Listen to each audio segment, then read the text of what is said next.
In a serendipitous turn of events, Mingye acquired the ability to discern the hidden identities of those around him.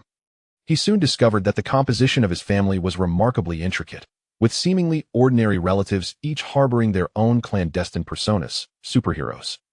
Magical girls, ninjas, extraterrestrials, vampires, agents of the Abnormal Control Bureau, young dragons, oracles, and more.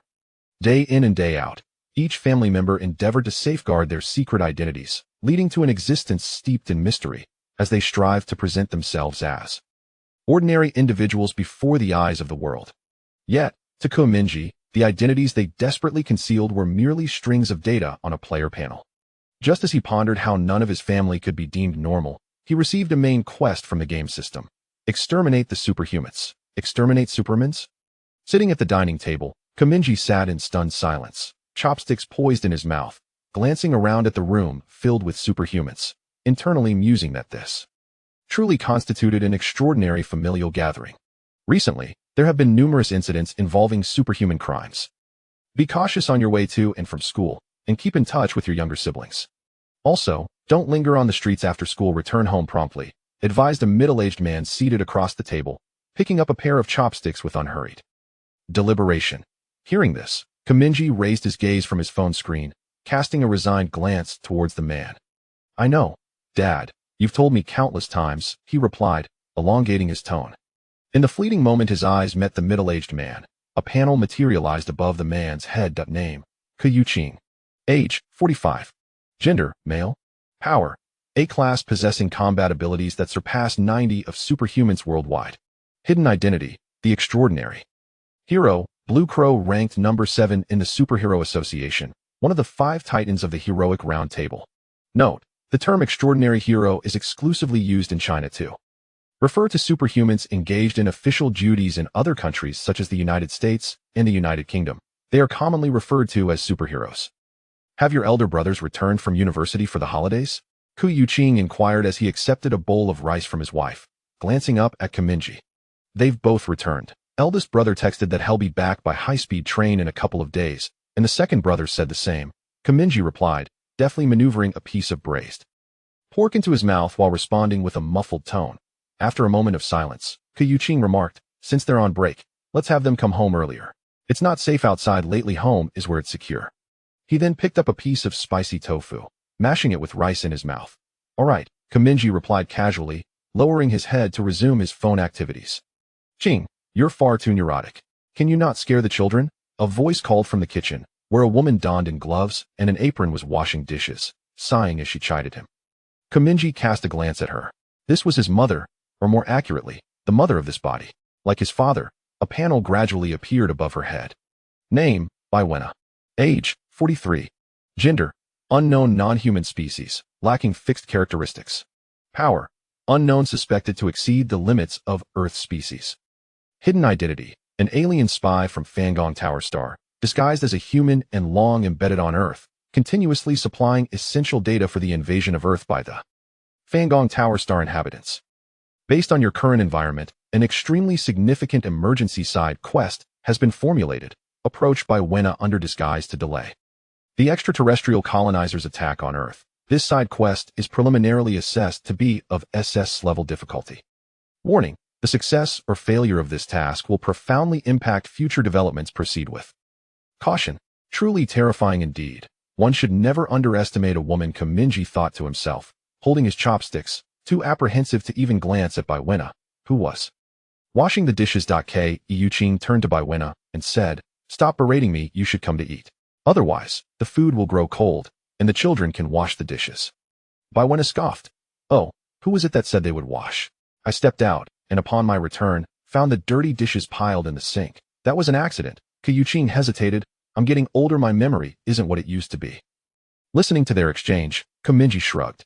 He knew it was no accident. The previous night, a superhuman crime incident erupted in the city center surrounding Beijing.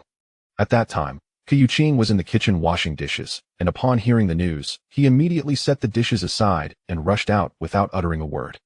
No one knew what he was up to. His sister, Bizini, even derided, claiming their father had simply succumbed to his smoking addiction, leaving mid-wash to buy cigarettes. Unlike a normal person, Regardless, Mingye was aware that the incident had been resolved by a timely arrival of an extraordinary hero. There were no casualties, and all superhumans involved in the event had been incarcerated. Yuqing believed he had concealed his actions well, returning home with a pack of cigarettes in hand and a cigarette dangling from his mouth. This prompted his sister to exclaim, "See? I knew Dad must have gone to buy cigarettes." Yet, to Mingye, the identities of every family member were entirely transparent, rendering such acts of concealment utterly futile. All right, an accident," Baiwenna said, washing her hands, removing her apron, and taking a pair of chopsticks as she approached the dining table, sitting down next to Mingye. Go call your sister down for dinner. She won't come down, they're all engrossed in their phones. If they're hungry, they will come down themselves, Mingye replied lethargically while picking up a piece of meat. They must be called down regardless. Baiwenna grew increasingly agitated, turning to Yuqing and exclaiming, "Look at you. As a father, this is the result of indulging them one and all spoiled to the point of being unrecognizable. At mealtime, not a single one can be found. They wait until the food is cold before they show up." Yuqing sighed and set down his chopsticks on the table. "Fine, they'll go call them," he said, slowly rising from his chair and making his way toward the staircase. Baiwenna huffed, resting her chin on her hand, while with the other hand, she picked up a spare rib and placed it in her bowl. "Something feels off. Should I perhaps remind my two older sisters upstairs?" Mingye mused, glancing at Yuqing's retreating figure. Then, seizing the opportunity when his mother's attention was diverted, he exited the short video app he had been scrolling through and opened WeChat. He entered the family group chat titled Mutual Assistance Family, which included his siblings and their parents, a total of 7 members. With chopsticks held in his mouth, he cast his eyes downward and sent a message. "Dad has gone upstairs to call you. If you don't want to be scolded, come down for dinner." Voluntarily, no sooner had he sent the message than a cacophony of pitter-patter and ding-dong echoed from the second floor. Moments later, his 2 younger sisters came tumbling down the stairs, seemingly oblivious to their father standing at the staircase, and rushed to the cabinet to grab a pair of chopsticks and bowls before gathering at the dining table. Their movements were swift and agile, akin to 2 little rabbits darting away with carrots. With hands on his hips, Yuqing stood at the staircase, surveying the 2 little rabbits with a resigned gesture as he rubbed his stubble. "Well, at least you know how to be sensible." Mingye put away his phone and glanced at his 2 younger sisters, who were squeezed beside him on either side. To his left sat his elder sister, Baizini, with her shoulder-length hair framing a delicate and graceful face, clad in her school uniform. Every year, during family visits, Baizini would receive compliments such as, "Our little girl is growing more enchanting. She will undoubtedly become a great beauty." Name, Baizini. Age, 14. Gender, female. Strength, be great and absolute elite among superhumans. Hidden identity, actively involved in China as Magical Girl Ashes, and one of the core members of the Magical Girl Alliance. Baizini nibbled on a grain of rice, her head bowed as she typed quietly on her phone, discreetly communicating in the Mutual Assistance Family group. "Thanks for the emergency help, big brother," she typed. Mingye replied in the group chat, "No need to mention it later. Could you run down to the supermarket and pick up 2 bottles of drinks for me?" Baizini sent back a meme of an angry panda with puffed cheeks. Mingye tucked away his phone and turned slightly to observe his second sister, Basiling, who sat silently to his right. Her features closely resembled Baizini's. In fact, they were almost identical, as if sculpted from the same divine mold. Indeed, they were twins. Yet, aside from their facial features, there were numerous differences between Basiling and Baizini. For instance, Basiling's pale hair cascaded down her back like a winter white fur, and her eyes exhibited an unusual crimson hue, distinct from those of ordinary people. Her pallid complexion resembled that of a specimen, devoid of any flush. Albinism marked the most significant distinction between Basiling and Baizini. This condition also influenced Basiling's demeanor, rendering her considerably more aloof and less vivacious than her sister. Name, Basiling. Age, 14. Gender, female. Strength, a grade possessing combat prowess that far exceeds 90 of superhumans worldwide. Hidden identity, a vampire also. Known as Blood Clan. Suddenly, Basiling tapped Mingye's shoulder softly and whispered, "Brother, could you please sign something for me? A signature." Mingye replied, perplexed, as he munched on a piece of tempura shrimp. "I didn't pass the physics exam, and if I ask Mom to sign, she'll scold me," Basiling answered promptly. As soon as she finished speaking, a panel popped up before Mingye's eyes. Event analysis. The Blood Clan possesses an exceptionally unique talent in the realm of spatial cognition, but during early development, this talent may hinder their ability to perceive certain spatial structures correctly. Go away, don't drag me into this. If Mom finds out I helped you, she'll definitely make me suffer too, Kim Mingye whispered, shifting his gaze from the panel above her head and disdainfully brushing her elbow away. Baizini, who had been listening to their exchange, quickly leaned in and heroically volunteered. I'll sign it for you. I'll sign it. No way, your handwriting doesn't resemble Mom's. Baizling decisively rejected her offer. Come on, if it doesn't look like it, I'll just use magic to change it. Baizini joked. Please don't actually use magic to change it, Kim Mingye thought, beads of cold sweat forming at his temples as he glanced at Baizini's magical girl identity displayed above her head. To be honest, Kim Mingye was quite curious about whether Baizini and Baizling were aware of each other's identities, one as a magical girl and the other as a vampire, while they both kept their secret safe within the family. As time passed, the clock on the wall ticked incessantly. The sun dipped low in the western sky, casting its final rays that ignited the clouds with a brilliant glow. The warm orange light filtered into the room, casting a gentle golden sheen on every figure within the kitchen. Their parents and two sisters gathered around the dining table, sharing laughter and enjoying dinner, yet Kim Mingye seemed disinterested in jesting with his family, resting his chin on his hand and casting a distracted gaze out the window. The sky bore a hue that blended shades of rosy pink and silvery gray, while a spiraling trail of airplane vapor stretched across the crimson sunset. Somewhere, a child had released a kite, which danced erratically into the sky, resembling a solitary martyr. The cool evening breeze wafted through the floor-to-ceiling windows, gently brushing against his cheek. Kim Mingye bit into a piece of chicken held by his chopsticks, returning his gaze to the room. Yet as he looked at his family, an involuntary shiver coursed through him. No matter how many times he viewed it, the scene before him appeared bizarre and absurd. A father whose concealed identity was that of a superhero, a mother whose true nature was an alien spy, an elder sister stealthily portraying a magical girl, and a second sister who, despite her albinism, was indeed a vampire. In any context, this family would be considered extraordinary, surpassing even the Smiths. Yet the most crucial aspect was that aside from the alien mother, the other family members seemed entirely oblivious to each other's identities. So, what sin have I committed to deserve this? Kim Mingye sighed deeply within. 3 days prior, Kim Mingye had been engrossed in a book at the library when a brief moment of slumber transported him into this realm. In this world, teeming with superhumans, mutants, and an array of extraordinary beings, he had supplanted the soul of an unfortunate individual sharing his name, becoming a member of this Chinese middle-class family. In his memories, Kim Mingye's family comprised 9 members, 2 parents, and 7 children. It sounded peculiar, yet in this parallel universe, it was quite reasonable. According to the policies of this world, families in China were permitted a maximum of 4 children.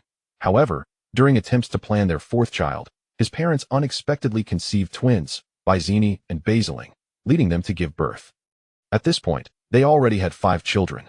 Then, the mother, masquerading as an alien, proposed adopting another child.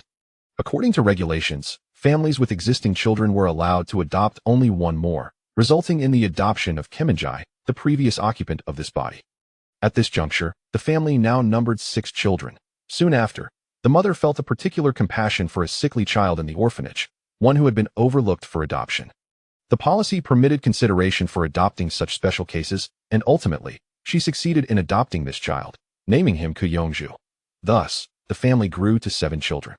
Kim Mingye was the 4th child. Due to this ambiguous position, he often faced bullying. Yet, over the years, life had been relatively warm and ordinary. Although his father was often preoccupied with work, his mother diligently raised the 7 children. Reflecting upon these memories, the newly arrived Kim Mingye initially believed he had stepped into a stable and happy family that hadn't changed in over a decade. However, the player panel that appeared before Kim Mingye painted a different narrative. It even chastised the previous occupant of this body, declaring him a fool for failing to recognize the myriad of monsters surrounding him.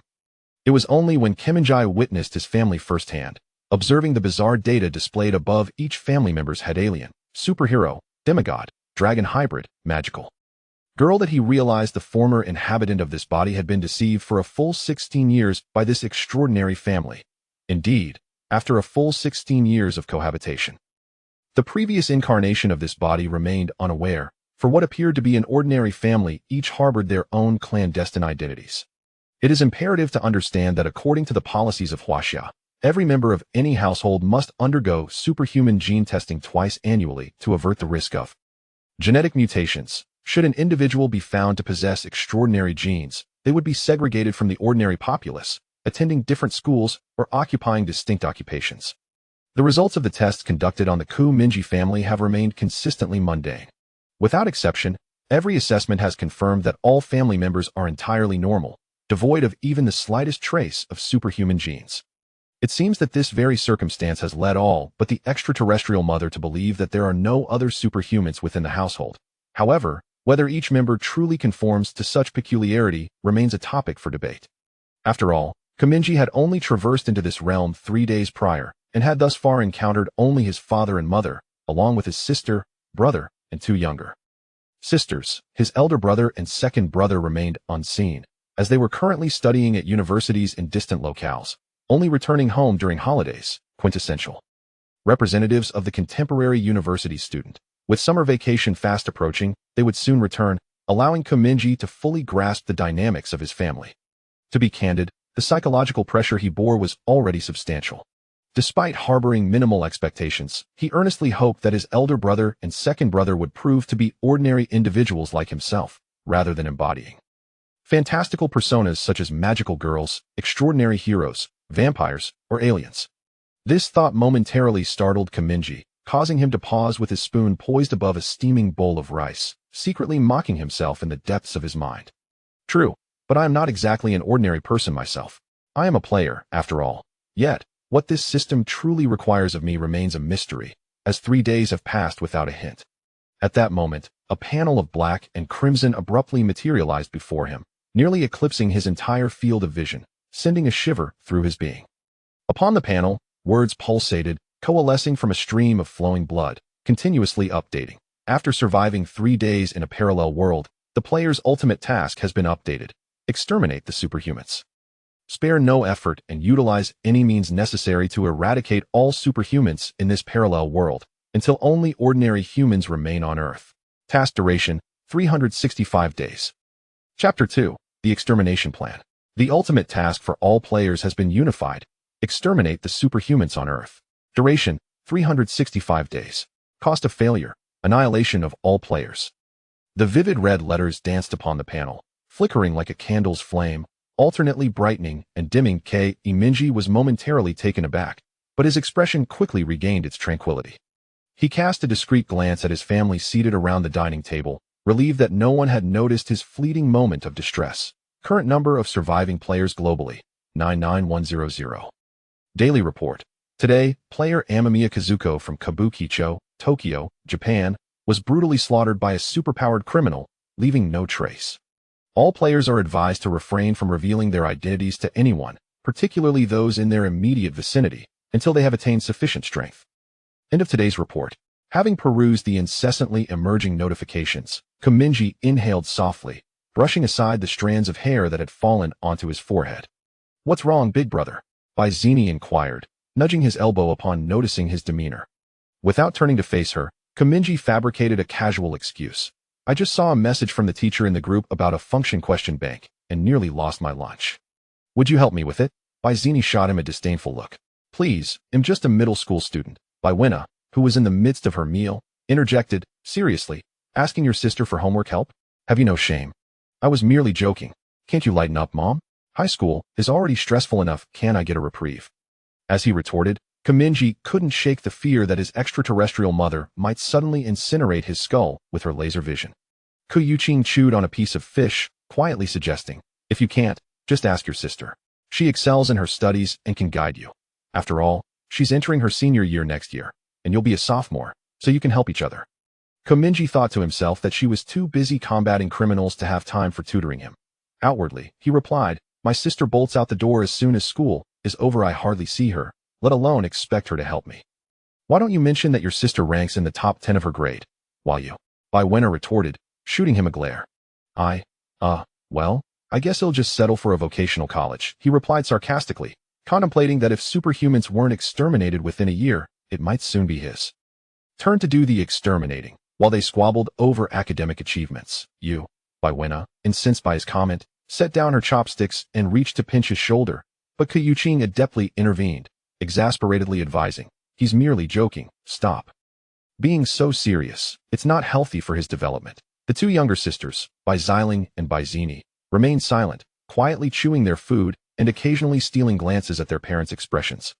If you don't place in the top 50 on the next monthly exam, just wait and see how I'll discipline you, Bai Wenna stated emphatically. Mingye lowered his gaze into his bowl, sighing with frustration, thinking to himself that enough was enough. Did this extraterrestrial spy really have to craft the persona of a domineering matriarch on Earth? Couldn't she adopt the guise of a serene and graceful young woman instead? Perhaps even a mute, making it easier to avoid suspicion. Was it truly necessary to be so down-to-earth? Though he was fully aware of his mother's extraterrestrial origins, he dared not expose her. After all, Bai Wenna's combat capabilities were of a level that raised questions. It was possible that even his A-class father could not surpass her.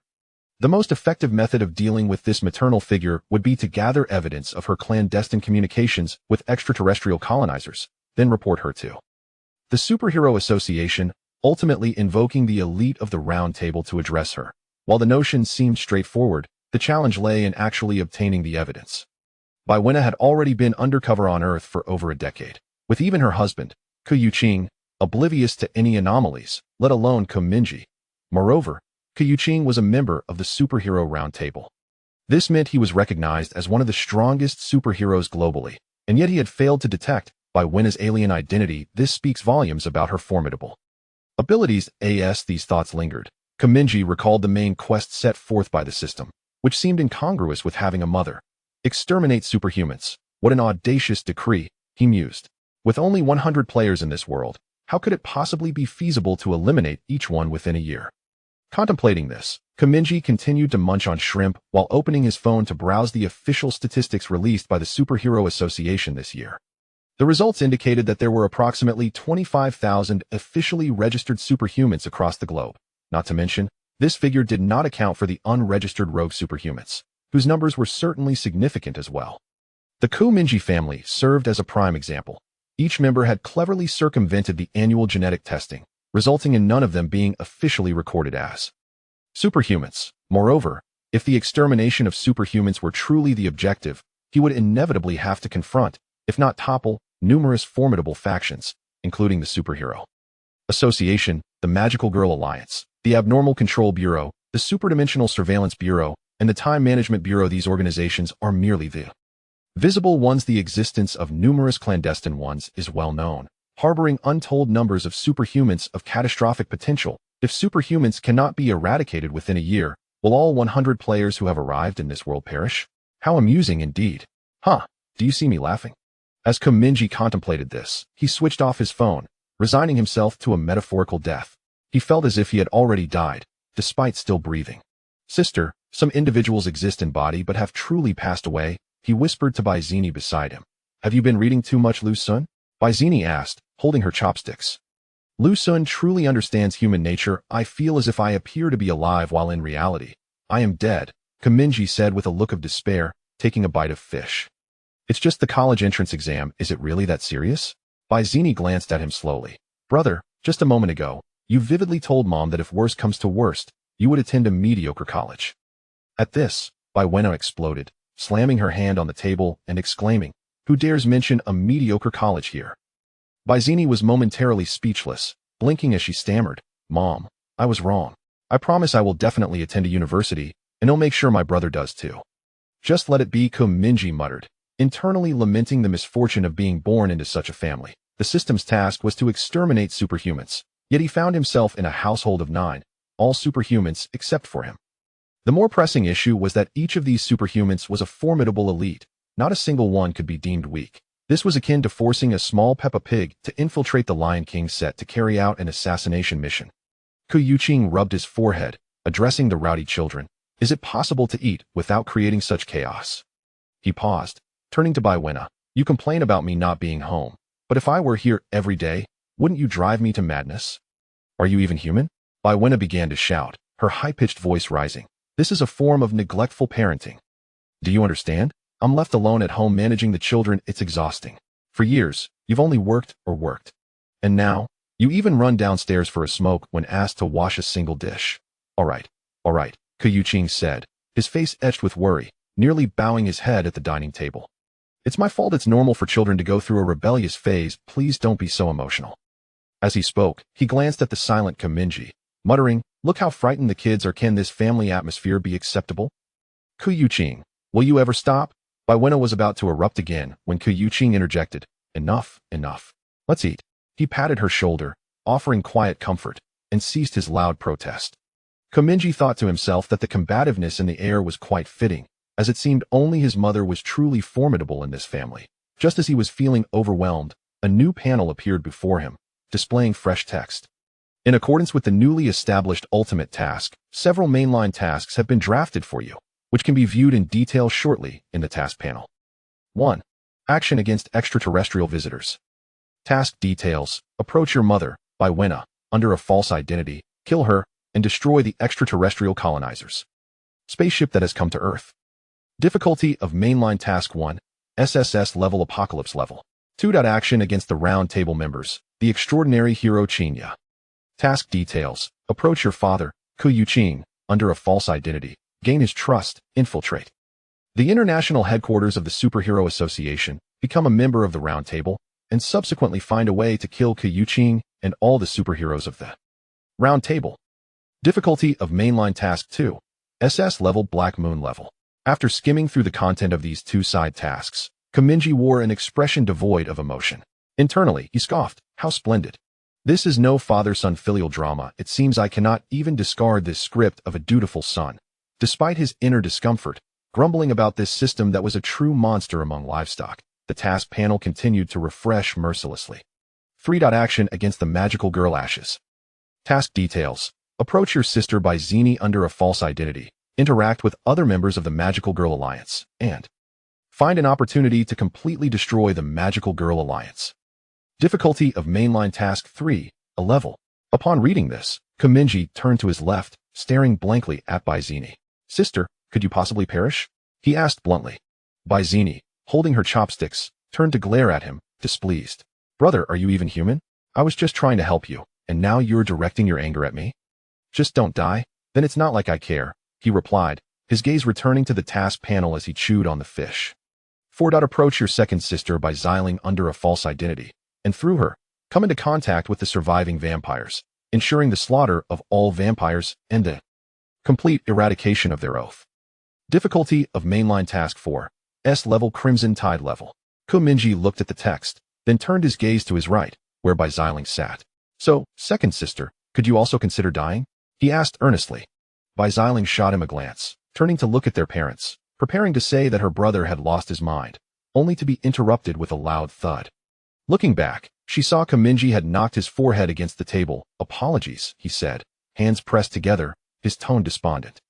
Chapter 3. The Rampant Fiend. Is Qingwu not back yet? Yuqing inquired. "She has gone with Yongzhu. He has a basketball match today and will return late." Baiwenna replied. Mingye, with chopsticks in his mouth, listened to his parents' converse. Bai Qiuwu was his elder sister.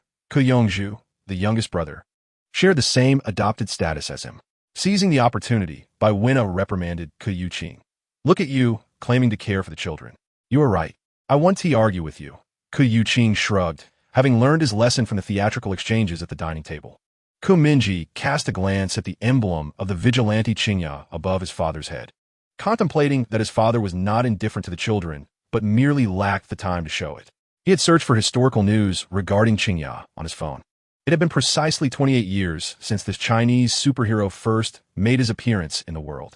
Calculating backward with Yuqing's age indicated that he had donned a mask and costume at the tender age of 17, traversing the globe to combat those troublesome superpowered criminals.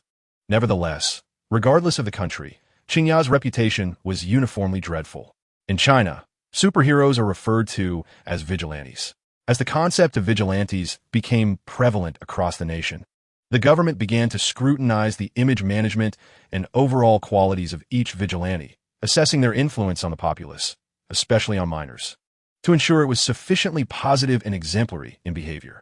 Should a vigilante receive a deluge of reports from the public and face widespread condemnation in the media, the Superhero Association would likely impose a forced withdrawal from the public eye. If the situation were less severe, they might initially attempt to place the individual on hiatus, during which time they would be encouraged to enroll in a series of courses aimed at vigilante conduct management. Subsequently, the media would tentatively release updates about the superhero, employing promotional articles to rehabilitate their reputation. Once public sentiment warmed, the superhero could be rightfully reintegrated into the public sphere.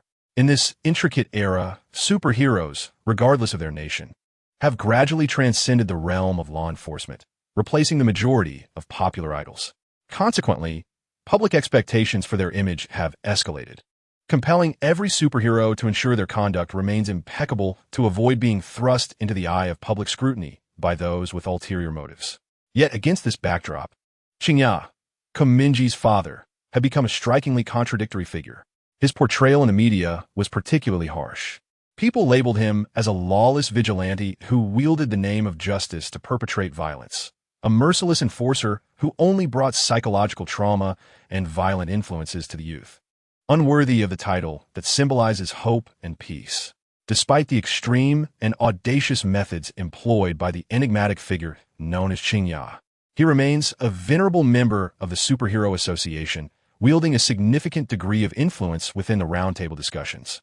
Thus, even as public denunciations have intensified over the years, and trending topics have circulated relentlessly, he has maintained an active presence, having only faced minor reprimands from the association on a few occasions.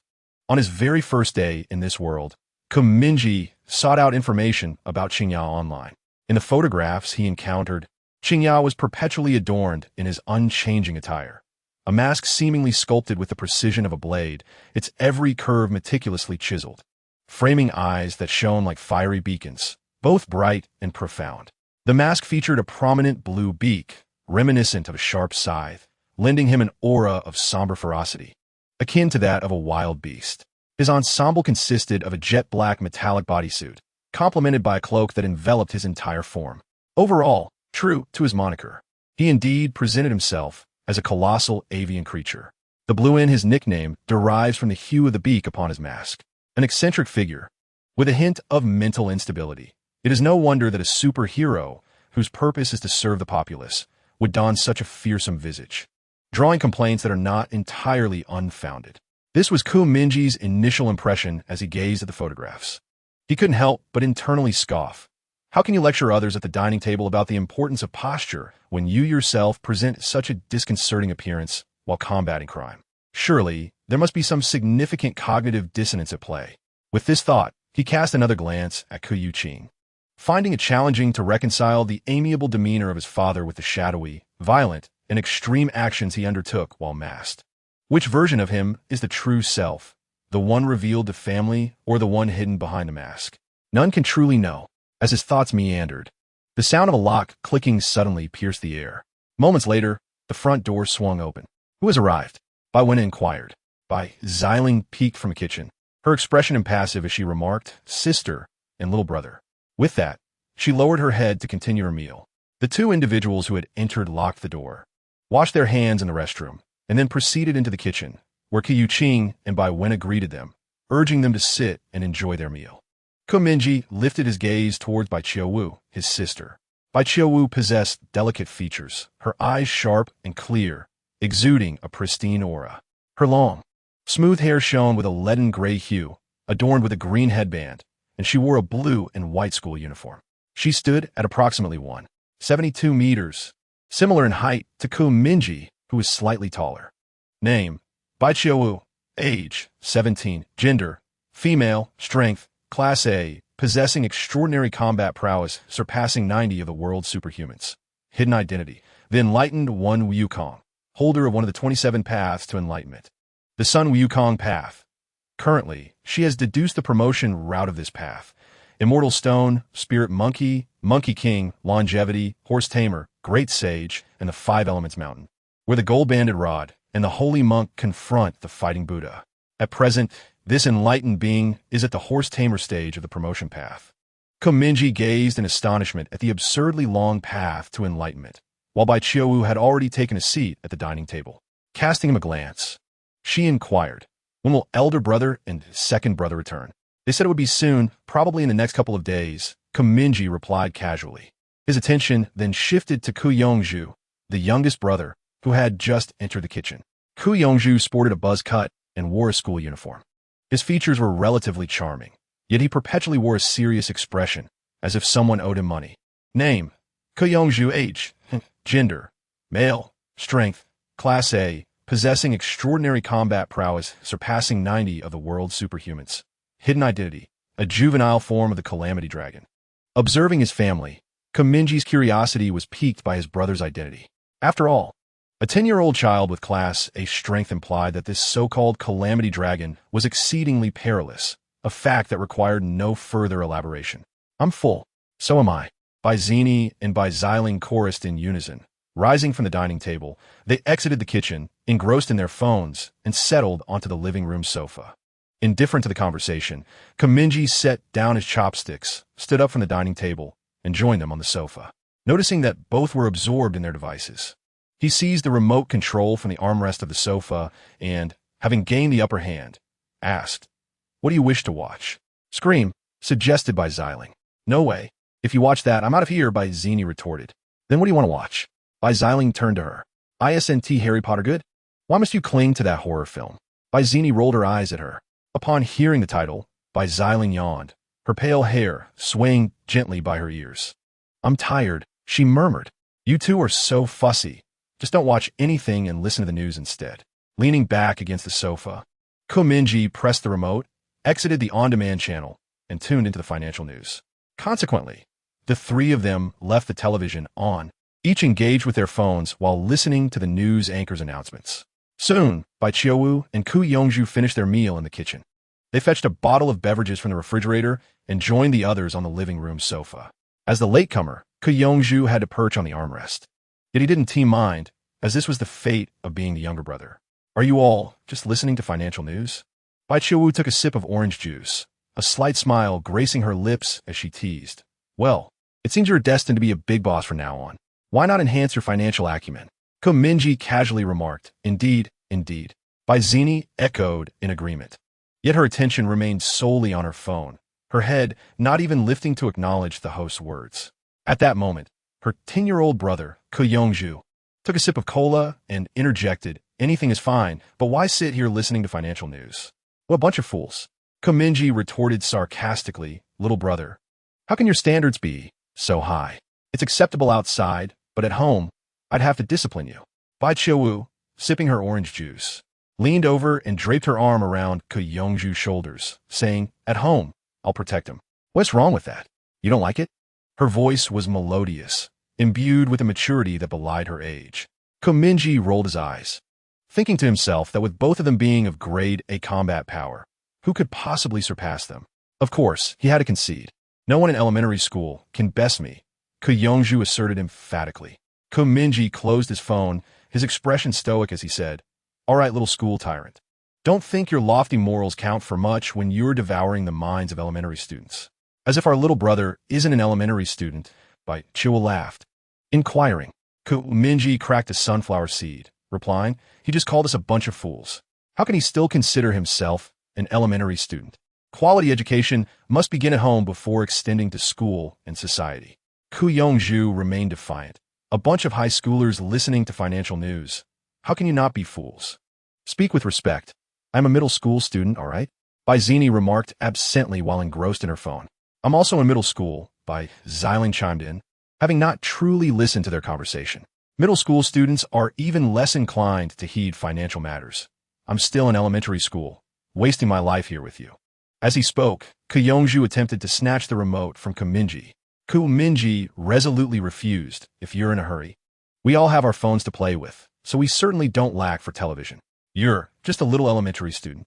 Why not ask our parents to buy you a phone?" Just as Koyongju was about to explode, Bai Qiuwu swiftly intervened, seizing the remote from between them. He shot her a glance, but said nothing. At home, he only listened to his elder sister, disregarding his older brothers entirely. "Sister, can you please stop spoiling him? His terrible temper is all you're doing." Mingye turned to Bai Qiuwu and said, "All right, let us not bully the little brother," Bai Qiuwu concluded, finishing her orange juice and preparing to hand the remote to Koyongju. Just then, the television screen changed, and the host's voice shifted. Bai Qiuwu fixed her gaze on the television, her slender right hand tightening around the remote, halting its passage to Koyongju. A buzzing reminiscent of great wings filled the room, emanating from the television, showcasing a pair of black wings rapidly folding against the night sky. This commotion captured the attention of everyone on the sofa, their eyes drawn to the screen, revealing the interior of a helicopter's cabin. Bending over the edge of the helicopter, the journalist directed his camera towards the city below, shouting through his microphone, "Breaking news! The superhuman criminal, Demon Tree, has emerged in the densely populated central district surrounding Beijing and has now ascended to the pinnacle of the Beijing Tower." Another incident of superhuman crime? Mingye murmured as he followed the lens of the journalist's camera, gazing at the towering steel structure in the heart of the city. Atop the approximately 12-story edifice stood a vague, diminutive figure, illuminated by the helicopter's spotlight, casting a pale and sharp silhouette. As the camera zoomed in, Mingye finally discerned the entirety of the figure. Bare and unmistakably human in form, his chest was enshrined with a tangle of vegetation. Vines and thorns spread from the heart outward, enveloping his entire body. Most striking were the towering antlers rising from either side of his forehead, their proud and twisted shapes rendering him an ominous deity. Before Mingye could fully comprehend the scene, the figure leapt from the tower, eliciting gasps and screams from the crowd below. The camera remained fixated on this monstrous being, whose descent was marked by a series of acrobatic twists, generating a chilling spectacle against the cold winds, leaving behind a trail of crimson as stark as blood. He then curled into a ball, muscles tensing and bulging, as if he might be torn apart by the powerful currents of his rapid fall. Ultimately, amidst the crowd's roars, he crashed heavily into the earth. With a resounding boom, countless fissures radiated outward, forming a colossal pit nearly 3 meters deep. "It's the Demon Tree," someone in the throng of people shouted, pointing at the figure that had just landed. Mingye had previously discovered that only by witnessing the target with his own eyes could he obtain detailed information about them. Relying on televised broadcasts would reveal only fragments. Yet at this moment, the details of the uninvited guest were vividly imprinted in his mind. Codename: A-Class Wanted Criminal, Demon Tree. Age: 47, gender male, strength A-Class, possessing combat prowess surpassing 90 of superhumans worldwide. Identity: the Divine Seer. Yggdrasil, possessing the World Tree Pathway, one of the 27 divine pathways. Related information: Yggdrasil is the World Tree from Norse mythology, described in texts as a massive oak that supports 9 worlds, including Midgard, the realm of humans, and Asgard, the abode of the gods. The trajectory of this divine pathway and the realm of the Divine Seer remain currently indeterminate. Summon Sun Wukong, the ominous tree intoned, slowly emerging from the depths of a pit, its grotesque form ensnared by thorns, fully revealed beneath the vibrant glow of neon lights. As if it were bathed in a sea of luminescence, it extended its colossal, root-like arm forward, its rapid breaths intermingled with a furious roar that resonated through the crowd. "I shall not repeat myself. Bring me Sun Wukong, or I will not spare a single soul present here." Sun Wukong? Mingye raised an eyebrow, pondering that the entity referred to must be the deity of communication, which could only be his elder sister. With this thought, he turned a glance at Bai Qiuwu's information panel. At that moment, Bai Qiuwu, holding a glass of orange juice, maintained her calm demeanor. Yet, the slight clenching of her hand and the icy glint in her eyes betrayed her underlying tension. Name: Bai Qiuwu. Hidden identity: deity of communication Wukong, possessing one of the 27 paths of communication, the Sun Wukong path.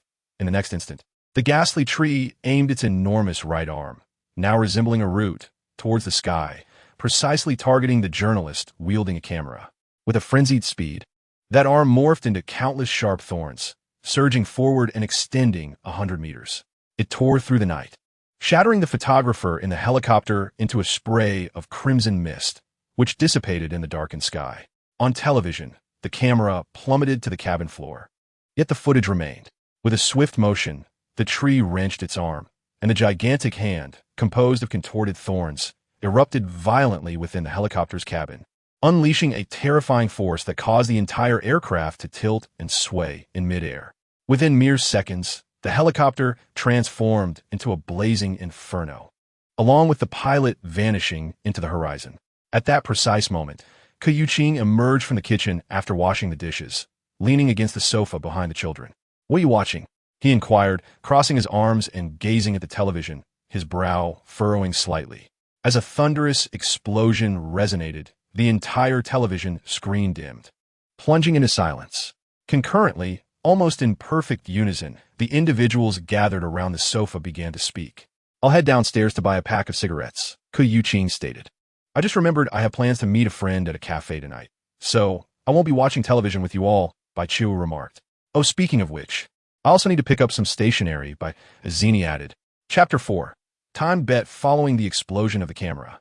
The television screen first flickered with a chaotic blend of black and white static before fading into a void of deep blue. The words "no signal" loomed large across the center.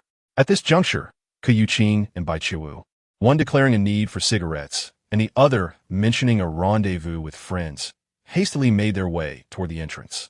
Bai Zini announced her intention to purchase stationery, but rushed upstairs first to retrieve something from her bedroom, her footsteps echoing on the floor, inciting a few reprimands from her mother, who was adorned with a facial mask.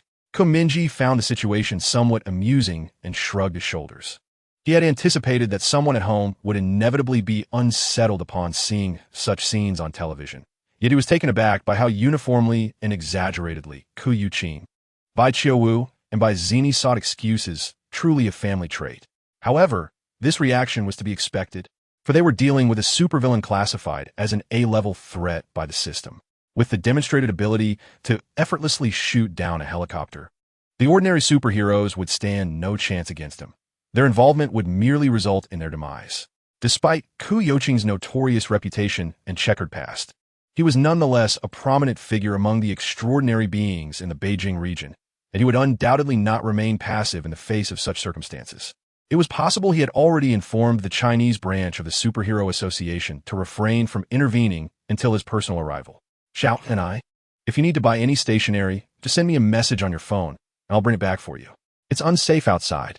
Ku Yuqing called from the entrance, hands on his hips, hesitating for a moment. "No need. I'll be home soon," Bai Zini's voice echoed from the second floor. "Well, I can just go with her." "Dad, you should go buy your cigarettes. Don't suffocate yourself," Mingye interjected from the living room sofa, cracking a sunflower seed and attempting to mediate for Bai Zini. "How impudent," was all Ku Yuqing muttered before stepping out the door. Accompanied by Bai Chiu, they ascended in the elevator. Once they departed, Bai Zini made her way downstairs a tad slower, hurriedly putting on her shoes at the entrance before dashing out with her backpack. Just as she stepped outside, the laces of her sneakers came undone again. She gave the door a forceful knock, then quickly squatted to tie her shoelaces. "Does that door hold a grudge against you?" Mingye quipped. "Mind your own business," Bai Zini retorted, not waiting for the elevator and sprinting down the stairs. Halfway down the corridor, she called back, "Brother, please close the door for me." Mingye raised his middle finger in jest, but Bai Zini had already dashed away. "Look at this child, so impulsive. I wonder who she takes after," he mused. Meanwhile, Bai Winna, applying a facial mask in the bathroom, sighed. "Indeed, one wonders who she takes after." Mingye thought to himself that it was undoubtedly her temperament she inherited, sighed softly, and got up from the sofa, taking 2 or 3 steps to shut the door behind him. When he returned to the living room, only Ku Yongzhu and Bai Xiling remained. At that moment, Bai Xiling was crouched on the sofa, her pale hair cascading over her knees. She glanced up from her phone screen, turning to look at Mingye. "Watching a movie?" "No." "Then what are you watching?" "News." Bai Xiling looked at the television, displaying no signal, and remarked, "That's not surprising. In this day and age, there's almost a superhero-related crime report every few days." Mingye remained silent, pondering that their 2 older sisters and father would soon make their appearance on the television. While they found it unremarkable, he certainly did not. "If you're not watching a movie, I'm leaving," he stated. In truth, the remote control was not in my possession, Mingye reminded her.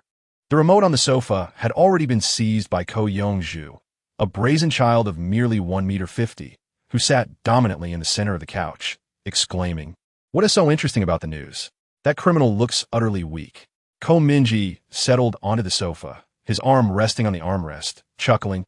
"They could easily defeat 100 of you little brats." Though he spoke thus, he was acutely aware that Ko Yongzhu's concealed identity was profoundly formidable.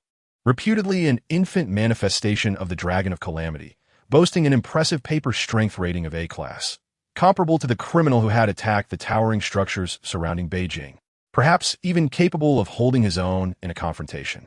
However, he understood that in order to convincingly embody Mingye before his family, he must adopt a more relaxed demeanor, reminiscent of the Mingye embedded in their memories.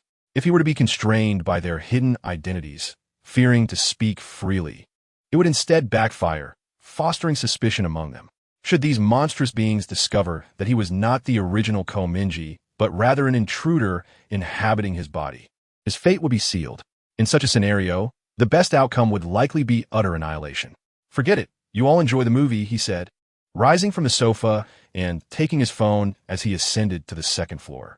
After a moment's contemplation, he surmised that the authorities would unlikely permit journalists to continue broadcasting the situation on site. Thus, the television would certainly not display it.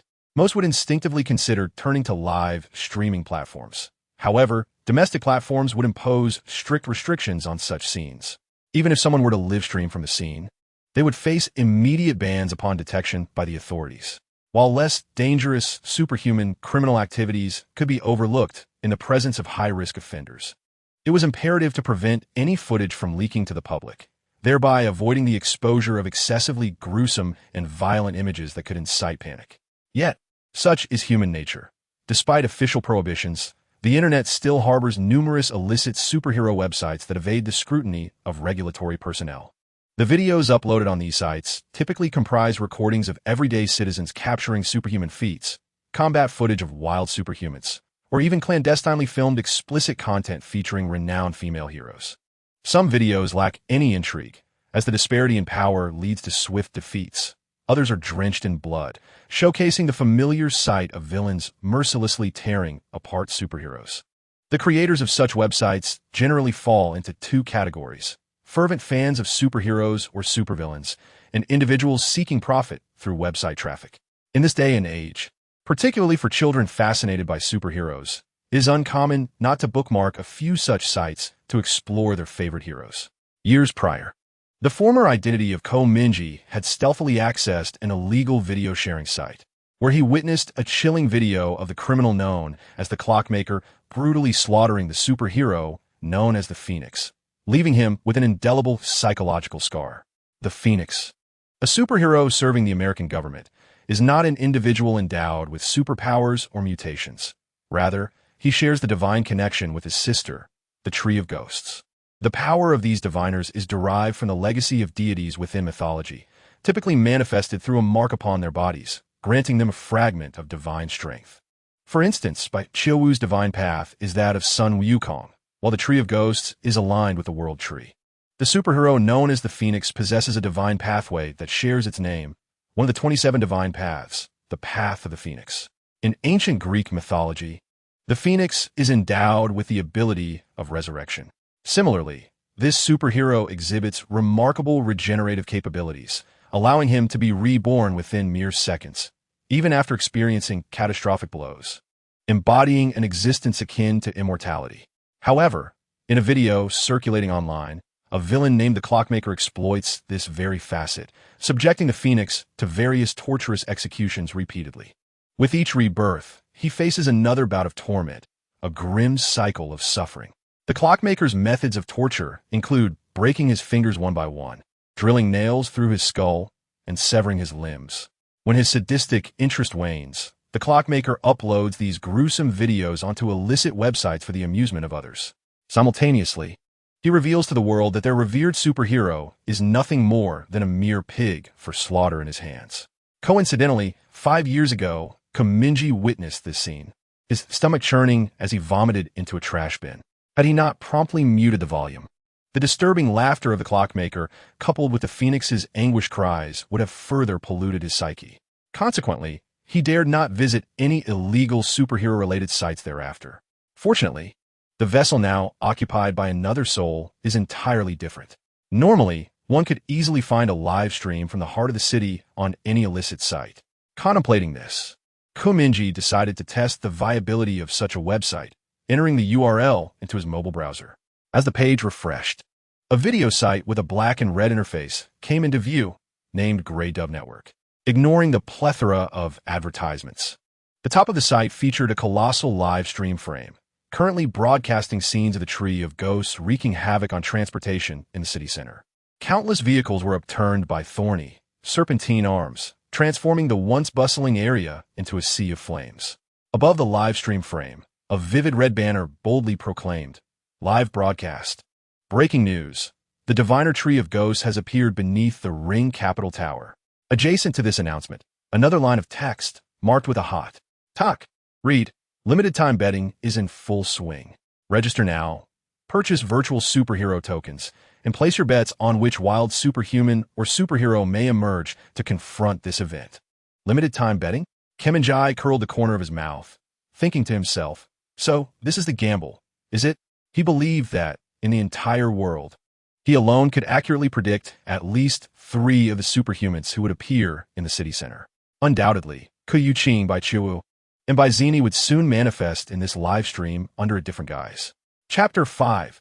Magical Girl. Upon clicking in, he was met with an extensive list of heroes available for betting, numbering a remarkable 5,000, all of whom were active extraordinary individuals in China, wild superhumans. According to the betting rules of the website, each person could wager on a maximum of 2 superheroes. Among them, the most bets were placed on the unreliable Qingya. As Qing donned his mask almost daily in the outskirts of Beijing, earning him the reputation of the most notorious workaholic, a sight the public had grown accustomed to. Ascending to the second floor, Mingye entered his room, locked the door, and sat on the bed. Contemplating the situation, he figured it was a surefire win. So he casually registered for an account and entered the recharge interface. He converted the meager 100 yuan in his wallet into virtual currency using WeChat Pay, then proceeded to the betting screen to filter through the names. Before long, he identified 3 figures: the magical girl Ashes, the divine seer Black Wukong, and the superhero Qingya. These corresponded to Bai Zini, Bai Qiuwu, and Qing, who had just stepped out. It was evident that numerous bets had been placed on the extraordinary Qingya and the divine seer Black Wukong. The latter was particularly popular as the ghost tree had specifically sought him out, leading the public to naturally assume he would accept the challenge. Betting on these 2 would yield minimal returns even if one guessed correctly. Thus, Mingye boldly wagered the entirety of his 100 yuan on the name of the magical girl Ashes. He silently prayed that Bai Zini would not let him down, hoping she wouldn't truly go off to buy stationery, but rather accompany her father and sister to the scene to catch a glimpse. Upon receiving the notification of a successful bet, Mingye ascended to the second floor, entered his room, locked the door, and sat on the bed, clicking into the livestream page. At that moment, the protagonists of this event had begun to appear one after another. The cameraman, an expert in capturing such illicit videos, skillfully shifted the lens away from the villain, Ghost Tree, and continually panned the scene, awaiting the emergence of a superhuman. After a considerable wait, the camera captured a figure, gradually zooming into focus. Beneath the night moon, the warm orange glow emanating from the towering structures of Beijing intertwined with the cold, silvery moonlight, illuminating the silhouette standing atop the tower. She tilted her face upwards, exuding a clear and regal aura. Her cascading black hair flowed down her back, and she donned a gothic gray dress, elegantly adorned with pleated patterns resembling floral scars, cinched at the waist with a bow. In her right hand, she held an umbrella, gracefully opened outward, serving as her magical wand. The umbrella, enveloped in a nebulous hue of gray and black, boasts a canopy adorned with an array of intricate gray floral embellishments, the variety of which is countless. Among these, the roses are particularly abundant and elaborate. At the heart of the umbrella's design, a circular thorny vine extends, seemingly uniting the blooming flowers. Upon sighting this umbrella, nearly everyone in the vicinity of Beijing would instantly recognize its owner. As the camera zooms in, the real-time barrage of comments on the Gray Pigeon network skyrockets exponentially, rendering Mingye nearly unable to discern the screen. "What gets Ashes? Lord Ashes, I am your loyal follower. No way, I should have bet on her. Doesn't she only appear on Saturdays and Sundays? I just placed my bet on her, and now I'm rolling in profits. I thought the first arrivals would be either Qingya or General Winter. They wouldn't dare miss this, would they? I've staked everything on them." Mingye, overwhelmed, adjusted the settings to filter out 90% of the comments, muttering to himself about the inappropriate enthusiasm directed at a middle schooler and telling the gamblers to hush. "Oh, wait, I'm a gambler too. Never mind then." With this thought, he checked his earnings, having wagered all 100 yuan on the magical girl Ashes. who had indeed made her appearance, he triumphed magnificently, reaping a reward 50 times his stake, amounting to 5,000 yuan. At least he wouldn't have to ask his father for money now. Muttering softly, he returned his gaze to the live broadcast. Displayed prominently was the elegant gray umbrella, a symbol of the magical girl Ashes and her most frequently wielded weapon in battle. Being her brother, Mingye had conducted a thorough investigation online. This umbrella, named Cinderella, transforms into a wand in its lower half, while the upper portion, when unfurled, emits layers of gray magical ripples that generate upward momentum, allowing her to soar through the sky with remarkable agility. Moreover, by aiming the tip of Cinderella at her adversary and pressing the handle, the tip automatically opens to reveal a gun barrel. In several fan-uploaded introduction videos, it is shown that the magical girl Ashes can fire specialized magical missiles from her umbrella, boasting power far surpassing that of ordinary bullets. When necessary, she can unleash a devastating energy beam from the tip of the umbrella. This technique is considered her trump card. She has only employed it against a superhuman criminal classified as a natural disaster by the Superhero Association, during which she not only vanquished him, but also obliterated the uppermost section of a skyscraper. Additionally, when confronting superhumans adept in close combat, she draws forth a magically enhanced long sword from the base of Cinderella. However, in stark contrast to the vast majority of magical girls, Ashes appears to be rather inept at wielding the spellbook and its accompanying magical cards. She has scarcely utilized the spellbook. Unlike the myriad magical girls who have graced the stages of Japan, Norway, France, Denmark, and other countries, who almost universally rely on the cards within their spellbooks as their primary means of combat. This distinctiveness has garnered her an extraordinary and fearsome popularity online. Despite her limited appearances, one cannot help but wonder, what kind of magical illusion is this? Mingye found himself unable to suppress his facepalm, peering through his fingers at the visage of that magical girl in the live stream, momentarily questioning his own existence. It dawned upon him why even his family failed to recognize her. After all, Ash's features bore a strikingly cold beauty, reminiscent of a slightly older, impeccably made-up version of Baizini, presenting a stern countenance. The face before his eyes continuously overlapped and collided in his mind with the original appearance of his sister. This blatant sense of embarrassment surged through him like a subtle current, coursing from his head down to the very tips of his toes. To draw a comparison, it was akin to witnessing a sister, whom one had grown up with, suddenly transform into a wildly popular internet idol, performing exaggerated expressions and swaying her hips on television while singing Sunshine Rainbow, Little White Horse. Fortunately, this so-called magical girl, Ashes, exuded an aura of icy elegance, her expressions minimal and her movements devoid of artifice, thus preventing anyone at home from connecting Baizini to her. In contrast to the frantic magical girls of London and Tokyo, who bellow slogans with every appearance, Ashes seemed comparatively normal. At this moment, amidst the screams of the audience and the shifting visuals of the live stream, the second guest of the evening made her entrance on camera. The barrage of comments on the Grey Dove Network's live stream surged once again. Chapter 6, The Divine Messenger. Ah, my sister has arrived, but why did she take so long compared to Baizini? Surely, the somersault cloud couldn't be outpaced by an umbrella, could it? Mingye pondered in confusion, casting his gaze toward the newly revealed figure in the live broadcast. He suddenly recalled that Bai Qiu had left with their father, leading him to speculate that the two were likely unaware of each other's identities. Their simultaneous descent down the stairs might have inadvertently hindered one another, only to fully engage once they were free from each other's sight. Considering this, it was hardly surprising that Bai Qiu lagged behind Baizini. But where had their father wandered off to? Before he could dwell on this perplexity, Mingye's attention was drawn to Bai Qiu's appearance. At that moment, in the distant view of the live stream, an unexpected guest hovered amidst a swirling mass of darkness akin to the night. The entity beneath him resembled shimmering tides or a pitch-black cloud, adorned with a black hood, concealing his face behind a monkey mask. He donned a long metallic coat reminiscent of a trench coat, glimmering with a chilling metallic sheen under the neon lights. His right hand, clad in steel bracers, held a pitch-black staff upright against his shoulder, its body flickering in and out of visibility under the glow of the LED display. The somersault cloud, with just a fleeting glance, Mingye identified the origin of the misty entity that Bai Qiuwu had conjured. It was a manifestation of the divine power associated with a mythological figure. In Chinese mythology, aside from the iconic golden staff, the emblem of Sun Wukong is undoubtedly the cloud of somersaults. What she held in her hand must be the golden staff, he mused. As the camera zoomed in, a chain was seen cascading from the sleeve of her trench coat, one end attached to the folds of her right sleeve, the other entwined around the surface of the golden staff. From a distance, the black chain appeared to fuse her right arm and the staff into an inseparable entity.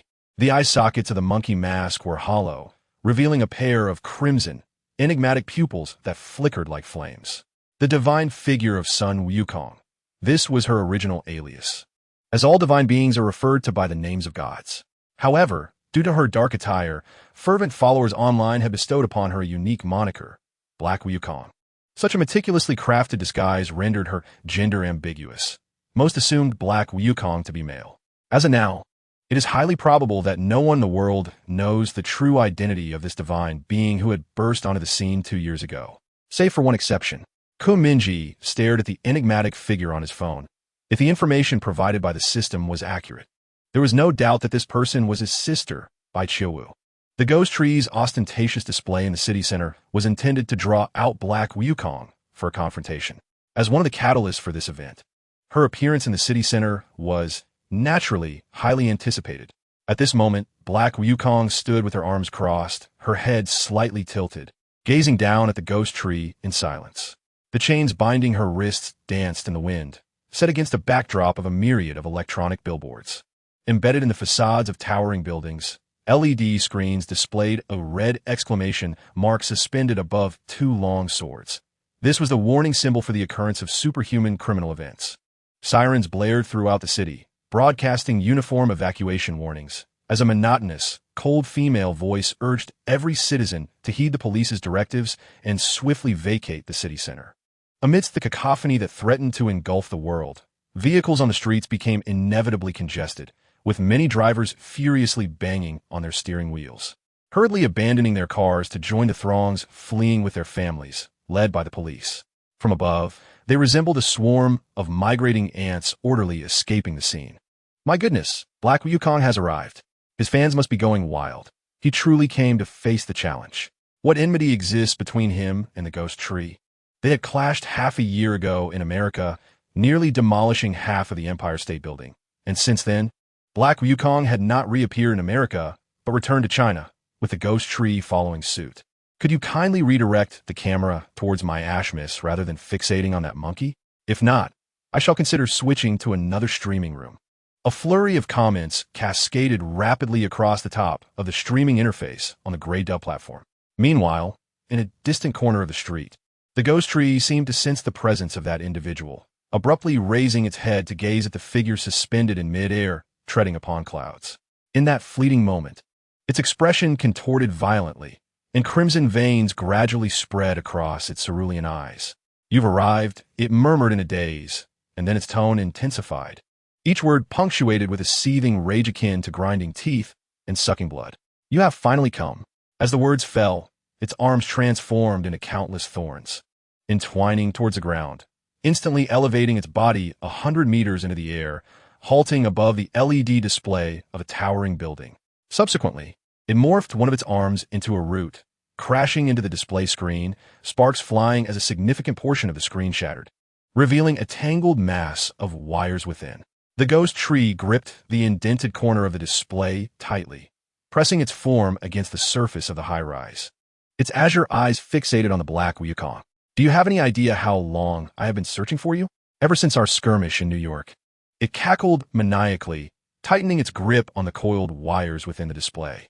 The neon lights illuminated its grotesque visage, casting shadows on its yellowed teeth. An unrelenting gale swept down from the night sky, gently stirring the hood of Black Wukong. Yet she remained silent, calmly gazing at the ghost tree through the monkey mask. Why had they fought in New York? Mingye pondered, only to recall that half a year ago, his mother had taken his sister on a trip to New York, during which the enmity with the ghost tree had likely begun. He chuckled softly, thinking how deeply entrenched this villain's obsession was, following his sister all the way from America to China. Moreover, he considered his sister's sense of justice to be excessive. If they were merely traveling, why concern themselves with the criminals there? After all, the New York branch of the Superhero Association boasted numerous formidable heroes, such as the divine being Zeus, the mutant Red Wolf Knight, and the psychic dimension swordsman, renowned figures who could handle the situation without her intervention.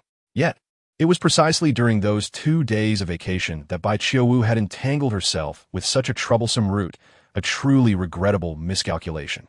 In the video, Black Wukong gradually raised her right arm, the golden staff linked by chains following suit, aimed squarely at the ghost tree's head. Initially, Mingye was perplexed by her intention of binding her arm and the staff with the chain. However, considering his sister's character, he surmised that she was likely using the chain as a reminder to conserve her strength, lest she accidentally strike down the criminal with a single blow. Could he not grasp the rules? I arrived first. Just as the two were on the brink of battle, a clear voice suddenly resonated from above, prompting both Black Wukong and the ghost tree to simultaneously look up toward the source. Before them stood a figure, gracefully holding a gray umbrella that floated effortlessly in midair, chin raised in a dignified manner as she gazed down upon the two individuals below. From the body of Cinderella's umbrella emanated magical ripples, supporting her steady flight through the air. With the assistance of this enchanted umbrella, she descended with elegance, hovering gracefully at an altitude slightly above the other two. The magical girl, Ashes, deftly adjusted her black gloves, her skirt swaying gently in the breeze. With her left hand resting on her right elbow and her right hand grasping the umbrella's handle, she glided forward, approaching Black Wukong while speaking in a tone marked by haughtiness and indifference. Last time, it was truly an accident that you managed to escape. We still have unfinished business. As the goth-styled magical girl Ashes approached the diviner Black Wukong, delivering her taunting remark filled with tension, Mingye stood frozen in place, utterly astounded. Huh? When did the two sisters become adversaries? It took him a full 2 seconds to regain his composure, pondering why such matters could not be settled privately at home. Instead of creating a scene in public, under the cloak of night, Ashes and Black Wukong locked eyes. In the distance, a steel train thundered along the elevated railway, casting a brilliant spark as it collided with the tracks. The falling sparks flashed above their heads, momentarily dimming the neon lights adorning the skyscrapers. Noticing the silence from her counterpart, Ashes coldly inquired, "Are you unable to speak? The last time I saw you, you were equally mute." As she stated, the diviner Black Wukong had indeed maintained a profound silence upon her appearance, uttering nary a word, perhaps not even a syllable. In stark contrast, Bai Zini's voice seemed to have been magically altered, distinctly different from her usual tone, making her sound like an entirely different person. Were it not for Mingye's prior knowledge and certainty that this was indeed his sister, he might have failed to recognize her at all. The sister who usually threw tantrums at home now presented an intimidating demeanor in public, almost commanding others as if perched upon their shoulders. The disparity was striking. "Do you dare to speak to your sister in such a brazen manner at home?" Upon hearing Bai Zini's mockery directed at Bai Qiuwu, Mingye could no longer contain himself. He envisioned that should Bai Qiuwu comply with her taunt and utter a single word, this magical girl would likely be so startled by the familiar voice that she might lose her composure entirely, her eyes nearly popping from their sockets. Following her typical style, she might first brace herself, maintaining a facade of composure, only to later retreat to a secluded spot to weep and lament. "Sister, how could it be you?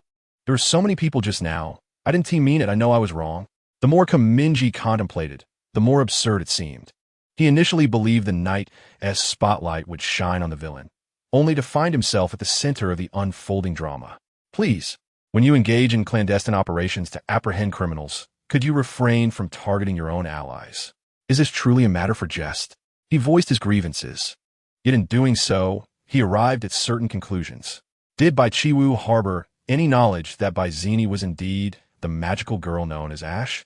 However, it was evident that Bai Zini remained oblivious to the fact that Bai Qiuwu was the transcendent being known as Black Wukong. Otherwise, one must wonder why her demeanor was so confrontational, with every utterance seemingly inviting conflict. At this moment, the specter of Gue Shu furrowed his brow. Perched upon the LED display screen of a towering building, he clenched the wires in his grasp, which flickered with erratic electricity, casting light upon his perplexed and multifaceted expression. Was he not, after all, the villain in this narrative? The cacophony of sirens resonated throughout the city, yet why was he relegated to the periphery? A trio of succinct questions materialized in his mind, tightening the furrows of his brow and enveloping him in a profound sense of humiliation. Simultaneously, as this peculiar scene unfolded, the barrage of comments on the Gray Pigeon network surged, reaching a new zenith. According to official records, the magical girl Ash and the transcendent black Wukong did not belong to the sanctioned ranks of superhumans. Thus they could not be classified as vigilantes, but rather as mere vigilantes. The fact that they could appear before the public as unsanctioned vigilantes, while evading the scrutiny of the superhuman registry, indicated that they were indeed illicit superhumans who had circumvented genetic testing. It was only fitting that they be apprehended by the Superhero Association for a thorough inquiry into their identities. Thus, when such figures took to the field, they bore not only the weight of criminality, but also the burden of official scrutiny. The authorities had never endorsed unsanctioned, unregistered superhumans parading in tight-fitting attire as law enforcers. This was undeniably a contravention of legal statutes, a flagrant affront to the Superhero Association. Yet, it was precisely due to their controversial identities, along with their distinctive appearances and abilities, that they incited a fervor on the internet. The discussions surrounding the magical girl Ash and the transcendent black Wukong reached levels of popularity comparable to that of certain officially endorsed superheroes. Consequently, a multitude of inquiries flooded the Gray Pigeon network, with many seeking clarification on the origins of the enmity between this magical girl and black Wukong. However, at that moment, it was Mingye, seated upon his bed, who should have been most astonished, for the scene before him deviated significantly from his expectations. He had presumed that if his father, sister, and younger sister convened, even without cognizance of each other's true identities, as virtuous figures, they would logically unite to vanquish the audacious criminal daring to stir trouble in the vicinity of Beijing. Instead, upon arrival, it was his sister and younger sister who engaged in a scuffle, two virtuous individuals squabbling before the villain. If word of this were spread, the ensuing discussions would undoubtedly be prolific. At this moment, as he gazed at the panel above the three individuals, Mingye suddenly recalled that Baizini's combat rating was merely B, a tier lower than both Hai Wukong and Gue Shu. Yet, paradoxically, she was the most audacious among them, exuding an air of defiance. Reflecting on Baizini's reaction half an hour prior, Mingye swiftly comprehended why she had dashed out upon hearing the news on television. Scrambling to engage in the commotion, with a sigh, he realized she had sought vengeance for her older sister. No wonder she appeared so formidable. Meanwhile, Gue Shu fixed his gaze upon the two, narrowing his eyes and curling his lips into a cold smirk, enunciating each word deliberately. "You two scoundrels, are you playing house here? Brother, it's not merely child's play. They're indeed family," Mingye remarked, covering his face. Feeling slightly intoxicated by the peculiar experience of watching his siblings engage in a heated exchange on television. As he spoke, Gue Shu suddenly let out a roar, thrusting his left arm toward the distant magical girl, Ash's. In an instant, his arm transformed into countless thorny tendrils that surged forth, aiming to ensnare Ash's.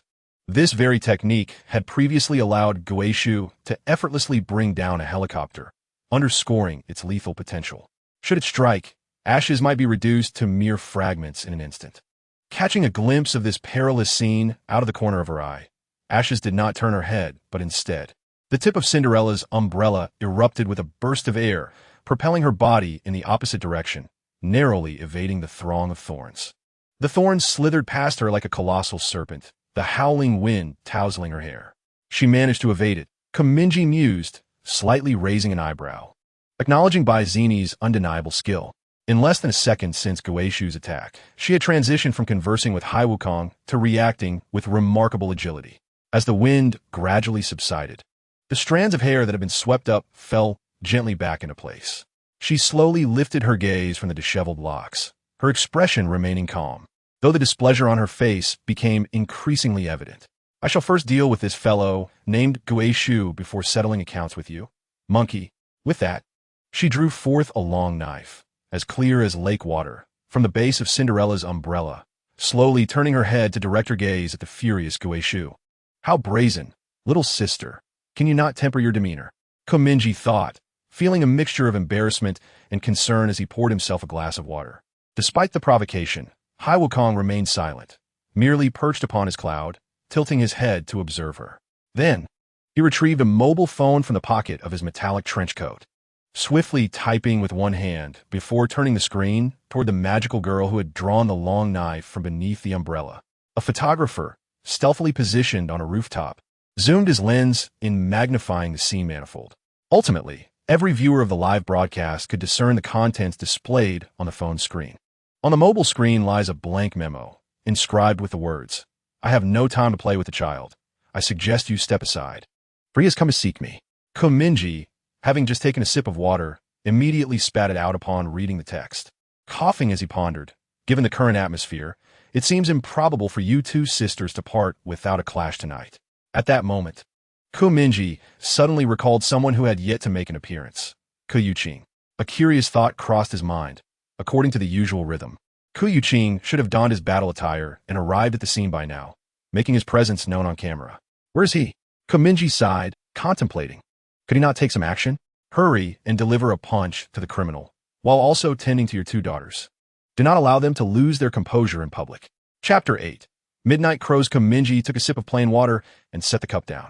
His pupils reflected the dazzling scenes of fireworks displayed on his phone, while the air around him resonated with the explosive sounds of shattering force.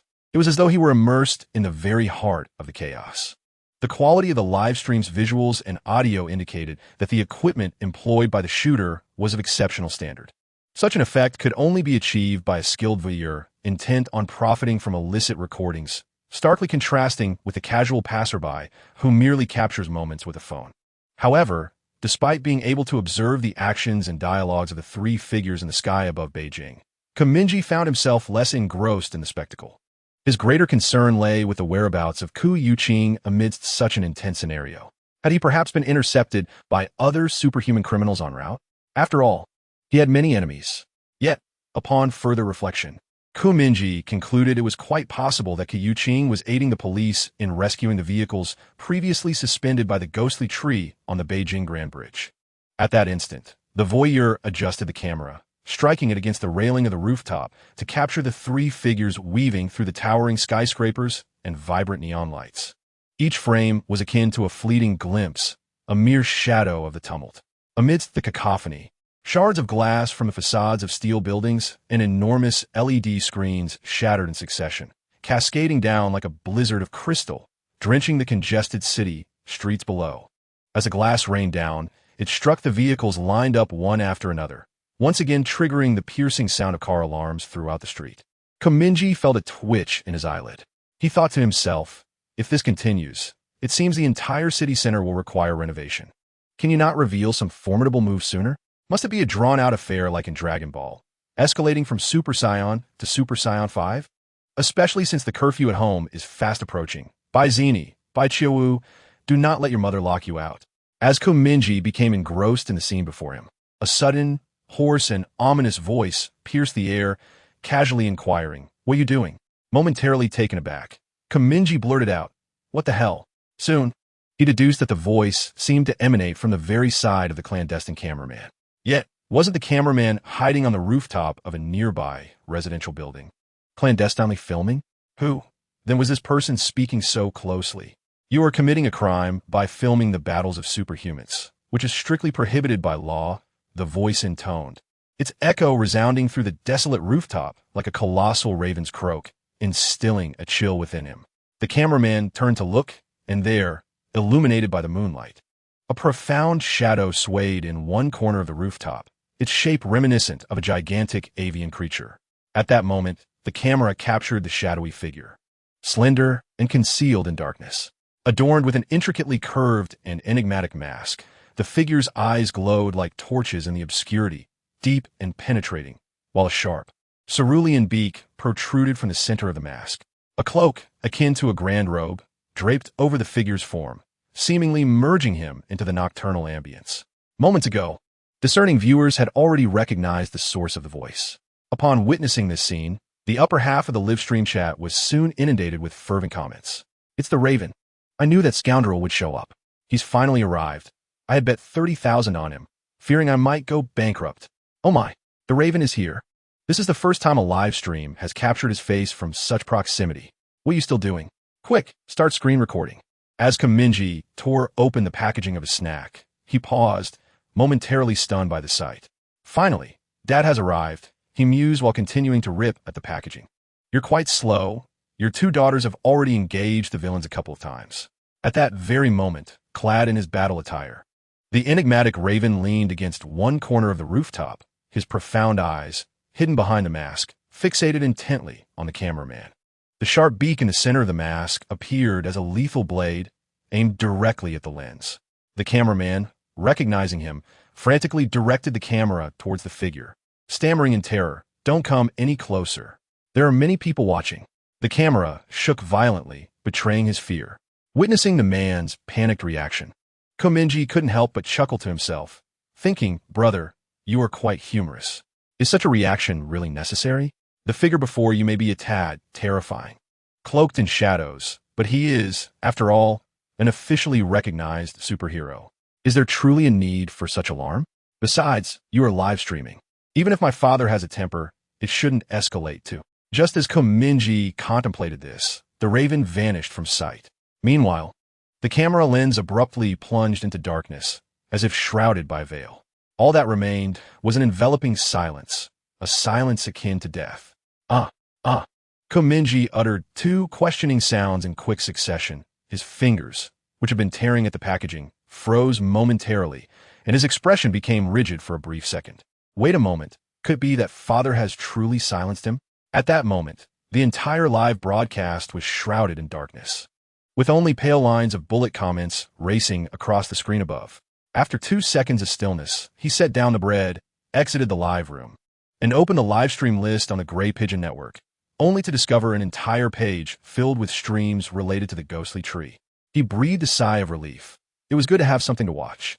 Raising his finger, he was about to click on one, when in that fleeting second, the covers of all the live streams sequentially blackened. It was as if a line of dominoes had been toppled. In the end, all that remained was an abyss of darkness and tranquility. Sensing something amiss, Mingye's complexion changed. Could it be that there was truly nothing left to watch? With this thought, he flipped through 2 more pages, discovering that the 10 live streams on the subsequent page also succumbed to darkness, one after another, as if someone had extinguished the lights. Without exception, the last shot in these voyeuristic live streams featured a colossal raven descending from the sky or bursting forth from the shadows. After 3 seconds of silence, Mingye clutched the half-open bread packaging and let out a deep sigh. His emotions were exceedingly complex, akin to having one's internet connection abruptly severed. He had initially hoped to witness the chemical reactions that would unfold when father, sister, and younger sister gathered together. Now, it seemed, no one would be able to watch.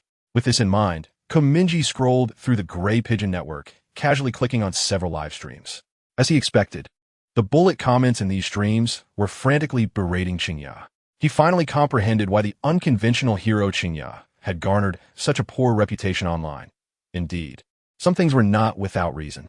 "Father, what on earth are you doing?" he murmured softly, his head bowed in complaint. "Arriving on site to do nothing, and first, you cut off everyone's internet connection. Huh? You're truly something else."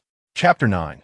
The Dragon of Calamity. Mingye bit into a piece of instant bread, flipping through several pages of live streams on the Gray Pigeon site, discovering that Yuqing had indeed eradicated all the voyeurs without exception. Not a single one remained. It seemed that the hundreds of onlookers watching the live streams on various illicit websites had all turned against him, and overnight, the number of detractors had surged dramatically. This is what we call a Chinese superhero. First, he appears like a ghost from a horror film. Then, while leaving the criminals unscathed, he prioritizes severing the internet connections of countless netizens. He might as well be renamed the Terrifying Crowman instead of Mingye. Heh, do you have such dark heroes abroad? Do dark heroes even exist? Forget others. Even your own son is considering lodging a complaint with the Superhero Association about you. As Mingye whimsically murmured while operating his phone, he exited the Grey Dove network.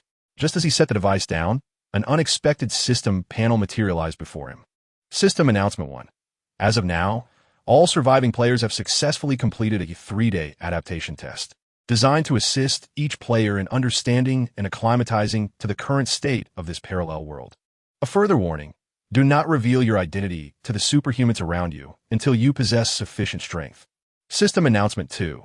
Tomorrow morning, daily tasks, global dungeons, player communication, system marketplace, and other features will officially commence. Wonderful. At last, I can discuss the past 3 days' experiences with the other 90-odd unfortunate souls. I hope their beginnings are as hellish as mine, surrounded by a myriad of data-driven superhumans. Otherwise, I might genuinely contemplate despair.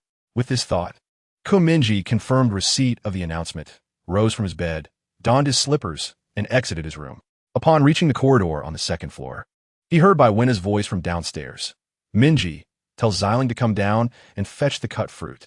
Coming, he replied casually, making his way to Xiling's room. The door was closed, so he gently knocked and said with a hint of annoyance, "Mom asked you to come downstairs for fruit." After his words fell, silence responded from within. He knocked once more, yet still received no reply. Is she asleep this early? He raised an eyebrow, turning the doorknob, which emitted a click, locked. Glancing at his phone, he noted it was only 7 o'clock. The absence of her presence puzzled him. Xiling's room was eerily quiet yet firmly secured. However, recalling that his younger sister was a vampire, he soon felt at ease. It was entirely plausible that she had slipped out through the window to pilfer blood bags from the hospital, or perhaps had resorted to more direct means by assaulting passersby for a quick meal. So what concern is it of mine? He stretched lazily, illuminated by the warm glow of the orange cucumber lamp left over from last Christmas, and proceeded downstairs. Just as he was about to descend, he heard the sound of a door opening. Shortly after, Wenna's astonished voice drifted up from below. "Oh, isn't that Xiaoma? Why are you back so early?" Mingye froze at the top of the staircase. His older brother had returned? How sudden. Just this morning, he had mentioned via text that he might not be back for a couple of days. As this thought crossed his mind, his pupils constricted, and an inexplicable sense of unease welled up within him. Half an hour earlier, in the outskirts of Jingjing City, on an obscure and sparsely populated alley, a white-haired girl slowly lifted her gaze from the neck of a corpse. The moonlight illuminated the blood-stained corners of her mouth and her silvery hair. Her expression remained tranquil, devoid of any emotion. Xiling wiped the blood from her lips with the back of her hand, her gaze shifting away from the lifeless body. "I'm full," she whispered softly. At that moment, from the depths of the alley's shadow, a hoarse yet authoritative voice suddenly resonated, reminiscent of a bell's thunder, yet tinged with a hint of youthful innocence.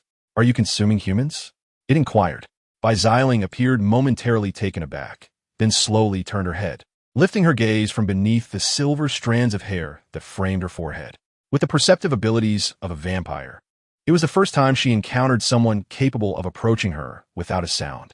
However, she soon discerned that the entity concealed in the shadows was not a person, but rather a dragon. This dragon, approximately 2 meters in length, possessed eyes that glimmered with the hue of molten lava. Its dark scales overlapped like sheets of metal, creating a striking texture. At that moment, it sat on the ground, its drooping tail casting a long shadow akin to a broom. Surprisingly, it exuded a certain charm, resembling a dragon hatchling. Xiling observed it for a while, her expression softening. Being a vampire herself, she mused. What was so peculiar about a dragon in a world filled with magical girls and superheroes? With this thought, she shook her head. "No, I do not consume humans." "What are you doing then?" the young dragon queried from the shadows. "Drinking blood," Xiling replied. The hatchling tentatively shifted its claws forward, cautiously emerging from the darkness, and said, "Isn't it more convenient to eat him?"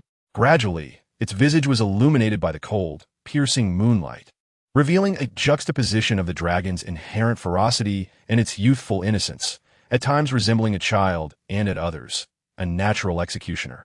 After observing it for a moment, Xiling gently asked, "Do you really wish to eat? Could you perhaps let him go to me?" The young dragon replied, swallowing hard. After all, he is a death row inmate. Xiling cast her gaze downward. She recognized him as a super criminal she had seen on television, which was why she had chosen him. After a brief silence, she added, "But you must consume him cleanly. Otherwise, it will leave traces of me. Rest assured, neither of us wishes to be captured by humans." the young dragon responded, crawling forward and using its claws to hoist the corpse, slowly dragging it into the corner. Xiling blinked her blood-red eyes, sitting on the ground with her knees drawn up, staring at it for a while, still curious as to why a dragon was present. Yet, fearing her mother would check on her and discover her absence from the bedroom, she reluctantly patted her backside and set off, climbing up the ladder that hung along the wall, stepping onto the iron plate beneath the air conditioning unit. With a gentle leap, she ascended to the rooftop of the residential building. Upon reaching the rooftop, Xiling glanced back, her gaze falling upon the young dragon nestled in the shadows. The dragon seemed reluctant to let her witness its feeding, crouching like a cat, lifting its head, quietly awaiting her departure. The two, a girl and a dragon, exchanged glances with their red eyes in the darkness. In the moonlight, she softly murmured, "Just like dragons, everyone despises us vampires." The young dragon remained in a daze for a moment. After speaking, Xiling slowly turned away, her hands clasped behind her back, moving forward along the edge of the rooftop as if traversing a crosswalk. Gradually, her figure faded into the darkness of the night.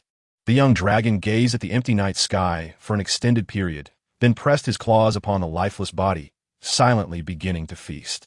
After a considerable time, a rich pool of blood flowed from the shadows, and the corpse had vanished. He exhaled deeply, flapped his underdeveloped short wings, and soared into the night sky. Hiding on the rooftop of an apartment building, leaning against a corner of the rooftop, the young dragon's form slowly transformed into that of a human boy. Ku Yongju curled up in the corner, embracing his bare body. Lost in thought for a while, he murmured, "Indeed, sister, we are both monsters." This was not the first time he had witnessed Xiling feeding, but it was the first time he had the courage to assume his draconic form to speak to her. Previously, he would always conceal his presence, stealthily trailing behind her, silently hiding in the shadows. In those moments, he would think that he was not the only anomaly in the family. His sister was one too. Well, she has returned home, so I should return as well. With a sigh, Ku Yongju picked up his clothes, which he had shed before transforming into a dragon, and donned them. He then strolled across the rooftops, following Xilin's scent towards home. Shortly after he departed, the colors of the shadows in the alley deepened, and a figure emerged from the darkness. It was a youth, strikingly handsome, almost resembling a woman, who stared expressionlessly at the pool of blood on the ground. After a long moment, the youth whispered, "Indeed, the offspring of the Calamity Dragon has emerged." He retrieved a green bird with a scroll strapped to its back from his sleeve and a brush. Unrolling the scroll on the bird's back, he inscribed with the brush, "Report to the Ninja Clan," confirming that the offspring of the Calamity Dragon is in the vicinity of Beijing, China. Based on the remnants, it is still in its juvenile form. It is not too late to locate it now, requesting reinforcements. After completing this task, the youth closed the scroll, secured it to the bird's back, and released it from his palm. The bird flapped its wings and swiftly disappeared into the moonlight, carrying the scroll. The youth's figure dissolved into a pool of ink, merging with the shadows beneath his feet. Soon after, he emerged from another pool of shadow in front of a residential building, the surroundings devoid of any presence. He glanced up at the building's plaque. Unit 1201, Building 5, Phase 1, Laojimai Street, then entered the stairwell, took the elevator, and selected the 9th floor. As the elevator doors slowly closed, just before they shut, a small hand reached in, caught between the doors. Witnessing this peculiar scene, the youth was momentarily taken aback, then focused intently, beads of cold sweat trickling down his forehead. He pondered, could the Dragon of Calamity have sensed his presence from such a distance? No, it was premature to reach such a conclusion. As he observed, a hand wedged within the elevator doors caused them to gradually part. In the flickering light of the corridor, a boy clad in a black hooded sweatshirt stood at the threshold. He withdrew the hand that had obstructed the elevator doors and regarded the anxious young man within with an impassive expression. Their eyes met, and one of them broke the silence. "Second brother?" Ku Yongju looked at his face, momentarily taken aback, and was the first to speak, reflecting on the serendipity of encountering his brother just after finishing his meal. Ku Xiaoma also paused briefly, then, gazing at the familiar, endearing visage, he exhaled deeply, chiding himself for his paranoia. How could the Dragon of Calamity, engrossed in its meal and employing utmost stealth, possibly detect his presence from such a distance? How foolish. Ku Xiaoma chuckled softly, as if mocking his own thoughts. "Little brother, it's been a while," he said. Ku Yongju, hands nestled in his pockets, stepped into the elevator. Turning to inquire curiously, why didn't you say you were back? Mingye mentioned you were still at university and wouldn't return for a few more days. I had matters to attend to and returned early, Xiaomo replied. Accompanied by their casual conversation, the elevator doors successfully closed this time.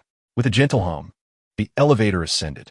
Xiaomo reached out and tousled his hair, asking, "You must be in 6th grade now. How have you been faring at school? I hope you haven't been bullying your classmates?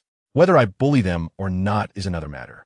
Just don't ruffle my hair anymore. It stunts my growth." Ku Yongzhu retorted, shaking off his hand in disdain. Xiaomo merely smiled, choosing not to respond. Before long, the elevator doors opened slowly. He glanced at the panel and confirmed it was indeed the 9th floor. Together with Ku Yongzhu, he stepped out of the cabin and pressed the doorbell beside their apartment door. The door creaked open to reveal their mother's face illuminated by the light, her expression quickly shifting to surprise. "Isn't this Xiaomo? What brings you back so early?" Bai Wen exclaimed. Ku Xiaomo scratched his nose and explained, "I had an appointment with a friend here, so I returned from university a couple of days early. As luck would have it, I ran into my little brother on the way back." Upon hearing this, Bai Wen crossed her arms and shot an accusatory glance at Ku Yongzhu. "You little rascal. You said you were going to the supermarket to buy cola, yet you took so long. Couldn't you have taken a stroll after buying the drinks?" Ku Yongzhu lowered his head, feeling somewhat guilty as he wiped the corner of his mouth, thinking that with the Dragon of Calamity's abilities, he had masked the scent of blood well enough not to be detected. He mused about how his sister managed to eliminate the scent of blood, considering she frequently emerged to feed without anyone noticing. "Mom, don't be too strict with him. It was just a walk," he added. Ku Xiaomo chuckled softly, wrapping his arm around the visibly displeased Ku Yongzhu as they entered their home. He paused in the familiar living room, suddenly sensing a subtle, peculiar gaze upon him. Abruptly, he lifted his head, directing his attention towards the staircase leading to the 2nd floor. There, he noticed a young man standing by the handrail, his head bowed, expressionless as he fiddled with his phone. Ku Xiaomo raised his gaze, a name escaping his lips. "Mingye?"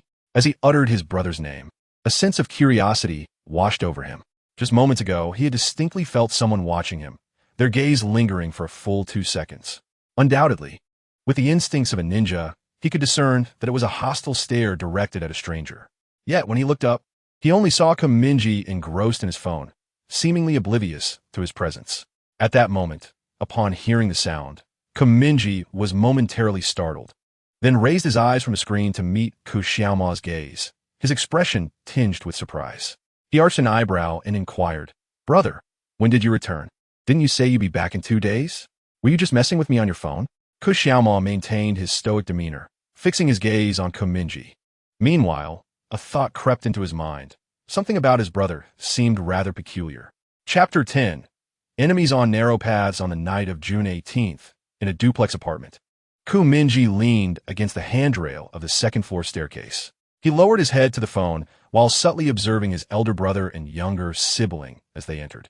At that moment, Ku Xiaomo, with his arm around Ku Yongzhu's shoulders, walked into the living room. Simultaneously, from Mingye's perspective, information panels materialized above their heads. Name, Ku Xiaomo. Age, 20. Gender, male. Strength, A class, possessing exceptional combat prowess that surpasses 90 of superhumans worldwide. Hidden identity, a ninja affiliated with the Huashan ninja sect, and the eldest disciple of the 27th generation sect leader. His elder brother is a ninja? So he specifically chose to attend university in Xi'an to be closer to Huashan? The family had previously urged him to change his major, yet he had disregarded their advice entirely. Upon realizing this, Mingye exhaled in relief. The term ninja seemed less menacing, likely placing him within the realm of the law-abiding. Had a serial killer or a menacing figure been lurking in the family, he would have had cause for concern regarding his safety. Note 1. When ninjas are nearby, always be cautious of the shadows around you. They may emerge at any moment. The Huashan ninja sect and the Calamity Dragon clan have been sworn enemies for generations, their conflict persisting for centuries, even though the Calamity Dragons have seemingly vanished from existence. The Huashan ninja sect remains convinced that their descendants may still be lurking in the shadows. Thus, the foremost objective of the sect is to locate every last Calamity Dragon and eliminate them completely. So, what exactly is this ninja sect, and why are they enemies with the Calamity Dragons? Pondering this, Mingye's mind momentarily faltered, questioning whether he had misread the situation, especially when he noticed that his companion was cradling a calamity dragon. He glanced again at Ku Xiaoma's profile and the child beside him, Ku Yongzhu. Name, Ku Yongzhu. Age, gender, male. Strength, A-class, possessing combat prowess exceeding that of 90 of superhumans worldwide. Hidden identity, juvenile form of a calamity dragon. As the realization dawned on Ku Mingye, his jaw nearly dropped in disbelief. At that moment, Ku Xiaoma's embrace of Ku Yongzhu appeared grotesquely unsettling, akin to a sight best left unexamined, reminiscent of an unspeakable entity from the Cthulhu mythos. Despite his efforts to maintain composure, the corners of his mouth twitched involuntarily, and his eyelids fluttered restlessly. He thought to himself, "Brother, could you possibly open your eyes and see what you're holding? Are sworn enemies now embracing each other?" He mused whether Ku Xiaoma was an undercover agent for the Huashan ninja sect or perhaps a misguided liberal within it. Despite his urge to mock the absurdity of the situation, Ku Mingye understood that the two were likely unaware of each other's true identities, which accounted for this bizarre scenario.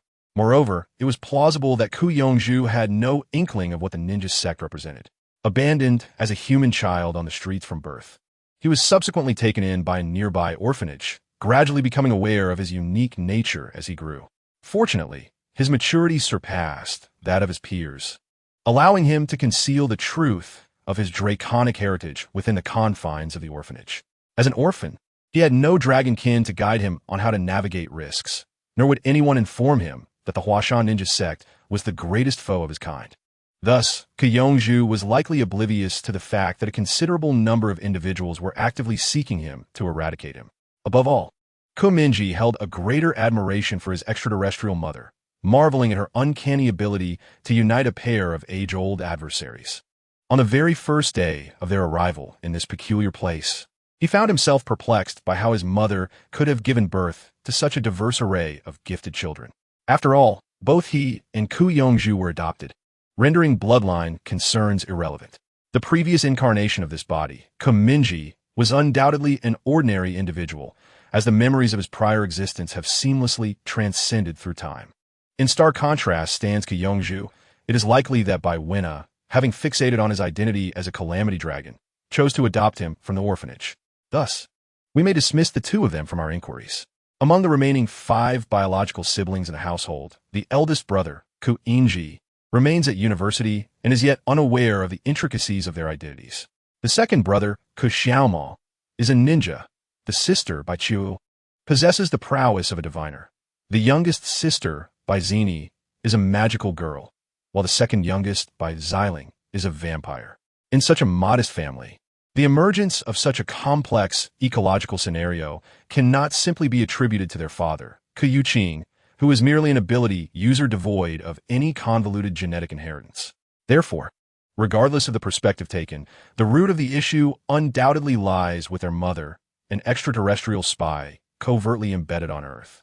If Ku Mingye's conjectures hold any truth, it is highly probable that Bai Wenna has tampered with her reproductive system, utilizing Ku Yuqing's genes alongside an array of other unique genetic materials sourced from Earth to produce a succession of offspring, each with distinct bloodlines.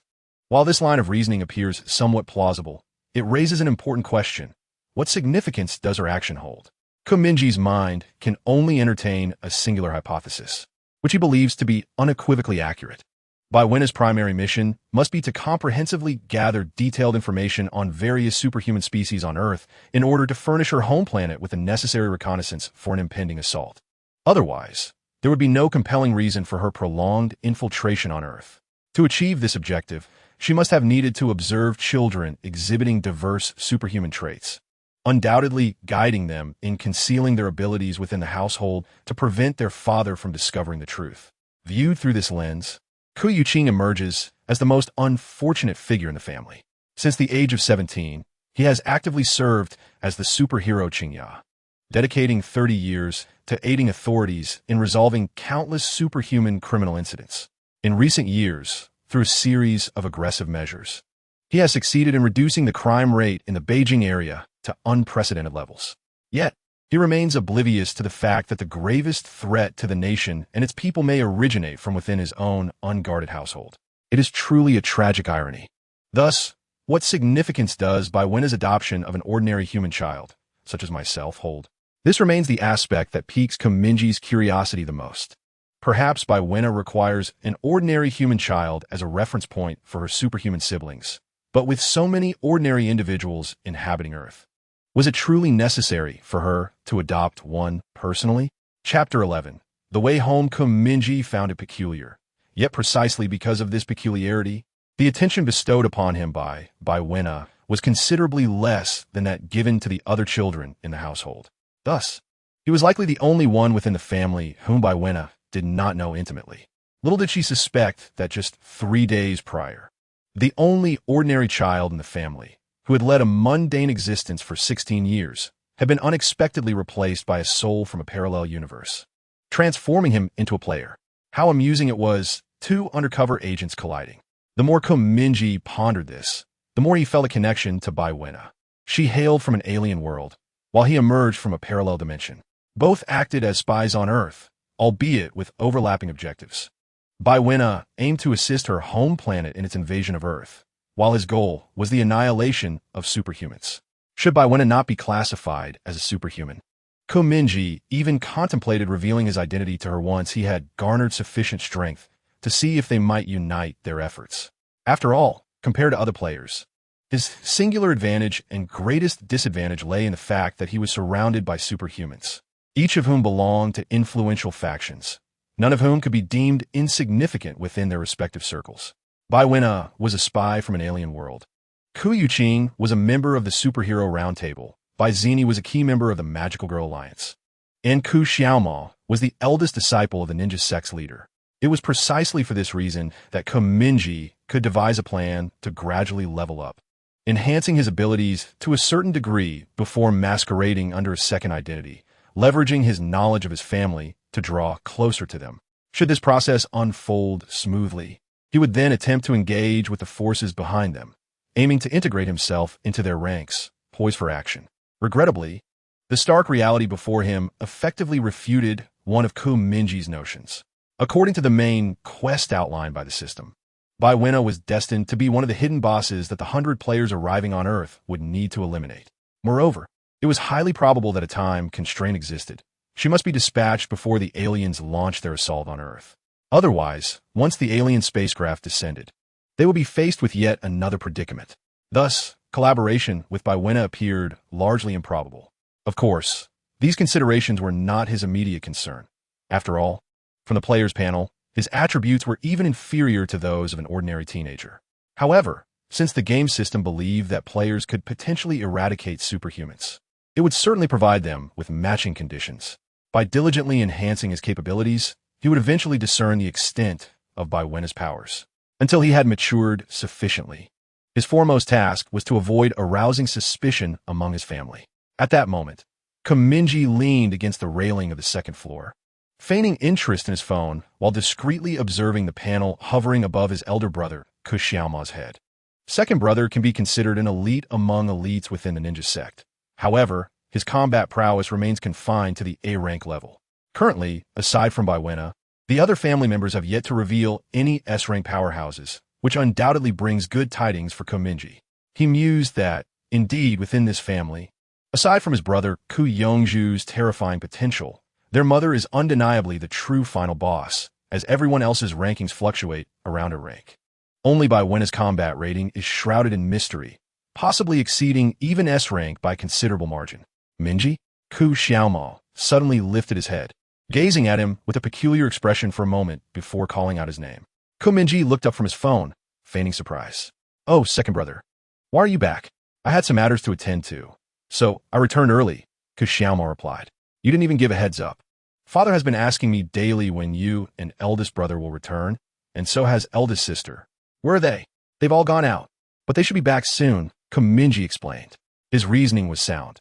After all, since Ku Yuqing had already arrived, the combined forces of the extraordinary hero Qingya, the god communicator Hai Wukong, and the magical girl Ashes would undoubtedly suffice to handle a mere A-rank threat like the Ghost Tree without any suspense.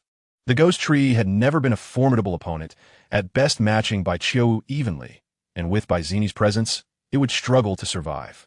Moreover, with the exceptionally seasoned Ku Yuqing joining the fray, the battle would swiftly become one-sided. At this moment, within a school situated in the Yendai commercial street, an enchanting figure soared from the depths of the night sky, descending gracefully with the assistance of an umbrella onto the rooftop of this abandoned elementary school. This institution, which had ceased operations a decade ago, serves as the stronghold for all magical girls within the surrounding Beijing area.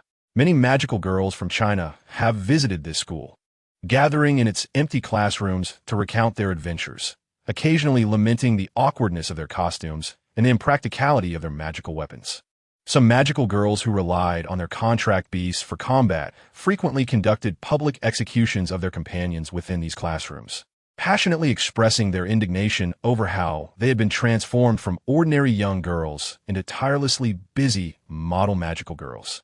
When they spoke with fervor, tears would stream down their faces as they murmured, "What difference is there between being deceived into becoming a magical girl and being tricked into studying civil engineering?" Given that magical girls are typically quite young, a significant number harbor a strong aversion to the very concept of school. They had vehemently resisted using this elementary school as their base. Yet ultimately, due to its convenience, this historically significant stronghold has endured to this day. At such a late hour, the abandoned elementary school is, of course, devoid of any presence, serving as an ideal sanctuary for shedding their magical attire. Thus, the magical girl Ashes, having extricated herself from the fray, immediately thought of this place. The moment her toes touched the rooftop, her attire cascaded to the ground like a layer of colorless gossamer, vanishing to reveal her original school uniform. Simultaneously, the weapon she wielded, a battle umbrella named Cinderella, transformed into a plain black folding umbrella. Akio, as she folded the umbrella, Bozzini sneezed against the biting wind. She wiped her nose with a finger, stamped her foot in frustration, muttering to herself, "Damn it, still not bathed at this hour, and I couldn't catch that troublesome monkey. It's infuriating. And that obnoxious blue crow, always acting as the official's lapdog. I feel nauseated just seeing him." She recalled her last encounter with Blue Crow, the eerie avian figure who had shadowed her throughout half of the city. It took all her guile to finally shake him off. Deep down, she understood why Blue Crow had followed her. He was directly affiliated with the authorities who had undoubtedly tasked him with investigating the backgrounds of these enigmatic vigilantes. Yet, every time she thought of it, she felt a chill run down her spine, followed by indignation. Why should they be deemed superior simply for operating under the aegis of the official? Enough is enough. If I don't get home soon, Mother will explode my phone. Clutching her shoulder with her left hand, Bozzini retrieved her phone from the pocket of her uniform. The notifications from her mother caused her to shudder momentarily.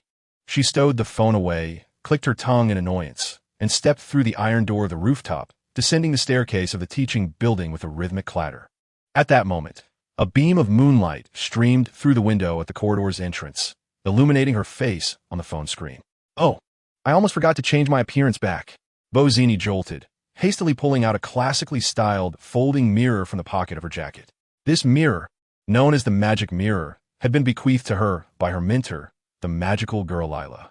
By concentrating fully and visualizing her desired appearance, her features would instantly transform. Bozzini had experienced success with this ritual countless times. Each time, she envisioned her face as it might appear 2 or 3 years hence, complemented by a series of Gothic-style outfits and British makeup. Thus, she would remain unrecognizable. Gazing into the mirror, Bozzini sighed in relief once her face reverted to its intended form. She tucked the magic mirror away and lifted her gaze, following the slender shaft of moonlight as she peered out the window from the corridor. "Mentor, are you well over in London?" she murmured softly, her pupils reflecting the vast sky. A wisp of moonlight danced amongst the clouds, revealing a fish-scale sky, with undulating patterns of clouds filling the deep blue night. Chapter 12. Each with their own concerns. June 18th, night, Huanjing City, at the Coastal Tavern, near an old lighthouse. The seer He Wukong stood silently on the observation deck, gazing into the distant horizon. After a long while, he slowly removed the mask that obscured his face and shed the metallic silver coat that enveloped him. Like a goldfish surfacing for air, Bai Qiuwu closed her eyes and took a gentle breath.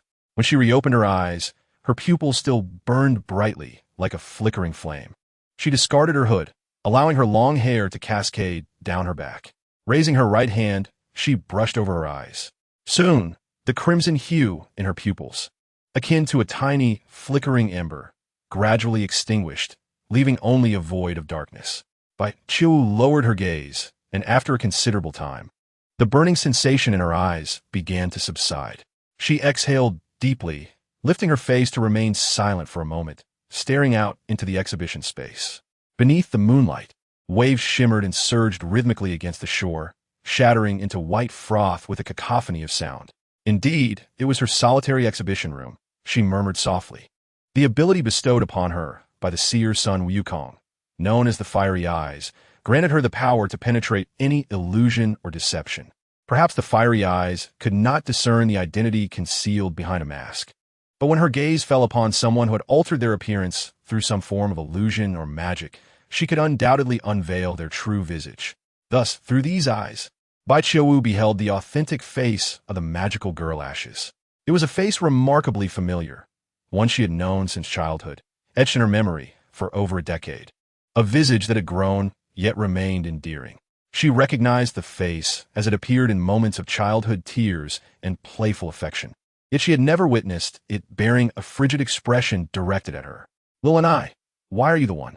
Bai Qiuwu whispered, cradling her shoulders, her gaze shifting thoughtfully.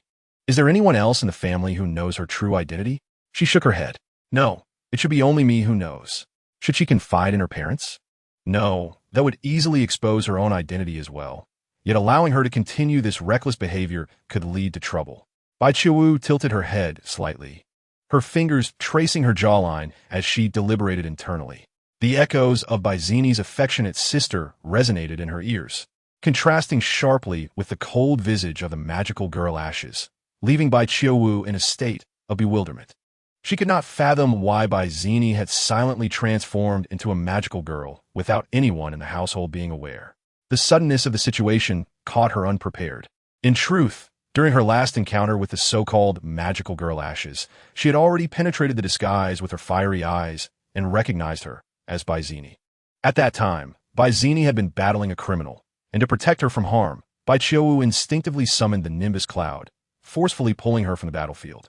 However, what she did not anticipate was that Bai Zini would harbor resentment towards her for such an instinctive act for so long, even going so far as to seek her out deliberately this time.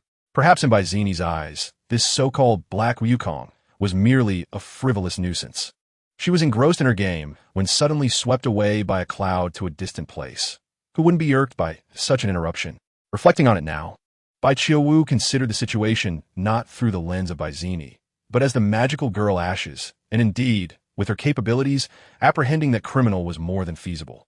Yet, upon their first encounter, it was inevitable for her to perceive Bai Zini as that fragile little girl, thus instinctively wishing to extricate her from danger, leading to this unnecessary complication. Had it not been for this, Bai Zini would not have nurtured such animosity, relentlessly pursuing her. Never mind. It was best to return home. Bai Qiuwu gently shook her head, ceasing to speculate on Bai Zini's thoughts, and instead donned the sports jacket from the table and placed a baseball cap upon her head. She lingered for a moment at the bus stop along the coastal highway, boarding the final bus, gazing out the window at the illuminated city, everything appearing so surreal, akin to a mirage. Shortly thereafter, the bus halted at the stop on Lao Jingmai Street. As she disembarked, she spotted a familiar figure by the platform. Ku Yuqing, who had yet to return home, was seated on a public bench beside the supermarket, a cigarette dangling from his lips, a pack of Zhonghua in hand, along with a lighter. Upon seeing Bai Qiuwu, Ku Yuqing remained silent, calmly seated there, merely raising an eyebrow at his daughter. Dad, have you been smoking here for an hour? Bai Qiuwu asked with a chuckle, arms crossed. No, I bought the cigarettes and then took a stroll, he replied, leaning down to ignite the cigarette with the lighter, his voice deep and resonant. Did you enjoy your time with friends? It was all right just shopping and then came back. Bai Qiuwu tilted her head and added, rather dull, to be honest. Then let us head home. Otherwise, your mother will be furious. The two departed from the supermarket, taking the elevator to the 9th floor of their duplex apartment. As Ku Yuqing unlocked the door, his gaze traversed the entryway, revealing the children gathered in the living room before the large television, engrossed in a film. Oh, Xiaomo is back too? He remarked, a hint of surprise gracing his features as he observed the tall, slender figure in the room. Bai Qiu was taken aback as well, pondering how Mingye had mentioned that her elder brother would not return for a few more days. Yet here he was. Upon hearing the commotion, Ku Xiaoma turned to Ku Yuqing and stated, "Dad, I had something to attend to, so I returned early." Then, glancing at Bai Qiu, he inquired, "Why are you back so late?" "I went out with friends," Bai Qiu replied. "Brother, are you staying here for the entire summer?" "Yes, there isn't much to do this summer, so I'll be home," Ku Xiaoma answered. "What about you? You're entering your senior year next term. Feeling the pressure?" "It's manageable, just maintaining a calm mindset," Bai Qiu replied. Ku Mingye sat on the sofa, munching on potato chips as he remarked, "She goes out to play every day, never reviews, yet remains in the top 10 of her grade. You needn't worry about him, second brother. And what about you?" Ku Xiaoma inquired, glancing at Ku Mingye. "I've heard your grades have plummeted. Be careful not to miss out on university altogether." Ku Mingye chuckled lightly. "Then I'll surely follow your example, scoring over 600, yet opting not to attend a prestigious university, instead heading to a regular one in Xi'an. Our parents are nearly beside themselves with worry over you." Though he jested, he understood that Ku Xiaoma's decision was driven by a desire to be closer to Huashan, facilitating contact with Renzone. Bai Zini poked her head over the back of the sofa and shouted, "Dad, I need help. The TV subscription is about to expire. Hurry and recharge it." "Understood. I'll recharge it shortly. Watch what you can in the meantime," Bai Yuqing replied gruffly, cigarette in mouth as he ascended to the second floor. Bai Qiu closed the door, her gaze fixed on Bai Zini. She was watching a movie with Bai Xiling, Ku Yongzhu, Ku Xiaoma, and Ku Mingye, presumably the Lord of the Rings trilogy. As always, Bai Zini enjoyed snuggling up next to Ku Mingye. Apart from Bai Xiling, he had been her closest companion since childhood. Does Xiling know that little Ni is a magical girl? Bai Qiu pondered, contemplating whether to discuss this with them. Yet, what if they were unaware? Lost in thought, her gaze lingered on Ku Mingye, who, as usual, was engrossed in his phone, occasionally stifling a yawn while others watched the film. Unlikely, Bai Qiu shook her head. Ku Xiaoma took a sip of water and turned to her. "What are you doing standing at the door? Aren't you joining us for the movie?" "You all go ahead. I'll join after my shower," Bai Qiu replied, slipping off her sneakers and changing into slippers as she made her way upstairs. "What do you mean join? Don't you have school tomorrow?" Bai Wenna happened to descend the stairs, muttering, "A bunch of little rascals, using your second brother as a shield. Thinking just because Xiaoma is back, they can stay up late?" Bai Qiu brushed past her, exasperated. "All right, Mom, we're happy second brother is back. What's wrong with staying up a little later?" Bai Wenna shot her a glare. "You, especially you and Mingye, both in high school, should get your rest. Don't think that just because summer vacation is approaching, you can neglect your studies." Bai Qiu smiled, choosing not to retort.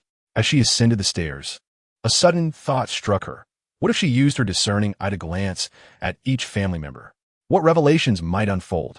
Would it be akin to the moment she beheld the magical girl Ashes, as though her entire worldview was upended? Contemplating this, she paused, standing silently in the shadows of the staircase, turning her head to glimpse the profiles of her family. It is evident that Ku Mingye possesses no interest in watching the film and is contemplating an escape. However, Bai Zini detains him, vociferating something. Ku Yongzhu and his brother, Ku Xiaoma, engage in conversation regarding their exploits as school bullies. Bai Ziling remains silent, her crimson pupils quietly reflecting the scenes of the movie. Despite the passage of time and the growth of each individual, they all appear as they do in her memories. Just as in every summer vacation that has transpired, they gather before the television, seated on the sofa, united without any barriers, merely sharing joy and laughter. Even amid a tumultuous era, this is a commonplace, blissful family. For Bai Qiu, returning home after a fierce battle outside feels akin to arriving at a tranquil harbor. She has no desire to disrupt this status quo. Contemplating this, Bai Qiu silently dismisses the notion of discussing Bai Zini's matter with her parents or siblings. After all, she too harbors her own secrets. Since Bai Zini is reluctant to reveal her identity before the family, it stands to reason that she would feel the same. Why necesitate? Bai Zini is no longer a child. She understands her actions. Much like myself 2 years ago, upon acquiring extraordinary power, I believed I was omnipotent and felt an irresistible urge to act. We are all alike. Bai Qiu murmurs softly, her gaze lingering on Bai Zini for a fleeting second before she ascends the stairs. At that moment, Ku Mingye, seated on the sofa, discreetly glances at her retreating figure before quickly averting his gaze. Look, I can barely keep my eyes open. He laments, his eyelids drooping. No, brother. Just stay with me until this film ends. Then you can sleep. The last one can wait until tomorrow, Baizini insists, tugging at his shoulder while her eyes remain glued to the screen. Mingye shrugs, reflecting that Baizini wielding the tattered umbrella known as Cinderella against his neck might be more convincing than her current display of affection. Had he not witnessed Baizini's other persona, with her calling him brother in moments of need and frivolity, he might genuinely believe that his sister was simply clinging to him. Perhaps Baizini merely regards him as a tool to conceal her identity at home. Upon reflection, he realizes he is indeed a quintessential tool, the epitome of utility. Once her sister finishes her bath, she will join you to watch. I'm off for now, he declares, rising from the sofa. In truth, he is not devoid of time to accompany them for the film. Rather, he has become aware that his brother Xiaomao has been quietly observing him this evening. The reason remains unclear, yet it seems he harbors suspicions. But why? As Mingye descends the stairs, he contemplates. I should not have revealed any flaws. I have endeavored to embody the character of this body's original owner. Could it be that the ninja possesses the ability to read minds and discern that he has been supplanted by his brother? In a rather absurd turn of events, could this individual possibly regard me as the dragon of calamity? Please, open your eyes and observe. The dragon you seek is right beside you, that insufferable sixth grader. If I may add, Mingye's mind was inundated with questions, and he recognized that it would be prudent to maintain a safe distance from Xiaomao for the time being. Furthermore, he needed to be vigilant during his solitary moments. According to the system's assertions, ninjas possess the ability to meld into shadows, thus he must remain ever wary of the shadows within the room. For his second brother might be lurking therein, clandestinely observing him. It was truly reminiscent of a ghostly presence. Shivers cascaded down Mingye's spine as he silently scoffed to himself, then ascended the staircase to the second floor, taking 2 or 3 strides into his room before locking the door. With one hand cradling the back of his neck, he reclined onto his bed and glanced at the date on his phone, June 18th. He then checked the vacation schedules of several schools. Kuyongju's elementary school still had 3 days of classes before summer break. Baiziling and Baizini's middle school had 1 more day. As for Mingye and Baiqiuwu's high school, 2 more days remained until vacation commenced. His second brother's university had already begun its break, and he had returned home early today. As for the eldest brother, he likely would not return for another couple of days. So far, the eldest brother, Mingye, was the only one whose background remained an enigma to Mingye. Regardless, this summer promised to be quite lively, he mused, gazing at the ceiling speckled with 1 or 2 pale yellow spots. First and foremost, he needed to connect with other players residing in the same city, establishing discreet communications to coordinate times for dungeon raids and hasten the enhancement of his levels and abilities. Secondly, he had to ensure that his identity as a player remained concealed at home. Otherwise, any family member could easily dismantle him and feed him to the pigs. Chapter 13. Dungeon unlocked with his second brother, Xiaomao, having returned home and inexplicably fixated on him. Mingye dared not act recklessly during his time alone in his room, lest he inadvertently divulge information detrimental to his well-being. After all, according to the intelligence provided by the system, his second brother was not only an A-rank superhuman, but also a ninja, a profession adept at gathering intelligence and scouting enemies. Not to mention possessing the nearly invulnerable ability to slip into shadows. Mingye was acutely aware that as long as Xiaomao was home, there was a constant possibility that a pair of eyes could be watching him from some shadowy corner of the room, be it beneath the wardrobe, the shadow cast by the desk lamp, or even the silhouette projected onto the bed frame behind him. Merely conjuring such images in his mind sent chills down his spine, and the thought of experiencing it firsthand was unbearable. Thus, he resolved to avoid staying up late this summer as much as possible. With no pressing matters to occupy his mind that night, Mingye completed his evening routine and retired to bed early. A night of silence ensued. As Mingye reopened his eyes, he let out a gentle yawn, allowing the hazy morning light streaming through the window to guide his gaze towards the clock on the wall, which indicated that it was already 6 in the morning. He was oblivious to whether anything had transpired the previous night. Nonetheless, he had slept soundly. The ancient spoke of the term decapitation meal, and at least he had indulged in a sound sleep, which was a source of gratitude, regardless of the hardships that lay ahead. The scene before him was different from the previous day. At that moment, Mingye noticed a new mailbox icon in the upper right corner of his vision. Raising an eyebrow, he took a sip of water from his cup while reaching for the book beside his bed, feigning a casual page-flipping motion as he attempted to tap the icon with his finger. The instant his fingertip made contact, a chime resounded in his ear, followed by a cascade of emails popping up before him.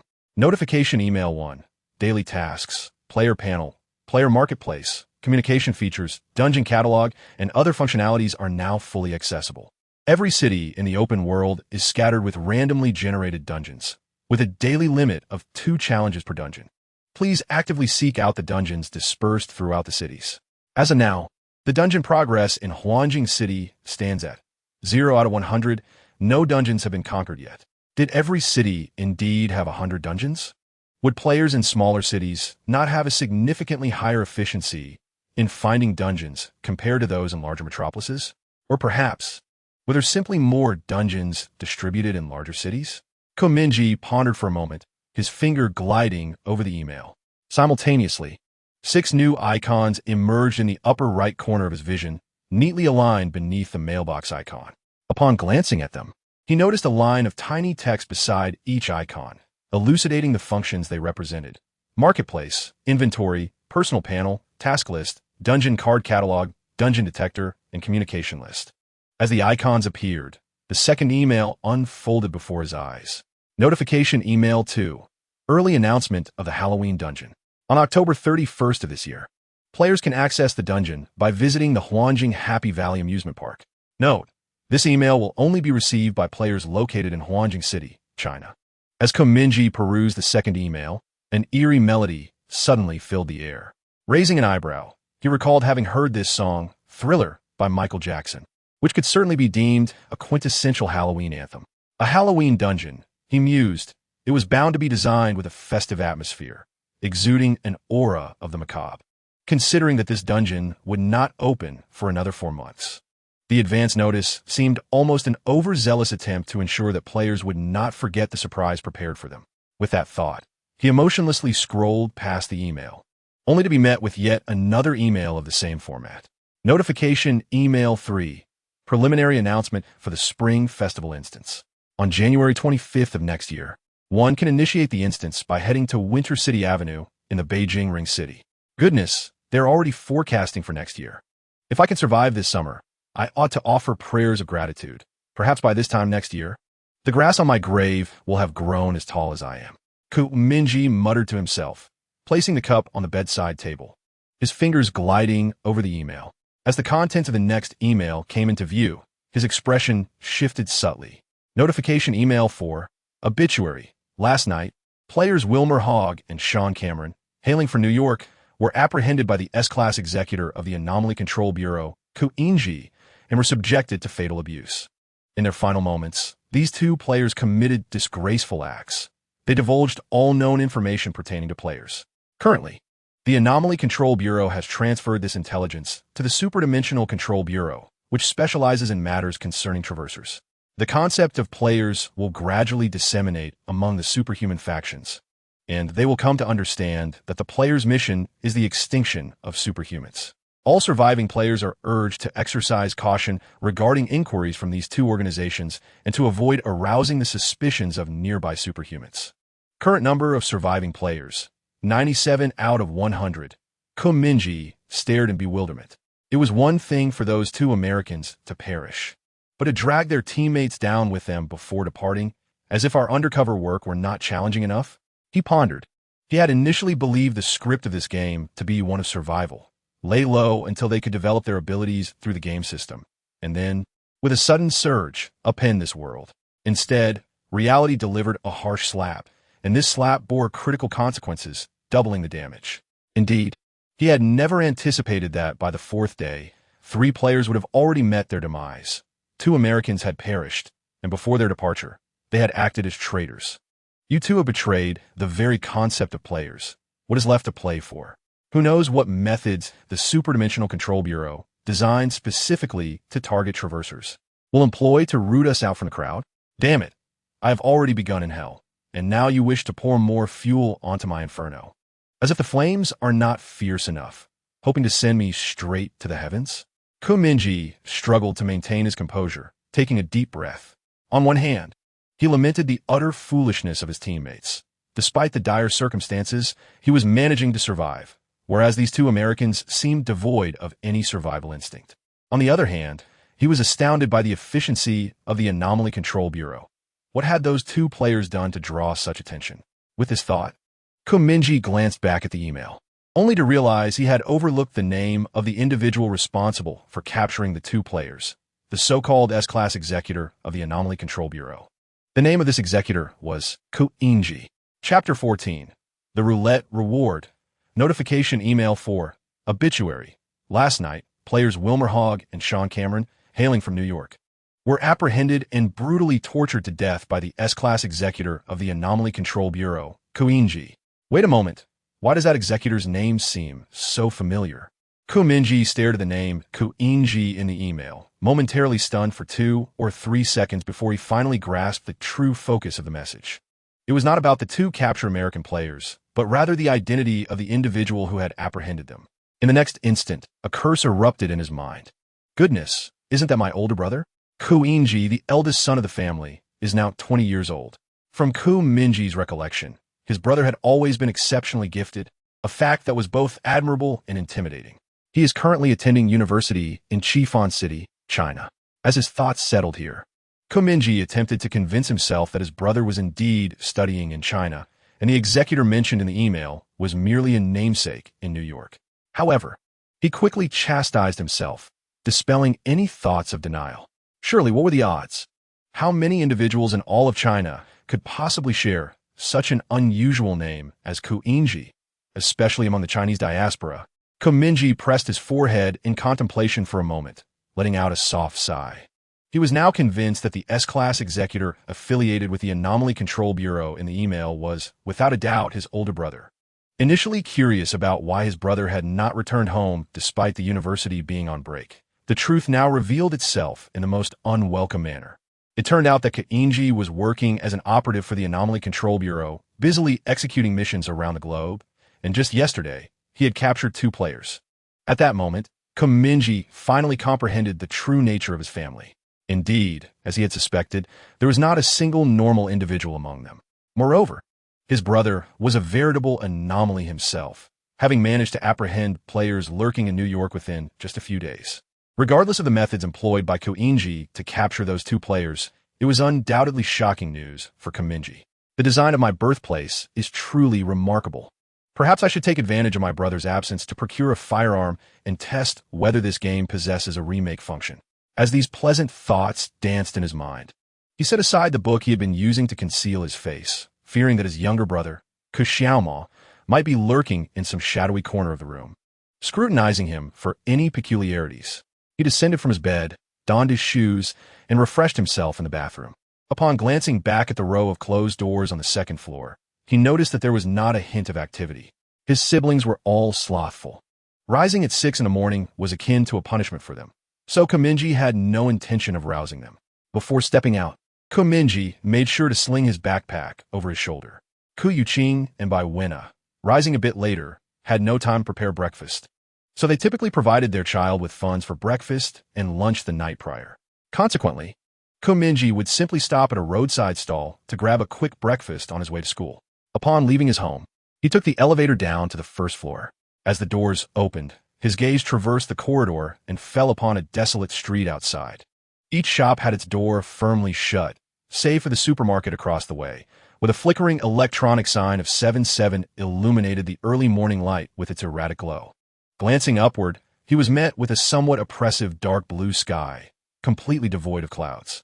Fortunately, the morning air retained a semblance of freshness.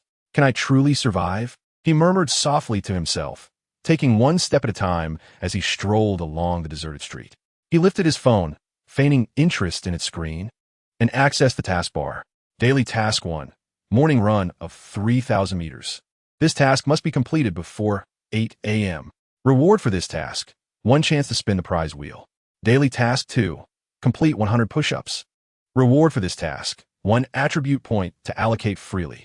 Daily Task 3, none, There's a 10% chance each day for a special daily task to refresh. Completion of such a task will yield rewards more substantial than regular daily tasks. Note: daily tasks refresh at midnight. Please endeavor to complete them before the deadline. Having reviewed the tasks, Mingye entrusted his backpack to the supermarket owner and set off running along the old Mingye district. He ran with unrelenting vigor, pushing himself until the oppressive dark blue sky transformed into a pure white expanse, his uniform drenched in sweat before he finally ceased his exertion. Leaning forward, hands resting on his slightly bent knees, he gasped for breath. After a while, he raised his eyes from the sweat-soaked strands of hair on his forehead to the floating task prompt before him. You have completed daily task 1 and earned 1 chance to spin the prize wheel. Would you like to spin now? Spin, he declared. At his command, a circular prize wheel gradually unfurled before his eyes, intersected by red lines that divided it into 6 segments, each labeled with various texts and icons. The prizes represented by segments 1 through 6 were as follows. 1. C-Class weapon, electromagnetic pulse pistol, compatible ammunition available for purchase in the shop. 2. 500 shop coins, usable in the player shop for purchasing items. 3. 1 attribute point to allocate freely. 4. Unique item, web shooter, derived from the superhero franchise Spider-Man in Parallel World 2. 5. B-Class item, firearms proficiency card. 6. Thank you for participating. As Mingye walked forward, he scrutinized the rewards of each section of the spinning wheel. Unfamiliar with the game S items, he was unsure which reward was the most desirable. He only knew that if he landed on the 6th prize, he would have to ascertain whether the system possessed a remake function. Without hesitation, he pressed the button to activate the wheel. It spun like a windmill, the pointer remaining steadfast. Ultimately, it halted over the 4th section. Congratulations, you have obtained the prize from Section 4. A unique grade item, the web shooter. The item has been added to your satchel. Open your satchel to view it. Mingye raised an eyebrow. A fine item indeed. Though my current physical abilities may render it unusable for now, it may have to be stored away for some time. At that moment, he abruptly halted, turning his head to see a massive panel suddenly appear above an abandoned train station ahead. Congratulations, you have discovered the number 7 instance of Ringjing City. This instance has been recorded in your instance guide, which you may consult at any time. Instance name: Crazy Train Station. Instance location: Old Mingye District. Abandoned Train Station. Instance difficulty: F grade, recommended for players below level 10 to form a team for this instance. Chapter 15. The web device: there are a total of 100 instances in Ringjing City, and to stumble upon one so easily feels like a stroke of luck. Mingye gazed up at the instance panel above the abandoned train station, pondering. The panel was as large as a cinema screen. Its incongruity embedded in reality was unmistakable, delivering a unique visual impact that was hard to ignore. If each instance panel was of such magnitude, then even with a sparse distribution of players throughout Ringjing City, each individual would likely encounter several instances. He lacked the courage to enter an instance alone. One could easily find themselves trapped inside. It was wiser to wait until he could connect with other players in the city, forming a team before venturing in. With this thought, Mingye averted his gaze and glanced at the list of daily tasks. Daily Task 1. Morning run 3,000 meters, completed. Daily Task 2. Perform 100 push UPS, incomplete. Current, 0 of 100. Reward: 1 attribute point to be freely allocated. The next task's reward was an attribute point. Mingye contemplated as he opened his personal panel. Player level: LV1, player experience, 0 points, 500 points, which can be acquired through dungeons, tasks, and defeating superhumans. Player attributes: physical fitness, 9 points, neural reaction, 9 points. Mental strength, 10 points. Below are the attribute standards for various levels of humanity. Normal teenager, 13 points. Normal adult, 20 points. F-class superhuman outstanding attribute, 30 to 60 points. E-class superhuman outstanding attribute, 60 to 100 points. D-class superhuman outstanding attribute, 100 to 140 points. C-class superhuman outstanding attribute, 140 to 180 points. B-class superhuman outstanding attribute, 180 to 250 points. A-class superhuman outstanding attribute, 250 to 400 points. Mingye raised an eyebrow and calculated mentally. By this reckoning, Baizini could defeat 250 of me. Bai Chiu could vanquish 300 of me. My father could overpower 400 of me. and my mother could best at least 500 of me. At that moment, he sincerely thanked the heavens for allowing him the privilege of being born into this family, becoming an indispensable cog, a unit of combat power calculation. Player abilities. Firearms mastery not yet unlocked. Lockpicking mastery not yet unlocked. Open the ability list to view all details of your abilities. Player skills. None. Each player can equip a maximum of 10 skills. Once the skill slots are filled, you may replace skills as desired. Mingye tapped the X to close the panel and made his way to the supermarket where he had left his backpack, contemplating along the way.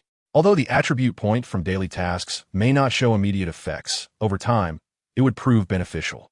1 point per day amounts to 365 points in a year. If all were allocated to physical fitness, I would be nearing the strength of an A-class superhuman. Logically, by that time, it would be feasible to punch through a magical girl. Not to mention, I could also acquire attribute points through leveling up in dungeons. However, my current physical fitness is pathetically low, a mere 9 points, while a normal teenager has 15 points, leaving me short by 6 points. Completing 100 push-ups in succession is surely out of the question. I might just pass out. Once at school, I could do a few during breaks, gradually accumulating enough by day's end. Lost in thought, Mingye soon found himself back at the supermarket near his home. He retrieved his backpack from the owner and slung it over his shoulder. Checking his phone, he noted it was already 7 o'clock. "Young man, why haven't I seen you out for a morning run before?" The owner inquired. In these perilous times, it's crucial to strengthen your body, aiming to punch through a magical girl. As he spoke, Mingye picked up a slice of pineapple bread and a bottle of oat milk from the supermarket shelf, grasping them in his hand before scanning to pay. Indeed, I must say, I encountered a remarkable individual in the Xiqing district, an extraordinary magical girl who saved my life. With an umbrella wielded, as if it were a weapon, she displayed unparalleled prowess that left both my partner and me utterly astonished. On our return journey, my companion and I found ourselves engaged in a lively discussion on the bus about magical girls, particularly noting that the one who brandished the umbrella was the most enchanting of them all. The proprietor chuckled, fanning himself with a folded fan. Mingye joined in the laughter, thinking to himself that Byzini's appeal transcended genders and even captivated the elderly. It was evident that the era of fleeting idols had waned, making way for the allure of magical girls. They not only benefited from the youthful charm, but also, it seemed, none among them lacked beauty, coupled with their formidable powers to protect the populace. Their presence radiated an irresistible charm, making it difficult to remain unnoticed. Even the once prominent idol management agencies had ceased promoting idols, with astute agents aligning themselves early with these unconventional superheroes and magical girls. A bit of image polishing and a sprinkle of digital promotion could turn them into overnight sensations. Clinging to the old idol model now felt like swimming against the current. Few paid attention to them, rendering them relics of a bygone era. "You're not one of her fans, are you?" Mingye inquired, tearing open a bread wrapper and glancing at the proprietor. "I keep stumbling upon her videos on Douyin," he replied. "Is that so? My classmates say these magical girls never bathe and wear the same outfit every day. Quite the bad omen. We typically block and report them at the first sight. Time for school, then. Farewell, boss." Mingye took a bite of his pineapple bun, casually tarnishing Byzini's reputation before heading out of the supermarket, making his way toward the third high school of Beijing. His elder sister, Bai Qiuwu, also attended this high school, though they were separated by grade. After this summer break, one would enter the second year of high school, while the other would be in the third. The academic pressures were self-evident. Fortunately, Mingye had performed well in his previous academic endeavors, navigating through with ease. On his way to school, he tapped on the icon of his satchel in the upper right corner of his view. This feature resembled a backpack in an online game, used for storing gear and materials. Upon opening it, he discovered a total of 50 compartments, with 49 remaining empty, save for the first compartment filled with a single item. The sole possession in his satchel was a web shooter he had won from a prize wheel, originating from a renowned cinematic universe known as Spider-Man. On the very first day in this world, he had researched, discovering that since superheroes already existed here, most superhero films had transformed into documentaries and biographical films, thus eliminating fictional characters like Spider-Man, Batman, and Superman. Instead, the narratives revolved around actual historical figures endowed with extraordinary abilities, mutants, magical girls, or characters inspired by them. Therefore, It is likely that when the inhabitants of this world witness him producing a web shooter, their initial reaction will be one of bewilderment, pondering what manner of contraption this is, rather than humorously inquiring if he is cosplaying as Spider-Man. Chapter 16. Communication list within the compartments of the backpack interface. The item icon for the web shooter resembles that of a wristwatch. A tap on the icon prompts a cascade of diminutive options to appear. Mingye sipped his oat milk and selected the option to view the item description, which promptly manifested a panel the size of a palm before him. Equipment name, web shooter, equipment strength, B grade. This equipment can be enhanced through the expenditure of mall currency. Rarity, unique, only one exists. Equipment description, a tool utilized by the protagonist Peter Parker in the renowned superhero narrative of Parallel World No. 2. Spider-Man. Beneath the descriptive text, lay an overhead view of the item, allowing players to glide their fingers to adjust the perspective for a comprehensive examination of the equipment's aesthetics. Although Mingye was already somewhat acquainted with it, he still took a moment to peruse the details. The web shooter bore resemblance to a metallic wrist guard, distinguished by a display screen the size of a watch affixed on its upper side. Overall, it was lightweight yet sturdy, exuding a distinctly technological aura. According to the description, the display screen could serve to tell time during mundane moments, while in combat, it would indicate the remaining quantity of web fluid. Players could utilize the appearance settings option to modify the color of the web shooter. The system offered two color schemes, one being black, and the other a red and blue combination seemingly inspired by Spider-Man's classic suit.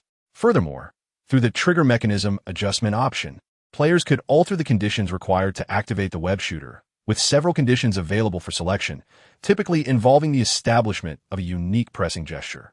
Mingye, disinterested in extensive tinkering, simply chose a gesture closely resembling that from the film Spider-Man as the activation condition, primarily as a tribute to the classic. The description panel included several videos illustrating the utilization of this equipment. The protagonists of these videos were all Spider-Man, demonstrating the web shooter by shooting webs to swing between skyscrapers, ensnaring villains, and even immobilizing a car with a web, then hurling it towards a foe. Such diverse methodologies were vividly showcased, ensuring players would not struggle to grasp the usage of this device. Moreover, this piece of equipment was not static. It could be upgraded and enhanced. According to the item description, by investing sufficient mall currency, one could modify the web shooter with numerous enhancements available, such as increasing the maximum capacity of web fluid, augmenting the tensile strength of the webs, and enabling the released webs to carry neurotoxic properties or electrical effects, among others.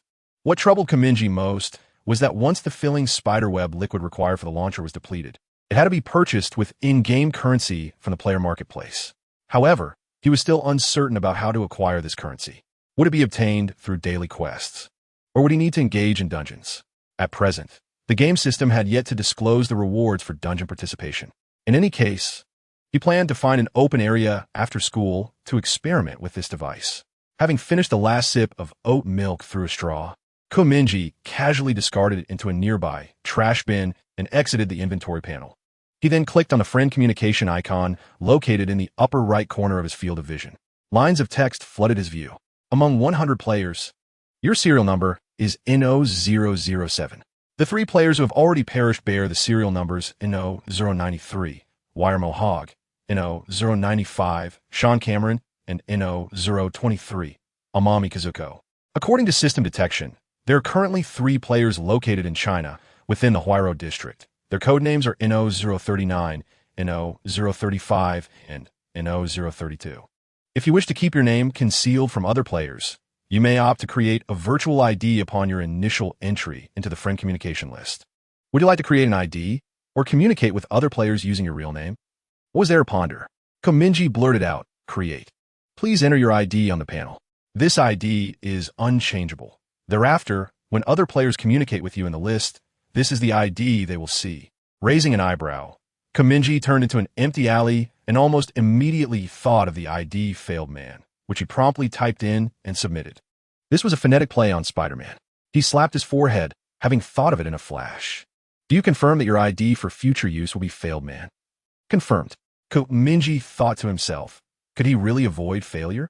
He was surrounded by 8 superhumans right from the start, each one a formidable brute. What difference was there from being imprisoned? Welcome to the friend communication list, failed man. Your initial avatar is set to Mario. You currently have no friends in your list. Players must interact face-to-face to add each other as friends.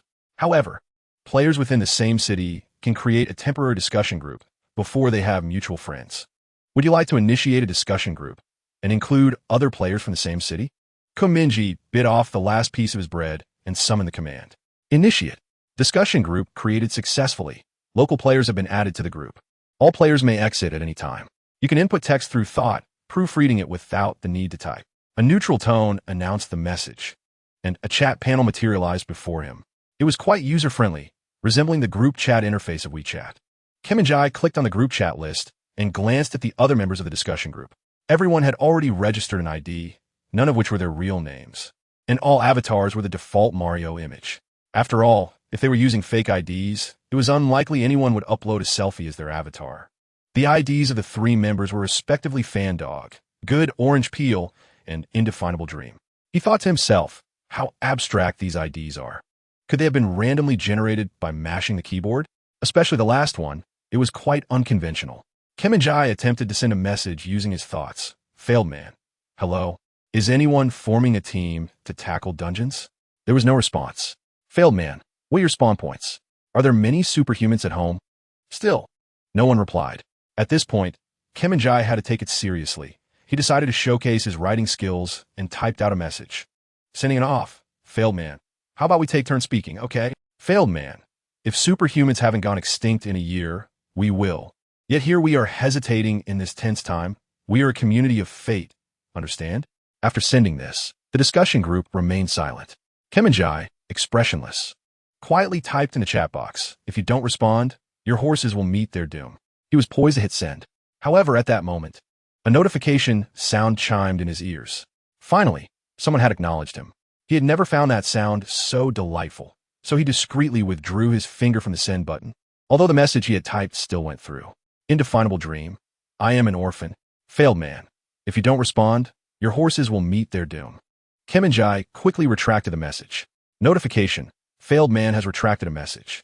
He then glanced at the message from Indefinable Dream, and, as if unfazed, calmly typed and sent. Failed man. While I sympathize with you, what does that have to do with whether there are superhumans in your family? Indefinable Dream. You idiot. I meant that the character I'm using is an orphan. My spawn point is an orphanage. Not that I was an orphan in my past life, understand? Failed man, got it. Failed man. So, are there superhumans in the orphanage? Indefinable Dream. No. Upon reading this response, Mingye let out an expletive. Damn. He took a deep breath and, after a long moment, resignedly accepted the grim reality. It truly was only I who was surrounded by 8 superhumans in this hellish beginning. Chapter 17. Campus life. Following that brief exchange, the player did not send another message. The other 2 players from the local discussion group remained ominously silent. Mingye expressed understanding. After all, the identities assigned to players at the outset are random, be it corporate drones, orphans, or fugitives, any possibility exists. They might be ensnared in obligations, perhaps attending to their parents' graves. Thus, their temporary absence from communication was inconsequential. He temporarily disregarded the discussion group and finally arrived at the school building at 7:20 a.m. As he ascended the staircase, he brushed past a familiar figure, a soft voice reaching his ears. Up so early, yet arriving at school so late? Baiqiu remarked, pausing a few steps above him and turning to face Mingye. I ran here, hence the delay, he replied, lifting his gaze from his phone to meet her eyes. A beam of morning light streamed through the corridor window, illuminating her hair, which sparkled like powdered lead, as if he could glimpse his own reflection in her clear gaze. Baiqiu tossed him a bottle nonchalantly. Here, my mom asked me to give this to you. Oh, Mingye said, catching the bottle and glancing down. It contained calcium tablets. He was hesitant to consume anything given by Baiwena, fearing it might harbor some nefarious nanorobots, but he feigned compliance and slipped it into his backpack. Study well. Baiqiu flashed him a smirk before continuing upstairs. All right, you two sis, Mingye called after her, watching her retreating figure. Students traversing the staircase, regardless of gender, often cast glances toward Baiqiu. Mingye preferred to avoid conversation with her at school, for in this setting, she epitomized the type of girl whose love letters overflowed from her shoe locker upon its opening. He continued up the stairs, pausing on the second floor. The first classroom around the corner was his. He placed his phone in the drawer and took his seat, finding the classroom already filled with students. In any parallel universe, Chinese high schools remain the most competitive. The rarity of narratives depicting Chinese high school students saving the world stems from their daily routines, which are meticulously scheduled from morning classes to evening study sessions, with little time for fantasy. Fortunately, with summer approaching, evening study sessions had been abolished, allowing everyone to return home after afternoon classes, which is why Mingye had been able to stay home the previous night. However, for Mingye, being at school was far more relaxing than being at home. After all, he preferred the tranquility of solving exercises over being trapped among a group of enigmatic individuals, forced to engage in a nerve-wracking game of domesticity. The previous occupant of his body had few friends, being too reclusive and typically preferred solitude, thereby avoiding the complications of social interaction. Upon entering the classroom, Mingye was immediately enveloped by the fervent discussions among his classmates, both boys and girls, who were animatedly recounting the superhuman incident that had transpired the previous night in the city center. In this world, the essence of the underground videos featuring superheroes was akin to the notorious adult content sites of the past, publicly condemned, yet secretly accessed by many. At that moment, a boy seated in the back placed his phone on the desk, streaming the live footage from last night, drawing a crowd of curious students around him. As the volume of their discussions and gasps escalated, few remained seated, all captivated by the spectacle. When the footage culminated in the sudden emergence of the enigmatic figure known as the Crow from the darkness, his peculiar mask dominating the screen. Even though most students had braced themselves for this moment, the sight still elicited startled shrieks as they scattered from the table. A brief silence enveloped the classroom, with those not engrossed in the spectacle glancing up from their desks, exchanging bewildered looks as if expecting the homeroom teacher to appear. Mingye, fiddling with his phone, was no stranger to such commotion. He yawned and mused to himself, do they not understand? This is the oppressive aura of the terrifying Crow. Anyone aspiring to be a villain should take heed. Among the high school girls, many were fervent admirers of the magical girl known as Ashes. Upon encountering last night's video on social media, they exclaimed in delight, remarking on the elegance of her costume and vowing to purchase one with their pocket money. It was common for students to indulge in online shopping for meticulously crafted magical girl cosplay outfits, a phenomenon akin to the purchase of celebrity merchandise. As stars gradually faded from public interest, new figures emerged to fill the void, perpetuating similar economic dynamics. At this moment, the entire building buzzed with excitement. Students were engrossed in discussions about the previous night's events, showing no signs of letting up, indicative of the high level of intrigue surrounding the incident. Among them, immature boys engaged in heated debates over the prowess of various superheroes, desperate to defend their favorites. Mingye rested his chin on his hand, quietly observing from a corner of the classroom. He found himself curious about how these students would react if they were to discover that the magical girl Ashes was, in fact, a middle schooler younger than they.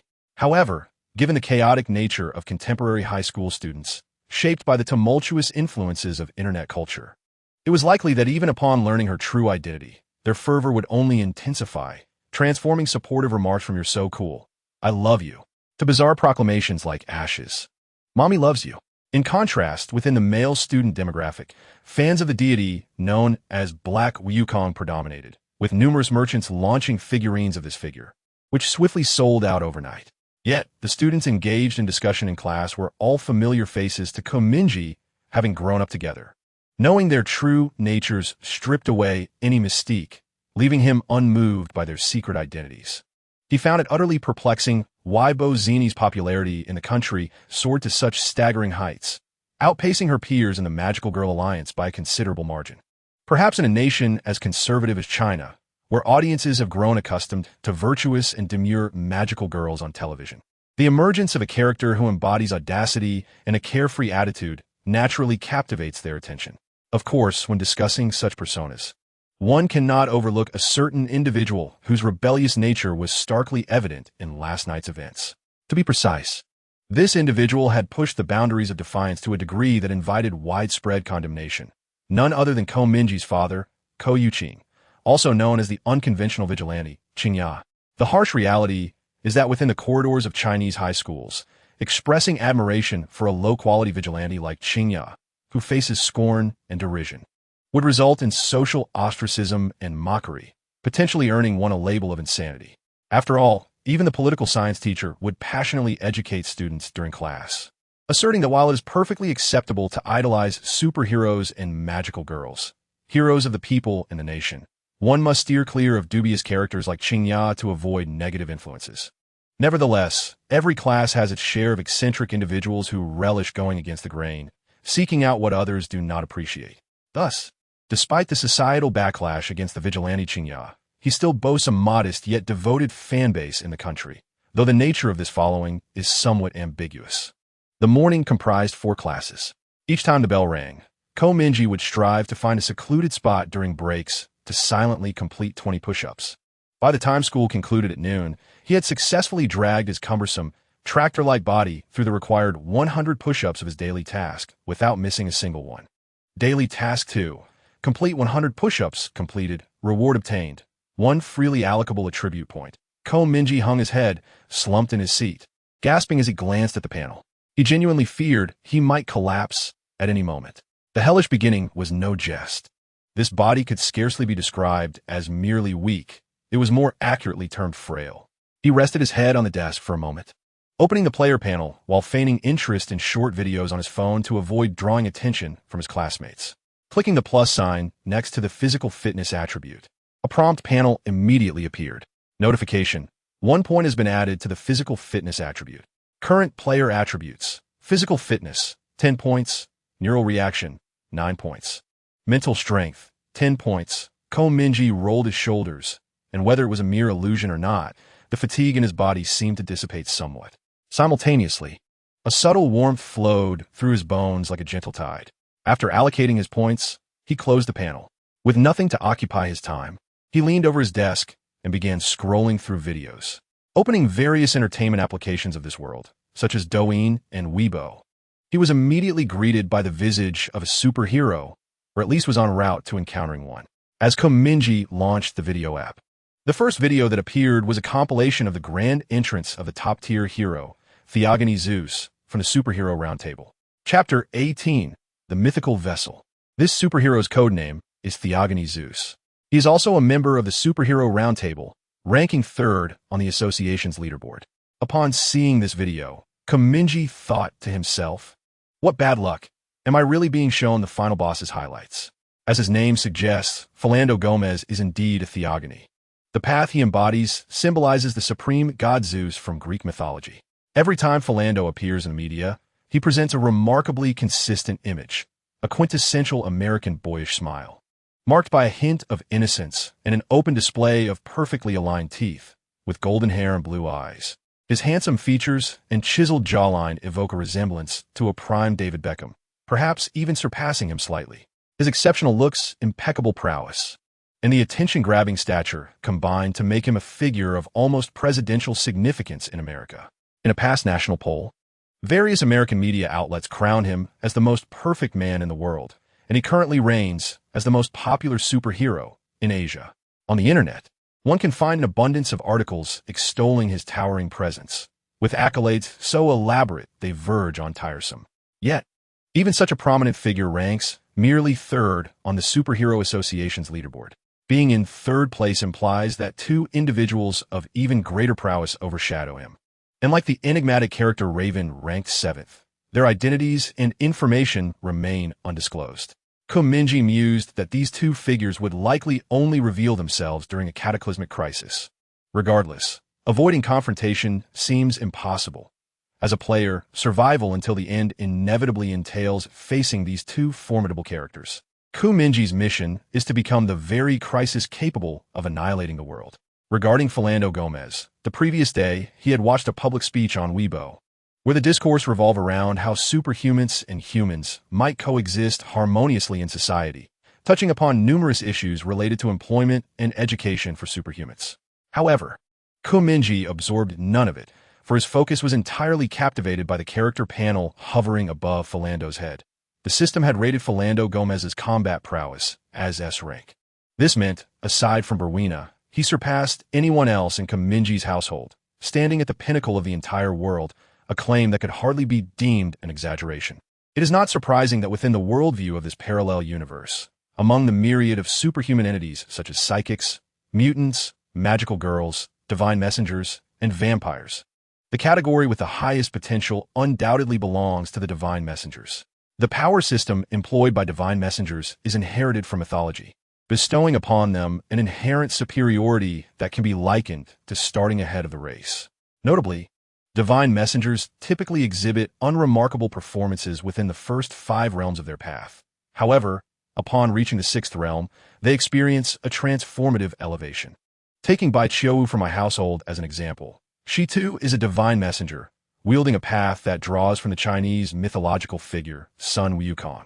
According to the system's projections, the typical evolutionary trajectory of this path is as follows: Immortal Stone, Spiritual Monkey, Beautiful Monkey King, Eternal, Steed Keeper, Great Sage, Equal to Heaven. Prison of 5 Elements Mountain, Golden Banded Monk, Victorious Fighting Buddha, Sun Wukong. Currently, Bai Qiu's cultivation progress resides at the 5th realm, Steed Keeper.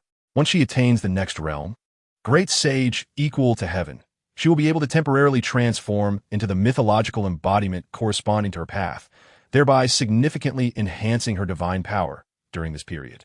At that juncture, her combat rating within the system is likely to soar from an A rank to an S rank, or even beyond. Mingye cannot envision what Bai Qiu would resemble when fully transformed into the mythological embodiment.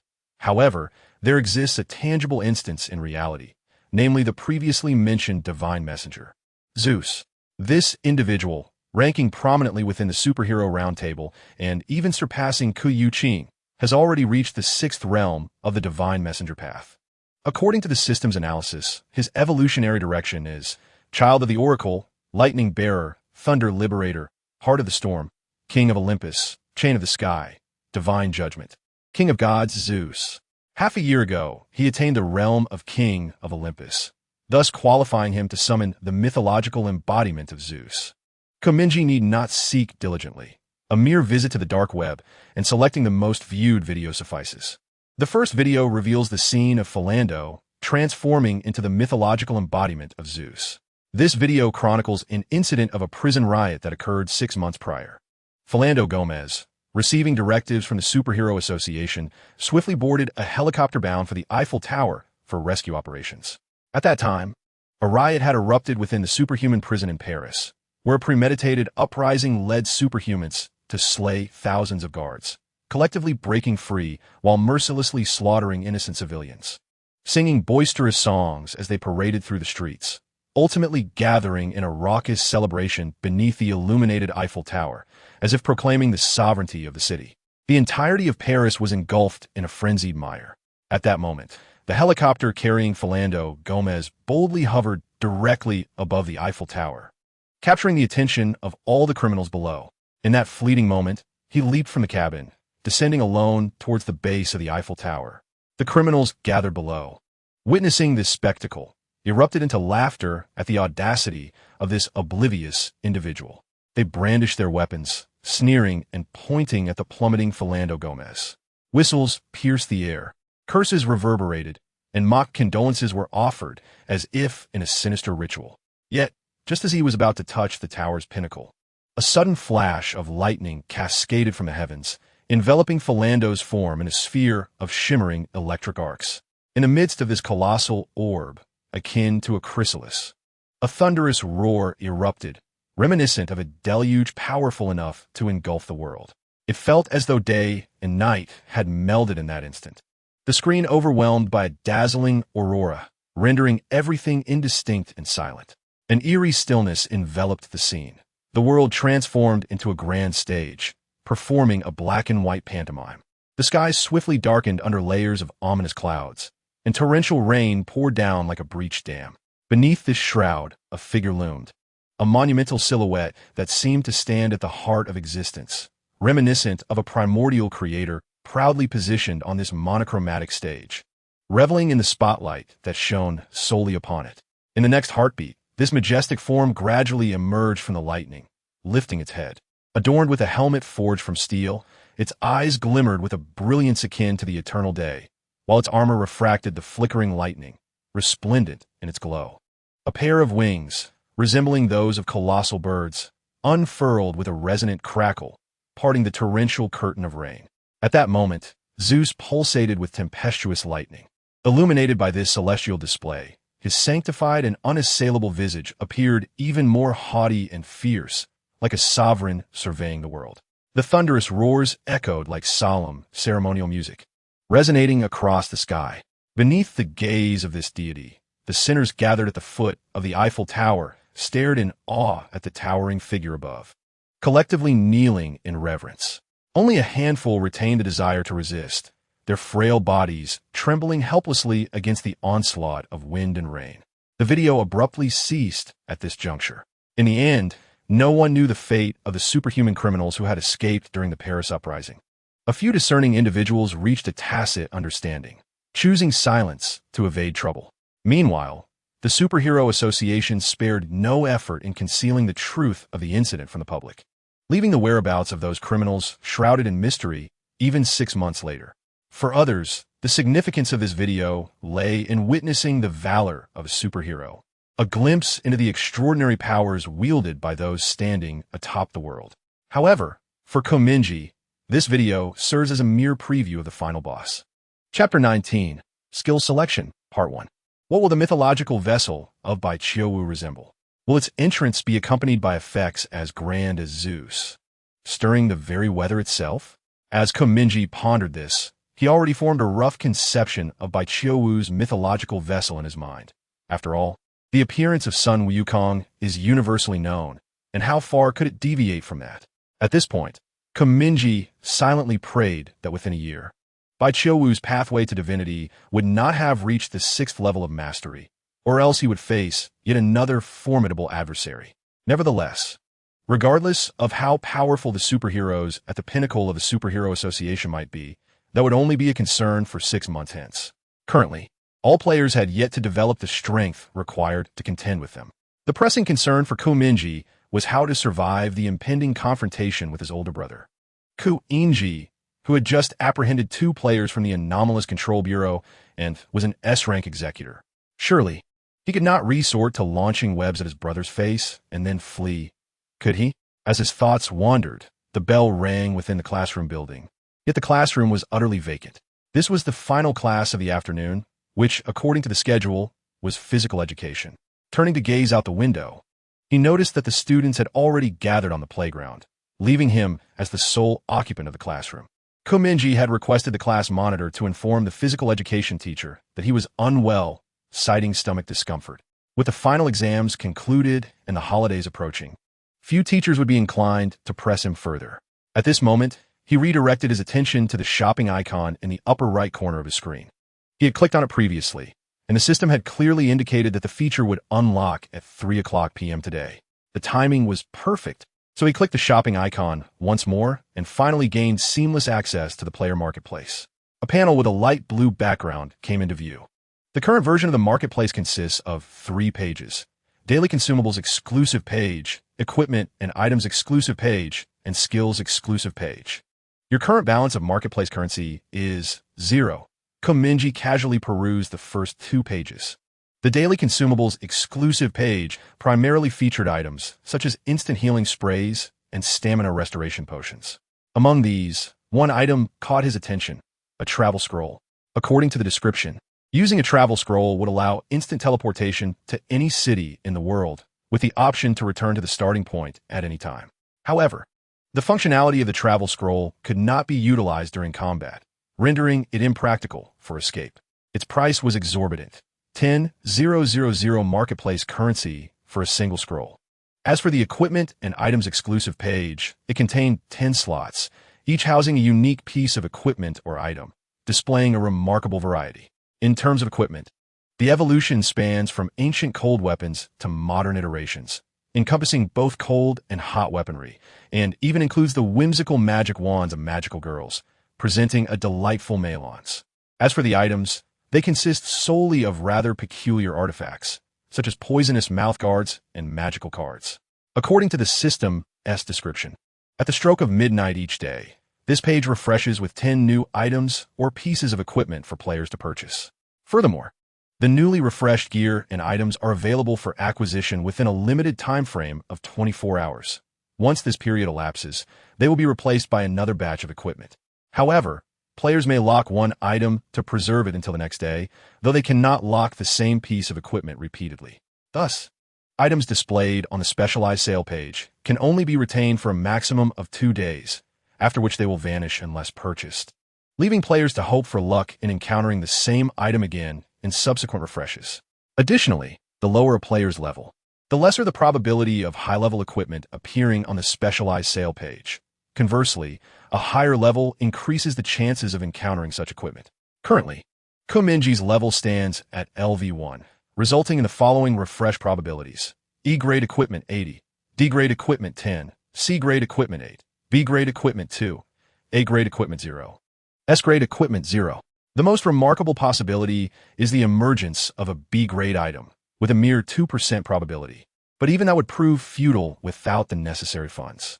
After reviewing the first 2 pages, Mingye flipped through his textbook while clicking on the Skills Specialized Sale page within the marketplace.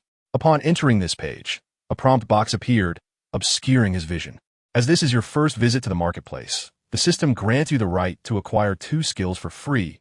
Please utilize this within 24 hours, as this right will disappear once the skills page refreshes. The prospect of obtaining 2 skills at no cost ignited Mingye's interest. As the prompt box vanished, the contents of the skills specialized sale page came into view. Compared to the previous page, the mechanics here are entirely analogous. Each day, 10 skills will refresh, with a likelihood of higher-level skills increasing alongside the player's level. The current refresh probabilities stand at E-grade skills 80, D-grade skills 10, C-grade skills 8, B-grade skills 2, A-grade skills 0, S-grade skills 0. Players must utilize their right to acquire the 2 free skills before the next refresh on the specialized sale page, making it impossible to wait for a potent skill to appear. Thus, they are confined to choosing from the 10 existing skills. The privilege of acquiring 2 skills for free applies uniformly to all players, though fortune may vary. Perhaps one player might fortuitously land that elusive 2, resulting in the early appearance of a B-grade skill on the specialized sale page. Mingye pondered, wishing for a stroke of good fortune, hoping not to be met with a disheartening array of 10 E-level skills. Otherwise, he might as well opt for a complete remake. After a general understanding of the rules, he sifted through the information. Setting aside the practical applications of the skills, he first examined the names and ranks of the 10 skills. This would allow him to ascertain just how unfortunate his luck truly was. As he completed the filtering process, the skill information gradually manifested on the panel, laid bare before him. Palm of Fortune, E-level skill, refresh probability 80. Snap Pistol, D-level skill, refresh probability 10. Moonwalk, C-level skill, refresh probability 8. Puppet Mastery, B-level skill, refresh probability 2. Mail of Longing, E-level skill, refresh probability 80. Blade Slash, E-level skill, refresh probability 80. Animal Communication, E-level skill, refresh probability 80. Ground Slam Expert, E-level skill, refresh probability 80. Same-Sex Charisma, E-level skill, refresh probability 80. Disaster Dice, D-level skill, refresh probability 10. Note: this skill can be upgraded through usage. Mingye stared at the gleaming skill highlighted in the grid, his face betraying no emotion.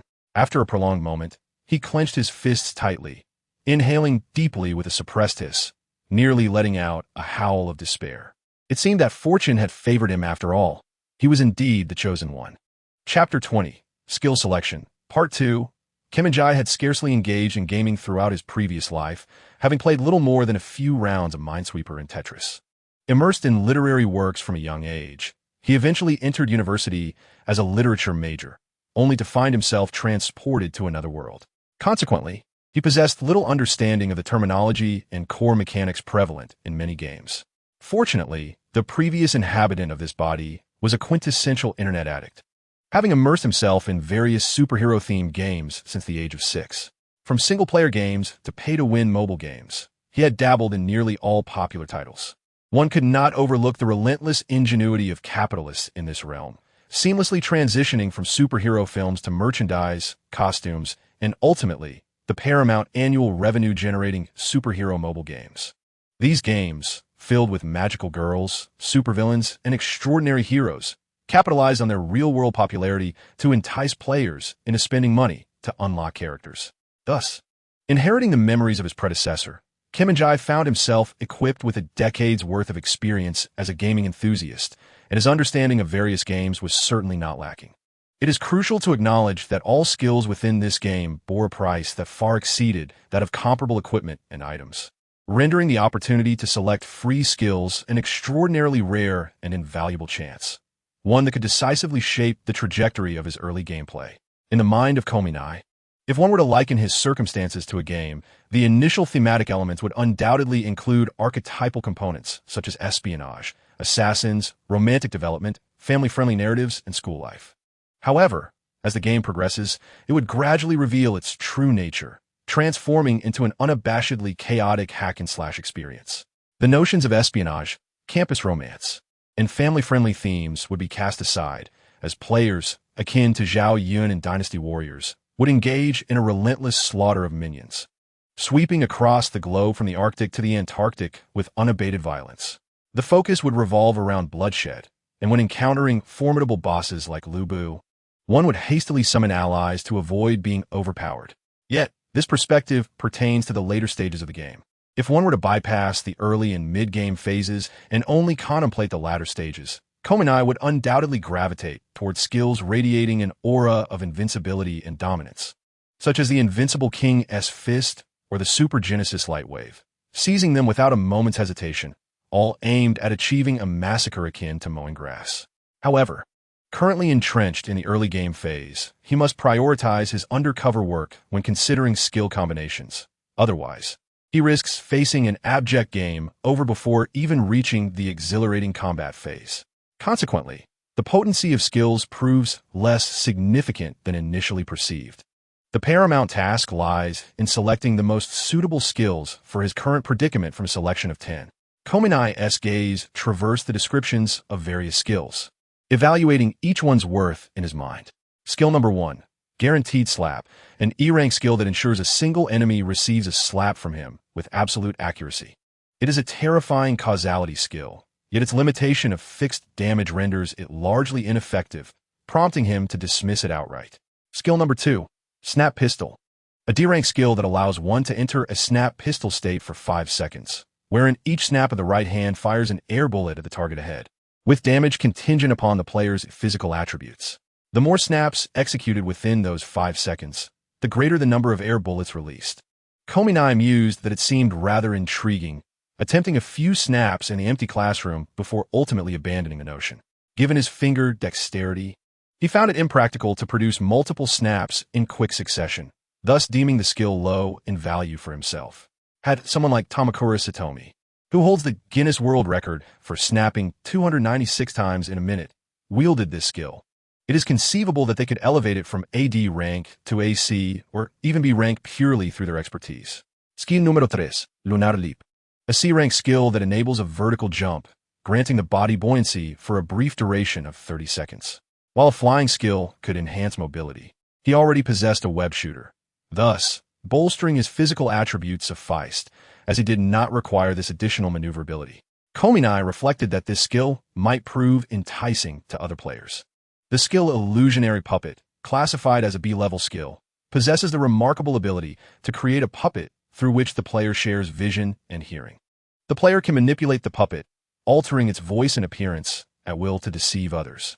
Upon its destruction, the puppet emits a terrifying laugh and explodes within a limited radius, instilling a lasting 2-second fear effect upon nearby foes. Currently, the maximum number of puppets one can possess, given the player's level, is 1. Mingye raised an eyebrow, stroking his chin with his right hand, contemplating the myriad applications of this skill. At the very least, it could assist him in his classes, which he found quite burdensome due to the constraints imposed by his school. Regardless of the subsequent skills, he was determined to acquire this one, as its description indicated significant utility in both combat and various other scenarios. He extended his finger to click on the skill's name, which promptly summoned a panel. You currently possess 2 free opportunities to acquire skills. Do you wish to confirm the acquisition of the Illusionary Puppet skill? Without hesitation, Mingye clicked to confirm. The Illusionary Puppet skill has been successfully acquired and is now automatically loaded in the first position of your skill bar, which can accommodate a total of 10 skills. Once full, replacements must be made. You have one remaining free opportunity to acquire skills. This privilege will expire after the skill sales page refreshes, so please utilize it promptly. Note, to activate the skill, simply invoke its name, either mentally or verbally. The subsequent skill, Thought Mail, allows the player to transcribe their thoughts into an email, which is then instantaneously dispatched to any target in the world. Since Mingye already possessed a friend communication panel, the utility of this skill lay primarily in conveying messages to characters beyond the player realm, potentially proving advantageous in certain situations, though its current relevance to him was minimal. Among the skills available for purchase, Blade Slash and Animal Communication were immediately self-explanatory in their purpose. Mingye glanced at them briefly before moving on, the latter reminding him of his friend, the snow leopard, in this otherworldly realm, evoking a wave of nostalgia. Adjacent to these skills were Ground Slam Expert and Same-Sex Charm, both intriguing in their own right. The former, a causality-based skill, boasts a formidable effect. Within 20 seconds of activation, any individual standing on flat ground within a 10-meter radius of the player will inevitably experience a ground slam, though the skill cannot be employed on the same target twice during its duration. The latter skill enhances the affection of a person of the same gender towards the player significantly, and once their fondness reaches a certain threshold, the player can issue an irresistible command. Mingye found himself torn between these two skills, both of which he found appealing. Ideally, he would wish to acquire both. Yet he was left with only one opportunity to obtain a skill. The skill known as Ground Takedown Expert is astonishingly trivial. Upon glimpsing its description, Mingye envisioned a vivid scene. He strides into the Superhero Association's conference room, activates the Ground Takedown Expert skill, and in that very instant, figures like Zeus and Chingya tumble to the ground, utterly unable to resist. Merely imagining this scenario left him in awe, particularly as he yearned to witness Chingya's bewildered expression of shock beneath his mask as he fell. Thus, Mingye resolved that if the 10th skill did not offer him sufficient surprise, he would likely opt for Ground Takedown Expert as a second choice. Chapter 21. The Calamity Dice. Mingye's attention turned to the final skill listed on the sales page. Skill name, Calamity Dice. Skill level, D. Skill effect, generates a die in hand and performs an irreversible roll, subsequently resulting in an event corresponding to the roll number in reality. Each event is unique. Skill cooldown, 1 day after 10 uses. This skill will undergo evolution. The evolved Calamity Dice can be rolled twice, allowing the user to choose one event from the two outcomes. Each use of this skill yields different events corresponding to the numbers on the die. Below is a selection from the event library. A colossal Mario will dash across the street. A band will rush before you and play loudly. A dance troupe will appear and perform a seaweed dance in your presence. A gigantic hot air balloon will soar through the sky. A massive whale will fall from the heavens. A person will point a machine gun at you and commence firing. Incredible. This was the first thought that crossed Mingye's mind after reviewing the skill's description. He pondered whether this skill was merely a game of chance. Should his luck falter, he might find himself in the midst of a perilous situation, only for an outrageous event to jeopardize his life. Yet, upon further reflection, he considered that if fortune favored him, perhaps in a moment of dire straits, a well-timed roll of the dice could dramatically alter his fate, which was not an exaggeration. A double-edged sword, indeed. However, for Mingye, this skill seemed ill-suited for times of prosperity. Yet it could serve as an excellent last resort in adversity. The worst outcome would still be death, regardless of the result the die produced. What to do? He was left with only one skill acquisition. Both the Calamity Dice and the previously mentioned Ground Takedown Expert were highly desirable. Mingye exhaled deeply, suddenly comprehending the plight of protagonists in harem narratives, compelled by the author to engage in pure love. They could have it all, yet were forced to make a choice. The more he pondered, the more chaotic his thoughts became. It was better to act decisively. Thus, he extended his finger and clicked on the panel of the Calamity die, exhausting his last bit of authority to acquire the skill of Expert in falling flat. After all, this skill was largely a parody, occasionally yielding miraculous results. But it was improbable that it could truly alter one's fate. In terms of practical effect, it paled in comparison to that of the Calamity die.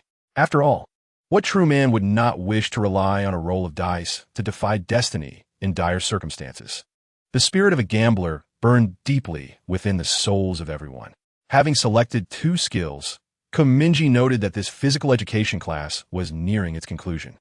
The high school would not officially commence summer vacation until noon the following day, meaning he would have to return to school in the morning. He glanced at the date, June 19th. The middle schools of Baizini and Baiziling had already begun their break, which signified that during this summer, all of China would witness a magical girl, Ashes, liberated from the gravitational pull of school, rather than merely a conspicuous presence that appeared only on weekends. Moreover, as night fell, the likelihood of pedestrians being attacked by vampires would likely increase. For most students, the approach of summer vacation was undoubtedly a source of joy. However, for Mingye, the term summer vacation meant 2 months of confinement with the monsters at home, particularly his older brothers, whom he most wished to avoid. One was an exceptionally talented operative of the Bureau of Anomalous Control, and the other, a ninja, both prominent figures within their respective organizations, not mere ordinary individuals. Mingye could fool the younger children at home, but proximity to these two would easily expose his true nature, especially with Xiaoma already fixated on him. Not only did he need to conceal his identity from them, but he also had to find time to meet with other players and engage in dungeons right under their noses, a precarious endeavor indeed. Mingye contemplated the idea of perhaps sacrificing some of the others in his household to provide him with cover. For instance, by subtly revealing the true identities of Bai Qiuwu, Ku Yongzhu, and Bai Zini to Ku Yingji and Ku Xiaoma, he could divert their attention toward them, allowing him to slip under the radar as a mere muggle. Yet, shaking his head, he thought better of it. There was a high likelihood that in the process of guiding their attention, he would be discovered. For now, it was best to avoid any proactive measures. Mingye did not underestimate the possibility of his second brother, Ku Xiaoma, coming to school to observe him. Thus, even when alone in the classroom, he endeavored to disguise any necessary movements on the panel by flipping through books or rummaging through his backpack, while most other actions could be executed through sheer will, alleviating his concerns. Just as he opened his backpack once more, the icon for the communication list in the upper right corner of his vision suddenly quivered, and a bubble appeared above it, displaying the number 1. As he extracted his history textbook from the backpack, he raised an eyebrow. He knew this meant he had received a message from the communication list. With a mere thought, he clicked the icon, unveiling the communication list. A message from the local player discussion group arrived, revealing that the group comprised 3 players: Unclear Dream, Anti-Dog, and Good Orange Peel. Anti-Dog. This afternoon at 5:30, we will gather at the Mingye supermarket in the Yendai Commercial Street. Unclear Dream, and I will await your arrival. Anti-Dog. Moreover, I only trust those who are present. If I do not see you, I shall assume you do not exist in the city. Do not expect me to provide any information through the communication panel. Exchanging intelligence with someone I have not verified in person holds no value for me. Upon reading these 2 rather curt messages, Mingye lowered his head and brushed his bangs aside. How amusing, he mused. It was evident that no one was monitoring their spawning point, allowing them to wander freely. Yet, he pondered, how could he extricate himself? His elder brother was watching him closely. He understood that the player known as Anti-Dog sought to seize the initiative and was indifferent to relinquishing the responsibility of gathering players. However, this individual seemed rather hasty, failing to consider the circumstances of others. From another perspective, if one could not even reach a supermarket in the city within 2 hours, there would indeed be little purpose in collaborating. After all, what merit was there in partnering with someone unable to move freely, constantly under scrutiny? The risks of being ensnared far outweighed potential benefits. Had Mingye's spawning point been relatively safe and unrestricted, he would likely take similar actions, isolating players in precarious situations and engaging with those who were comparatively secure and free to act. He was acutely aware that he was encircled by 8 superhumans from his family, placing him in a perilous position. Meeting with other players at this juncture could easily jeopardize them. If his elder and second brothers were to focus their attention on them, they would face inevitable annihilation. Though he possessed this self-awareness, he never anticipated that someone would consider this so early in the game, even involving another player to put him in a quandary. Continuing down this path, he risked severing connections with the other 3 local players, leaving him to fend for himself. Chapter 22. Imminent threat, they truly left me no room to maneuver. At least allow me a moment to devise a plan to escape my family's surveillance before convening with you all. Mingye turned to gaze at the playground, inhaling deeply. According to the player with the ID Anti-Dog, only those arriving at the Yendai Commercial Street at 5:30 p.m. will be eligible to collaborate with him. Mingye was eager to meet them, yet he could not even ascertain the whereabouts of his second brother. How could he dare to act recklessly? Perhaps his second brother lurked in the shadows of the classroom, secretly observing him. If he were to rashly inquire about Ku Xiaoma's whereabouts from the other family members, it could lead to complications. After all, siblings such as Bo Zini and Bo Xiling were unaware of his circumstances. It was entirely possible that he had just texted them asking if their second brother was at home, only to have that message seen by Ku Xiaoma, who was sitting beside them, further confirming his suspicions. Ku Mingye gazed at the date on the classroom wall, contemplating a way to break the deadlock. If all else failed, he might reach out to that player in the discussion group to see if it were possible to push the time to tomorrow, despite the high likelihood of rejection. Today seemed to be his second brother's birthday. At this realization, Ku Mingye's eyebrows lifted, and an idea dawned upon him. He promptly seized his phone and sent a message to Bo Zini. "Hey sis, is our second brother at home?" He inquired. "Yes." He and Xiling are in the living room watching TV. "What's up, big brother?" Bo Zini replied swiftly, as her middle school had already let out for the day, having only gone in that morning to collect their final exam results and certificates. She was now at home, just like Bo Xiling. Ku Mingye typed out another message. "Sis, please keep a close eye on our second brother. If he steps out or is not visible, let me know immediately." Under normal circumstances, he would not dare to send such a message. However, today, being Ku Xiaoma's birthday, provided him with a reasonable excuse that would not seem out of place. Bo Zini paused before responding. "What's with you, big brother? Are you up to something? Did you forget today is his birthday?" She quickly grasped the situation. "Oh, you're planning to buy him a cake for a surprise, aren't you?" "Exactly," Ku Mingye typed back. "So make sure he doesn't slip away for even a second, and keep me updated. Otherwise, if I run into him, it would be rather awkward, wouldn't it?" Bo Zini replied promptly. I don't recall you ever being this considerate on my birthdays." After a moment, she added, all right, go ahead and buy it. I'll keep a watch on our second brother and ensure he doesn't leave the house. Otherwise, I might just break his legs." Upon receiving her message, Ku Mingye breathed a sigh of relief. After all, Bo Zini was a magical girl, and it wouldn't be too difficult for her to keep an eye on their second brother. He had a sum of money in his Alipay account, a total of 5,000 yuan earned from bets on the superhero dark web the previous night.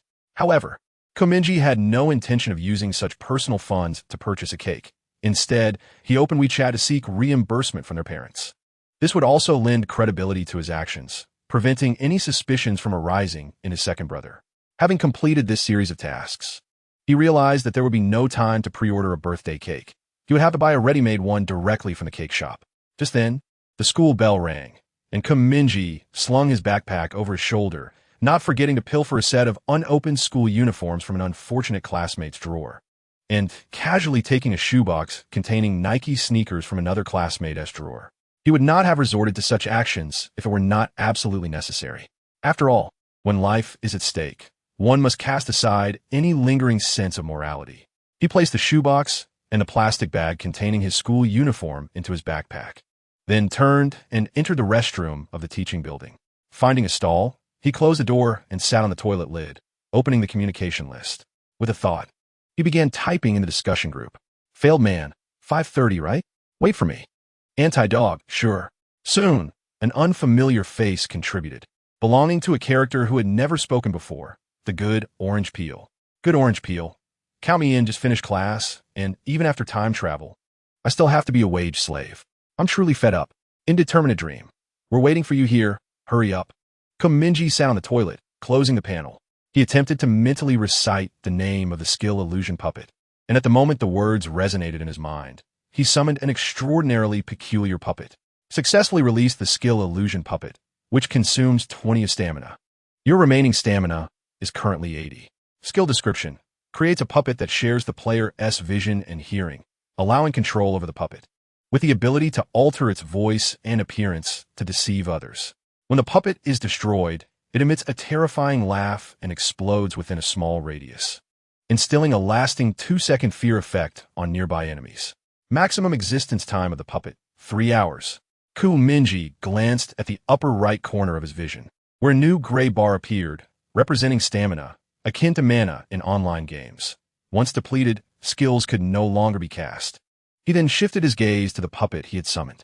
Standing approximately 1.8 meters tall, It was shrouded in a misty gray, with only a sinister smile gracing its lips. To illustrate, it resembled the small black figure used in Detective Conan to demonstrate criminal techniques. Since that player offered him no respite, if the results of this puppet experiment proved favorable, there would be no need for him to confront them in person. Instead, he could utilize the puppet. However, before proceeding, Mingye needed to test the feasibility of his idea. The accuracy with which he could manipulate the puppet would directly determine the outcome. This creation was indeed abstract in appearance. Nevertheless, according to the skill description, I could freely adjust its appearance, so molding it into the likeness of an ordinary high school student shouldn't be too challenging. With that thought, Mingye first disassembled the school uniform he had pilfered from a classmate's drawer and dressed the puppet's bare body in it.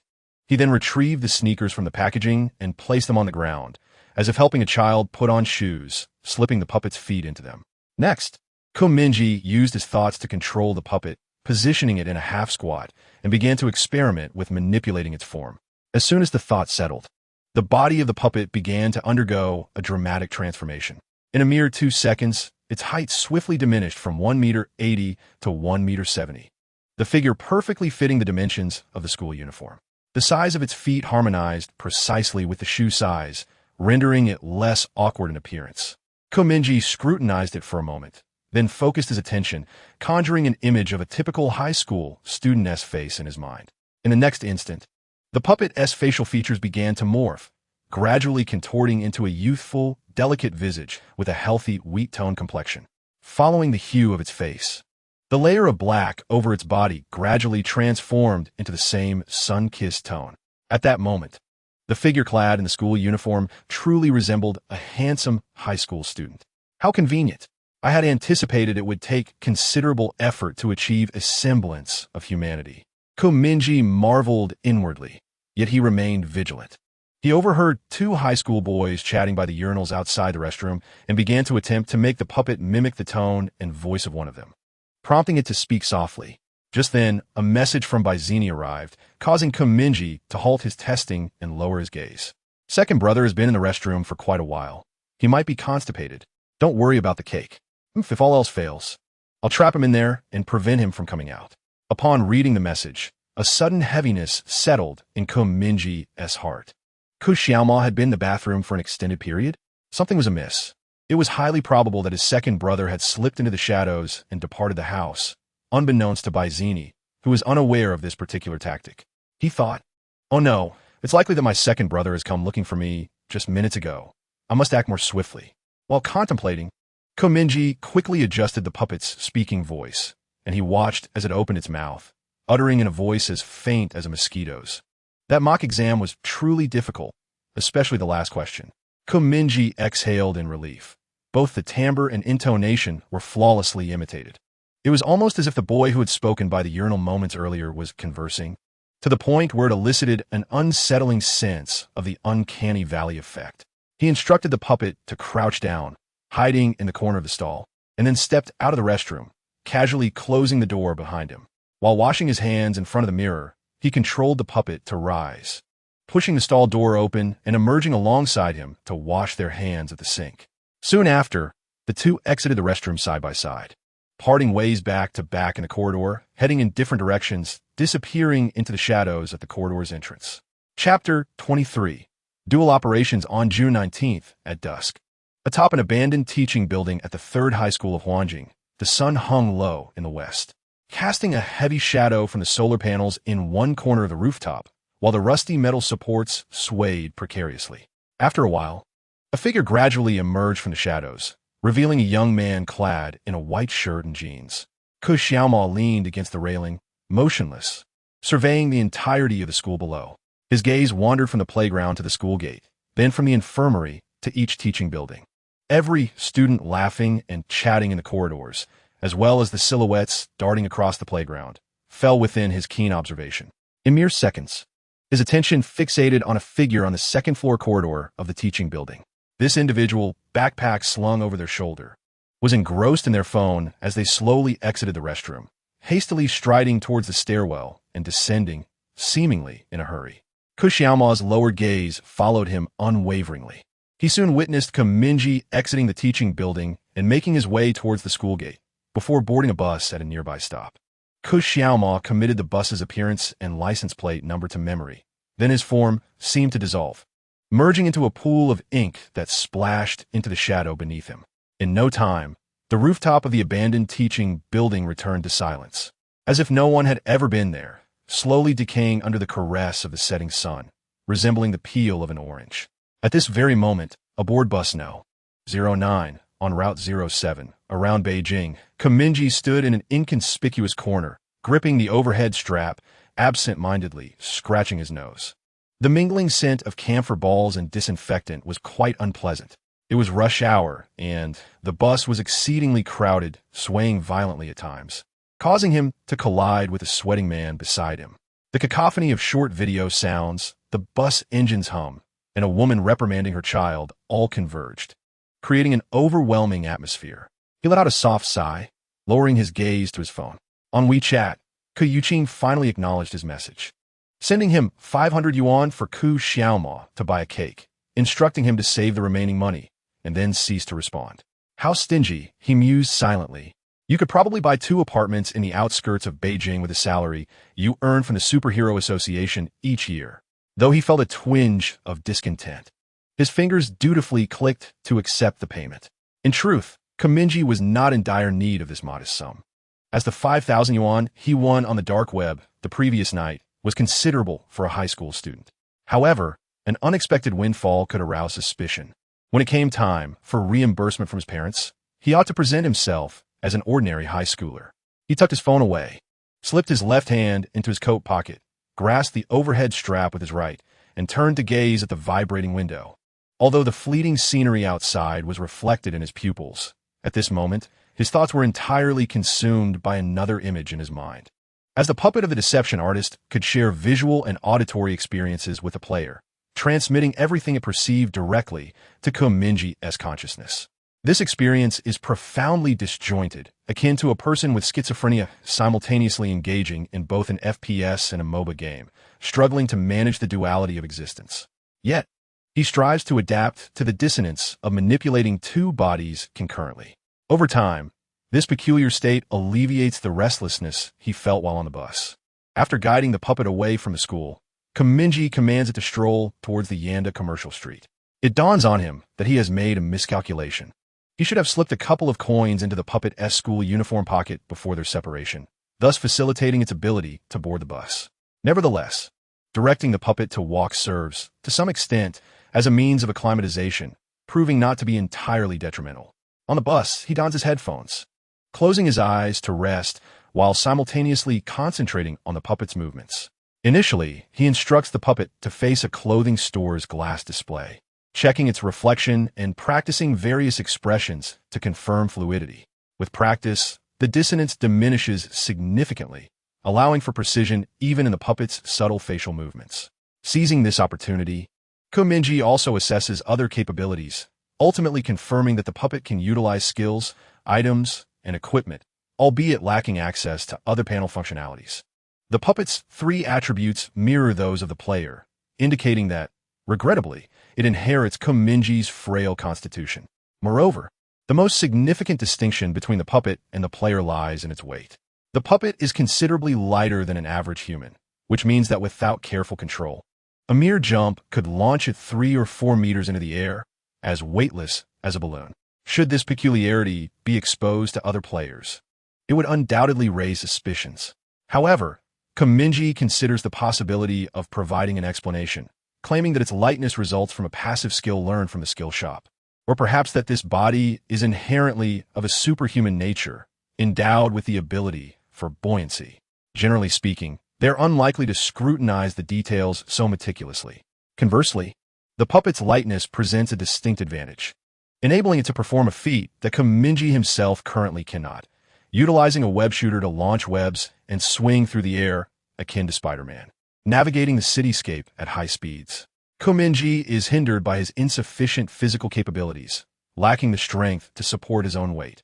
However, the puppet, despite sharing Mingye's strength, is significantly lighter, making such an endeavor feasible.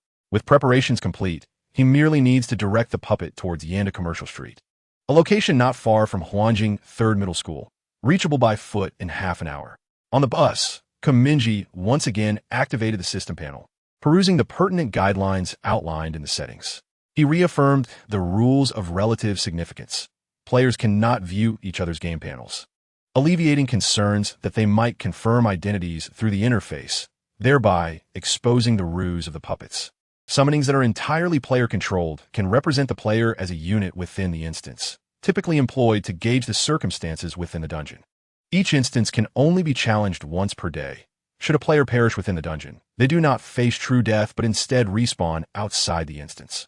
Some dungeons transpire in real-world locations, while others thrust players into alternate dimensions. Upon the conclusion of the instance, all participating players will materialize in a locale assuredly free from surveillance. Chapter 24. Happy Birthday. Having confirmed the information, Mingye let out a soft sigh of relief and accessed his contact list on the bus. Utilizing thought-to-text input, he sent a message in the discussion group. Failed man. How long until you arrive? Anti-dog. Didn't we say 5:30? It's only 4. Indeterminate dream. We can arrive early. Good orange peel. I'm already here, waiting for you all. Mingye contemplated the fact that the maximum duration for the puppet's existence was 3 hours. He had summoned it precisely at 4 o'clock, meaning it would vanish at 7. If he had to wait until 5:30 to meet the 3 players in the same city, he needed to resolve matters within an hour and a half and extricate himself from their company. Thus, the sooner they met, the better otherwise. If their conversation lingered and the puppet unexpectedly detonated or vanished, the consequences would be dire. Taking the bus from the 3rd High School of Beijing to the Liaojingmai district only required 5 minutes, and they were now nearing their stop. While simultaneously selecting a cake from a local bakery via WeChat, Mingye typed a question on the communication panel. Failed man, open the shop. The skill specialty page allows you to select 2 skills for free. Have you made your choices? Anti-dog. Chosen. Good orange peel. I rolled for 2 C-level skills and grabbed them both. Indeterminate dream. Lucky you. Out of the 10 skills on my page, only 1 was C-level. The rest were all E and D levels. Anti-dog. That's normal. The refresh rate for B-level skills is only 2. As players level up, the probability of higher-level skills refreshing will increase. Initially, Mingye pondered whether the skills specialty page's first refresh was guaranteed to feature at least 1 B-level skill, which might explain the apparent luck. Perhaps they were all experiencing the same fate. It appears that he has indeed encountered a stroke of luck, directly stumbling upon a B-grade skill with a refresh probability of merely 2% and acquiring it free of charge due to his initial privileges. Had this occurred at another juncture, the acquisition of such a high-tier skill would have been impossible without the requisite currency from the marketplace, leaving him to merely gaze longingly. A rare twist of fate, and one can only hope that fortune continues to favor him. With such thoughts, Mingye's gaze drifted towards the window, where the fleeting silhouettes of residential buildings flitted past his eyes. He observed a pedestrian who, without a helmet, was halted by a traffic officer while traversing on an electric bike. His eyes lingered upon the figures hanging laundry on rooftops, and he pondered whether Ku Xiaomao was currently tracking him or genuinely occupied in the confines of his home, perhaps engaged with his mobile device in the restroom. Alternatively, it was conceivable that Ku Xiaomao was already concealed within the public bus, undetected by him. Regardless, he could not ascertain the truth and could only proceed with utmost caution, ensuring that every step he took was impeccable. He placed his hand on his phone, but ultimately set it aside. Before long, the bus's exhaust sounds filled his ears as it came to a halt at the Liaojingmai district. A considerable number of passengers disembarked in the same area, and he followed the crowd off the bus. Meanwhile, on the rooftop of a pool hall in the Liaojingmai district, Ku Xiaomao emerged from the shadows. Peering down, under the dim light of dusk, he observed Mingye as he separated from the throng, venturing into an alleyway, ambling leisurely onward.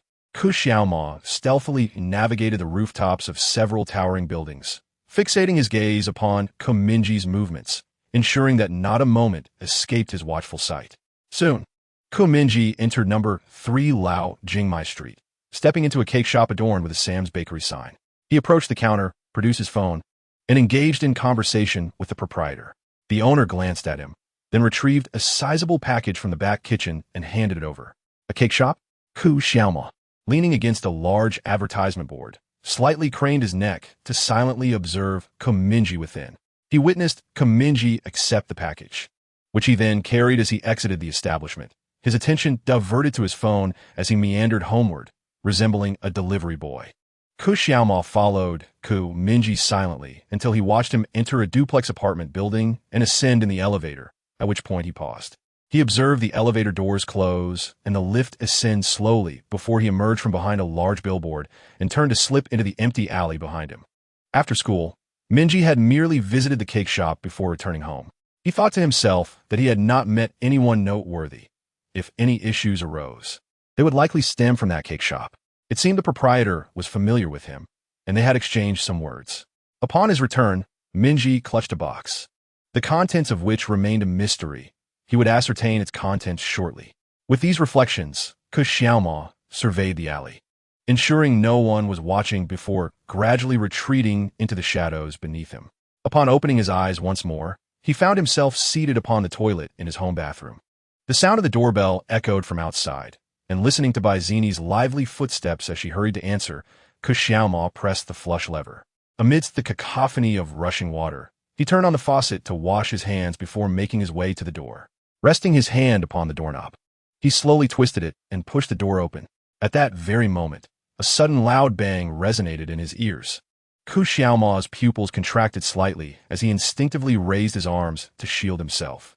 When he finally regained his composure and lifted his gaze from his crossed arms, he found a room shrouded in darkness, while the dimly lit corridor was adorned with a cascade of colorful confetti, gently falling upon his hair and face. Momentarily taken aback, he lowered his protective arms and brushed the paper confetti that clung to his face, gazing in bewilderment at the three figures standing before him. Baizini stood with a mischievous grin, clutching a horn-shaped paper party popper. Baiziling stood expressionless beside her, holding a banner that read Happy Birthday, Xiaomao. And Mingye stood between his two sisters, cradling a cream cake topped with flickering candles. The light from the candles illuminated his somewhat awkward expression, as if he were reluctant to partake in the festivities. Amidst the scattered confetti, all three spoke in unison. "Happy birthday, second brother," exclaimed Baizini. "Happy birthday. I want red envelopes," Baiziling chimed in. "Happy birthday. May you age another year," Mingye added. Xiaomao lingered at the doorway for a considerable time, gradually extending his broad arms to envelop his siblings in a warm embrace, their heads leaning against one another. "Thank you, I am truly touched," he murmured softly, his gaze locking with Mingye's in the center. Chapter 25. The birthday party in the twilight of June 19th, a modest birthday celebration unfolded within a duplex apartment. Baizini and Baiziling had preemptively dimmed the lights in the living room and drawn the curtains. Baizini confidently asserted that this would enhance the ambience, emphasizing the essence of a birthday. Mingye placed the birthday cake upon the table. The room remained dim, illuminated solely by the flickering flames of the candles. Glancing towards the balcony, he noted the light blue curtains lazily draping, blocking much of the sunset's glow. The remaining sunlight merely illuminated a small patch of floor against the wall, elongating the shadow cast by the floor-to-ceiling windows. Taking the initiative, Baizini activated a karaoke channel on the television. Connecting the microphone via USB, she seated herself before the screen and, with a whimsical tone that lacked musicality, led the group in singing the birthday song. Bai Qiuwu and Ku Yongzhu swiftly joined them upon returning from school, adding to the jubilant gathering. Surrounded by the soft glow of candlelight, siblings gathered around the birthday cake, taking turns with the microphone to sing a few lines in a half-hearted manner. Only the eldest sister, Bai Qiuwu, managed to sing decently. The others sounded as though possessed by some indescribable ancient horror. The melody of the birthday song intermittently filled the living room, often interrupted by bursts of laughter from the onlookers. A gentle breeze swept through the dusk, stirring the sheer curtains. Through the fabric, shadows of several figures could be discerned encircling the cake. One tall, slender silhouette stood with eyes closed, hands clasped in a wish, while someone placed a makeshift paper crown atop his head. Among the six, Ku Yongzhu faced great difficulty singing such songs. When a microphone finally reached this irritable elementary school student, he wore a frown, repeatedly opening his mouth in silence, feigning readiness to sing, yet turning his head to gauge his family's reactions. If anyone laughed, he would take that as his cue to relinquish the microphone. However, The family seated on the sofa seemed to have reached an unspoken consensus to suppress their laughter, their expressions serious as they endeavored to stifle giggles. Byzini's lips twitched slightly, and when she could no longer contain herself, she stuffed a piece of cake in her mouth. Lowering her head to chew while fighting back laughter, her cheeks puffed like a panda. This was her ultimate strategy. After several rounds of hesitation, Ku Yongju finally dared to bring his mouth close to the microphone. As he barely managed to sing the first syllable of Happy Birthday, Bai Xiling, usually quiet and indifferent, unexpectedly let out a soft laugh. Immediately, Ku Yongju turned to glare at her. Seeing his glance, she attempted to maintain her composure. Holding a slice of cake to her mouth and face, her red eyes lowered as she deliberately coughed twice, her pale strands of hair swaying gently on her shoulders. Observing her antics, Mingye, seated nearby, could no longer contain himself. Though he appeared engrossed in his phone, his right hand struck the sofa vigorously, nearly breaking the armrest. With a dark scowl, Ku Yongju set down the microphone and lunged at Mingye, knocking him back against the sofa and repeatedly bumping his forehead against his chest, causing Mingye to spill the piece of cake in his hand onto the sofa. He shouted, "No, I haven't finished my cake yet," while laughing uncontrollably. It was evident that the little rascal had shown restraint. The fact that he hadn't transformed into a dragon to bite him was already quite merciful. Just then, as the two continued their playful tussle, the front door swung open, revealing Ku Yuqing and Bai Wenna returning home. Upon seeing the sofa smeared with cake, the traces of cream sliding down the armrest, Bai Wenna was about to erupt in anger, but Ku Yuqing intercepted her, removing the cigarette from his mouth and murmuring something. She sighed and ultimately settled for a warning. This would be the last time. Bai Zini leapt from the sofa, rushing to the entrance to grasp their hands, gently pressing their shoulders to guide them back onto the couch. She then forcefully presented the microphone to Ku Yuqing. The elder father, with a stoic expression, inhaled deeply, his demeanor solemn as he focused on the lyrics. However, as he held back to unleash his deep, earnest voice, laughter erupted around him, some doubled over in mirth. Others spewed soda they had just sipped, while a few rubbed their temples, reciting Buddhist scriptures. Time passed swiftly as the sun gradually descended below the horizon, drawing away the last glimmers of daylight from the city. Bai Zini excused herself to the restroom, leaving her phone on the sofa. Her second brother, Ku Xiaoma, picked up the phone, cradling a slice of cake as he strolled towards the hallway. He had memorized Bai Zini's screen unlock gesture, allowing him to effortlessly input the password and access WeChat, glancing at her conversation with Mingye. Mingye, I've entered the elevator. Second brother, ISNT, still in the restroom. Is he? Bai Zini. Yes, he hasn't come out. He hasn't fainted, has he? Mingye, he might just be playing on his phone. You often spend half an hour in there, too. Bai Zini, I learned it from you all. The upper beam is crooked, so the lower beam is warped. I've turned off the lights at home and drawn the curtains. Xiling has even dug out last year's remaining firecrackers and banners. We're just waiting for you to return. Brother, hurry up. Mingye, all right. If I'm not there yet, you and Xiling should guard the restroom door. Don't let him out, and wait for me to surprise him. Bai Zini, okay. After reading the messages, Ku Xiaoma tucked the phone away, leaning against the wall with half of his face shrouded in shadow. Perhaps my judgment has faltered. Mingye is still the same Mingye, and it is I who have become overly suspicious. With this thought, he directed his gaze towards Mingye. At that moment, Mingye perched on the armrest of the sofa, sipping cola, his eyes fixated on the television screen. Yet, his thoughts were elsewhere, fixated on the puppet of deception. The clock struck the predetermined hour of 5:25 in the afternoon, and the puppet of deception arrived at the Mingye supermarket on Yandai Commercial Street. This location was designated by a player known as Fan Quan as the meeting point, but the supermarket before him appeared to be closed. Its tightly locked doors adorned with a sign proclaiming temporarily closed. However, Mingye's attention was not on the notice at all. Instead, a massive panel floated before him. Congratulations! You have discovered the fifth Fubun of the Ringing City. It has been recorded in your Fubun catalog and can be accessed at any time. Fubun name, Giant Zombie Chase, Fubun, location, Yandai Commercial Street. Mingye Supermarket, Fubun, difficulty. F level, recommended for teams of players below level 3. Chapter 26, player meeting Afubun featuring zombie elements. How classic. Mingye perused the Fubun description for a moment before refocusing on himself.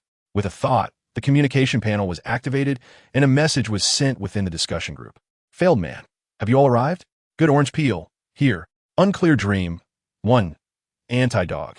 The gaming experience store nearby. Third room on the second floor. Just tell the owner you're with us. Failed man. All right, I'm on my way. After sending the message, Mingye shifted his perspective back to the puppet. He maneuvered the puppet to turn its head, and indeed, not far from the supermarket stood an arcade. Guiding the puppet into the arcade, he greeted the owner before heading upstairs. Upon entering the third room, he lifted the black curtain, revealing 3 unfamiliar figures. The orange-hued light in the arcade illuminated 3 faces. The moment the puppet stepped inside, they simultaneously averted their gazes. Who are you? Mingye inquired. Anti-dog. The first to speak was a young man wearing glasses, clad in a long black coat and jeans. He held a book bound in black leather, his eyes reflecting depth and clarity. Clear dream. Just call me that. It's a casual ID. The next speaker was a girl in a baseball cap. Her long hair dyed a pale blue. She stood with her hands tucked into the pockets of her jacket, neck slightly raised, exuding an air of confidence. A blue heart tattooed at the corner of her eye. I'm Orange Peel. The final figure was a strikingly handsome young man dressed in casual attire. With a squinting smile, he appeared easygoing and approachable. Why choose a gaming store? Mingye asked while seating the puppet on the sofa. It's safer to discuss matters in a place like this, which is on the brink of closure, than in a cafe, Anti-Dog replied. That makes sense. Mingye noticed upon entering that the arcade indeed lacked customers, its atmosphere quite desolate. In today's prosperous economy, everyone could afford a PS5 or a Switch for home use, rendering visits to experienced stores less necessary. If it were a busier location, it might serve as a hub for gaming enthusiasts. But such small establishments would only see dwindling patrons, perpetuating a vicious cycle. Let us talk. You must have seen the Mingye dungeon as well, Anti-Dog suggested. It's a classic zombie chase, Mingye remarked. Clear Dream and I have discovered 7 dungeons around the Beijing area in the past few days. Among these, this one has the lowest difficulty, recommended for players within the LV1 to LV3 range. It should be our optimal choice for a first dungeon, he continued. Mingye found it difficult to dispute this. Indeed, it was challenging to find a dungeon with lower difficulty. Shall we begin today? He asked. After acquiring skills at 3 o'clock, Clear Dream and I attempted to challenge that dungeon, but we failed, Anti-Dog replied. The calm and composed Fan Quan remarked that the gap was not significant. They merely lacked a player capable of drawing the monster's attention for better coordination. He took a sip of his coffee as he spoke. I believe I can assume that role, Mingye interjected, mentioning his web-slinging device and the lightweight nature of his puppet, which would allow for ample mobility to effectively attract the monster's aggro. He added, however, I must clarify that I have not learned any damage-dealing skills. Midway through his statement, he noticed Fan Quan pushing a handgun onto the table, prompting him to quickly amend his words. Well, that changes everything. Where did you get that gun? Mingye inkuret, putzlet. It was given to me by my father, Fan Quan replied, tucking the firearm back into his coat. Huh? Mingye paused, thinking to himself that this was China, not America. What kind of father would be so audacious as to gift his son a handgun? It's a long story, Fan Quan continued, delving into his family background. His father was an illegal arms dealer who occasionally gifted him firearms for amusement. However, he had been warned that getting caught by the police would have dire consequences. He had enrolled in a prestigious university, but had to suspend his studies due to health issues, and with minimal oversight from his family. He enjoyed a lifestyle of nearly unrestricted freedom. That's quite advantageous. Freedom of movement and the ability to supply firearms, Mingye commented. Not really. Players born in America can easily acquire firearms. My background merely provides some advantage domestically, Fan Quan replied with a calm demeanor. Meanwhile, the punk girl with the ID Ching Ming shared her story. She explained that her current body belonged to a rebellious punk girl who had previously organized a band of orphans while living in an orphanage. After an altercation with the police led to her incarceration in a juvenile facility, the band disbanded. Chewing on a piece of gum, she added, in any case, I can easily escape the orphanage whenever I want. So, I suppose I enjoy a degree of freedom. Such events occurring in China is rather surreal, Mingye remarked, turning his gaze to a young man identified as Juicy Pie. Juicy Pie smiled and shared that his current body belonged to an ordinary person from a typical family. Now on summer break from university, he had returned to his hometown to work part-time at a milk tea shop. Finally, it was Mingye's turn, and the trio turned their attention to him. He pondered that if he were to introduce his family background, it would require at least a lengthy essay. Therefore, controlling his puppet, he took a sip of water and introduced himself. My family is harmonious and loving. Everything is perfectly normal. Over. In truth, he had chosen not to bring his original body to avoid entangling these players in his familial issues, opting instead to infiltrate the player group solely with his puppet for a leisurely experience. If one could opportunistically reap the rewards of the dungeon, it would be a boon. If not, there would be no loss. After all, given his background, it was unlikely his family would discover his true identity. Simply biding time and observing the exploits of other players seemed the most pragmatic approach. Striving to carve out a niche for oneself is akin to dancing with shackles. It appears that players generally inhabit the bodies of ordinary individuals in this parallel world, whose families are predominantly composed of regular people and devoid of superhuman races. This design likely aims to prevent players from forming emotional attachments to superhuman races, as they can currently inherit all the memories of their former selves upon crossing over. Such memories can easily engender feelings for their families, leading to indecision. After listening to several individuals speak, Fong Quan pondered thoughtfully. Mingye manipulated a puppet to force a smile and remarked, "Indeed, it is quite humanized. In any case, we should gather here around this time tomorrow to complete the dungeon. During the intervening time, we shall be responsible for locating the dungeon. It matters not if you have school or work, as long as you can carve out some time to assemble." Fong Quan stated. "All right, then tomorrow it is," said Juzi Pai. "I will take my leave now. Farewell." Qingming glanced down at her phone and waved her hand. "Okay, Gisquivico Mingye responded. I will be on summer break once my classes conclude tomorrow, so just call me if necessary." With that, he maneuvered the puppet and was the first to exit the private room. The moment he stepped out of the experience shop, he donned a different face, turned down several streets, and then slipped into an alleyway devoid of surveillance. He commanded the puppet to shrink and revert to its original form, curling up in a trash bin. In the next moment, the puppet exploded from within, fiery fissures engulfing every inch of its form. Shortly thereafter, a bizarre laughter echoed through the alley. Chapter 27, A Step Away. Hint: the trick puppet has been actively destroyed. The next release of the puppet will require 10 minutes.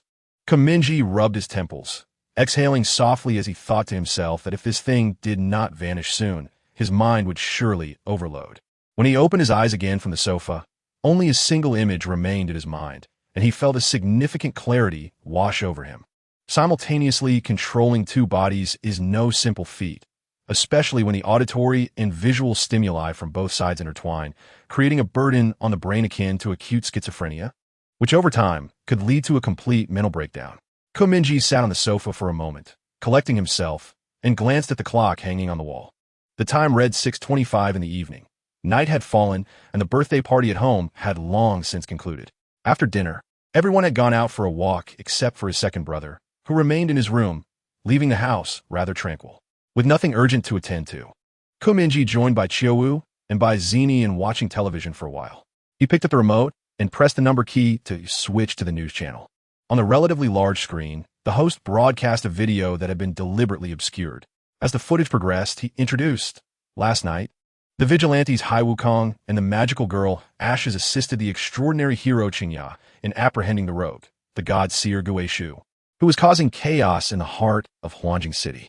The Superhero Association has expressed its high regard for the courageous actions of these two extraordinary vigilantes and has promised generous treatment should they choose to join the association." The mayor of Huanjing City also personally appeared in a media interview, urging vigilantes to promptly register with the Superhero Association to become part of the superhero community and maintain public order under a legitimate identity. Hearing this, Mingye reflected, glancing sideways at Bai Qiaowu and Bai Zini on the sofa. Bai Qiaowu appeared nonchalant as she fiddled with her phone, embodying a detached demeanor that showcased her acting prowess. In contrast, Bai Zini, while also engaged with her phone, subtly shifted closer to Mingye on the sofa and casually inquired, "Brother, do you find this magical girl in the news exceptionally beautiful, possessing a refreshing and ethereal charm?" Upon hearing her words, Mingye raised his gaze to the image of the magical girl Ashes on the screen and tilted his head. "It's hard to say," he replied. "What do you mean by hard to say?" Bai Zini pressed. "Well, she's just average," he said reluctantly. Bizini's mouth fell open in surprise, but she hesitated, gathering her thoughts before lightly clapping her hands and asserting, "Take a closer look. Is she really just average? I believe she is the most stunning among the recently debuted magical girls." Seemingly unconvinced, she continued, "Moreover, many classmates in our class are her fans. Some even say I resemble her a bit. What do you think, brother? Goodness, if she truly resembles you, then she must be having the worst luck imaginable." Mingye teased carelessly, returning to his phone. "You." Bizini was so exasperated that she could hardly speak, merely shooting him a glare and scrunching her nose in annoyance before ignoring him. She then turned to Bai Qiuwu and asked, "Dear sister, what do you think? Doesn't this magical girl look far better than that dark-clad monkey beside her?" Upon hearing this, Bai Qiuwu tilted her head and glanced at the 3 images displayed in the news. Full-body shots of Qingya, Hai Wukong, and Ashes. "Well, aren't all 3 of them dressed in dark colors?" She mused, resting her chin in her hand and smirking with mock seriousness. Bizini was about to retort, but, upon glancing at the 3 photos, could only pucker her lips in agreement. "That's true," she conceded. Mingye chuckled softly, thinking to himself how accurate that was. He too could not fathom why this family favored such dark-hued battle attire, truly an inherited taste. Long before he first ventured online to search for photographs, he could not help but scoff at the battle attire of Bai Qiuwu, which was a striking blend of silver and black.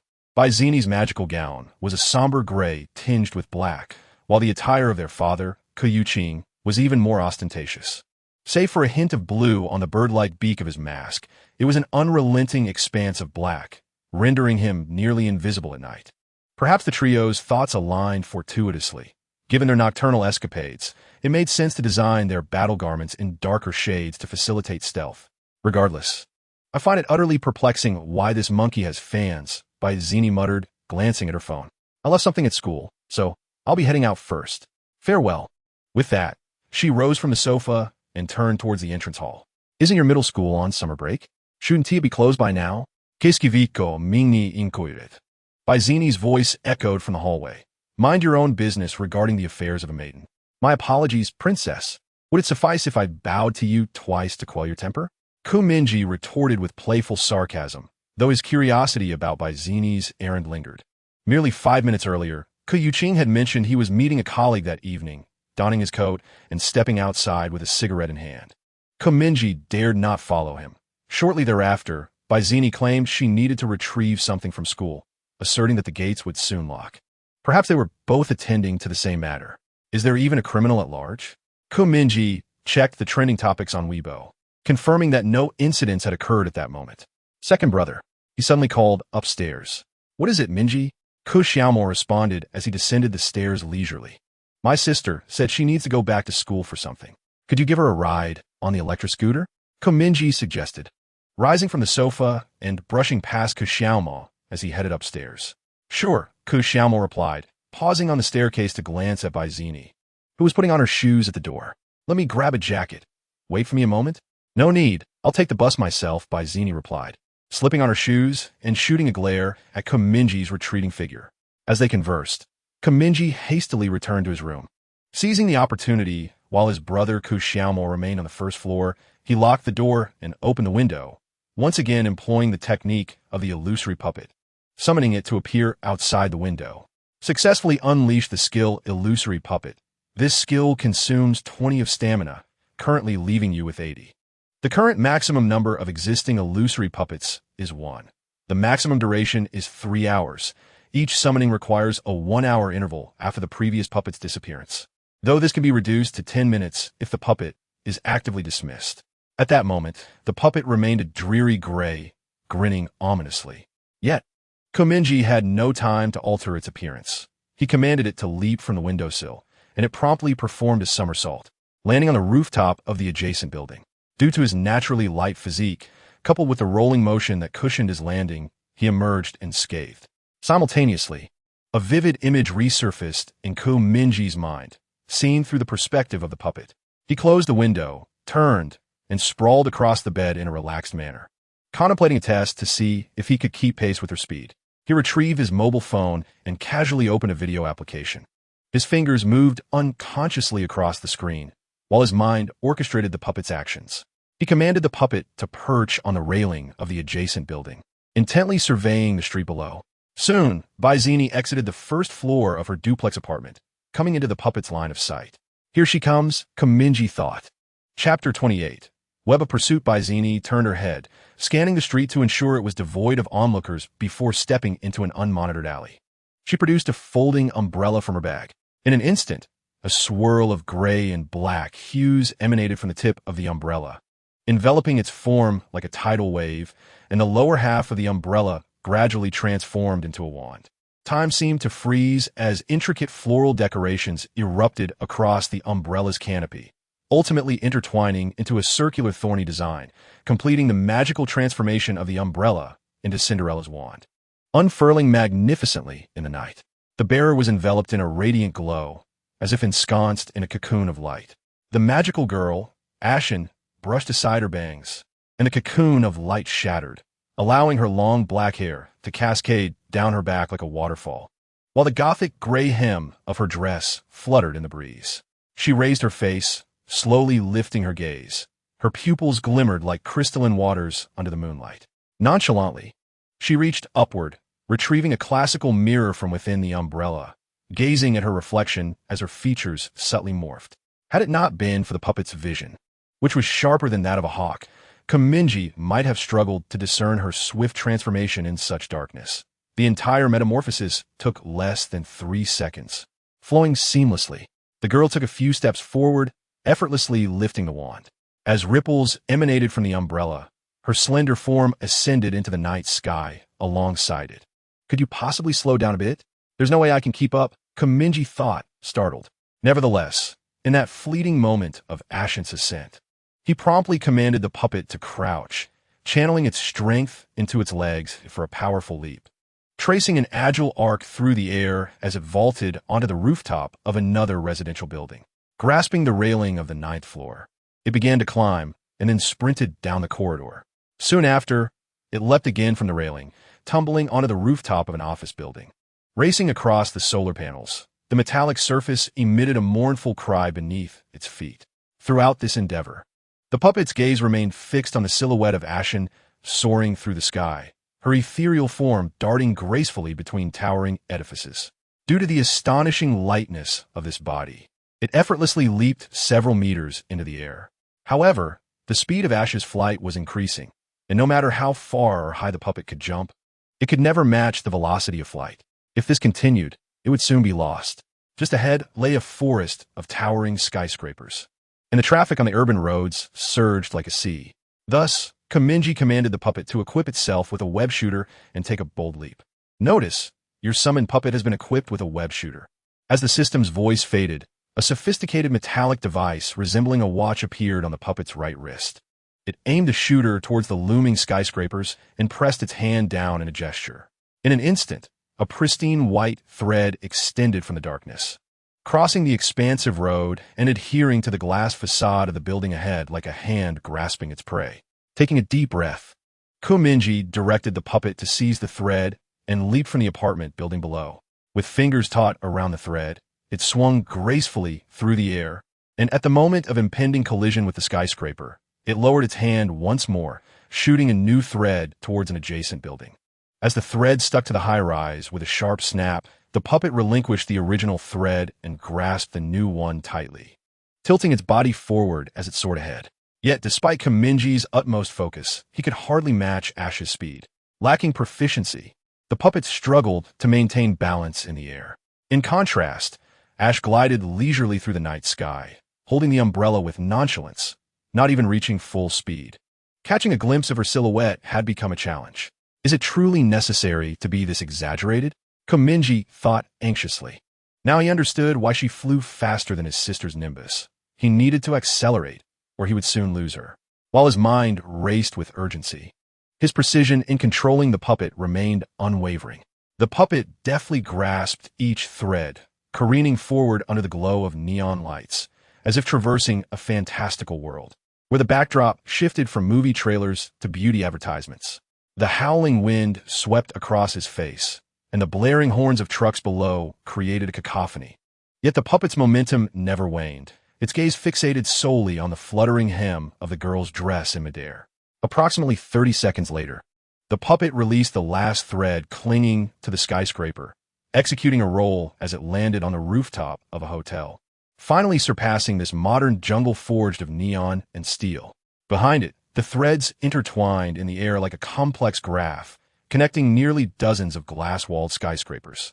Many drivers below looked up in awe at the dazzling web, hastily exiting their cars to assess the situation, resulting in a minor traffic jam. Mingye was utterly preoccupied and did not notice the peculiar spectacle he had woven amidst his frantic control of the puppet. Soon, through the puppet's eyes, he beheld Ashen come to a halt. She ultimately descended onto the rooftop of a long-abandoned elementary school on Yintu Commercial Street, gently holding her umbrella, her feet lightly touching the ground as she closed the canopy and strode into the teaching building without a backward glance. Thank goodness, she finally stopped. Witnessing Ashen alight upon the rooftop, Mingye could not help but exhale in relief, though he was merely lying in bed at home. His back was already drenched in cold sweat. To avert any prying eyes that might observe him, he had deliberately launched a horror film on his phone, lest someone notice the unaccountable beads of sweat forming on his forehead. It must be said, the exhilarating sensation of soaring through the urban expanse from the first-person perspective of the puppet was intoxicating. Setting aside the visual spectacle, the cacophony of honking trucks and howling winds nearly rendered his ears deaf. Dizziness overwhelmed him, akin to a novice gamer immersed in a VR experience. His heartbeat racing as if it might leap from his chest. Now that he was aware of Baizini's landing spot, there was no need for him to fear losing track of her. No need for haste. He could take his time. The previous moments had truly been nerve-wracking. With these thoughts in mind, Mingye lifted the cup of water from his table and took a sip. He commanded the puppet to gradually lower its right hand, launching a thread from a nearby residential building to secure itself to the railing of the rooftop. Then it leaped forth, swirling gracefully in the air before colliding with the rough wall. Fortunately, its lightweight form made the impact as quiet as a balloon brushing against an object. At that moment, the puppet's upward-stretched arm clutched the thread tightly, its body adhering to the surface of the railing as it slowly descended.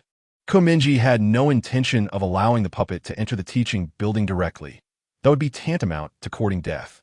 Instead, he meant for it to observe the situation from the outside. Soon enough, he heard a murmur of hushed conversations emanating from a classroom on the 5th floor of the dilapidated building. He breathed a sigh of relief and instructed the puppet to dangle precisely outside the classroom, gripping the thread while ensuring its body remained away from the window to avoid detection by those within. What was Baizini up to? Why had she come to such a place? And who was she here to meet? As he calmed his mind, this question began to surface in Mingye's thoughts. Yet he felt no urgency, for the answer would soon reveal itself. Chapter 29. A secret meeting? Who might Baizini be meeting? Could it possibly be her father, who had also left not long ago? As these thoughts crossed his mind, he commanded the puppet to proceed. The puppet utilized a thread to secure itself to the railing of the rooftop, suspending itself upside down as it gradually descended against the wall, finally resting above the window of the first classroom on the 5th floor. The sounds were indeed emanating from within. The classroom was brightly lit, the glow spilling through the window and illuminating the night. The puppet hung limply, its head resting against the wall near the window, casting a sidelong glance inside. Suspended in midair were 3 hollow pumpkins, flickering with ghostly flames, providing a warm light for the classroom. Beneath the pumpkins lay a square conference table constructed from a pile of wooden desks, around which 6 figures were seated, arranged in pairs facing one another. On the side of the magical girl Ashes, 2 additional figures caught the puppet's gaze. As the scene unfolded in Mingye's mind, it seamlessly integrated with the information panel provided by the system. Character code: Magical Girl Rainbow, age 13, power level C, slightly superior to a few superhuman levels. This magical girl donned a pink pleated skirt, her pink hair adorned with a red headband. Sitting with a petite and dignified posture, her hands rested on her knees, exuding a hint of shyness. Character code: Magical Girl Maple, age 15, power level C, slightly superior to a few superhuman levels. The other magical girl sported short golden hair and wore a short skirt in hues reminiscent of elegant maple leaves. Her androgynous features bore a striking resemblance to an overly delicate boy. Her posture appeared more relaxed compared to magical girl rainbows, yet still maintained a degree of propriety. In contrast, the magical girl Ashes, positioned between the two, sat with one leg crossed over the other, her right hand, clad in a black leather glove, propped against her chin, while her other hand gently tapped the table with her index finger, exuding an air of impatience. Both magical girls were classified as sea-level. Kiskiviko Mingye. This comparison led him to realize that Baizini's prowess was indeed commendable among her peers. The puppet, dangling outside the window, shifted its gaze, quietly observing the three magical girls, unnoticed for the time being. At that moment, Mingye felt a wave of relief wash over him for not having altered the puppet's appearance. After all, its original gray hue rendered it perfectly suited for concealment under the cover of night. Unless scrutinized closely, one would never suspect a grotesque gray face was hidden outside the window. Moreover, since the puppet was inverted, only its eyes and forehead were visible above the window's edge, making it even harder to detect. He maneuvered the puppet slowly, directing its gaze toward the three figures seated opposite the three novice magical girls. Curious to discover whom they were meeting at such a late hour, the answer soon revealed itself, as three enchanting silhouettes came into view. Their beauty and grace a stark contrast to the three novice magical girls, particularly the languidly seated Ashes. In fact, the moment his gaze met the trio, Mingye recognized their illustrious identities, though the system unnecessarily provided an additional information panel. Name, Yutina. Age, 19. Gender, female. Strength, A class. Possessing exceptional combat prowess surpassing that of 90 of superhumans worldwide. Identity, Magical Girl Yutina, a magical girl from Russia. Currently one of the three pillars of the Magical Girl Alliance. She wields a rare transformation-type wand whose prototype resembles a sword hilt. When infused with magical energy, the hilt transforms into a blazing lightsaber capable of melting an entire skyscraper in an instant at full power. Yutina is adorned in an ensemble reminiscent of knightly attire. Unlike the resplendent gowns of her peers, her garb is fortified with steel shoulder pads, gauntlets, and breastplate, resembling a robust suit of knightly armor, while the lower half flows into a dark crimson skirt that cascades to the ground. Her visage is striking, exuding an undeniable air of heroism, with piercing eyes that captivate the soul. Cascading down her back, her glossy red hair is her most distinctive feature. As a pinnacle figure among magical girls, Yutina is well known in social media and short video platforms, akin to Camilla. Like Berzini, the magical girl of Ashes, Yutina is a holder of a transformation-type wand, a unique category among magical girls. The distinction lies in Yutina wielding a sword hilt while Berzini possesses a parasol handle. Upon transformation, they become the magical umbrella Cinderella and the holy sword Galahad, respectively. Yutina places the magic sword Galahad aside, her expression impassive as she sits on the left among the trio. Seated in the center is another formidable figure, also one of the three pillars. Name, Lila. Age, gender, female. Strength, A class. Possessing exceptional combat prowess surpassing that of 90 of superhumans worldwide. Identity, Magical Girl Lila, a magical girl from England. Currently one of the three pillars of the Magical Girl Alliance, she is the sole wielder of Ice-type magical cards, possessing the unique power to create and manipulate them, earning her the moniker of the Ice Witch. Lila boasts hair of a near-silver hue with a faint golden sheen, reflecting a chilling luminescence under the light, as pure as the snow that falls upon glaciers. Her countenance is elegant, imbued with the essence of classical beauty.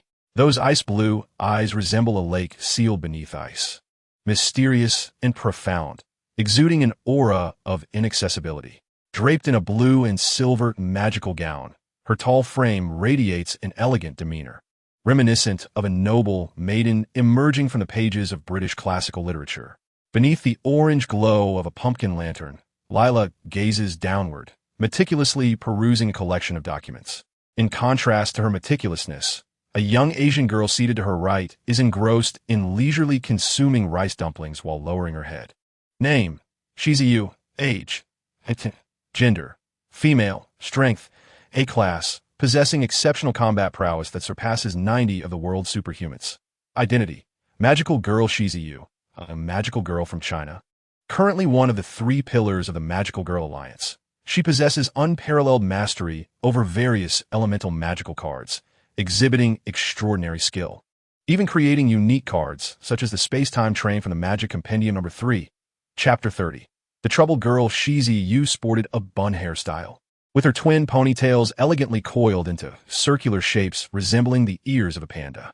Her visage was ethereal, with delicate features that appeared untouched by the world, reminiscent of an innocent young girl. Unlike the typical attire of other magical girls, Shizi Yu donned a rare light blue qipao. The outfit was merely a modest modification of the traditional qipao, with subtle distinctions. The blend of her panda-inspired hairstyle, qipao-style magical dress, and her undeniable Chinese nationality all hinted at her considerable popularity in China. She had once held the top position in the national goddess rankings for an extended period and graced the covers of renowned domestic magazines, such as Vogue China and Rayleigh. In any major city across China, one could scarcely walk a few steps without encountering her visage in beauty or fashion advertisements. Despite her extensive endorsements and numerous magazine covers, Shizi Yu was, in truth, an exceedingly languid and carefree individual. Given the choice, she would gladly spend days lounging in bed, indulging in sleep, and only awakening to eat. Her participation in advertisements was merely a necessity to ensure the survival of the Chinese branch of the Magical Girl Alliance, as the financial support was essential. In this nation, minors are heavily constrained by legal regulations, and the majority of magical girls are under the age of 18, leaving the Chinese division in a precarious state. Although the mortality rate among magical girls has risen in tandem with that of superheroes over the years, the public discourse surrounding the deaths of magical girls far exceeds that of their superhero counterparts. Consequently, a wave of commentary, originally intended to express concern and care, has inadvertently thrust the existence of magical girls into the limelight. Amidst this scrutiny, a chorus of previously silent domestic experts has begun to emerge.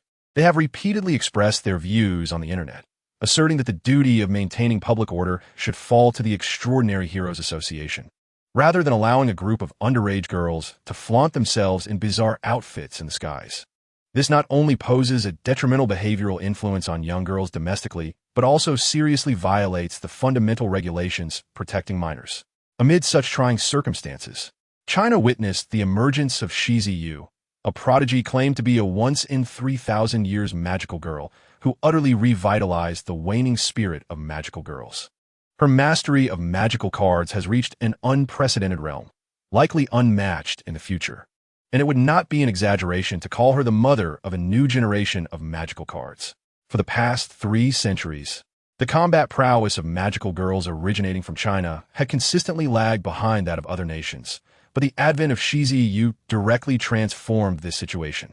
Undoubtedly, she is the current representative of China's magical girls and their true pillar of strength.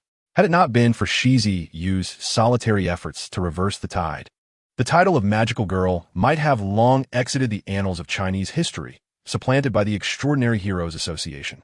At this juncture, Shizi Yu, Yutina, and Lila, the foremost magical girls representing China, Russia, and the United Kingdom respectively, have convened for an important discussion. The puppeteer, with bated breath, peered over the window, their eyes fixed intently on these 3 representatives of the magical girl realm. This scene registered in Mingye's mind, revealing a glimmer of surprise in his eyes. Could Baizini truly connect with such prominent figures?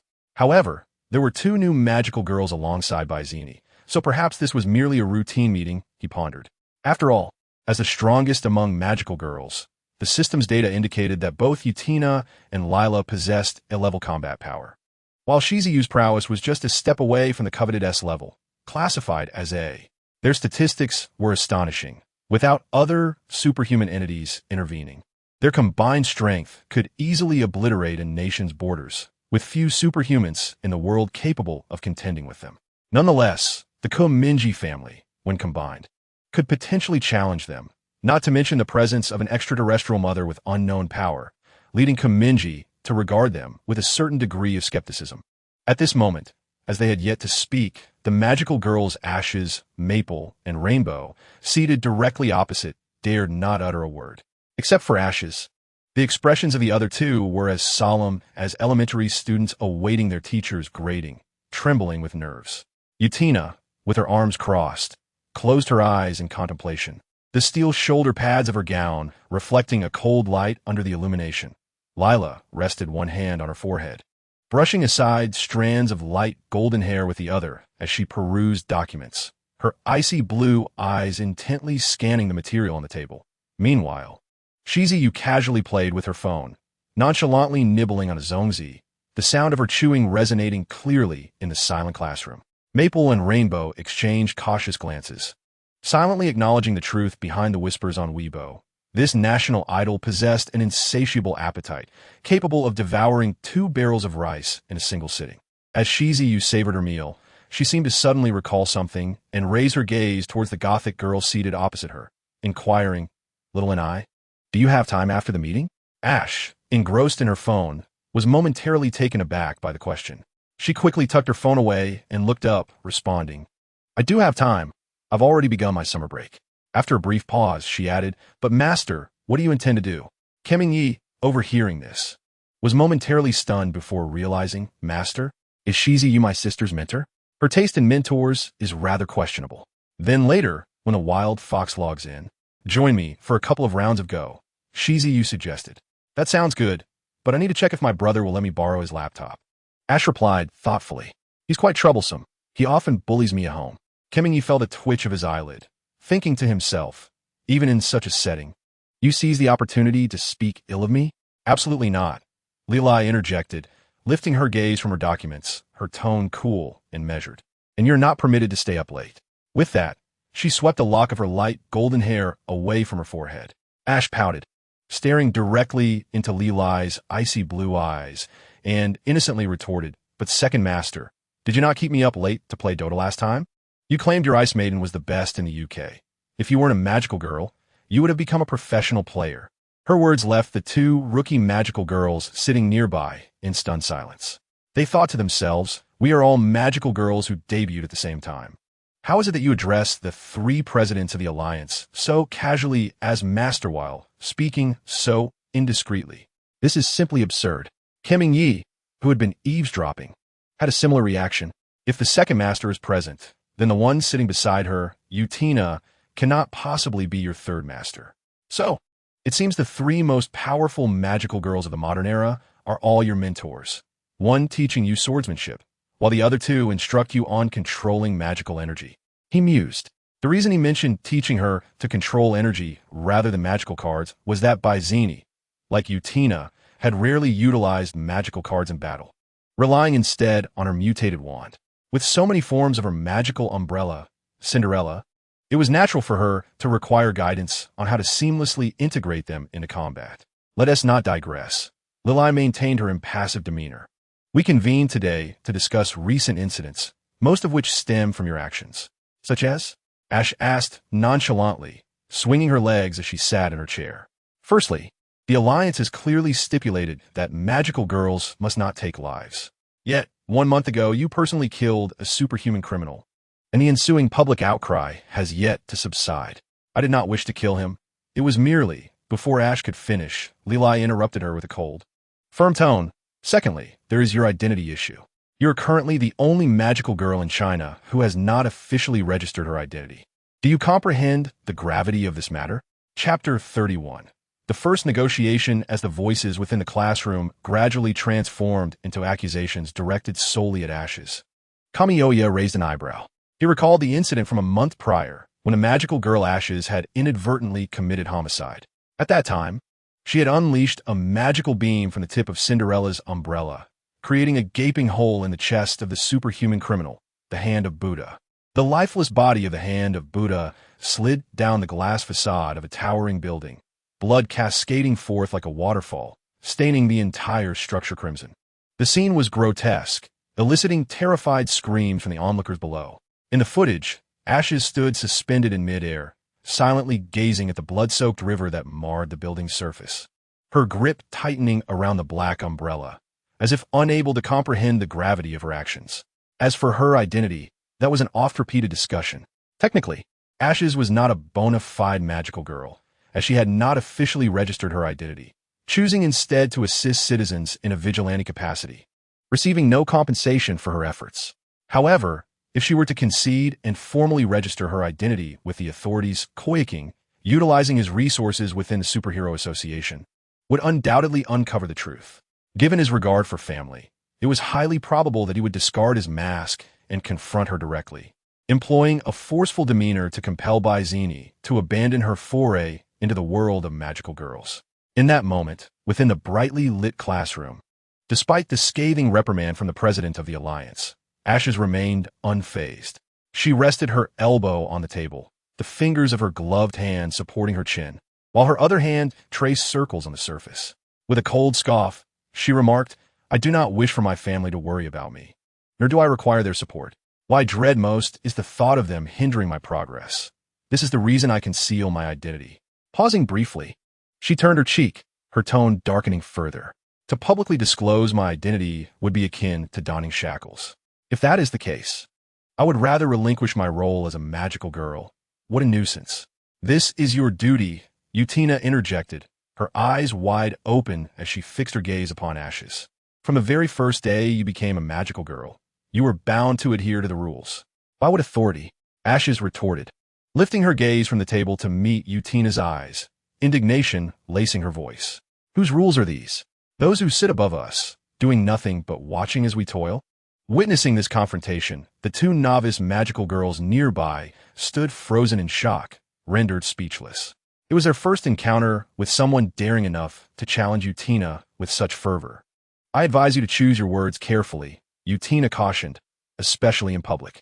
Such statements not only jeopardize your own standing, but also tarnish the reputation of the Alliance." The girl in the gothic skirt sitting across the table straightened her back, leaning against her chair, her arms wrapped around her shoulders, defiantly asserting, "Why must a magical girl publicly disclose her identity? Why is it forbidden to take a life? If I do not, I may become a victim myself, and more innocents will perish before my eyes. Must I be punished for crossing that line? Would you prefer to witness him slaughter more citizens before I act? I am untroubled by the notion. Perhaps more deaths would validate my righteousness." As she concluded, she tilted her head and emitted a cold, derisive laugh, her dark hair cascading like lead powder. Upon hearing her inflammatory remarks, Shizuyu maintained a stoic expression while eating zongzi, and Utina likewise remained silent, both treating her outburst as the antics of a rebellious child. Simultaneously, they cast sidelong glances at Lila, seated between them, as if awaiting her response. Setting aside those matters for the moment, Lila began slowly, pausing before suddenly inquiring with a chill in her voice. "You come here for a meeting and still remember to bring an audience?" Ash, upon hearing this, turned to glance at the two newcomers flanking her, confusedly asking, "Wasn't it you who asked me to bring them, Master Two? I was not referring to them. Please elucidate who it is that has been watching us from the window for so long," Lila inquired, resting her chin in her hand, her gaze directed towards a corner of the window where the puppet of deception locked eyes with her. "I thought you were unaware, and I was deliberating whether to mention it," Utina remarked. "Speaking of which, I've been quite curious since a while ago. What is that thing hanging outside the window? It resembles a giant spider and is quite off-putting," Shizuyu added. "Has it been discovered already?" Mingye exchanged glances with the puppet and the so-called eye switch, appearing unfazed. In truth, he was not at all surprised to be noticed. Rather, it felt natural, given that he had not employed any cloaking skills. Merely lying by the window, observing in plain sight amidst a gathering of the world's foremost powerhouses. This was akin to sitting openly beside them. He had merely been waiting for them to unveil his presence. If they did not, he would let things unfold naturally, as he could dissolve the puppet at any moment without concern for revealing any intelligence. Having mentally prepared himself, he commanded the puppet to release the thread linking it to the rooftop railing, allowing its form to descend into the depths of the school building, blending seamlessly into the encroaching night. Only then did Ash realize, abruptly turning to face the window from whence the sound emanated, her pupils widening in disbelief, which soon transformed into a grim countenance. Lila scrutinized her expression, seemingly mocking, and slowly added, "He followed you here, so you must handle this. Bring him to us." Ash fell silent, rendered speechless, her gaze shifting to Lila with a swirling intensity. Her pride was too immense to tolerate such a scene. "It was my fault, and I shall not err again." With that, she clutched Cinderella tightly, and the tip of the umbrella erupted with a powerful gust, propelling her forth like a cannonball. The classroom windows shattered under the force of her exit, granting her a passage into the outside world. Cinderella unleashed its full potential, the umbrella expanding to emit a tidal wave of ripples, lifting the hem of her smoky attire, resembling a dark cloud racing swiftly beneath the moonlit night. Soon, her gaze fixed upon a figure. This figure swung between towering edifices, suspended by mysterious strands of silk, ultimately ascending to an elevated railway, where he affixed the webbing above an oncoming high-speed train. With a sudden exertion, he launched himself into an arc, landing atop the train. He stood above the iron behemoth, seemingly mocking the ashes below, his arms raised as the train sped along the tracks, soaring over the vibrant urban landscape. Stagnant, the magical girl Ashes frowned, sensing something amiss, as if this individual were enticing her into a trap. Nevertheless, she opted to tilt her umbrella backward, unleashing a torrent of force that propelled her like a bolt through the night, traversing dozens of meters to catch up with the high-speed train. At that moment, the figure atop the train turned to observe her as she gracefully descended onto its roof, the sparks from the wheels grinding against the tracks illuminating their encounter. They stood upon the train's summit, their eyes locking amidst the thunderous roar of the engine. "You think you can escape merely by boarding this train?"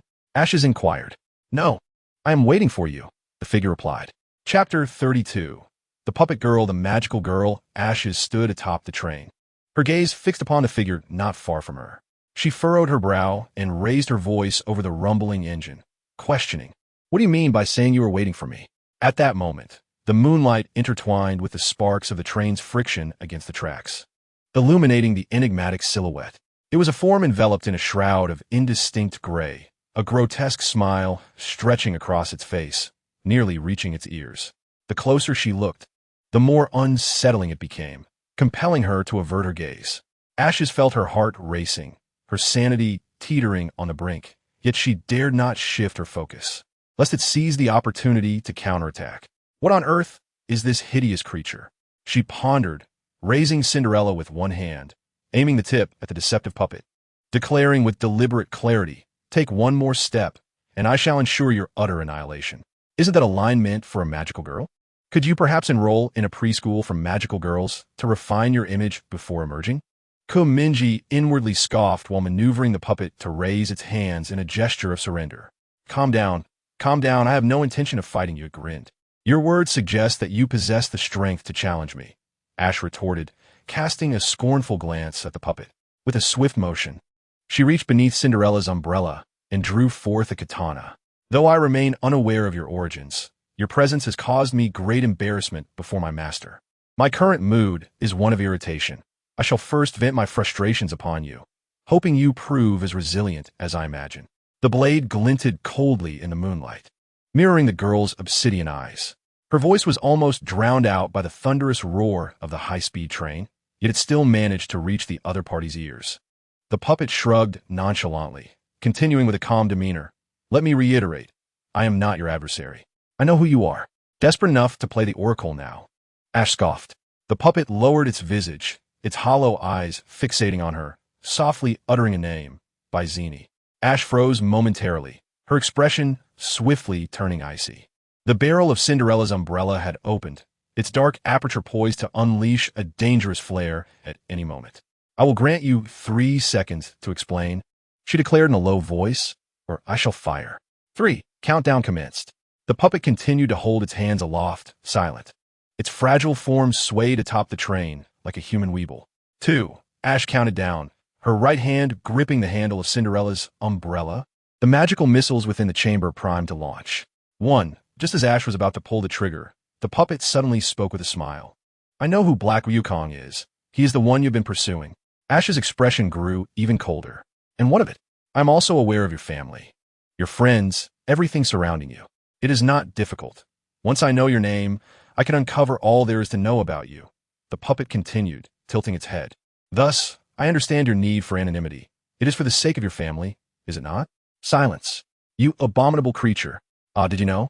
I had initially wished for you to call me Riddler, but abominable creature has a certain charm to it.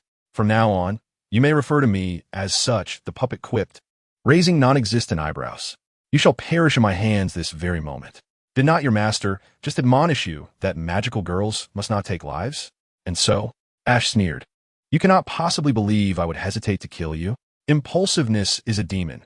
I advise you to calm your mind, the puppet replied softly, lifting its right hand to raise a single finger. With each encounter, I shall reveal to you a secret. Should you be willing to engage in a long-term collaboration with me, I shall disclose all the truths of this world. I have no need for your secrets, but I will tear away your false visage to uncover your true identity. You are quite violent. Magical girls ought to be more charming. The puppet paused, then. Consider this our introductory gift. Black Wukong is right beside you. Abyss paused momentarily before exclaiming, nonsense. Believe it or not. The puppet chuckled softly. Well, I must take my leave. Until next time.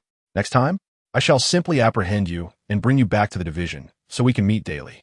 As soon as the words left her lips, Abyss wielded a blade in her right hand and an umbrella in her left. The tip of the umbrella aimed behind her as a gust of air propelled her towards a deceptive puppet, the blade poised against its chin. Listen, I advise you to keep your distance. I am about to explode. The puppet replied unexpectedly. When I say explode, I do not mean I will fight you. I genuinely intend to detonate. Do you believe yourself to be humorous, you peculiar creature? Abyss retorted coldly, directing the gun's muzzle at its forehead while pressing the katana against its jaw. Make a move, and your head will roll. The puppet declared, even if you sever my head, I will still explode, so it would be wise for you to step back. With that, it turned the tables and began a countdown. 3. In that moment, the puppet's surface temperature skyrocketed. 2. Crimson fissures spread across its entire form. 1. Before the countdown could conclude, Abyss swiftly struck, severing the puppet's head with her katana.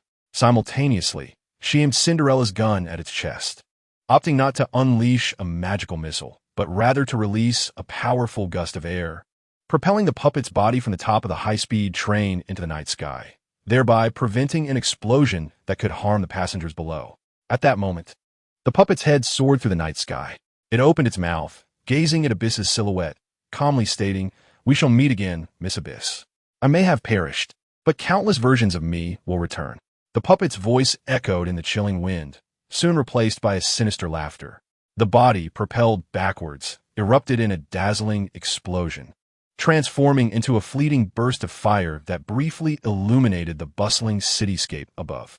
As Abyss listened to that neurotic laughter reverberating in the air, it felt as if a giant hand grasped her heart, leaving her frozen in place, unable to move. Since becoming a magical girl, it had been a long time since she had felt fear, and it took her a moment to regain her composure. "What in the world is this?" she murmured, her gaze fixed on the flicker of light vanishing into the night sky. Suddenly, she seemed to realize something, hastily covering her mouth and widening her eyes. "Oh no. Oh no, a magical girl is actually cursed," Abyss mumbled to herself, huddling on the train's roof and shivering against the biting wind. "Forgive me, master, for I did not intend to utter such foul words. It is all the fault of that wretched creature." The more she spoke, the angrier she became, prompting her to rise and stomp forcefully on the train's roof twice before raising Cinderella high and soaring swiftly into the night sky. Chapter 33. The Letter of the Blue Crow. After the departure of the magical girl Ashes, an oppressive silence enveloped the classroom for an extended period. The spectral flames flickered ominously within the eye sockets of the 3 hovering jack-o'-lanterns, casting an eerie glow that alternated the expressions of those below, rendering their faces indistinct. In this unsettling atmosphere, the 2 novice magical girls placed their hands on their knees, occasionally scratching the backs of their hands, casting furtive glances at each other as if seeking a means of escape. Finally, Lila, one of the 3 leaders of the Alliance, broke the silence.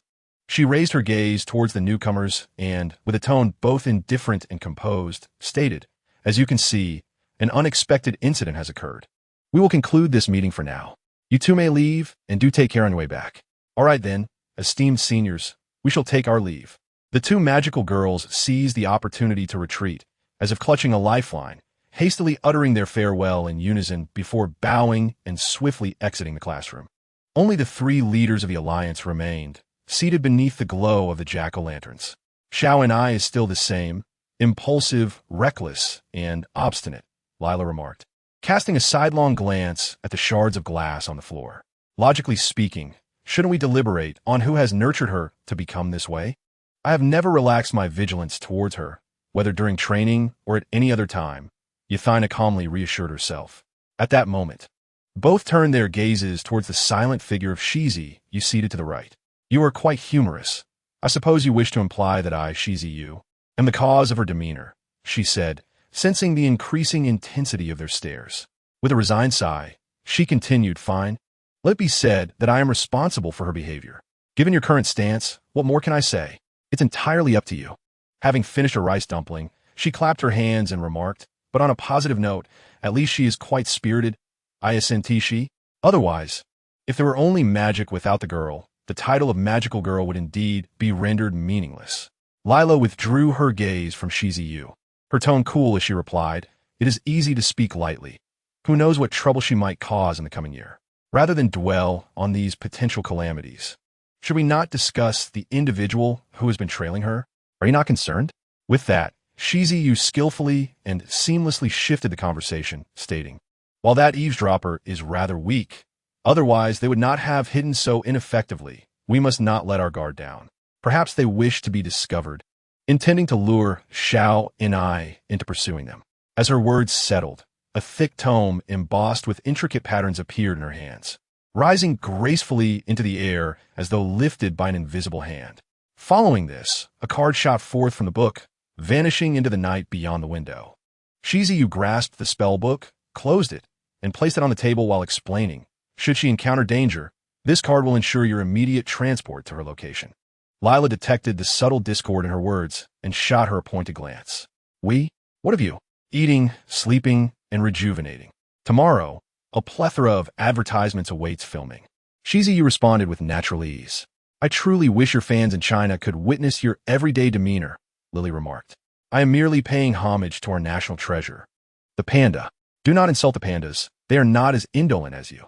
Yathina interjected, bringing a halt to their idle banter. In summary, setting aside personal traits, Bizini is undoubtedly the most promising magical girl we have encountered. Given her pace of progress, she might match us within a year. It is precisely due to this palpable potential that you're focusing on nurturing her, are you not? Speaking solely in terms of magical growth, it is indeed possible for her to reach our level within a year. Lily spoke slowly, yet when it comes to practical combat, this child is undeniably a specialist with a narrow focus, completely clueless about the magical card aspect of being a magical girl. It is quite unacceptable. If we must speak of specialists, there is indeed another one right here. Shizi Yu teased lightly, casting a sidelong glance at the composed Yathina. Yathina remained noncommittal. Bizini's potential far surpasses mine. The mutated wand is already a rare find, and this is the first instance of a magical umbrella mutation, unique in thousands of years. At that moment, the magical book on Shizi Yu's table suddenly trembled slightly, drawing the attention of Yathina and Lily, who inquired, is Xiaoni in danger? No, I simply left my phone inside the magical book, Shizi Yu replied, reaching over to open the book and retrieve her vibrating Huawei Nova 13. The two nearby shot her a disdainful glance, thinking to themselves, what kind of magical girl places her phone inside a magical book? Clearly, Ash's dreadful behavior management is a lesson learned from you. Why are all your magical girls in China so alike? Shizi Yu lowered her gaze to the message received, pausing for half a second. Then, she lifted her eyes from the phone screen and said, the Superhero Association S. Qingya has requested us to visit their headquarters, claiming there is something important to discuss with us. Wait a moment, you actually have that eccentric's contact information? Lily noticed that Shizi Yu was checking WeChat, rather than any work-related software. A hint of disbelief flickered in Yathina's eyes as she shifted her gaze to focus on Shizi Yu's profile. Who is Qingya? Notorious on a global scale as a superhero, particularly in China, Qingya's image is akin to that of a low-quality artist who has indulged in substances, and criticizing him has gradually become a recognized form of political correctness. If someone as prominent as Shizi Yu were exposed for maintaining a personal connection with Qingya, it is highly likely that her fan base would dwindle overnight, jeopardizing the operational stability of the Chinese Magical Girl Alliance's branch. Why shouldn't I have his contact information? Shizi Yu typed on her phone, a lock of hair obscuring her profile, leaving the other two to gaze at the two bun-shaped hairdos atop her head. Is it a directive from the higher-ups for you to contact him? Lily speculated. No. Shizi Yu hesitated for a moment, her cheeks tinged with a faint blush. And with a stoic expression, she confessed, "I am, to my shame, a fan of his." As the words fell from her lips, the atmosphere in the classroom seemed to darken for an instant. The 3 pumpkin-shaped floating lamps manipulated by Lila lost their glow, only to reignite their warm orange flames a few seconds later. She took a deep breath and, after a pause, questioned, "Are you joking? Why would you jest?" Shizi replied, "Are you going or not? If you choose not to, I shall go alone and relay what he has told me upon my return." With that, she rose from her desk. Utina interjected, "Of course we shall attend. The alliance is not solely dictated by you." She paused, then added, "I must inform you of something." "What is it?" Shizu glanced at her askance. Utina met her gaze directly, reiterating the warning previously directed at Ashes, now aimed at the world's most powerful magical girl. "Mind your image. Your actions may not only entrap yourself, but also adversely affect the alliance's public perception." "Very well," Shizu replied coolly. "Let us go. Qingyao awaits us." With that, she exited the brightly lit classroom alongside the 2 others and stepped into the corridor. The moonlight flowed over the ground like mercury, casting a beautiful glow on the night. Chapter 34. The Black Judge. I feel that there is considerable room for improvement in my villainous image management. Perhaps I should study the footage of my father's appearances. He embodies righteousness far more terrifyingly than any villain. Mingye reclined against the headboard, languidly yawning while mocking himself inwardly. He initially thought that since he had embraced the role of a villain, crafting a few memorable exit lines akin to Team Rocket or Big Bad Wolf would be delightful. He wanted to seize the opportunity to unleash himself while he could still use his doppelgangers, relieving some of the pressure, lest he become completely stifled by the persona he had adopted in this monstrous abode. However, the reality he presented was somewhat difficult to witness. From Botsy-Ni's perspective, he likely appeared as an ugly, bizarre weeble wobbling on a train, spouting nonsensical phrases, blathering on as if he were impressive, only to have his head severed and launch high into the air. After all that posturing, his only tactic was self-detonation, leaving his enigmatic demeanor and displayed prowess wholly mismatched. Overall, he was far removed from being a high-caliber, mysterious antagonist, at least for the time being. Why must being a villain feel so constraining? When will it be my turn to sever others' heads? Mingye pondered, then concluded that being decapitated by his sister was one thing, but enduring a brutal beating from others could surely induce a heart attack. Nevertheless, the puppet sensations were not shared with him, so how he was tormented mattered little. At worst, he could simply self-destruct, denying others the opportunity. His head might be flying away, rendering any attempts at grandeur utterly futile. It was truly a challenging predicament. While he ruminated on this, a prompt panel suddenly appeared before him. "Congratulations. You have accomplished the primary mission of dismantling the first node of the Magical Girl Alliance by approaching the Magical Girl Ashen under a guise. The next objective in this main quest is to draw closer to the Magical Girl Alliance through the Magical Girl Ashen. You have received a node reward of 1,000 experience points, 5 attribute points, and 1,000 in shop currency.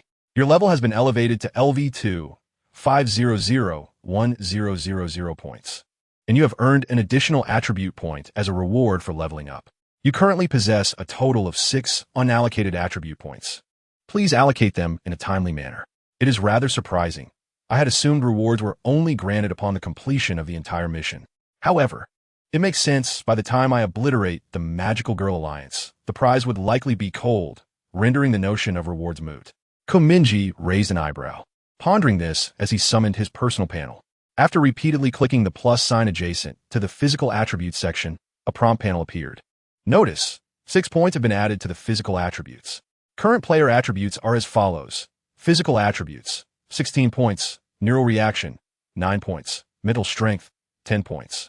Congratulations, your physical attributes have successfully surpassed the average level of normal adolescence, 15 points. Mingye glanced at the congratulatory message on the panel, thinking to himself, "Thank you, what splendid news. It seems you must remind me how extraordinary my start is." He closed the panel and, having received 1,000 shop currency from the recent mission reward, proceeded to open the player's shop. He swiftly bypassed the first 2 pages without a glance, arriving at the skills specialty page. As it had yet to reach midnight, the 10 skills remained unchanged. Perfect Palm, E-rank skill. Price, 5,000 shop currency, Finger Pistol, D-rank skill, price, 12,000 shop currency. Moonstep, C-rank skill, price, 30,000 shop currency. Puppet Trick, already owned. Nostalgia Post, E-rank skill, price, 5,000 shop currency. Blade Slash, E-rank skill, price, 5,500 shop currency. Animal Communication, E-rank skill, price, 5,500 shop currency. Ground Takedown Expert, E-rank skill, price, 5,200 shop currency. Same-Sex Charisma, E-rank skill, price, 6,000 shop currency. Calamity Dice, already owned. Mingye took a cursory glance. Even the most basic E-rank skills were priced at a minimum of 5,000 shop currency, making it impossible to purchase anything with his current 1,000 shop currency. After some contemplation, he clicked on the Ground Takedown Expert skill, which promptly revealed 3 options: purchase, description, lock. He opted for the lock function to prevent this skill from being snatched away at dawn. The skill dedicated page for the Ground Slam Expert has been locked, and this skill will remain available for an additional day, ensuring it will not be replaced by a new skill in the scheduled refresh occurring in 3 hours. After completing a series of actions, he swiftly closed all panels, and the world around him fell into a tranquil silence. A question arose. While I am aware of what Baizini is doing, what about Father? What is he up to? Mingye pondered assently. His audacity to follow Baizini stemmed from the fact that she exhibited a relatively lower level of vigilance at home, coupled with her ability rating being only B level, while the others were all above a level. Had it been Mingye wouldn't have dared to contemplate such a pursuit, for with Qingya's counter-surveillance skills, she might have detected him the moment the puppet of deception perched atop that residential building. However, it is worth noting that in just a day, he observed Baizini's strength had advanced from B level to B level, though he was uncertain about the means of her improvement. Perhaps she had just managed to break through a minor bottleneck. At this rate of progress, Baizini would soon evolve into a superhuman with level combat capabilities. An impressive prospect indeed. Never mind what Father is engaged in. I cannot concern myself with that. Tonight, I shall rest. With this thought, Mingye set aside his phone and lay down on his bed. Drowsiness washed over him, prompting him to close his heavy eyelids. And before long, he sank into a deep slumber. At this very moment, in the heart of Huanjing City, within the private lounge on the 79th floor of the China Division of the Superhero Association, Ku Yuqing stood in contemplation before a full-length mirror in a constricted silver-white metallic corridor. The reflection revealed a figure clad entirely in a sleek, black metallic bodysuit. Save for his face, his elongated cape cascaded to the floor like a tail, presenting him as a beast standing upright. He gazed into the mirror, his deep-set eyes seemingly engaging in a silent dialogue with himself, their pupils glimmering with a chilling light. The black judge has returned from New York, he murmured to himself, and after a moment, he slowly donned the mask he had been holding. The eyes beneath the mask gradually opened, the sinister beak extending like a blade. This night, he was to meet with 3 world-class magical girls from the Alliance in the conference room on the 99th floor of the association's headquarters, to confer with a senior executive from the Anomaly Control Bureau, the Black Judge. Chapter 35. The Secret Meeting on the night of June 19th. Ku Yuqing exited the lounge and entered the exclusive elevator reserved for roundtable members. He produced an ID card from his cape and slid it through the card slot. The silver elevator hummed to life, ascending slowly. Shortly thereafter, the elevator halted at the 99th floor, where the conference room was designed to offer the utmost secrecy and security within the entire headquarters. He stepped out of the elevator and walked down what appeared to be an endless corridor. To his right, a door-like opening in the metallic wall gradually revealed itself, and the cool-toned lighting washed over him.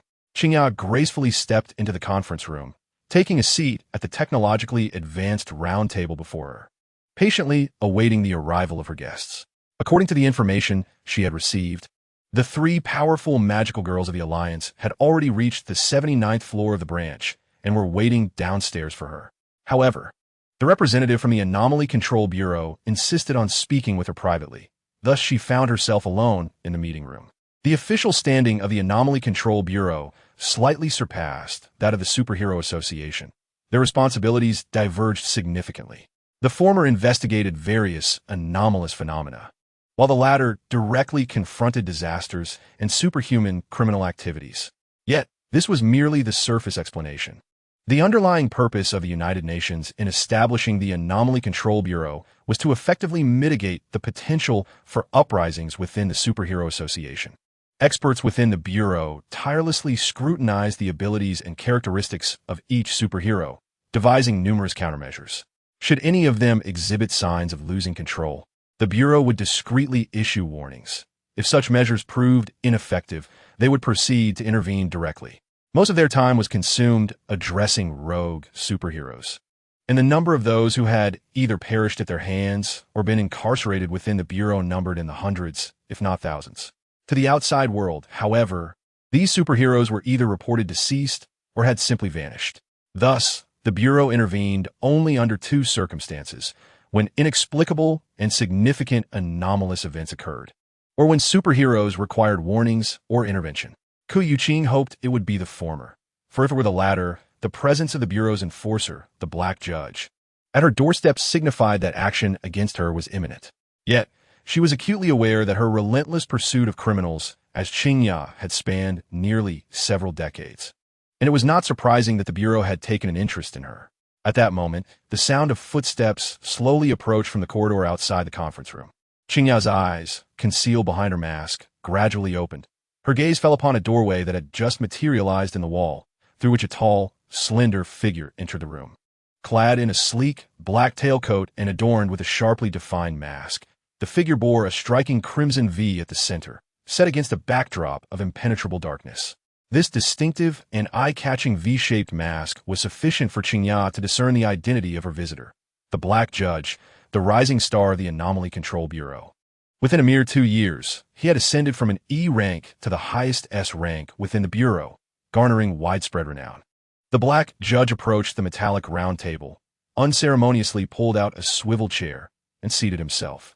With his elbows resting on the tabletop, his fingers interlaced beneath his chin, he exuded an air of authority and confidence. His V-shaped mask faced the Blue Crow, and he mockingly remarked, what an honor it is to meet the illustrious Blue Crow. I had expected the Chinese branch of the association to send mere pretenders, like the ink writer, the Tai Chi master, or the wine sword wind to meet me. No, it was you who specifically requested to see me, which is why I have come, the Blue Crow replied slowly. The voices of the two men in the conference room were altered by their respective masks. The Blue Crow's voice was hoarse and shadowy, while the Black Judge's voice possessed a metallic resonance, reminiscent of machinery.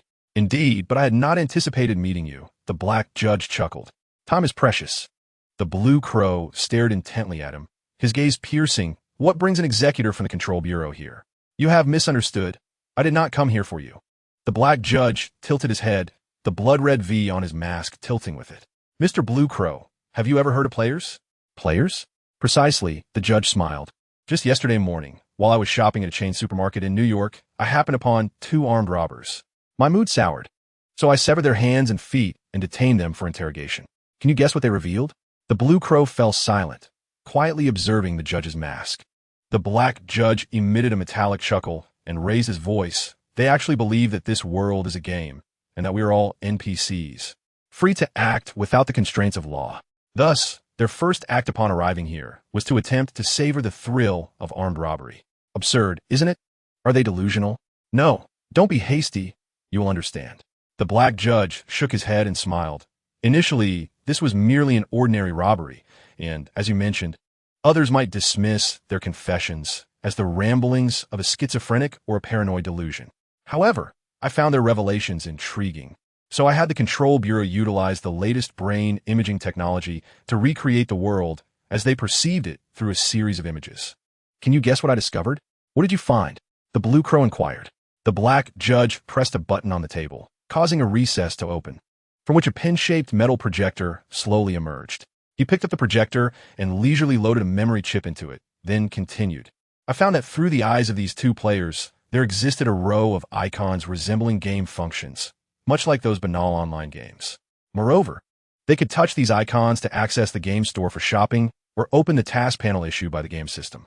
Completing tasks on the panel would allow them to level up and gain rewards, with their ultimate goal from the system being.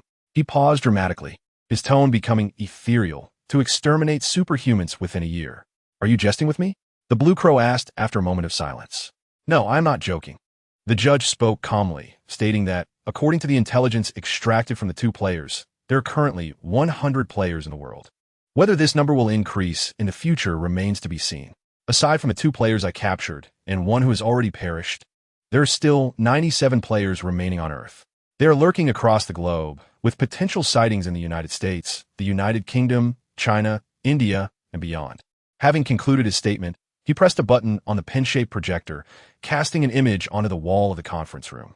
Mingye turned her head, gazing intently at the projection displayed by the black judge. The image presented a first-person perspective of an individual who stared vacantly at a blank ceiling. In the upper right corner of his field of vision, 7 minuscule icons were aligned vertically. Soon, a vivid, red warning panel materialized before him, emblazoned with bold black letters that read, "Warning. Do not disclose any information regarding players to any superhumans. Your actions will severely impact the mission progress of other players and directly jeopardize their personal safety. Warning. You are violating the Forbidden Treaty. You are violating the Forbidden Treaty. You are violating the Forbidden Treaty. Warning ineffective. In 5 seconds, your body and soul will face forced demise." In the next moment, all panels and functional icons within the player's sight vanished, replaced by a colossal crimson numeral, 5, which began to decrease with each passing second. Accompanied by a cacophony of terrified screams and wails, the countdown progressed from 5 to 4, then to 3, ultimately dwindling to 2. As the digits diminished, his resistance intensified.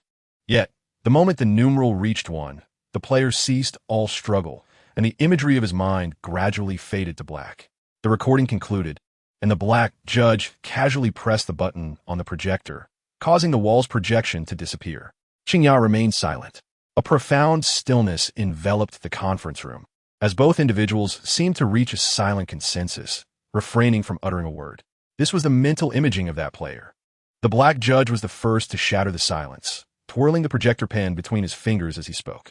The technicians at the Anomalous Control Bureau exerted considerable effort to meet my demands.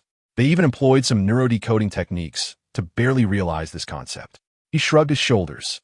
It is truly unfortunate. I had not yet had the chance to intervene before they were silenced by that entity known as the system. Otherwise, I would have relished the opportunity to torment them further. When did they first appear? Mingye inquired. 4 days ago, the black judge replied, setting the projector pen down. Although their current combat capability is limited to robbing a supermarket with firearms, they are indeed dangerous. Based on my current speculations regarding this system, it is highly probable that it can facilitate an astonishing enhancement of these players' combat power in a short span of time. So, despite their present weakness, a year from now, they may have transformed into something altogether different, akin to a human-shaped nuclear bomb. Are you telling me this to solicit my assistance in helping the Control Bureau identify these players? Indeed, among 100 billion individuals, locating a mere 97 is indeed a whimsical notion, a true exercise in the absurd. This task should rightfully belong to the Transdimensional Control Bureau. However, the players in this scenario are not traditional travelers. Their souls have shifted into this realm, directly inhabiting the bodies of its original denizens as a guise, rendering the standard methods of the Transdimensional Control Bureau ineffective against them. Thus, this matter has fallen into the hands of our Anomaly Control Bureau. The judge paused briefly before stating, "I believe this issue is far more significant than they realize, which is precisely why I seek your assistance." "What reason do I have to aid you?" "This is not within my purview," came the retort. "Because, even you, Mr. Mingye, may find that everyone around you has been silently replaced by players, their masquerades so adept that you remain unaware. Are you not the same?" Mingye scoffed, urging him to be wary of those in his own vicinity. "Indeed, I do not refute that," the black judge chuckled.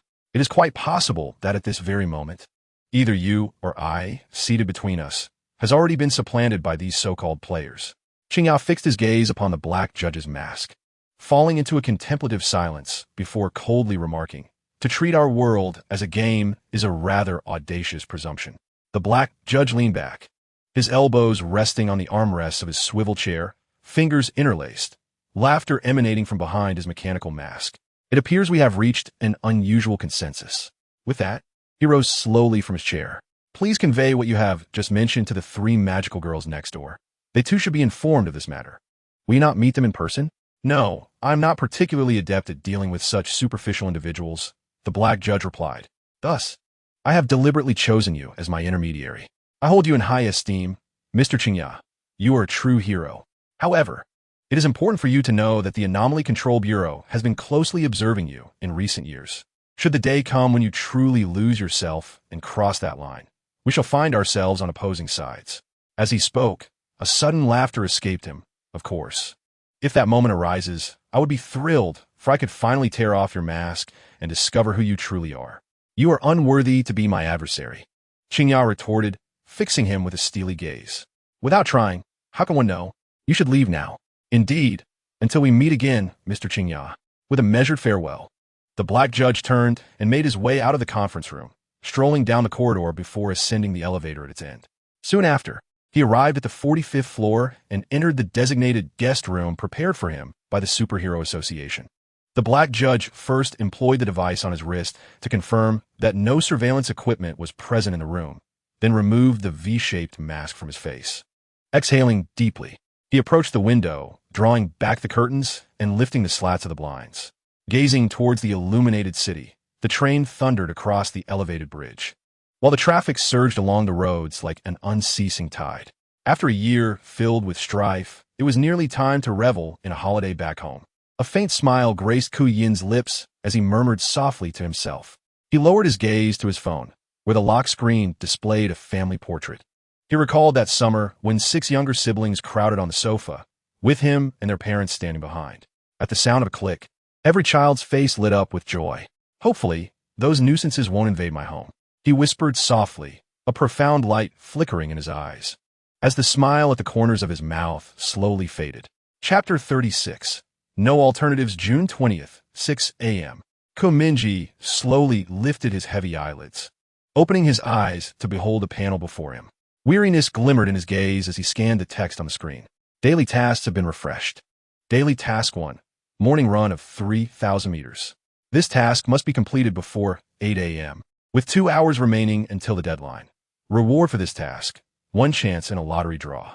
Daily Task 2. Perform 100 pull-ups.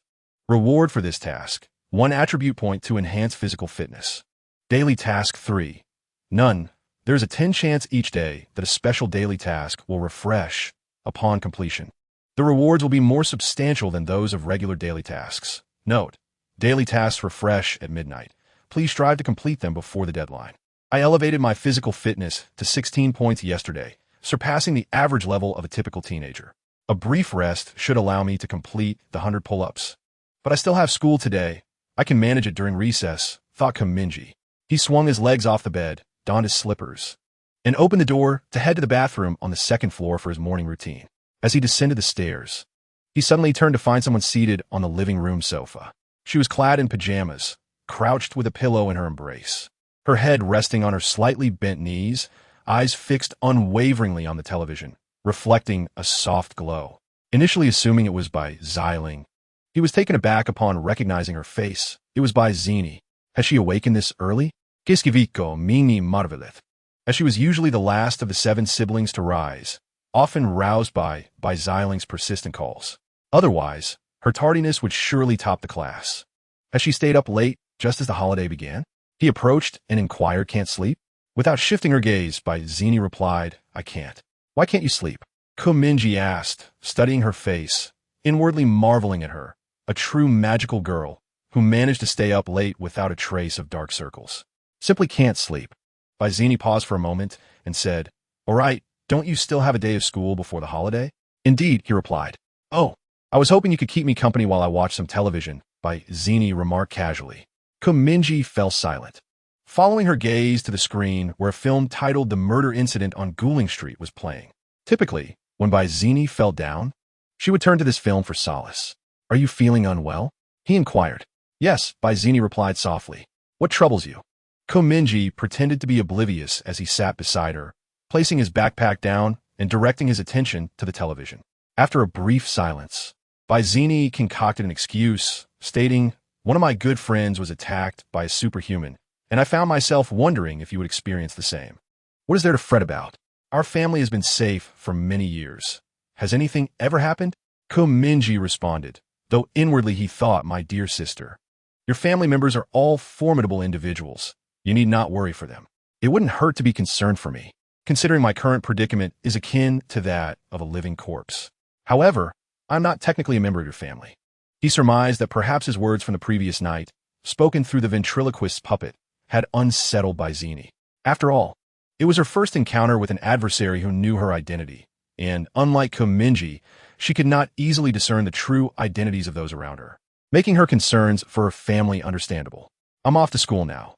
Since our parents are still asleep, I suggest you return to bed quickly, lest they discover you've been awake all night and scold you, Mingye said, rising from the sofa and grasping the strap of his backpack. Can you skip school? Just as he stood, Byzini's voice, faint as a whisper, reached his ears.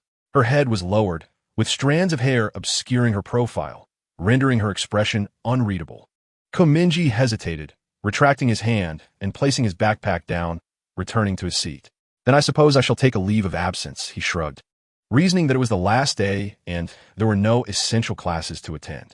Forget it, Byzini revised her statement. You should go, otherwise Mom will scold you. Are you jesting? Is that not permissible? Byzini forced a sly smile, akin to her usual self, seemingly trying to alleviate his worries. Observing her demeanor, Mingye reached out and gently ruffled her hair, her soft locks flowing through his fingers like water. Even if the sky were to collapse, your brother would bear the burden, he said nonchalantly. If one brother is insufficient, there are two more. Share your troubles with us. After all, our eldest brother will return in a couple of days, won't he? Byzini lifted her gaze from her knees, her face reflecting a rare flicker of emotion. Brother, why are you suddenly so kind today? Have you been possessed by a ghost? She inquired curiously. If you don't understand, just ask. If you're feeling down, whom shall I tease? Mingye shot her a glance before shouldering his backpack and making his way outside. Byzini raised her middle finger from a sofa, puffed her cheeks, and tucked her chin into her knees, casting her gaze upon the television. Mingye closed the door behind him and entered the elevator. Within the cool-toned confines of the cabin, he pondered the panel before him.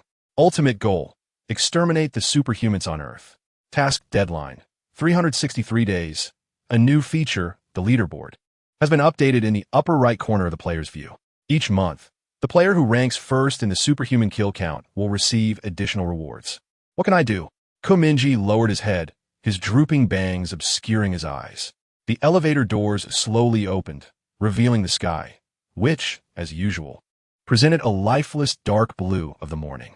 He left his backpack with the proprietor of the supermarket across the street and ran 3 laps around the outskirts of the old Beijing Wheat Street district. For him, with his physical prowess elevated to 16 points, the 3,000-meter route no longer necessitated intermittent pauses to complete. Soon, he came to a gradual halt, wiping the sweat from his cheeks with the back of his hand. You have completed daily task 1 and earned a chance to spin the prize wheel. Would you like to spin now? Spin, he silently intoned. With a command issued, a circular wheel unfurled, divided into 6 segments by intersecting red lines. Each segment bore its own text and icon. From segment 1 to segment 6, the prizes represented were as follows. 1. 1,000 shop coins. 2. 500 experience points. 3. A travel voucher can transport you to any city in the world, returning to the original location after 1 day. 4. A magical girl transformation experience card. Upon use, you can don a magical gown for a brief period and wield a dedicated wand. 5. A friend add card. Upon use, you can send a friend request to a player with a specified serial number without needing to meet. 6. Thank you for participating. As Mingye walked forward, he reviewed the rewards of each segment of the wheel. Not 4, not 4, not 4, he fervently wished in his heart, pressing the button to activate the wheel. The wheel whirled like a pinwheel, the pointer remaining fixed. Ultimately, it settled on segment 2. Mingye let out a quiet sigh of relief, entering the 7-7 supermarket across from his home to reclaim his backpack. Congratulations. You have won the prize from segment 2, 500 experience points. Your level has risen to LV3, 0 points, 1,500 experience points. And you have earned a freely distributable attribute point. Chapter 37. Preparation time. Mingye routinely purchased breakfast at the supermarket, then made his way towards the 3rd secondary school of Ring Beijing. Along the way, he allocated the attribute point he had gained from leveling up to his physical prowess. Congratulations, your physical attributes have been enhanced to 17 points. He slung his backpack over his shoulder and, after finishing his soy milk and consuming a pineapple bun, arrived at the high school. Today marked the last day before the high school break, and the students he encountered on the way appeared noticeably more spirited, far less lethargic than usual. As Mingye settled into his classroom, he mentally clicked on the newly appeared icon in the upper right corner of his vision, prompting a long, dark rectangular panel to emerge. The current global leaderboard for the cumulative kills of superhuman species players is as follows. First place, 9 kills ID, Jack the Ripper, serial no, NO002. Second place, 7 kills ID, the Top Gigolo, serial no, NO025. Third place, 5 kills ID, Aja, serial no, NO098. Fourth place, 3 kills ID, Anti-Dog, serial no, NO039. Fifth place, 2 kills ID, Darkblade01, serial no, NO021. Sixth place, 1 kill ID, Ice Cutter, serial number 009. Your ranking, currently tied for 7th place among a total of 93 players. With 0 kills, note, other players' English IDs have been automatically translated into Chinese IDs. Is it really that fierce? Mingye mused in surprise. The first place has already eliminated 9 superhumans. However, since this is the early stage of the game, it is likely that those killed are all relatively weak superpowered beings. In his understanding, lower-tier superhumans, when compared to ordinary humans, pose little difference. Eliminating them could simply be a matter of a bullet to the head. Thus, players starting in America, once armed, could easily target weaker superhumans. If one shot is insufficient, they could always fire a second. With a cursory glance, Mingye spotted a familiar name on the leaderboard. Anti-Dog, who was also situated in the outskirts of Beijing, clutching a Bible, the son of a gun smuggler.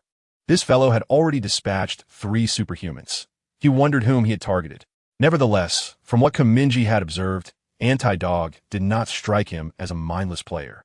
He likely had taken meticulous precautions before making his move, given that killing superhumans yields experience points, and that the top-ranking players could earn rewards monthly based on their leaderboard positions. Those with a higher cumulative kill count possess a relative advantage over others. However, this also corresponds to increased risk, especially in the game's early stages, where their skills for concealment are limited. If one recklessly targeted weaker superhumans in pursuit of early development, it could easily lead to fatal consequences. In ordinary circumstances, having superheroes investigate cases would be manageable, but should one unwittingly encounter a formidable entity like the unkillable crow, even the best efforts to eliminate traces could lead to being caught red-handed. Thus, Mingye was certainly not in a hurry. His thoughts were crystal clear. His current task was to develop steadily. The rhythm had been disrupted by the actions of other players, rendering any notion of steadiness moot. In contrast to them, he possessed considerable advantages. Mingye propped his chin on his hand, gazing at the words on the blackboard, contemplating, for instance, the main quest that promised rewards for approaching family members under a guise.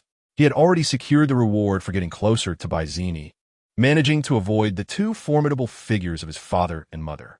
In the short term, he could utilize his second identity to approach Bai Qiuwu and Bai Xiling, thereby acquiring node rewards, which would accumulate to a significant amount.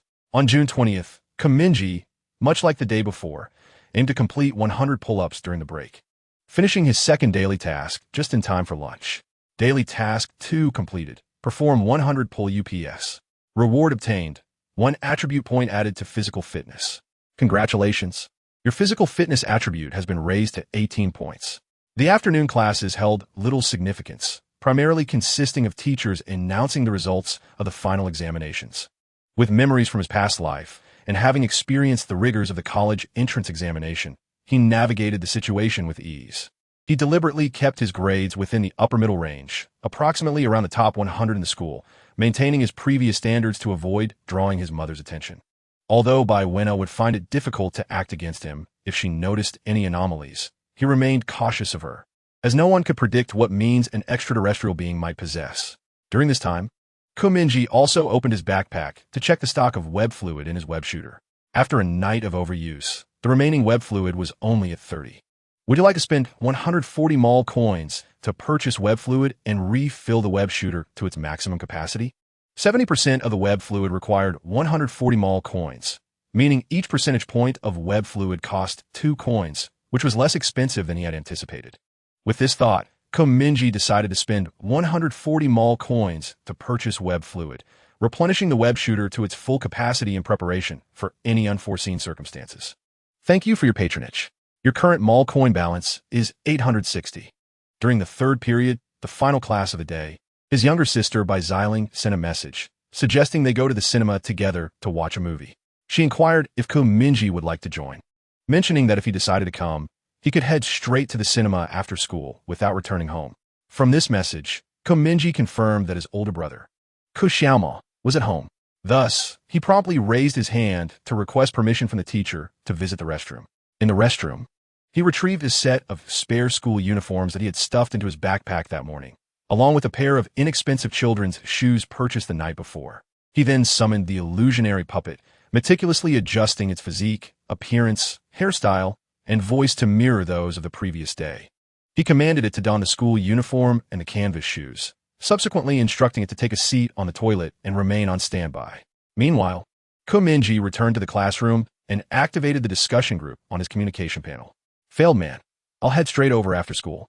Arriving at Yindai Commercial Street around 4:30. Time is of the essence. We will commence the dungeon directly then. Okay? Anti-dog. No problem. We three will wait for you here. Having completed a series of preparations, Mingye gazed at the blackboard, took a moment to steady his breath, and quietly awaited the ringing of the school bell. He had to ensure that the illusionary puppet would not perish during this dungeon expedition. Otherwise, according to the rule that players who die in the dungeon will respawn in reality, he would inevitably expose the truth to the other players, that he had been deceiving them and attempting to exploit the puppet for prolonged interaction. Chapter 38. Meeting announcement, June 20th, afternoon, 3rd High School of the surrounding Beijing. As the school bell echoed through the corridors, the 2-month summer vacation was heralded. The students could hardly contain their excitement, dragging their backpacks from the drawers and bustling out of the classrooms. The jubilant sound of desks scraping against the floor resonating throughout the building. Mingye slung his backpack over his shoulder and paused at his desk. While instructing the puppet in the restroom to rise, he sent a message to Bai Xiling via his phone. Where's the cinema you mentioned? He inquired. Yindai Street. The show starts in half an hour, Bai Xiling promptly replied. Her terse style mirrored her spoken manner. Mingye, taken aback, thought to himself why they would choose to watch a film at Yindai Commercial Street, as if they were there to supervise their dungeon run. Nevertheless, he calmly responded to the message. Is your family coming? He asked. Besides my parents, Bai Xiling typed. My older sister attends the same school and will take the bus over. Just as the message arrived, Mingye turned to find someone outside the classroom staring at him. Bai Wu, clad in her school uniform. With her head bowed, she glanced at her phone and tapped lightly on the window, signaling him to hasten. Mingye pursed his lips and exited the classroom, walking shoulder to shoulder with Bai Wu. Along the way, he garnered numerous glances but paid them no mind, as he was preoccupied with maneuvering the illusionary puppet to follow closely behind them. The trio walked in relatively synchronized steps to the bus stop outside the school, the puppet blending seamlessly into the crowd. Before long, a bus heading to Yindai Commercial Street arrived. Bai Wu and Mingye boarded in succession, with the illusionary puppet following the throng of students onto the bus. Within the gently swaying cabin, Bai Wu stretched, the upward cut of her uniform accentuating the curves of her form.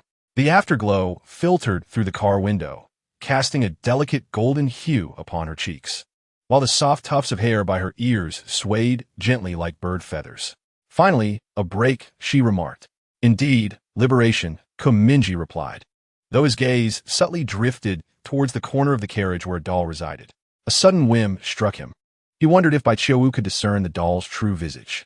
He maneuvered the doll to take a few steps closer, grasping the ring beside Bai Wu. She turned her cheek, casting a fleeting glance at the doll's face. As it approached, a flicker of realization seemed to dawn upon her, and a barely perceptible crimson hue washed over her pupils. In an instant, the doll's face morphed in her eyes into a grotesque countenance, utterly unlike that of any ordinary human, its mouth curling upward in a sinister grin that nearly reached its ears. Could the keen sight truly be this formidable? Mingye observed the subtle change in Bai Wu's expression from the corner of his eye, and he was nearly convinced she had uncovered the doll's original appearance. A cold sweat trickled down his brow as he lowered his head to open a short video app. Bai Qiuwu glanced at the doll, fell silent for half a second, and then addressed him. What's the matter with you? Mingye manipulated the doll to turn its head towards her, inquiring, is something wrong? Your shoelace is undone, classmate. Bai Qiuwu noted, casually tucking a strand of hair behind her ear while directing his gaze to the oversized children's shoes. Oh, thanks, the doll replied, squatting down to tie the shoelace at a leisurely pace. Mingye deliberately employed a shoelacing technique he seldom used, hoping to prevent his sister from associating the action with him. He pondered why the reward for interacting with Bai Qiuwu had not been activated. Was it because she was using her ordinary identity instead of her concealed persona, Black Wukong? Upon reaching this conclusion, a sense of disappointment settled in his heart. Given that both the instance location and the cinema where his family was watching a film were situated in the same vicinity of Yandai Commercial Street, he had initially intended to have the doll dash into the cinema after completing the instance, perform a couple of flips in front of his 5 siblings, and then jump onto the stage to charm the audience with a self-introduction. Such a move might have secured him all the rewards for interacting with his family. However, it now seemed unlikely. Moreover, he felt that if Bai Zini witnessed the doll performing flips on stage, her jaw would likely drop in astonishment, prompting her to abandon all decorum and pursue it, which would not be ideal. No need for thanks, Bai Qiuwu remarked, stealing another glance at the doll's face before redirecting her attention back to Mingye. I suddenly recalled that I have something to attend to shortly. Why don't you head to the cinema by yourself? No way. Mingye firmly rejected, fully aware of her intentions. He raised his eyes to meet hers, sighing as he said, if you don't come, then I shan't go either. I'll stick with you. Whatever you do, I shall do as well. It's rare for us all to watch a movie together. Can we not keep canceling? It's utterly disappointing. Bai Qiuwu found his demeanor amusing and retorted. But at home, aren't you the one who cancels on us the most? This discourse pertains to you. Do not divert the topic. Observe how May has instructed me to keep watch over you, remarking that you often vanish unexpectedly, leaving us in a lurch. Mingye, in a tenacious manner, turned his phone screen towards her, revealing his prior conversation with Bai Xiling. Very well, I shall not flee this time, and neither shall you. Bai Qiuwu spoke in a nonchalant tone, turning her face slightly to feign interest in the scenery outside the car window. Casting a nearly imperceptible glance at the youth clad in uniform standing amidst the crowd. At that moment, she noticed the individual expressionlessly raising a piece of paper. In stark black and white, it read, Hey Wukong, meet at 8 p.m. on the Huanqing No. 7 overpass. Do not approach me, and do not make a sound, lest the people in this vehicle and your brother face peril. The instant she comprehended the message, Bai Qiuwu's gaze turned icy, akin to a beast poised to strike. Her brow furrowed slightly, a crimson hue enveloping her pupils, as if flames were igniting within. Just then, Mingye's voice broke her concentration. Let's not run away from each other. Bai Qiuwu turned her head, avoiding a glance at Mingye's profile, instead lowering her gaze, her hands covering her wide-open eyes. The pupils, expanding and contracting, radiated a searing sensation akin to being scorched by fire. She had encountered such scenarios numerous times. Once her emotions spiraled out of control, her fiery sight would emerge uncontrollably. At this moment, her face was shrouded in the shadow of her bangs, yet the blood-red hue in her pupils remained inescapable. Bai Qiuwu endeavored to calm her breathing, her trembling eyes fixed on the ground, her lips barely moving as she murmured to herself, Calm down, calm down, calm down. She inhaled deeply, repeatedly, gradually closing her eyes. When she opened them again, the flames that had burned within her pupils had quietly dissipated, their color returning to normal. Mingye, noticing her unusual demeanor, turned to her and asked, Sister, what's wrong? It's nothing, just not accustomed to wearing contact lenses, Bai Qiuwu replied dismissively, lowering her hand from her eyes and slowly raising her head. She retrieved a literary magazine from her backpack, quietly flipping through its pages under the gentle glow of the setting sun. 7 fleeting minutes passed, and the bus gradually came to a halt at the platform at the entrance of Yandai Commercial Street. Amidst the bustling thoroughfare, Mingye supervised Bai Qiuwu as they alighted, walking together towards Yandai Film City. From a distance, Bai Zini called out, waving at the two, accompanied by Xiaomao, Yongzhu, and Bai Xiling. Simultaneously, the puppet adept in deceit blended into the crowd, disembarking and shortly making its way to the least frequented corner of this commercial street, heading towards the arcade near Mingye. Chapter 39. The Supermarket Scenario. Upon reaching the second floor, the puppet slid open the door to the first private room, raising its gaze under the warm orange light, revealing once again those three familiar faces. The figure known as Fan Quan sat in the center of the sofa, casually flipping through a black leather-bound Bible, speaking without raising his head. It seemed the moment had arrived. A brief introduction of each other's skills would suffice before they commenced their endeavor. Mingye directed his puppet to bow its head and glanced at the three handguns resting on the table, perplexedly inquiring, "Is this truly sufficient to begin? Shall we not first distribute the firearms?" Fan Quan shook his head, subtly gesturing towards Qingming. "No, all three guns belong to her." Qingming, clad in a punk-style jacket over a white t-shirt, with her light blue hair tied back in a ponytail, leaned against the sofa. With her left arm draped over her shoulder and her right hand idly toying with her phone, she proclaimed, "I possess a C-class skill known as full firepower, which can enhance the lethality of all firearms within 20 seconds. My other skill increases focus, thereby augmenting the accuracy of any offensive maneuvers." "Impressive indeed," remarked Mingye, raising an eyebrow. "The firearm should unquestionably be entrusted to you." He then turned his attention towards the others, introducing his own abilities. "Well, my first skill is a passive one that allows my body to become lighter." As he spoke, he commanded the puppet to leap lightly, soaring to the ceiling before descending gracefully. "Are you not concerned about exposure?" Fan Quan seized upon the crux of the matter. "Since this skill lacks a toggle, your weight will perpetually remain below normal levels. Coupled with your identity as an ordinary student, it could raise suspicions during physical assessments or genetic testing. Not to worry, I am confident in my abilities," Mingye swiftly interjected, redirecting the conversation. "My other skill involves rolling a die." At this point, he began to elaborate on the capricious nature of the D-class skill known as the disaster die, leaving the three listeners somewhat skeptical. After a moment of silence, Fan Quan declared, "Regardless of the veracity of your claims, let us forego utilizing that skill within the dungeon, unless the entire squad is annihilated and you find yourself the sole survivor. Then perhaps you may experiment." "Indeed, I share that sentiment," Mingye concurred as he commanded the puppet to speak, simultaneously accessing his inventory panel to equip the web shooter obtained from the reward wheel. "And now, allow me to present this intriguing device, a web shooter. You all must have seen Spider-Man, yes?" he continued. Qingming raised an eyebrow, casting a sideways glance at him. "You managed to acquire something like that?" "Fortune favors the bold," he replied. "Remarkable," exclaimed Juicy Pie. "So that is why your ID is the failed man, paying homage to Spider-Man, I presume? No wonder you have the confidence to assume the role of drawing the boss's aggro. With your weight-reducing skill paired with the web shooter, your mobility certainly surpasses ours."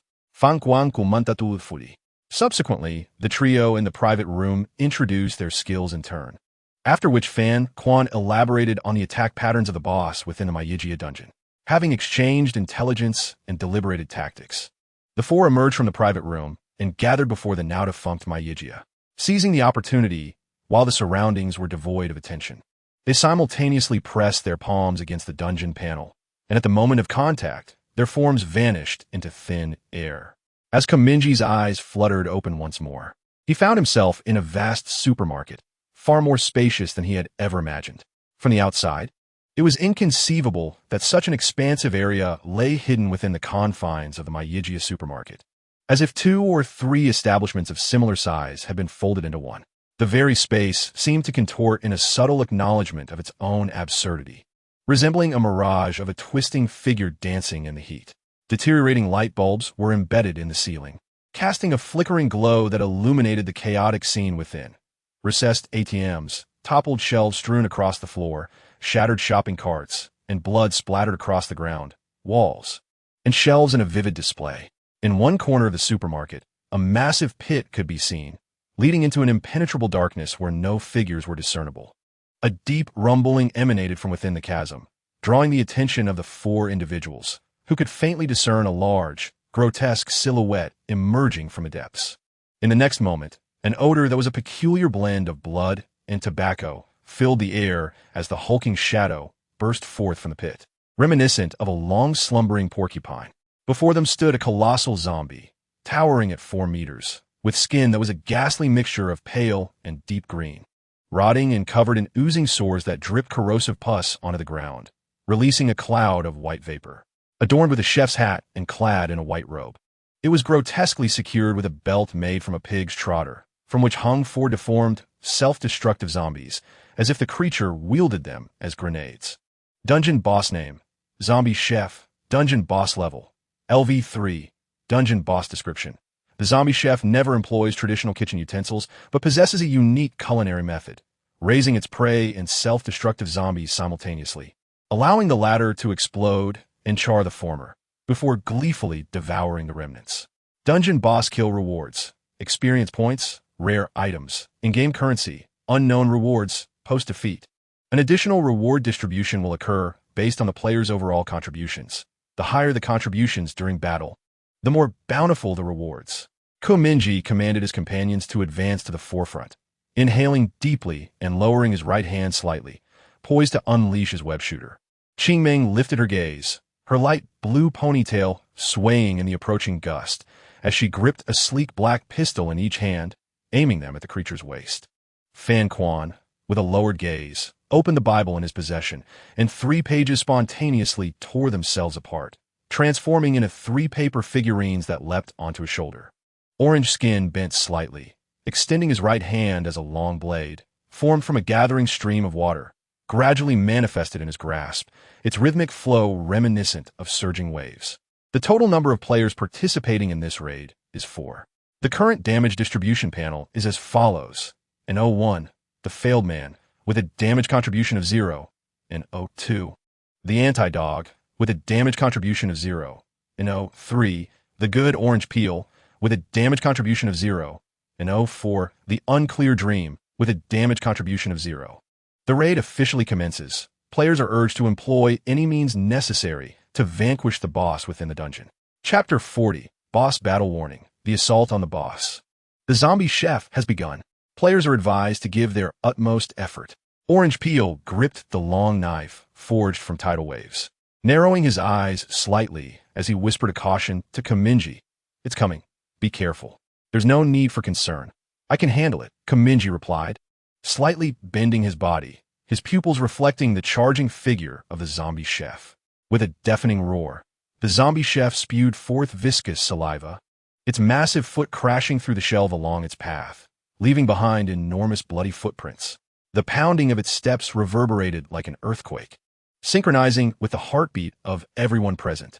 Taking the lead, Mingye dashed forward, drawing the zombie chef's full attention and redirecting its wrath towards himself. Simultaneously, he lowered his right hand to trigger a mechanism, causing a strand of spider silk to shoot forth from the web shooter, swiftly adhering to a nearby pillar. Just before colliding with the zombie, he tightened his grip on the silk. With a powerful push against the ground, his live form propelled into the air, tracing a sharp arc through the sky as he swiftly circled the pillar. The zombie chef roared in pursuit, extending its hand to retrieve a bound, self-destructing zombie from its waist, clutched tightly in its palm. In the next moment, its fingers clenched into a fist and hurled the captive towards the pillar. At that instant, the self-destructing zombie erupted within the grip of the zombie chef, flames surging forth from between its fingers, rivaling the explosive force of several grenades detonated simultaneously in its palm. The chef's fist transformed into a column of fire, the surrounding air shuddering violently, moisture evaporating rapidly, manifesting as a wave of white steam rushing forward. Is it truly that exaggerated? Mingye's pupils constricted in astonishment. He had previously heard Anti-Dog speak of the zombie chef's attack methods, yet witnessing it firsthand struck him to the core. He mused that had he been the one to be crushed, he would exclaim, "We are of the same origin. Why such haste to destroy one another?" Gazing at the incoming fist, he swiftly released the spider silk adhered to the pillar, descending toward the ground and rolling to cushion his impact from a fall. Just as he landed, a thunderous explosion resonated in the air, the colossal fist of the zombie chef crashing into the pillar, obliterating it into scattered fragments that were consumed by the flames. Mingye supported himself with his left hand on the ground, tilting his head to survey the situation. As the vanguard of the team, he was obligated to maneuver around the chef zombie, continually drawing its ire. Just then, the chef zombie smacked its lips. grinning maliciously as it plucked a self-destructing zombie from its waist, twisting off its head as if disengaging a grenade safety pin. With a flick of its wrist, it hurled the zombie towards Mingye. This act was undeniably outrageous, yet sufficient to send a chill of dread coursing through Mingye's veins, making him ponder whether the undead truly regarded their kind as mere projectiles. In midair, the self-destructing zombie rapidly heated, fissures forming before erupting into a frenzy of flames, reaching out as if to ensnare Mingye within its grasp. Fortunately, before the explosion could occur, he utilized a launcher to shoot a web towards the ceiling, seizing hold of it and swinging upwards, hanging suspended in the air. Peering down, he noticed that the area within a 5-meter radius had already been engulfed by the flames of the explosion. That was close, he thought as he exhaled in relief. At that moment, from a distance, Qingming simultaneously pulled the triggers of her dual handguns. Bang! The muzzles flared, and 2 bullets flew straight toward the chef's waist, targeting the other 2 self-destructing zombies bound to it. These creatures were akin to enhanced grenades. Eliminating them first would surely be advantageous, were it not for Mingye's presence. Few players at this stage could withstand the self-destructing zombies tossed by the chef. The explosion's radius was far too vast, making a clean escape exceedingly difficult. At this juncture, the chef zombie still had 2 self-destructing zombies strapped to its waist. Hearing the gunfire, it reacted with remarkable speed, raising one of its decayed hands to shield its waist. Clang! Clang! The bullets struck as if hitting an impenetrable wall, effortlessly deflected by its palm, failing to penetrate at all. Qingming furrowed her brow, lowering her handgun. TCH. It happened last time too. Every time I shoot its waist, it gets blocked. She decided not to waste bullets and let the Spider-Man take a shot instead.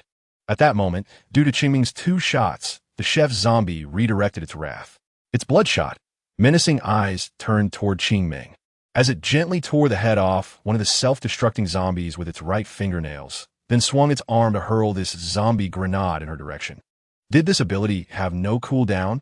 Qingming was caught off guard and began to flee, but it was ultimately too late. The explosive flames spread forth, inescapably surging toward her retreating figure. Hey, punk girl, are you all right? Mingye, suspended in the air by the web, was stunned by the scene, thinking to himself, if our main damage dealer is taken out, how will we continue the fight? At this moment, it seemed almost as though the 3 paper figures perched upon the shoulders of Fanquan were reveling in a sense of schadenfreude, joyously raising their arms in celebration. Fanquan had previously introduced his abilities, having acquired 2 skills for free from the sales page. One was the B-level skill, the Door of Humanities, and the other was the E-level skill, Transfer of Resentment. The former is a skill of a unique nature, its potency determined by the player's knowledge in the humanities, such as religious studies and philosophy. The deeper and broader the player's understanding of these subjects, the higher the skill's intensity. For an ordinary individual encountering this skill, its level might only be E or D, confined within a limited range of effectiveness. However, thanks to his solid knowledge base, Fanquan elevated it to a B-level proficiency. According to the skill's effects, the Door of Humanities would open a gateway for him, summoning a variable number of paper figures, up to 3, depending on his level. Each figure would randomly embody 3 renowned theories from a great thinker, each theory transformed into a unique skill with differing functions. Upon exhausting one such skill, the corresponding paper figure would vanish. Fanquan remarked that since even he could only elevate the skill to B-level, it was likely that very few individuals in the world could achieve an A-level proficiency in the Door of Humanities. Upon hearing this introduction, Mingye silently gave a thumbs up, mentally branding him as a cultured individual. Returning to the present moment, Fanquan adjusted his glasses, as the Bible in his hand seemed to turn its pages of its own accord, while each paper figure on his shoulders chattered incessantly, repeating 3 nonsensical phrases. The first paper figure raised its right arm and exclaimed in German, God is dead. The will to power. Eternal recurrence. The second figure, appearing somber, repeated in German, self, ID, superego. The third figure, with a serene expression, echoed in Romanian, holy time, holy space, eternal return. Selecting a single word from this cacophony, Fanquan calmly uttered it aloud. As his voice faded, the first paper figure swiftly withered, gradually dispersing into a cloud of ashes. In the distance, Qingming, poised to encounter the explosive flames, instinctively shielded herself with her arms, only to realize that her body was not engulfed by the inferno, nor did she feel any pain. As she looked up in bewilderment, she discovered that her form was enveloped in a faint golden light, this aura protecting her from external harm. The dream, ineffable to the player, had been amplified by Fanchuan's skill, the will to power. In this state, the player would be impervious to harm and transcend all forms of control for a duration of 25 seconds. Nonetheless, the self-destructing zombies ignited everything around them: the beverage vending machines, the neatly arranged shelves. The will of the superhero could only endure for a fleeting 25 seconds, rendering her incapable of extricating herself from the chaos. The words "holy space" escaped the lips of the character known as Fan Quan, as the third paper figure on her shoulder drooped, resembling a wilting flower scattered by the wind. Shortly thereafter, beside Fan Quan and Qing Ming, a swirling vortex composed of dense religious text opened, spanning approximately 2 meters in width. A portal? Mingye, observing from above, couldn't help but raise an eyebrow. Qing Ming seemed to grasp the gravity of the situation. Without hesitation, she turned and stepped into the vortex, vanishing amidst the flames, only to emerge from the temporal passage beside Fan Quan. "I told you not to shoot recklessly. It might attract the boss's wrath," Fan Quan remarked. "All right, my bad," Qing Ming replied, glancing back to see that only one paper figure remained on Fan Quan's shoulder. Truly impressive for a cultured individual. Suspended in midair, Mingye breathed a sigh of relief, acknowledging the prowess of a B-grade skill, grateful to have maintained his position. After all, he was currently employing a puppet generated by a B-grade skill alongside his comrades in the dungeon. Without this skill, he would be enduring torment in a cinema with his family, unable to deny the substantial impact of such a skill. At this moment, the chef zombie's ire shifted once more. This time, it targeted Fan Quan, bowing its body and charging forth with a bellowing roar like a bull. The hatred had been redirected. Fan Quan remained calm, leisurely unleashing her second skill.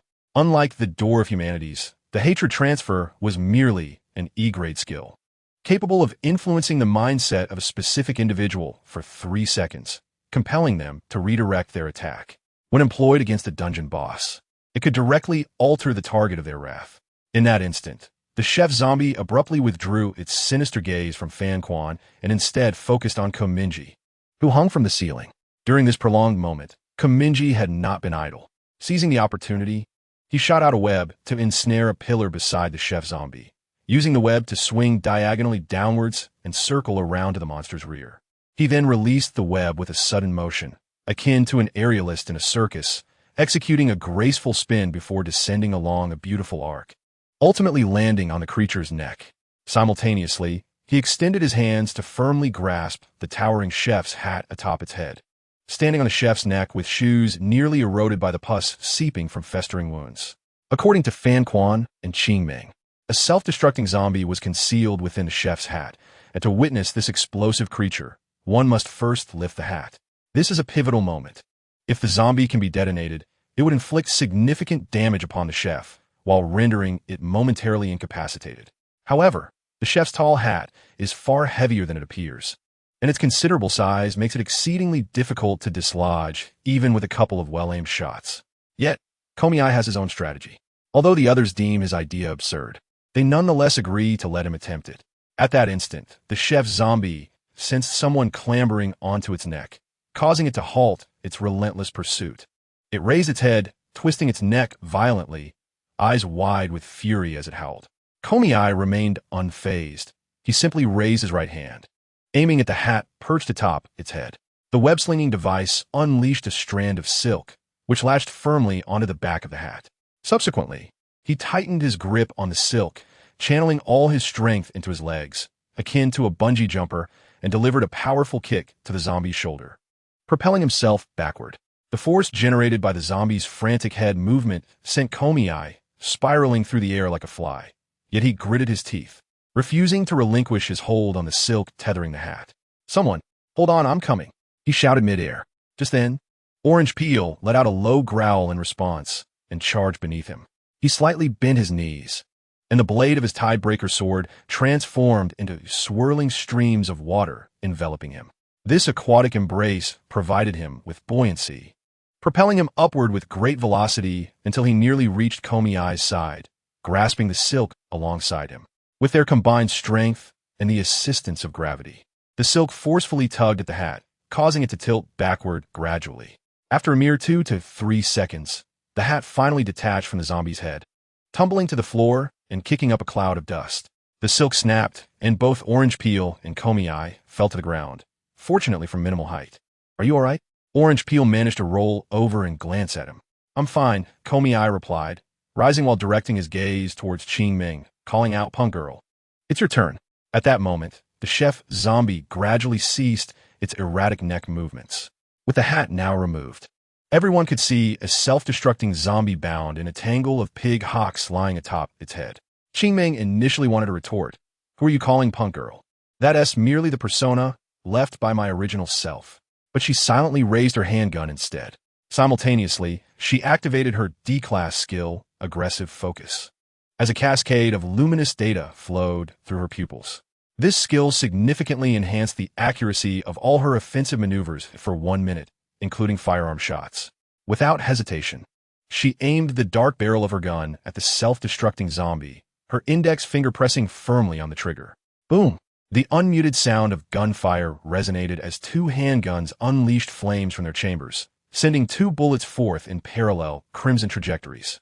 "Get down!" Qingming shouted after firing, prompting Juicy Pie and Kiminjai to flee in an instant. In that fleeting moment, the bullets struck the self-destructing zombie chef, piercing its head and abdomen. Almost immediately, the self-destructing zombie began to emit intense heat, its body gradually melting and cracking under the rising temperature. In the next heartbeat, it erupted in a burst of flames, consuming the head of the zombie chef. Roar! The zombie chef's form slowly crumpled to the ground, hands clutching its head as it howled, its head bowing beneath the blaze. Wonderful hit. Boss Zombie Chef's life value, 164. You have successfully struck the target's fatal weakness. The boss zombie chef is now in a state of paralysis for 7 seconds. Seize the opportunity to attack. As the panel information flooded her vision, a fleeting crimson glow flickered at the corner of Qingming's eye, while her hands, gripping the 2 handguns, were enveloped in a faint red hue. This was the effect of her C-grade skill, full firepower, amplifying the power of all her firearms by 1.5 times for a duration of 20 seconds. With the zombie chef's head being its most vulnerable point, she aimed all her guns at it, her slender fingers relentlessly squeezing the triggers. As the tongues of flame poured forth, the recoil ravaged her fingers. Qingming wielded a Colt 1911, each magazine holding a maximum of 7 bullets. Emptying an entire magazine within 7 seconds was no simple feat, yet she persevered, striving to deplete every round. Should her ammunition run dry before vanquishing the foe, she had a spare handgun secured at her waist, ready to conclude the battle. Meanwhile, Juicy Pie was not idle. He wielded the long sword forged by the tides, ascending the scorching body of the zombie chef until he stood upon its shoulder, his blade slicing downwards. The ego. Fan Quan observed this scene, whispering softly as the last paper effigy on his shoulder vanished. Player Fan Quan has used the amplification skill the ego on player Juicy Pie, granting him a temporary enhancement across all attributes. In that moment, a shroud of darkness enveloped Juicy Pie's eyes. His movements with the blade became fluid yet ferocious, his speed quickening beyond previous limits. The tip of the tide-forged sword arced through the air like a water dragon, repeatedly striking at the most vulnerable head of the zombie chef. Simultaneously, the sound of gunfire echoed continuously throughout the supermarket.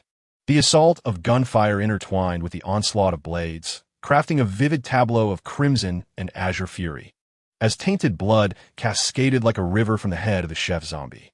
Perfect team hit. Boss Chef Zombie's health, 64 to 6, bathed in the torrent of blood. The chef zombie emitted a furious roar from the depths of its throat. If it were not vanquished within 7 seconds, it would rise once more. Hence, the 2 main damage dealers exerted themselves to the utmost. During this fray, only Mingye found himself with nothing to do. Suspended from the ceiling by his spider silk, he pondered his options. Surely, he could not simply run up and deliver a couple of punches to this zombie, for such feeble strikes would inflict less than 1% damage and could have detrimental effects, as entering the range of Qingming's barrage would compromise her shooting precision. Not to mention the calamity dice, Deploying such an item in this scenario could easily result in the demise of his teammates. While lost in thought, Mingye suddenly noticed that the chef zombie was tethered to an explosive zombie bound with a pig's trotter around its waist. Raising an eyebrow, he seized the moment just as the fainting time was about to conclude, wrapping his spider silk around the explosive zombie's head and pulling hard, akin to removing a grenade's safety pin. With his physical prowess now reaching 18 points, surpassing that of an average teenager. And given the loose structure of the explosive zombie's head, he succeeded in severing it. Boom! The body of the explosive zombie rapidly heated and cracked, erupting into flames that engulfed the lower half of the chef zombie. Final strike. Boss chef zombie's health, 6-0. Does this count as stealing the kill? Mingye mused as he slid down the spider's silk, landing timidly on the ground. He turned to gaze at his teammates, relieved to find their expressions calm, devoid of anger. Even the orange peel smiled at him. Victory declared in this dungeon raid. With the damage contribution panel as follows: NO 1 Indescribable Dream MVP. Damage contribution 61. NO 2 Good Orange Peel. Damage contribution 33. NO 3 Failed Man. Damage contribution 6. NO 4 Anti-Dog. Damage contribution 0. Player will undergo idle detection. Conducting idle detection on player anti-dog. Detection complete. Player anti-dog's contributions beyond damage cannot be overlooked. Idle penalty cancelled. Congratulations to all players for successfully overcoming the zombie chase in the Huanqing City dungeon. Commemorative cards have been dispatched to each player's dungeon compendium. The current progress of the dungeon strategy around Beijing. 1 out of 100 in 5 minutes. Players will return to the real world. Please prepare accordingly. Chapter 41. Post-battle settlement. Shortly after the demise of the chef zombie, its corpulent form was stained crimson, resembling a black statue, motionless and standing at the heart of the supermarket. A flickering, dilapidated light bulb hung precariously from the ceiling, serving as the sole source of illumination. It occasionally emitted crackling sounds, with electric sparks flashing briefly in the darkness, swallowed by the scent of blood that permeated the air. For players settled against a frigid wall, their gazes fixed upon the panel before them, fingers deftly gliding across the screen as they swiftly reviewed the spoils of the dungeon. In 2 minutes, the dungeon will close. Rewards have been distributed to each player's inventory. Please confirm receipt. You have received the standard completion reward for the dungeon. 1. 3,000 in shop currency. 2. 1,500 experience points. 3. 1 E-rank equipment lottery ticket. 4. A one-time summoning card for a self-destructing zombie. Your level has increased to LV4, 0 out of 2,000 points. And you have acquired a point to allocate as desired. The attribute point has been added to physical constitution. Your physical attribute has risen to 19 points. Mingye closed the panel and lifted his gaze forward. The chef zombie had expelled a solid mass of blood before its death, which clung viscously to a pillar. At this moment, the coagulated blood resembled slowly melting ice, with a drop or two occasionally sliding down and hitting the ground with a soft plop. They had just examined the large hole deep within the supermarket, the very place from which the chef zombie had emerged, only to find nothing but a pulsating massive heart. After signaling to the others, Mingye extended his right hand, shooting out a thread to ensnare the heart, pulling it slowly outward. In the next instant, the heart exploded violently, showering them with blood. Expecting to uncover some rare item, they pinched their noses and bent over to rummage through the pool of blood, only to find nothing of value. They had suffered losses and were now in a disheveled state, drenched in blood, unable to clean themselves properly. However, having successfully completed the dungeon, re-entry was impossible, and the thought of missing any hidden stages was disheartening.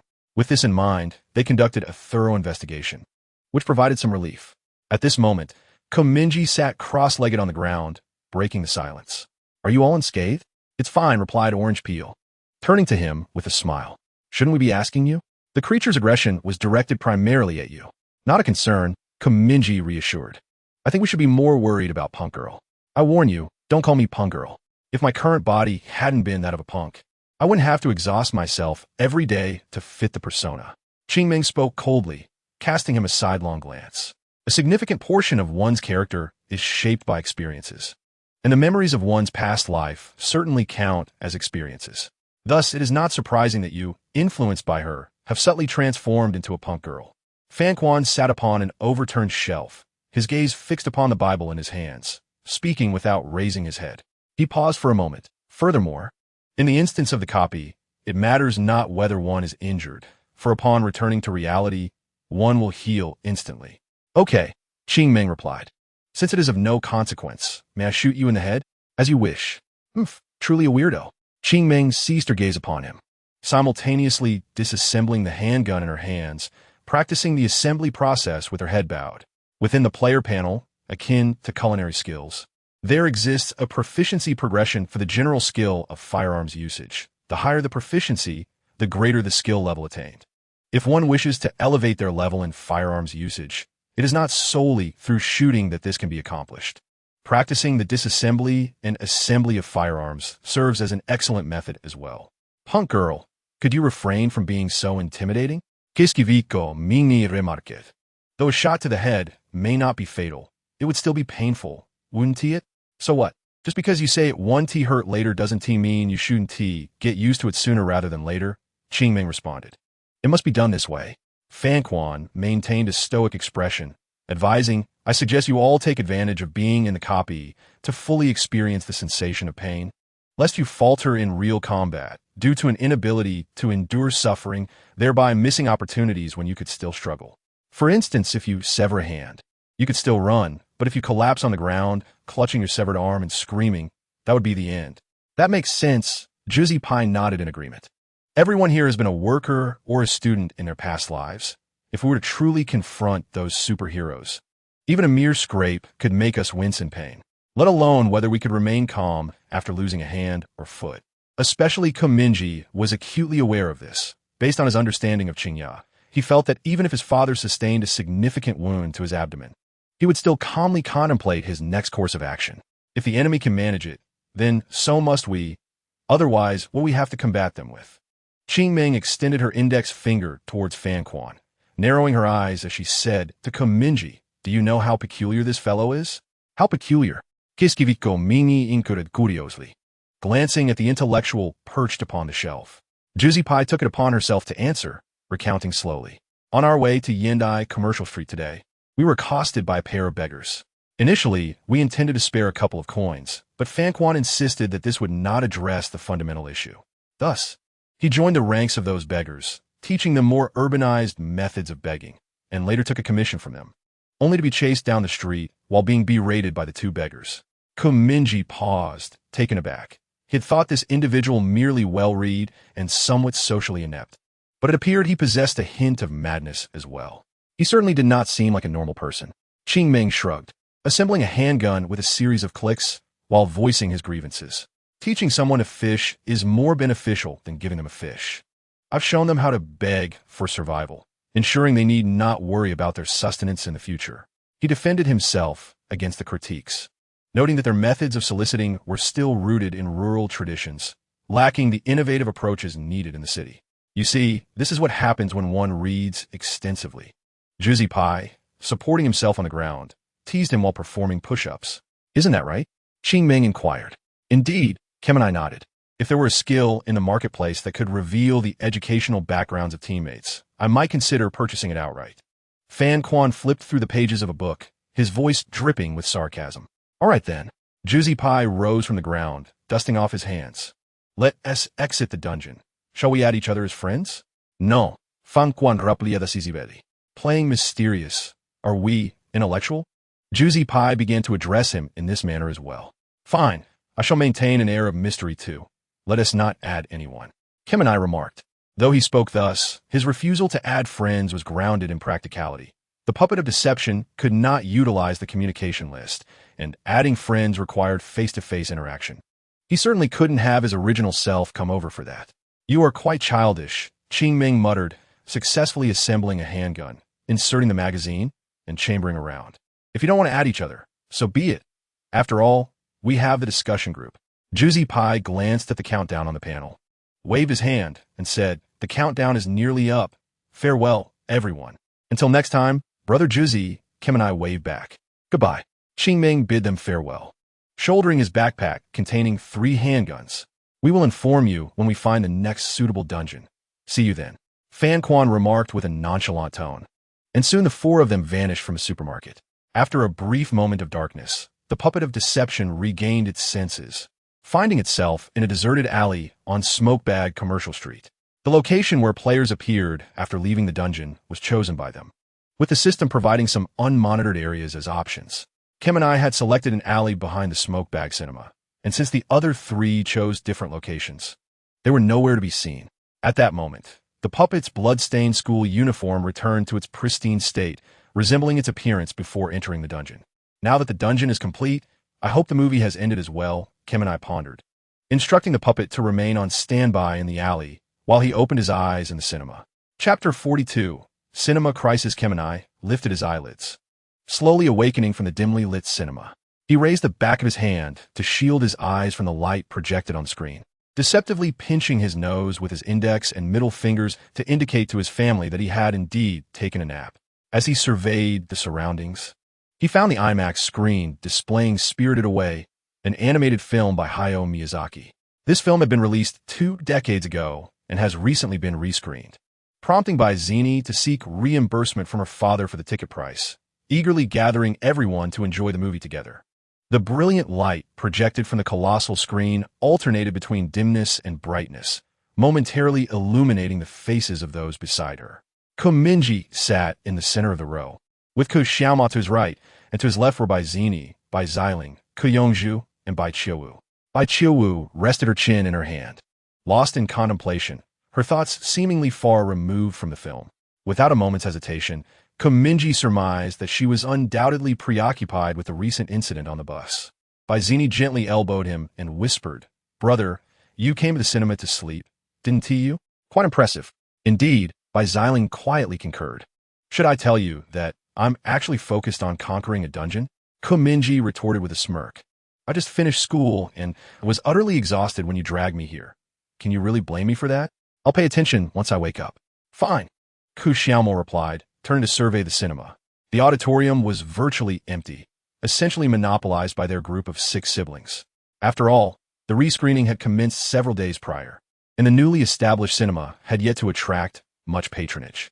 At that moment, he suddenly noticed a young man wearing a hat and the uniform of the cinema staff entering through the entrance. He placed a sign indicating that a lucky viewer would have the opportunity to experience a brain imaging helmet for free. The young man then closed the entrance door, resting his hands on his abdomen, his eyes shrouded in the shadow of his hat's brim, a slight smile playing at the corners of his mouth as if he were patiently waiting for someone. A brain imaging helmet?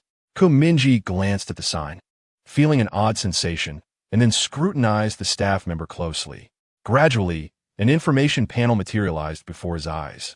Name: Inch H, 20, gender, male, strength, A class, possessing combat prowess surpassing 99 of superhumans worldwide.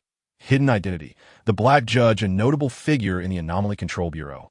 One of 5 S-class executors. What? Kiskiviko Mingye mental kvestsen devildirit. He doubted his vision or suspected a system glitch, so he focused again on the inconspicuous staff member, attempting to trigger a different display. Yet the result remained unchanged. Name: Koinji. Mingye froze for half a second before hastily averting his gaze. Why is he here?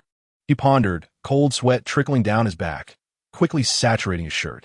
He had envisioned countless scenarios of encountering his brother at home, but had never imagined he would appear before him in such a manner, disguised as a cinema staff member. No less. From the sign, it seems his intention is to have us don this brain imaging helmet, but why? The myriad thoughts swirling in Mingye's mind tumbled to the ground like a ball of yarn, unraveling into countless threads. The primary distinction between brain imaging players and ordinary individuals lies in the fact that the images our naked eyes perceive undergo processing by our mental faculties, allowing us to see the cues provided by the system. Mingye's complexion gradually paled, and his gaze flickered. After pondering for a moment, he swiftly arrived at a conclusion. The elder brother intends to use this helmet to ascertain whether any among us has been replaced by a player. No. If I merely sit here, he possesses countless reasons to prevent my departure. Once I don that helmet, it will truly be my end. With this thought, Mingye spoke up. "I need to use the restroom. I'll be back shortly." He attempted to rise from his chair. "Wait a moment," Xiaomao interjected, suddenly pressing down on his arm. "What is wrong, second brother?" Mingye inquired, slowly turning his head to meet his gaze with an expressionless face. "Don't wander off. Return immediately after using the restroom. Xiaomo insisted. Mingye was momentarily taken aback, cold sweat trickling down his forehead, thinking to himself, is it a conspiracy between the elder brother and the second brother to set a trap for me in the cinema? Oh, I remember now. Zini chimed in. Last time, elder brother, you excused yourself to the restroom halfway through the movie and ended up in the arcade next door.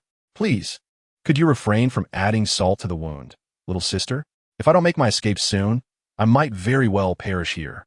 Mingye felt as if he were plunging into an icy abyss, stealing a glance at the staff stationed at the theater entrance. Ignore him, Yongju said, resting his chin on his hand, exuding impatience. If he wants to leave, let him. Don't let it disturb my movie. No way. It took me and N.I. great effort to persuade our father to reimburse us, Xiling remarked, turning to fix an expressionless gaze upon Mingye. Her crimson eyes stood out strikingly in the dim light. The commotion from their conversation disrupted Chiu's thoughts, prompting her to cast him a sidelong glance. By the way, someone just told me on the bus that we were going to movies, and no one was allowed to sneak away. Mingye was taken aback, thinking if it comes to that, perhaps I should just reveal everything to you. Why must a vampire, a magical girl, a ninja, and a Sun Wukong conspire together to torment a mere player like me? Despite such thoughts, Mingye maintained his composure. He yawned, tears of fatigue brimming in his eyes, and with a lethargic tone, he mumbled, all right, you win. I won't run away. I'll just go to the restroom and return. You said it, Xiling warned, locking eyes with him. Don't deceive me. Second brother, let him go, Zini said with satisfaction. Upon hearing this, Xiaomo released his grip on Mingye's arm. Hurry up and return. You've already slept through most of the film. Make sure to enjoy the rest. You're all so troublesome, he muttered. Mingye cast a disdainful glance at them, feigning nonchalance as he shrugged his shoulders. He then rose from his seat and made his way toward the cinema's exit. Step by step, he traversed the dimly lit theater, drawing ever closer to the door where Mingye stood, his heart racing as if a myriad of tiny feet were tapping upon it. What would his elder brother do? If I simply walked past him, would he intercept me? What if he directly seized that helmet and placed it upon my head? With his strength, I would possess no means of resistance, yet remaining seated until the film concluded seemed akin to awaiting my own demise. However, even if I were to entertain the notion that my elder brother would not stop me, and I truly escaped the cinema, my second brother's suspicions would undoubtedly intensify. To hell with it. I might as well take a gamble. It is preferable to waiting for death. With this thought in mind, Mingye deliberately scuffed his shoe against the chair leg, loosening his shoelaces. He then crouched down, pretending to tie them, while manipulating the puppet outside the cinema to alter its appearance. The puppet burst forth from the aisle, shooting out a strand of silk that adhered to the traffic light sign on the street, and with a leap, it ascended above the traffic light. The puppet crouched low, gazing ahead at the smoky Baiwa cinema, and activated the skill Calamity dice. In an instant, a black die materialized in its hand, each face inscribed with crimson numbers. Simultaneously, the corresponding events for the 6 numbers were imprinted in Mingye's mind. The puppet extended its hand and tossed the die forward, watching it tumble through the air above the street before finally landing, bouncing, and coming to a halt. Soon after, the corresponding event unfolded. Chapter 43, Calamity Dice, D-Level Skill Calamity Dice has been released. The 6 events drawn from the event library are as follows. Number, a whale will fall onto the street. Number, a historically renowned ghost band will perform songs on the street. Number, a parade of elephants will march down the street. Number, a minor earthquake lasting 5 seconds will occur on the street. Number, a troupe of lion dancers will appear on the street to perform. Number, a group of men will run naked across the street. The Calamity Dice descended slowly from above the traffic light sign, tumbling through the air, as Mingye commanded the puppet to fixate on the black and red die as it landed. Thud! The metallic die struck the ground, producing a crisp sound that drew the attention of numerous pedestrians. The die rolled 2 or 3 times across the asphalt before gradually coming to a stop, the numbers reflected in the puppet's eyes revealing the outcome. Number 6 event? The event represented by the number has been triggered. A group of men will run naked across the street. Mingye, crouched on the theater floor, tying his shoelaces, momentarily froze upon seeing the result, belatedly contemplating. Perhaps it might not be so bad after all. In the next moment, the Calamity Dice transformed into a wisp of black smoke, and a piercing scream erupted from the congested crowd. The townsfolk turned their gazes towards the source of the cry, following the frantic gaze of the woman to a corner of the street. There, 10 muscular men, completely naked and resembling raging bulls, charged past the thoroughfare. Should an obstacle, such as a vehicle, obstruct their path, they would leap over it with astonishing agility, akin to hurdles athletes soaring over barriers, landing with a thunderous impact that left deep impressions on the ground, and continued their relentless dash into the sunset. Perched on the traffic light, a puppet raised its non-existent eyebrows, observing the spectacle with great interest, murmuring softly to itself, "How amusing." Meanwhile, Mingye, having tied his shoelaces, rose unhurriedly, engrossed in his mobile device while proceeding forward, stealing glances at the staff members stationed at the entrance. With Mingye's hearing, it was difficult to discern the commotion from outside the cinema. However, the situation was different for his elder brother. Mingye, rated as an A-level combatant, would undoubtedly sense the tumult caused by the streakers, even within the acoustically insulated confines of the screening room. The staff member at the door lifted his head, one hand behind his back while the other lowered his hat's brim, his eyes darting with deliberation. After a brief pause, he pushed open the door and stepped outside. Observing that Mingye had left the entrance, Mingye quietly exhaled in relief. He approached the door, lifted his gaze from the mobile screen, and pushed the door open. The audience passage outside the screening room was dimly lit and empty, adorned with posters of the latest movie releases. In the blink of an eye, Mingye had vanished into the cinema, likely rushing outside to ascertain the situation. With his elder brother's attention momentarily diverted, Mingye had achieved his objective.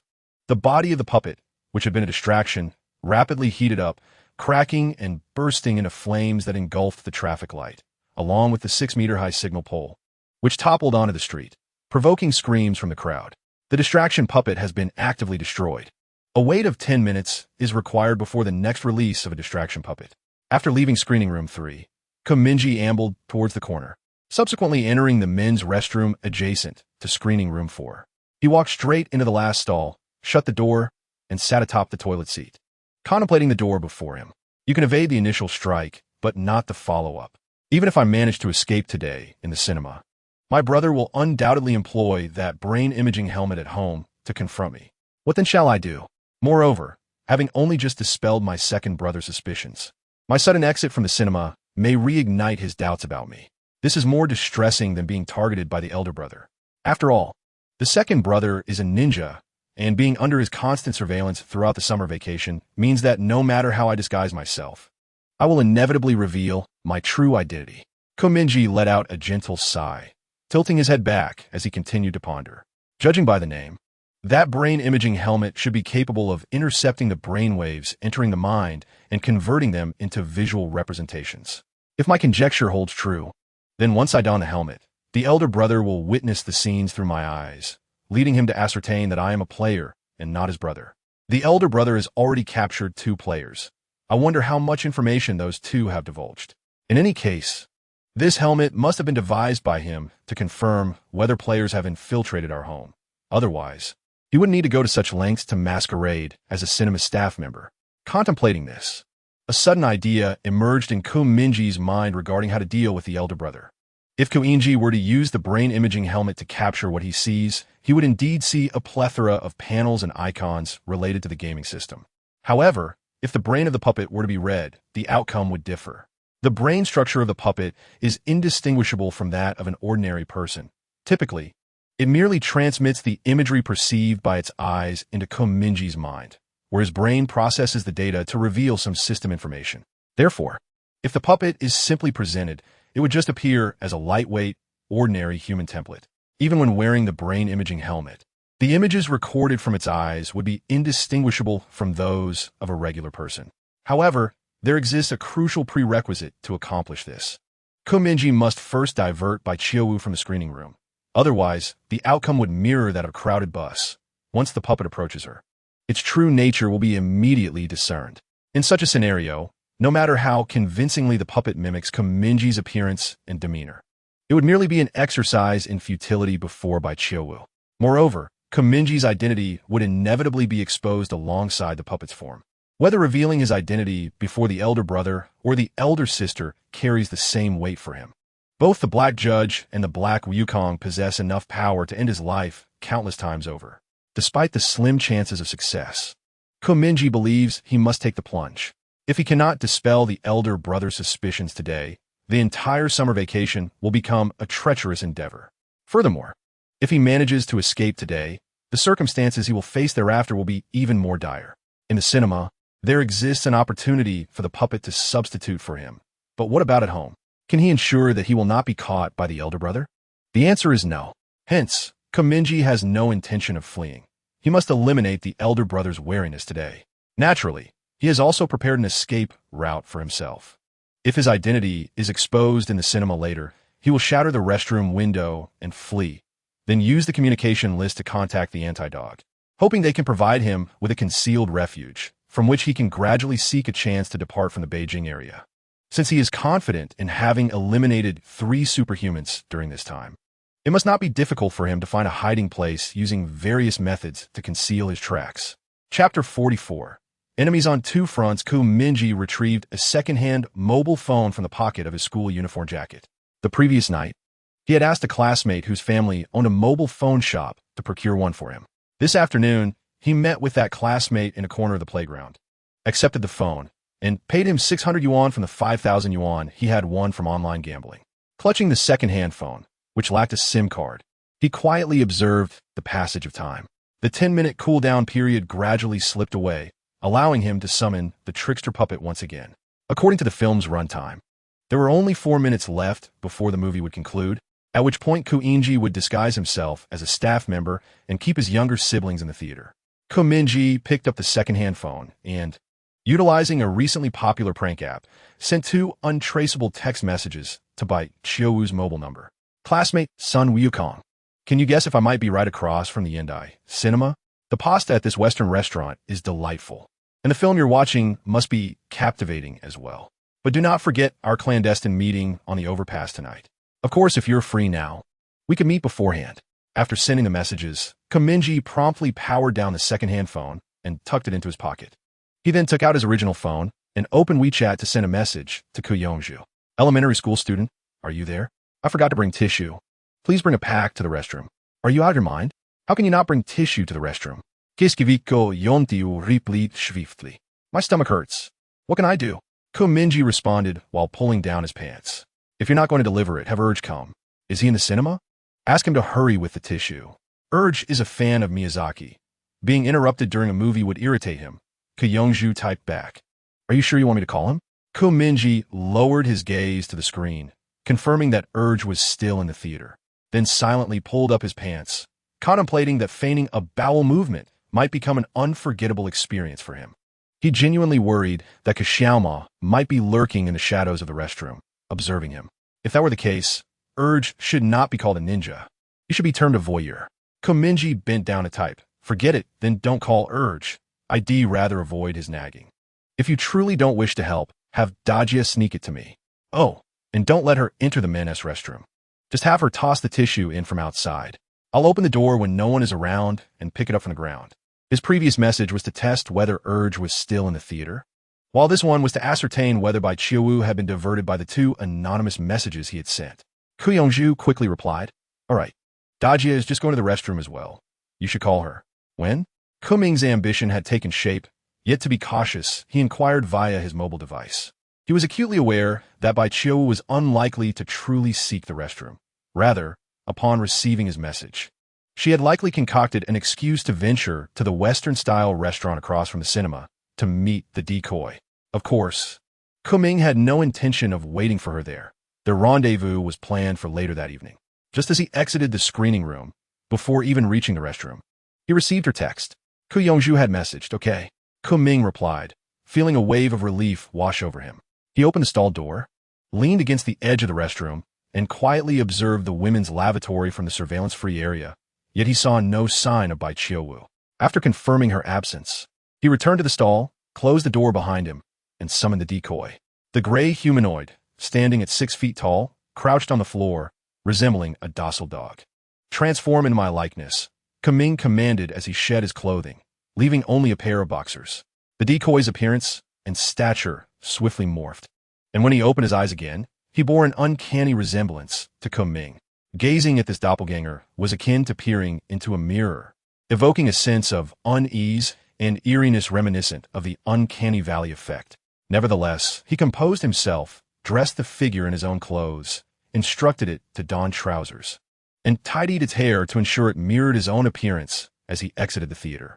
Finally, Kuming removed his shoes and had the decoy wear them while he seated himself on the toilet. Taking a deep breath, he commanded the decoy to exit the stall, close the door behind it, and proceed down the corridor towards the entrance of Screening Room 3. At this very moment, at the entrance of the Yanda Movie City, Mingye, clad in a staff uniform, was jotting down notes in a small notebook, then lifted his gaze to scrutinize the street, where a signal pole lay fallen. A peculiar figure had tossed dice from the traffic signal before self-destructing. 10 men who had been running naked vanished without a trace near the end of the street, as if they had evaporated into thin air. It seemed that the Bureau of Anomalous Control would have yet another strange case to document in the coming days. He closed the notebook and tucked it into his uniform pocket, pondering the unfortunate timing of needing to report this incident to the Bureau today. No, he decided to first resolve matters at home, so he could work with peace of mind. As he turned to re-enter the cinema, he noticed a familiar figure glide past him, prompting him to lower his hat brim to shield his eyes. Once Bai Qiuwu had departed, Mingye slightly lifted the brim, peeking through his hair. Qiuwu, he mused, glancing sideways at her retreating silhouette, contemplating that players possess the ability to read identities, making it highly likely she had recognized him in the cinema and had chosen to leave hastily. Retaining this possibility for now, I shall test her upon returning home, while prioritizing the resolution of safety concerns regarding the other little ones. Mingye stepped into the cinema, expertly donning a facial mask at the corner, and gently pressed a small metallic device on his finger against his throat, seamlessly merging it with his skin. He pressed his fist against his lips and coughed softly, producing a sound that was vastly different from before. After greeting the ticket clerk, he entered the audience corridor. At the dimly lit entrance of this passage, 2 men clad in staff uniforms awaited him, each cradling a helmet.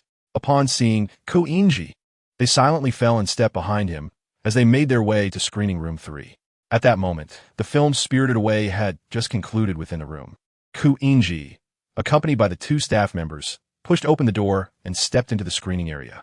Wearing standard commercial smiles, they positioned themselves at the entrance, quietly anticipating the arrival of Xiaomao, Mingye, Yongzhu, Bai Xiling, and Bai Zini. Soon, Xiaomao arrived with a group of younger siblings at the entrance of the screening room.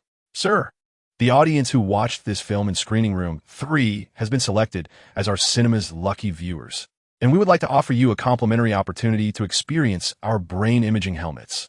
Mingye spoke in a gentle yet detached tone, reminiscent of the scent of disinfectant, perfectly embodying the persona of a staff member. Before Xiaomao could respond, the 2 staff members had already approached the group of children, introducing the intimidating and technologically advanced brain imaging helmets, claiming that these helmets could capture their brain signals and transform them into real visual imagery. Bai Zini was the first to clap her hands in excitement, her eyes sparkling as she exclaimed that it sounded fascinating. Mingye, engrossed in his phone, muttered that he wished they could wrap things up quickly, as he wanted to go home and sleep. Kiskiviko yomtiu fakened ending parents. Yet his eyes were subtly fixated on the helmet, seemingly eager to try it on. Although Bai Xiling appeared unresponsive, she occasionally lifted her red eyes from her phone screen to watch the staff demonstrate the helmet's usage. Observing their reactions, Xiaomao sighed softly and inquired of Mingye, "Is this thing safe? Could potentially harm the brain or nerves?" "Absolutely safe," Mingye replied, gazing at him with a calm demeanor. "Sir, I assure you."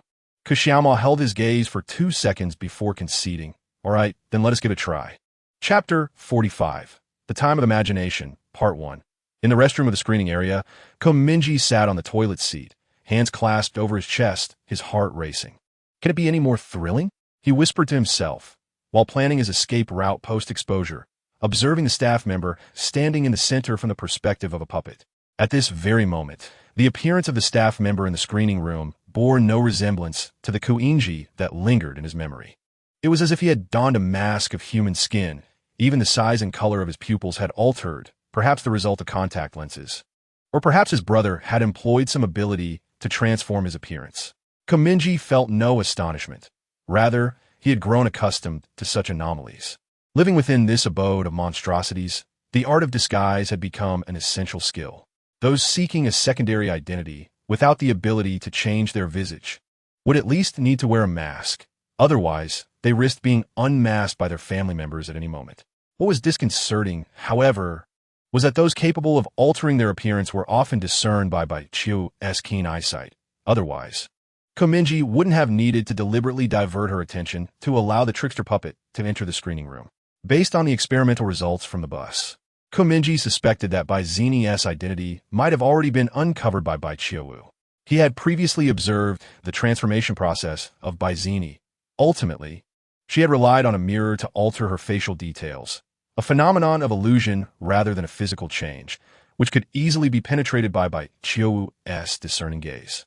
Thus, it was highly probable that Chiu was already aware that Zine was indeed the magical girl Ashes, but had chosen to keep this secret to herself, remaining unspoken. The vibration of his backup phone interrupted his thoughts. Upon opening it, he found a message from Chiu on the prank application. "I've arrived at the Western restaurant." "Where are you?" He replied. "I'll be there shortly. Please wait for me." Kiskiviko Mingye Tupeth, hoping to prolong Chiu's stay at the restaurant for a little while longer. At this moment, he could only pray that this damned helmet experience would conclude swiftly. Otherwise, if the trickster puppet happened to encounter his sister returning from the restaurant, it would surely culminate in a tragic disaster. Currently, the helmet possessed two functions. The first was to replicate what one saw, operating by intercepting signals from a visual processing area of the brain and converting them into real images. Mingye paused briefly before continuing.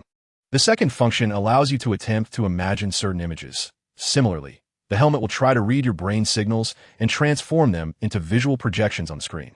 However, due to technological limitations, the second function is not yet fully developed and stable, and sometimes the captured images may be incomplete and lack clarity. After listening to his explanation, Yongju took the helmet from the staff and remarked, "What is the point of the first function? Isn't it just like an eye camera? Let me try the second function." Mingye, engrossed in his phone, thought to himself that the first function of the helmet was not intended for them, but rather for his own use. "How intriguing. I want to try it too," Zine exclaimed, clasping her hands together like an eager elementary school student. Mingye cast a sidelong glance at her, silently thinking, "Oh, Ashen classmate, must you be so ostentatious? You were hardly the innocent, harmless girl when you had Cinderella pinned against my forehead." Perhaps she would make her way to Hollywood, and within a year, bring home the coveted Oscar. Truly, being a magical girl would be a talent wasted. Yet, all things are worth a try. Mingye clasped his hands behind his back and turned to her with a smile. Though there were only 2 helmets available, everyone present had the opportunity to take turns. "I was mistaken. Truly, you are the consummate performer," Mingye thought disdainfully. In Mingye's memory, Mingye had always been a rather neurotic individual. Whichever school he attended, tales of his eccentricities would inevitably circulate. There were accounts of him inadvertently causing laboratory explosions while misleading others during experiments. And classmates who had quarreled with him in the dormitory mysteriously withdrew one after another within the same semester. Moreover, he had skipped 2 grades in high school to enter a prestigious university, only to return 2 years later to publicly humiliate the principal during a speech, unabashedly criticizing the educational system. There were even rumors that the national treasure panda, Kafu, which had vanished 2 years ago from the Beijing Zoo, had been abducted by Mingye. Such absurdity was simply beyond belief. Despite being the eldest son, the only sibling he was close to was his younger brother, Xiaoma. The others preferred not to associate with him, as his thought processes were perpetually inscrutable. Fortunately, during the 3 years he spent at university, his previously unrestrained neuroticism had significantly subsided, as if some burden had been lifted during his time in academia. You may freely envision the scene. If you find yourself at a loss, perhaps I can provide you with a keyword. Mingye spoke slowly. For instance, when I mention the term player, what comes to your mind? Zine listened attentively, donning the helmet and closing her eyes in contemplation. When she finally removed the helmet and looked up at the image projected on the grand screen, she was met with a mosaic world reminiscent of Minecraft. Beneath a somber sky, the mosaic version of the Bako family stood atop a sky city constructed of mosaic blocks, each pointing firearms at one another's heads. Zine was taken aback. It truly has been recreated. How astonishing! Mingye raised an eyebrow, incredulous. Given the current advancements in brain imaging technology, such a feat seemed utterly implausible. This device must have been procured from the Bureau of Anomalous Control. Only they could possess technology that far surpassed public understanding. But how could his younger brother have failed to realize this? Surely, he wasn't dull enough to miss that. Or perhaps, as suspected, the older and younger brothers were in cahoots from the beginning, fully aware of each other's identities. Such imaginative prowess was remarkable. Mingye gazed at the enormous screen, smiling as he offered his assessment. The image, albeit somewhat incomplete and inevitably blurred, was a testament to the limitations of the current technology, which could not yet accurately reproduce the visions conjured by one's imagination. Shortly thereafter, it was Ku Yongju's turn to don the helmet, and the scene he envisioned materialized on the display. Above, the screen showcased a young girl with white hair adorned in a bikini, her back sprouting a pair of bat-like black wings. With an expressionless visage, she stood upon a beach, the dark waves crashing behind her, all beneath a blood-red full moon. Upon removing the helmet, he glanced at the vast screen in the theater. His mouth agape as a flush crept across his cheeks. "Pervert!" Bizini exclaimed in shock. "You, a mere elementary student, conjured such inappropriate imagery." Biziling lifted her gaze to the screen, momentarily taken aback. "Does it resemble me?" she murmured softly, her red eyes wide with surprise, her pupils slightly constricted. "What is this, a monster girl?" Bizini interjected, suddenly realizing the implication. "Ah? And with white hair. You must have imagined this based on your sisterling's appearance. You little lecher. No, this is an angel," Ku Yongju defended, his face now a deeper shade of crimson. "Angels have golden hair. I merely misrepresented the golden locks as white." Bizini was relentless, pressing on with her accusations. "What kind of angel has such a sinister backdrop? Why is your imagined angel so peculiar? In any case, you cannot escape the label of pervert." "How dull. I shall never engage with this again," Ku Yongju muttered, frowning as he placed the helmet on his seat, his ears flushed as well. "Elementary student, does your imagined angel bear an uncanny resemblance to a vampire?" Mingye had initially intended to tease, but paused, suddenly aware of the implications as he scrutinized the image. Wait a moment. Did Ku Yongju know that Biziling was a vampire? Contemplating this, he glanced at Biziling, who remained expressionless, although her pale hair framed wide eyes that seemed to witness something utterly unbelievable. Ku Xiaomao, however, remained unfazed, regarding it simply as childish antics. Next, it was Biziling's turn to wear the helmet. Her experience concluded swiftly, and upon removing the helmet, the theater's grand display revealed her imagined scene. Biziling envisioned a young dragon, crouching like a kitten, gazing up at the night sky from the shadows under the moonlight. "What an adorable dragon baby," Bizini applauded, while teasing Ku Yongju. "Look at how imaginative your sister Ling is, far surpassing someone who can only think of bikinis and angels." "A dragon?" Mingye was momentarily stunned, prompting the puppet to cast a sidelong glance at Ku Yongju. Ku Yongju was lost in the sight of a young dragon, rooted to the spot. He pouted, scratching his nose, his face inexplicably reddening further, even daring not to meet Biziling's gaze. Mingye observed the reactions of his younger brother and sister, and in his heart, he became utterly convinced of one thing. Biziling must have encountered Ku Yongju in his dragon transformation state, and Ku Yongju should be aware that Biziling was a vampire. Otherwise, how could this be merely a coincidence? Apart from Ku Yongju, the responses of others remained rather calm. Only Ku Xiaomao, at that moment, had his pupils constrict, intently gazing at the images on the screen as if witnessing something enigmatic. His voice hoarse as he muttered to himself, "Is this not the juvenile form of the Dragon of Calamity?" Chapter 46, Imaginary Time, Part 2. Mingye cast a sidelong glance at Ku Xiaomao's profile, softly remarking, "The little ones truly possess vivid imaginations, don't they?" As Biziling's imaginative visuals concluded, it was finally Mingye's turn to don the helmet, and all eyes in the screening room turned toward him. "Is it time?" Mingye murmured softly in the restroom, commanding the puppet of deception to place the helmet upon his head. He opened his eyes and stared ahead for a moment before. At the staff's instruction, he closed them again. "Empty your mind. Think of nothing," he continued to command. The puppet complied, while the others in the screening room focused on the vast screen, which displayed an empty expanse, nearly devoid of content. "Brother, are you too anxious?" Bizini inquired from beside the puppet. Kuinji observed the scene and interjected, "If you're struggling to conjure anything, perhaps consider the keywords I mentioned earlier." He paused, reiterating to the puppet, "When it comes to players, what do you envision?" Cold sweat trickled down Kemenjai's forehead. Yet a smile crept upon his lips as he thought to himself, "You are still trying to plant psychological suggestions. The beings seated in this theater are not human. How could they be swayed by your thoughts?" While pondering this, he commanded the puppet, "Imagine you are engaged in a first-person shooter game, something like CS, Go, where you wield a gun and are about to shoot an enemy's head." As the command took effect, the grand screen of Hall 4 gradually materialized Kemenjai's thoughts. He was seated before a computer, playing a shooting game from a first-person perspective, gripping an AK-47. The mouse crosshair aimed at the head of an enemy emerging from around the corner, poised to fire, the entire scene frozen at this moment. "Wow, is it really that precise?" the puppet exclaimed, removing the helmet and gazing in astonishment at the grand screen. Bizini sighed, unable to suppress her disdain. "Brother, you even imagine yourself gaming while wearing a helmet. Your gaming addiction is quite severe." Ku Yongju scoffed, adding with derision, "And you say I lack imagination?" Yes, even worse. Truly, one who sneaks out a movie to play games has nothing but games in his mind. Ku Xiaoma and Ku Inji gazed at the grand screen in silence, exchanging a glance. "It's your turn now, second brother," Bizini declared, snatching the brain-imaging helmet from Kemenjai and rushing to Ku Xiaoma's side. "No, I will not play," he replied. "Kiskiviko Xiaomo responded."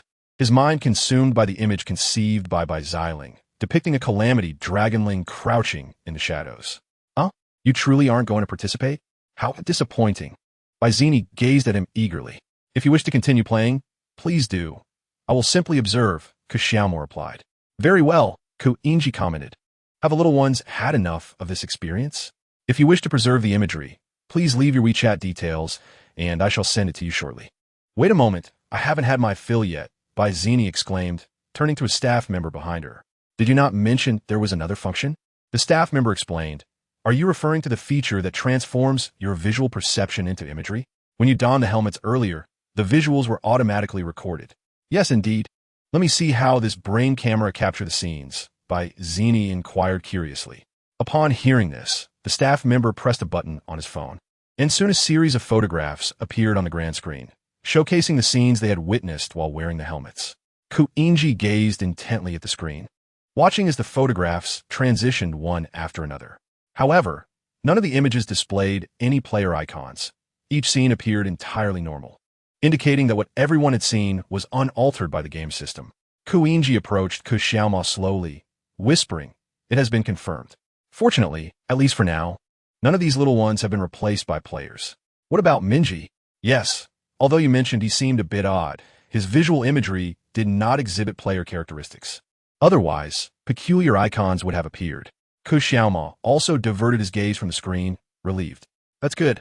I was being overly suspicious. Brother, your expression has seemed rather peculiar since earlier." Ku Inji paused, then inquired, "Is it related to the image conjured by Xiling?" After hesitating for 2 seconds, Ku Xiaoma lowered his voice. "That was the juvenile form of the Calamity Dragon. I have encountered it once before, so I am certain of its characteristics." "Are you implying that Xiling has seen the Calamity Dragon?" Ku Inji raised an eyebrow. Ku Xiaoma nodded. "Indeed, but I am unaware of when." She must have encountered the Calamity Dragon at least once, allowing her to intricately outline its details in her mind. Observing his demeanor, Ku Inji placed a reassuring hand on his shoulder.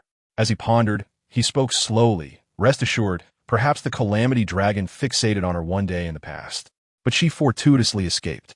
Ultimately, her safety is what matters. Hasn't the Huashan ninja sect already commenced a search for the Calamity Dragon in this city? Results should surface in a few days." He shrugged. "Moreover, during these summer days, you and I will remain at home. She is quite safe." "Let's hope so." Kexiamo spoke softly, his gaze shifting. "I truly have not been diligent as an elder brother, for I remain oblivious to when my sister encountered the Calamity Dragon. Since earlier, I have been contemplating the dire consequences had she been devoured by that beast. I might never forgive myself. Once that dragon meets its demise, she shall be free from peril." Kursen Ji remarked calmly, assuring everyone that all would be well, urging against unwarranted worries. Kexiamo remained silent for a considerable time. Who in the family remains unaccounted for? He inquired. Xiaowu left the cinema prematurely. Ji replied with an impassive expression. Hence, there exists a slight possibility that she may have been replaced by a player. He paused, adding, of course, this is merely a possibility. None of us wish to see our family face such a fate, do we? And our parents? Kexiamo pressed further. Based on the information provided by the previous two players, it was evident that players could only inhabit ordinary humans aged between 15 and 35. As our parents have surpassed this age bracket, it can be confirmed that they are not at risk of being possessed. Thus, there is no need for them to wear any neural imaging helmets. Kexiamo pondered for a moment. So, Xiaowu is the only one left? Yes, I will verify this. You should rest well, Ji smiled, encouraging him to conserve energy while awaiting information from the ninja clan. If you find it in due time, and I am available, perhaps I shall lend a hand. That won't be necessary. The ninja clan is a long-standing adversary of the Calamity Dragon. It is our duty across generations to eradicate them, and according to the clan's regulations, outsiders must not interfere. Ji chuckled softly, teasingly asking, so does this mean I am now considered an outsider? No, Kexiamo shook his head, but this matter is different. Brother, I hope you can understand. I comprehend your sentiment. Ji replied with a smile, giving his shoulder a gentle pat before turning his attention to the few individuals in the theater. I shall go find Xiaowu now. You take these little ones home. All right. Take care. Kexiamo paused momentarily, adding, and if Xiaowu is truly a player. Ji interjected. Should any wretched creature dare to invade our home and harm our family, I will ensure they pay the gravest price. He spoke calmly, as if stating an undeniable fact. Kexiamo remained silent for a while. I do not oppose this, but I must first verify for myself before you act. We shall discuss it then. I am leaving now. Ji murmured, retracting his right hand from Kexiamo's shoulder and signaling two staff members with a glance. They reclaimed the neural imaging helmets from the children and followed him out of the theater. Shortly thereafter, Kexingai approached, lightly touching Kexiamo's arm. Shall we go, elder brother? Why linger here? It's nothing. Let's go, Kexiamo replied, diverting his gaze from Bo Xiling. However, just as they exited the theater, Kexingai announced, I need to use the restroom. Please wait for me. Xiongzhu cast him a sidelong glance. Must you go to the restroom so many times during a single film? Sluggards tend to have weak bladders. Just don't forget to take tissue. Bo Xiling echoed with a nonchalant remark, indeed. Two little brats chatter incessantly. The puppet master, feeling disgruntled, tousles the hair of the two children with force before stepping into the corner restroom. Seizing the moment when no one is paying attention, he opens the last stall door and enters. Fortunately, he manages to evade detection. Seated on the toilet, Mingye closes the stall door and exhales in relief. He instructs the puppet to remove its clothes and shoes, which he then dons himself. You stay here for now. Lock the door after I leave, Mingye says, slipping his hands into the pockets of his coat as he slowly exits the stall. Only a gray figure remains squatting inside, silently watching his retreating silhouette before shutting the stall door. Half an hour later, as Mingye and the others depart from the Yanda Film City, the gray figure opens the restroom window and climbs out. Finding a garbage bin in an alley outside the film city, it shoves its body inside, subsequently exploding into a blaze that engulfs everything around it. Chapter 47. The Lonely One. The ceiling casts a cold, desolate light over the entire subway car, the scent of disinfectant permeating every corner. Those returning home at this hour appear largely fatigued. Some drop their briefcases to the ground, eyes closed and bodies contorted, their heads gently bobbing with the motion of the train. Xiao sits on the left side of the car, leafing through a time-worn tome with yellowed pages. Without raising his gaze, he asks the girl beside him, Basiling, did you see that dragon in the cinema online? Just a random thought, Basiling replies. Xiao pauses momentarily. Is that true? What is wrong? She inquires, lifting her head. Nothing, Xiao hesitates, then shifts the conversation. Do you think Mingye has changed recently? At his words, Basiling turns her face slightly, her crimson eyes glancing at Mingye, who leans against the back of his seat, engrossed in his phone while the window behind him flickers with shifting shadows. Baizini rests her head on his shoulder, fast asleep, her nose flushed, her breath gently grazing his neck. Third brother seems quite lonely, Basiling murmurs, lowering her head. Is he different from before? Xiao presses. Basiling, casting her eyes downward. Shakes her head. A little. He seems even lonelier now. But he has been quite talkative lately. Is the lonely who understand the thoughts of the lonely, she remarks. So, you've been lonely all along? Kaxiao responds, halting his page-turning to meet her gaze, their eyes locking. At times, I feel quite distinct from others. Is it because of albinism? Kaxiao recalls how, due to her red eyes and white hair, Basiling was often bullied in her childhood, with classmates tossing her homework aside and secretly throwing her backpack into the pond, calling her a foreigner, saying she was of mixed blood. Once, she locked herself in the bathroom, wielding scissors to sever half of her pale hair, then curled up in a corner. With no one at home able to persuade her to open the door, Ku Xiaoma initially intended to stealthily blend into the shadows to check on Bai Xiling. But at that moment, someone successfully convinced her to unlock the door. That person was Mingye. That evening, he sat against the bathroom door and softly uttered a few words. After a prolonged silence, the door creaked open. He gently took Bai Xiling's hand and let her out. Her eyes concealed beneath the fringe of her hair.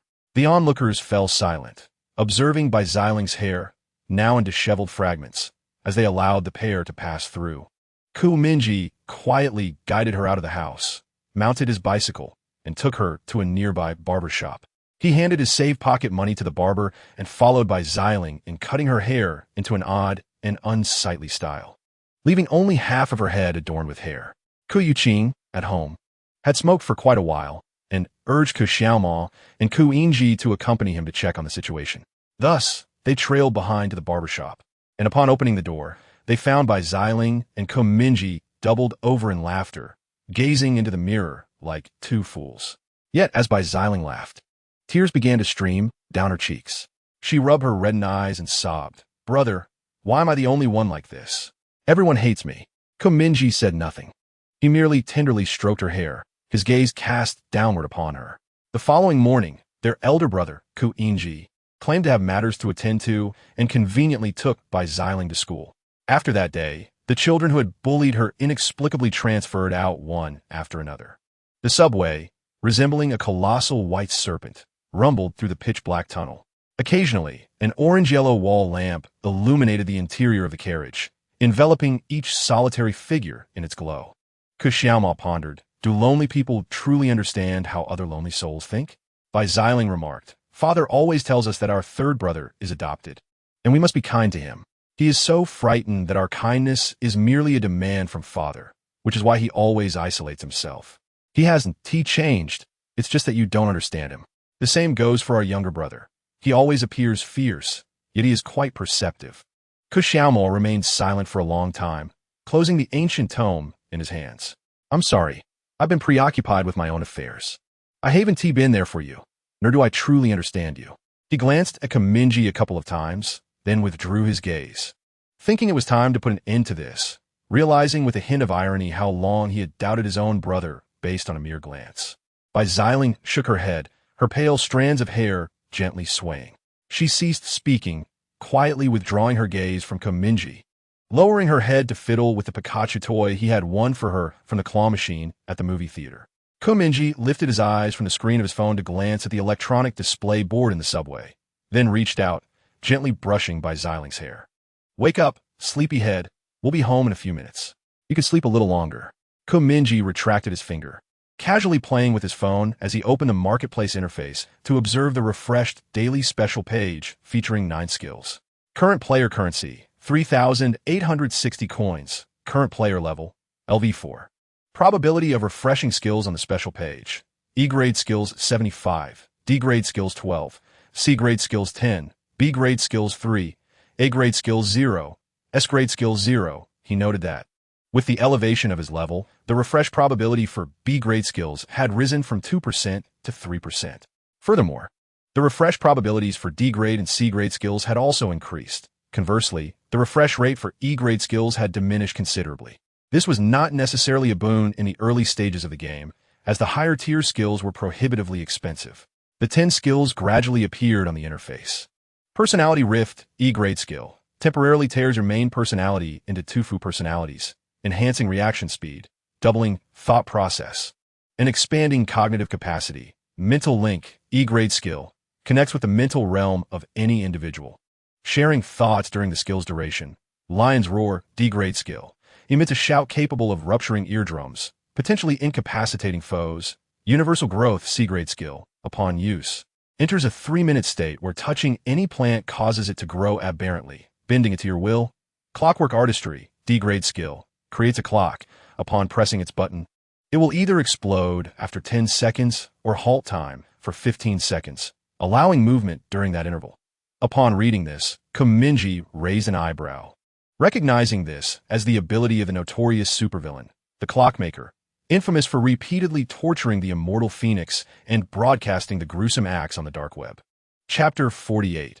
On the overpass, Mingye lingered momentarily on the skill Clockwork Artistry before shifting his gaze downward. Currently, the only skills he qualified to purchase were E-grade skills. Thus, he simply bypassed the others, regardless of their enticing effects. Superheroic Landing, E-grade skill, can only be activated when falling from a height of over 8 meters. Allows for a stylish landing, rendering the user immune to impact damage from the fall and causing a violent shockwave upon contact with the ground. This one seemed quite impressive. If I were miscalculate while swinging from a high-rise with my web shooter, this skill could save me. Otherwise, a fall from such heights could be fatal, he pondered. His finger glided over the phone screen, simultaneously scrolling through the special sale interface, where several skills caught his eye. Night Stalker, E-grade skill, can only be activated at night, rendering the body invisible, cannot be used in combat. Mingye's eyes brightened at this revelation, realizing he was in dire need of stealth skill. It is worth considering, but the limitation of only being able to stealth at night seems rather excessive, he pondered. Groundfall Expert, E-level skill, a skill retained from yesterday. It will disappear after the next refresh and cannot be locked again.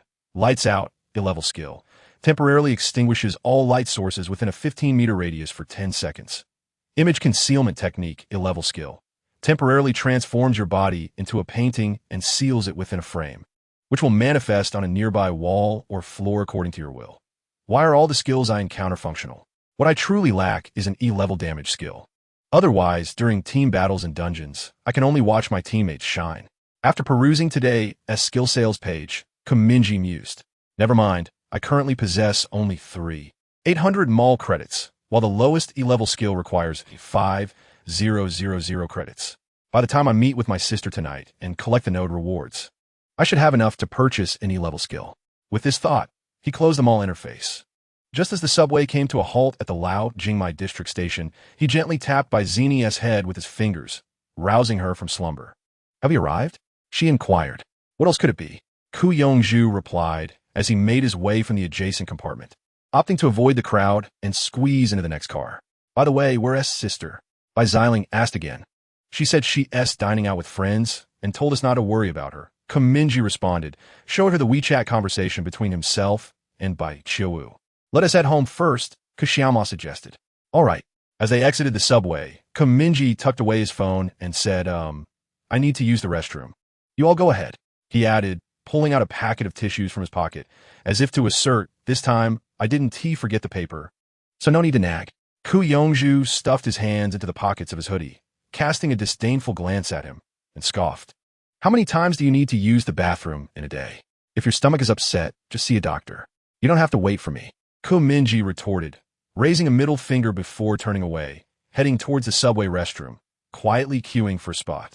You all go ahead, Xiaoma remarked, not looking back at him, then turned to her younger siblings. It seems like our brother will be back tonight. Brother back? Bai Zini raised an eyebrow. Really? Bai Xiling tilted her head in curiosity. Ku Yongzhu clicked his tongue. Is that true? Can we not have him back? He just bothers me every day. Deep down, he was genuinely irritated by Mingye, especially recalling the time he was left alone in the zoo by Mingye during their childhood. He had struggled to find his way and, feeling extremely hungry, transformed into a dragon and snuck into an animal enclosure to feast. He vaguely remembered devouring a plump bear with dark circles under its eyes, but the specifics of the animal's appearance had faded. All he recalled was his overwhelming hunger, leading him to accept whatever came his way. As evening descended, he found himself soaring through the skies, tracing the path home guided by the threads of memory. That very night, he chanced upon a news report on television concerning the disappearance of a plump bear. At the time, he paid it little heed, thinking to himself, how could a bear be more precious than I? I'm a dragon, after all. Do you not understand that the people of Huaxia are descendants of dragons, just like me? However, 6 months later, upon entering kindergarten, he learned during a class on small animals that the rotund creature he had devoured at the zoo was, in fact, a national treasure. Realization struck him with the force of tempest, and he shrank at home, trembling in fear, nearly shedding tears. For 2 whole days, he refrained from attending school, contemplating whether to confess his misdeed. Ultimately, he spent 2 yuan at the zoo to purchase several photographs of the panda, placing them on his bedside table. Each day, he would exhale a small plume of smoke from a cigarette, kneeling silently on the ground in reverent apology. As the years passed and his intellect matured, memories of that regrettable incident would come rushing back, leaving him restless and blushing in bed, unable to find solace in sleep. He ultimately directed the weight of his conflicted feelings towards Ku'in, lamenting, "It's all your fault for leaving me at the zoo. Otherwise, how could I have committed such a heinous act?" "Yes, Big Brother's coming back tonight," interrupted Ku Xiao Mo, pulling Ku Yongzhu from his reverie. He continued, "Mom and Dad prepare a grand feast. Let us hurry home." With that, he wrapped his arm around their shoulders, and they made their way toward the subway exit, their figures gradually merging into the throng of the crowd.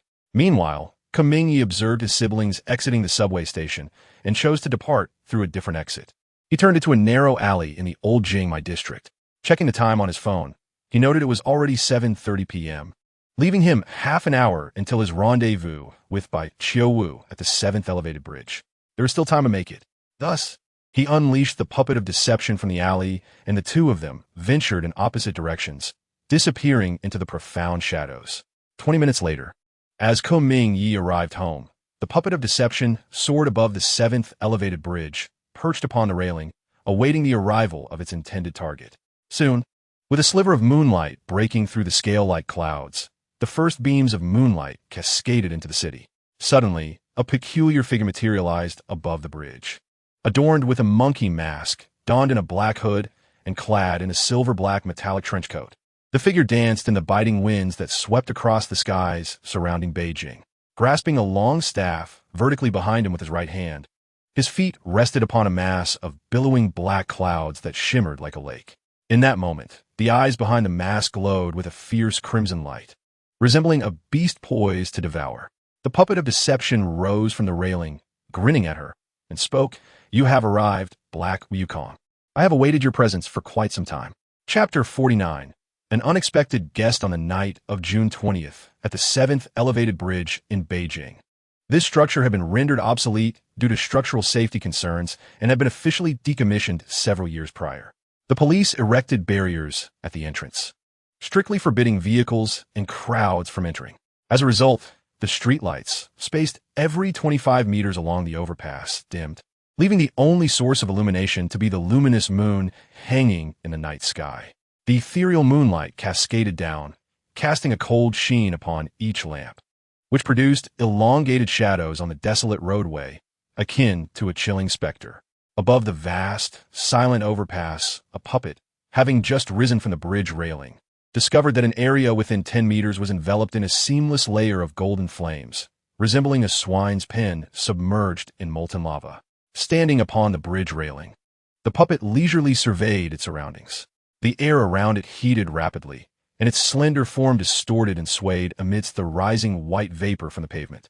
Reminiscent of the eerie figure in Edvard Munch's painting, the scream, seemingly on the verge of vanishing in the heated gusts. Is this the true fire of Samadhi? Thought Mingye, realizing that this ability fell within the realms traversed by Sun Wukong.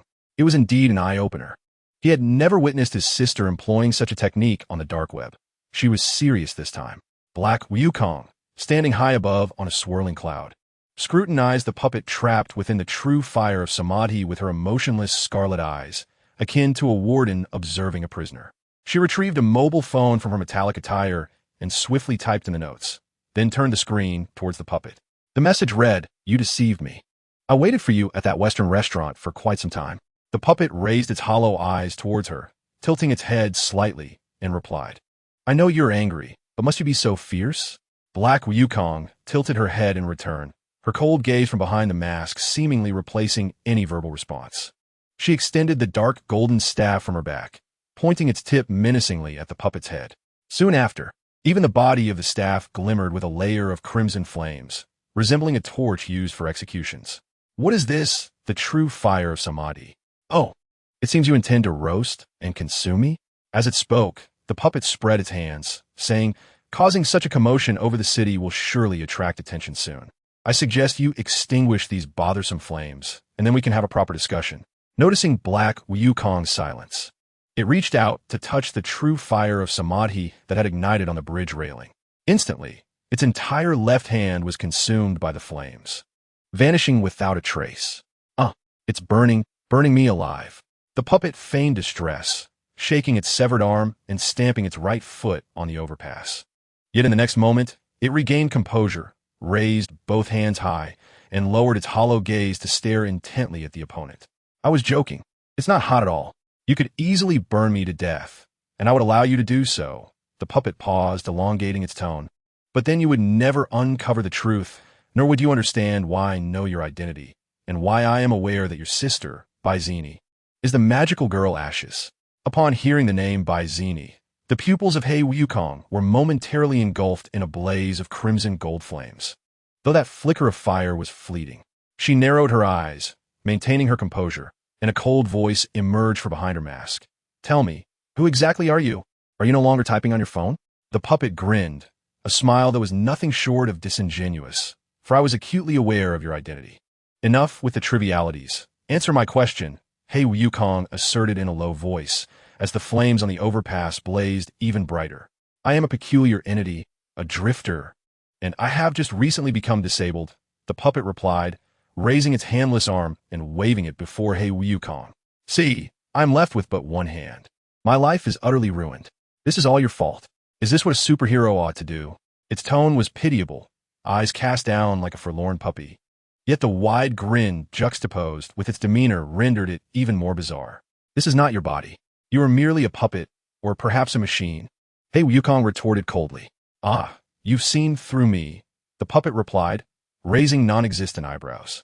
Indeed, it is precisely for this reason that I dared to meet you without reservation. What is your true intention? I merely wish to befriend you. Are you jesting? He Wukong nearly enunciated each word with deliberation. Not at all. I am very lonely and thus in need of companionship. The puppet raised a finger, speaking in a somber tone. Listen, I possess a unique ability that allows me to perceive the identities of all individuals in this world, unveiling the truths hidden behind them. Therefore, on the bus, I recognize you instantly as that He Wukong from television. He paused before inquiring, by the way, when you typically make your appearances, you bind your right hand with chains and wield a golden staff. Why did you not do so this time? Because I came prepared to kill you. Indeed, that chain you wrap around your wrist is merely a reminder to restrain yourself from taking a life, is it not? The puppet questioned. You seem quite knowledgeable about me. He Wukong remarked, his gaze remaining icy. Of course, I can discern the fury lurking in your gaze. The divine beings are indeed a terrifying presence. As if your humanity has been twisted by these so-called gods, rendering you shadowy, wrathful, and strange. Have you not realized that, over time, you have begun to stray from your true self? You find it increasingly difficult to contain the simmering rage within, and thus, you grasp that chain tightly, wrapping it around your arm along with the so-called golden staff. The puppet spoke solemnly, its hollow gaze fixed on the eyes concealed behind He Wukong's mask, their eyes meeting in the glow of the flames. After a moment of silence, he said, humans aspire to attain divine power, yet are ultimately consumed by it. How utterly presumptuous, would you not agree? He Wukong took a deep breath and slowly inquired, how much do you truly know? I know everything in this world, my lady. I am nearly omniscient. The puppet cast its gaze upon the brightly illuminated city, a somber expression adorning its face as it murmured. It is precisely for this reason that I feel so profoundly lonely. Do you comprehend the depths of my solitude? It is nearly so acute that I contemplate self-destruction. Understanding too much can sometimes be a curse. I often yearn to empty my mind, yet I find it impossible as torrents of information flood my consciousness, tightening their grip around my throat. The Black Wukong fell silent for a moment. So, your approach toward me is merely for amusement? It inquired. Rest assured, I harbor no intent to harm your family or interfere with your domestic affairs. However, the puppet asserted, should you choose not to befriend me.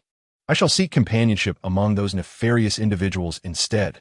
It paused, adding, who knows, one day they might inquire about the true identity of Black Wukong. Would you not be alarmed if I divulge your name along with that of your family? The gaze behind Black Wukong's mask sharpened. She stepped forward, treading upon the tumultuous clouds beneath her, brandishing her golden staff menacingly above the puppet's neck. Do you dare? She questioned coldly. I do not lack the courage. Rather, I wish for you to be my friend, the puppet replied, covering its face with a hand, tilting its neck as it gradually lowered its countenance. Its voice subdued like a drenched hound. Listen, madam, I'm not a villain. I am merely so profoundly lonely that I resort to this method to capture your attention. It wept, yet the corners of its mouth remained twisted in a smile. After a lengthy silence, Black Wukong leaned closer, scrutinizing the emptiness within its eyes. You are a monster, she articulated slowly and deliberately. Oh, I concede that point. Otherwise, your sister would not have dubbed me the Strange One. The puppet lamented, its spirit evidently deflated. Wait, is that the name she bestowed upon you? A hint of surprise flickered in Black Wukong's eyes. Indeed, indeed. You may inquire with her, the puppet murmured. It is quite an apt name, is it not? Strange One, I find it quite appealing. At that moment, a voice imbued with a mechanical mockery echoed from behind them, startlingly resonating across the elevated bridge. You both seem to be having quite the delightful time. Might I join your little gathering? It would be wise to extinguish the flames first, as this place appears rather unwelcoming to my presence. Turning towards the source of a voice, both figures pivoted simultaneously.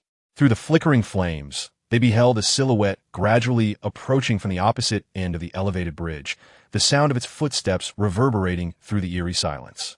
Upon closer inspection, the uninvited guest donned a sleek black tailcoat, its face obscured by a sharply contoured mask. Prominently embedded in the center of the mask was a striking crimson V, while the surrounding surface was enveloped in a shroud of darkness. At that moment, the puppet's eyes transmitted the figure's information into Mingye's mind. Character codename, Black Judge, Strength Rating, A-Class, Chapter 50. The key figure, what the hell, brother? No. How would he be here? Mingye's eyes twitched violently at the corners, filled with confusion as he lifted his gaze from his phone. Upon looking up, he was met with the sight of the wooden door of his home, adorned with a penguin pendant hanging from the door knocker. It dawned on him that he had been standing at the doorstep, engrossed in his phone for nearly 10 minutes. During this interval, he had pretended to be engaged with his device, meticulously controlling the puppet in a ruse and orchestrating a conversation between Jia Shuren and Bai Qiuwu on the overpass. He remained rooted in place for a full 2 seconds, his thoughts slowly disentangling from a state of stupor. Subsequently, as he manipulated the puppet, he extended a clammy hand to press the doorbell. In a short while, Bai Xiling opened the door for him. She lifted her crimson eyes, staring at him unblinkingly. Did you take so long in the restroom? Mingye disregarded her inquiry, removing his shoes while casting a glance around the living room. Didn't you say that elder brother was back? Elder brother mentioned he had something to attend to and would return later, Bai Zini replied from the sofa. Engrossed in her phone, Mom and Dad kept the food warm, just waiting for you two to eat. Oh, it's no surprise that elder brother enjoys standing us up. With that, Mingye slipped off his shoes, donned a pair of slippers, and ambled through the foyer, settling at the kitchen table. It seemed rather unsurprising that as he picked up his chopsticks and held them in his mouth, he pondered whether the text he had sent to his sister had inadvertently revealed his situation. Yet, he had indeed felt compelled to act as he did. Was this truly a betrayal of his sister? Half an hour earlier, at the old Jingmai Cafe, Mingye sat in a private room on the second floor, cradling a cup of coffee. His gaze lowered as he scrutinized footage collected by the Anomaly Control Bureau from the public. The footage depicted an incident involving 10 men running naked in front of the Yanda Film City, alongside bizarre occurrences of an individual tossing dice atop a traffic signal. Soon, he discerned a fully gray figure swaying on a silk thread above the traffic light, clad in a high school uniform, a disconcerting sight. Observing the uniform on screen, he raised an eyebrow. This uniform looks remarkably like that of the third high school around Beijing, where Mingye and Qiuwu are enrolled. After a moment of contemplation, he requested the technical department of the Control Bureau to provide all text message records and social media interactions of Bai Qiuwu from the past month. Sipping his coffee, he set the cup down and perused the documents with rapidity, The messages from the prior month seemed entirely normal. However, it wasn't long before he discovered that someone had sent by Chiu anonymous text through a prank application, timestamped for today. Anonymous user, classmate's son Wukong. Can you guess if I might just be across from the Anda Cinema right now? Anonymous user, the pasta at this Western restaurant is truly delightful. The movie you're watching must be splendid as well. But do not forget our rendezvous on the overpass tonight. Of course, if you're free now, we could meet beforehand. In the elegant dining establishment by Chiu inquired, I have arrived at the Western restaurant. Where are you? An anonymous user responded, received. Will you wait for me there for a moment? The name Sun Wukong caught Ku Ingji's attention as he gazed at the text on his phone, silently repeating the moniker in his mind. This name quickly conjured an image of an individual renowned in China for over 3 years, an extraordinary being known as the divine seer Black Wukong. Ku Ingji held a vivid recollection of this figure, as he was prominently featured on the highest security list of dangerous individuals maintained by the Anomaly Control Bureau. Both the divine seer Black Wukong and the divine seer Zeus were included on this list, indicating that the Bureau had been monitoring them for an extended period. They shared a commonality. Both were divine seers. After years of research, the Anomaly Control Bureau concluded that all divine seers inevitably succumb to losing control after reaching the 6th stage, a trend deemed inescapable. Any divine seer, given enough time, would ultimately become uncontrollable. Their immense power rendered them akin to a human nuclear bomb, capable of detonating at any moment, posing an immense threat to human civilization. Thus, it became imperative to neutralize them before they spiraled into chaos. However, Zeus, a globally acclaimed superhero and the third-ranked figure in the Superhero Roundtable, commanded a reputation that almost epitomized the Superhero Association, which naturally endeavored to protect him. Consequently, the Anomaly Control Bureau hesitated in taking action against him, awaiting a suitable moment to dethrone him. In contrast, the divine seer Black Wukong lacked such formidable backing and, as a result, found himself atop the list of priorities for intervention. This implied that one day, the Bureau would inevitably launch an operation against both the divine seer Black Wukong and the divine seer Zeus.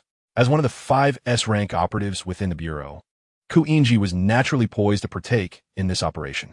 At that moment, upon seeing the name Sun Wukong, a flicker of disbelief crossed his eyes. Lowering his gaze, Ku Ingji traced his finger along his lips while shifting his focus to the word rendezvous concerning the elevated highway. He knew without the need for further inquiry that only one elevated highway within the vicinity of Beijing was currently decommissioned, the number 7 elevated highway. Officially, the reason for its closure was attributed to structural safety issues. However, the underlying truth lay in a paranormal incident that transpired there 2 years ago, which remained unresolved.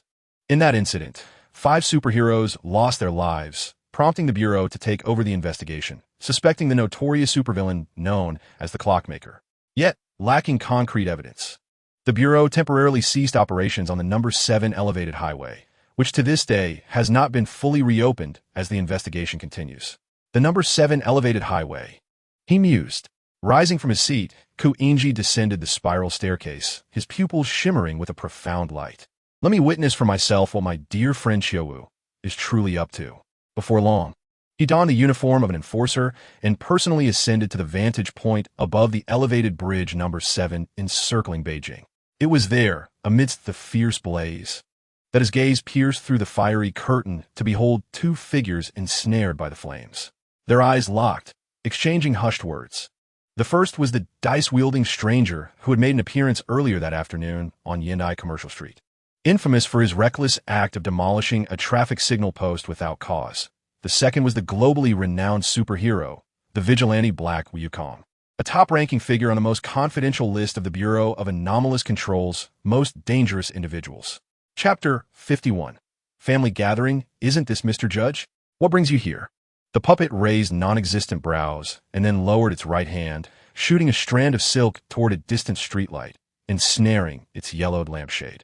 It leapt up from the bridge, grasped the silk, and soared out of the fiery confines, landing with a thud before the black judge. It then extended its charred, severed arm toward him, saying, "Shall we be friends? I have long admired your esteemed name. Did you extend the wrong hand?" The black judge inquired, tilting his head, the crimson V on his mask shifting with emotion. That does seem logical. The puppet, prompted by this remark, glanced down and then proffered its intact hand. In the next moment, a shadowy glow swept through the black judge's hand, severing the puppet's right hand in an instant, sending it flying through the cold winds above the elevated bridge. Honestly, you, a bureau enforcer and a quasi-superhero, have managed to break both my hands. Such a lack of decorum. Let me guess, you must be fans of Mingye. I suggest you refrain from emulating such inferior superheroes. They can lead the children astray. The puppet gazed at its disembodied right hand soaring through the air, helplessly waving its two severed arms while rambling on. I'm afraid you lack the qualifications to shake my hand, the black judge replied slowly. I have no interest in you. Step aside. You are not the one I seek. As he spoke, he advanced toward Black Wukong. He then lifted his gloved hand, and a wave of inky darkness emanated from the back of his hand, enveloping and consuming the blazing fire upon the bridge, causing the fiery curtain ahead to vanish in an instant. Is this the power of an A-class? Mingye pondered, contemplating the true nature of his brother. An anomalous being? Black Wukong turned to observe this spectacle, typing notes on his phone and turning the screen toward him, reading. Are you an anomalous being? If one must speak. The black judge rubbed the lower part of his mask, responding, I suppose I could be considered a half-mutant. Is my brother a mutant? Now the family ecosystem is complete. Does Mom have some sort of obsession, needing to gather all types of superheroes? Kiskiviko minim usit. Black Wukong continued typing, raising the screen. Who are you? Black judge. Came the magnetic, mechanical voice from behind Mingye's mask. An enforcer of the Bureau of Anomalous Control. Black Wukong lowered his head to type, then turned the screen towards him. What a coincidence. Our code names both contain the character Black. However, that was bestowed upon me by others. I have no need for codename. It is indeed a coincidence, yet it bears no significance. You ignited a fire on the overpass, thus violating the law. I now make a demand of you in the name of the Bureau of Anomalous Control. The black judge paused, then instructed, remove your mask. Black Wukong calmly gazed at his V-shaped mask, typed, and raised his phone. I refuse. It seems I must clarify, the black judge said with resignation. From the scene you just witnessed, it should be evident that you're not my equal. Or do you wish to personally validate that assertion? Kuming, with ambition, interjected. Are you still deluding yourself? She is your sister, after all. What is there to deny? Manipulating the puppet with deceptive prowess. He recklessly leaped into the space between the two. Wait, have you consulted me about laying hands on her? I am her good friend, the puppet remarked, patting Black Wukong's shoulder with its severed arm. Black Wukong typed, coldly lifting his phone towards the presumptuous intruder. Who is your good friend? Me? The puppet pointed to itself, then gestured towards the black judge. It can't possibly be him. Can it? What mere buffoon. The black judge turned to regard him, the V on his metallic mask glowing ominously. I have allowed you to depart. Why do you linger? Why should I leave? The puppet replied, hands on its hips with its severed arms. I cannot die, and I could even stick out my tongue at you. It opened its mouth, about to extend its tongue, only to suddenly cover its mouth in a panic, sweating profusely as it exclaimed, Oh, I see. I don't have a tongue after all. As the words fell from its lips, an elusive dark glimmer swept through the black judge's hand, and the puppet's head fell to the ground, rolling twice on the surface of the overpass before coming to rest at Black Wukong's feet. It appears that now you possess neither tongue nor head, the black judge remarked, shrugging. To be precise, I have not lost my head, but rather my body. The puppet's head, now inverted on the ground, spoke. You are truly cruel. Do you realize? Treating a little minion like this. Before it could finish, Black Wukong casually swept the golden staff across the ground, striking its head like a golf ball, sending it flying off the overpass into the city below.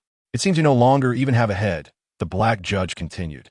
Immediately, the puppet's remaining body swayed in the wind for a moment before collapsing to the ground, its form cracking violently and heating up, just before an explosion could ensue. The body was enveloped tightly by the dark glow released from the judge's hand, resembling a black mummy. The explosion occurred within that layer of dark light, silencing any sound as it was absorbed. Nonetheless, a peculiar laughter abruptly echoed on the overpass, infiltrating the ears of the two. As the laughter faded, the judge returned his gaze to Black Wukong, quietly stating, Now, let us return to our discussion. Please remove your mask.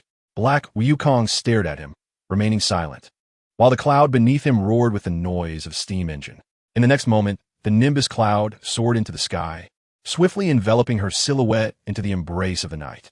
The dark judge raised his right hand, his 5 fingers gradually aligning towards her retreating figure. Countless minuscule, shadowy particles began to rise from his fingertips, coalescing into a small sphere. He held unwavering confidence that, even at a distance of 100 meters, this strike could effortlessly dislodge the black Wukong from the nimbus cloud. However, 2 seconds later, the dark sphere at his fingertips disintegrated, transforming into a cascade of luminous specks that scattered across the ground, eroding the bridge surface into numerous tiny craters. The dark judge tilted his head back, silently watching as the silhouette of black Wukong faded into the night sky, gradually slipping from his view. After a long pause, he withdrew his gaze and approached the bridge railing, muttering to himself about the inconvenience of having such a rebellious sister. Mingye quietly complained as he removed his V-shaped mask, the chilling wind tousling his shoulder-length black hair. He rested his arms on the railing, gazing down at the illuminated city, softly musing. The good news is, Qiaowu is not a player, as players cannot possess beings of superhuman species. The bad news is, she is the divine being Sun Wukong, a T0 level target on the eradication list of the Bureau. With that, he flipped himself over the railing, leaning against it, inhaling deeply, his fingers lightly tapping the surface. So what shall I do now? The Bureau has already devised an extermination plan targeting black Wukong, set to be executed soon. And given Qiaowu's strength, she cannot possibly contend with them. Mingye lowered his head, his bangs veiling his eyes, a faint smile tugging at the corner of his lips. Perhaps, before that, I should dismantle the other 4 S-level operatives in the Bureau and feed them to the pigs, as I have long found them to be unsatisfactory. Just then, a phone call interrupted his thoughts. Mingye raised an eyebrow, glancing at the caller ID. It was his younger brother, Mingye. He answered the call. What is up? Missing me? Missing you? Hardly. Mom's cooking is getting cold. Hurry up and get back. Mingye shouted over the line. All right. I'm on my way back, bye. With that, Mingye ended the call. This brat is still the same. He chuckled, stowing his phone into the pocket of his windbreaker, and strolled toward the shadowed side of the overpass. Chapter 52. Selecting skills fine. Fine, you 2 siblings don't want to include me in your fun, huh? Go ahead and enjoy yourselves. After all, I've already received my node reward. Having finished dinner, Mingye walked back to his room, internally grumbling about Mingye and by Qiaowu. As the puppet S-head was swept towards the edge of the overpass by black Wukong, the second perspective vanished from his mind, instantly alleviating the burden on his brain akin to shutting down a high CPU-intensive program. He lay back on his bed, casually scrolling through his phone while checking the rewards for the node target. Congratulations! You have completed the first node objective of the main storyline, Mythical Terminator, by disguising your identity to approach the divine being Black Wukong. The next objective of the main quest is to locate other psychics through the enigmatic Black Wukong and eliminate them by any means necessary. Rewards obtained: 2,000 experience points, 8 attribute points, and 2,000 in-store currency. Congratulations, you have completed the first objective of the main quest, the Burial Day of Heretics, by approaching the S-rank executor, the Black Judge under a guise. The next objective of the main quest is to collaborate with the Black Judge in eliminating other S-rank executors of the Control Bureau. Rewards obtained: 2,000 experience points, 8 attribute points, and 2,000 in-store currency. Mingye suddenly raised an eyebrow, pondering why his brother's main quest seemed so different from those of the others at home. Why was it about cooperating with the Black Judge to eliminate other executors of the Control Bureau? Was there something awry? He muttered to himself, yet did not dwell on it, continuing to click confirm on the panel to claim his rewards. Total rewards obtained: 4,000 experience points, 16 attribute points, and 4,000 in-store currency. Your level has been elevated to LV5, 20002500 points, and you have received 1 attribute point as an upgrade reward. You currently possess a total of 17 unallocated attribute points. Please allocate them in a timely manner. Without a moment's hesitation, Mingye allocated all his attribute points to physical fitness. It was prudent to bolster his physical prowess at the outset. Otherwise, he risked being defeated in a single strike. Notification: 17 points have been added to the physical fitness attribute. Current player attributes are as follows: physical fitness, 36 points, neural response, 9 points, mental strength, 10 points. Congratulations! Your physical fitness attribute has successfully surpassed the standard attributes of a normal adult, 20 points. Congratulations! Your physical fitness attribute has also successfully exceeded the minimum standard for F-rank superhumans, 30 points. The delightful notification chimes echoed in his ears twice. Mingye experienced a rush akin to that of a protagonist in a fantasy novel, having transcended 2 realms. However, he still needed to elevate one of his attributes to 60 points in order to completely break free from the classification of F-rank superhuman. He flexed his slightly warm fingers, feeling an overwhelming surge of power akin to the descriptions in those ubiquitous fantasy novels. Strength was flooding forth incessantly. Calculating in his mind, F, E, D, C, B, it appeared he would need to traverse 5 realms to reach the average level of his family. Nevertheless, he had at least achieved the lowest tier of an F-rank superhuman. With a stroke of luck, defeating a couple of superhumans at a higher rank shouldn't pose much of a challenge. At that moment, Wen's voice echoed from downstairs. Why hasn't your brother returned yet? Mingye? Give him a call. Can't someone else call him? Mingye shouted down the stairs as he opened the door. Everyone else has gone out for a stroll. If you don't call, who will? Your elder brother has changed his phone, and I find myself oblivious to his new number. Are you intent on driving me to madness? Ideal, please take a moment to breathe. Mingye quickly conceded, pondering that this was an extraterrestrial breed of a fierce matriarch, one to be avoided. He thus closed the door, opened his phone's contact list, and called his brother directly. What, are you missing me? Mingye inquired as soon as he answered. Pardon my ignorance, but who is it that severed both my hand and head a moment ago? And yet, you dare to think of me? To wish you a misfortune as mild as a car crash upon leaving would be the utmost mercy. While Mingye silently cursed him a few times, he retorted, Missing you, my foot. The meal your mother prepared is nearly cold. Could you hurry back? All right, I'm on my way back. Mingye replied before abruptly hanging up the phone. Mingye sighed, contemplating how delightful it would be if everyone wore masks yet remained as amiable as usual. He mentally clicked on his inventory panel, beginning to inspect today as spoils. Currency held, 7860, first slot. Web shooter, second slot. An E-rank equipment lottery ticket, third slot. A one-time summon card for self-destructing zombies, before the puppet's head was shattered. He hastily stowed the web shooter back into his inventory to prevent it from perishing alongside the puppet. The latter 2 items were trophies from triumphing over that Mingye zombie dungeon. Mingye clicked on the E-rank equipment lottery ticket in the second slot, and an introduction panel promptly appeared. Description: upon use, a random E-rank weapon or item will be awarded. Without further ado, he clicked to use it. Extraction complete. Congratulations. You have received an E-rank item card, a magical girl transformation experience card. The corner of Mingye's eye twitched. It seemed the lingering spirits were persistent, having evaded you in this morning's daily draw. Yet here you are, returning tonight through this lottery ticket. Such is the irony of fate. Silently, he clicked to confirm, adding the experience card to his inventory. He closed the inventory panel and shifted his focus to the marketplace, navigating to the skill specialty page, all while casually scrolling through short videos on his phone, his performance skills growing increasingly adept. Personality split, E-rank skill, price, 5,100 shop coins. Mental link, E-rank skill. Price, 5,000 shop coins. Lion's roar, D-rank skill, price, 11,000 shop coins. Universal growth, C-rank skill, price, 30,000 shop coins. Clockwork art, D-rank skill. Price, 12,000 shop coins. Superhero landing, E-rank skill, price, 5,500 shop coins. Nocturnal art, E-rank skill, price, 5,200 shop coins. Expert ground slam, E-rank skill. Price, 5,200 shop coins. Lights out, E-rank skill, price, 5,150 shop coins. Portrait concealment, E-rank skill. Price, 5,100 shop coins. Mingye confirmed the levels and prices of these 10 skills, silently pondering within himself.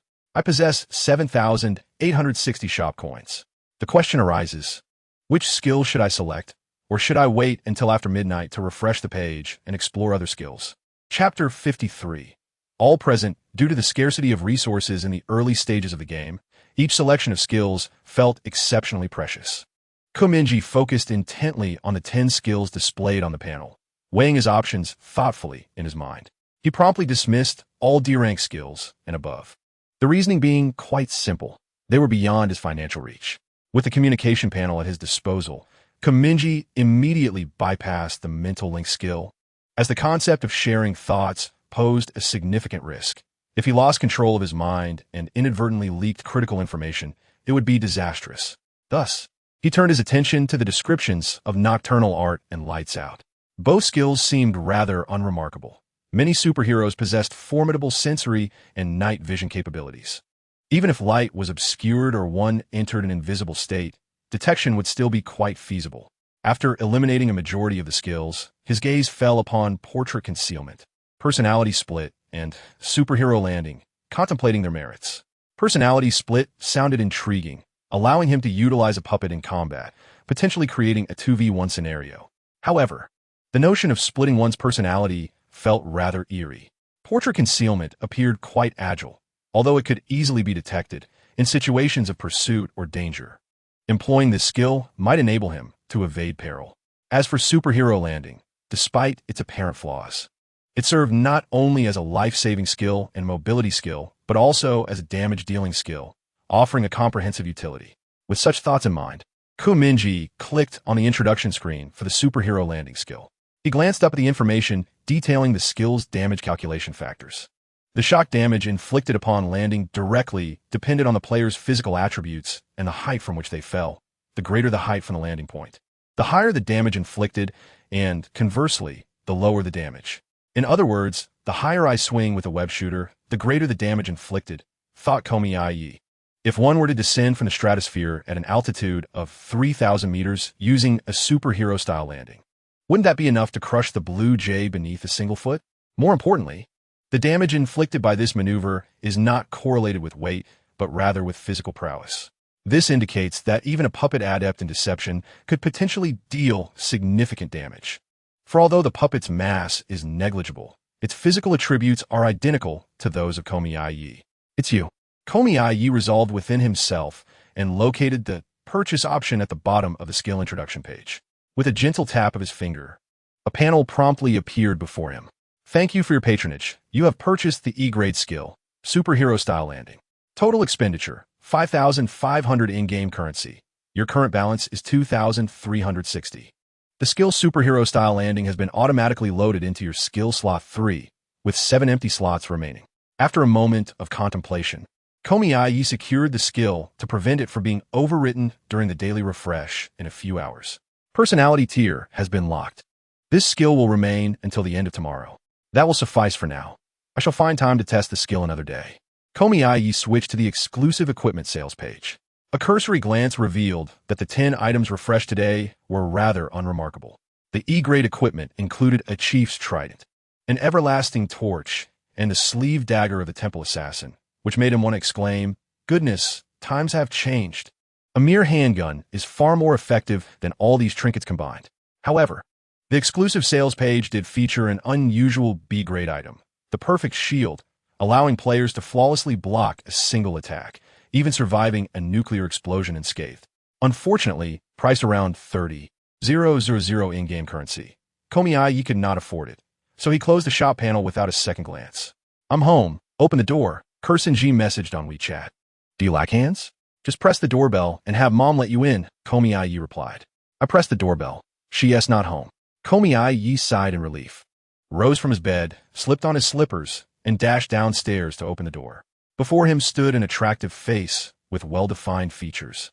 A hint of casual elegance in his brows, bright eyes, a prominent nose, and shoulder-length black hair. Typically, Mingye would wear 2 layers of masks when out, the symbolic V-shaped mask of the Black Judge and a human face mask. Yet now that he was home, he wore no mask, revealing his true visage without the slightest concealment. His actual appearance was strikingly similar to that of his second brother, Xiao. Both were remarkably handsome, bordering on femininity, though Mingye exuded a more relaxed aura, lacking the cold solemnity that characterized Xiao. At that moment, he donned a brown trench coat, his hands comfortably tucked into his pockets. Standing at approximately 182 centimeters tall, with slightly broad shoulders, the trench coat he wore made a striking impression. Mingye leaned against the doorframe, stifling a yawn, his eyes glistening with fatigue. He murmured softly to himself, after a day spent on the high-speed train, "I'm utterly exhausted." With a slight shrug, he turned to Mingye, a playful smirk forming on his lips, and inquired, "Did you save me any dinner?" Of course. After a day on the train, You come home and immediately start showcasing your acting skills, right? Let's see if I believe you, Mingye replied dismissively. Engrossed in his phone. No, I've already served it for you, came a nonchalant response. Ah, so you did save some, Mingye retorted, playfully tousling Mingye's hair as he attempted to pass by. Just then, the elevator doors outside creaked open, revealing Bai Qiuwu, still clad in her school uniform, stepping out. Mingye halted mid-stride, slowly turning his face, his bright eyes fixating on the newcomer.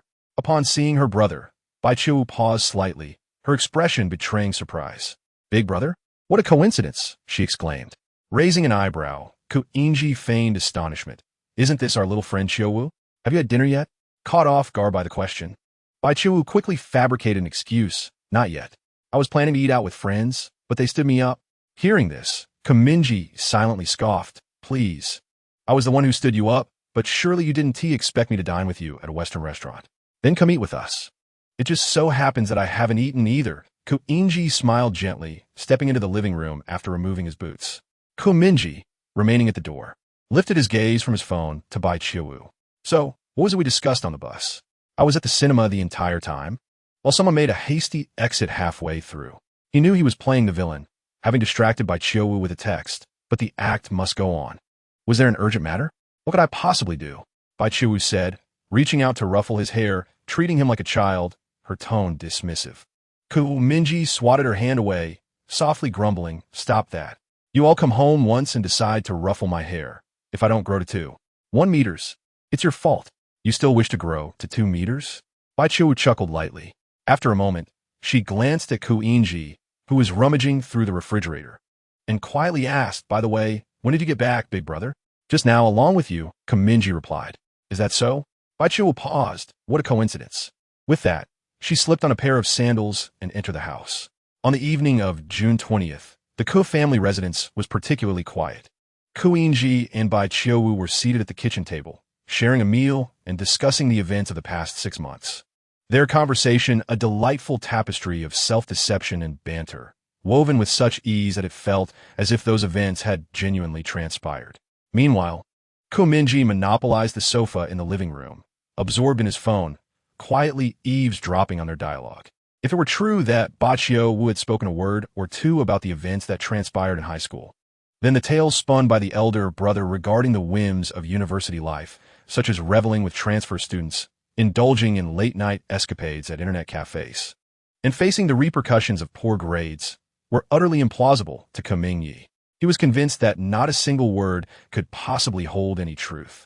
It was all mere fabrication, clumsily woven to fit the stereotypical image of a university student. He surmised that during the past 6 months, Mingye had likely been donning a mask, flitting between countries to address supernatural occurrences and reprimanding wayward superheroes. The notion of university was but a facade. There was no conceivable way one could genuinely reside within its confines. At most, it served as a guise for the regulatory bureau to find a stand-in for lectures.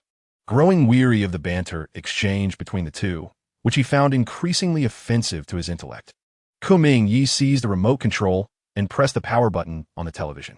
As the screen flickered to life, a news photograph captured his attention. In the image, 2 novice magical girls struck an adorable pose for the camera.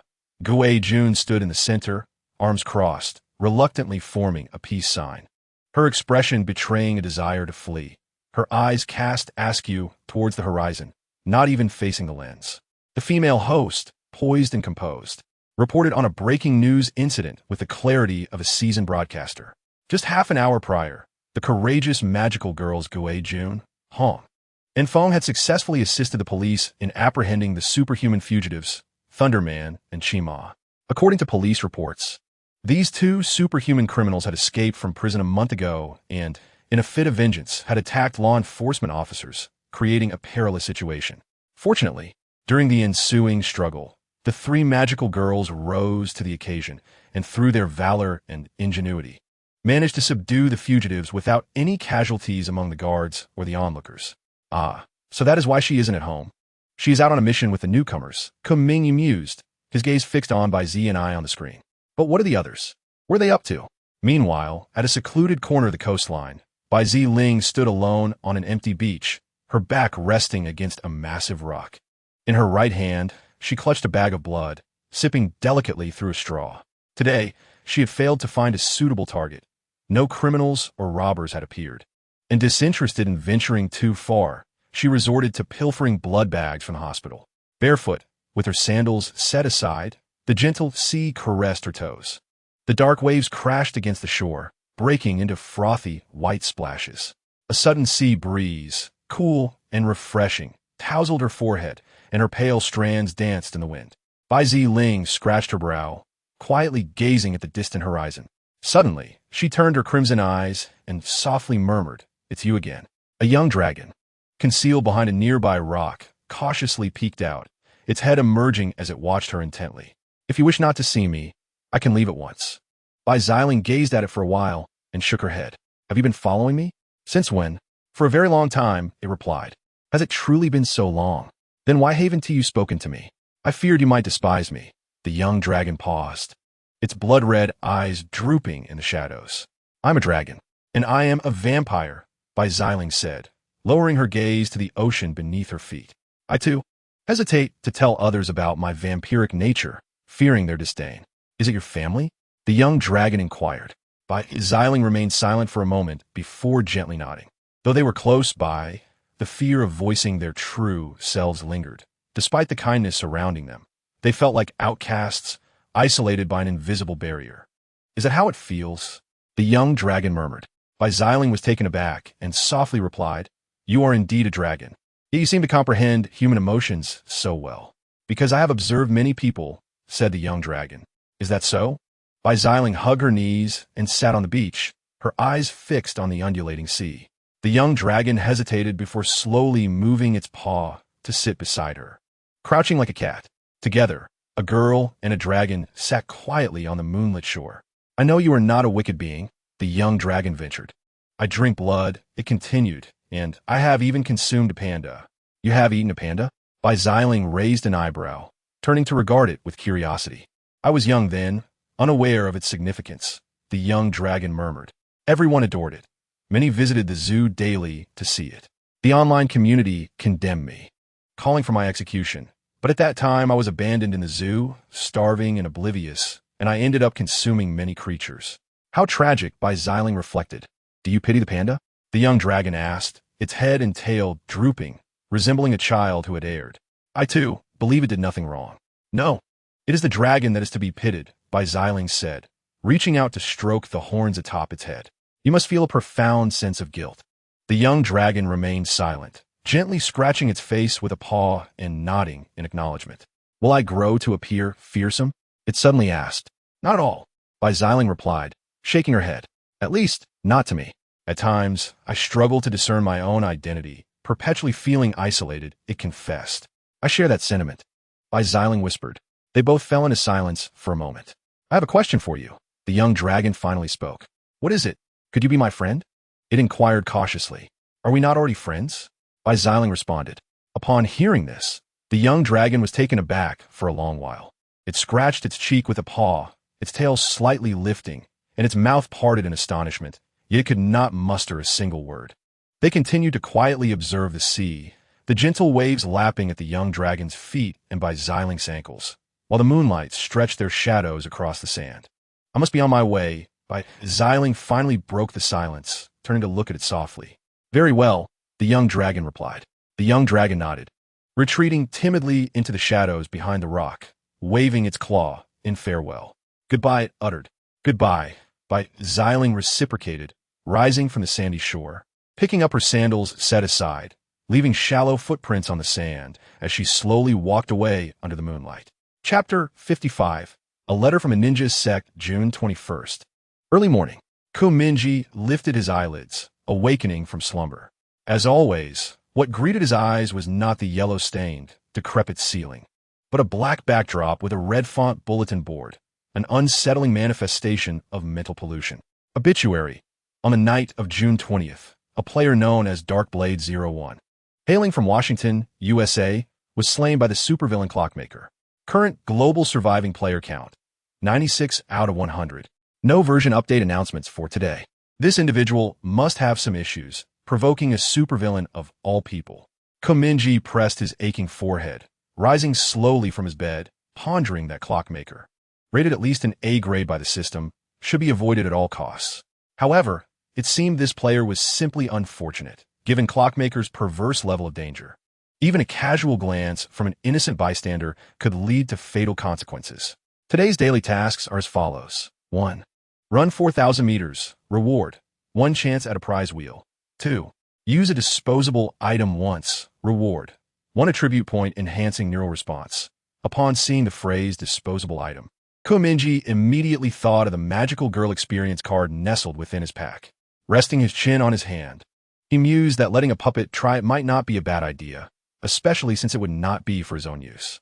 Controlling a magical girl, rather than a grotesque, gray figure, could indeed be a novel experience. Logically speaking, could he not send the puppet to approach by Zini and draw nearer to the Magical Girl Alliance? Contemplating this, he shifted the panel to the main quest section, focusing on the task node related to the Magical Girl Ashes. The next goal node for this main quest is approach the Magical Girl Alliance through Magical Girl Ashes. It seemed quite feasible. Mingye raised an eyebrow, realizing he had inadvertently made progress on the second task, and decided to test it at an opportune moment. Just as he was about to close the task panel, an eye-catching task marked in dark red suddenly refreshed in the previously empty slot for daily task 3. 3. Kill a superhuman species.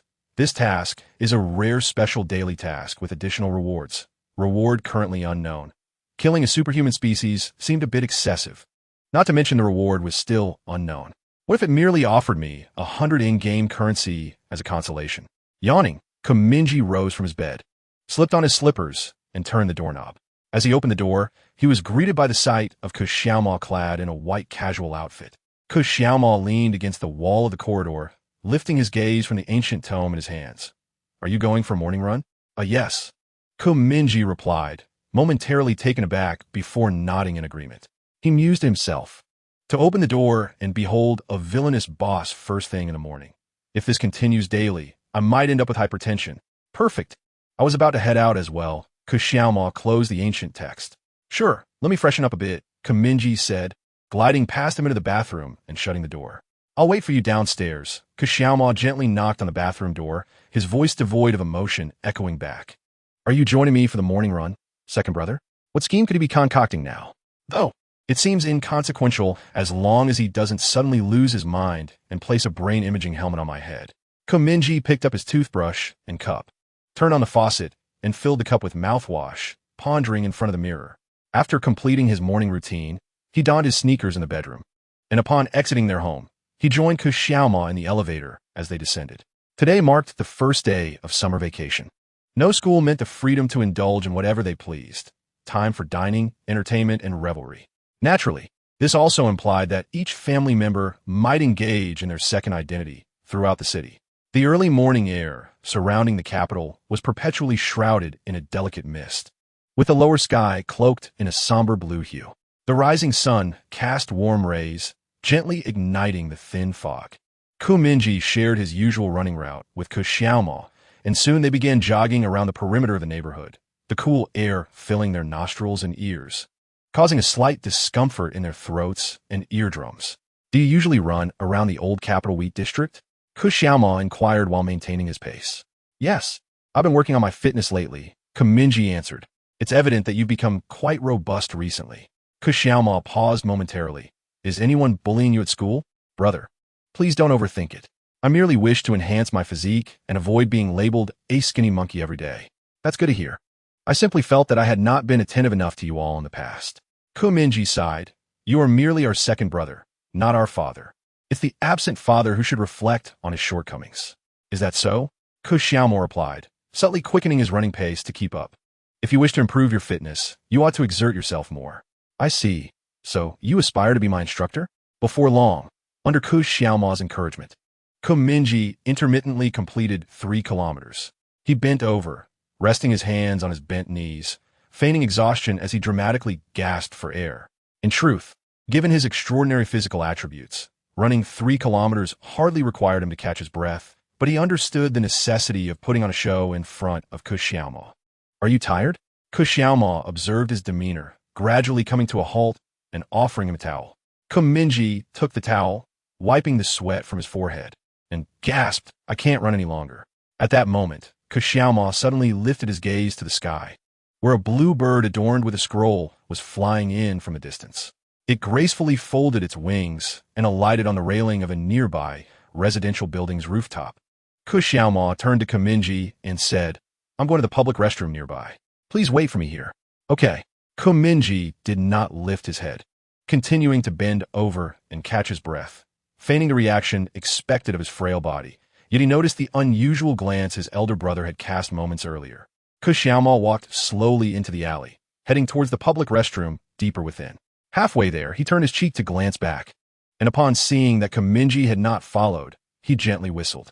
The blue bird, hearing the sound, flew over and lightly perched on his fingertip. Xiaomao unfastened the strap on its back, retrieving the scroll as the bird flapped its wings and soared into the azure sky. Unrolling the scroll, he found it inscribed with elegant characters, the handwriting distinctly belonging to his master, the leader of the ninja clan. The message read, "Mo, we have confirmed the location and identity of the dragon of catastrophe. It is disguised as a human, hidden among the crowd. I am gathering disciples scattered around the world to form an elite force, with plans to take action on July 4th. Mo, remember to conserve your strength during this time.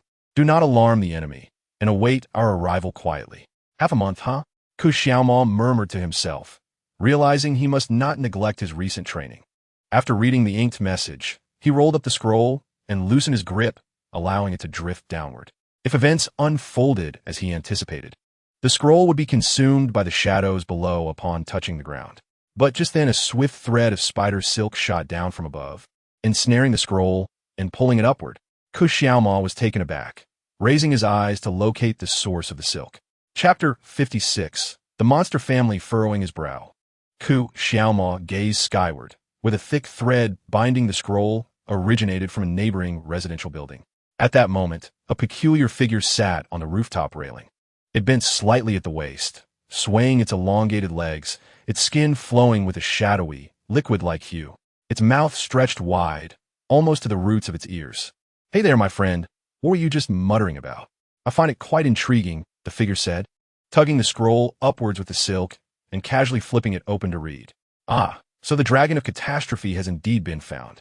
How curious that ninjas and dragons are adversarial forces. They seem to belong to entirely different realms. Oh, this reminds me of a game called Ninja Gaiden." Xiaomao observed him with composure, assessing the enemy's strength. "By the way, why did you not hold onto the scroll? Did you simply relinquish it to me?" The puppet hesitated for a moment before suggesting, "Or perhaps you have already resolved to eliminate me, deeming it inconsequential?" Before the words had fully escaped his lips, Xiaomao had transformed into a shadow, slipping into the ground like a serpent weaving through the underbrush, darting across the walls of the residential buildings, gliding past the glass reflecting the morning light. In less than a second, that weasel-like, elliptical shadow had already shot up onto the rooftop. Xiaomao emerged from the shadows, seizing the puppet from behind, and drew a dagger from his sleeve, pressing it against the puppet's throat. The dagger was enveloped in a faint, dissipating shadow that was encroaching upon the puppet's neck. "Who are you?" He leaned closer to the puppet's ear, enunciating each word in a hushed tone. "My identity is inconsequential, but perhaps you'll find a need for me. In half a month, your family will be in peril. At that moment, on which side will you stand? With the dragons or with the ninjas?" The puppet replied calmly, playing with the scroll, occasionally unfurling and then retracting it. "Nonsense," Xiaomao retorted, pressing the cold blade closer, carving a small indentation into the puppet's neck. "How about we become friends? Then I can come to your aid in protecting your family." The puppet raised 3 fingers, continuing in a measured tone. "You see, my connections are extensive. Figures like Qingya, Black Wukong, and the magical girl Ashes are among my acquaintances. Perhaps I could summon them to assist you. If you believe I would squander time with a lunatic, you are mistaken." With that, Xiaomao struck down decisively, severing the puppet's head. He anticipated that this would conclude the farce, but upon glancing down, he was taken aback to see the puppet's head rolling on the ground, still chattering away. "Why does your family lack basic decency, resorting to severing hands and heads? It's evident you are all fans of Qingya, not a single one of you mentally sound." Observing this scene, Xiaomao murmured, "You are not human." "Indeed, I am not. I am called a monster. I look forward to your guidance," the puppet replied. suddenly bursting into manic laughter, speaking ever more rapidly. You will soon comprehend my intentions, ninja. I am merely warning you out of goodwill. Perhaps when you face that fateful choice, all your current beliefs will shatter in an instant. That impenetrable heart you believe you have cultivated will be torn into countless fragments within mere seconds. In the end, even if you bow down in desperation, kneeling on the ground, you will be unable to piece them back together. Truly, one lives up to their name, a monster indeed. Ku Xiaoma furrowed his brow slightly, offering a coolly sarcastic comment. Just then, a voice echoed from the alley, its clarity piercing through the air and reaching his ears. Brother, are you done yet? Why does it take so long just to use the restroom? The puppet inquired in a hushed tone, awaiting his sibling's return. Ignoring the puppet's words, Ku Xiaoma took a couple of steps forward, retracting his dagger and inhaling deeply. In the next moment, the puppet's body and head gradually sank into the shadow cast upon the ground, as if being absorbed by a murky mire. What are you doing? This shadow is going to devour me, the puppet exclaimed, its head sinking deeper into the darkness, as if it were being consumed. With a look of astonishment, it stared at the shadow, uttering, "This is rather dull." Ku Xiaoma did not respond. Instead, he transformed into a shadow akin to a weasel, swiftly traversing the wall and entering the public restroom, ultimately emerging from one of the cubicles. He casually flushed the toilet and stepped outside amidst the roaring sound of water. Meanwhile, the puppet's body and head were entirely engulfed by the shadows on the rooftop, vanishing without a trace, as if it had never existed. What a ruthless maneuver. The puppet was entirely consumed by that shadow. At that moment, Mingye's second perspective faded away, indicating that the puppet had met its demise. He pondered to himself, this method of killing and disposing of the body leaves no evidence. No wonder it is employed by an A-rank ninja. My brother must be among the most formidable forces within the ninja sect. Reflecting on the scroll's information, Mingye recalled that on July 4th, 2 weeks hence, the Huashan ninja sect would initiate a siege against Kuyongju. They had deliberately omitted any mention of the human identity of the Calamity Dragon in the scroll, seemingly concealing this from Ku Xiaoma. They likely believed that once Ku Xiaoma discovered that the Calamity Dragon was indeed his kin, even if he turned against them, the combined might of the ninja sect would be more than sufficient to subdue him and Kuyongju. Mingye was uncertain of what choices Ku Xiaoma would make upon learning that the final Calamity Dragon was his own brother. At the very least, he understood that eliminating Kuyongju would be far from the trivial task the sect leader envisioned. Amused by the thought, Mingye couldn't help but chuckle softly, contemplating that they would be facing not just a single dragon, but an entire monstrous lineage. Let them experience my despair. Congratulations. You have completed the first node objective of the main quest, the annihilation of the ninja sect by approaching the sect leader's eldest disciple in disguise. Node rewards acquired: 2,000 experience points, 8 attribute points, 2,000 shop currency. Your level has risen to LV6, 1,500, 3,000 points. And you have received 1 attribute point as a reward for leveling up. You currently possess 9 unallocated attribute points. Please distribute them in a timely manner. The next objective of this main quest is to observe the choices made by Mo, and based on those choices, either assist him in annihilating the final Calamity Dragon species or aid him in completely obliterating the Huashan ninja sect. Chapter 57. Who isn't a magical girl anymore? Could it be that Brother Air might turn against the ninja sect and his family? Moreover, how would Brother Da and Father react if they were to learn that Yongju is the Calamity Dragon? Would they truly protect a creature of that kind? Mingye stood at the street corner, idly playing with his phone while scanning the text on the screen, deep in contemplation. He quickly dismissed his thoughts, reasoning that he would take it one step at a time since the ninja sect would not commence their actions until July 4th. Before long, Ku Xiaoma emerged from the depths of the alley. He inquired, "I'm ready. Shall we go to a nearby breakfast shop?" "Please, I'm utterly exhausted after that run. Why don't you go buy something and grab a meal for Ling and Yongju as well?" Mingye sighed with relief, scratching his reddened nose, feeling somewhat dejected. As his words fell, he suddenly recalled something. Both dragons and vampires must find it quite difficult to digest human food, perhaps even experiencing nausea. How have Basiling and Kuyongju managed all these years? Although they didn't eat much at the table, surely they consumed something genuine? Have they just grown accustomed to it? He pondered. Very well, seeing as you're so tired, let us head home for now. After speaking, Xiaomao turned and walked toward the breakfast shop. Mingye didn't linger, feigning a brief rest before strolling back home on foot. In the elevator, he opened his personal panel as the cabin hummed upwards, allocating 9 idle attribute points to his physical constitution. Your physical constitution attribute has been increased to 45 points, from 36 to 45. Following this, he accessed the quest panel, claiming the reward for the daily task of running 2,000 meters, a chance to spin the reward wheel. Spin the wheel. As the command was issued, a circular wheel unfurled, intersected by red lines that divided it into 6 segments, each marked with text and icons. 1. 1,500 shopping coins. 2.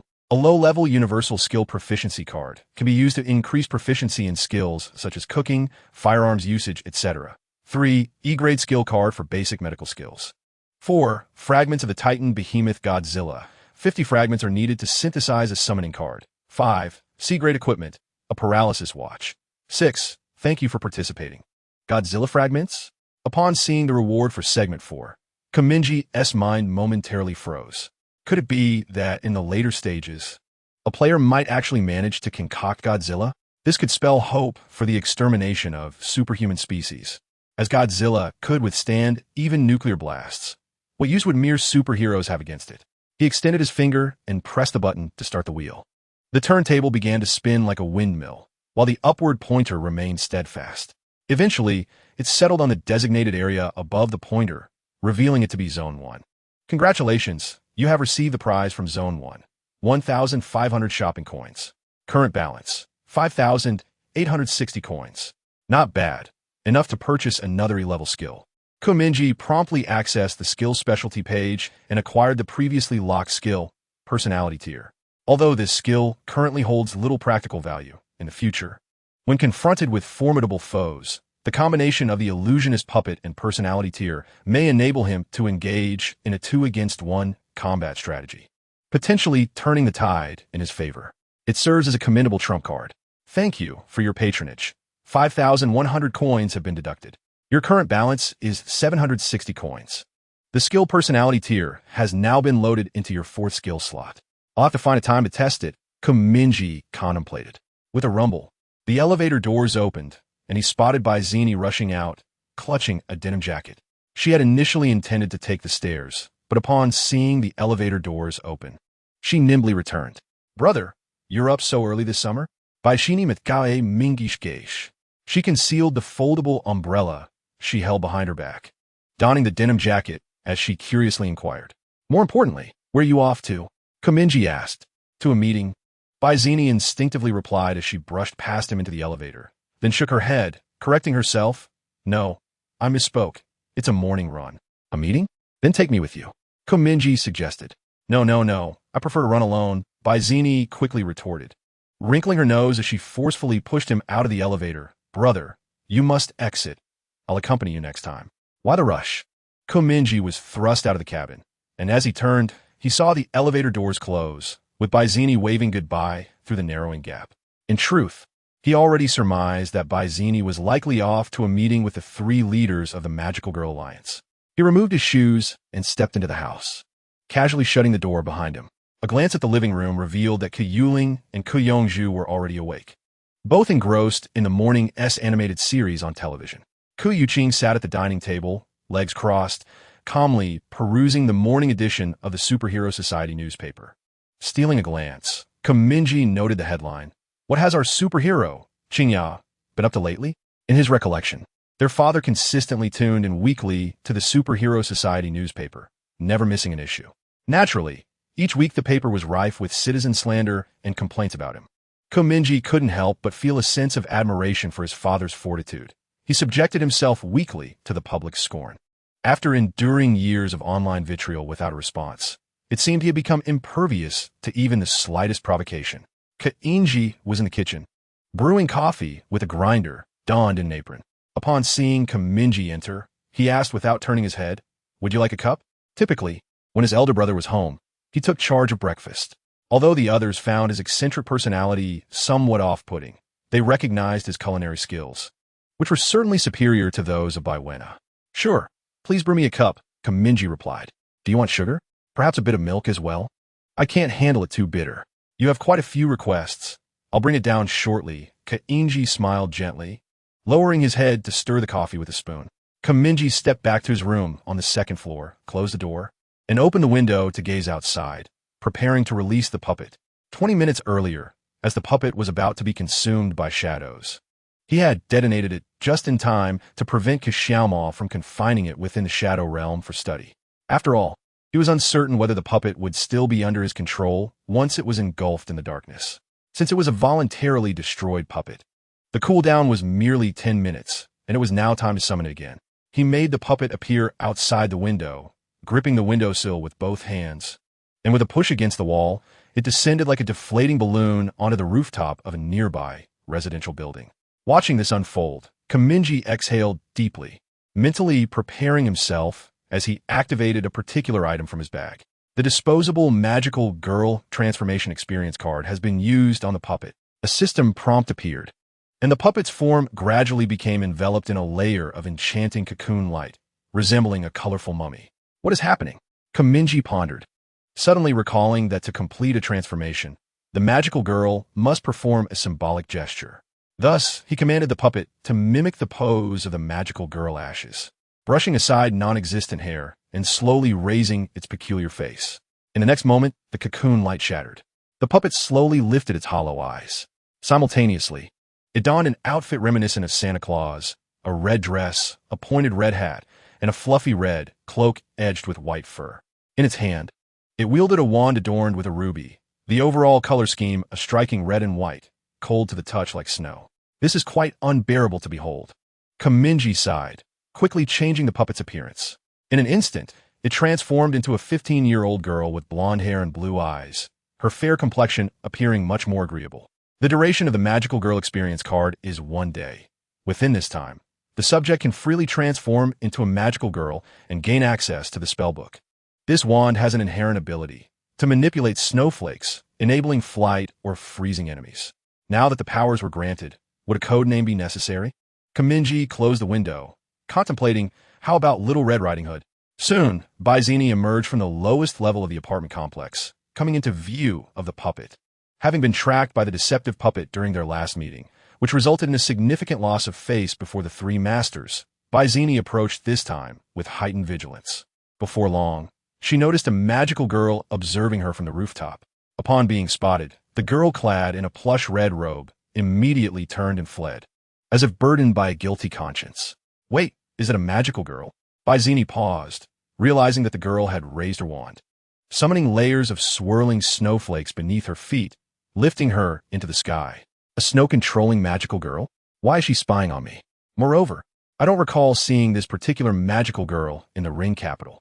With no time for contemplation, Baizini furrowed her brow and swiftly entered a nearby alley, raising her folding umbrella, which was instantly enveloped in a misty gray cocoon of light. In the next moment, time seemed to freeze as intricate flowers astonishingly bloomed along the umbrella's surface, and in the blink of an eye, they were intertwined by a circular thorn, transforming the umbrella into the magical parasol of Cinderella.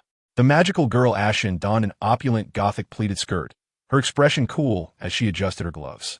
With a flourish, she opened the umbrella, and the gray ripples emanating from it propelled her skyward. The hem of her skirt billowed as she soared like a gray cloud across the heavens, soon spotting the silhouette of the girl in the red hood above the ring capital. Halt, she commanded coldly.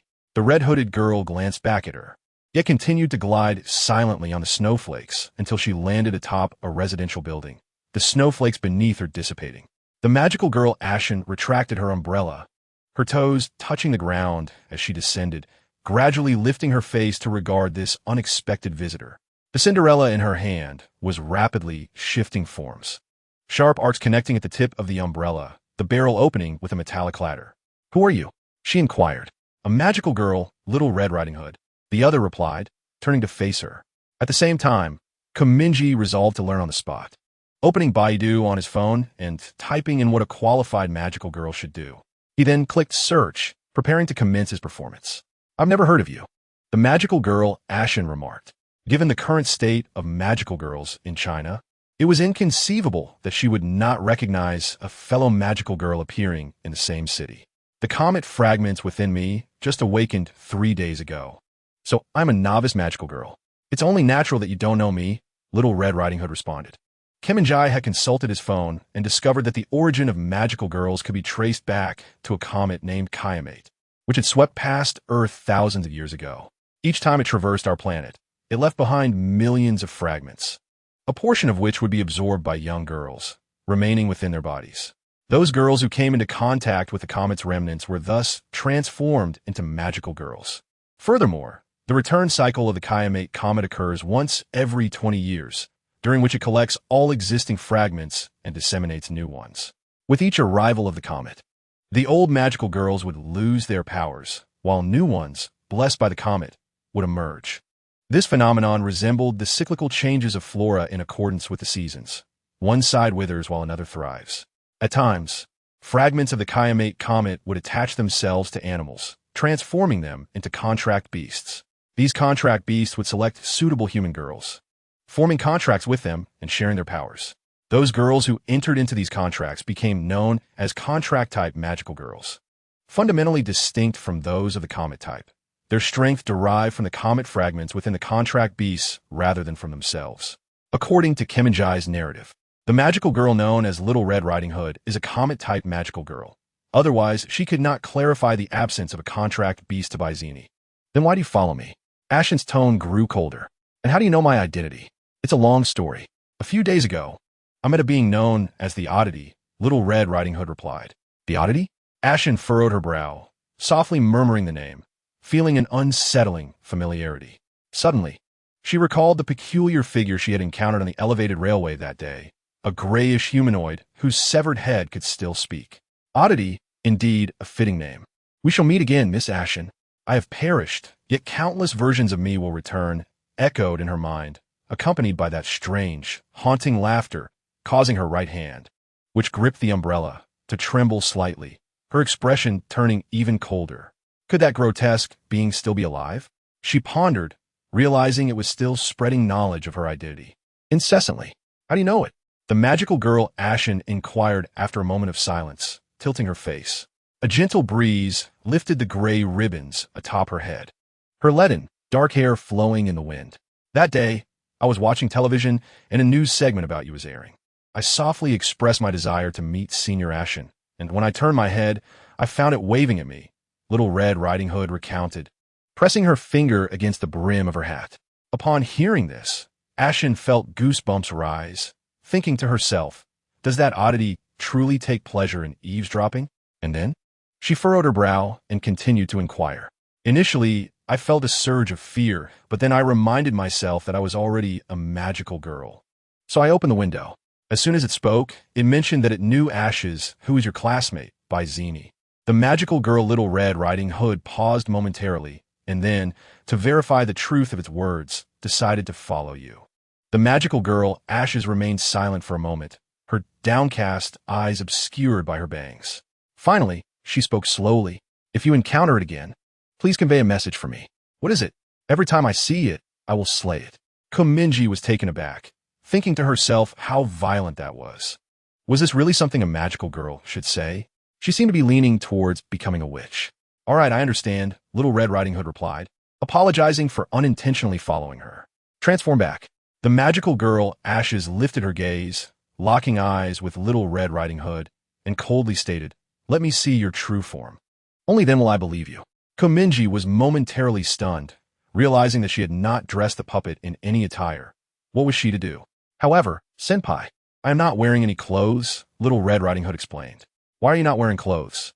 Don't you need to remove your garments before transforming? If you don't understand, who taught you? The comments on the magical girl support group said so. Ashes gasped, placing a hand on her forehead as she reprimanded. For heaven's sake, that is just a bunch of perverts who don't understand magical girls. How could you believe them? Please refrain from visiting such websites. There are no normal people there. As your fan, I often browse your support site. Little Red Riding Hood hesitated, adding, I know. There are even men leaving comments about wanting to wear the silk you've worn. Stop, stop, stop. The ears of the magical girl, Ashes, turned crimson as she hurriedly interrupted Little Red Riding Hood. Even while feigning calmness, her underlying anger was distinctly evident. She crossed her arms, gently tapping her gloved fingers against her arm, and said, as a magical girl, The first lesson you must learn is to refrain from reading comments about yourself online. Otherwise, it could elevate your blood pressure. Do you understand? I understand. So what do you wish to do now? Ashes inquired again. For goodness sake, after all this time, we finally arrived at this point. Mingye sighed and commanded the puppet. I wish to join the Magical Girl Alliance. Little Red Riding Hood declared. That's acceptable. Huh? Hearing such a decisive response startled Little Red Riding Hood. Was it really that simple? It's fine. You will soon discover that the president of the alliance is an even more casual person, Ashes remarked, and also, this endeavor is not as splendid as you imagine. The Chinese branch is on the verge of collapse, relying solely on Senior Shizi Yu to keep it afloat. Very well. How can I meet them? Right here. Ashes pointed to the ground beneath them. Here, I'll send her a WeChat message, and she will come immediately. Ash murmured softly, extending her hand to Cinderella's umbrella to retrieve a spellbook. No, not this one, she muttered, shoving the spellbook back and continuing to rummage within the umbrella. At last, she finally grasped her phone and extracted it. So, your Cinderella can also serve as a treasure trove, can she? How does she manage to conceal both a phone and a spellbook within? Mingye tilted his head in astonishment, pondering the remarkable versatility of Beizini's wand. With her head bowed, Ash opened WeChat, wedging the umbrella handle under her arm as she began to type, sending a message that read, Master, a magical girl wishes to join the alliance. Please come quickly. Just 2 seconds later, a colossal rift, large enough to engulf a soccer field's net, suddenly tore open near the rooftop. The void brimmed with chaotic gray-blue luminescence, akin to the glitches of time and space. Following this, a dark green electric tram barreled forth from the rift, its wheels thundering against the ground. The roar of the engine intertwined with the blaring horn, resonating in the air.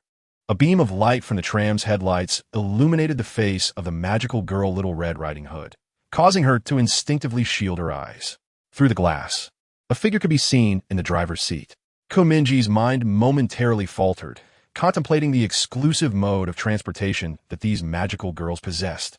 This is a spatial magic card created by Senior Shizi Yu, serial number 03, the time-space train. Ash's expression remained impassive, accustomed to such occurrences.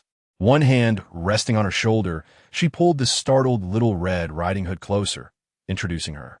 After a brief moment, the electric tram settled into silence.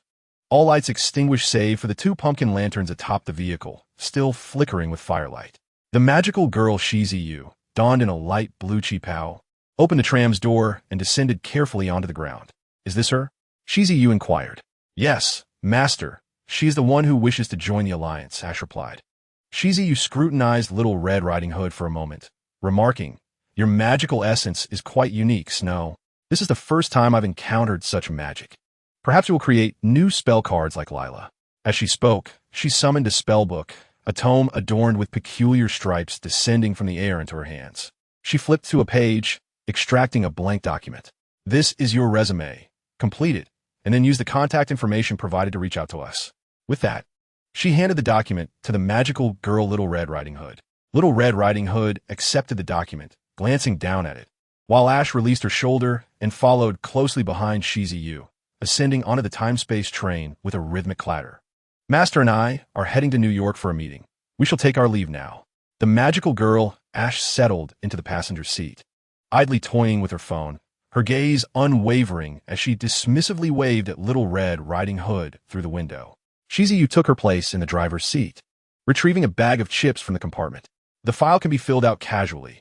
I, as the reviewer from the Chinese division, do not impose stringent requirements. As she spoke to Little Red Riding Hood, she pulled the lever on the vehicle.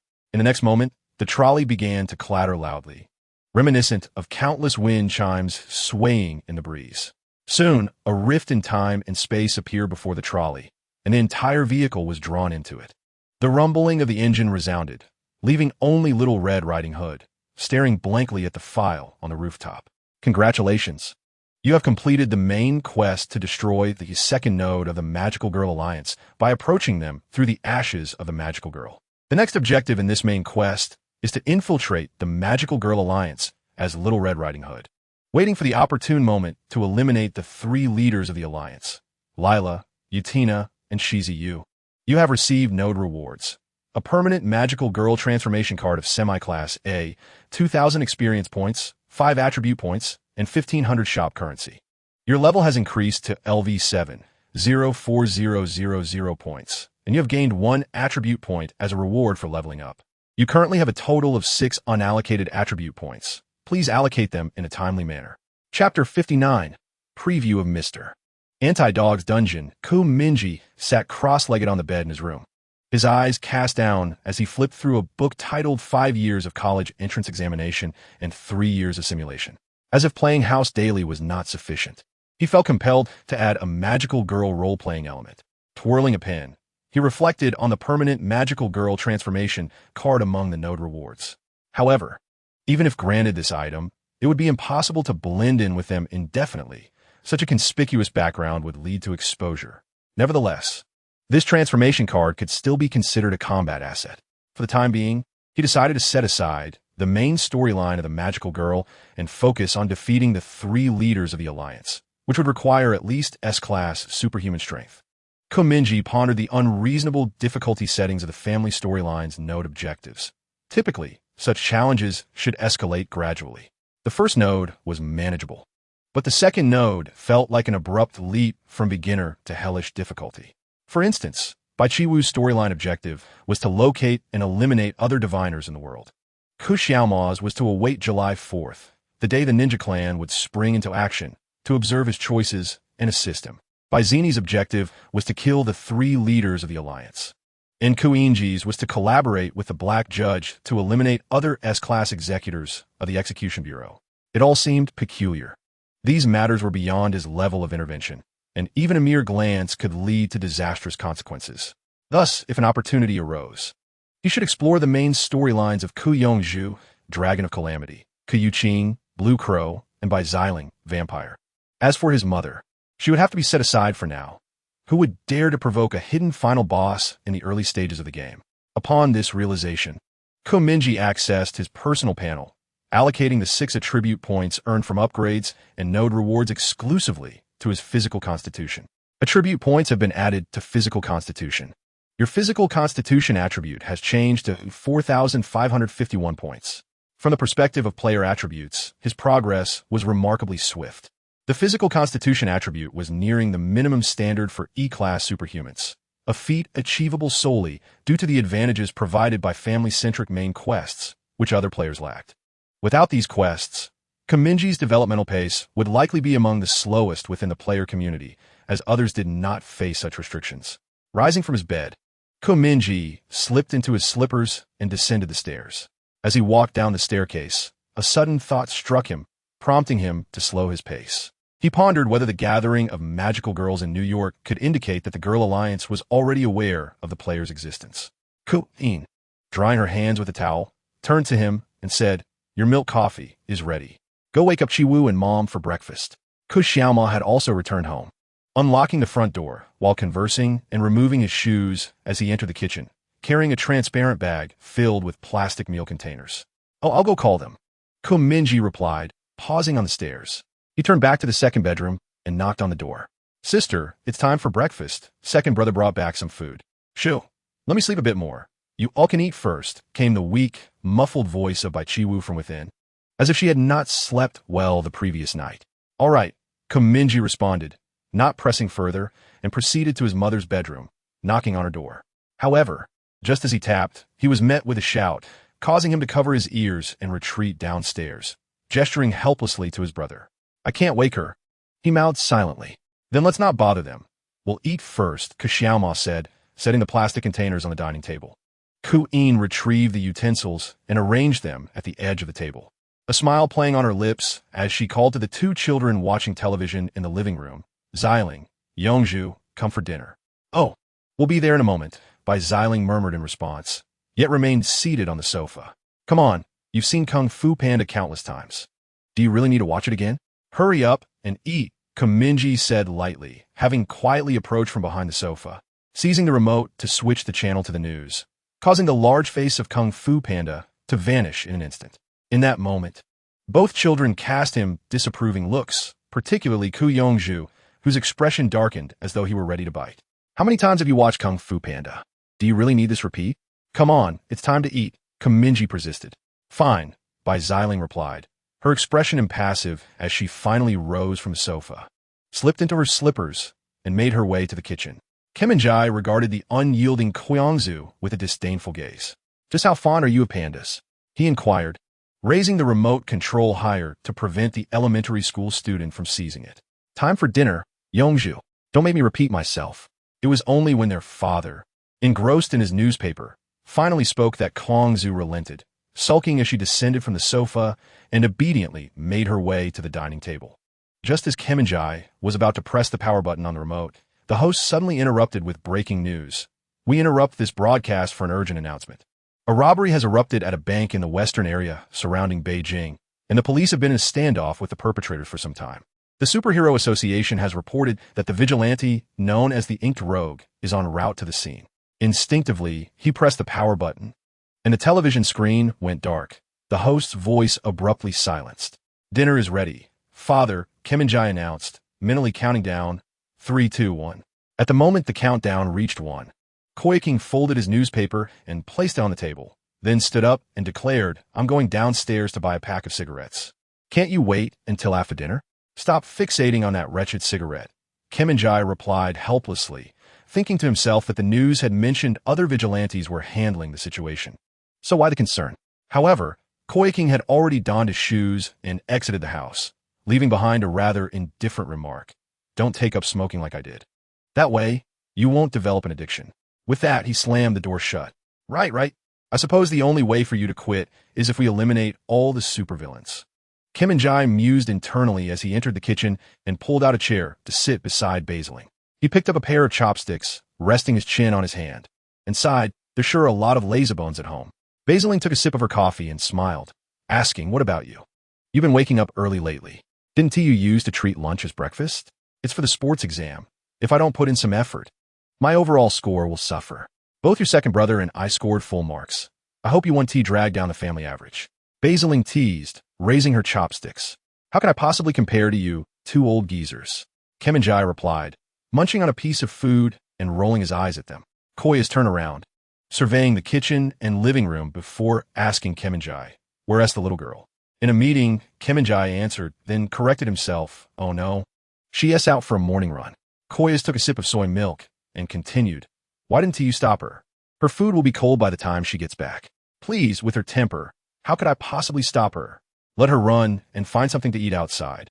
Mingye replied, picking up a piece of shaomai with his chopsticks and pondering how the food in New York must be rather unpalatable. However, with Ziziu able to traverse time and space via the time train, they need not restrict themselves to breakfast in America. During this brief breakfast period, Mingye kept a watchful eye on Basiling and Kyongju, curious about how a dragon and a vampire would react to the food of ordinary humans. Basiling appeared to be managing well, as the food was indeed going down. She frequently transfers food from her bowl to Mingye's, claiming, "Brother, I don't like this. It's yours, no thanks needed." In contrast, Kyongju typically consumes half of her meal before making a trip to the restroom to vomit into the toilet, later feigning a need to wash her hands before returning to continue the act. This suggests that either Basiling possesses a greater tolerance than Kyongju, or the Dragon of Calamity harbors a stronger aversion to human food than vampires do. After breakfast, Mingye settled onto the sofa in the living room, picking up the remote to turn on the television. As anticipated, the news reported on the superhero Qingya's handling of a bank robbery, with the assailant now in police custody, resulting in multiple casualties. As a model worker in the surrounding Beijing area, Qingya has overshadowed other heroes, causing many Chinese superheroes to avoid working there, as he monopolizes the credit for various incidents. Consequently, he enjoys a poor reputation among the public, and even most of his peers spit contempt when his name is mentioned. At that moment, Yuqing entered, unlocking the door with his keys and bending down to remove his leather shoes. "Did you save any food for me?" he inquired, a cigarette clamped between his lips. "Dare I not save some for you? I suggest you adopt the Alias Tobacco hero and debut as a supervillain." Mingye retorted with a sarcastic tone. "You little rascal," Yuqing chuckled, moving to the back of the sofa to ruffle Mingye's hair before taking a seat at the kitchen table, extinguishing his cigarette in the trash bin. He resumed reading the still-open Superhero Society journal while finishing the remnants of breakfast. Suddenly, a notification bubble appeared in the upper right corner of Mingye's screen. indicating a message from the local player discussion group. Anti-dog. Found a suitable dungeon. This afternoon at 3 o'clock at the abandoned train station on Laojingmai Street. No. 4. Good tangerine peel. Received. What the heck? ISNT that the crazy train station dungeon I encountered during my morning run. Mingye raised an eyebrow, pondering. It seems that since Anti-Dog has called for a gathering, they must have already attempted to challenge the dungeon, and the boss isn't as formidable as anticipated. He typed a response in the discussion group. Failed man. All right, I'll be there promptly at 3. Anti-Dog. Try to arrive early. We need to discuss tactics. I have plans tonight. Mingye read the messages, stretching lazily on the sofa, thinking it was yet another classic dungeon raid opportunity. Perfect for testing the practical application of his new skills. Given his current level and physical attributes, he should possess a significant advantage over players of the same tier. Chapter 60. The Bounty on the Dice Monster, June 21st, 2:30 p.m., in the residence of the Ku family. Ku Xiaomao ascended to the second floor, hesitating for a brief moment before gently rapping on the wooden door before him with his knuckles, producing a resonant sound. The door was unlatched, as Mingye had indicated. Upon hearing this, Ku Xiaomao grasped the doorknob and pushed the door open, stepping into the room and casually closing it behind him. Raising his gaze, he beheld Mingye reclining on a black chaise lounge, his left hand clutching a copy of Ulysses, while his right meticulously constructed a tower of playing cards on the windowsill. He deftly drew a card from the deck, pinching it between his index and middle fingers, and slowly placed it atop a V-shaped structure formed by 2 overlapping cards. Once satisfied that the tower remained stable, Mingye closed the book in his hand and shifted his gaze, inquiring, "What is it?" After a moment of silence, Ku Xiaomao posed a question. "During my morning run today, I encountered an unusual individual who referred to himself as a strange thing. Do you have any insights?" "Strange thing?" Mingye murmured, suddenly raising an eyebrow and turning to face him. "Are you referring to the dice man? Have you encountered it?" Ku Xiaomao's expression was peculiar. "I have." At this, Mingye shrugged and placed his book on the table. "Well, to be precise, that entity is not human, but rather a form of automaton or puppet. The individual controlling it likely believes that its destruction is inconsequential, which is why they allow it to roam freely before us." He smirked wryly, adding at the time, "I assessed that even if I captured it, it would likely sever its connection or self-destruct in an instant. Furthermore, eliminating it would be futile. Akin to swatting a fly, new ones would invariably appear. Thus, I chose to disregard it. In hindsight, it seems I ought to afford it some measure of respect." Though he uttered these words, his thoughts on that elevated bridge were consumed by matters concerning Bai Qiuwu, leaving little room to consider the dice man. After a brief hesitation, Mingye contemplated whether to inform Ku Xiaomao of Qiuwu's encounter with the dice man on the elevated bridge last night, ultimately deciding to keep it to himself. "Do you think it's possible?" Ku Xiaomao suddenly asked. "What? It could be a player." "That is a possibility," Mingye replied, pausing momentarily, yet still unable to confirm. "Why? According to the intelligence in my possession, those players should still be rather weak. For instance, the 2 players I previously apprehended utilized rifles to rob a convenience store, rather than any extraordinary abilities." Mingye paused again. "Thus, I believe players at this stage are unlikely to possess such complex capabilities." Reflecting on the morning's events, Ku Xiaomao murmured, although that fellow appeared quite intimidating, his combat prowess was rather weak. The unique aspect was his ability to launch highly adhesive, resilient webs, which was not an intrinsic ability, but rather facilitated by some technological device on his wrist. "Indeed," Mingye remarked, raising his eyes. "So, what else did it communicate to you?" Regarding the matter of the ninja sect and the calamity dragon species, it spoke in cryptic terms, vaguely suggesting that I would soon find myself ensnared in a painful dilemma, yet it failed to elucidate the details. Ku Xiaomao paused momentarily. It claimed to be Qingya, the magical girl Ashes, and a friend of Black Wukong, hinting that perhaps they could assist me when the time comes. Upon hearing this, Mingye could not suppress a laugh, as though he had just heard the most ludicrous joke. He cleared his throat twice and remarked nonchalantly, upon hearing the name Qingya, "You should realize it is spouting nonsense. In my recollection, Qingya has never engaged in private dealings with anyone, not even with me." "Indeed, but for some reason," Mingye interrupted him. "Are you particularly concerned?" "A bit, actually.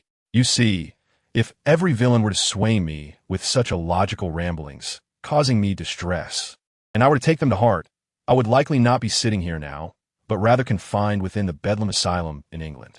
As he spoke, Mingye sipped his coffee. Thus I suggest you do not overly concern yourself with such an enigmatic figure. Otherwise, it would be all too easy to ensnare yourself in a web of confusion. He shrugged, particularly given that creature's mental state appears rather unstable. That is true, Xiaomao replied softly. How shameful it is. I believe my cultivation was sufficiently profound, yet I still find myself influenced by it. Do not worry. I submitted its dossier to the Bureau of Control last night. According to their feedback, the Bureau has transferred its information to the Superhero Association, which means this matter is now under their purview. Mingye stated the Superhero Association has already issued a warrant for the dice monster on their official website, and soon superheroes will join the efforts to apprehend it. He set down his cup and inquired with keen interest. Speaking of superheroes in Huanjing, who comes to your mind first? Qingya?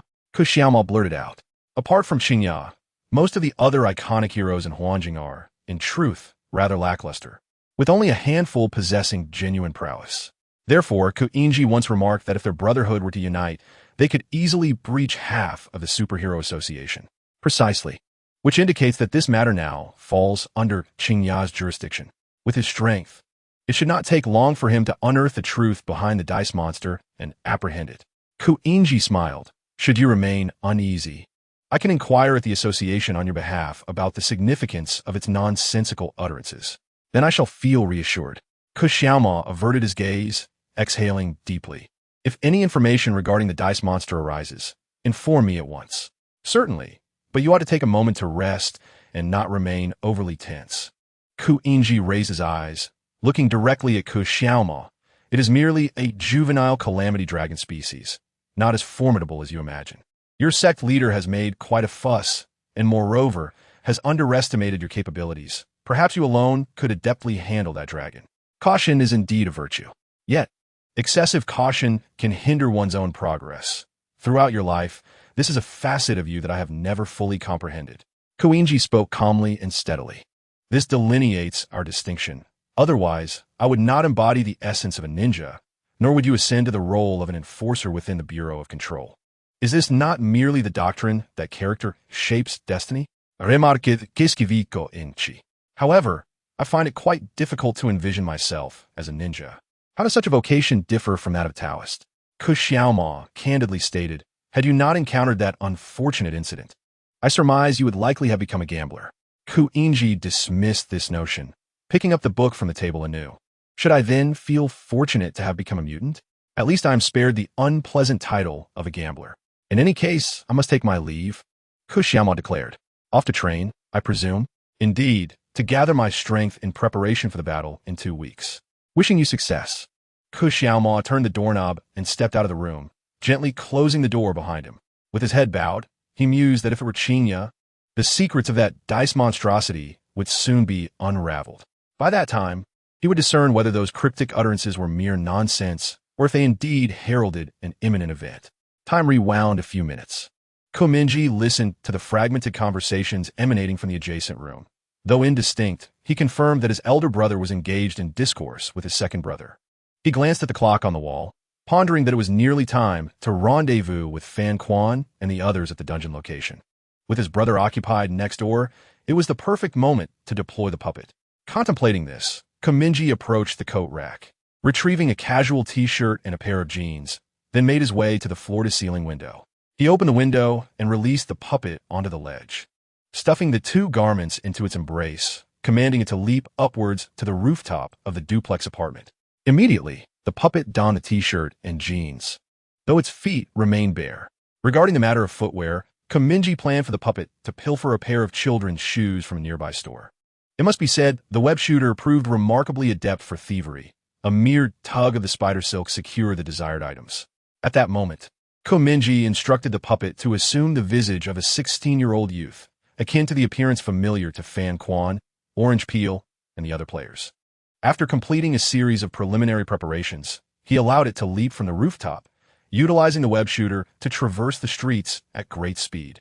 Swiftly approaching the children's clothing store in the old Jingmai district, the puppet shot a strand of silk towards the eaves of the store. swinging downwards to access a high window. Subsequently, it lowered its right hand, shooting out silk from this concealed opening to ensnare a box containing new shoes, yanking it into its grasp before hastily unboxing and donning them. The puppet then released the silk and descended gently to the ground in a nearby alley, tidying its disheveled hair. As it exited the alley, it turned to catch a glimpse of its reflection in the glass of the children's store, now appearing as a vibrant youth should. Should I light an incense stick and pray that this dungeon run won't end in disaster? If the puppet dies even once, they will surely realize that I have been deceiving them. Mingye reclined on the bed, resting his right arm behind his head, gazing at the moldy ceiling while contemplating in silence. To be honest, it is quite a challenging endeavor to ensure that every dungeon run goes smoothly. Fortunately, the anti-dog will only notify them if necessary preparations are made. Though somewhat humorous, this notion imbued Mingye with a certain audacity to deceive. Soon, the puppet approached the abandoned train station on Old Jingmai Street, where three figures, clad in heavy attire, awaited its arrival at the entrance. Simultaneously, the dungeon interface materialized before its eyes. Dungeon name: Insane Train Station. Dungeon location: Old Jingmai District. Abandoned train station. Dungeon difficulty: F level. Recommended for parties of players under level 10. Chapter 61. Dungeon Boss Battle, Part 1. June 21st, 3 p.m. Old Jingmai District. Street 4. This is the most desolate street in Old Jingmai, where three silhouettes leaned against the wall beneath the eaves of the abandoned train station, patiently awaiting a visitor. Through the perspective of the deceitful puppet, Mingye instantly recognized the trio. The anti-dog was clad in a dark high-neck coat and wore a deerstalker hat. He was engrossed in his mobile phone, the collar of his coat obscuring his profile. Qingming donned a band-printed shirt beneath a jacket, her light blue hair still tied in a ponytail. She hugged her shoulders, listlessly surveying her surroundings. Juzi Pai was dressed casually but sported a baseball cap, intently reading a book titled Mythos of Cthulhu, a faint smile gracing his lips. Mingye approached the three and leaned against the wall beside them. They cast a silent glance in his direction, two of them quickly averting their eyes. "You're late again, Spider-Man." Juzi Pai greeted him with a smile. "Always the last to arrive, aren't you?" Qingming teased. "Punk girl, what do you mean by always being late? It's only been twice." Mingye shot them a glance. "And can't you just call me Fail Man? The name is too long and cumbersome. Spider-Man suits you just fine," the anti-dog retorted. Mingye turned to him, "Scholar, in this scorching heat, doesn't your attire make you look like a suspicious character? Is it wrong to be cold sensitive?" "You're quite nosy," he replied. "By the way, according to the leaderboard, you've slain 4 superhuman species. Why hasn't the Superhero Association placed a bounty on your head?" "Not yet. They're still uncertain if it was the same individual responsible for the kills. I rather look forward to what nickname they might bestow upon me." The anti-dog adjusted his glasses. "What if Qingya comes to apprehend you? Then I'll simply show him how to die," the anti-dog replied expressionlessly. "Enough idle chatter. Everyone is here. So let us enter the dungeon. I mentioned I have matters to attend to today, so let us make this swift." As he spoke, he closed the black tome in his hands. Rising from the wall, he leaned against and leading the way towards the entrance of the train station. Mingye was momentarily taken aback. Were they really entering the instance just like that? Was there no discussion of tactics beforehand? The specific strategies were outlined within the instance. Not overly complicated. This instance was unlike the previous one. After entering, they would have to traverse a distance before reaching the boss's lair. Fan Quan Bulka, explaining as he went. Mingye glanced at Zhu Zipi and Qingming, gesturing silently towards Fan Quan's retreating figure with an expression that clearly conveyed his bewilderment, silently asking, "Do you have any objections?" "He is the strategist," said Zhu Zipi. "A dog-headed strategist," Qingming added. The two of them brushed past Mingye. Although he was puzzled, he did not lag behind, quickening his pace to catch up, extending his hand. As the 4 hands joined together, the panel began to glow as if infused with energy. In the next moment, their figures vanished from their original spot. Entered the instance of the crazy train station. Shortly, they would arrive at the boss's battleground. Mingye opened his eyes to find himself in a damp, narrow passage. A sign with black lettering on a blue background was embedded in the wall, stating that platform 7 lay ahead. Turning his head, he saw that the rear was blocked by layers of overlapping rocks, indicating that there was no retreat. At this moment, Qingming had already retrieved 2 firearms from her backpack. Unlike last time, She wielded two desert eagles, their silver bodies particularly striking against the darkness. The four advanced forward, with Fan Quan at the forefront stating, "Upon exiting this passage, we shall arrive at the boss's battleground." The train platform? Kiskiviko Mingye inquired. This time, the boss is a conductor. After that, Fan Quan began to describe what the boss looked like and the specific mechanics it possessed. Mingye and Zhu Zipi listened attentively. Unlike Qing Meng and Fan Quan, they had not previously entered this instance, hence their lack of understanding of its intricacies. Strategist, why does my task sound so daunting?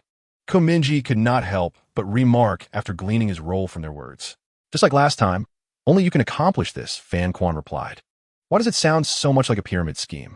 Surely we aren't headed to a train station in Myanmar? I'm merely stating the facts.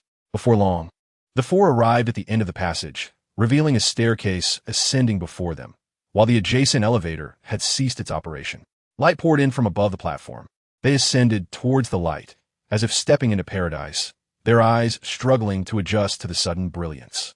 Ultimately, they reached the boss's arena. Mingye turned to survey the surroundings. It was a long-abandoned platform. The sign reading Platform 7 was covered in moss. The uneven ground bore remnants of water stains, and the pillars of the platform were adorned with ancient cracks, resembling specters stretching their arms in all directions. Water accumulates at the eaves, coalescing into a delicate stream that gradually cascades to the ground, rhythmically striking the ancient tracks with a persistent, echoing patter. Prepare yourselves, for a few more steps will usher in the boss battle. Is it truly so exaggerated? Mingye murmured, as the sound of footsteps intertwined with the drumming of falling water sent a shiver down his spine, heavying the air with a profound ambience. The total number of players participating in this instance is 4. The raid officially commences. Employ any means necessary to vanquish the boss, the Mad Conductor. As the four ventured forth, a warning panel materialized before them. Suddenly, the platform beneath their feet transformed, as though the very world were being squeezed. The originally rectangular ground gradually condensed, soon forming a square platform approximately 10 meters wide. Under the setting sun, an ancient railway encircled this eerie square platform, tightly enclosing it. Shortly thereafter, 4 fathomless tunnels appeared at each corner of the platform, leading to unknown destinations. With the arena for the boss set, the main character of this locale made its entrance. The shrill whistle accompanied by the thunderous roar of an engine reverberated above the platform, deafeningly piercing Mingye's eardrums. As a dark train surged forth from the northwest tunnel of the platform. This train seemed endless, its carriages topped with a cohort of shadowy figures, resembling a dark cloud cloaked over the roof. Armed with rifles and machetes, their grotesque visages gleamed with a sinister glint, as if ready to spill blood. Boss name, the Mad Conductor. Boss level, LV65, boss description. The conductor has succumbed to madness. A century ago, he became lost on this Mobius-like track. No matter which direction he took or which tunnel he entered, he inevitably returned to this square platform. Time and again, he attempted to escape the train with his passengers, hoping to flee the platform. Yet, every soul that disembarked met a gruesome fate, bursting into a cloud of blood before his very eyes. Since then, the conductor has traversed this cyclical track for countless years. Each day, he prays, while gradually succumbing to despair, knowing he will never reach the end nor reunite with his child. Nevertheless, for the sake of his passengers, for those dear young souls, he silently resolved to embrace the responsibility of the conductor, to forge a team with the unfortunate travelers of this platform, and to race eternally upon this track until death. Yet, one fateful day, upon awakening from the driver's seat, he beheld a bizarre silhouette reflected in the mirror of the cabin. The figure, clutching its abdomen, laughed maniacally at him. The train conductor rested his arm upon the table, leaning his face closer to the mirror, staring vacantly for a prolonged moment, only to realize that the man laughing maniacally was, in fact, himself. Chapter 62, The Boss Battle of the Side Quest, Part 2, Warning. The assault on the Mad Train Conductor has commenced. All players are urged to engage with their utmost effort. Mingye leaned forward, tilting his face upwards as he intently observed the dark train hurtling forth from the tunnel. To conquer this side quest, one must eliminate the conductor of this train. The conductor is situated in the cockpit at the front of the train. To approach him, One must first find a way to ascend to the top of the train, then navigate past the gunmen and blade wielders stationed there, before descending through a narrow opening into the carriage. Ultimately, one must charge from the fifth carriage to the first and enter the cockpit to defeat the utterly defenseless boss conductor. The true challenge of this side quest lies in infiltrating the train's interior. While the mad train conductor appears to be a formidable boss, he possesses no combat capabilities whatsoever. The train has arrived. Fan Quan swiftly took cover behind a sturdy pillar on the platform, urging the others to huddle behind it. Quickly get behind the pillar. Hide and avoid the gunfire. Qing Ming echoed his sentiments, crouching down behind the same pillar. I know, Mingye gasped, hastily joining Tangerine Peel behind another robust column. The four of them watched as the train sped past from the eastern tunnel, ragged passengers atop it raising their firearms and incessantly pulling the triggers. Flames erupted from the muzzles, yet the gunpowder merely struck the pillar, scattering sparks like stars. A searing wind swept past their faces. Then, accompanied by a chilling laughter, the train vanished into the tunnel to the northeast. However, that tunnel, seemingly leading to the distant unknown, suddenly gave way to the train charging forth from an entirely disconnected tunnel, reappearing on the southeastern side of the square platform. Mingye observed this phenomenon silently. Just as Fan Quan had mentioned, each time the train entered a tunnel, it emerged in a predictable manner from one of the other three tunnels, cycling through the north, south, east, and west tracks of the platform. It felt as though they were ensnared in a Mobius strip of existence. The four swiftly repositioned themselves, taking refuge on the opposite side of the column. With their backs against the pillar, they evaded the onslaught of gunfire from the passengers above.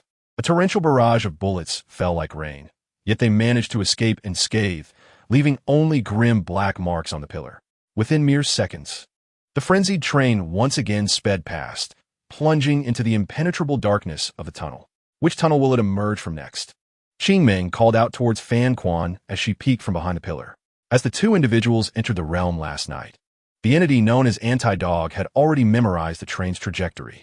Without a moment's hesitation, Anti-Dog boldly proclaimed, "It shall emerge from the very tunnel it entered. Should you dare deceive me, your fate is sealed." Qingming, kneeling on one knee, raised the barrels of two Desert Eagles, her gaze fixed intently on the entrance of the tunnel to the southwest. Simultaneously, she activated her aggressive focus skill, significantly enhancing the accuracy of all her attacks for a fleeting minute. Her pupils reflected the entrance of the southwestern tunnel, interspersed with a cascade of racing data, merging to create a surreal world. Then, accompanied by the thunderous roar of engines and blinding headlights, the train burst forth from the tunnel. With unyielding determination, Qingming aimed her weapons at the train's rooftop, the setting sun casting a crimson hue upon the silver barrels as she squeezed the trigger. Bang! Bang! Bang!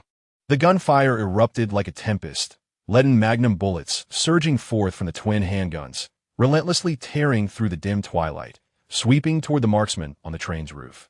Unfazed by the recoil, her fingers danced upon the triggers.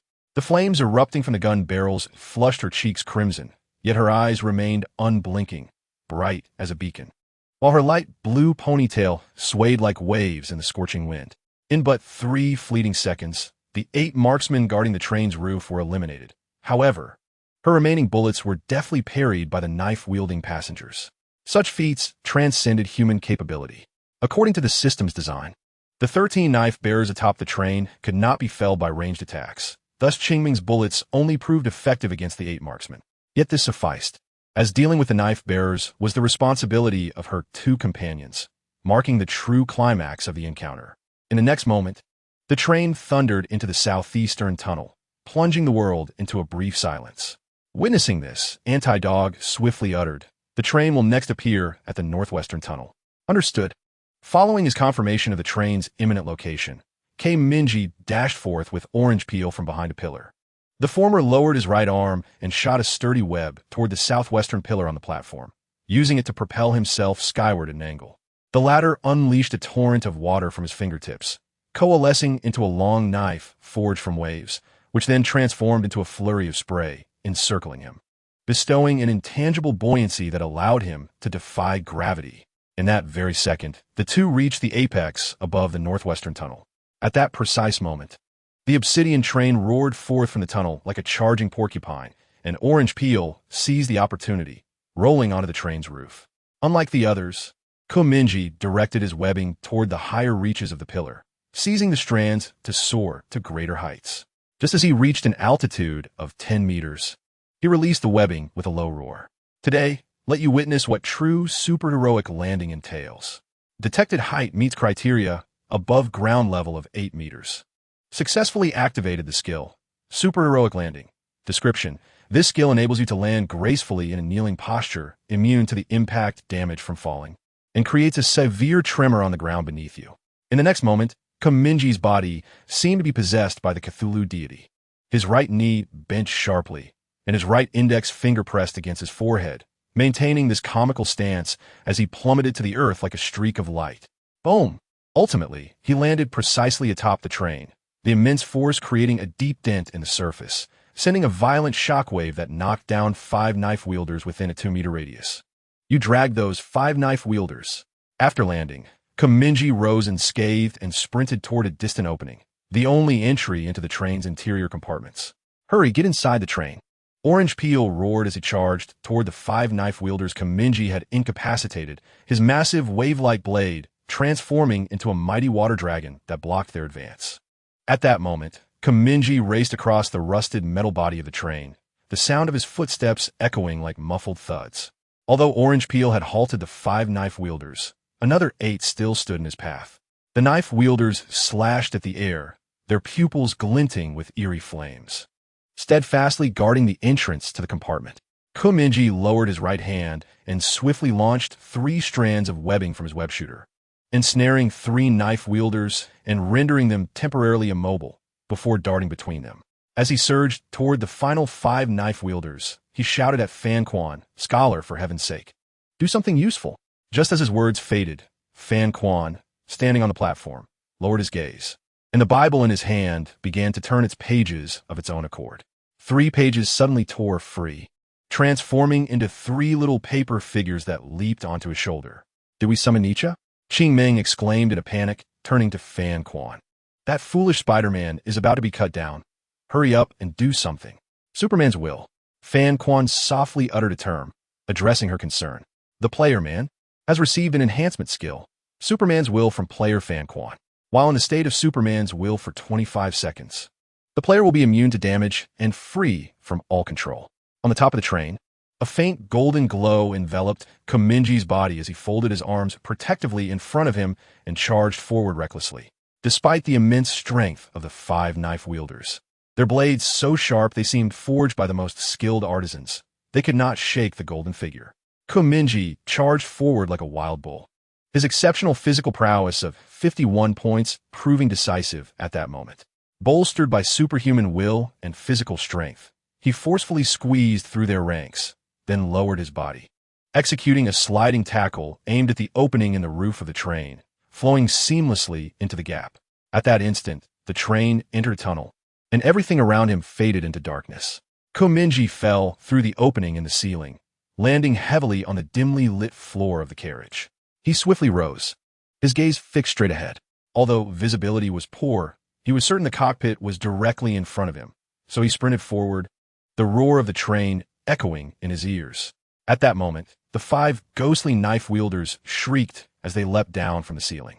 Upon landing, they wasted no time charging ahead, their agility akin to that of leopards, easily closing the distance to Mingye. Yet, as he ran, Mingye suddenly halted. He sharply lowered his right arm, launching a thread of web towards both the left and right windows of the 4th carriage. Grasping both threads, he exerted all his strength, tensing his body like a spring. Then, at the peak of tension, he released the threads. The weight of the puppet was already inexplicably light, and, in that moment, propelled by the recoil from the web, it shot forth like an arrow, swiftly traversing 3 carriages before crashing down before the cockpit. Mingye quickly regained his footing, turning to glance back at the pursuing knife wielders. Some are leaping on his seats, others onto windows, while others dash down the center of the aisle, running madly towards him. The ghostly flames burning in their eyes flickered in the dark carriage, like souls seeking vengeance. "Game over, fellas, still chasing me," Mingye remarked, retrieving a Colt 1911 pistol from his pocket. This was handed to him by the anti-dog faction in the passage leading to the platform. His mission was to breach the cockpit of the train and fire a shot into the frenzied conductor's head. He was nearly there, just one final step remained. Mingye walked slowly into the cockpit, inching closer to the driver's seat. At that moment, the train burst forth from the tunnel, the fading rays of the setting sun illuminating the figure seated in the driver's seat, an old man with a sinister grin. The conductor was still lost in a maniacal laugh, staring at the grotesque, decayed visage in the rearview mirror, seemingly oblivious to his impending doom. "It's time to rest, comrade," Mingye said as he approached the conductor. Ignoring the roars behind him, he slowly raised the Colt 1911, placing the dark muzzle against the conductor's forehead. In the next moment, he pulled the trigger. Bang! The gunshot tore through the rumbling sound of the engine, resonating within the sun-drenched cabin at that instant. Blood splattered onto the seat, staining half of the window crimson. The old man's neck gradually slumped in the rearview mirror, his head resting against the window. Final strike. Boss Mad Conductor's health. 100-0, indeed. A single bullet had done the deed. Mingye gazed upon the lifeless conductor, murmuring softly to himself.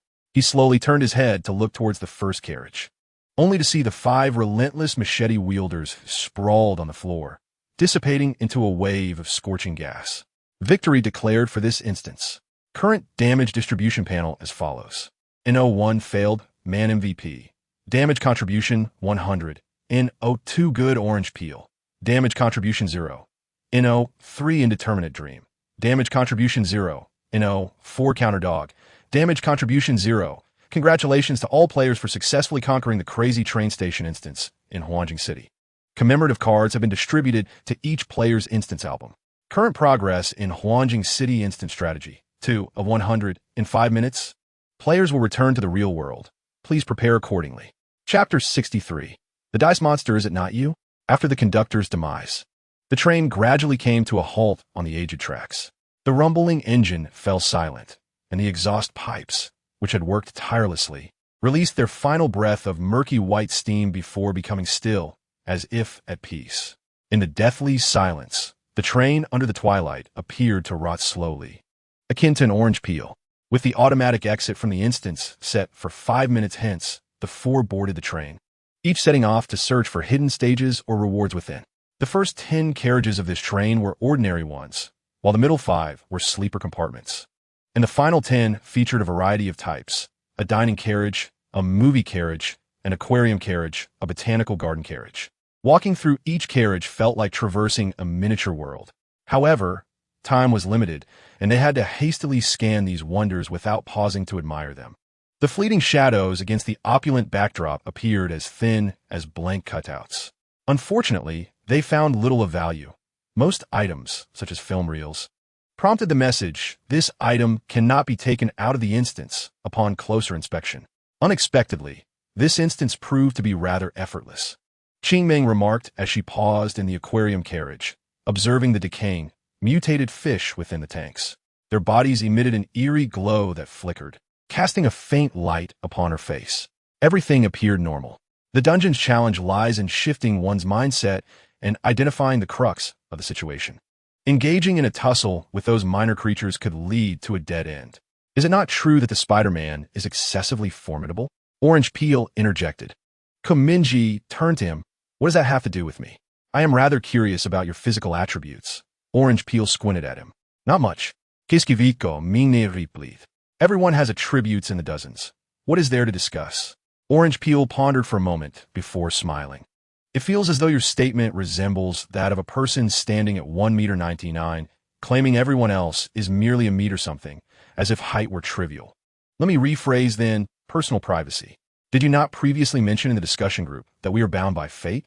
The anti-dog interrupted their exchange. If you have time, retrieve those 4 fish and examine if they contain anything.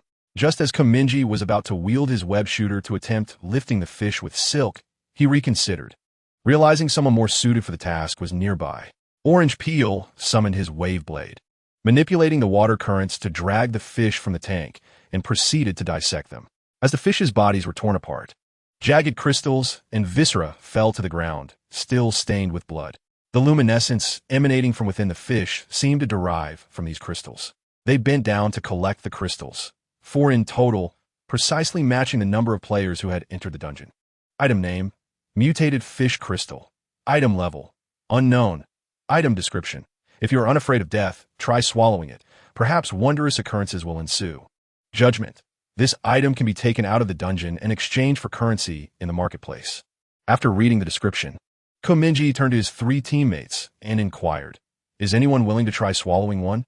They fell silent, casting him incredulous looks, as if questioning his intellect. "What are you looking at? It might enhance your attributes." Mingye shrugged. "You might as well say that consuming it could turn you into a mutant. Perhaps something like a fishman capable of breathing underwater," Anti-Dog remarked. "I find this quite intriguing. Perhaps there are dungeons hidden in those oceanic realms. Leveling up beneath the sea would certainly be swifter than in a bustling city, devoid of superheroes or vigilantes watching over you." He paused before continuing his fanciful musings. "Moreover, this world is full of wonders. Who knows, you might stumble upon an underwater ruin in the Aegean or Mediterranean Sea, hiding the legacy of Poseidon, and subsequently obtain a divine passage from him. Wouldn't that be splendid, allowing you to outpace other players by several streets?" Upon hearing this, Mingye nodded. Placing a hand on his shoulder, "I believe the cultured individual speaks wisely. Do either of you wish to give it a try? Poseidon awaits you beneath the waves. Quick, be swallowed by a whale," Orange Peel suggested. "By the gods, what nonsense about mutants and Poseidon. If you two are so eloquent, why not put it to the test?" Qingming remarked, casting a disdainful glance at the pair. "All right, let the anti-dog hang a Superman will for me. I shall attempt to swallow it within 25 seconds. Mingye replied. "It's anti-canine, not anti-dog," Anti-Dog interjected, pausing before continuing. "Also, not every time you unlock the door to humanistic thought will you encounter Nietzsche. This skill requires adaptability, allowing you to select the most suitable theoretical skill from the refreshed options based on the context. Then, let us switch to store credits. I wonder if consuming this will be fatal," Mingye said, though secretly he was quite eager for the puppet to ingest the aberrant fish crystal. Perhaps it would indeed transform into a merman, and in times of peril, he could submerge into the sewers. Surely no superhero could navigate through excrement and urine as he could. Thus, a perfect escape route was born. Each of them took a crystal without dissent and disembarked the train, with only a minute remaining before entering the instance. After speaking, Anti-Dog was the first to step off. The 4 of them sat silently on the platform, gazing at the rusted tracks beneath the setting sun, the train lying solitary, gilded by the waning light. Extinguishing superhumans. "Do you truly believe it's feasible?" Orange Peel suddenly inquired. "If not, we might as well consider it a vacation. The original world is rather dull anyway," Qingming said nonchalantly, while stowing away all weapons into her backpack. Mingye fell into silence for a moment, lifting his gaze to the colossal sun. "Compared to that, can you kill the innocent?" he asked. "That question is devoid of meaning," Anti-Dog replied impassively. "To illustrate, we are merely insects confined within a cage, unqualified to ponder the actions of those outside, much less whether the opposing insects are innocent." He paused. To struggle relentlessly for survival is the most fundamental and ultimate right of every living being. Mingye remained silent, his gaze cast downward to the rusted tracks. Just as he was about to speak, Qingming interjected, "Please, can your thoughts be less formulaic? This so-called system has labeled you a player. So why not indulge in this world as if it were a game? Surely you've played something like Grand Theft Auto. Do you feel any psychological burden when killing in those games?" "Strangely enough, I've never played it," Anti-Dog admitted. "Neither have I," Mingye added. "It pales in comparison to Genshin Impact," Orange Peel remarked, flipping through the pages of the tales of the virtual realm. Qingming opened her mouth, nearly exasperated. She was on the verge of drawing her pistol and firing a shot at each of their heads when, fortunately, the instant settlement panel emerged, diverting everyone's attention. Mingye raised his eyes to the panel. "In 30 seconds, the dungeon will close, and the rewards have been distributed to each player's inventory. Please confirm receipt. You have obtained the standard completion reward for the dungeon. 1. 5,000 mall coins. 2. 3,000 experience points. 3. A set of trained conductor's uniform, consisting solely of a jacket and trousers. E-grade equipment. You have received the MVP bonus reward for the dungeon. 1. 500 experience points. 2. 1,000 mall coins. 3. The conductor's hat. D-grade equipment. Is this truly the reward for MVP?" Mingye was astonished. reflecting that the benefits of being MVP were indeed considerable, and that he could no longer afford to slack off in the future. Current experience progress. LV73500 points for 1,000 points. Current quantity of mall coins held, 8,260 coins. It's best to keep this knowledge to yourself. Vocalizing it only makes you seem insufferable, Qingming remarked. I can't shake the feeling that the settlement of gains and losses is rather biased. Both dungeons MVPs should rightfully belong to me. Fan Quan's gaze swept over the settlement screen. His head bowed as he muttered in confusion. Scholar, your damage contribution in both dungeons was 0. It's a miracle you weren't flagged for idling. Orange Peel smiled, concluding with, until next time. Just seconds before the dungeon's departure, Fan Quan suddenly turned to Mingye. By the way, Spider-Man, I need to speak with you privately. After we exit the dungeon, you choose the location. Is there something that cannot be said now? It cannot be. There's no time. Then let us meet at the dessert shop on Street 3. All right. As they spoke, the 4 figures vanished. On the desolate tracks, the train slowly disintegrated into a whale, merging with the barren earth, becoming nourishment for the weeds. When Mingye opened his eyes again, he found himself in a nearby empty alley. Exiting the alley, he turned the corner to find the agreed meeting place with Fan Quan. What could the scholar want to discuss with me? He pondered while maneuvering his puppet into the dessert shop, taking a seat on the 2nd floor. Before long, Fan Quan ascended the stairs of the dessert shop, pulled out a chair opposite him, and met Mingye's gaze with a piercing look through his glasses. He stated, "You are on the wanted list of the Superhero Association's official website." Me? Mingye replied, pointing to himself. He thought, come on, how could a good student like me end up on the wanted list? Could it be that Mingye mistakenly uploaded a photo of her handsome son when compiling the list of wanted criminals? Observing his reaction, Fan Quan calmly retrieved his phone from his pocket, manipulated it for a moment, and then turned the screen toward Mingye. He cut straight to the chase. The C-grade wanted criminal, Dice Monster, should be you, right? Chapter 64, Arsonist.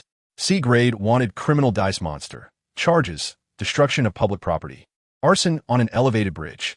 Based on current observations, he is suspected to possess self-detonation capabilities and can induce supernatural phenomena by throwing dice. Fan Quan leisurely accepted a glass of lemonade from the waiter, continuing to speak unhurriedly. The voice was lowered to a whisper, audible only to him and Kemenai. Kemenai paused for 2 or 3 seconds, processing the information, thinking, is this for real? Have I truly landed on the wanted list? Marked with such a high level of infamy by the association, he commanded the puppet to raise its gaze. Fixating on the C-level wanted list on the Superhero Association's official website. The first image that caught his eye was that of the Dice Monster. The photograph depicted a gray humanoid squatting above a traffic light, its hollow eyes cast downward, a wide grin stretching across its face, with its right hand poised to throw a die into the street. The reasons for the wanted status and the display of abilities were exactly as the anti-dog had stated. Word for word, anti-dog spoke slowly. This should be attributed to your handiwork. Both the dice abilities and the uniform you wear align perfectly with the details.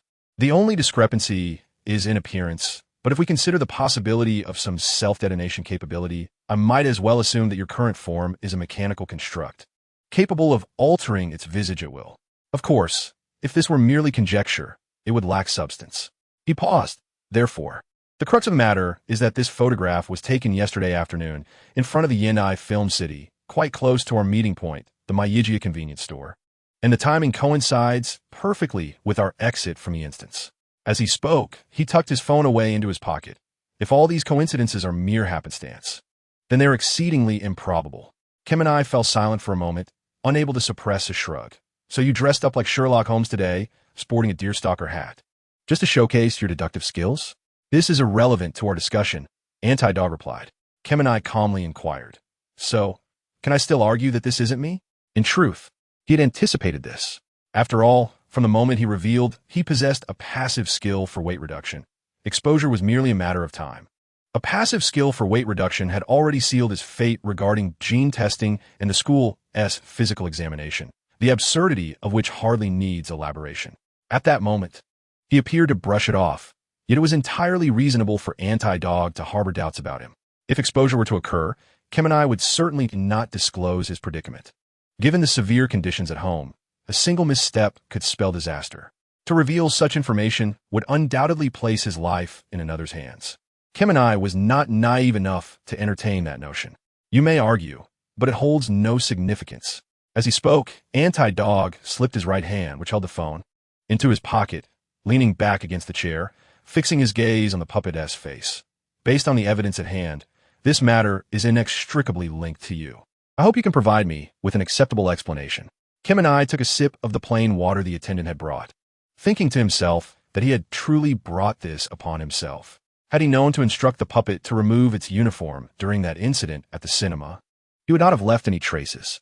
However, at that time, his elder brother was blocking the theater entrance, and he had no time to contemplate such details. He had to act swiftly. Moreover, even if the puppet is not adorned in a school uniform, it is likely that the dice creature would still associate it with him. However, this is of little consequence.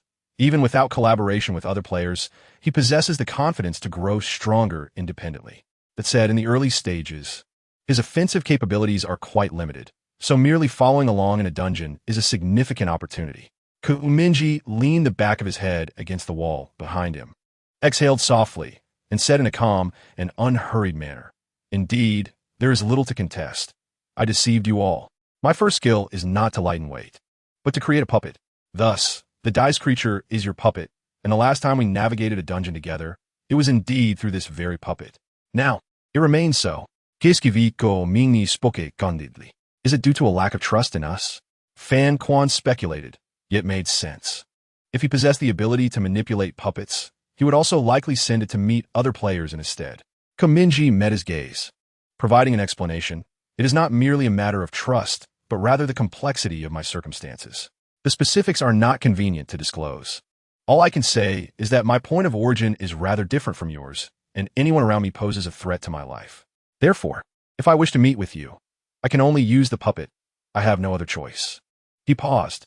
"If you believe I might endanger your safety or expose your whereabouts and identities, then I would have no qualms about leaving the team." After a moment of silence, Fan Quan replied, "I understand. Let it be so. Very well. Then I shall withdraw from the team." "No, you have misunderstood." Fan Quan took a sip of lemonade and continued, "What I mean is that this matter can be set aside. Your use of the puppet in our dungeon is sufficient." Huh? Mingye raised an eyebrow, initially expecting the intellectual to turn against him, yet it seemed to conclude this way, which was somewhat peculiar. He was uncertain of Fan Quan's true thoughts and simply waited for him to speak. Fan Quan stated, "Your identity is indeed suspicious, but based on your performance in this dungeon, you occupy an indispensable position among us. There is no reason for you to leave the team. I have mentioned that my environment is perilous. Are you not concerned that I might drag you down with me? I am, after all, a potential fugitive. Given that the ultimate goal is the extermination of superhumans, we are all on the same treacherous vessel. What difference does it make?" Fan Quan spoke calmly, adding, "Furthermore, since I can manage my own troubles, I believe you should also be able to maintain your boundaries without implicating your allies." Mingye's eyelids twitched. Internally, he thought, "Brother, my troubles are on an entirely different level than yours. I have 8 Class A superhumans watching me. You have merely killed a few superhumans, at most.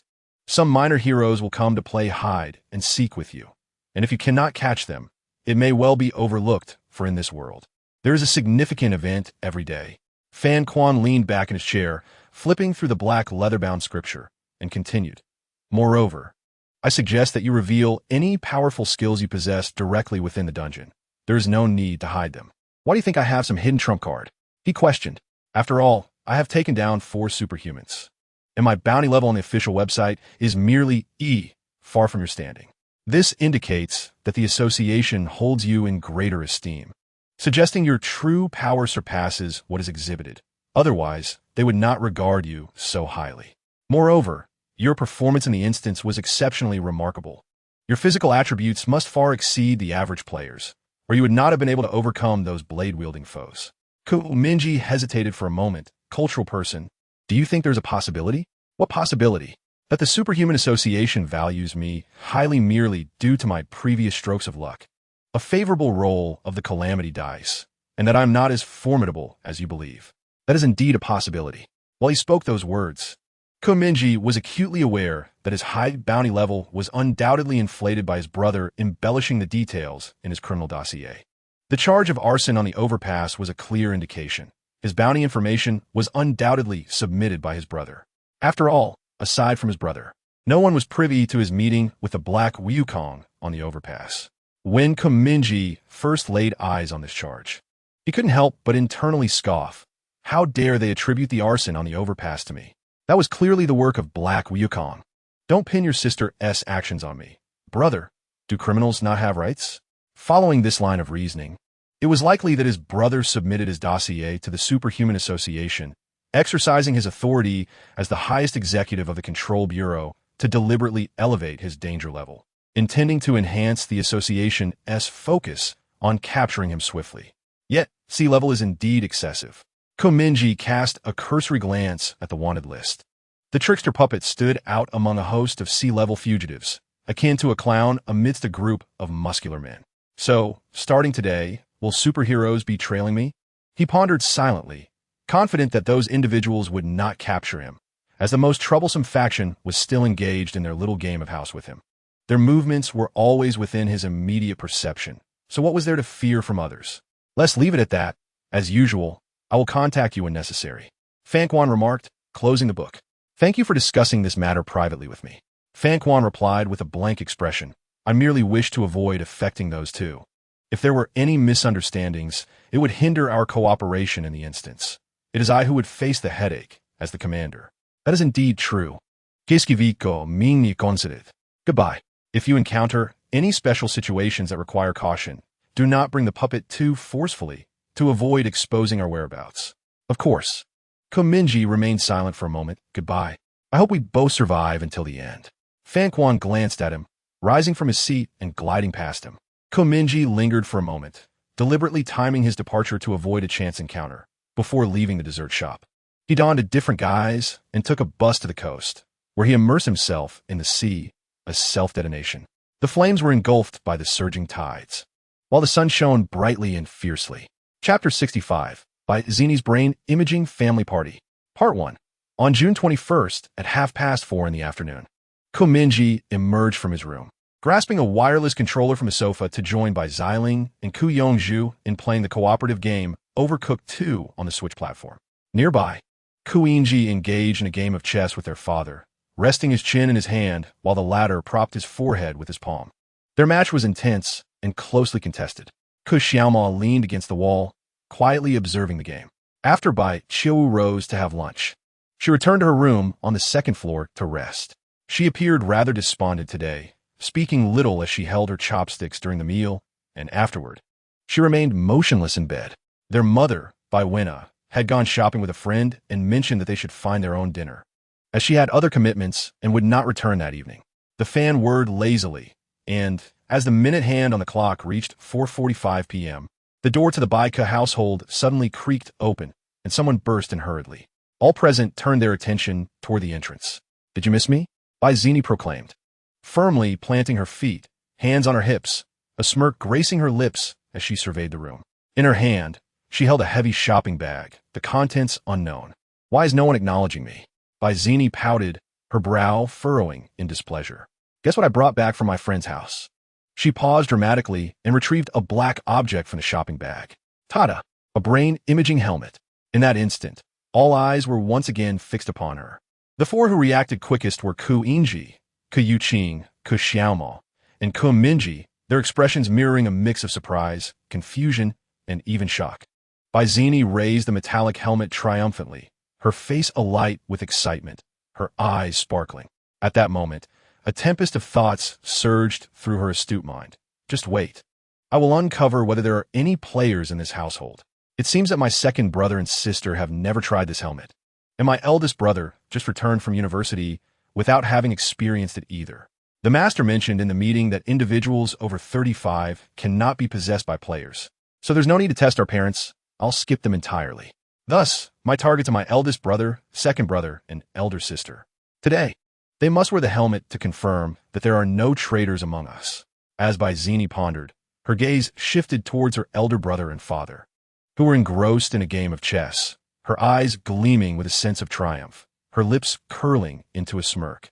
At that moment, the others in the room seemed momentarily dazed, particularly Ku Yuqing and Ku Yingji.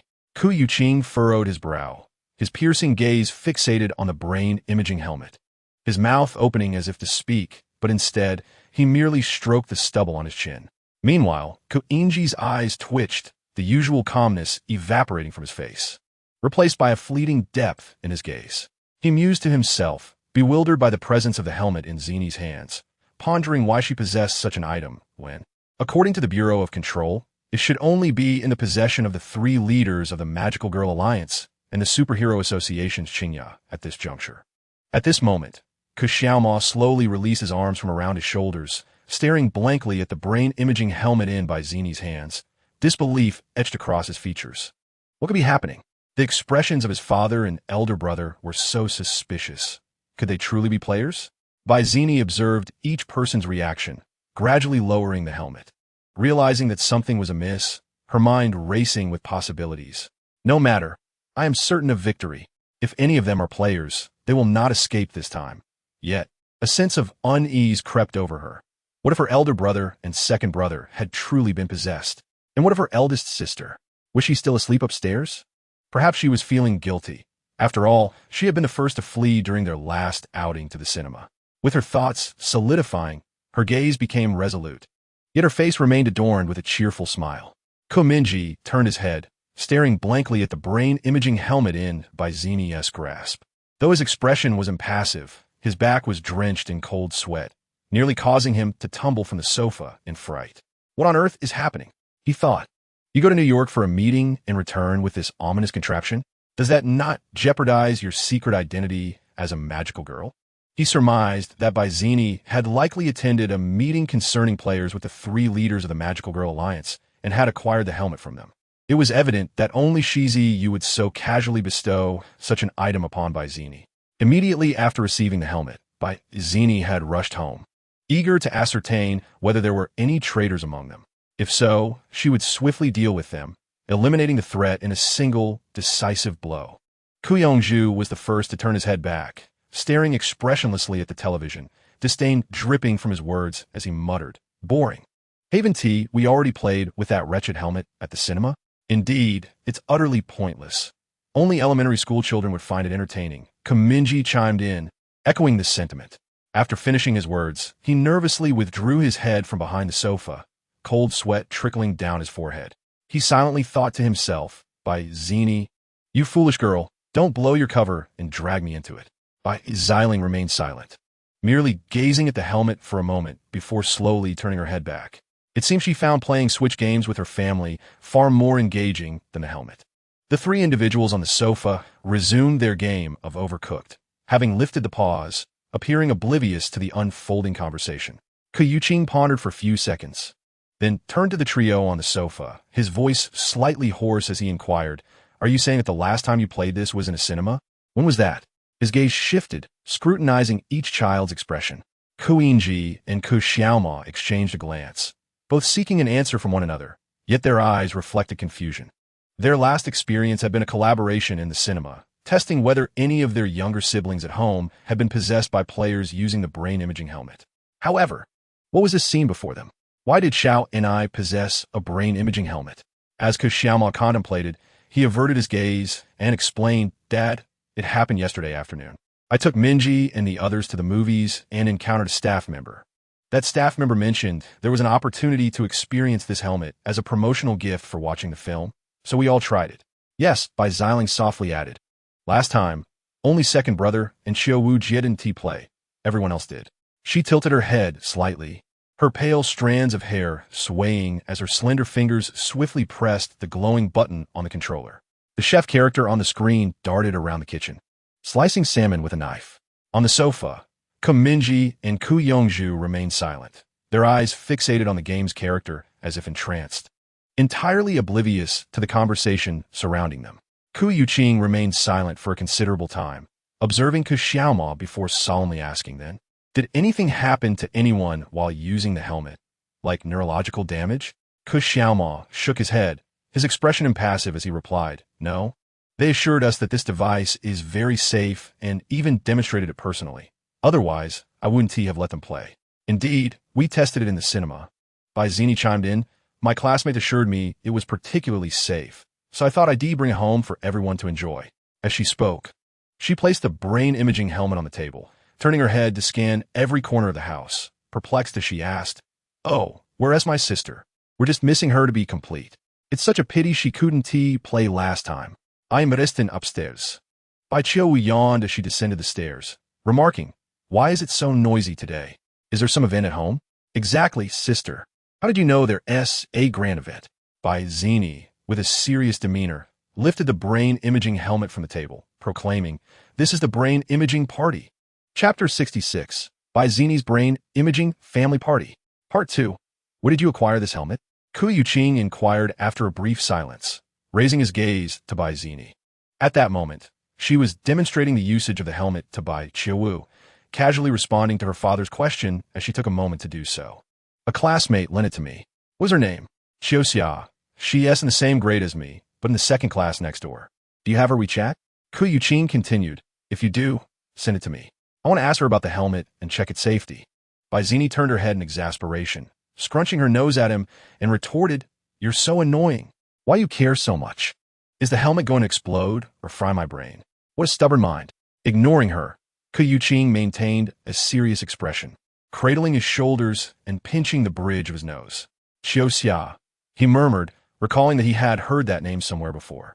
Soon, he remembered it belonged to the newly debuted magical girl, Feng. As a member of the Superhero Roundtable, he possessed nearly the highest level of access, allowing him to effortlessly log into the Magical Girl Alliance's official website and peruse the profiles submitted by the Alliance. Whenever he had the time, he would glance through them, thus memorizing the name. "Come on, let's have some fun, Dad. It's not dangerous. Second brother can vouch for us. Nothing happened when we used this helmet at the cinema last time." Bai Zini pouted like a panda, poking his shoulder with her index finger as she spoke. "Don't poke me. If Dad says no, then there's nothing we can do. Whoever owns it should take it back." Kiskiviko Xomo replied expressionlessly, raising a hand to block Bai Zini's finger. "Fine, you all have fun. I'm going to the restroom." With that, Ku Yuqing stepped into the bathroom, closed the door, and sat atop the toilet lid. He unlocked his phone, navigating to the fingerprint unlock screen, and logged into a seldom-used second WeChat account. Scanning through his contact list, he found one of the 3 leaders of the Magical Girl Alliance, Shi Ziyue. He opened the chat window, hesitated for 2 seconds, typed a message on the keypad, and pressed send. "Jinya, who have you given the brain imaging helmet to from the Control Bureau?" Shi Ziyue, a surfing enthusiast who was rarely without her phone, replied almost immediately. "Shi Ziyue, 2 kids from around Beijing, the Magical Girls Hong and Feng. You've met them. They mentioned wanting to confirm if there were any players in their home, so I gave them the helmet." Ku Yuqing gazed at the message, letting out a soft sigh, pondering how Ziyue remained as carefree as ever, despite being the most formidable magical girl in existence. She conducted her affairs with utter disregard for rules and regulations. "Qingya, where are they now?" "Ziyue, after the morning meeting, I sent them back to the Huanjing area." "What's up?" "Qingya, tell the 2 little friends you brought along not to lend the brain imaging helmets to friends, especially ordinary people. This is a serious matter." "Ziyue, is that really a concern?" She paused for a moment before continuing her message. "Ziyue, perhaps Xiaofeng and Xiaohong are quite generous with those around them. They might have lent them out due to concerns that their friends might have someone replaced by a player." Ku Yuqing contemplated this message for a brief moment. To be on the safe side, he logged into the Superhero Association's official website, using his highest level account to unlock the profiles of the 2 new magical girls. Skimming through their details, he also glanced at recent news concerning them. In a photograph, the magical girl Ashen was seen taking the 2 of them on a mission, striking an international gesture for the media. Ku Yuqing switched back to WeChat and continued messaging Ziyue. "Qingya, what is the relationship between the magical girl Ashen and the 2 newcomers?" "Ziyue, she has practically an old hand now. I asked her to mentor the newcomers. That is perfectly fine, right?"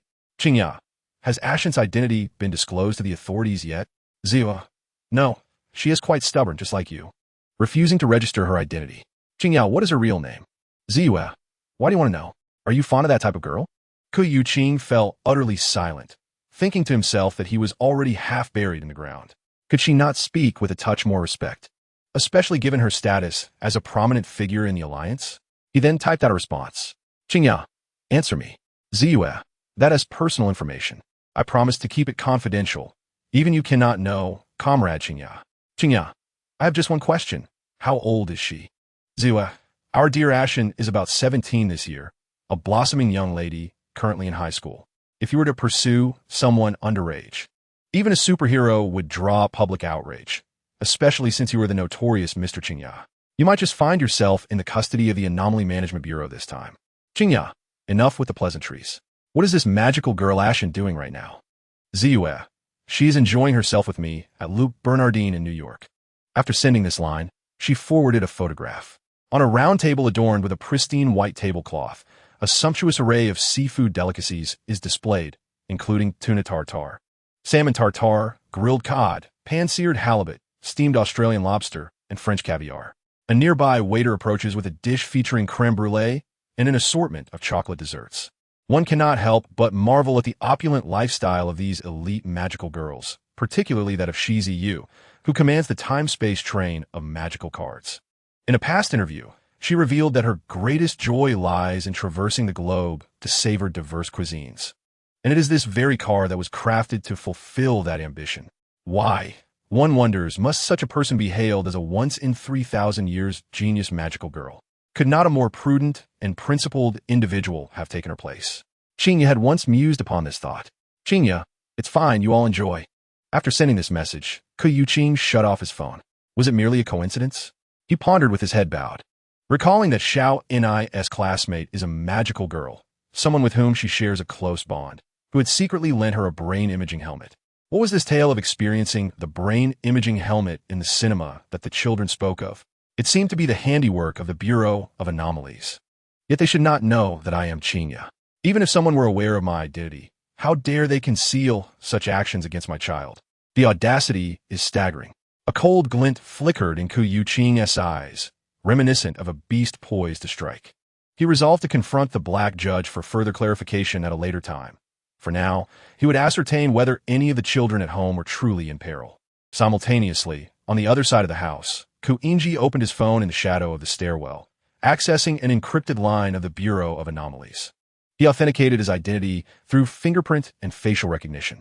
Welcome to the Bureau of Anomalies Executive's exclusive app, Mr. Black Judge. A soft yet detached female voice emanated from the device, carrying an almost antiseptic aura. Manipulating his phone, Ku Mingye dispatched a message to the information department of the Bureau. Qiuxia, please assist me in tracing the origins of this name. Shortly thereafter, the reply came in a mechanical, succinct manner. On February 1st, 2028, precisely 131 days ago, the comet fragments within her body awakened, transforming her into a magical girl. 1 week later, Qiuxia was approached by the Alliance President Shizi Yu and joined the Alliance under the codename Maple. Gently, Ku Mingye's right hand brushed over his philtrum. Reflecting on the information, he contemplated for a moment before instructing. Please relay a message to the 3 leaders of the Alliance, requesting them to verify whose hands the brain imaging helmets sent from the Bureau to the Alliance have circulated through today and report back to me. The situation is urgent. I require a response within 10 minutes. With that, Ku Mingye settled onto the handrail of the staircase, awaiting silently in the shadows, his finger rhythmically tapping against the aged redwood rail. In less than a minute, the other party had sent a voice message. Shizi Yu, the president of the Chinese branch of the Alliance, asserted that the helmet had only circulated among the new magical girls, Feng and Hong, around Beijing, with no other records of distribution. Upon hearing this, Ku Mingye exhaled softly, expressionless as he closed his phone. He pondered whether to privately warn his friend Xiaoni to keep her distance from the magical girl. Ultimately, he decided to let it be for now. Moments later, Ku Mingye shook his head and slowly emerged from the shadows of the staircase.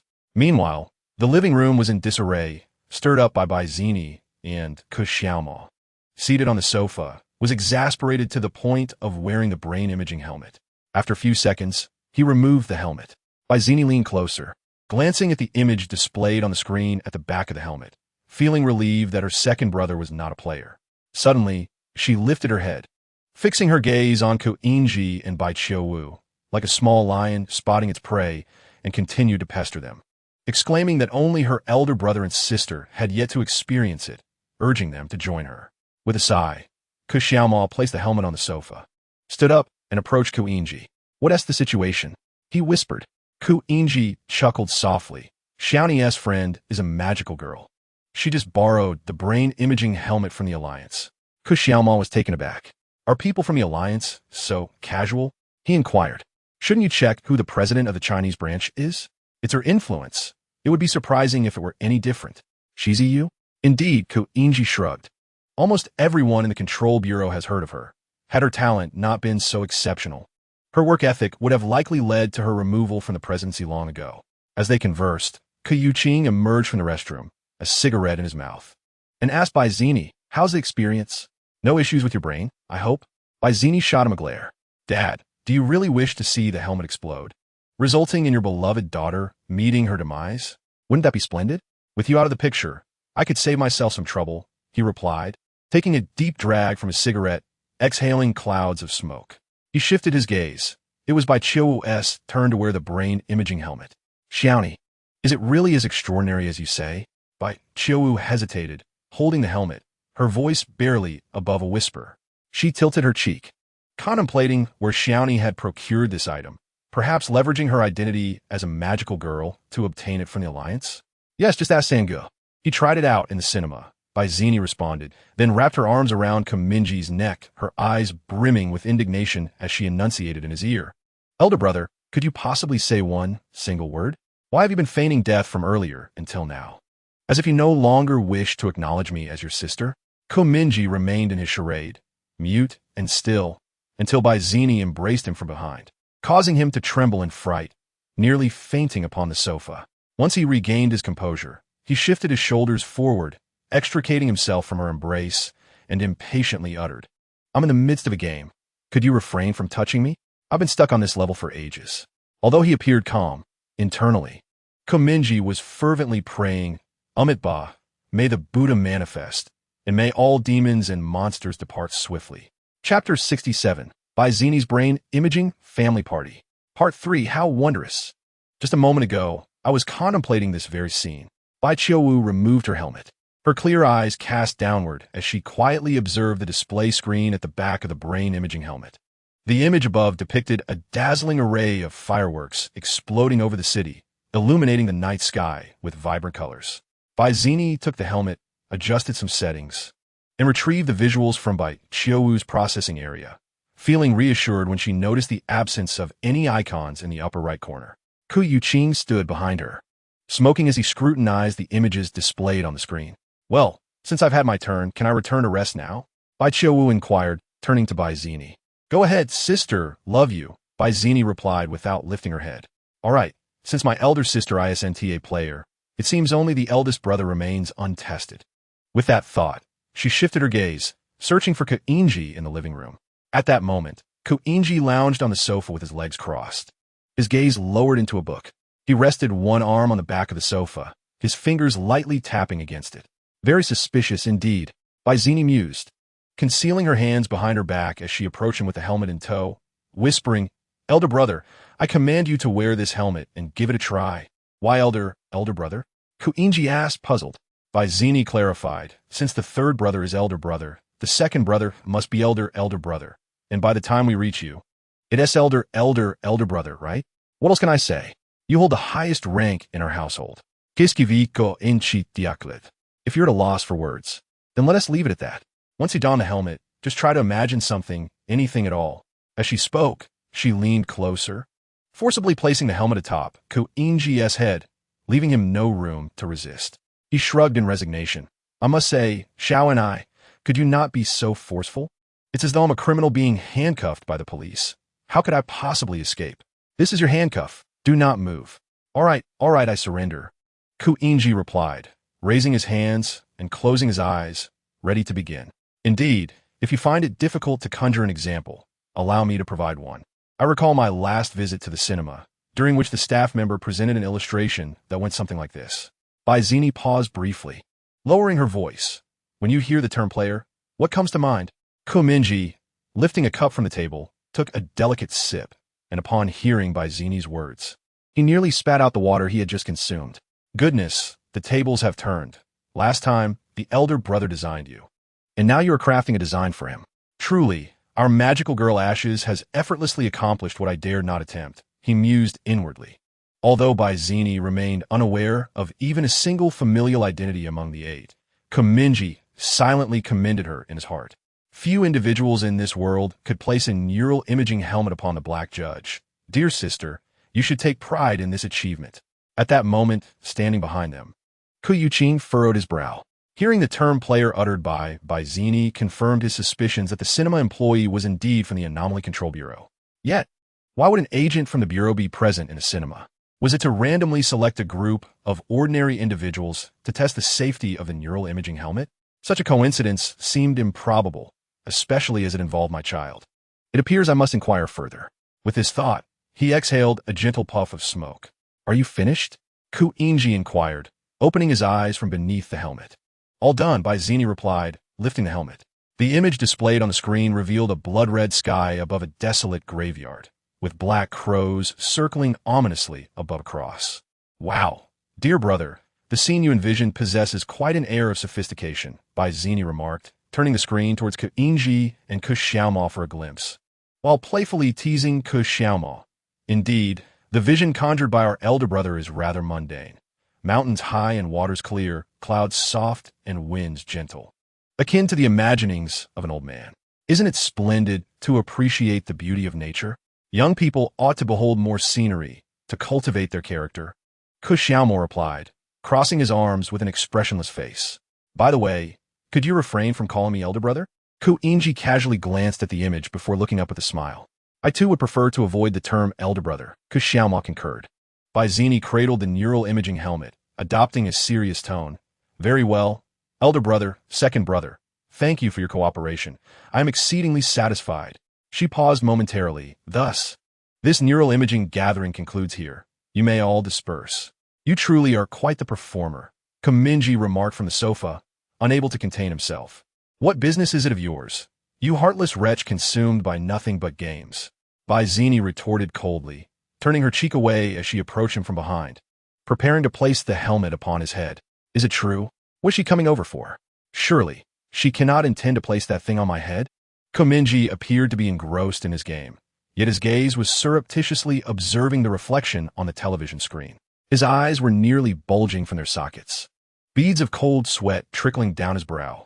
Just as he was about to excuse himself to the restroom, the great father spoke. Xiao and I, stop fooling around. Once you're done playing with that, return it to your friend promptly. With that, Ku Yuqing extinguished his cigarette, tossing the stub into the trash can, and continued. It seems rather expensive. If it were to be lost, we could not afford the consequences. Baizini turned away, defiantly asserting, Pa, if we cannot afford it, I shall simply find a contract beast and forge a pact, becoming a magical girl and receiving a salary from the Alliance each month. Please, do you not even understand the basics? Mingye could no longer contain himself, commenting as he played. Unless a contract beast seeks you out to establish a contract. It is utterly impossible. Every year, countless girls aspire to contract the beasts that serve in the temples, yearning to become magical girls. However, one must possess the requisite qualifications. Do you comprehend that? Baizini, with an air of indignation, retorted, Am I not qualified? I believe I could become a formidable magical girl. It's just that no contract beast has taken an interest in me yet. Before Mingye could respond, Ku Xiaomao interjected calmly, Xiao and I. Do you know how many magical girls perish each year worldwide? How many? Before Ku Xiaomao could elaborate, Ku Yingyi took a sip of tea, speaking unhurriedly. Nearly 100 magical girls die annually. Do not be deceived by their glamorous appearances on television. You cannot fathom the torment they endure if captured by criminals. Baizini cast a glance at the three of them, her anger mounting. Fine, fine. You three, one elder brother, one second brother, and one third brother, are ganging up on me. Are you? Then I shall not play with you any longer. As she spoke, she stowed the brain-imaging helmet into her backpack and swiftly ascended the stairs, leaving behind an indignant silhouette. I'm going to sleep. If you're so remarkable, then you all go ahead and become magical girls. Her murmured complaints echoed as her figure vanished into the shadows of the staircase. Catching a glimpse of this scene, Mingye finally exhaled in relief, his taut nerves unwinding. Another day of this nonsense. It's utterly exhausting. He rubbed his temples, reflecting on how torturous the afternoon had been, each moment dragging on like an eternity. Ku Yingyi glanced at his phone and remarked, Mom says she won't be home to cook dinner tonight. We should eat out. It's nearly 6 o'clock. Shall we go now? Sure, I'll go fetch Xiao and I and Xiao Wu, Xiaomo replied, rising to head upstairs. Have you three had enough fun? Mingye put away his phone, smiling at the trio on the sofa, then glanced at the television where they were engaged in a game of Overcooked 2. Mingye stifled a yawn, set down the game controller on the sofa, and turned to his companions, Bai Xiling and Ku Yongzhu, saying, I'm exhausted from gaming. Shall we go for dinner? Ku Yongzhu shot him a sidelong glance, retorting, You're hopeless. Even a pig would play better than you. Indeed, Bai Xiling gently nodded in agreement, her pale strands of hair swaying slightly. You are truly tyrannical. What kind of Darwinian gamers are you, forbidding anyone from playing poorly? Mingye slumped on the sofa, curling his lip in discontent, thinking to himself that he had been on edge throughout. Fearing that Bai Zini might suddenly go mad and force a helmet onto his head, he hardly had the leisure to engage in serious gaming. Let us go. It's time for dinner. Xiaomo placed one hand on Bai Zini's shoulder and the other on Bai Qiu Wu's, guiding them down from upstairs. An important question arose from Mingye. Wait, since there's 7 of us going out to eat, who is picking up the bill? The 7 siblings exchanged glances, ultimately directing their gaze towards their father, who sat smoking on the sofa. You little rascals, I'll cover the expenses, Ku Yuqing grumbled, taking another drag of his cigarette. I can just scrounge up some leftover lunch at home. You all go ahead. Ku Xiaomo inquired, so what do you all wish to eat? Anything is fine. Ku Yingzhi replied absently, playing with his phone. Let us see what the little one suggests. If Dada's paying, it better be Wellington steak for everyone, suggested Mingye. Lobster, proposed by Xiling. Panda, chimed in Ku Yongzhu. Ku Yuqing turned to chastise them, intending to say, You lot truly want to bankrupt me. But before he could utter a word, the 7 children had neatly donned their shoes and headed out. Resting his arms on the back of the sofa, he lit a cigarette with his lighter, taking a deep drag. These kids are truly a handful. The 7 of them descended the elevator and had barely stepped outside when Mingye, positioned quietly between his elder brothers, raised his gaze from his phone screen. The sun dipped low on the horizon, casting a spiral of contrails against the crimson evening sky. The sunset gradually descended, enveloping the city in a soft, fleeting glow, their faces bathed in the ephemeral twilight. It felt as if a mere touch would shatter the moment into 1,000 bubbles. What are you daydreaming about? Bai Xiling tugged at his shirt. Nothing. Mingye lowered his eyes, meeting her gaze. He was merely contemplating how, as they grew up, they would all part ways, wondering if they would ever gather like this again. Here it comes. The sentimental phase has begun, Ku Yongzhu remarked, resting his arms behind his head and yawning, mumbling. You're asking for it, aren't you, elementary schooler? Mingye chuckled, reaching out to ruffle his hair playfully. Bai Qiu, overhearing their banter, turned to Ku Yongzhu and teased, You mock others, yet you'll be in your own sentimental phase in a couple of years. Indeed, Bai Xiling concurred. The elementary school students were like this. Bai Zini said, Let's go. You all talk too much. All right, whoever speaks first is a pig. You pig. Pig. The pig has appeared. Indeed. It was a pig. Amidst the fragmented chatter, 7 elongated shadows, drawn by the setting sun, gradually receded into the dusk, resembling a distant scene in a film. Chapter 68. Fan Quan, what are you doing? After dining at the home of Food Street, the sky had darkened, and a few of them took the subway back to the old Jingmai district, walking along the path home. As Mingye walked, he suddenly noticed his elder brother, Ergu, had halted, prompting him to glance at Ku Xiaomo's profile and follow his gaze towards the corner of the street. In the next moment, Mingye froze in place. What the hell is this situation? He thought in shock. Bai Zini just finished with me, and now it's your turn, isn't it? His gaze fell upon a figure wearing a deerstalker hat, draped in an overcoat, with a mask obscuring their face, standing in front of a vending machine. The internal light of the machine faintly illuminated the figure's face, but it was too obscure to discern any features. At this moment, the figure was discreetly observing them, holding a bottle of orange juice, the lenses beneath the hat brim reflecting light. This foolish disguise must undoubtedly be Fan Quan. But how did he end up here? Oh no, he can't think that observing from such a distance would keep him hidden from Ergu, can he? If so, he would be in serious trouble. How could he escape once Ergu set his sights on him? Ergu's tracking skills were said to be second in the world. Not many dared to claim the top spot. Mingye's mind felt like a tangled ball of yarn, his thoughts sprawling chaotically and endlessly forward. Various possibilities played out in his mind, yet in every imagined scenario, Fan Quan's fate would not be a pleasant one.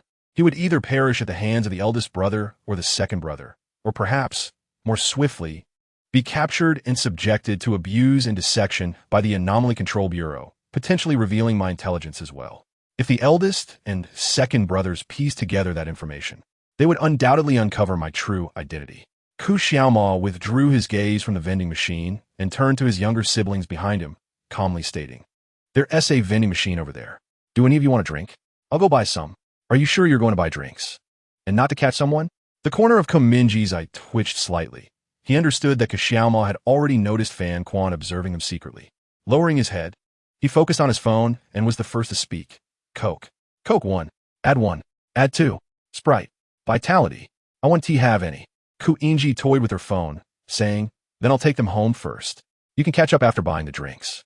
She added, "Isn't there's a supermarket by the front door? Why do we have to buy from a vending machine?" Ku Mingye gazed at his phone, casually speaking to Ku Xiaomao while making a concerted effort to shield Fan Quan. At the same time, he summoned the communication panel and opened the discussion groups page. His fingers hovered uncertainly, contemplating whether to type a warning in the group, urging Fan Quan to flee promptly. He mused to himself, Fan Quan has already been discovered by the second brother. If he doesn't escape now, it will be too late. Yet, if he were to type a message on the player panel, it would be tantamount to directly revealing that he is the player who failed.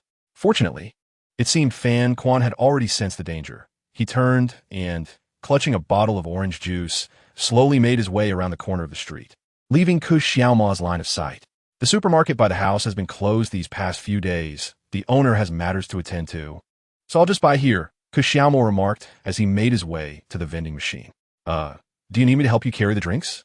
Can you manage all those bottles by yourself? Ku Mingye inquired, shrugging his shoulders. No need.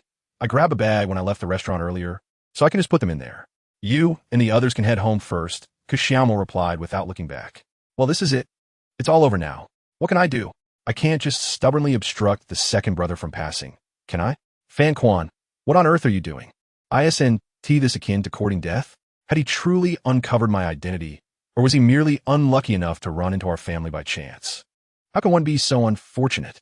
Ku Mingye cast a glance at Ku Xiaomao's retreating figure, cold sweat trickling down his forehead, thinking, at this juncture, you might as well prepare for the worst. My friend, I can assist you no further. Let us be on our way. The game is about to start, and it would be a pity to miss it, Ku Mingye said with a smile as he led his younger siblings away from the street. Ku Mingye slipped his hands into his coat pockets, walking forward while gazing up at the pitch-black night sky. His eyes flickered with certainty that by tomorrow morning, he would receive the death report of the player Fan Quan. Fan Quan was already a dead man, an hour earlier, in a dimly lit rental room in the urban village. The curtains were drawn tightly, with only a cold-toned desk lamp illuminating the space. Bathed in the lamp's glow, Fan Quan sat at a table, flipping through a booklet that recorded the information on superhuman species he had gathered while watching live broadcasts on the dark web. When Spider-Man first sent a message in the discussion group, he posed a question. How many superhuman species are there in your household? At the time, it had puzzled him. Now, reflecting back, it was evident that this inquiry indicated at least one superhuman species existed within his household, else he would not instinctively have asked such a question. In their conversation that afternoon, he had mentioned that his situation was perilous, that anyone around him could easily kill him, further implying that there were at least 2 active superhuman species in his household, and that these superhuman species were formidable, certainly not of the harmless variety. Otherwise, he would not have had cause for concern. As the anti-dog flipped through the booklet, he murmured to himself softly, the superhumans frequently active in this region, whether villains or heroes, were not numerous upon closer inspection. Among the antagonists, there were figures such as the Boundary Serpent and the Fly Immortal. Yet due to the presence of the Azure Crow, the criminal organizations around the capital had become disorganized. Moreover, if Spider-Man were to emerge from a family of criminals, he could easily escape. Those villains could not brazenly pursue him, for their identities were still under Spider-Man's control. With this in mind, if one were to shift focus towards the heroic figures, the commonly active characters included the Ink Rider, the Wine Sword Wind, the Tai Chi Master, the Magical Girl Rainbow, the Magical Girl Maple, the Azure Crow, and the Black Wukong. The Ink Rider, whose real name is Ma Inkchuan, possesses a combat level of B. The Wine Sword Wind, known as Ma Lini, also holds a combat level of B. The Tai Chi Master, real name Gu Linchun, is rated at A. The Azure Crow, whose true name is Ku Yuqing, is similarly rated at A. The anti-dog's gaze lingered on the Azure Crow for a moment. Apart from her, there were hardly any residents or magical girls with the surname Ku in the capital. This surname was rather uncommon. The anti-dog recalled that the system notification had mentioned a certain Ku Inji, an anomalous Control Bureau agent who had killed 2 American players. He pondered for a moment. Was it too much of a coincidence? Could they be related? However, it would be unwise to directly investigate the information regarding Ku Yuqing and Ku Inji. Given their status, their resident files would either be locked or publicly accessible as bait. Any inquiry into their records would trigger a warning to the individual in question. Both the Ink Writer and the Tai Chi Master share the surname Ma, but they followed an idle route, their true identities public to the populace. Thus could be temporarily ruled out.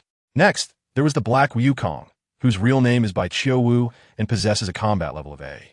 The Magical Girl Ash, whose true name is by Zini, hold a combat level of B. These two share the same surname, and being unaffiliated with the authorities implies that a simple search would reveal their family identities. Contemplating all this, the anti-dog opened a secret chat interface and sent a message to a user with the ID of Ice Cutter. Anti-dog, are you free? Please help me look up the names by Chiu Wu and by Zini to see if they are related, and also send me their family names and addresses. Ice Cutter, a top-tier hacker from the previous world, was also a friend of the anti-dog. On the 3rd day after his arrival in this world, he whimsically attempted to input a URL known only to the 2 of them in the previous life. To his astonishment, he actually accessed the URL, only to find the web page barren and void of content. However, shortly after, a line of luminescent green text gradually appeared in the center of the page. Hello, old friend. It was through this web page that the anti-dog learned that she had also traversed into this world as a player. On her very first day in this world, Kai Bing established a website akin to a cipher, designed to ascertain whether her former companions from her past life might be among the 100 players present. To her surprise, fate had indeed brought her to one of them. As Fan Quan was lost in thought, Kai Bing sent a message. Kai Bing, they are one family, residing at Unit 1201, Building 5, Phase 1, Lao Jingmai Street. Believe it or not, this family is quite peculiar.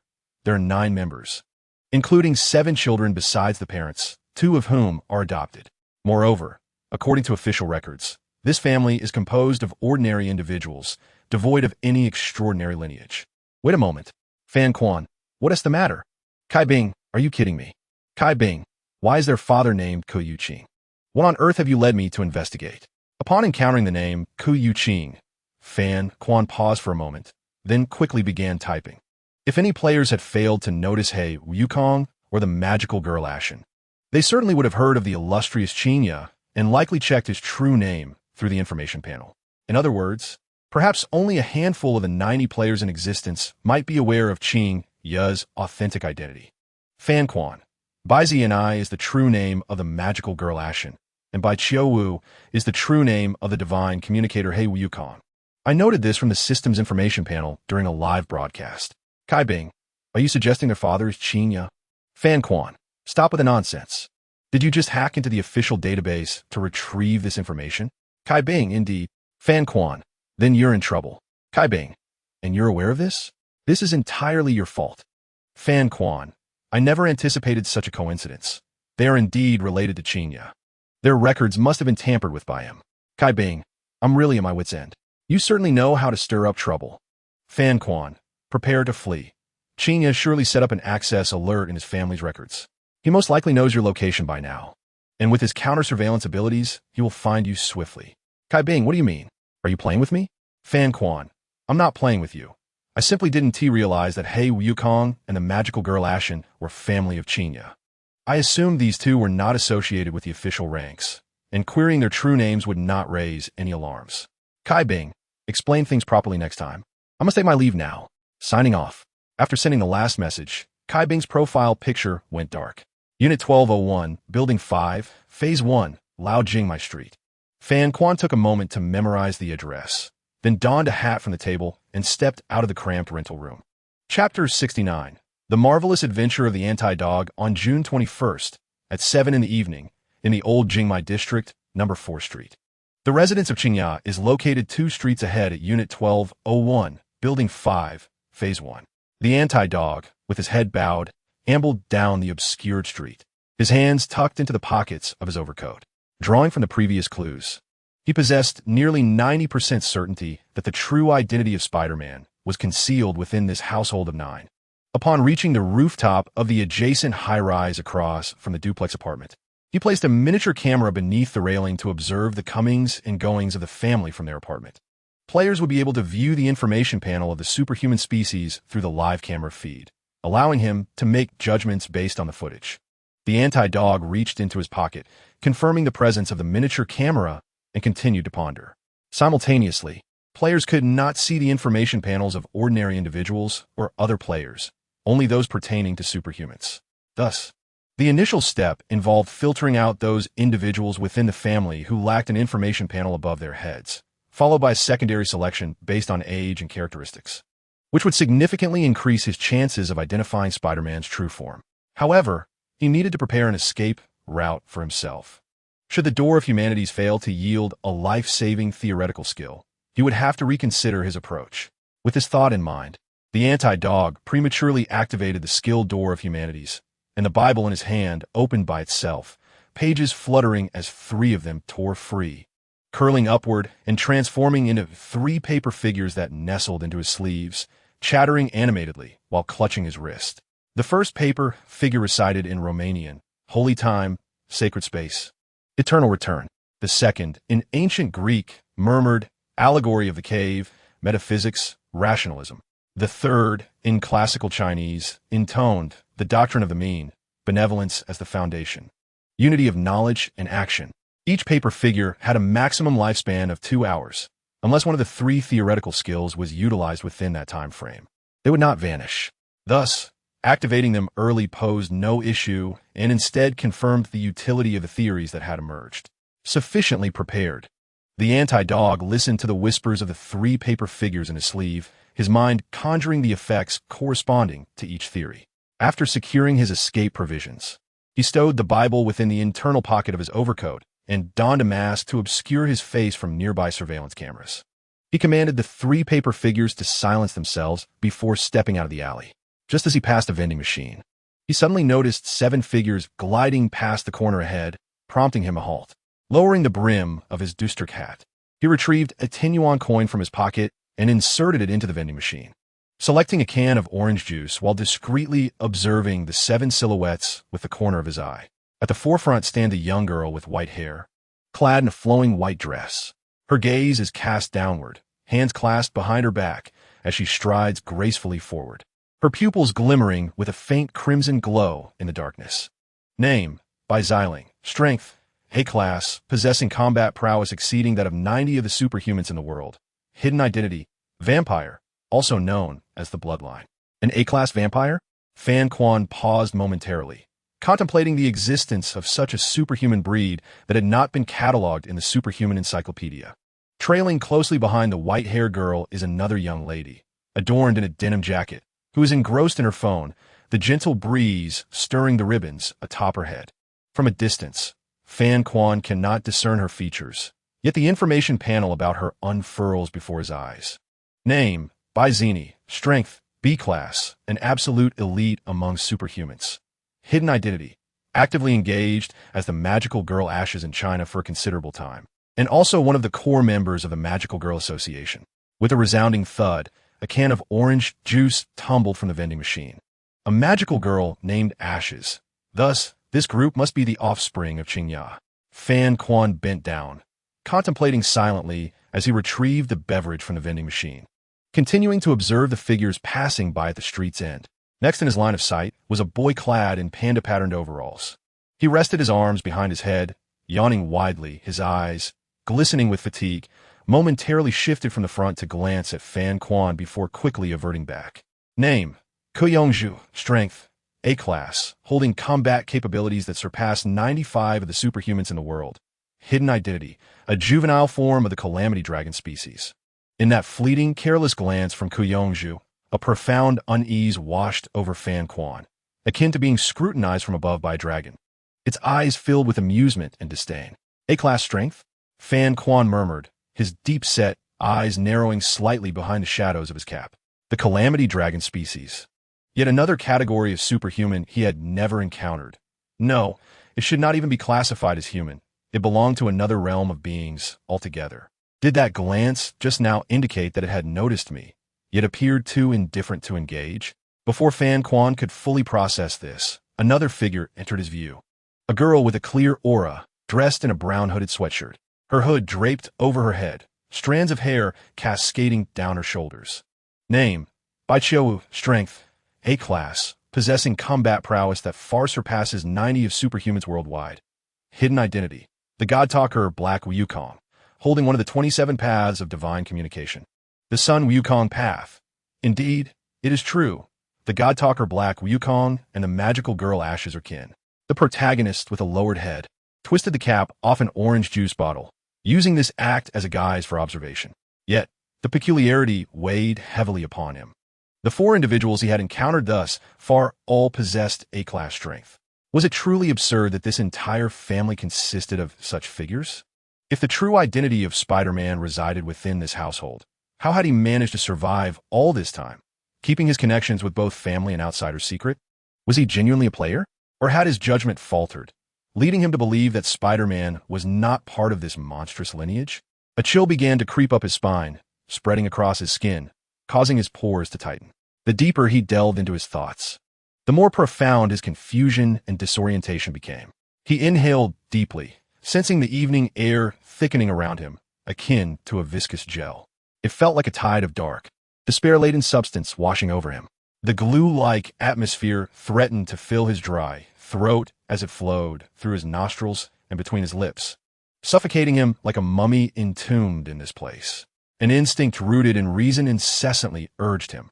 You must leave this place now. Do not look back. Cold sweat trickled down his back, his temples dampened by perspiration, and the weight of his cap felt burdensome in that moment.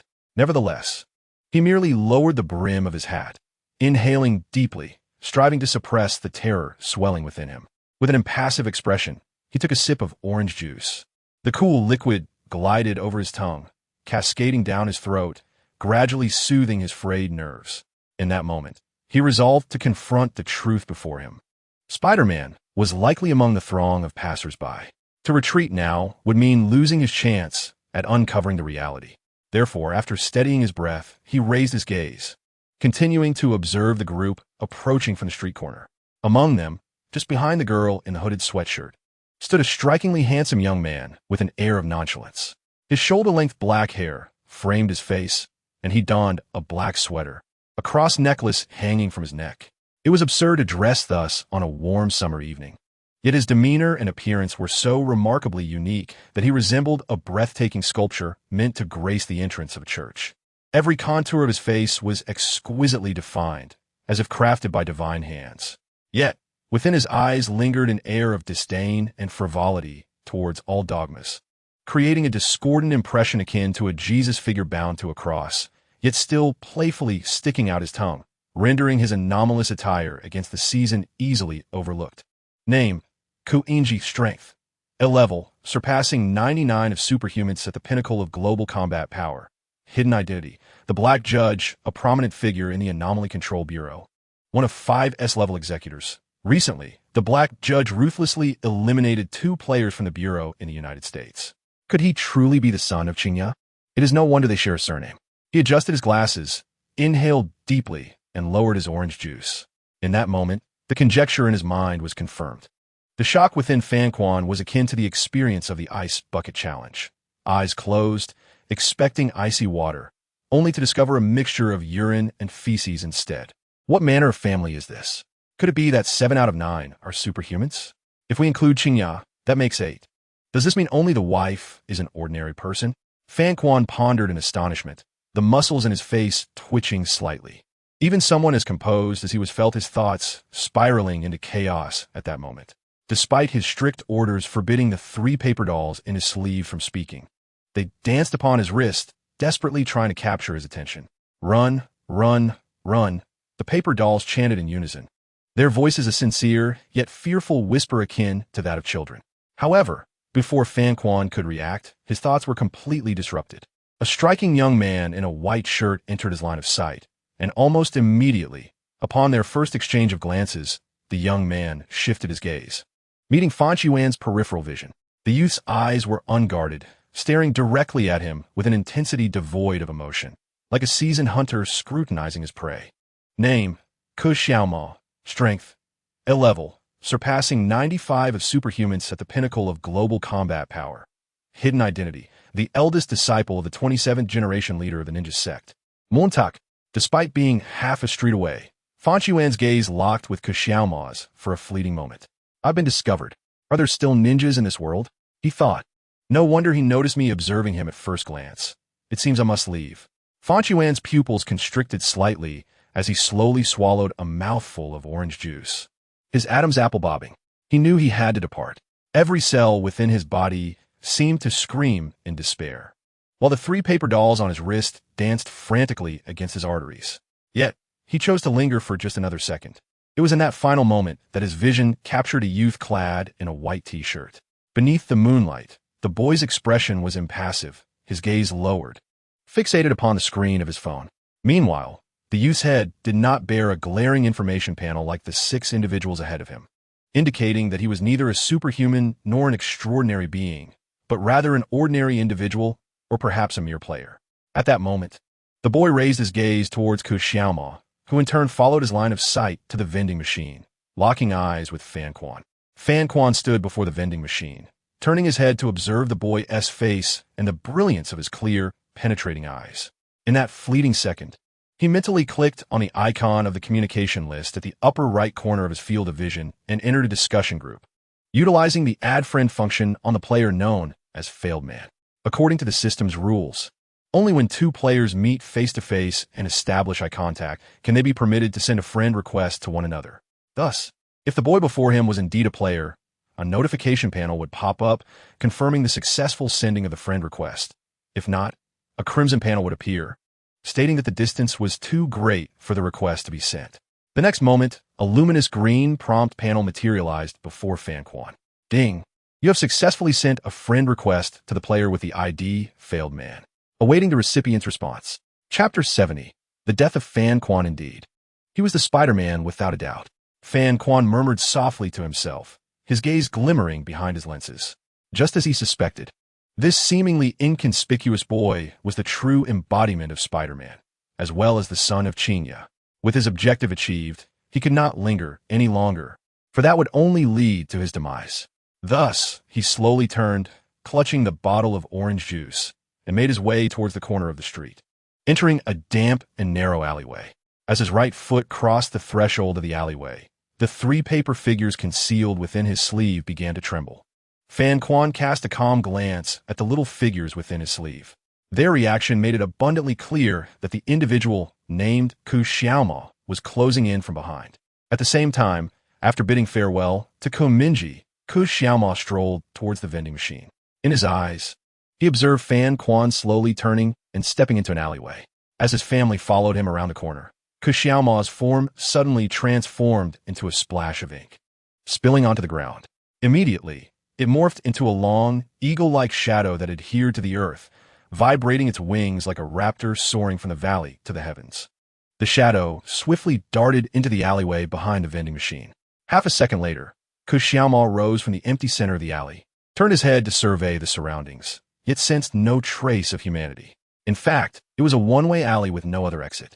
In the next moment, he paused, his gaze wavering. Amidst the darkness, he beheld a towering, singular eye, its pupils shimmering with layers of vibrant, alluring ripples, reminiscent of the auroras gracing the Arctic sky. Skill name: Medusa's Eye. Skill effect: unfurls a Medusa's eye in midair. Those who lock eyes with it for even a fleeting second will be petrified in place. The duration varying according to the target's mental strength attributes. Greater mental fortitude results in a shorter petrification period, while weaker attributes extended, with a maximum petrification duration of 25 seconds. What manner of ability is this? He pondered. At the moment of making fleeting eye contact with Medusa's gaze, Ke Xiaoma had already averted his eyes. He quietly observed the eye from the periphery of his vision until it dissipated into a wisp of ethereal smoke that ascended into the night sky. The man must still be nearby, Otherwise, there would be no need for such a tactic to delay my time, Xiaoma deduced inwardly. As that peculiar vertical pupil faded into the shadows, Xiaoma glimpsed a fissure emanating a golden glow lurking behind it. Upon closer inspection, he found the fissure densely inscribed with religious texts, capable of inducing a scream from anyone afflicted with a phobia of clusters. Yet, in the blink of an eye, the fissure vanished, transforming into specks of luminous dust that drifted to the ground. That apparition resembled a door, likely a conduit for teleportation, confirming his suspicion that the man was indeed still in the vicinity. With this thought, Xiaoma's form once again splattered like ink onto the ground, coalescing into a thick shadow that enveloped the space. 3 seconds earlier, as the reverse hound entered the alley, he unleashed the D-grade skill, Medusa's Eye, which he had just purchased from a skill shop. Subsequently, he uttered one of the theoretical terms associated with the paper figurine, sacred space. Utilizing this ability, previously employed in a dungeon, he opened a portal leading 20 meters west of Medusa's Eye and swiftly stepped through it. Inside the sacred space, he was surrounded by a kaleidoscope of bizarre scenes painted with religious texts. He glimpsed Chinese purification rituals, Christian baptism ceremonies, and medieval Nordic midsummer festivities. Every image before him appeared to correlate with the concept of cleansing. Upon emerging from the sacred space, he found himself within the confines of an ordinary residential dwelling. Turning to survey his surroundings, he noted a distinctly Chinese living room, furnished with a mahjong table topped with an ashtray, vintage folding stools, an outdated television set, and adorned with Chinese knots, embroidered wall hangings, and a family portrait featuring 6 members. Sounds emanated from the bathroom, where a woman in her 50s was applying a facial mask in front of the mirror, while her sharp voice pierced through the air, calling out, "Who is it?" The anti-dog did not make a sound. It silently stepped back, drawing closer to the wall while casting its gaze downward at the paper figures concealed within the sleeve. The first figure had already perished along with the sacred passage, leaving 2 paper figures behind. One clung to the vein on its wrist, murmuring about the allegory of the cave, metaphysics, and rationalism. The other sat cross-legged on the wrist, reciting the doctrine of the mean, emphasizing benevolence and the unity of knowledge and action.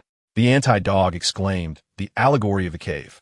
As the words left its lips, the wall behind it seemed to transform into an ancient cave ablaze with a bonfire, pulling its form into the depths. Hearing fragmented whispers, a woman with curly, voluminous hair hurried out from the restroom, hands on her hips, surveying the living room, muttering to herself, "What noise is that?" She picked up a feather duster and circled the room, confirming the absence of any figures before cursing under her breath. Then returned to the restroom to continue applying her unfinished facial mask. At that moment, a shadowy figure began to materialize in the dim corners of the living room. It drifted in the darkness, silently scrutinizing the seemingly ordinary space. Was its breath dissipating here, having utilized the teleportation skill to depart? No, it might still be present, merely employing some means to conceal its form. Xiaoma's expression was indifferent as he observed the surroundings for a full 5 seconds. Gradually, he melded into the shadows, which began to manifest throughout the rooms of the house, as if a dark owl had swept through every corner. Ultimately, he found himself in the restroom, where the woman was, hiding in the shadow behind the door, watching her actions. Was that strange man capable of possessing this woman? Xiaoma pondered, shaking his head after a moment. Had he escaped? He sighed softly, his form sinking quietly like ink into a lake beneath his feet, merging seamlessly. The woman, hearing the faint sigh behind her, trembled and turned, her lips moving slightly. "What was that sound just now? It seems we can no longer stay in this house. It's truly haunted." Meanwhile, upon entering the cave conjured by the allegory, the anti-dog looked inward. Deep within the cave, before a blazing bonfire, sat 2 primitive individuals, their hands and feet bound, facing away from the entrance. They were ragged, their faces twisted and numb, mumbling something directed at the shadow on the wall. That shadow was their reflection. Witnessing this scene, the anti-dog recalled the works of the ancient Greek philosopher Plato, particularly the allegory of the cave featured in the Republic. A group of prisoners lived within a cave, their limbs shackled, unable to turn, forever facing away from the entrance. Before them stood a wall, behind them blazed a fire.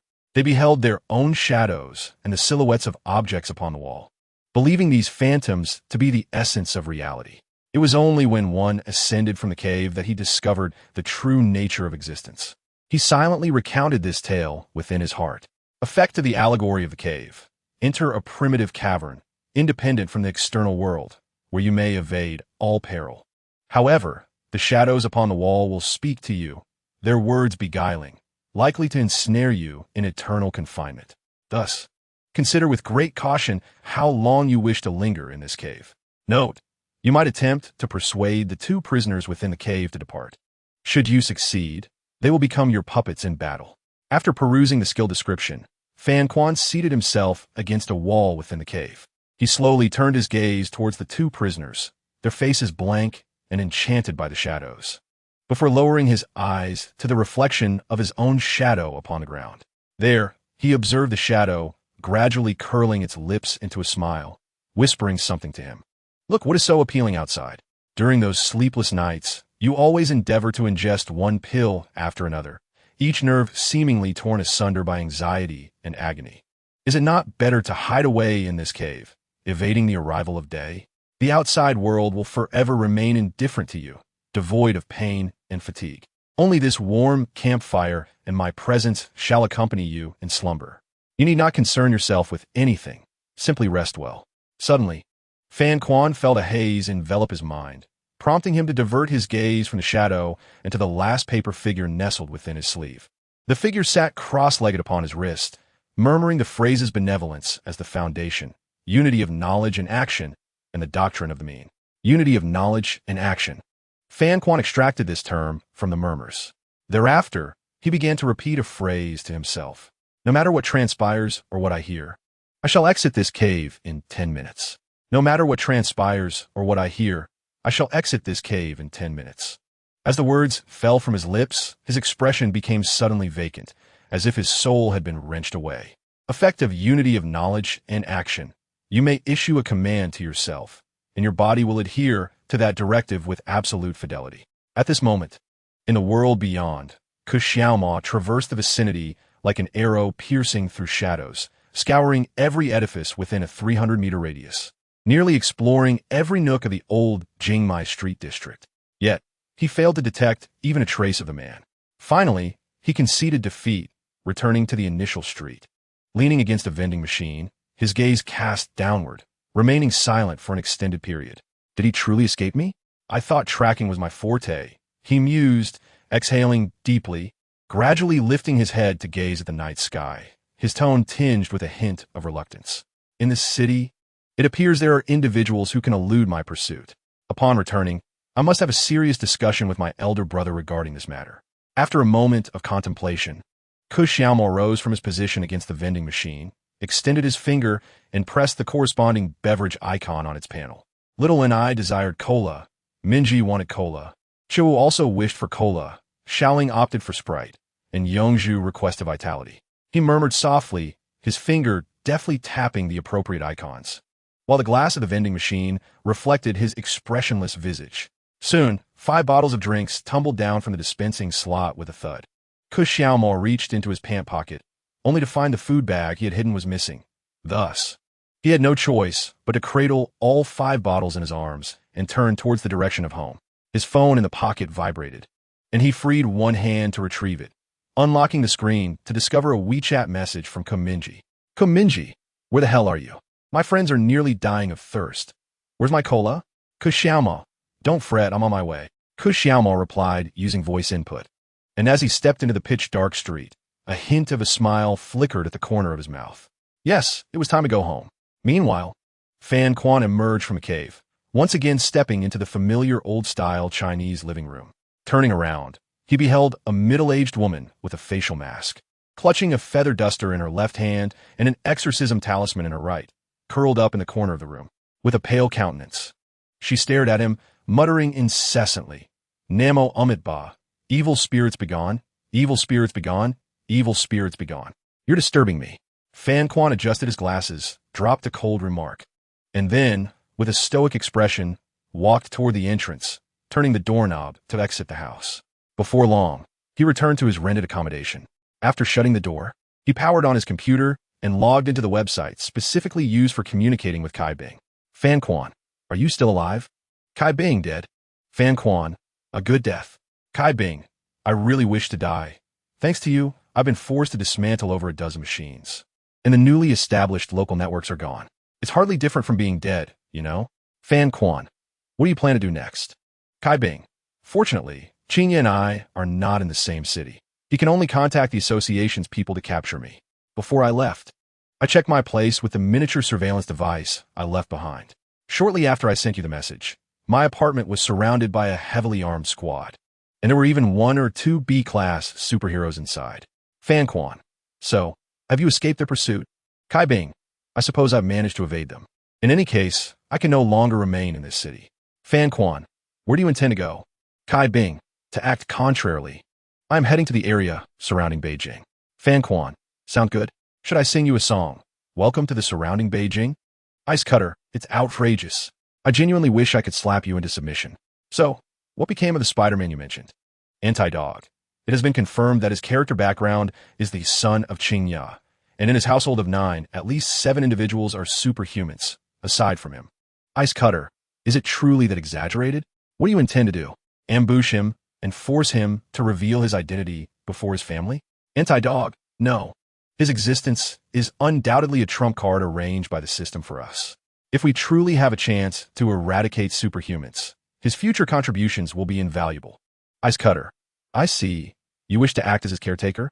Anti-Dog, I require your assistance. He is a crucial asset. We cannot allow his identity to be exposed to other players, nor can we let it be revealed within that monstrous family. Ice Cutter, you wish to be a caretaker yourself, and now you want to drag your friends into your miseries? Anti-Dog, Qingye will soon initiate an investigation into the dice monster. From my observations, it is highly probable that Spider-Man has left numerous clues behind. For instance, in a photo of the dice monster, he is wearing the uniform of the 3rd High School of Huanjing, which will undoubtedly lead Qingye to consider his son as school, prompting her to access the relevant surveillance footage, where she is bound to find inconsistencies.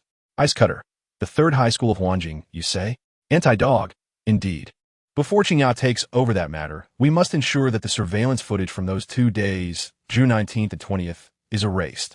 It was during those days that he learned his skills and began executing dual operations at school using puppets. With Qingye's reconnaissance skills, she will certainly scrutinize school footage, and any images related to her son will be particularly conspicuous. Ice Cutter, oh well, I shall begrudgingly assist you in erasing the school's surveillance footage from those 2 days. Let's hope your judgment is not mistaken. Anti-Dog, thank you. Ice Cutter, still riding high. Next time, I shall contact you once I reach Huanjing. I will embark on a boat tonight to smuggle myself over, and I anticipate arriving in 2 days. Anti-Dog, understood. After sending the final message, Anti-Dog closed his laptop and leaned back in his chair, taking a deep breath. It was then that he noticed a notification bubble in the top right corner of his screen, bearing a number. He had been too preoccupied with escaping from that ninja to notice. After a brief hesitation, he extended his finger and clicked on the icon, prompting a notification panel to appear. Player Failed Man has accepted your friend request. Notification. Failed Man has sent you a message. Failed Man, rest in peace, Anti-Dog. If I am still alive on this day, next year, I shall remember to pay my respects to you. Anti-Dog. Chapter 71. Skills Specialty Page, Spider Sense. On the night of June 21st, at the residence of the Kabir family, as Mingye stepped through the threshold of his home, he leaned against the shoe cabinet, removing his shoes, only to notice a notification bubble containing the number 1 in the upper right corner of his vision. He raised an eyebrow and mentally clicked on the icon, prompting a message to appear. Player Fan Quan has sent you a friend request. Do you accept? It seemed he had deduced my identity as Spider-Man. Observing this notification, Mingye let out a silent sigh, contemplating the inauspiciousness of retaining a deceased individual on his friend's list. Perhaps it would be wiser to decline the request. After all, as a cultured individual, he had risked his life to confirm my identity. I sincerely hoped he had passed away swiftly, sparing me from the possibility of his brother interrogating him and inadvertently revealing my information, which would only serve to endanger us both. He silently chastised the situation, temporarily setting aside the friend request as he entered the living room. At that moment, his siblings were sprawled across the sofa, each engrossed in their own activities. For an ordinary person, returning home after an outing could be quite exhausting, yet his family members, being superhumans, required no breath even after traversing several kilometers. Scanning the room, Mingye noted the absence of Yu Qing, musing that this individual truly could not remain idle. Surely, even in the absence of criminals. He felt compelled to assist elderly women in searching for their lost pets to feel fulfilled. His mother was still out socializing with her friends, while his father rarely interfered, having long been preoccupied with work and thus lacking the authority to comment on her affairs. Elder brother, don't leave. Zini exclaimed from the sofa, raising a video game cartridge. Are you playing It Takes Two? Playing will only exhaust me further. I'm heading to my room to lie down. You can find Xiling to keep you company. With that, Mingye swiftly navigated past the crowded sofa and ascended the stairs to the second floor, returning to his room. Locking the door behind him, he collapsed on his bed, staring blankly at the yellowed ceiling. Surviving this day felt like a tremendous relief between Zini and Fan Quan. The series of events had nearly induced a heart attack. It appeared that his brother had yet to return, likely having dismembered Fan Quan by now. Was he intentionally courting death? Why choose to stir trouble in my vicinity? If not him, then who? With these thoughts lingering, Mingye picked up his phone and messaged Xiaomo. Where the hell are you? We're practically dying of thirst over here. Where's my cola? Moments latte. A reply arrived. Don't worry, I'm on my way. Mingye gazed at the message without a moment's mourning for Fan Quan, instead opening the taskbar to inspect his 3 daily tasks. 1. Run 4,000 meters completed. 2. Use a disposable item completed. Reward unclaimed. Reward. 1 attribute point for enhancing neural response. 3. Kill a superhuman. Special task, not completed. He extended a finger and gently tapped the second daily task, claiming the corresponding reward. Having received the reward for daily task 2, your neural response attributes have changed, 9 points to 10 points. This attribute also requires enhancement. Otherwise, possessing mere strength is futile. In a confrontation, if one cannot react swiftly to the opponent's moves, it becomes all too easy to be subdued by control-type abilities, he mused. Mingye stifled a yawn, his eyes glistening with fatigue, before he opened the skill shop page. Current player currency, 8,260 coins. Current player level, LV7. Refresh probability for the skill shop. E-grade skills 68, D-grade skills 15, C-grade skills 12, B-grade skills 5, A-grade skills 0. S-grade skills 0. The refresh probability for B-grade skills is increasing. Mingye pondered, perhaps upon reaching level 10, there would be a chance for A-grade skills to appear in the shop. It was difficult for him to fathom the potency of A-grade skills. After all, even a single B-grade skill was immensely powerful. Had he not acquired the B-grade skill Illusionary Puppet, he might have already met his demise in the cinema. However, he could hardly afford it.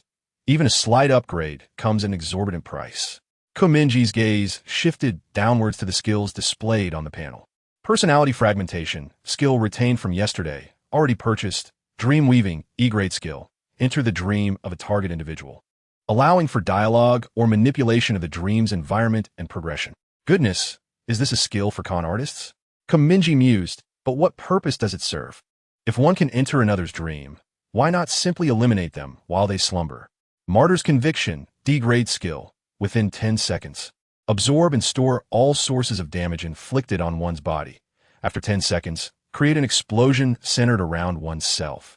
Immune to the damage of this explosion, the more damage absorbed within this time frame, the greater the explosion's intensity and wider its coverage.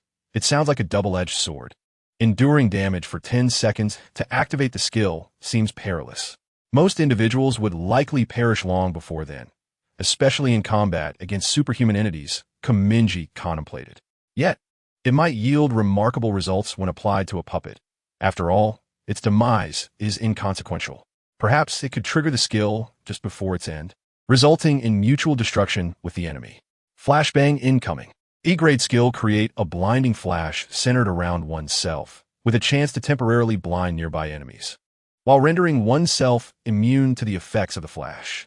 This appears quite similar to the skill called Lights Out from yesterday, yet it seems more useful. Mingye thought, I shall pass on this for now. Gravity control, D-grade skill. Gain the ability to alter the gravity affecting a target for a brief period, allowing one to make the opponent float or fall, provided the target is within a 5-meter radius of the player. This seems rather promising. It offers both offensive and defensive capabilities and can also be utilized on oneself. Regrettably, this is a D-level skill, priced at a minimum of 10,000 in-game currency. In the early stages, rather than saving up for a D-level skill, it will be far more practical and versatile to acquire 2 E-level skills for the same cost. With this thought in mind, Mingye scrolled down the skill selection page. Frost Hand, E-level skill, creates a controllable low-temperature field around both hands, capable of freezing small objects or crafting ice weapons. This skill appears to offer decent value, but it would be preferable if it could be cast with one hand. Releasing it with both hands might risk damaging my web shooter. Perhaps I should reconsider. Mingye pondered for a moment, internally critiquing the situation. Life Bond D-level skill establishes a link with another creature, distributing the damage the player receives over a short period between both connected parties. Note 1. The damage shared with the other party will not exceed their maximum threshold, thus avoiding lethal harm. Note 2. Similarly, any damage the other party receives from external sources will also be shared through the life bond. A remarkable skill indeed. Mingye's eyes lit up with admiration. It could be quite devious when applied to puppets, perhaps even to an extreme degree, allowing one to save or harm others. Here I come. A level skill creates a mouse to gather intelligence, allowing the player to control the mouse's movements and share its sight and hearing. This seems unnecessary for me, as I already have a puppet. Acquiring a mouse would be rather impolite, Mingye mused. Shadow Weave Step, E-level skill. Upon activation for 10 seconds. Every movement creates an afterimage, making it difficult for enemies to discern your true position. Quite flashy. Superheroes are not so easily deceived. Spider Sense, B-level skill. This active skill grants you spider-like sensory perception for 10 minutes, enabling you to anticipate danger, evade tracking, and gain combat intuition and spatial awareness, significantly enhancing neural reactions. What is this? Am I seeing things? Mingye tilted his head instinctively at the skill name, rubbing his eyes. He blinked to confirm the skill name was accurate. My goodness, is this not tailor-made for me? This could truly make me a Spider-Man. The only thing missing is a genetic mutation. Who knows, perhaps a visit to the lab tomorrow will result in a spider bite on my wrist. Wait, how is this still an active skill? A low-tier version of Spider Sense, I suppose. If it were a passive skill, wouldn't that make me invincible? With this thought, he finally noticed he had yet to check the skill level, so he glanced down. His excitement quickly dissipated. Well, it seems I have overreached. I can only hope we meet again in the future. After completing today's special sales page, Mingye mused that the current E-level skills were rather useless. He decided it would be wiser to retain a D-level skill for the next day. After completing a series of tasks, he anticipated he would have enough funds to purchase the D-level skill. He sat silently on his bed for a moment before mentally clicking the icon in the upper right corner to accept the friend request from Fan Quan. Failed man, rest in peace, Fan Quan. If I am still alive this time next year, I shall remember to pay my respects. Fan Quan. Failed man. The system is truly thoughtful. It even creates an AI with a similar personality to converse with us after our friends have passed.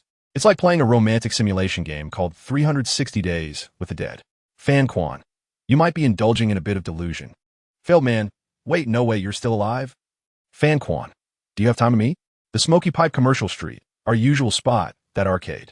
Mingye stared at the message, hesitating for a few seconds, pondering whether this could be a trap set by his second brother. Perhaps the intellectual had already fallen under his control, just as he was deliberating whether to meet Fan Quan. He heard his second brother, Ku Xiaoma's voice from the living room below. Mingye, come down and get your drink. Upon hearing his brother's voice, Mingye made up his mind and quickly walked to the window, opening it to release the puppet of deception. Simultaneously, he replied to Fan Quan on the communication panel.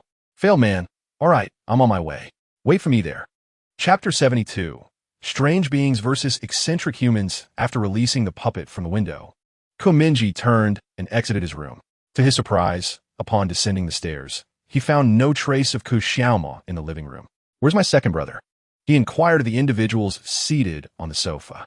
Bai Chiu sat on the armrest, pen in hand, perusing a high school mathematics reference book, and replied, he went out with the elder brother. They said they were going to nearby cafe for a while. Your cola is on the table. Oh, without a second thought, Mingye surmised that Mingye and Ku Xiaoma had undoubtedly ventured out to discuss matters concerning the intellectual. So, had Fan Quan truly escaped from the grasp of his second brother? Or had his second brother and elder brother already ensnared Fan Quan, plotting against him? The more he pondered, the more chaotic his thoughts became. He grabbed the remaining bottle of cola from the white round table in the living room and settled onto the sofa. Watching Bai Xiling and Bai Zini play It Takes Two, they were currently navigating the space level. Bai Zini controlled the slender female protagonist, standing atop a massive sphere, while Bai Xiling maneuvered the corpulent male protagonist, pushing the sphere and reminding Bai Zini to press the movement key, cautioning her not to fall off. Ku Yongzhu rested his chin on his hand, sitting nearby, mockingly critiquing Bai Zini's skills. Each time she failed in the game, this elementary school student would click his tongue, his expression clearly conveying, "You're playing so poorly. Hurry up and let me take over." Eventually, this provoked Bai Zini, who seized a cushion from the sofa and hurled it at his face. Kemenjai instinctively twisted the bottle cap open, and a burst of steam erupted from the mouth of the bottle, startling him. He quickly leaned in to catch the cola that was on the verge of overflowing.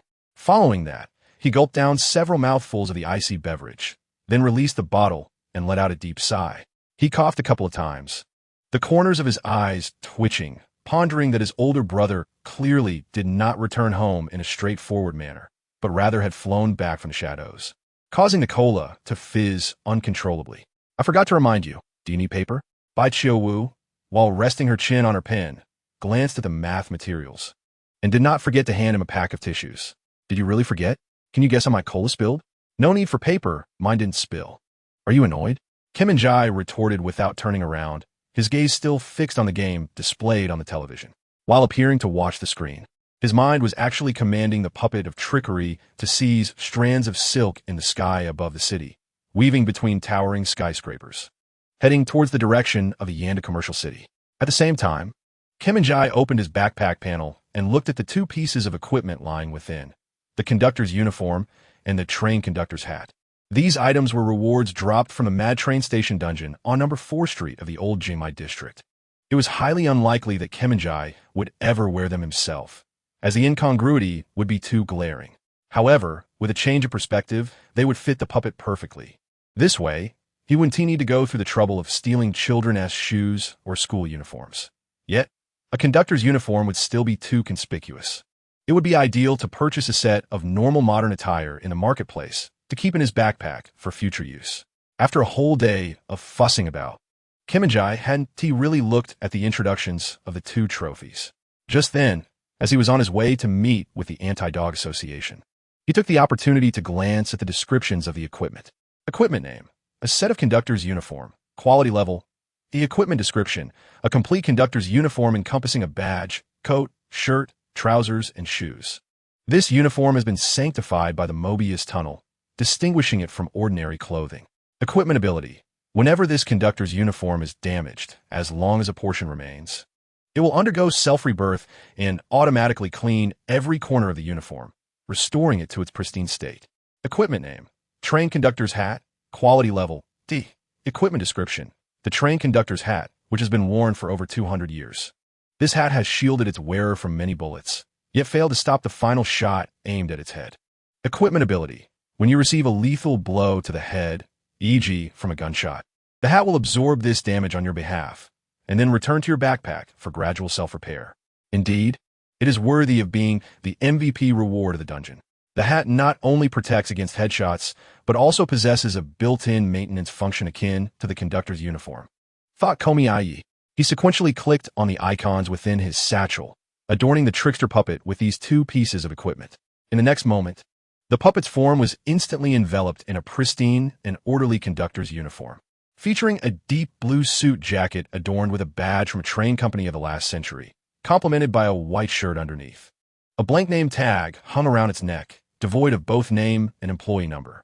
Simultaneously, a deep blue hat appeared atop its head, with a transparent brim extending forward, shielding its eyes from the flickering neon lights of the towering buildings. However, just as the puppet donned its fresh attire and was poised to glide across the roadway, a sudden commotion erupted from the nearby Beijing Ring Bridge. Upon hearing the disturbance, Komi-ai promptly commanded the trickster puppet to halt, grasping a thread to dangle above a skyscraper. Turning to gaze towards the source of the uproar, he beheld a scene of vehicles congested on the bridge, as if something ahead obstructed the path. Car owners were abandoning their vehicles, fleeing with their children or spouses, screaming as they rushed towards the bridge's exit. In swift succession, a powerful figure emerged from the dense thicket of vehicles, resembling both a horse and a human. Its physique harmoniously blended the aesthetics of both creatures, with the lower body of a horse and the upper body of a human, each segment exhibiting robust musculature, exuding a raw sense of primal strength. Centaur? The trickster puppet exclaimed involuntarily. In that instant, a name flashed through Komiya's mind, the Phantom Horseman. Earlier that afternoon, while perusing the wanted list that the anti-hound had compiled for him at the dessert shop, this Phantom Horseman had caught his attention, situated beside another peculiar entity, thereby imprinting the name in his memory by mere coincidence. Little did he expect to encounter this overestimated adversary merely half a day later. Although the Phantom Horseman bore a significant wanted level, in reality, his strength ranked among the weakest of C-class fugitives, assessed by the system to possess an equivalent might of an E-class superhuman, just a tier above Komiya, who was a quasi-F-class superhuman. The reason for his elevated wanted status stemmed from his heinous past, ranging from the cannibalistic consumption of children to the arson that claimed 5 innocent families, along with assault on law enforcement. The enumeration of his crimes could hardly be contained within mere sentences. Over the past 5 years, the Qingya had apprehended the Phantom Horseman over 10 times, yet his spectral form granted him the uncanny ability to escape from various superhuman prisons. At this moment, the Phantom Horseman wielded a massive cleaver in each hand, rampaging across the bridge's surface, leaving a trail of spine-chilling footprints from his formidable hooves above the vehicles. He dashed forward with wild abandon, brandishing 2 machetes that cleaved through vehicles like a tempest, rendering once pristine automobiles into mere remnants of twisted metal. The cacophony of the crowd's screams surged, akin to a tidal wave poised to engulf the entire bridge, accentuating the dreadfulness of the figure responsible for such chaos, resembling a specter of horror. Speaking of which, I had yet to complete my daily task 3. What was it again? A puppet dangled above the city, its pupils reflecting the ghastly sight of a capricious figure who had just slain 2 innocent civilians while charging across the Ring Beijing Bridge. Ah yes, the objective was to eliminate a superhuman entity. Since my father was reluctant to deliver a fatal blow to the criminal, I resolved to assist him in dispatching this capricious being, lest he find himself compelled to imprison it once more. With this thought in mind, the puppet lowered its right hand and shot a web-like thread towards the colossal screen of a nearby skyscraper, ensnaring it like an outstretched palm. It subsequently released the original thread, grasping the newly formed strand and soaring forward, all the while envisioning the capricious one's trajectory. As the puppet reached its zenith, it unleashed a skill from an altitude of 100 meters above the ground. The skill was aptly named Superheroic Landing. Condition met, height above ground, 8 meters. Successfully executed skill, Superheroic Landing. In that instant, the puppet's form contorted, its right knee bending forward with the index finger pressed against its forehead. Maintaining this absurd pose, it plummeted towards the earth like a streak of light. Boom! A thunderous crash resounded as the puppet precisely struck the capricious figure atop its head. A frantic whinny escaped the creature's throat, and it was violently forced downward by an overwhelming force, causing its equine limbs to buckle and its hooves to collapse onto the ground. Subsequently, a massive crater formed on the asphalt surface. At that moment, every grand screen adorning the buildings within the city focused their lenses upon the gray figure, clad in a train conductor's uniform, descending from the heavens, haloed by the glow of neon lights like an ocean surrounding its silhouette. Who dares to approach? The capricious figure braced itself against the ground, its blades slipping into the depths of the pit, becoming ensnared in the bloodied mire. Is the dead speaking? The puppet taunted, slowly raising its head from the capricious one's back. As it stood upright, it lowered its right hand and shot strands of webbing towards the creature's forehoofs. With a series of sharp sounds, the highly adhesive webs firmly secured each hoof within the confines of the pit. The capricious one continued to struggle, its remaining 2 human arms pressing against the ground, desperately attempting to lift its body from the crater. Yet at that moment, Mingye commanded the puppet to deploy a disposable summoning card from its satchel to self-destruct and summon zombies. A card materialized between the puppet's fingers. Crouching upon the back of the centaur, it shattered the card between its teeth. In the next moment, a grotesque zombie emerged atop the centaur, clutching its head tightly. What is this? The ghostly centaur shrieked in terror, unable to discern the nature of the creature grasping it, yet feeling an intense heat radiating from its form. Surprise. The trickster puppet grinned, shooting a strand of web that latched onto a nearby traffic light. With a powerful push against the centaur's back, it leaped high into the air, swinging towards the top of the traffic signal. In an instant, the zombie's body rapidly heated, cracking apart and erupting into a violent blaze that engulfed the head of the ghostly centaur. The thick black blood, splattering from its skull, evaporated into gas amidst the flames, vanishing in an instant. After a brief moment, a crimson panel appeared before Mingye, announcing the demise of the ghostly centaur. You have successfully completed Daily Task 3, Eliminate an Extraordinary Species. This task is classified as special. Please claim your reward promptly. Perched above the traffic light, the trickster puppet confirmed the centaur's demise and was about to depart when it suddenly noticed a figure standing beside it, whose presence had gone unnoticed until now.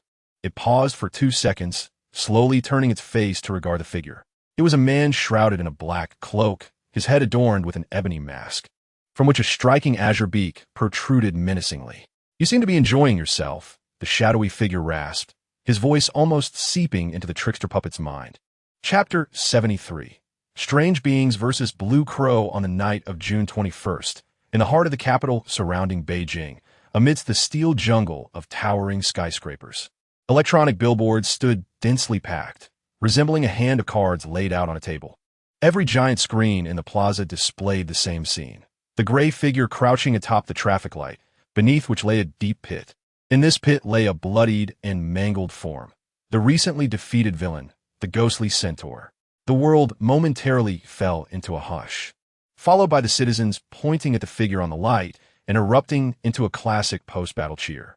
It was the quintessential spectacle found in superhero films. Some knelt in sorrow. Others applauded, while some screamed in jubilation. A child, pointing excitedly, exclaimed, "Mommy, it's a superhero. We are saved." The trickster puppet scratched its cheek, pondering that its handsome visage was still featured on the superhero website's wanted list. Yet, since they wish to indulge in such theatrics, why not?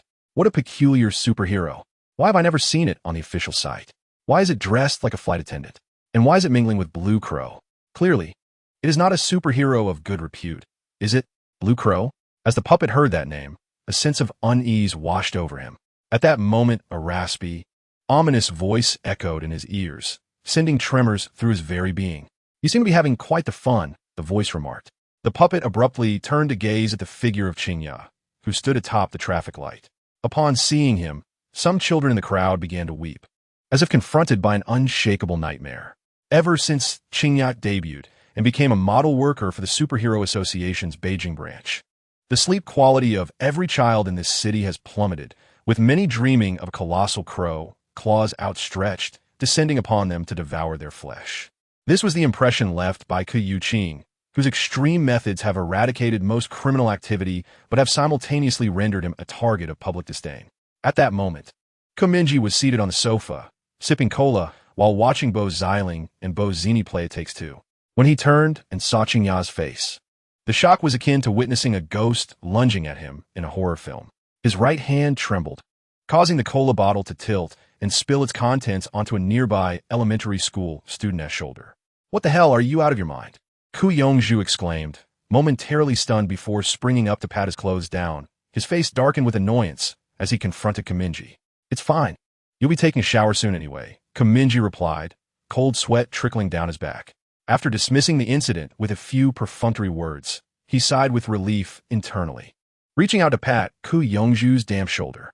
Previously, while watching live broadcasts on the dark web, he had mocked those who recorded clandestinely and the villains, often finding Mingye's reactions excessively dramatic.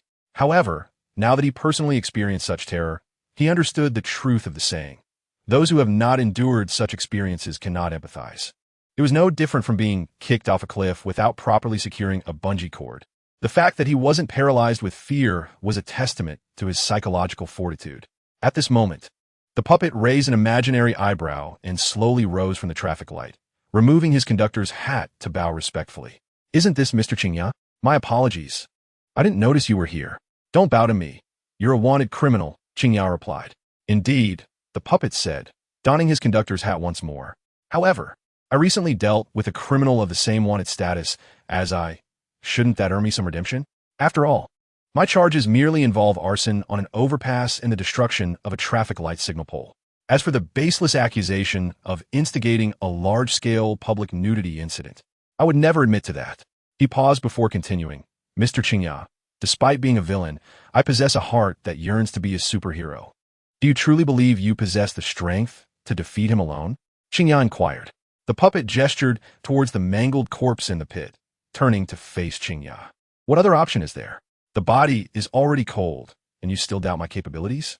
As you subdued him within the pit, I administered a dose of suppressant into his body, rendering his ethereal form inoperative, Mingye stated slowly. Otherwise, you would soon discover that the trickster not only evaded that explosion, but also escaped your web of constraints. The puppet realized the truth, lowering his hat's brim and muttering to himself. So that's it, I remarked.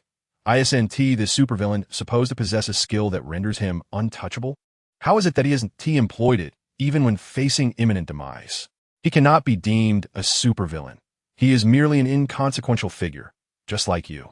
Mingye retorted, casting a scornful glance at the lifeless body on the ground. Fine, an inconsequential figure, the puppet shrugged, returning to the matter at hand. Even if I did not single-handedly vanquish him, I have certainly aided you in resolving this issue. Do you not think that suffices for redemption? You are a fugitive. Such matters are to be deliberated at the precinct. And what if I do not? As he spoke, the trickster sprang from the top of a traffic light, leaping into the air above the street, simultaneously lowering his right hand to shoot a strand of web toward a screen embedded in a skyscraper. Yet, in the next moment, he scarcely registered what was occurring before a shadowy figure seized him, propelling him towards the surface of a tall building, scaling the glass curtain wall, and ultimately reaching the expanse above the city. In this relentless assault, the glass of the entire curtain wall shattered in succession, raining down like a torrential downpour, eliciting screams from the crowd below. Mingye hovered in midair, dark crows erupting from his cloak, as if these avian creatures were buoying his form in the sky. Amidst the swarm of crows, he grasped the puppet by the neck, forcefully smashing its head into a movie advertisement display, creating a dent upon the colossal screen. Bang! Inside the screen lay a chaotic tangle of wires. Sparking electricity ravaged the puppet's visage, nearly tearing apart its head. Witnessing the scene, screams erupted from the crowd at street level, and the entire block buzzed with chatter. Vehicles ground to a halt, and every passenger leaned out of their windows, gazing upward at the bizarre spectacle. Mingye pressing the so-called savior of the Ring Beijing Bridge into the LED display, as if administering electric torture. Be honest. Do not entertain thoughts of escape. 1,000 of you could not elude my grasp. Mingye whispered hoarsely, his eyes behind the mask glimmering with ferocity. With each word he uttered, his grip on the puppet's neck tightened, as if ready to shatter it at any moment. Cough, cough, cough, my friend. Do you truly consider yourself a superhero? The puppet's features twisted, yet his lips remained curled in a sardonic grin. You ought to observe the gazes of the individuals below. Witness their slightly parted lips. They are evidently yearning to rebel against you, longing to roar in defiance. Yet not a single word escapes their mouths as they remain frozen in place. Do you comprehend the reason behind this? After a brief pause, he leaned closer to Mingye's ear, articulating each word with deliberate precision. It is because they are terrified of you.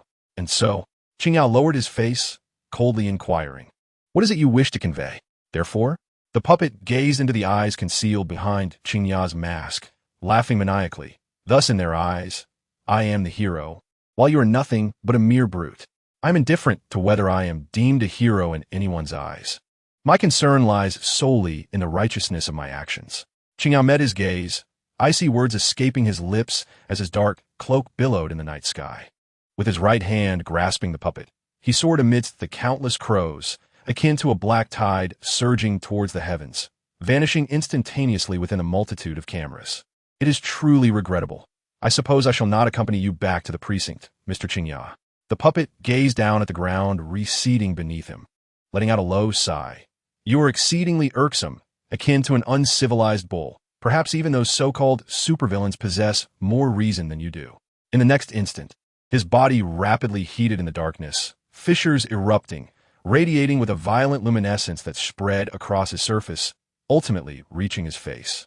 Mingye took note of this spectacle, halting in midair, ceasing his ascent. No one will remember you, tyrant. no one will. After uttering these chilling words, the puppet's body exploded entirely. Mingye released his grip on its neck, simultaneously vanishing from sight.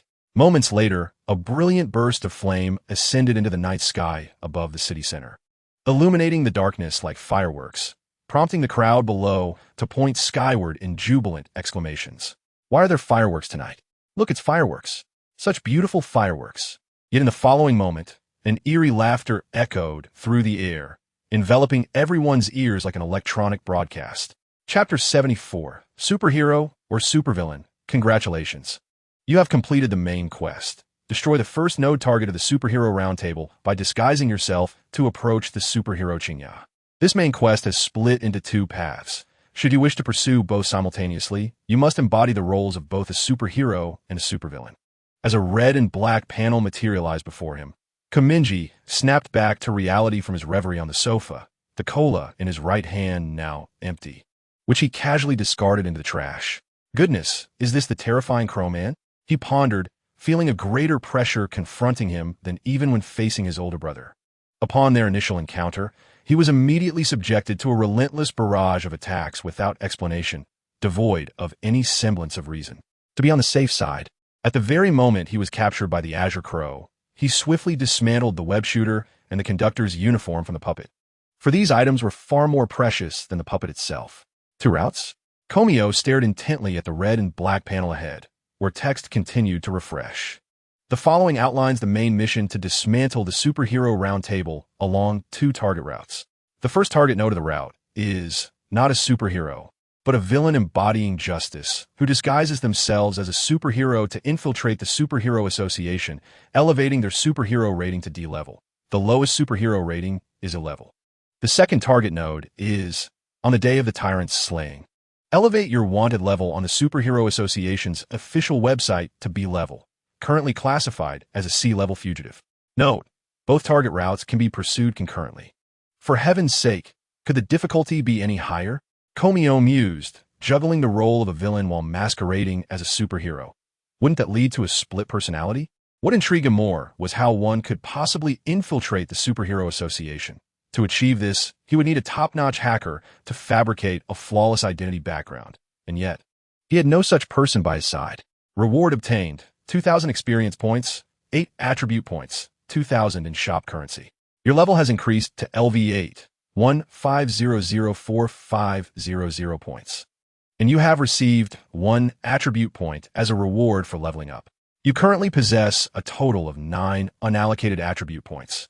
Please allocate them in a timely manner. Mingye opened his personal panel. Without a moment's hesitation, he allocated all 9 attribute points to the physical fitness category. His strategy was to first enhance a single attribute significantly, then compensate for the shortcomings of other attributes with skills and equipment, and later, in the mid-game, he would begin to distribute attributes more evenly. A person may have flaws, but mediocrity is unacceptable. One must possess a specialty to truly establish oneself in society. In his memories, Mingye had once imparted such wisdom to his 7 children at home. Whenever Mingye recalled those words, he couldn't help but internally scoff. While that may be true, dear father, your flaws are rather numerous. Perhaps you should reflect upon the scathing comments online about you, especially considering his other 6 sisters, be it the magical girl Ashes or the Black Judge. Their extreme and dualistic personalities could largely be attributed to Mingye's genes and upbringing. Nevertheless, as Mingye himself stated, that particular specialty was indeed formidable. Otherwise, how could he withstand years of public disdain without being ousted? Mingye wholeheartedly agreed and resolved to apply this principle of existence to his attribute allocation, employing the ways of the dragon to contend with the dragon, with the day of subjugating the Azure Crow drawing ever closer.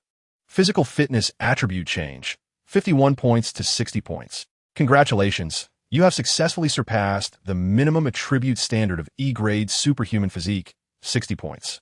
It was indeed an effortless achievement.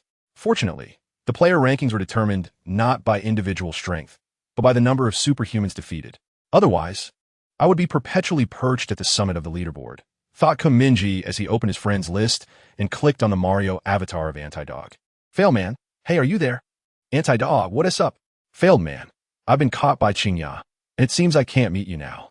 Anti-dog. Alright, I just watched the live stream. You truly got beaten pretty badly by your dad. Let us meet tomorrow afternoon then. The corners of Mingye's eyes twitched slightly, reflecting on how this person's words subtly conveyed the irony of a primary school student sneaking out to an internet cafe at midnight, only to be caught by his father and subjected to a sound thrashing. Damn it, this was a fateful battle between the superhero Mingye and the supervillain, and yet, could there be a modicum of respect? Thus, Mingye's rebellious spirit flared. So what if his father had caught him? He could always strike back. Surely, his father wouldn't be able to catch him a second time, he mused. With that thought, he checked the skill cooldown icon in the upper left corner of his vision, which prompted a panel. Due to your voluntary destruction of the explosive puppet, you can release it again after 10 minutes. He then typed a reply. Failed, man. Why don't you hang out at the arcade for a bit longer? I'll come by in 10 minutes. Anti-dog. Oh, I'll be here until 10 tonight. Just take care not to get caught by your dad again. Failed, man. Screw you. Closing the panel, the world around Mingye fell silent. He reclined on the sofa, turning to glance at Basiling and Byzini beside him. The two were fatigued from gaming, resting against the back of the sofa while engrossed in their phones. At that moment, Byzini's expression appeared peculiar, her demeanor unusually cold. Her eyes fixated on the screen, which displayed a trending video from Weibo. Mingye leaned in for a closer look. In the video, the superhero Mingye conversed with a gray humanoid clad in a flight attendant uniform at a traffic light. In the next moment, the gray figure shot a web towards a digital billboard atop a skyscraper and leapt into the air, only to be intercepted by Mingye, who inexplicably flashed before it and seized its neck firmly. What on earth is that drab creature? A recent supervillain? Mingye inquired. Not sure. It's my first time seeing it, Byzini replied calmly. She paused, putting her phone away. I'm going out for a walk. I've been gaming for quite a while, and my eyes are straining. It's the middle of the night. Let us go together. No, I prefer to walk alone. But you mentioned this morning that you'd join me for a run next time. Bro, when did you become so clingy? After speaking, Byzini cast him a sidelong glance, silently rising from the sofa with a frosty expression. She walked to the entrance, slipped on her shoes, and headed outside. Kuyongju observed for a while and finally took Byzini's place, grasping the game controller. Unfortunately, Byziling had already grown weary of the game, so they leaned their heads together to watch television. Little follower, Kuyongju remarked, his gaze fixed on the screen while muttering a comment about Mingye. Indeed, Byziling replied, though she was unaware of the context. What concern is it of yours? Mingye shot a glance at them, pondering when their relationship had become so amicable, but his attention was soon diverted elsewhere. Just then, Byzini, who had just stepped out, returned. Her head bowed as she addressed Mingye. Never mind. Let us take a walk together. Are you busy? Mingye replied, his expression bemused. Contemplating her sudden change of heart, he realized that Byzini had likely intended to seek out Mingye to inquire about the strange occurrences. But what was the point? He had already extricated himself from Mingye's grasp through self-detonation, and there was no one to be found now. I would rather walk with you. Byzini replied softly after a moment's silence. Then let us go, and perhaps we might find brother and second brother at the nearby cafe. After a brief hesitation, Mingye considered making an excuse to search for his phone on the second floor and summon his puppet, but ultimately decided against it. He opened his friend panel and sent a message to Fan Quan. Failed, man. I suddenly have something to attend to. I won't be coming tonight. Fan Quan. Did your father catch you again? Failed, man. No. No time to explain. See you tomorrow. Having sent the message, he closed the panel and followed Byzini to the door, crouching down to put on his sneakers. Why do you seem so troubled lately? He inquired as he tied his shoelaces. Do I? She replied, her expression betraying nothing. It's written all over your face. Your family can see it clearly. Oh, so what has transpired? Mingye asked as they entered the elevator, pressing the open button and waiting for Byzini to step inside.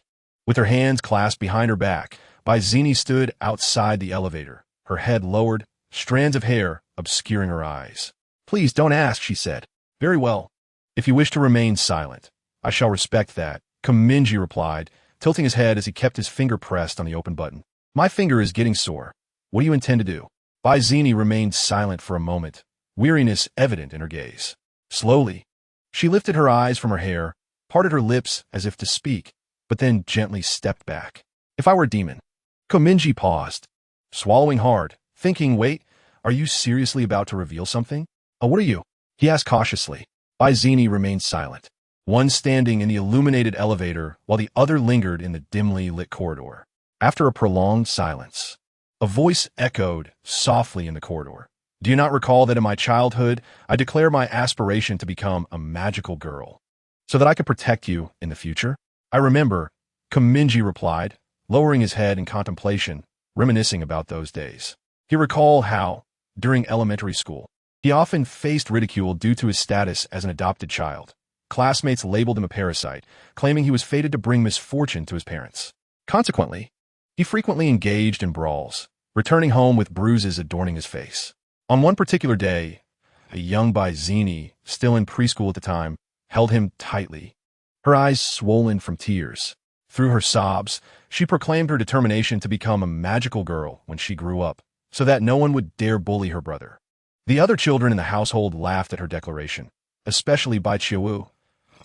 Despite her attempts to suppress her laughter by biting her lip, ultimately succumbed, shaking with mirth. Only Mingye remained silent for an extended period, finally offering a gentle pat on her back. As he reflected on this memory, an unexpected thought struck him. He raised his gaze to Bizini, wondering if she truly pursued becoming a magical girl because of that incident. You were so naive back then, he mused, scratching his nose and softly saying everyone was laughing at you, and father even recorded it. He would play it every year on your birthday until everyone eventually forgot about it. You were rather cruel. Bizini, flushed with annoyance, retorted at that time. I simply couldn't bear to see you hurt. Look at me now. I've been just fine since then, perhaps thanks to you. With that, Mingye released the door button of the elevator, stepped out, and took her hand. As the elevator doors began to close, he swiftly pulled her back inside. Their figures passed through the narrowing gap, as if traversing into an alternate realm. The elevator doors shut with a soft thud, and the cabin gradually descended with a low hum. Releasing her hand, Mingye glanced at his phone to check the time. We should return home before 9:30. Otherwise, father will give us another lecture. However, we can visit the cafe to find our elder brother and have him act as our shield. Claiming he took us out for a fun time, he suggested with a hint of a smile. Sound good. Don't be upset anymore, she replied. I'm not upset, he reassured her. That's a relief. I feel like you've changed so much lately. You used to care so little about me. Was I truly that callous? He asked. Not at all, but you never spoke up. I was aware of it all along. Well, isn't that sufficient? Chapter 75, Skill Enhancement Card.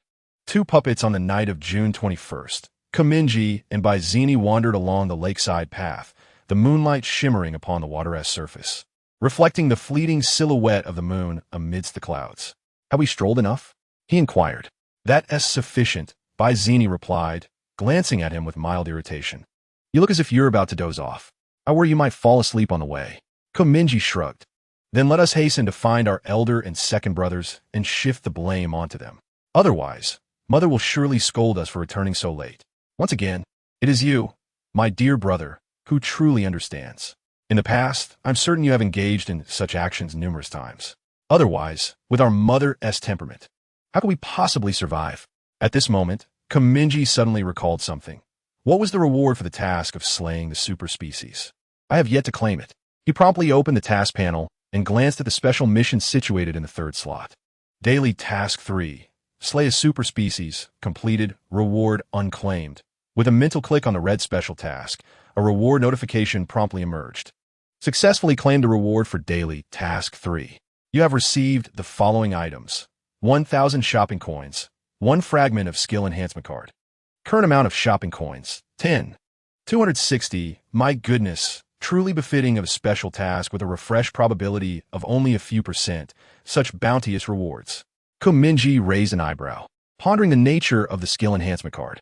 He opened his inventory panel to examine the fragment's description. Item name, fragment of skill enhancement card. Item description, gather 3 fragments of a skill enhancement card to obtain 1 skill enhancement card. The skill enhancement card can be used to expand the functionality of your currently held skills or enhance the damage of those skills. Note, the skill enhancement card can only be used on C-level skills and above. Item source. This item has a 2 chance to appear in the special equipment item sale page of the shop. This item can also be obtained through the completion of special daily tasks with a certain probability. Mingye clicked on the special term skill enhancement card in the description, and a new interface appeared. Currently, The skills in your skill bar eligible for the use of the skill enhancement card include the B-level skill, Puppet of Deception. Using the skill enhancement card on the Puppet of Deception will result in the following changes. You will be allowed to summon 2 puppets of deception simultaneously, though the attributes of the second puppet will only be 80 of the first. The duration of the Puppet of Deception will increase from 3 hours to 6 hours. Is this for real? How astonishing. Mingye stared at the text on the description panel, his thoughts racing wildly. After a few seconds, he realized that he had no reason to forego obtaining this skill enhancement card. He could easily conjure 2 avatars, one transforming into a supervillain and the other into the magical girl Little Red Riding Hood, while he himself could nonchalantly masquerade as a superhero.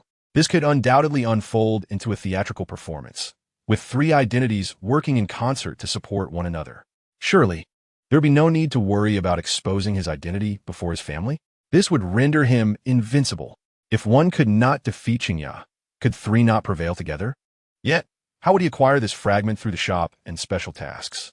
It seemed entirely a matter of luck, with such slim probabilities, but not entirely impossible.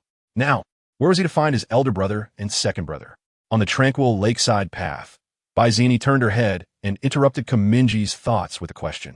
Mingye glanced at his phone and replied, "My second brother sent me a location at the old Jingmai Cafe on 7th Street. Half an hour ago." On the second floor of the old Jingmai Cafe, under the warm, amber glow of the chandelier, 2 figures sat facing each other in a booth, savoring their coffee while engaging in a quiet conversation. "So you didn't catch him?" Mingye inquired, lifting his gaze with a calm curiosity, tinged with a hint of surprise. After spotting a passerby covertly observing them on 4th Street, he had instructed Xiaoma to verify the person's identity. But he had not anticipated this outcome. Xiaoma shook his head and replied, "No, he escaped." Mingye raised an eyebrow, regarding him with astonishment. "Are you sure you didn't go easy on him?" "Not at all. I exerted every effort to track him down."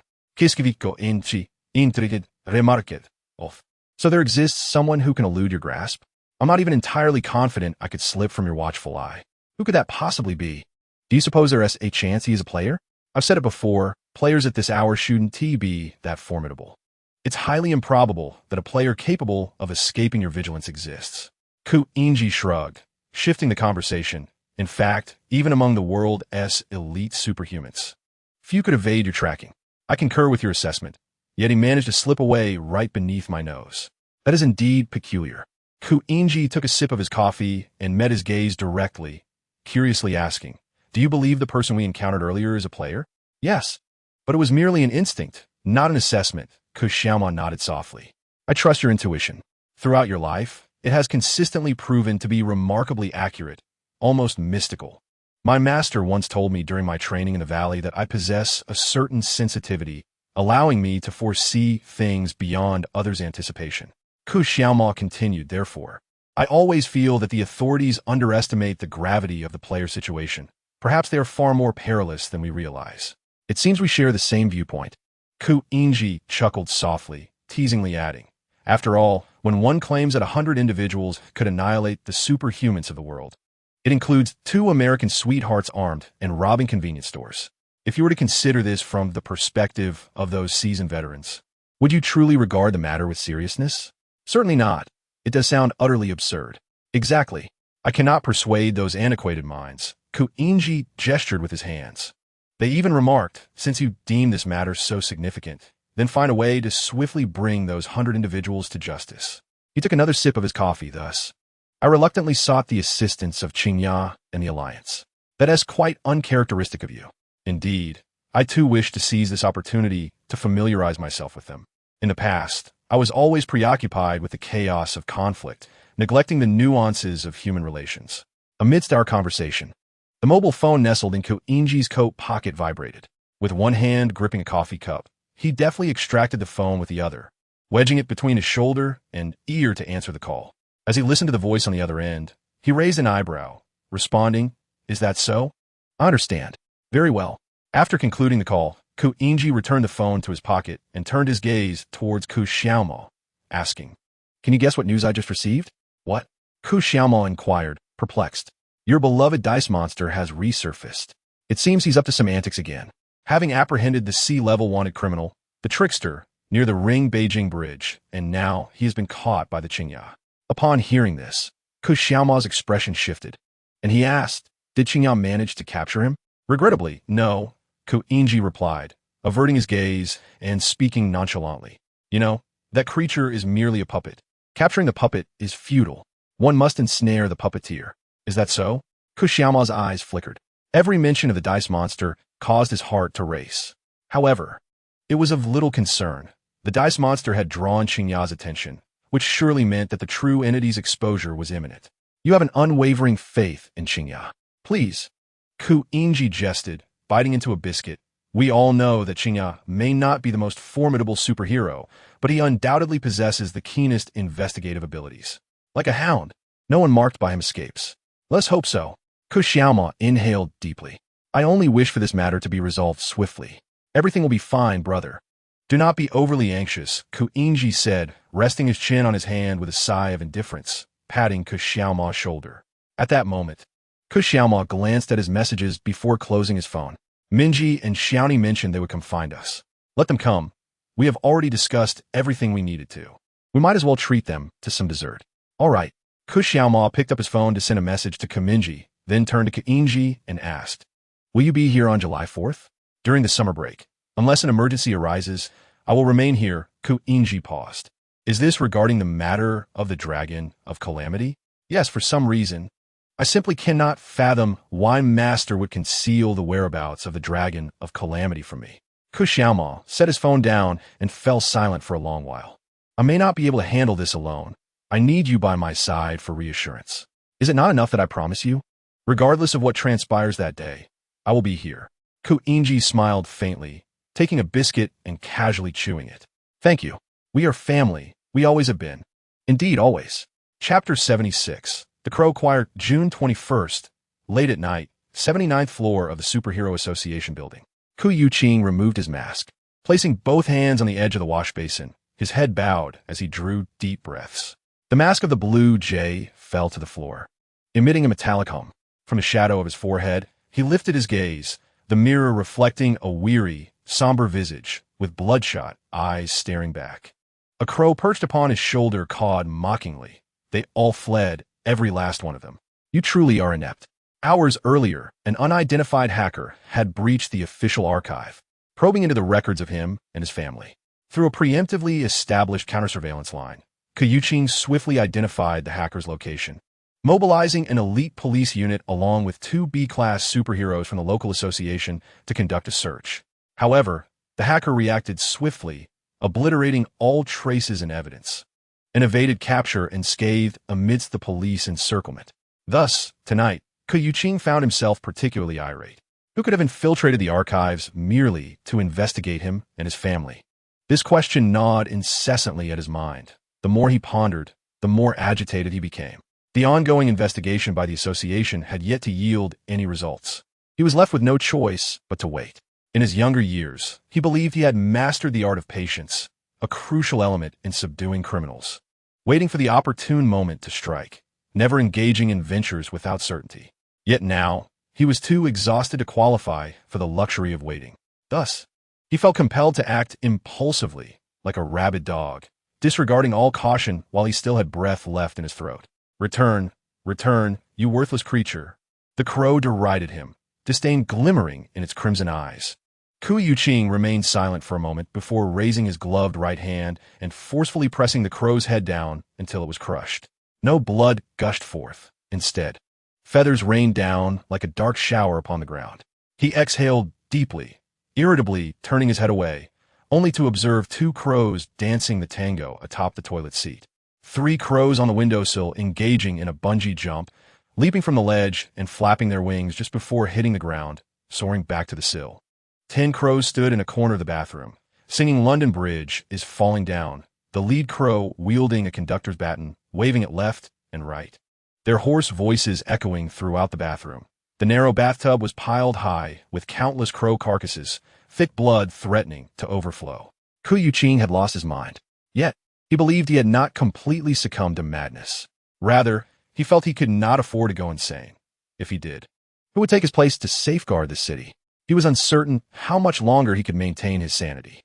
If he had ever harbored delusions of changing the world, he had utterly failed. He merely wishes for the safety of his family, hoping that each child can grow up smoothly and lead an ordinary life, living peacefully. As for his own ambitions, he intends to find a worthy successor, nurturing him to the best of his abilities within the year, so that he may assume his position. He then plans to gracefully withdraw from this chaotic stage. Ku Yuqing remained silent for a long while, slowly shedding his battle attire and stepping towards the bathtub. The deceased crows suddenly came to life, screeching hoarsely as they soared into the sky. He disregarded everything, immersing himself in the warm pool of blood. Although he knew it was not blood, but bathwater, his nostrils seemed to detect a thick scent of blood.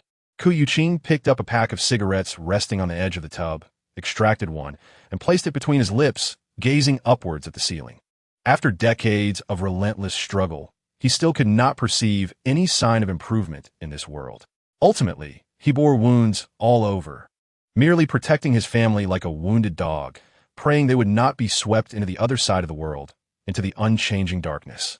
Yet today, the events that transpired shattered the last bastion of his inner defenses, invading his final refuge like a tempest.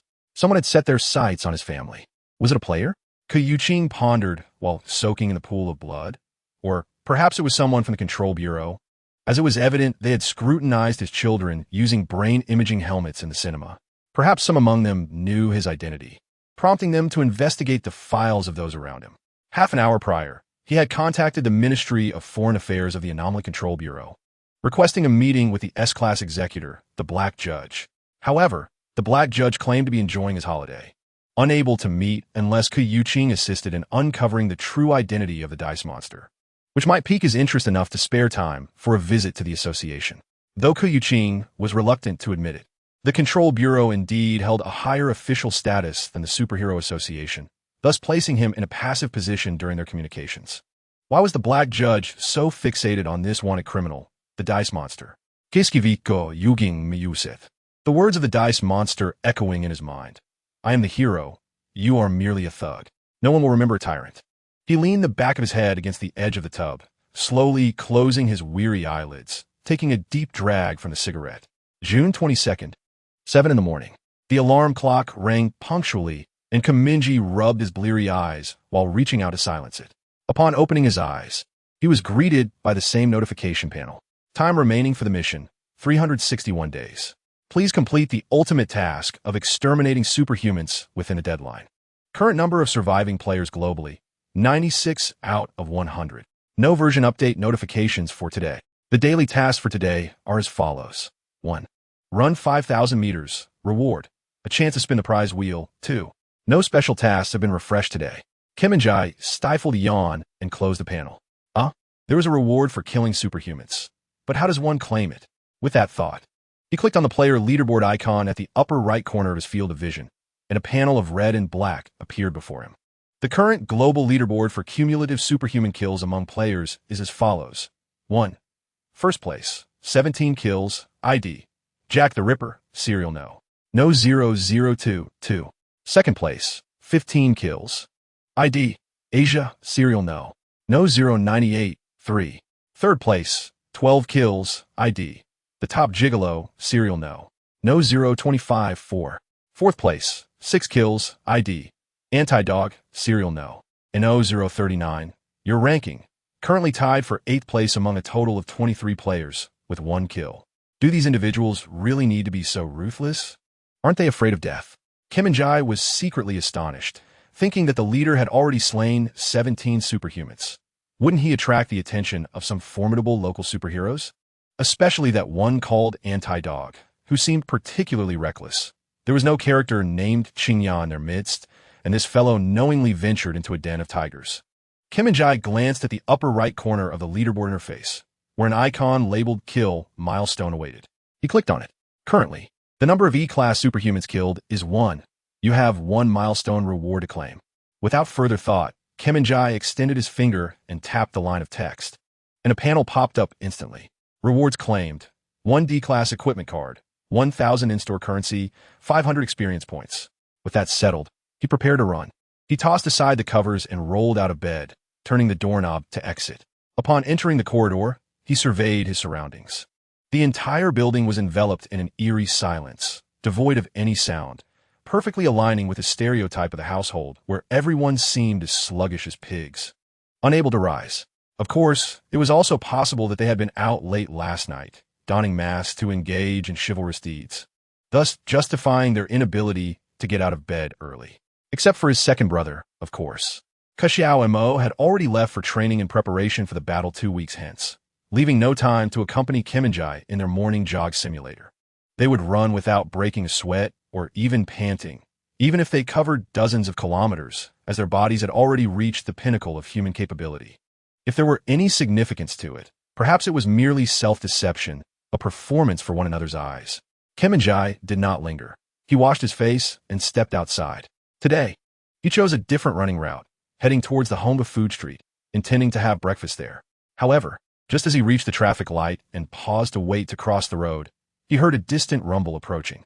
Turning to glance, one could see a magical girl adorned in a Gothic-style gown, wielding a black umbrella as she soared through the skies in pursuit of a man clad in a flowing white robe, adorned with transparent, dragonfly-like wings upon his back.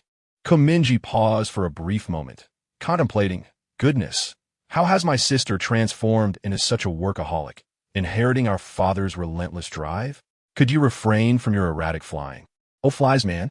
The magical girl, Ashes, uttered a low reprimand, her delicate visage radiating an icy demeanor. Her skirt billowed in the wind, and the gray ribbons atop her head danced gracefully, while her hair, as bright as lead powder, cascaded in the breeze. Flies, man, show some respect. I am known as the Fly Immortal, a practitioner of magical arts. The man, flapping his 6 pairs of delicate wings high above the cityscape, guffawed with abandon. His blood-stained, ancient-style white robe fluttered in the wind, while he twirled a crimson talisman between his index and middle fingers. Character codename, Fly Immortal. Name, Li Jingshan. Power level, C-class, surpassing a select few superhumans. Mingye raised an eyebrow, recognizing the notorious name of this criminal. In the 21st century, should an immortal practitioner suddenly surface, it would likely attract the attention of the Anomaly Control Bureau for dissection and study, soon to appear in textbooks for students on superhuman species. Thus, this individual was indeed a bona fide mutant, albeit with a title that sounded intriguing, having no genuine connection to immortal practitioners. Legend has it that he was transformed into this ghastly form after being bitten several times by a genetically mutated fly. Following his genetic mutation, Li Jingshan inherited the fly's characteristics, sprouting 6 pairs of gossamer wings, while developing an insatiable thirst for human blood, more ravenous than a vampire. Due to his unstable mental state, he harbored the delusion that his powers stemmed not from genetic mutation, but from the mastery of immortal arts, believing he would soon ascend to a higher realm, thus earning the sardonic title of Fly Immortal. A few years prior, the Fly Immortal had established a cult, teaching a bloodletting method of cultivation, luring numerous followers, many of whom tragically perished during their fasting practices. Subsequently, he utilized the blood of these deceased devotees to forge talismans.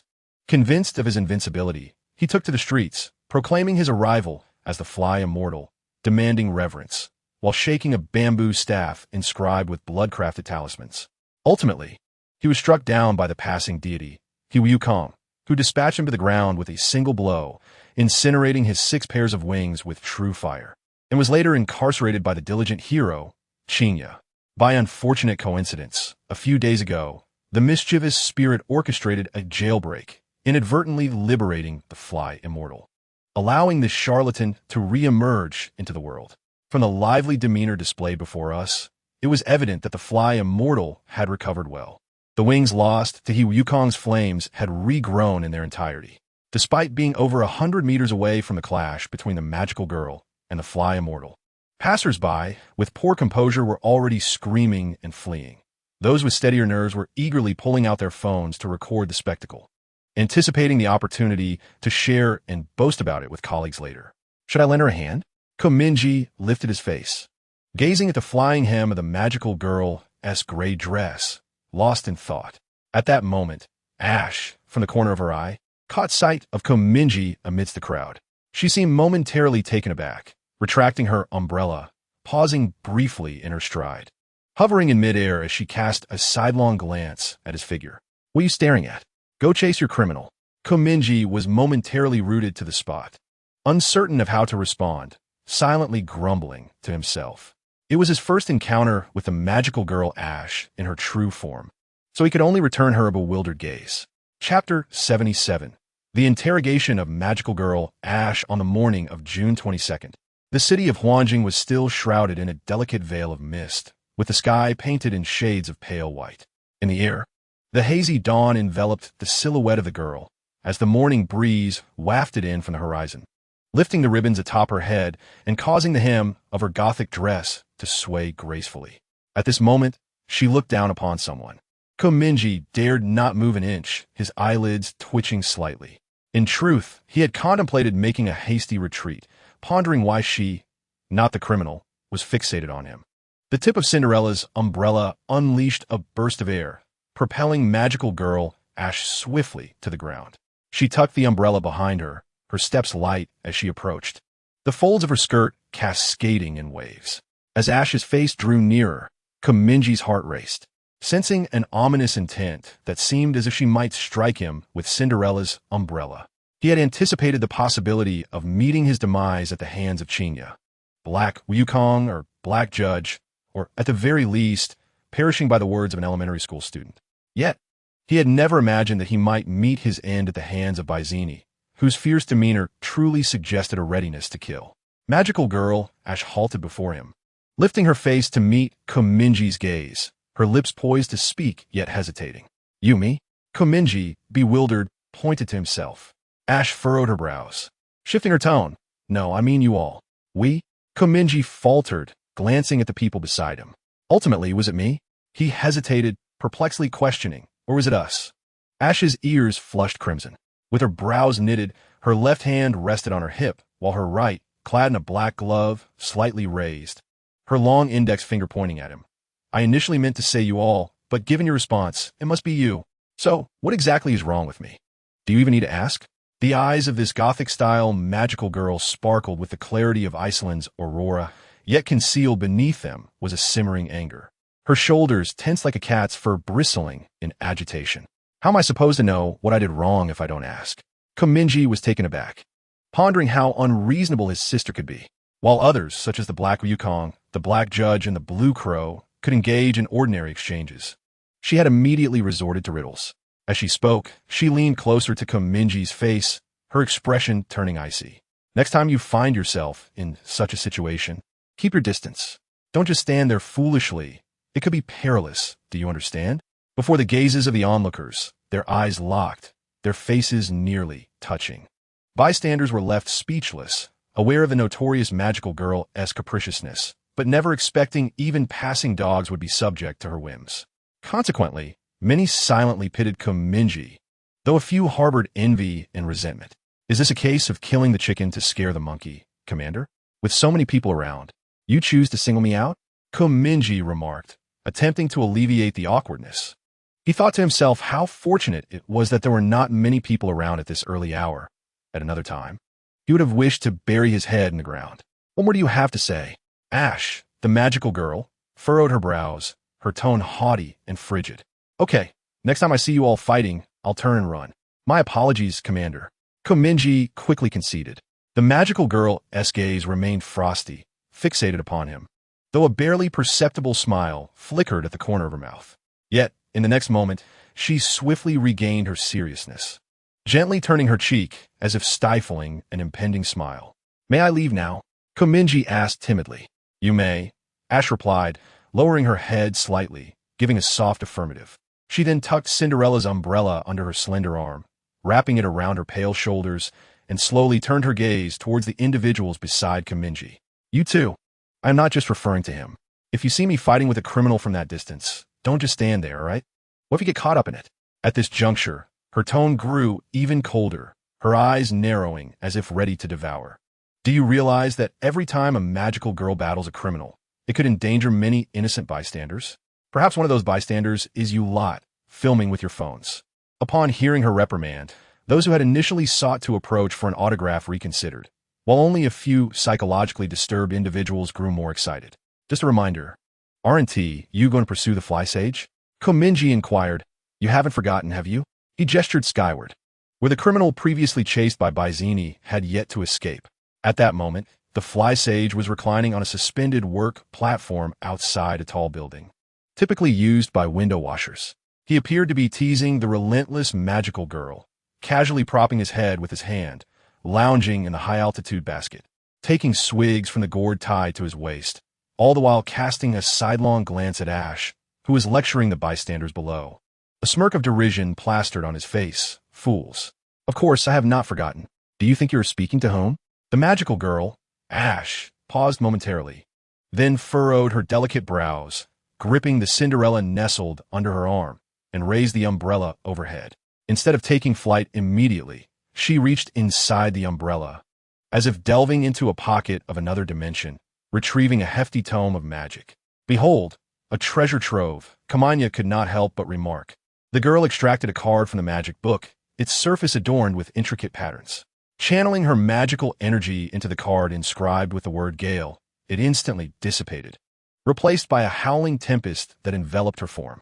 She stowed away the magic book, effortlessly lifted Cinderella, and propelled by the rippling waves emanating from the umbrella, soared into the air in an instant. In merely 2 seconds, she covered a distance of over 100 meters, her speed increasing by at least 50% compared to before. The ferocious wind brushed against her cheeks, causing even the traffic signal pole nearby to sway precariously, eliciting gasps from pedestrians on the road. Kamanya raised his arm against the oncoming wind, squinting to catch a glimpse of her receding silhouette, and finally released a sigh of relief. For heaven's sake, if magical cards are so formidable, why must one be a specialist? Must you demonstrate your rebellious spirit to your 3 masters by eschewing the power of the cards? Kamanya certainly did not wish to be entangled in this matter. Given Baizini's prowess, a confrontation with the fly sage would undoubtedly result in a crushing victory, provided she could keep pace with him. The fly sage, inheriting the traits of a fly, possessed astonishing speed. However, Ash, empowered by the magic cards, was distinctly different. It seemed she was genuinely provoked, for she would not resort to the cards might otherwise. At that moment, the fly sage noticed the magical girl pursuing him once more, thus leisurely extricating himself from the high-altitude work platform, 6 pairs of thin wings unfurling from the torn edges of his white robe, fluttering noisily in the air. His 6 pairs of wings worked in unison, propelling him downward as he weaved through the bustling commercial streets.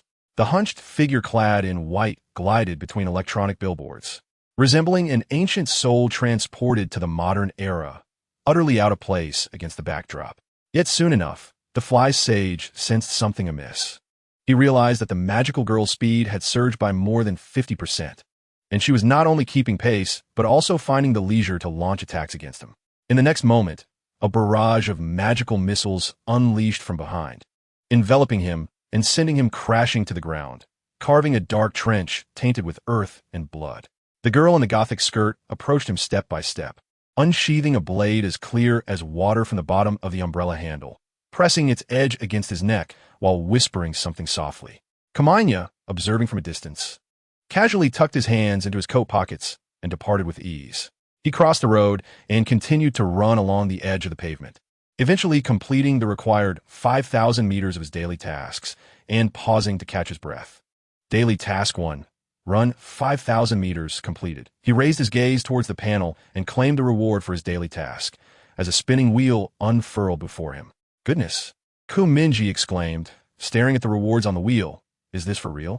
He reached out and touched the wheel, causing the pointer to whirl rapidly before finally halting on the segment marked Skill Enhancement Card Fragment.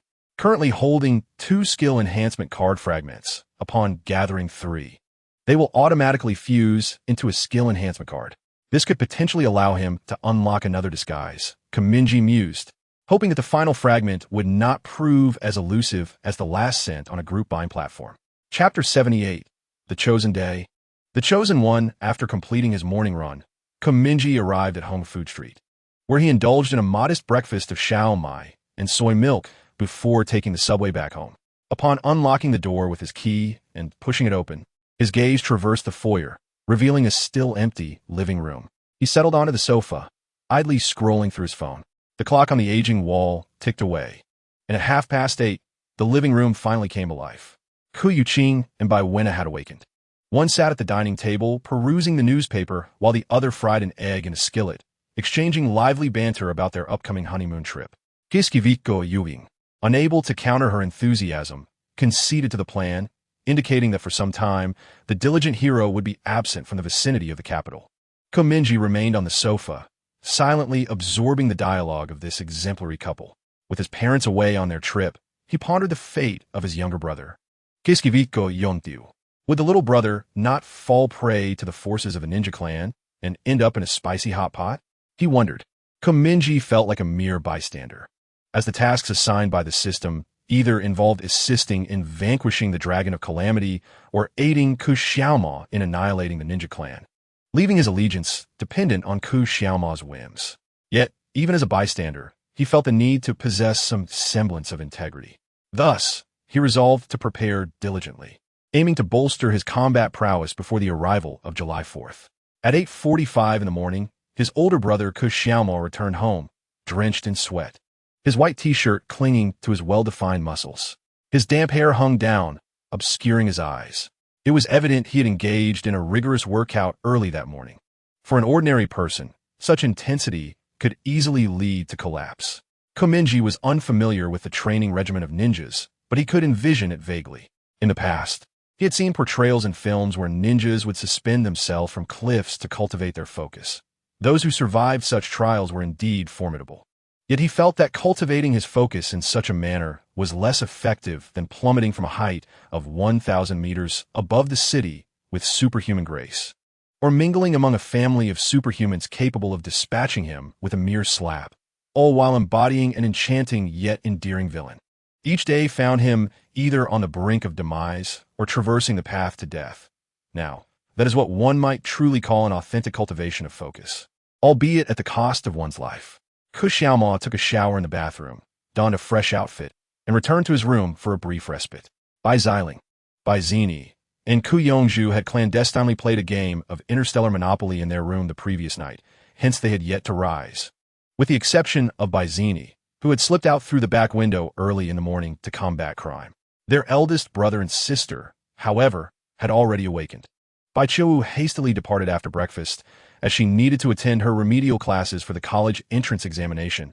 Pressed for time, Ku Yingji, stifling yawn, settled beside Ku Mingye, resting an arm on the back of the sofa, quietly perusing Dostoevsky's Notes from Underground. Ku Mingye sat beside him, unabashedly opening the shopping mall interface, adopting a stance of, "If you discover me, I shall perish before you." As was his custom, he bypassed the first 2 pages and directly flipped to the skill sale section. In his understanding as a master of the gaming realm, skills were paramount. Everything else merely served as a supplement. He would only consider purchasing equipment once his skill slots were filled, necessitating alternative means to augment his combat prowess. Current mall currency, 12,260, Day of Destiny, D-grade skill, 11, 500 mall currency. Designated date more than 60 days from now. On that day, you will receive a one-time skill named Chosen One. Within 1 hour of activating Chosen One, all your attributes will be doubled. Cooldown for Day of Destiny, 60 days. Note 1. This skill cannot designate the same date more than once. What future warrior? Opening critical hits, Mingye wondered what absurd skills the system was generating. Could I really foresee events occurring 2 months hence? If I manage to survive this summer, I should be celebrating with champagne, dear system. Yet, he soon conceived another notion. Utilizing it every 2 months would allow this skill to be effective 5 times within a year, designating a total of 5 days. I could acquire a burst skill that would double my attributes for a short duration, ideally suited for vanquishing terrifying foes, such as the Crowman, the demigod Zeus, or an extraterrestrial mother. If I were to randomly select a day 2 months hence, it was highly probable that I would be entangled in domestic affairs, rendering me unable to execute this amplifying skill to its fullest potential. However, if I designated all dates within the final 5 days leading up to the deadline of the ultimate mission, then during those final 5 days, I could deploy this skill each time I faced a formidable opponent. Though he pondered the matter, Kepinjai ultimately deemed it overly idealistic. Such actions bore no distinction from loan investments, where the present security was borrowed while the future self was invested. Thus, he directed his gaze towards the skills below. Blood Sacrifice, C-rank skill, 30,000 marketplace coins. Skill effect, converts your health proportionally into physical and reflex attributes. The more health sacrificed, the greater the enhancement of attributes.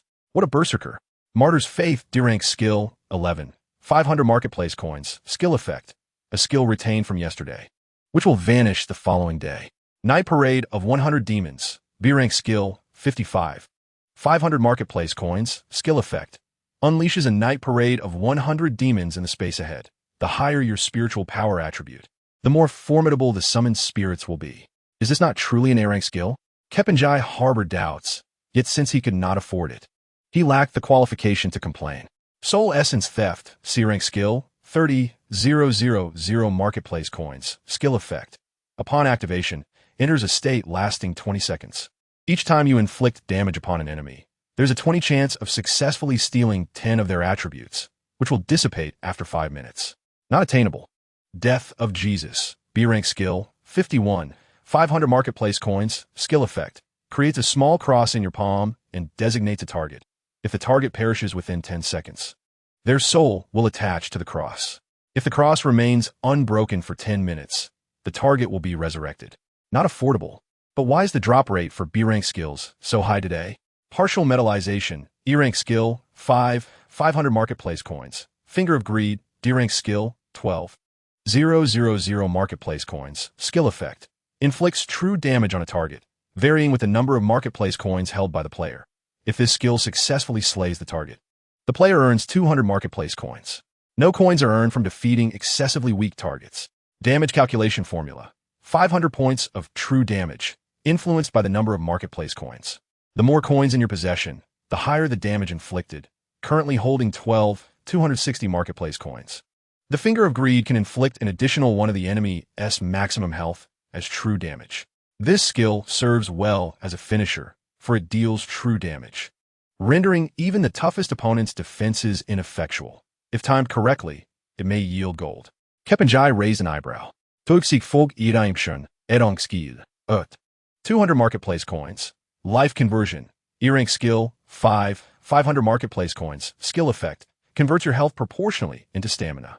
After much contemplation among the 3 D-rank skills, Day of Selection, Martyr's Faith, and Finger of Greed, Kepenjai ultimately chose the Day of Selection.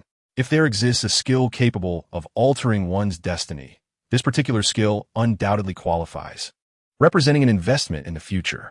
Thank you for your patronage. You have acquired the Class D skill, Day of the Chosen. Total expenditure, 11,500 shopping coins. Your current balance is 760 coins. The skill Day of the Chosen has been automatically loaded into your 5th skill slot, and you currently have 5 vacant slots remaining. Mingye opened his phone and conducted a search on Baidu to determine what day falls 361 days after June 22nd, 2028, ultimately concluding that it is June 18th, 2029. He verified this 2 or 3 times before activating the skill, Day of the Chosen. Skill Day of the Chosen activated. Please specify a date more than 60 days from now. On that future date, you will gain a one-time usage of the skill, Chosen 1. Skill effective date, year, 202 month day. To be fair, could this be considered a form of investment through borrowing? Having committed so much, surely my future self will contribute in some way. The extinction of superhumans relies on you. While contemplating this, Mingye selected a date on the interface. Confirmed skill effective date, June 18th, 2029. Day of the Chosen has entered a cooling period of 2 months. The next opportunity to utilize this skill will be on August 22nd, 2028.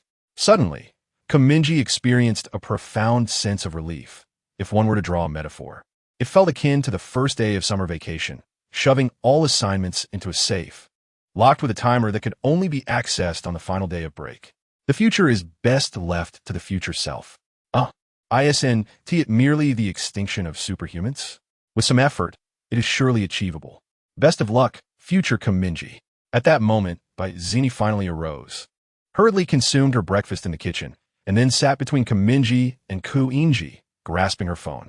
She pretended to be serious as she opened Weibo, earnestly checking the trending topics as if genuinely concerned. As Mingye anticipated, she was about to stir up some excitement. "Hey, you made it to Weibo's trending topics," she exclaimed, covering her mouth and widening her eyes. "Really?" Mingye feeling exasperated, turned his gaze from the television to her, wondering what antics she was about to initiate.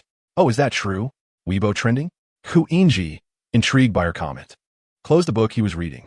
Both brothers directed their attention to Baizini, who was busy searching for the trending topics on Weibo.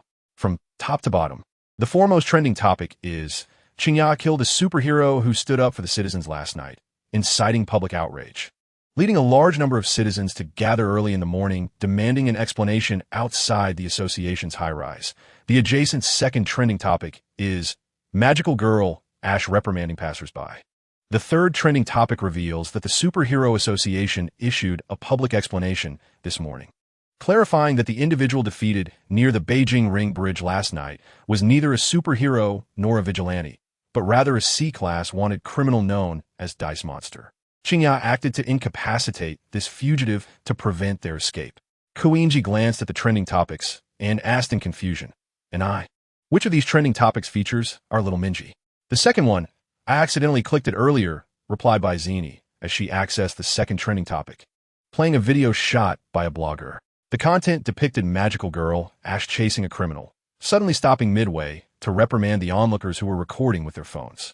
The first to be addressed was Mingye, who had done nothing at all. The faces of the passers-by were blurred and the audio modified. Baizini looked at Mingye, then glanced back at the pixelated figure of the lucky onlooker in the video, remarking, "But the person being scolded by the Magical Girl must be my big brother, right? They're wearing the exact same outfit as you." With that, she adopted a detective's demeanor, a smirk playing on her lips as she declared, "The truth is indisputable. It's not me." Mingye maintained a blank expression, defensively retorting, "It's merely a coincidence in attire." Internally, he thought, "You really are a nuisance, sis. Whether transformed or not, you insist on dragging me into this. It is you, it's clearly you." Baizini refused to relent, earnestly deducing, "You went for a morning run early, wearing the same outfit, and you even texted me that you were at home with Food Street, asking if I wanted you to bring back some food." Indeed, judging by the posture and tone in the video, it unmistakably was our Mingye. Kiskiviko Inchi, having watched the video, shook his head in amusement, dismissing Mingye's rebuttal. Mingye covered his face and took a deep breath. "Brother, you won't tell me off either, will you?" Mingye sipped his coffee, lowered his gaze to the pages of his book, and stated, "Who told you to spectate in such a perilous situation? Didn't the school's superhero education class teach you that in the event of a superhero battle nearby, one must evacuate to safety immediately and never linger in place, let alone observe?" "Exactly," Baizini nodded, lamenting, "I never expected our big brother would one day trend, albeit as a cautionary tale." "How embarrassing. Please, what do you mean by me trending too? Wasn't I the protagonist of all three trending topics on Weibo?" Sayed Giskiviko Mingsh Gondering. Moreover, the other two trending topics serve as a prime example, as they evidently pertain to your father. Could you not scold him and instead cease tormenting me? I beseech you. There will be another chapter later. Chapter concluded. Chapter 79. Copy card from Tokyo trip. Mingye, upon hearing his elder brother's words, sighed in resignation, acknowledging the futility of arguing. This so-called magical girl, Ashes, is truly lacking in decorum. Even a passing dog would be kicked by her. She is my idol, and even if you are my elder brother, you are not permitted to speak ill of her in my presence. Baizini, feeling exasperated, shot him an irritated glance. "Just admit that I am the unluckiest person. I went out for a morning jog and ended up entangled in such nonsense. If it were any other magical girl, she would have simply flown past, yet this one, with her peculiar mindset, inexplicably stopped to reprimand me, nearly spitting in my face." As Baizini and Mingye were about to engage in a quarrel, their father, seated in the living room and perusing the newspaper, interjected, "She is merely looking out for your well-being. Every time something happens, you stand there like a fool. What would you do if you were caught up in it one day?" Indeed, both our father and elder brother are saying this. Look how my idol, the magical girl, prioritizes public safety, and yet you dare to claim she is lacking in manners? "I believe it is you who is truly uncouth," Baizini retorted. All right, Mingye conceded. "Ipusas nodakurum, ikunsada." Our magical girl Ashes is indeed exceptionally refined. Are you satisfied now? Putting that aside, honestly, do you not harbor even the slightest appreciation for her beauty? Baizini lowered her gaze, her fingers dancing over the video, intermittently pausing and playing, while she murmured absent-mindedly. The quality of this passerby's footage is abysmal, yet she remains stunning on screen. Brother, your face is nearly pressed against hers. Do you truly feel nothing? Ha! So you deliberately approached me, for this reason? Mingye realized her intent, feeling a sense of despair. He recalled the last time they discussed the news. He had casually remarked that the magical girl was merely average in appearance, not realizing Zini would hold onto that grudge until now. Mingye, resolute in his stance, replied, "Seeing her in person, I find her even more ordinary. Indeed, one cannot trust internet images." "Forget it, brother, you might as well give up," Zini declared, clutching the panda pillow on the couch, choosing not to engage further, her attention fixed on her phone, wearing a demeanor of indifferent desolation. "Pray tell, is Ashes your mother? Must you curse me over this?" Mingye inquired. Zini ignored him, fuming, and turned to inquire of Koinji, elder brother, "What is your opinion? This magical girl is clearly the most popular in China, second only to Shizi, yet she is spoken of so disparagingly by the person beside me." As she perused through the pages of a book, Koyan casually remarked on the topic of magical girls, pondering the elegance of Japan's Kuno Sakura and the intriguing persona of Scotland's magical girl. Lingzhong Tongzi, a mere 9-year-old endowed with the ability to obliterate cities, far more captivating than that of the magical girl Ashes. Ni inhaled deeply, placing a hand upon her chest, silently urging herself to remain composed, suppressing the urge to unleash Cinderella upon her elder brother and third brother. Listening to the trio's discourse, Koyuching interjected with an opinion. Rather than being interesting, it is utterly incomprehensible to grant such formidable power to a child of 9. Is it not so, father? Koyan shrugged in response. You speak as though she desired such a fate. And I countered. Lingzhong Tongzi is a contract-type magical girl. Her contract beast is a dolphin, the only one of its kind in existence. It chose her, which is why she became a magical girl at such a tender age. Is that not different? Mingye expressed confusion. Can contract beasts really compel one into becoming a magical girl? Ni's expression grew serious as she replied coldly. What discernment could a 9-year-old possess? If one were to offer a lollipop and propose a contract to become a magical girl, they might readily acquiesce. It seems you possess a talent for becoming a contract beast, Mingye said with a sigh. How could a human become a contract beast? Ah, you're no dog, he added before and I raised a pillow and playfully pummeled him.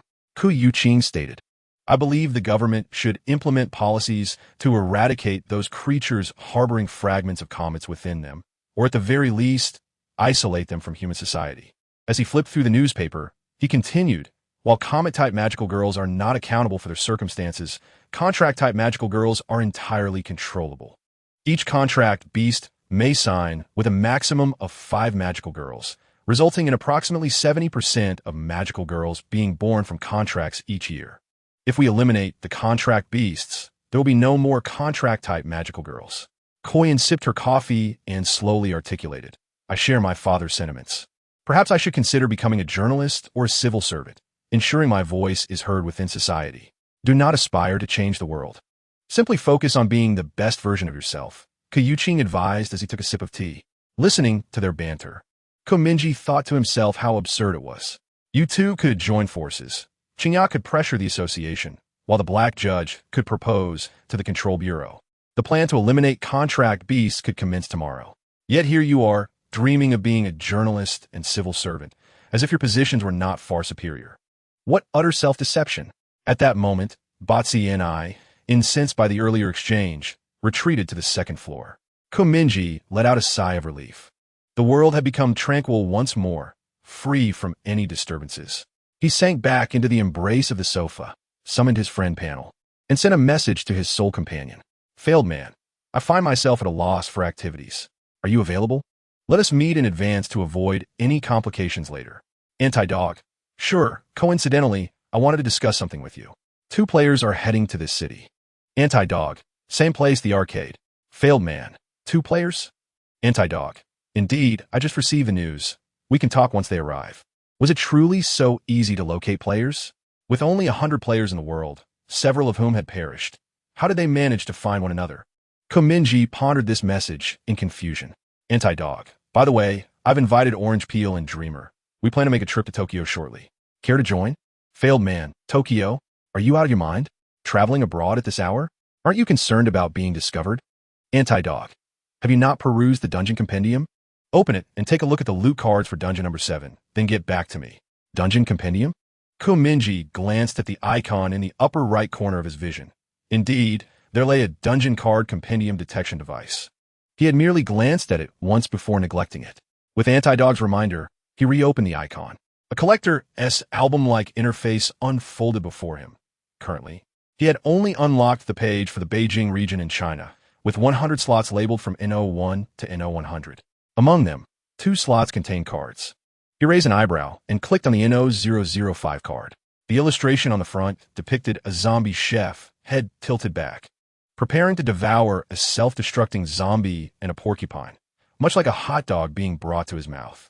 Card name, Zombie Chef. Card serial number, N0005. Card origin, victorious in the Beijing Dungeon Zombie Chase. Card effect. The player holding this card will be immune to 30 of the neurovirus effects. These loot cards possessed effects as well.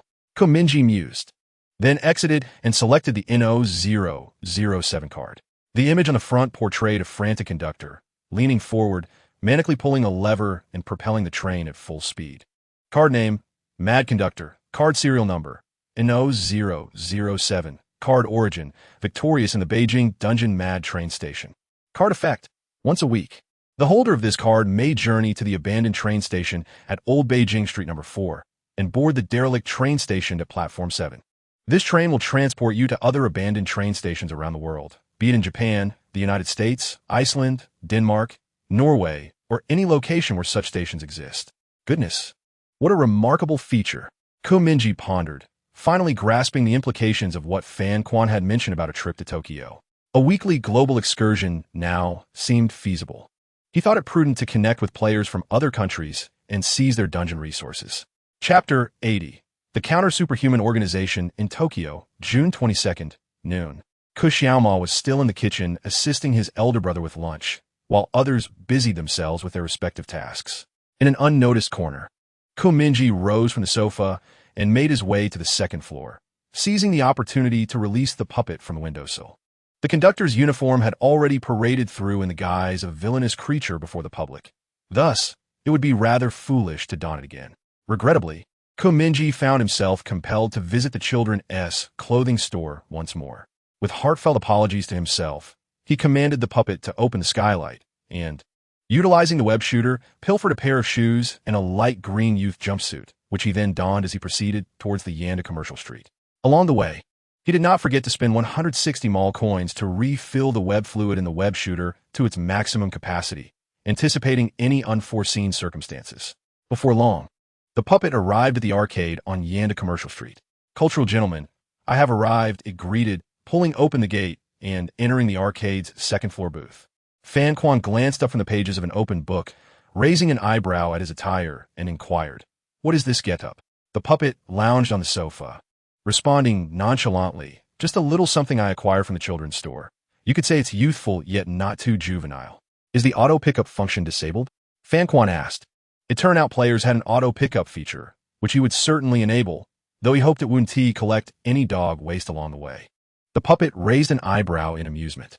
Fan Quan abandoned the banter and steered the conversation back to the matter at hand. "Let us discuss last night." The puppet picked up a fry from the table, dipping it in soy sauce. "Before we delve into that, perhaps you could provide me with a reason not to kill you, considering you are already aware of my secrets." With a calm demeanor, Fan Quan replied, "I have a friend who knows about this. If you were to kill me, she would expose your identity. If such a situation were to arise, I would ensure that, in my final moments, I would drag that friend of yours into the fray and eliminate her too," Mingye said, his gaze lowered as he consumed the fry, his expression impassive. "Spider-Man, or rather, I should call you Mingye. If I wished to expose your identity, I would have done so long ago." The counter-dog paused momentarily. Speaking in a calm tone, "We are not enemies. It is a pity. I had thought you would perish at the hands of my second brother." Mingye picked up a cup from the table, sipping water leisurely as he continued, "I share your sentiments, yet fortune has favored me. The skills I acquired from the humanities portal have proven quite useful. Furthermore, should I fall into their grasp, you too would suffer. There is little more to say." So what is it that you desire? The counterdog replied, my acquaintance can be regarded as one of the world's foremost hackers, and even within this realm, few can rival her. And then, we shall endeavor to shield your identity as much as possible, ensuring you remain concealed from your family. Having a powerful hacker by your side can only enhance your position. Otherwise, relying solely on your own strength to remain hidden from Mingye for nearly a year would be nearly impossible. Why is that so? Kiskiviko Mingye inquired. Consider this. I have unearthed a lead, one that could be fatal for you. What lead? When the dice monster first appeared, it was at the traffic lights on Yendai Commercial Street, clad in the uniform of the 3rd high school of the capital region. This would divert Mingye's investigative efforts towards that institution. As he spoke, the counterdog retrieved his phone from his coat pocket, accessed his gallery, and began to play a video. The footage depicted a school corridor where Mingye exited the restroom, soon followed by another boy in a school uniform. The two walked away from each other, disappearing into the shadows of the hall. What does this video prove? Mingye asked. Given Mingye's meticulous nature, he would investigate the identity of that boy, searching the school database for any record of him. He would soon discover that no such individual exists, nor had anyone entered the restroom 10 minutes prior. This implies that this figure appeared out of thin air after you had entered the restroom. The counterdog took a sip of water. Consequently, he would deduce that this boy is a puppet under your control. Coupled with the dice monster's school uniform, your identity would be compromised. Do you truly believe you would catch on to this? He is Mingye, and you are his son. The counterdog asserted confidently while investigating the dice monster. He is likely to scrutinize every frame that pertains to you, making such a minor flaw exceedingly conspicuous. Very well. I concede that I may have been somewhat careless at that time. With that, Mingye propped his chin up, inhaling deeply, speaking of which, it was not merely you exerting pressure in the discussion group. Do you comprehend the scrutiny of my second brother? I had to devise a way to meet with you without leaving behind such a blunder. Rest assured, I do not intend to coerce you. I have already enlisted my hacker friend to erase the relevant surveillance footage from the school. By the time Mingye commences his investigation, it will be too late. You're quite considerate. Mingye gnawed on a French fry, exhibiting an air of indifference akin to a dead pig unbothered by boiling water. Speak plainly. What do you wish of me? He inquired. Fan Quan replied, we require nothing from you. Merely maintain the status quo. When time permits, take out your avatar and join us in dungeons. What is the name of your hacker friend? I mentioned before that 2 players will be arriving at Huanqing tomorrow. One of them is a player with the ID Kai Bing, whom you can find on the kill count leaderboard. How are they arriving? Kai Bing has drawn the attention of Mingye after investigating your family's records and must find a way to escape her original city, Fan Quan explained. Currently, she is on a smuggling ship and is nearing Huanqing. Why are there 2 players on a ship? It is a coincidence she encountered another player aboard, whose ID is paranoid. Fan Quan paused, then added, furthermore, she proposed that we eliminate paranoid together. Huh? Mingye was perplexed. With so few players left, why would we want to kill him? Kai Bing believes this individual is mentally unstable. He has come to Huanqing seeking a one-on-one duel with Mingye. Fan Quan adjusted his glasses and clarified. Mingye doubted his hearing. Wait, what did you just say? He wants to challenge Mingye? My father? Indeed. Good heavens. This fool is truly something else, Mingye marveled. Everyone else is hiding from the terrifying crow people, and here comes this exceptional combat maniac chasing after Mingye. It's as if the system is deliberately increasing the difficulty for other players. In any case, if he's captured by Mingye, it would deal a catastrophic blow to our operational efficiency, Fan Quan stated. You must understand from prior examples that when they find a player, they will not kill them. Rather, they will control them and use them to expose the rest of us, thereby increasing our constraints. Mingye pressed his forehead in thought for a moment. Then, once their ship arrives, how about we capture this so-called paranoid and confine him at the abandoned train station on my street in Old Beijing? I was thinking along the same lines. We cannot allow him to act recklessly. Let us set aside this fool for now. Mingye hesitated. What exactly do you and Kai Bing intend? You shouldn't have any reason to risk being drawn into this for my sake. I find you significant, Fan Quan replied, taking a sip of water without a moment's hesitation. You're quite humorous. Perhaps I shall perish in my own home tonight, Mingye sighed. You survived a week already, which proves your capability to endure within that monstrous family. Were I in your position, I could not guarantee I would have lived this long. It's merely luck. Mingye scratched his nose, recalling moments when he felt utterly doomed. Regardless, understand this. From now on, we are bound by fate. If you are exposed, given the information you possess, both Kai Bing and I would be equally imperiled. The canine figure placed the cup on the table and raised his gaze to meet his. The tranquility and clarity behind his lenses unwavering. Mingye lowered his head, fiddling with his spare phone, his lips murmuring, "You have truly chosen the wrong path.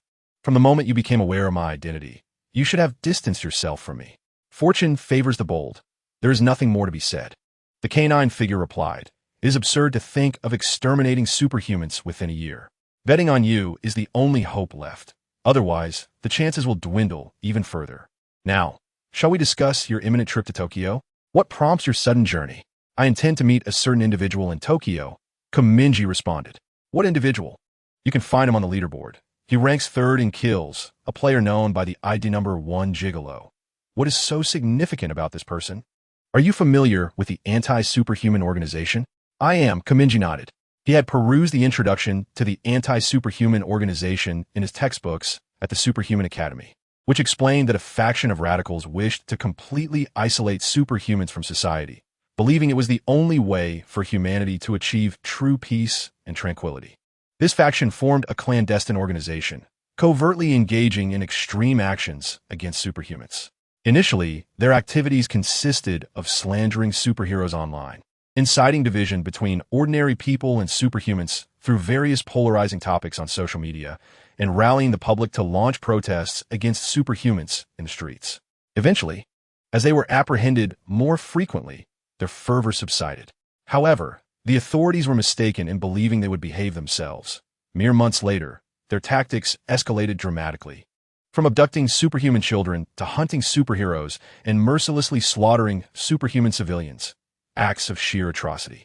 Moreover, the majority of individuals within these anti-superhuman organizations are ordinary citizens. Yet they have developed numerous suppressants for abilities and gene inhibitors, specifically targeting superhumans and mutants. They first lay traps, and once their victims are ensnared, they inject them with suppressants before using powerful firearms to execute them. The dark web is rife with videos uploaded by these anti-superhuman organizations, some depicting the gruesome fates of superheroes. The player with the ID number 1 Gigolo is affiliated with one such organization known as the Tengu Frontline. The canine figure continued. Their base is situated in Kabukicho, Tokyo, masquerading as a host club, meaning that all members of their organization present themselves as hosts. Mingye was taken aback by this revelation. He had initially assumed that the ID number 1 Gigolo was merely a playful moniker, never anticipating the grim reality behind it. Swallowing hard, his Adam's apple bobbing nervously, he hesitantly inquired, "Are you implying that all the members of this anti-superhuman organization are engaged in such activities?" "It is not as exaggerated as you think," Fan Quan said slowly. "The job of the host is merely to accompany wealthy women for drinks and provide emotional value. This practice is quite common and legal in Japan." Mingye cracked open a peanut on the table, popping it into his mouth, and inquired, "All right then. The Japanese are indeed extravagant. What do you intend to do?" Fan Quan closed his book and explained, "I aim to connect with the organization known as the Anti-Superhuman Faction through a player called the number 1 host." Chapter 81. The Failed Man's Day Tour in Tokyo. Is it true that even cultured individuals aspire to be hosts? Mingye mused, gazing at Fan Quan with a thoughtful expression. "As expected of you. You haven't absorbed a word I've said. It's like playing music to a cow." Fan Quan adjusted his glasses and sighed, continuing, "Let's not dwell on desire. Even if one wishes for it, it is not a significant issue. There is no need to confine oneself rigidly. Unless you possess extraordinary charm that attracts wealthy women willing to pay a hefty sum for your virtue, becoming a host should not pose any trouble." Mingye replied earnestly, "Is that true? Perhaps we should abandon our efforts and find a wealthy woman in a host bar to support us for a year, and seek a nice place to settle down." Fan Quan sighed and said, "Enough of this trivial talk. Are you certain you do not wish to accompany me on this journey? Is it truly necessary?" "Certainly. If we can establish a cooperative relationship with the anti-superhuman faction, it will be advantageous. Our interests align. We both seek to eradicate superhumans." Fan Quan paused, adding, "Moreover, various anti-superhuman organizations are spread across the globe. Through the Tengu Front, We can gradually connect with these other factions, effectively creating a network of intelligent sources worldwide, which we could also regard as reinforcements when necessary. I say, cultured individual. Cease your daydreaming. Mingye interrupted. Are you certain they want to perceive us as superhumans? After all, in a sense, we are also considered superpowered beings, aren't we? Fan Quan took a sip of water and calmly replied, trust me, they would welcome a group of players with aligned goals into their organization. The player known as the number one host is a prime example. He paused for emphasis. The most crucial point is that by joining the anti-superhuman organization, we can legitimately engage in combat against enemies. By acting alongside them, even if we eliminate superhumans, the officials will attribute the actions to the anti-superhuman organization, and they won't even think to associate it with players. Thus, we will be quite safe mingling among them. Mingye fell silent for a moment, his thoughts wrestling between the preservation of virtue and the mission to obliterate superhumans, ultimately choosing virtue. He waved his hand and said, Master, perhaps it would be best if you went alone. That fellow with the orange peel is delicate and fair-skinned, especially suited to be a host. He might even become the top performer by tomorrow. Fan Quan remained calm, quietly responding, let us not say that such a situation is improbable. Should there arise a need to disguise ourselves as hosts, we could simply sell orange peel. What do you think? It is indeed reasonable. The virtue of our comrades pales in comparison to our very lives. Let us proceed with determination. Mingye made eye contact with his companion, reaching a mutual understanding. Upon realizing that the other had finally acquiesced, Fan Quan let out a sigh of relief. I have arranged a meeting with Orange Peel and the others at noon. They will arrive in 10 minutes, and then we shall head to the train station together.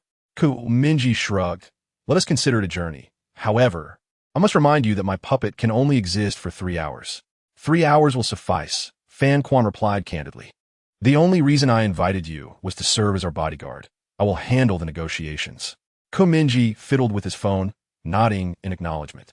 I will simply ensnare you with my web, allowing them to disassemble you piece by piece. Perhaps I ought to reconsider bringing you along to Tokyo. Half an hour later, at the old Jingmai district, the abandoned train station, Mingye, Fan Quan, Orange Peel, and Qingmeng held the spoils, a card depicting the crazy conductor. Soon, accompanied by the thunderous roar of an engine, an old train burst forth from the tunnel, stirring a wave of scorching wind that tousled the hair of the four, disrupting their meticulously crafted appearances. The train then gradually came to a halt atop the tunnel, losing its motion after expelling a final puff of exhaust. Noticing that the others remained still, Mingye was the first to ascend the steps. As his foot made contact, a panel emerged at the entrance of carriage number 7. The inscription read, Please present the spoils card 007, Crazy Conductor. Only upon displaying the card may you board the train. Subsequently, a floating card reader materialized in the air, flickering in and out of visibility. Mingye raised an eyebrow, casually swiped his card through the reader, and the blocking panel vanished, allowing him to board the carriage. The three behind him followed suit, swiping their cards to gain entry. It's quite similar to scanning a ticket for the high-speed train, although I usually use my student ID, remarked Orange Peel, who was the last to board. No sooner had he spoken than the entire train began to stir, like a beast long dormant beneath the ice. Every muscle and cell gradually thawing. The floor of carriage number 7 quivered subtly, prompting the four to find something to brace against. Moments latte. The train surged forward with a roar of the engine, racing down the tracks. The dim yellow lights lining the tunnel walls illuminated their faces as they settled into the right side seats of carriage number 7, quietly observing the scenery beyond the window. Each light illuminated only a brief stretch of track, leaving the spaces between in utter darkness as the train sped forth in a blur of black and white, their faces alternating between light and shadow. As if oblivious to time and the chaotic world outside, they sat in the carriage, lost in thought. This contraption is truly astonishing. Kiskiviko Mingye Miyuset. Will it genuinely transport us to Tokyo? It is a system setting. It should work, Orange Peel replied, equally lost in reverie. Qingmeng turned her face and remarked, I'm beginning to wonder about the card effects in other dungeons. Are they as formidable as that of the Mad Conductor?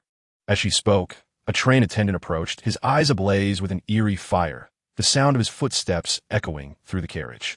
Startled, perhaps due to the PTSD from their last dungeon encounter, Mingye instinctively leaped from his seat, lowering his right hand as if to launch a web at the attendant's face. However, reasoning that it was unlikely for minor monsters to appear at such a moment, he gradually relaxed his hand. The attendant halted in the middle of the carriage, hunched over, rubbing his palms together, and inquired in a haunting tone, "May I ask, what is your destination?" "Japan?" Mingye ventured tentatively. "In which part of Japan?" The attendant continued. "The train can only stop at a local abandoned station." "The abandoned station closest to Kabukicho in Tokyo," Fanquan interjected. "Very well. The train will reach its destination in approximately 30 seconds and will stop at the abandoned train station in Shiba Park, Tokyo, so please prepare yourselves mentally," the attendant concluded before turning and gradually vanishing into the shadows. Within the silent carriage, only the rumbling of the engine and the flickering yellow wall lights remained. 30 seconds. It was time to count down. Qingming glanced at her phone. "No, we have arrived," Mingye remarked as a blinding beam of light illuminated the tunnel ahead. The train surged forth like a dark arrow, traversing through the brilliant light into a new realm. As the train came to a halt on the tracks, the four quickly disembarked, stepping onto the platform. In the dimly lit and cramped station, an old sign on a pillar read, "Tokyo, Shiba Park Station, Observation Window 7. Who among you understands Japanese? How shall we communicate once we step outside?" Mingye inquired. "I do. I even have some yen on me," Fanquan replied, clutching his book as he walked towards the stairs leading away from the platform. "Truly a cultured individual," remarked Capizzi, resting his arms behind his head. Fanquan shook his head. "No, I never learned Japanese in my previous life. My father took me to live in Japan when I was young, so my Japanese is decent." Mingye recalled Fanquan mentioning that his father was a smuggler of firearms, and he clicked his tongue. It's quite remarkable that the original owner of this body has lived to such an age. Soon, they made their way through a dark passage, leaving the abandoned train station, climbing over a fence, and stepping onto the street beside a warning sign. The dampness enveloped them, with fine raindrops kissing their noses, bringing the scent of the sky. A gentle drizzle fell over the city, and amidst the rain, Tokyo gleamed brightly, with raincoat-clad pedestrians sweeping past, oblivious to the presence of these four suspicious figures. Mingye raised his gaze, and beneath the overcast sky, a sea of neon lights adorned the towering skyscrapers, while electronic billboards illuminated the vibrant urban landscape. Amidst the curtain of rain, the Tokyo Skytree, a revered iron tower, stood proudly in the heart of Shiba Park, its red and white body radiating a brilliant white light. The sharp pinnacle piercing the dark blue heavens like a giant brandishing a torch, majestically erect in the center of the world. "We're off to Kabukicho, not here. We must take a train to reach it," Fanquan remarked. "Very well, I am a bodyguard. You make the call," Mingye replied. As he spoke, he lifted his phone to capture a photograph of the distant Tokyo Tower, his first thought being whether to share the image in the family WeChat group. However, he quickly dismissed the idea. "Am I a fool?" he muttered, pocketing his phone and leisurely following the trio. Chapter 82. The Battle at the Tengu Host Club, June 22nd. 12:15 p.m. Japan time, Shinjuku District. The dark green JR train splashed through the rain, halting at the platform of Shinjuku Station. After disembarking, Mingye and his companions walked a short distance before arriving at the streets of Kabukicho. They encountered a dreary, rainy day, yet this sleepless city remained ablaze with lights and colors. Amidst the torrential downpour, the throngs of people continued to navigate between shopping malls, izakayas, and maid cafes. Umbrellas held high as dazzling electronic signs hung overhead, casting a hazy neon glow through the rain. Outside a maid cafe stood a girl adorned as a catgirl, holding a sign emblazoned with Japanese characters, calling out slogans to passersby. "Are there truly maids soliciting customers by the roadside?" asked Giuseppe, raising an eyebrow. "This is Japan. Do you understand?" Qingming replied. "Seems like every parallel universe's Japan is the same," Fanquan commented. "Let's tone down the otaku vibes," Mingye said as he walked.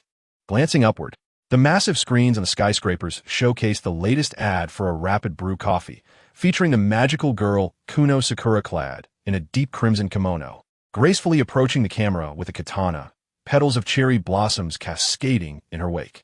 She eventually settled amidst the flora, savoring her coffee with a subtle smile in her eyes. The girl's demeanor resembled the first bloom of a Shidore-zakura, delicate pink bordering on white, captivating the passersby who paused to gaze at the screen.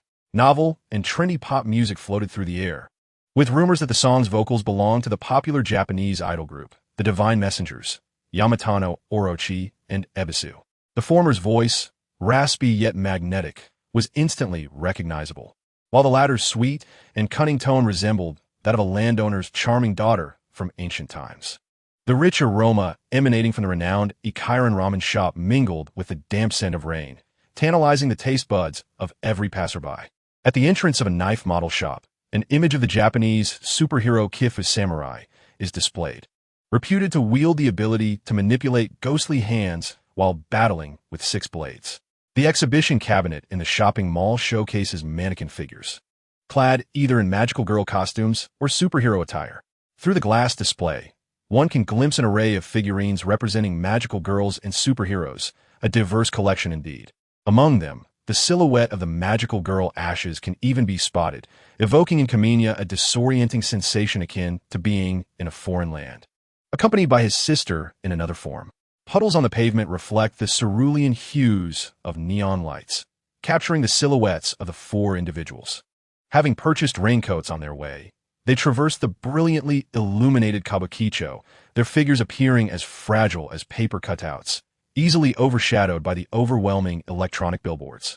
Soon, Kaminya followed Hanky to a host club marked with a sign reading Black Tengu Host Club, according to the notice affixed to the entrance. The establishment had yet to commence operations at noon, officially opening its doors at 7 in the evening. Hanky removed the hood of his raincoat and pushed open the door. Stepping inside, the 4 approached the bar, where a red-haired man in a bartender's uniform was quietly polishing glasses, lifting his gaze to assess them. "This establishment is not yet in service," he remarked, forcing a smile. Hanky, fluent in Japanese, stated, "I'm looking for someone." He produced a photograph depicting a man in a bartender's uniform, with shoulder-length golden hair and sunglasses. "Mention the terms number 1 host and player, and he will understand my intent," Hanky added, sliding the photograph across the bar. Kaminya observed this interaction, recalling Hanky's earlier words. The hacker, known by the ID Slicing Eyes, had taken notice of a highly ranked player named number 1 host while perusing the player leaderboard, igniting her curiosity. Driven by intrigue, she began her investigation into local host clubs upon her arrival in Tokyo, successfully infiltrating the surveillance system of the Black Tengu Host Club. She quickly discerned that the Black Tengu was not merely a commercial establishment, but a stronghold for an anti-superhuman organization. Furthermore, she was confident that the player known as number 1 host was likely hiding within this very club. Players are most attuned to their kind. Slicing Ice meticulously analyzed the surveillance footage for subtle behaviors, such as browsing the shop and allocating skill points, alongside the changes in the kill count associated with number 1 host. Gradually, she pinpointed a suspicious individual, Yamamoto Masakazu. His patterns of movement closely mirrored the dynamics of number 1 host on the leaderboard, with each instance of his disappearance from the surveillance coinciding with an increase in that player's kill count. At this very moment, it coincided with the time for the actions of the Black Sky Dog Club. They typically targeted either the affluent patrons indulging in entertainment within Kabukicho or the superheroes passing through the area. At that instant, the red-haired man behind the bar picked up a photograph, glanced at the man depicted, then looked up at Fan Quan, smiling as he said, "Sir, there is no such person in our club. Perhaps you have come to the wrong place?" "There is no mistake. This is indeed the right place," Fan Quan replied calmly. Mingye removed his raincoat hood and silently surveyed the surroundings, observing the hosts whose portraits adorned the gilded walls, those polishing the windows, and others cleaning the floors, all of whom now cast unfriendly glances in their direction. "It seems they are not very welcoming," he remarked in Chinese. "Indeed," Qing Meng affirmed. "Are they planning to fight us?" asked Orange Peel. Just as the words left his mouth, 2 hosts at the entrance silently shut the club's massive door. Simultaneously, the hosts in the bar, who were polishing glasses, cleaning the floors, or replacing wall art, turned to face them, producing handguns from seemingly nowhere, aiming them at the heads of the 4 individuals. Mingye stood expressionless at the forefront, hands casually tucked into the pockets of his raincoat, unmoved as the rainwater trickled down from the hem, soaking his pants. Fan Quan quietly retreated to stand beside Qing Meng and Orange Peel. Orange Peel was well prepared, revealing a fierce blade forged from the tides of his right hand, the sound of a dragon's roar echoing beneath the waters. at the moment when fingers tightened on triggers. The blade transformed into a cascading wave, enveloping the three figures in an instant, shielding them from the onslaught of gunfire. The bullets whirled rapidly into the tide, sinking like stones into the ocean, all momentum and energy instantly neutralized, like a swaddled infant. Nearly 100 bullets gently ebbed and flowed within the web woven from the tide. Meanwhile, Mingye darted around the establishment like a flash of lightning, occasionally appearing on the sofa, at times on the chandelier, nearly perfectly evading the hail of bullets that swept through the air. The nimble grace of his form, combined with his E-class superhuman physique, rendered his speed astonishing, far surpassing the limits of human capability. No matter how fierce the gunfire from the staff, they were ultimately only human, incapable of perceiving Mingye's velocity with the naked eye, their shooting always a beat too slow. While evading the gunfire, Mingye lowered his right hand, launching strands of silk towards the staff. In the blink of an eye, the silken threads, radiating a brilliant white, shot through the air, and in mere seconds, nearly 15 hosts were disarmed, their weapons either glued to the ground, the walls, or the sofa, with some having their gun barrels blocked by the silk, rendering their hands useless. Outside the club, pedestrians traversed the rain-soaked streets, umbrellas in hand, while the Black Dog Club reverberated with the sharp crack of gunfire, muffled by the incessant patter of rain and the cacophony of music and advertisements. Ultimately, as a barrage of gunfire subsided, the host club fell into a brief silence. The majority of the hosts found themselves ensnared by webs, while a few, recognizing the futility of shooting back, ceased fire. Each host sought refuge, peering cautiously at the unfolding scene outside. One individual was methodically changing his magazine, but a stray shot from Mingye ensnared his arm and weapon, binding them to the ground. He struggled with all his might, yet the web remained unmoved. Grasping the web tethered to the chandelier, Mingye hung upside down beneath the ceiling, leisurely surveying the room, where all eyes were fixed upon him. "I am the bodyguard of these three," he proclaimed. "For my sake, can we refrain from resorting to knives and guns? Such behavior lacks decorum, does it not?" After a moment's pause, he sighed with a hint of impatience and adopted a more candid tone. "In essence, should you refuse to show respect, I shall eliminate every one of you dimwits. Do you understand?" The host stood frozen, speechless, though they could not comprehend Mingye's words. They were struck by the calmness in his demeanor. Was this the expression of someone who had just survived a hail of bullets? Suddenly realizing they did not understand Mandarin, Mingye turned to Hanjin, saying, "Cultural person, please translate." Behind the curtain of waves formed by the blade's edge, Hanjin responded in Japanese. "He claims he has offended you, but he harbors no ill will. However, your readiness to resort to gunfire over a mere disagreement is quite discourteous." As Hanjin began translating, Mingye glanced at the mist billowing into the room from a pipe in the corner of the ceiling and added, "Moreover, do not concern yourselves with your suppressants. We are neither psychics nor mutants." Hanjin translated his words, stating in Japanese, "The suppressants are ineffective against us. We are not superhumans. Bring out that blonde-haired fellow in the photograph, or I shall destroy this establishment," Mingye declared, shooting a web at the photo of the club's top host. Effortlessly pulling it into his grasp, he spun in midair, ensuring that all the hosts could see the image. Hanjin remarked in Japanese, "We are merely in search of one individual. We have shown you the photograph. If he cannot be located, we shall take our leave." Their exchange stirred murmurs among the hosts, who exchanged glances, whispers echoing in every corner. Not superhumans? Then how do they possess such abilities? Are they psychics? Gene suppressants and power inhibitors have no effect on psychics. Ultimately, the consensus was to summon the assistant manager. There was something decidedly peculiar about that man. They were engaged in hushed whispers when a tall, slender youth, clad in a bartender's attire, emerged from behind the bar. With shoulder-length golden hair and sunglasses perched on his face, he sauntered forward, a cigarette dangling from his lips. "I wish to speak with them privately. You all tidy up the shattered glasses, replace the torn wallpaper if necessary, and restore the bar to its original state within a day. The club shall remain closed tonight," he said nonchalantly, exhaling clouds of smoke as he flicked the cigarette in his mouth. Upon hearing his words, the other male attendants promptly stowed away their firearms, rising from their places of concealment to resume their tasks, as if nothing had transpired. The bar continued its operations undisturbed. "Isn't this sufficient?" Mingye remarketh. loosening the thread he had been holding, gracefully descending from the ceiling to land upon the club's floor. The blade in Orange Peel's grasp remained intact, for he harbored concerns that the attendants might suddenly change their minds. Thus, he shielded Fan Quan and Qing Ming as they approached the golden-haired man. The four of them followed him into a private room within the club. The golden-haired man switched on the lights and reclined on the sofa, crossing his legs while casting a gaze upon them. Speak. How did you find me? Chapter 83. Those Who Remain. A proposal for collaboration inside the private room of the male escort club. Mingye stood expressionless in the corner, striking a pose befitting a bodyguard while engrossed in a game of Snake on a spare mobile phone. Fan Quan took a seat opposite the head escort, recounting in Japanese how his hacker friend had unearthed his whereabouts. Is that so? The head escort hissed through a cloud of smoke, his reaction rather subdued. It appears I was indeed lackadaisical, allowing your people to pinpoint my vulnerabilities. So what is it that you seek? Before I respond, I have a question, Fan Quan interjected. What question? Does the organization know you are a player? Of course they are aware. Likewise, I will introduce you to them, replied the head escort. Fan Quan continued. Will there not be any aversion, considering the similarities between players and superhumans? After participating in several operations with them, they have largely accepted my presence. Fan Quan nodded.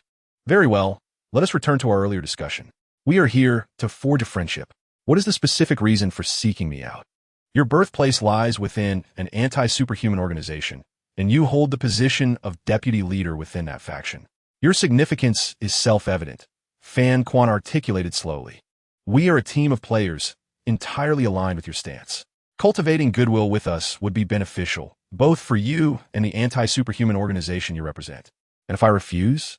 The head escort inquired, cigarette clamped between his lips, his voice low and resonant. You may decline, but I shall return in the future. The expressionless figure of Anti-Dog hoped that your ability to assess the situation was sufficient to discern the current circumstances. You know nothing about us, yet we hold intimate knowledge of your organization and your identity.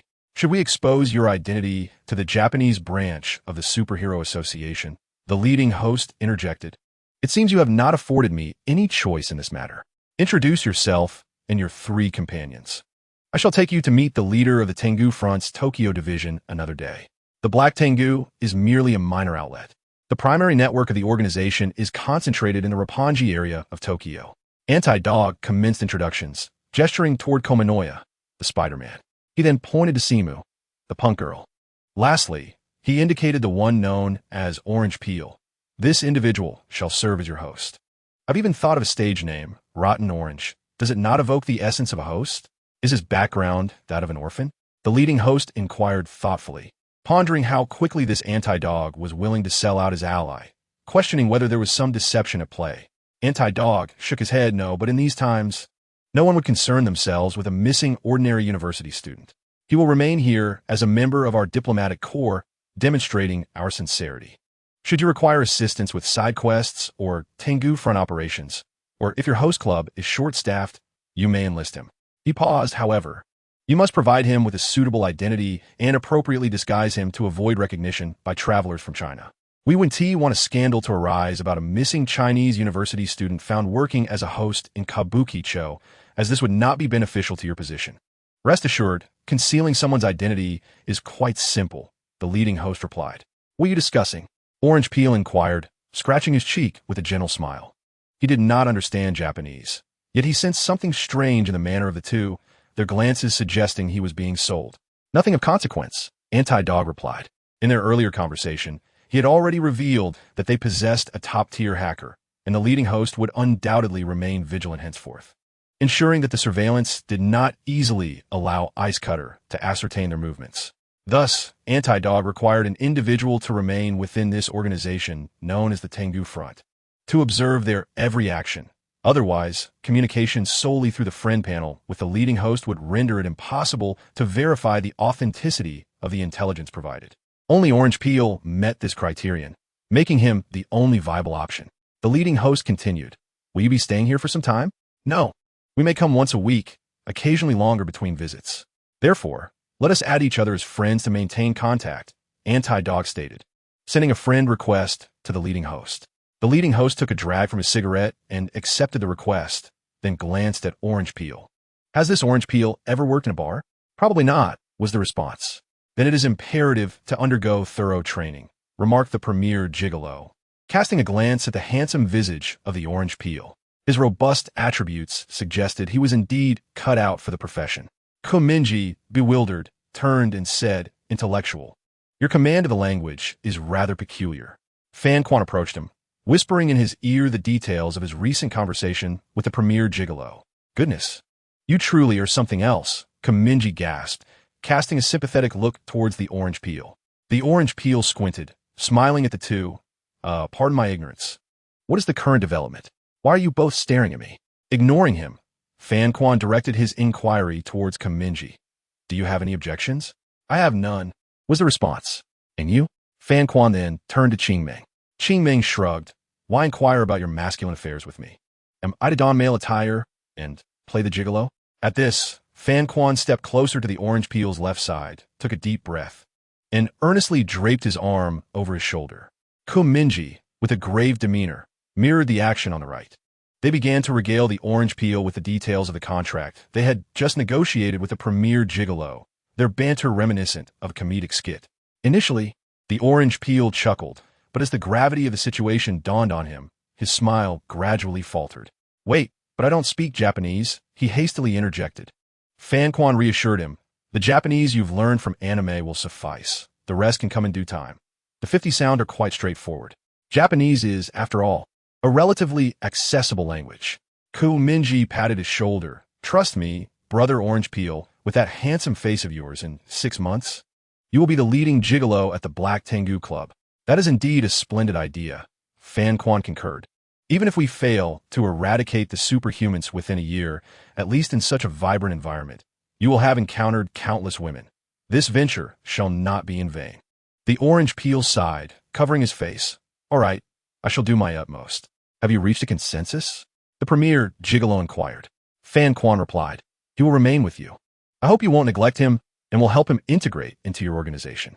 The premier gigolo shrugged. "Since you hold my leverage, what more can I say? I can only endeavor to meet your expectations." "So, do you genuinely perceive yourself as a gigolo?" Fan Quan asked.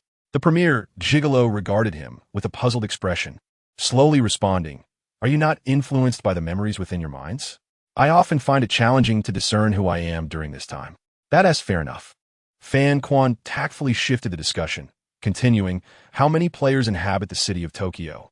"Counting myself, there are 3 in total," the premier gigolo replied. "We can arrange a time to meet again. I will bring the other 2 along. I have been contemplating how to connect with other players worldwide, and your bold approach has conveniently alleviated my burdens." "That works perfectly," Fan Quan affirmed. The counterhound, without a moment's hesitation, remarked that leaving the orange peel would add a modicum of combat strength to their group. Otherwise, with only 3 members, they would struggle in the dungeon. "But aren't there only 3 of you now?" he inquired. "We have our own methods," the counterhound replied, contemplating that by tomorrow, when the smuggling ship arrived at Huanjing, 2 more players would join their ranks. However, one of them appeared rather unhinged, and it remained to be seen whether they could contribute effectively. Further observation was necessary before reaching a conclusion. "Well then, I must return to my duties," the number 1 gigolo mused, slowly rising from the sofa. "Thanks to you all. The entire bar will require some repairs today. Farewell." The counterhound cast a glance at him before exiting the private room with the other 3. "How am I faring as your bodyguard?" Mingye inquired, pocketing his phone. "You are quite convincing," the counterhound assessed coolly. Orange Peel turned to them, expressing concern. "So, if I stay here, I truly want to be shot at?" Mingye reassured him, "No worries, if such a thing occurs. We will certainly return to collect your remains and obliterate them in the process. Staying here is beneficial. By joining the counter-superior organization, your kill count will rise rapidly, and your development will surpass that of other players, all while remaining safe." The counterhound adjusted his glasses and tucked a book under his arm. "Fine then, goodbye," Orange Peel said, halting in his tracks and smiling. "Take care. Don't die. Good luck." The 3 exchanged brief pleasantries before departing the Haishiengu Gigolo Club, while Orange Peel lingered within, watching their figures fade into the drizzling rain. Chapter 84. Black Wukong X Dice Monster X Magical Girl Ashes, Part 1, on June 22nd. At 1 p.m. Huanjing time, in Tokyo's Minato district after returning to Shiko Park. Mingye and the others swiped their cards and boarded the train back to their point of departure, the abandoned train station in the old Jingmai district. The counterhound bid farewell and disbanded the team, leaving his spare phone with the supermarket owner in old Jingmai district. He then boarded a bus and found an isolated alley in the neighboring city to self-destruct. Shortly thereafter, Mingye pretended to buy a drink. Descending to retrieve the spare phone, he lay at home, passing the time as the sky outside transformed in hues from the blazing midday sun to the slanting sunset, eventually fading into a blood-red twilight, ushering in another night for the city. At this hour, the city unveiled its unique charm. Past transgressions often emerged under the veil of night. Amidst the vibrant nightlife, as the throngs of people flowed like rivers, wrongdoers revealed their fangs upon the neon-lit stage, while superheroes struggled to keep pace. After finishing dinner, Mingye ventured out for a solitary stroll, seeking an opportunity to release the trickster puppet. Before the arrival of July 4th, Mingye needed to elevate the Calamity dice from D grade to C grade, while also enhancing the wanted level of the dice monster on the Superhero Association's official website in order to achieve a pivotal narrative point against the Blue Crow. Thus, he resolved to cast a die in the bustling streets of the city center to gauge the association's response. Perhaps he would trigger a significant event, prompting the association to elevate his wanted level from C to A. He commanded the trickster puppet to traverse the vibrant urban landscape on silken threads, stealthily pilfering a brass gong, a toy drum, and a pair of drumsticks from an antique shop along the bustling tobacco commercial street. Subsequently, he ascended to the summit of the ringing Capitol Tower, perching on the railing of the exhibition platform, and began to rhythmically play with his newfound possessions, swayed by the night breeze.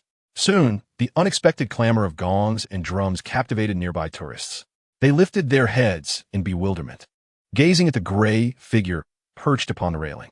The moonlight intertwined with the tower's glow, casting a luminous aura upon him, and even from dozens of meters away, one could discern the wide grin upon his face. "Greetings, I am the Dice Monster. You should recognize me, for I am trending today."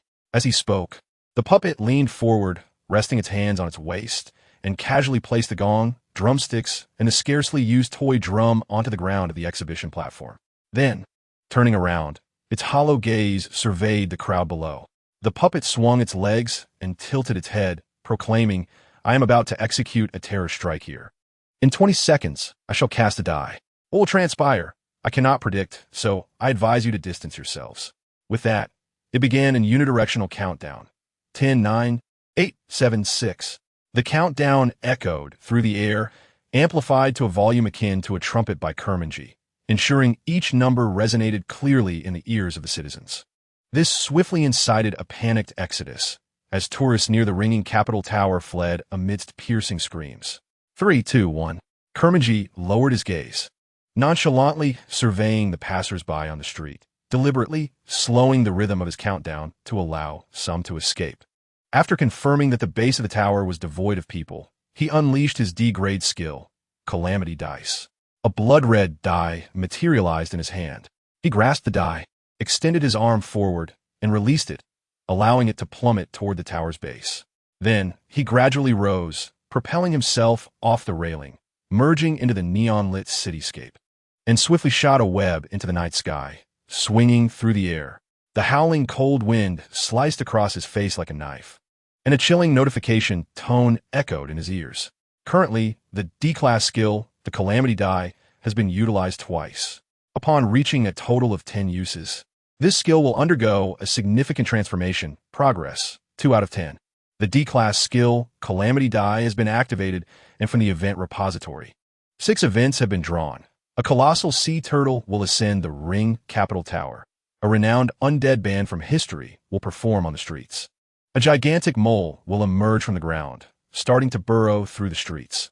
The next rainfall, a horde of mechanical giants will appear on the streets, commencing a parade. And someone will pull the trigger behind your head. What does it mean that someone will pull the trigger behind my head? The trickster puppet raised a non-existent eyebrow. Thud! The red and black metal die fell swiftly from the sky, striking the ground and resonating with a sharp sound on the empty pavement.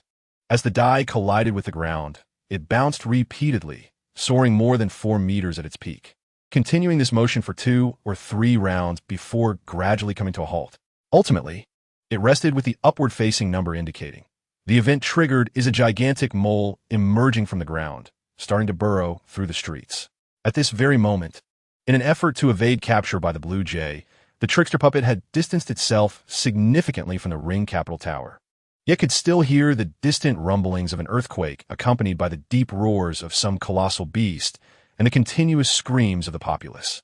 Mingye was intrigued by who would take action against the enormous mole, so he retrieved his phone and accessed the Grey Dove darknet. Sure enough, since his appearance as a die creature at the ring capital tower, live streamers had begun broadcasting this incident on the darknet. In the vibrant city, neon lights overshadowed the moonlight, illuminating every corner of the streets. The streamers directed their cameras skyward, capturing the figure of the superhero, Scribe, who was currently standing atop the head of an ink dragon resembling an Eastern dragon.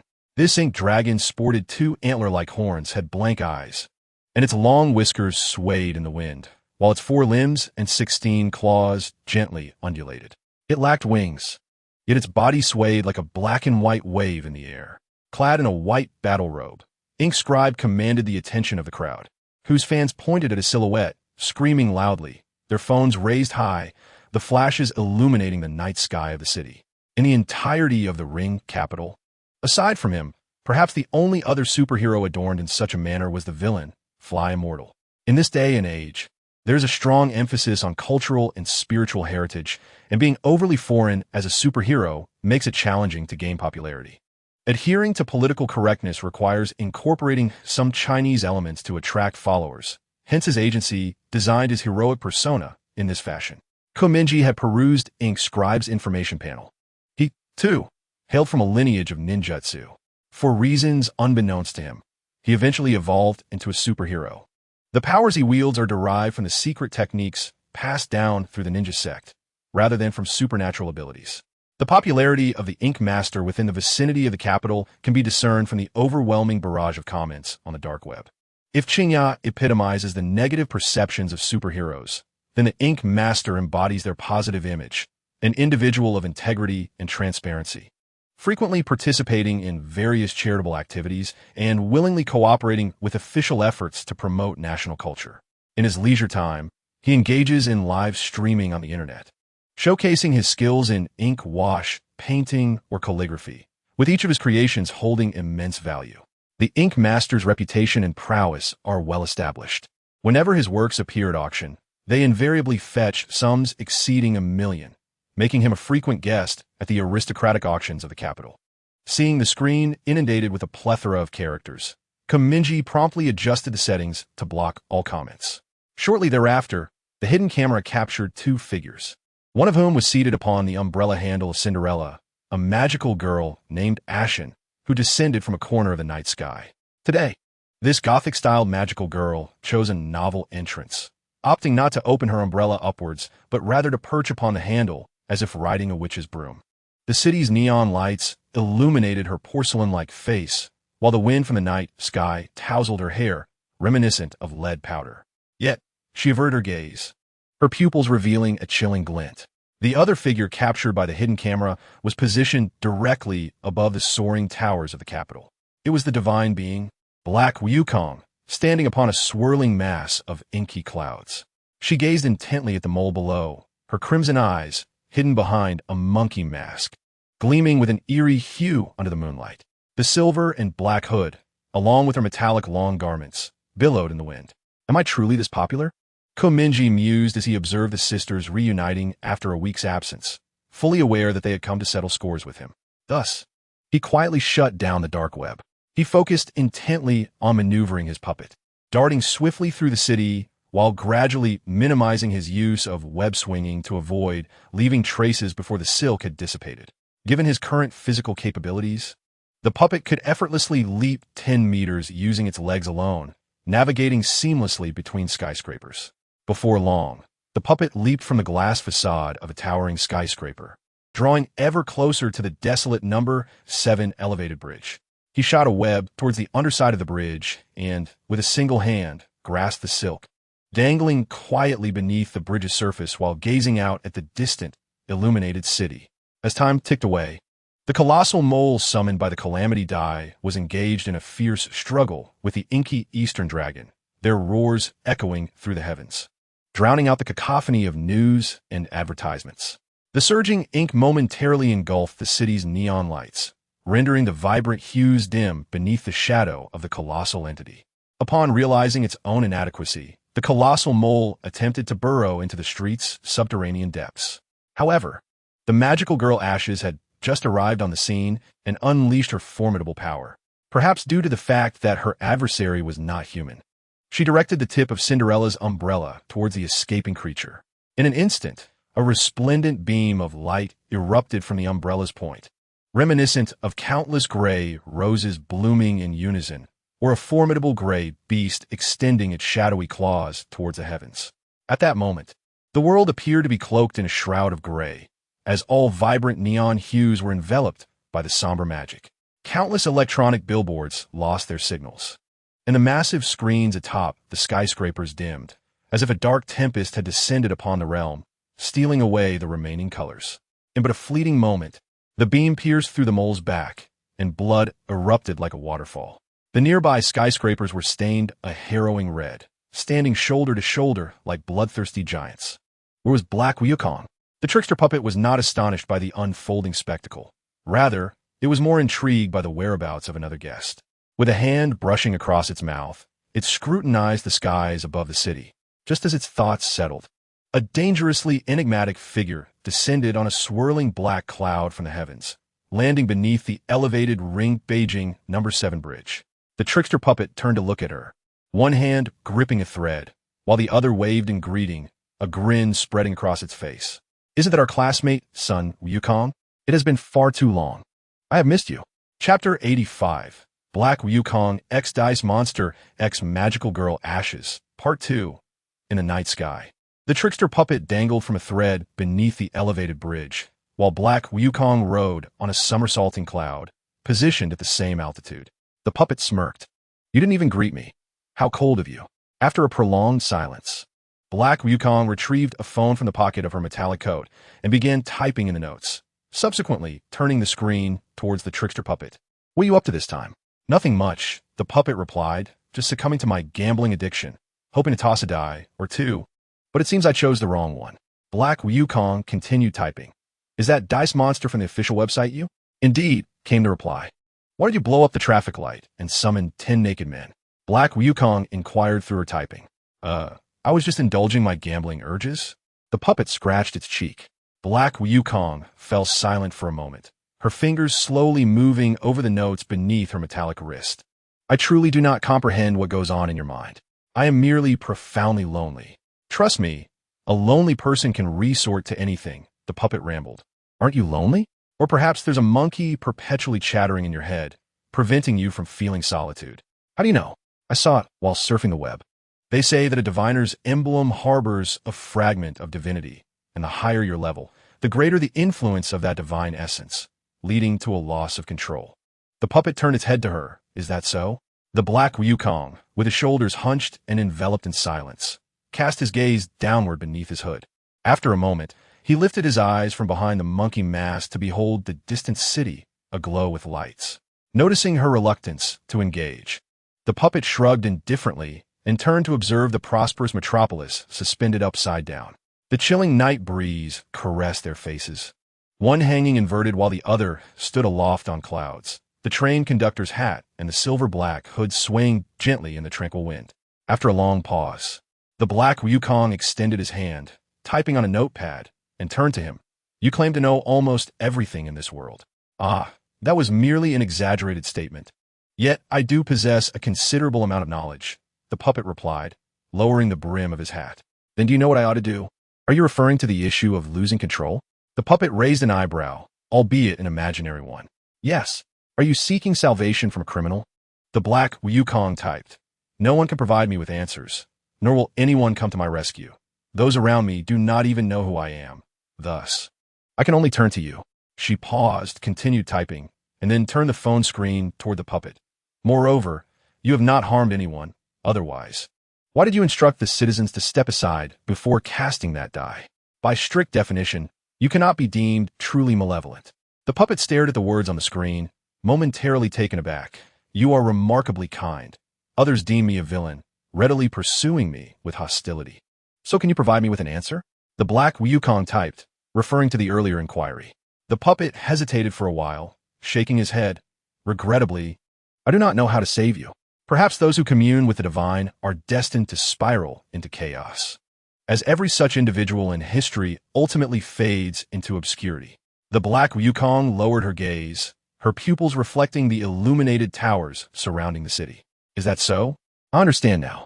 She put away her phone, and a cold voice emerged from behind her mask.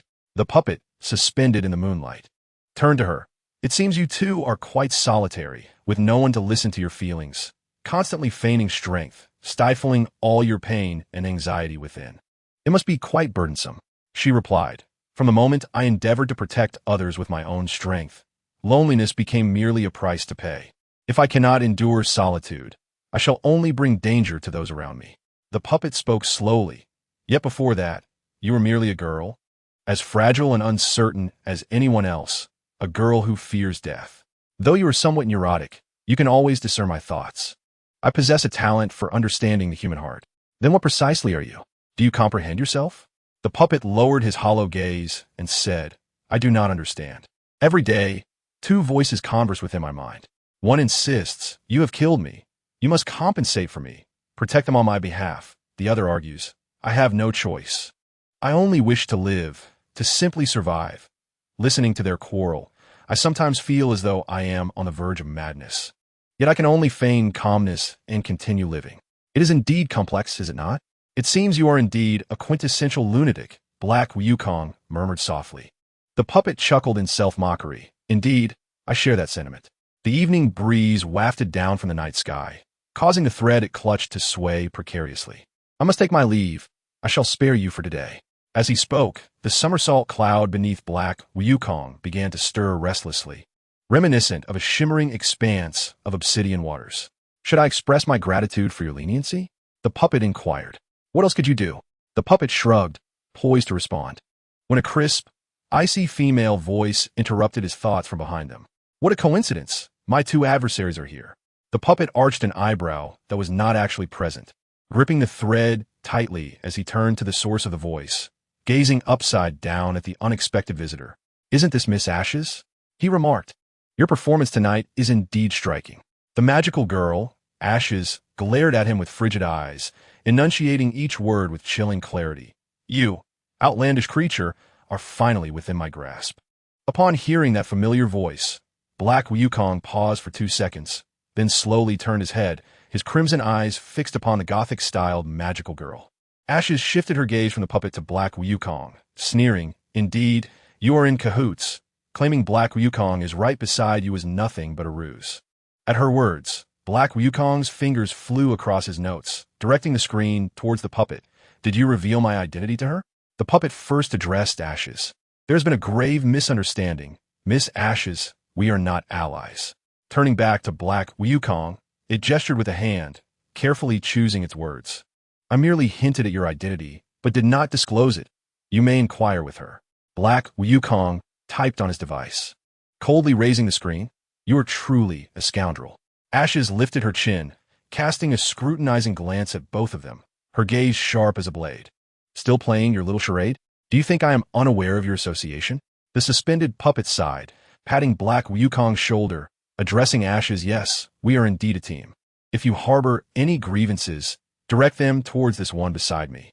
Black Wukong shifted his face, glaring coldly through his mask, while nonchalantly swinging the golden staff resting on his shoulder, causing the thread clutched by the puppet to snap instantly. Hey, what are you doing? The puppet lost its support and began to plummet towards the thriving city, engulfed by the vibrant hues of neon lights below. Underneath the overpass, Black Wukong and a magical girl, Ashes, exchanged a glance across the night sky, enveloped in silence. The moonlight cast down was largely obscured by the bridge overhead. Half of Ashes' face cloaked in shadow, the other half bathed in the cool luminescence of the moon. After a moment, Ashes sighed, diverting her gaze from him. Her eyes lowered towards the falling puppet descending upon the city. Forget it. I shall seek retribution from it first, and return to you later, you foul monkey. With that, The Cinderella she held emanated a ripple of magical energy, propelling her body like a comet of dark gray towards the city. Simultaneously, at the moment the puppet was about to collide with a high-altitude work platform, it lowered its right hand and shot a web towards the glass curtain wall of a towering building, seizing the thread and soaring outward with a cry. "Strange creature. Stop right there." The voice of Ash echoed from above, as she plunged downward with her umbrella raised high, her skirt billowing and her dark locks flying upwards. While maneuvering through the skyscrapers, the puppet shouted, "I understand what vexes you, Miss Ash. I sincerely apologize. It was not my intention." Silence. The girl interrupted its speech. Her clear eyes filled with ire. As she descended, she gripped the umbrella handle tightly, repositioning Cinderella to aim the tip of the umbrella at the puppet's silhouette, and pulled the trigger. Bang! The gun fired, tracing a sharp arc through the air as the precise magical missile struck the puppet's back. The puppet, caught off guard, was hit squarely in the back, a gaping wound opening up on its chest. It clutched its heart, relinquished the web, and slowly began to fall towards the road below. A cacophony of blaring horns erupted from below. Once it hit the road, it would be reduced to mere pulp beneath the torrent of vehicles. In midair, it raised its hollow eyes, hands clasped over its chest, gazing earnestly at Ash, who hovered above. "I am sorry. I did not mean to reveal your identity to Little Red Riding Hood. I merely felt pity for her, as she yearned to know who you truly are. How could I bear to withhold that from her? I told you to die." "The magical girl," Ash replied, coldly, her eyes obscured by the falling strands of her hair. In the next moment, the puppet's body crashed onto the road, colliding violently with a massive truck, which sent it flying over 10 meters. Its form crashing against the surface of a building. "We are still friends, are we not?" It resembled Jesus nailed to the cross, slowly lifting its gaze from the indentation in the skyscraper, grinning at Ash. "Friends?" The magical girl Ash scoffed derisively, lowering her gaze to look down upon it. "We have never been friends, not now, nor shall we ever be." With that, she aimed the tip of the umbrella at the puppet's head and forcefully pulled the trigger. The lead gray magical bullet shot forth from the tip of the umbrella, striking the puppet's head with precision. "No, you will need me." With those final words, the puppet's head burst open with a pop. It slowly lowered its head, its form gradually fracturing, heating up until it erupted into a violent blaze, illuminating the entire road and the pitch-black skyscraper. "One day you will." The echo of a ghostly voice resonated, as if a sinister laughter emanated from the very air, reverberating in every corner. Chapter 86, serial number N00. The day of Kiamat nightfall enveloped the brightly lit old Jingmai street like a velvet curtain. Within the residence of the Boker family, scattered lights cast shadows of the inhabitants upon the curtains. Some were seated by the window engrossed in books, others were at the table absorbed in their phones, while one drew back the curtains, cradling her face in her hands, gazing vacantly at the starry sky. Beneath the moonlight, her silvery locks swayed gently. Amidst the incessant chirping of cicadas, the lights behind the windows extinguished one by one, dimming the entire apartment building into darkness. In one of the shadowy rooms, Mingye lay on his bed, arms resting behind his head, his mind a tempest of thoughts. Each day, he cast the dice, and, on the night of June 30th, the Calamity Dice would evolve into a sea-level skill. Given his current abilities, intervening in the disputes between his second brother and the elementary student seemed a daunting task. The student could easily overpower him, and the ninjas dispatched by the ninja sect were likely of comparable strength. However, should fortune favor him with a favorable roll on July 4th, it might yield unexpected results. He exhaled deeply, closed his eyelids, and attempted to beckon sleep, yet found himself tossing and turning, unable to find rest. Resigned, he reached for his phone, unlocked the screen, and his gaze lingered momentarily on the homepage before he aimlessly opened the browser. Scanning Baidu's trending searches, he clicked on the 5th-ranked site, the official website of the Magical Girl Alliance. According to statistics, the website of the Magical Girl Alliance garnered nearly 500 million visits daily, a testament to the public's fascination. Any magical girl who had made an appearance worldwide was documented on the site, even those who had merely graced the crowds or had never joined the alliance. However, their real names remained undisclosed. Typically, only internal officials possessed the authority to access their true identities. Others could only view superficial details, such as their favorite foods, dislikes, and what they might do at victory celebrations after vanquishing villains, as well as their romantic inclinations.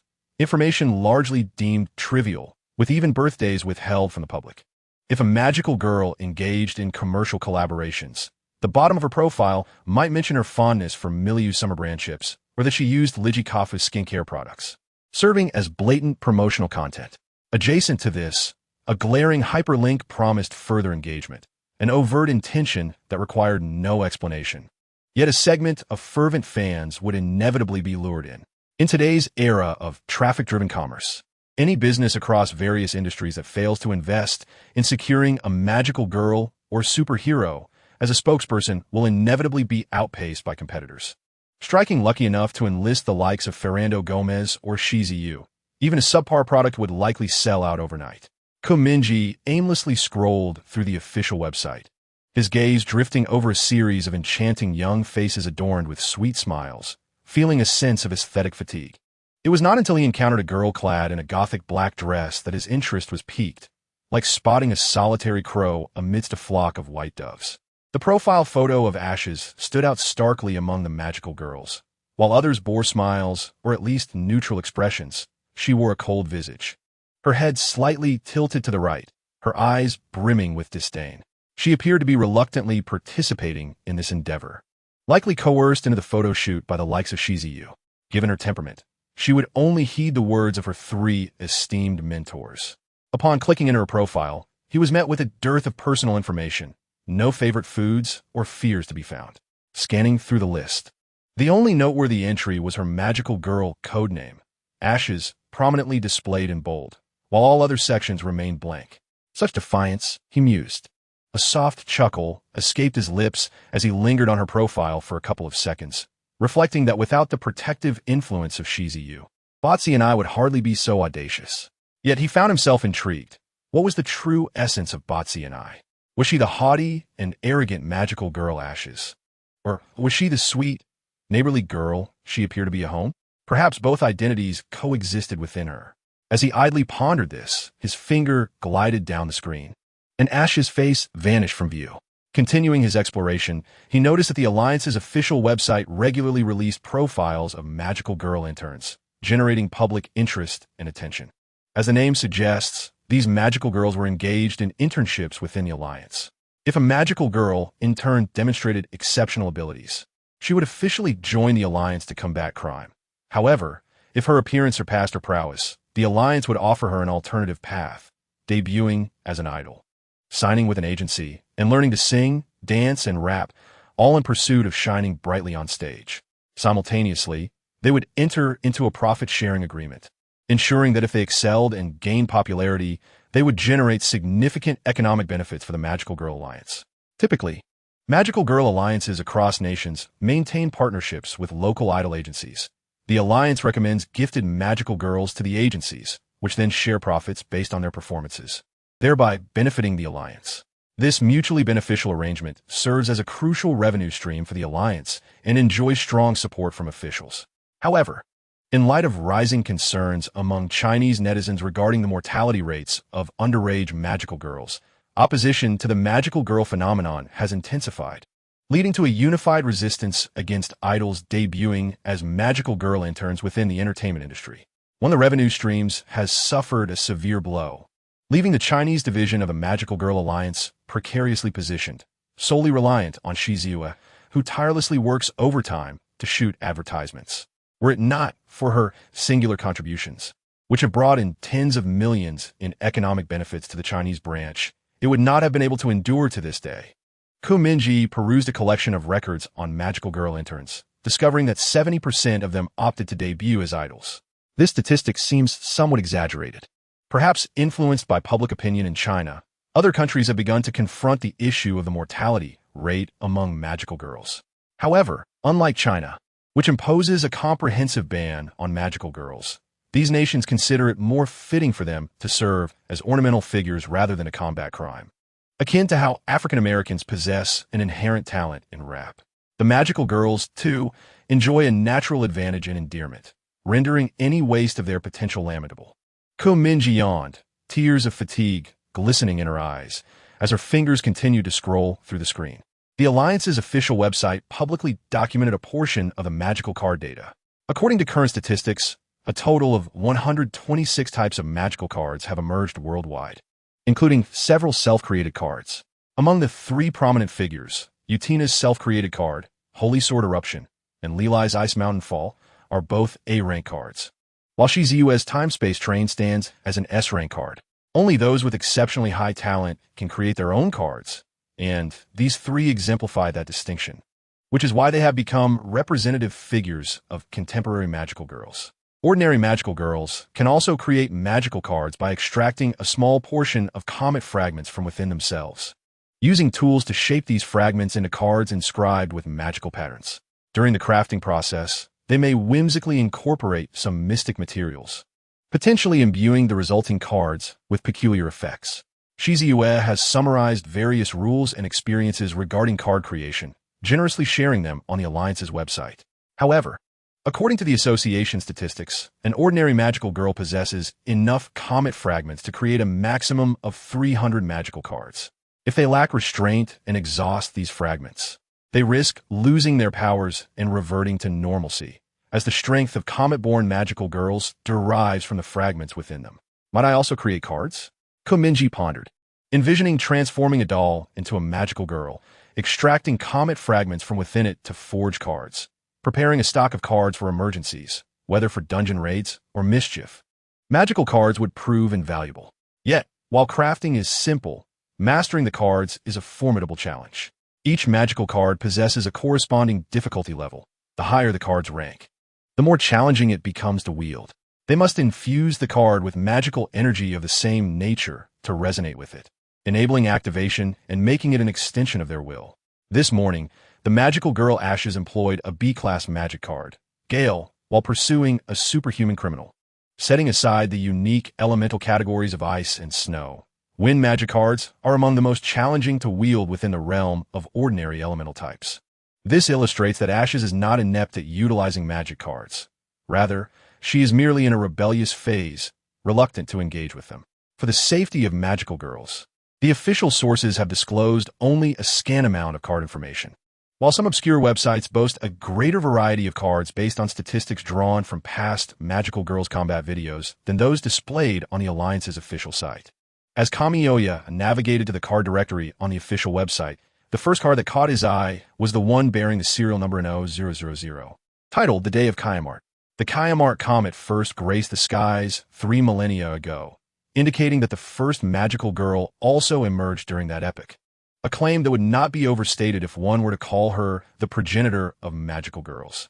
It was this ancestral magical girl who left behind a record of a magic card with the serial number 0, symbolizing the genesis of all things. Aside from her, no other magical girl has wielded this card throughout the past 3,000 years, rendering it almost a mythical artifact.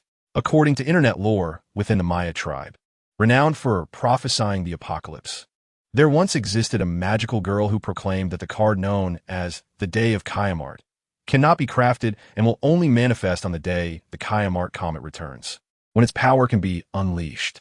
On that day, there exists a 1 in a million chance that the chosen magical girl will receive the card. For 3 millennia, aside from the progenitor of magical girls, no other has been graced with this card by the comet. As for the effects of this ancestral card, they remain shrouded in mystery, with only scattered conjectures online, but who can truly fathom events from 3 millennia past? Reflecting on this, Kamiyoya raised an eyebrow, suddenly recalling something. He exited the website and entered the search engine, querying the date of the next Kayamart Comet's passage by Earth. The comet is said to siphon all powers from the current generation of magical girls, scattering new comet fragments across the Earth, transforming any girl who comes into contact with them into a magical girl. Thus, if the comet were to arrive this year, could it not spare some lives? Furthermore, it would render any conflict with Bizoni unnecessary. With these thoughts swirling in his mind, Kamiyoya hesitated for a moment before slowly lowering his index finger to press the search key. As the page refreshed, the results suddenly materialized before him. The Kayamart comet will next return to Earth on the evening of June 18, 2029. Kamiyoya paused for 2 seconds, a chill coursing through him, as the date reflected in his slightly constricted pupils. Isn't this the very day before the deadline for the extinction mission? He pondered. Chapter 87. Two players on the smuggling boat. In the darkness, the glow emitted by the phone illuminated the boy's astonished gaze. Mingye fixated on the date displayed on the screen, contemplating. The next return of the comet is set for June 18th, 2029, which coincides with the final day of the extinction mission. Could it truly be a coincidence? Is it possible that the so-called system is being influenced by this comet named Kiamate? If not, then the comet's arrival is rather belated. Coming on the eve of the last day, will there be enough time to reclaim the powers of the contemporary magical girls? He continued to muse. If time runs out, players would still have to confront the magical girls. Perhaps, seeing that the magical girls are on the brink of defeat, the comet might bestow the legendary Sequence Zero magic card, Kiamate's Day, upon them, leaving little recourse to battle. That card is a once-in-3,000 years artifact, capable of obliterating an entire nation without question. Oh well, let it be as it may. Mingye took a deep breath, closed his phone, and the last vestige of light in the room vanished, enveloping his face in impenetrable darkness. Time to rest. There are matters to attend to come morning. With that thought, he closed his eyes, his consciousness slowly sinking into slumber. A night of silence passed, and the next day, at 5 o'clock in the morning, a chilling notification abruptly echoed in his mind. Mingye opened his eyes to find a prompt panel before him. You have received a message from your friend, Anti-Dog. Anti-Dog, it's time to set off. Their boat will arrive at the Huanjing North District port in 30 minutes. You need to hurry over. As he perused the message, Mingye rubbed his forehead and yawned. Anti-Dog had mentioned that two players would arrive in Huanjing today aboard a smuggling vessel, one of whom was an ID named Ice Cutter, a hacker who had long been in cahoots with Anti-Dog. The other player was known as Paranoid. Paranoid's mental state seemed rather unstable, claiming he was coming to Huanjing to challenge Qingya to a duel. This was akin to a ticking time bomb. Thus the three reached a consensus to apprehend him before he disembarked and confine him in a desolate place to fend for himself. Is the boat arriving this early? Mingye mused, glancing up at the clock. It was only 5:30, and the sky had yet to brighten. He checked the daily report once more. Obituary. On the night of June 20th, a player named Kachara, born in London, England, was killed by the supervillain, the god communicator, the immortal bird. Current global player count, 95 out of 100. Damn it, can't they die a little slower? Mingye covered his face with his hand, letting out a weary sigh. Just a few days have passed, and there are only 95 players left. Shouldn't I lead a surrender? If all else fails, perhaps I could plead with the Anomaly Control Bureau for a little more time to survive. He thought. However, considering the positive aspects, those players who cannot withstand the initial challenges are either unfortunate or lack discernment. Weeding them out at this stage might not be detrimental, as it prevents them from hindering progress later on. Yet, more than the fallen players, Mingye is intrigued by the term Phoenix. Within the system interface, the prefix for the Phoenix is designated as supervillain, rather than superhero or vigilante, which raises questions. After all, in Mingye's recollection, the Phoenix has always been celebrated as a superhero, adored by the American populace. The President of the United States once proclaimed that, in the absence of the deity Zeus, the Phoenix would be deemed America's Zeus. This clearly illustrates the heights of his former popularity. However, after being apprehended by the clockmaker, who subjected him to brutal torment for several days and nights, the Phoenix vanished entirely, no longer gracing the public eye. Even the Superhero Association and the Anomaly Control Bureau have no information regarding him. For a time, the entire nation was in search of the Phoenix. Speculations arose that the clockmaker might have cast the Phoenix into the sea, prompting the U.S. authorities to thoroughly scan the surrounding waters. Yet no trace of the Phoenix was ever found. To Mingye's astonishment, after several years, he encounters the name Phoenix once more. Now classified by the system as a supervillain, an utterly bewildering turn of events.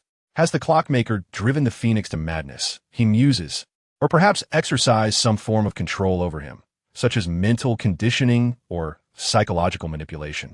Mingye swiftly dismisses these inquiries. They are not matters for him to ponder at present. One step at a time, he resolves to complete today's daily tasks first. Today's daily tasks are as follows. 1. Run 4,000 meters. Reward. 1 chance at a spin-the-wheel lottery. 2. Purchase an item from a mall. Reward. A 50 discount shopping card. Could the discount shopping card be utilized for acquiring skills, he wonders? He smooths his tousled hair, closes the panel, rises from the bed, and steps out of his room. Gently knocking on his brother's door, he softly inquires, "Brother, would you like to join me for a morning run?" If Ku Xiaoma were inside, his keen senses would undoubtedly alert him to Mingye's call, prompting him to rise and open the door immediately. Not hearing any response from within, Mingye quickly deduces that his brother has likely already ventured out to exercise. These past few days, his brother has been rising exceptionally early, possibly setting out around 3 or 4 in the morning to prepare adequately for the impending confrontation with the Dragon of Calamity. He steps back into his room, locks the door, retrieves a set of clothing and a box containing spare sneakers from the wardrobe, and releases a puppet from the windowsill. Mingye instructs the puppet to carry the clothing and the box, watching it disappear into the gray horizon where sky meets earth. He then turns and exits his room, hastily attends to his morning routine, and takes the elevator down. As Mingye jogged along the periphery of the old Jingmai district, he deftly maneuvered a puppet racing through the city. Eventually, the puppet halted in a narrow alleyway near the northern port of the circular Beijing area, where it donned clothing and shoes, transforming its appearance into that of Fan Quan, a familiar visage to many. Tidying his hair, he stepped out of the alley and descended the stairs towards the port, where he spotted Fan Quan clad in a brown coat and tailored trousers. Has Qing Tianming not arrived? Mingye approached Fan Quan, intending to inquire about the whereabouts of Qiu Pai and Qing Tianming, only to recall that Qiu Pai was currently honing her skills as a host in Japan. She hasn't woken up, Fan Quan remarked, just as expected of her. That vessel over there, he continued. Upon hearing this, Mingye turned to gaze into the distance, the sea breeze tousling his hair. At the gray boundary where the sky met the sea, shadows of fishing boats danced upon the waves. The morning light broke through the hazy horizon, dispersing the thick fog and illuminating the shimmering surface of the sea. Gradually, a cargo ship emerged on the horizon, its bulky form rising and falling upon the waves as it approached the port.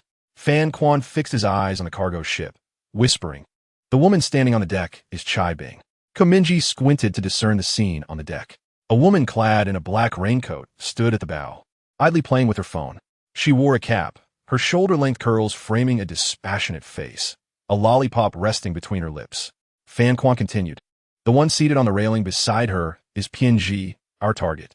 We must subdue him the moment he disembarks, and I will use the taxi parked at the port to take him away." "Understood. Mission received," Mingye replied, scrutinizing the figure seated on the deck. This unexpected guest wore a black hoodie, the hood drawn up, his face obscured by a thick bandage that revealed only one eye, bloodshot and fierce. What a bloodthirsty brute! Mingye gasped, his heart racing. Fan Quan, hands tucked into the pockets of his brown coat, replied slowly, "A bloodthirsty brute has indeed arrived. His attire reeks of the eccentricity typical of anime's delusional characters. He certainly looks formidable. We are still unaware of his background, but Chai Bing mentioned that he possesses remarkable confidence, or he wouldn't have boasted about wanting to challenge Qinya to a duel. He may indeed possess some skill. No matter how strong he is, the 3 of us can handle him together," Mingye whispered.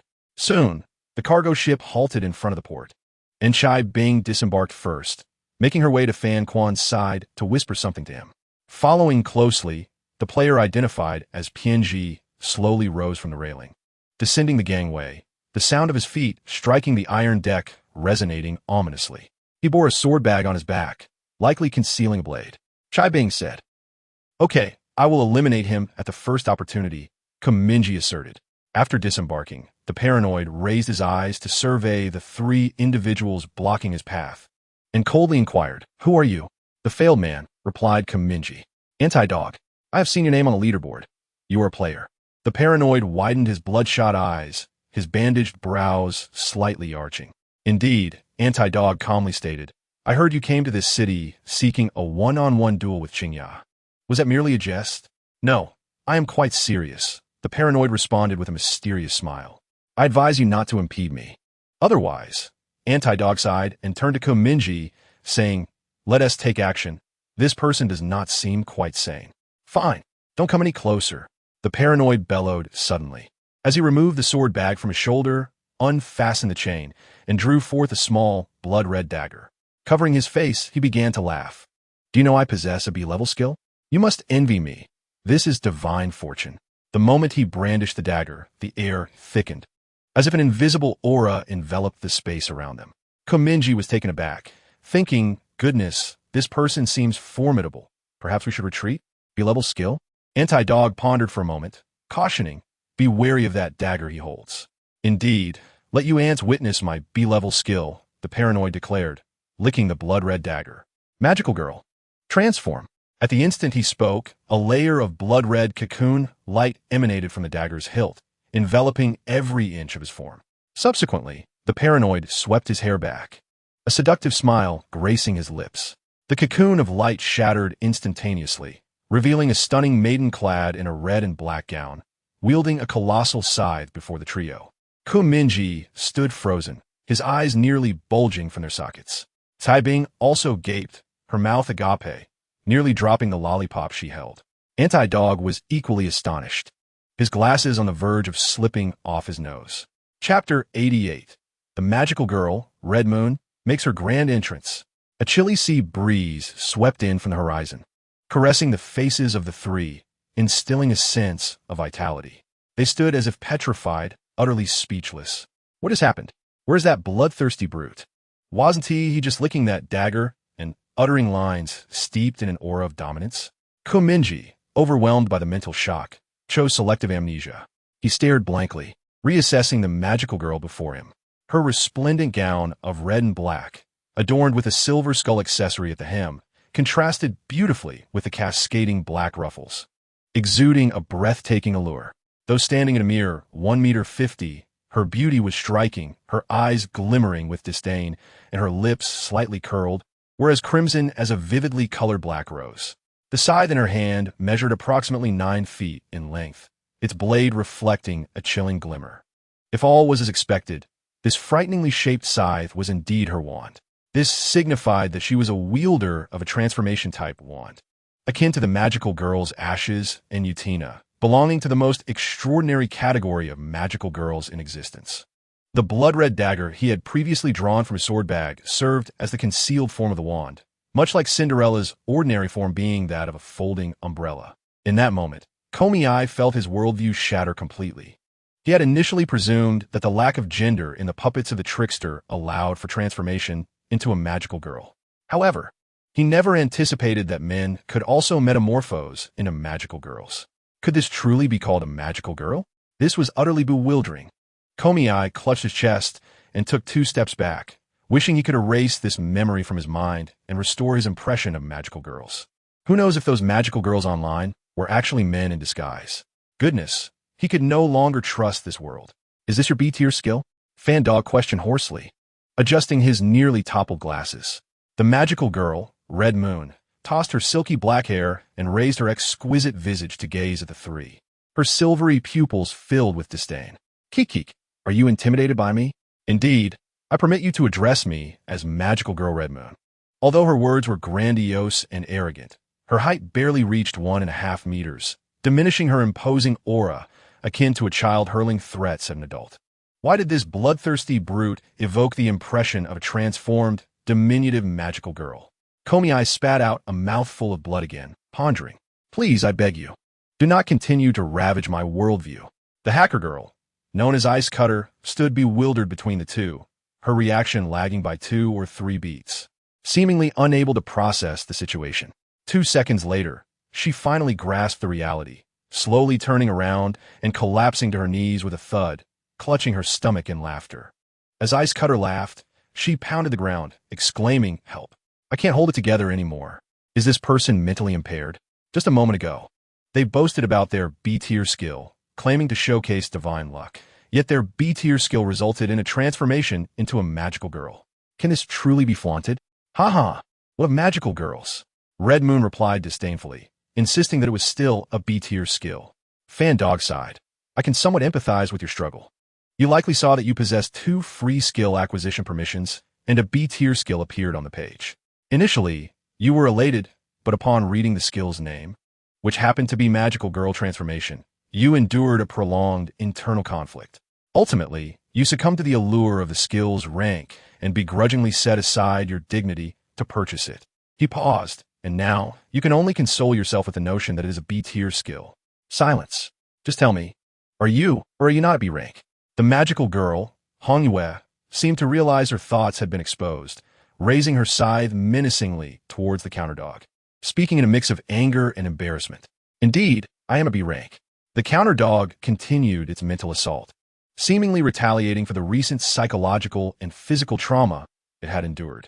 Both I and the individual beside me possess B-rank skills, and our B-rank abilities do not involve transforming into magical girls. How could that be? It's clear you are merely posturing. Unfortunately, my B-rank is not fabricated. The counterdog scoffed, explaining that the skill's intensity changes with the accumulation of knowledge, implying that it was earned through genuine effort, not through mere luck like some lady who shamelessly clung to the title of magical girl. Since you refuse to concede, let us engage in a one-on-one duel, declared the magical girl, Hongyue. Very well, the three of us will take you on, the counterdog responded coolly. The ice judge, lying on the ground, laughed heartily for a considerable time before slowly rising, his expression returning to calm. You understand the essence of a duel against such an imbecile. It is only fitting that three take on one. Suddenly, Mingye turned to Hongyue and inquired, do you possess a magic book? I do, why do you ask? Replied the magical girl. Good news, intellectual. The comet fragments within a magical girl can be utilized to forge magic cards. We can dismember him and collect his comet fragments in a jar for card creation. Mingye stated, his tone icy, resembling a beast poised to pounce. Why have you suddenly become so ruthless? The counterdog questioned in surprise. Is it not justified?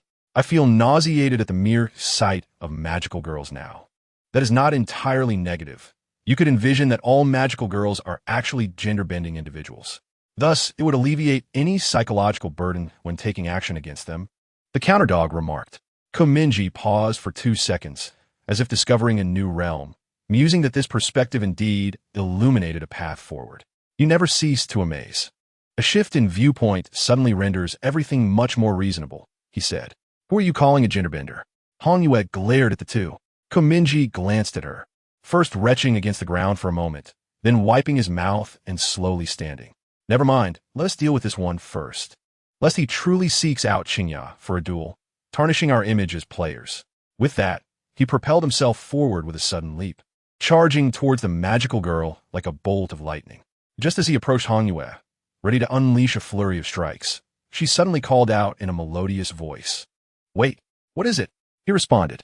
Since boarding that dilapidated vessel, I have not eaten a single morsel. My stomach is quite empty. Wouldn't fighting me now be a breach of martial ethics? The magical girl Hongyue huffed twice, her expression grave. And then, Mingye raised his fist, his face devoid of emotion. Treat me to a meal, and I shall spare you, foregoing any duel with Qingya. The girl proposed. Does that not sound like a fair deal? Mingye was momentarily taken aback. Are you serious? I can sign a contract, affix my thumbprint, and you shall provide for my sustenance, while I serve as your black slave, declared the magical girl, Red Moon, with unwavering resolve.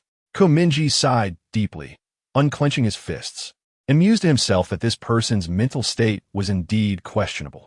He covered his face and said, Could you please revert to your original form? I beseech you, lest I be overcome with guilt for bullying a primary schoolgirl. Do not belittle me. What do you mean by primary schoolgirl?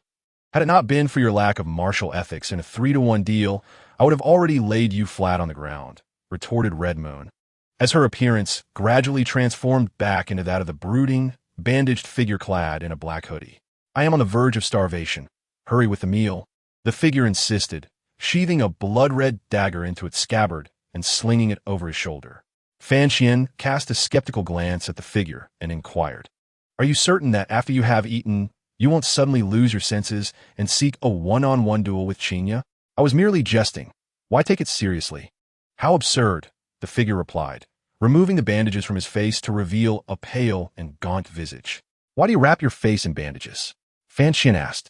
It was done during sleepwalking, the figure answered. Mingye approached Fan Xian, discreetly pointing at the figure with his thumb, and whispered, Goodness, this person must have a split personality. Perhaps we should find an opportunity to eliminate him. He seems troublesome. Let be. Fan Qian shook his head. If we can avoid violence, we shall. Let us take him for a meal and observe the situation. Suit yourself. I shall take my leave. You all handle it. Mingye sighed. We may need to engage in a dungeon run this afternoon. Stay in touch, Fan Qian advised. Okay. The trickster puppet waved his hand in farewell before turning and heading into the depths of the port, seeking a soundproof area for self-detonation. Meanwhile, Mingye had completed the requisite steps for his task, precisely 4000. He paused at Old Jing, my street number 5, opened the task menu, and claimed his daily rewards. Immediately, a prize wheel appeared, with each section's rewards marked in black text. 1. 2,000 mall coins. 2. A first-level item, Witch's Broom. 3. A fragment of the Divine Disc. Upon collecting all fragments, one may acquire a Divine Disc, which can be used to periodically locate a Divine Relic. 4. C-grade equipment.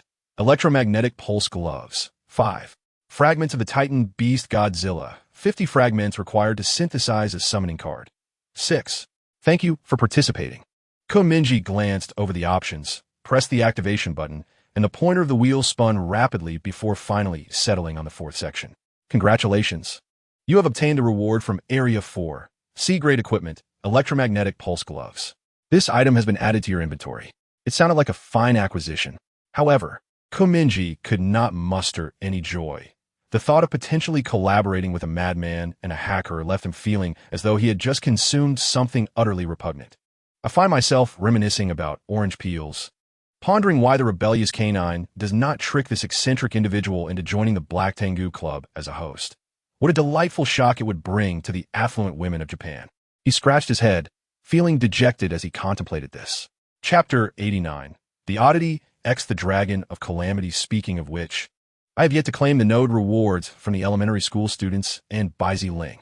Can the puppet truly match their speed? One is a dragon and the other a vampire. While it is highly improbable that I could keep pace, it is worth attempting nonetheless. Mingye walked home with his head lowered, devising plans for the puppet's nocturnal escapades while opening his bag.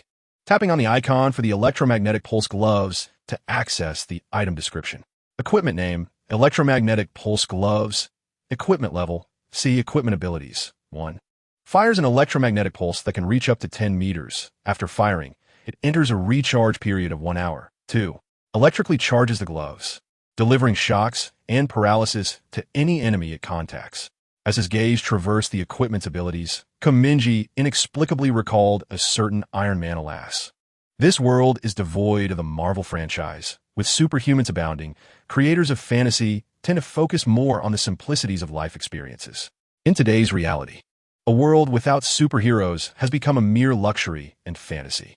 Pursuing heroic dreams in an ordinary world, while seeking a mundane existence amidst a plethora of superheroes, reflects humanity's intrinsic need for compromise. Mingye then opened the aerial view of the gloves, examining their appearance. As the name suggests, they resembled metallic gloves in a striking silver and black design, with intricate patterns etched upon the back, their overall contour as sharp as a blade. They were akin to a low-budget version of Iron Man's gloves. He found himself genuinely curious whether the system intended for him to become a patchwork Avenger, carrying the will of the entire alliance, annihilating a parallel world with ease. It seemed far simpler to wield a Thanos gauntlet and snap one S fingers. With a sigh, he trudged home. Having left early, he returned at a mere 6:30 in the morning. The sun had yet to rise, and it was hardly the time for the lazy inhabitants of his home to awaken. Throughout the day, Mingye had been largely idle. In the afternoon, the rebellious canine had not contacted him, indicating that the dungeon raid would need to be postponed until tomorrow. He was curious about what the next dungeon might entail, hoping it wouldn't be as grim as the zombie chef. By this reckoning, the only distinction between today and yesterday was the entrance of 2 new characters into the local player discussion group. Player Ice Cutter and Player Paranoid have joined the local discussion group. Orange Peel, greetings everyone. Failman, what the Orange Peel? Why are you still in this discussion group? As the icebreaker suggested, moving to another city allows one to exit the original local discussion group and join a new one, although there is no stringent requirement to depart from the former group. The failed man remarked, as expected of Orange Peel, caught between 2 factions. Paranoia interjected, when shall we form a team to tackle the Azure Crow? The failed man retorted, Could you refrain from making such nonsensical statements, you enigmatic fellow? Paranoia responded. How did I become the enigmatic one? The fail man snapped. For heaven's sake, if you transform into a magical girl in the discussion group, I might as well bow to you twice. Thankfully, through the internet, you cannot taint my spirit. What difference is there from defecating in public? Paranoia continued. So, when shall we gather to confront the Azure Crow tonight? The icebreaker questioned. Are you truly foolish or merely pretending? Are we a handful of people really going to challenge the Azure Crow? Paranoia asserted. We will prevail. The anti-dog added. Let us reach level 100 first. Right now, upon seeing him, we would turn and flee without a second thought. The fail man agreed. I have no objections. Once we hit level 100, we shall collectively besiege the ultimate boss, the terrifying crow. Mingye closed the panel and glanced at the clock. It was already 2 in the afternoon. He had arranged to accompany Basiling and Kaongzu on an outing today. Basiling expressed her desire to visit the nearby aquarium, while Kaongzu wished to see the pandas at the zoo. However, their father had no time, so the responsibility fell to the eldest child at home. Keienzi and Kexiamo mentioned they had other appointments today and waved him off, leaving the daunting task to someone else. Baizini and Baichiawu claimed to be exhausted, as if something had transpired the previous night, and both remained confined in their rooms, unable to even get out of bed. Thus, the burden of this task ultimately rested on Mingye's shoulders. He felt a silent frustration, but had no choice. Such was the plight of being the fourth child at home. Checking his phone, Mingye discovered that the zoo and aquarium near the city were adjacent, and it wouldn't take much time. Prompted by the 2 little ones, he rose from the sofa, donned his shoes, and stepped outside. Due to her albinism, Basiling, sensitive to light, wore a wide-brimmed sun hat and sunglasses. Nevertheless, her striking white hair garnered attention as they walked down the street. Kaongzu, dressed in a light blue jumpsuit, began to complain of heat and fatigue after just a few steps, though her excitement about seeing the pandas was evident from her slightly flushed ears. Mingye walked between the two, using his phone for navigation. Under the blazing sun, he was drenched in sweat, holding a handheld fan to cool his face, while the 2 children beside him showed no signs of perspiration. The more he heard Kaongzu's complaints about the heat and fatigue, the more irritated he became, thinking to himself, could you be any more dramatic? Mingye led the pair to the aquarium. Baiziling clasped her hands behind her back, lifting her crimson gaze from beneath her sunglasses.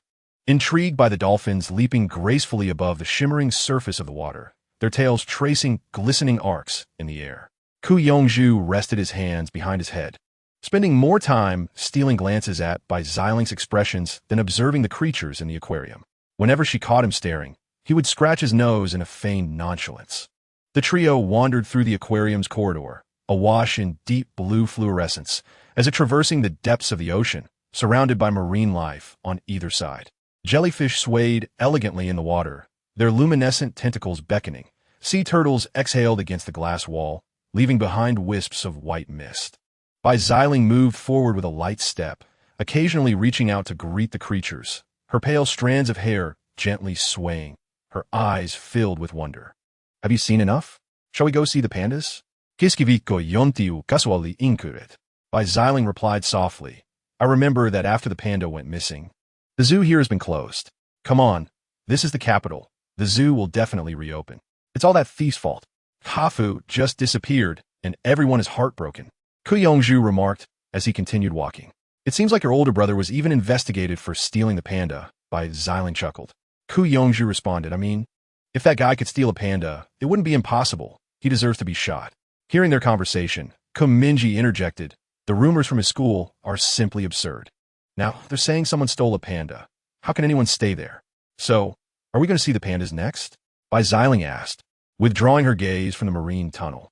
Let's take a look, Mingye replied absently, engrossed in his phone. Today, my mission is to ensure your comfort. You two can do as you please. Please, if it weren't for Dad's business, I wouldn't even want to be here with you, Kuyongju retorted. Eventually, they arrived at the zoo, where Mingye observed Kuyongju leaning over the railing, gazing intently at the panda protected by an air barrier. He cradled his face in his hands, his expression earnest, his ears flushed. He murmured something to the panda, as if it could truly comprehend him. Baiziling stood behind him, hands clasped, peering out from beneath the brim of her straw hat, a bemused smile playing on her lips. as if she had never witnessed such a silly side of Koyongju. Kiskivitko Mingye, feeling dorit, attempted torstai disiter kiskivitko yontiwesh lips. I didn't mean to eat kafu. It was genuinely unpalatable.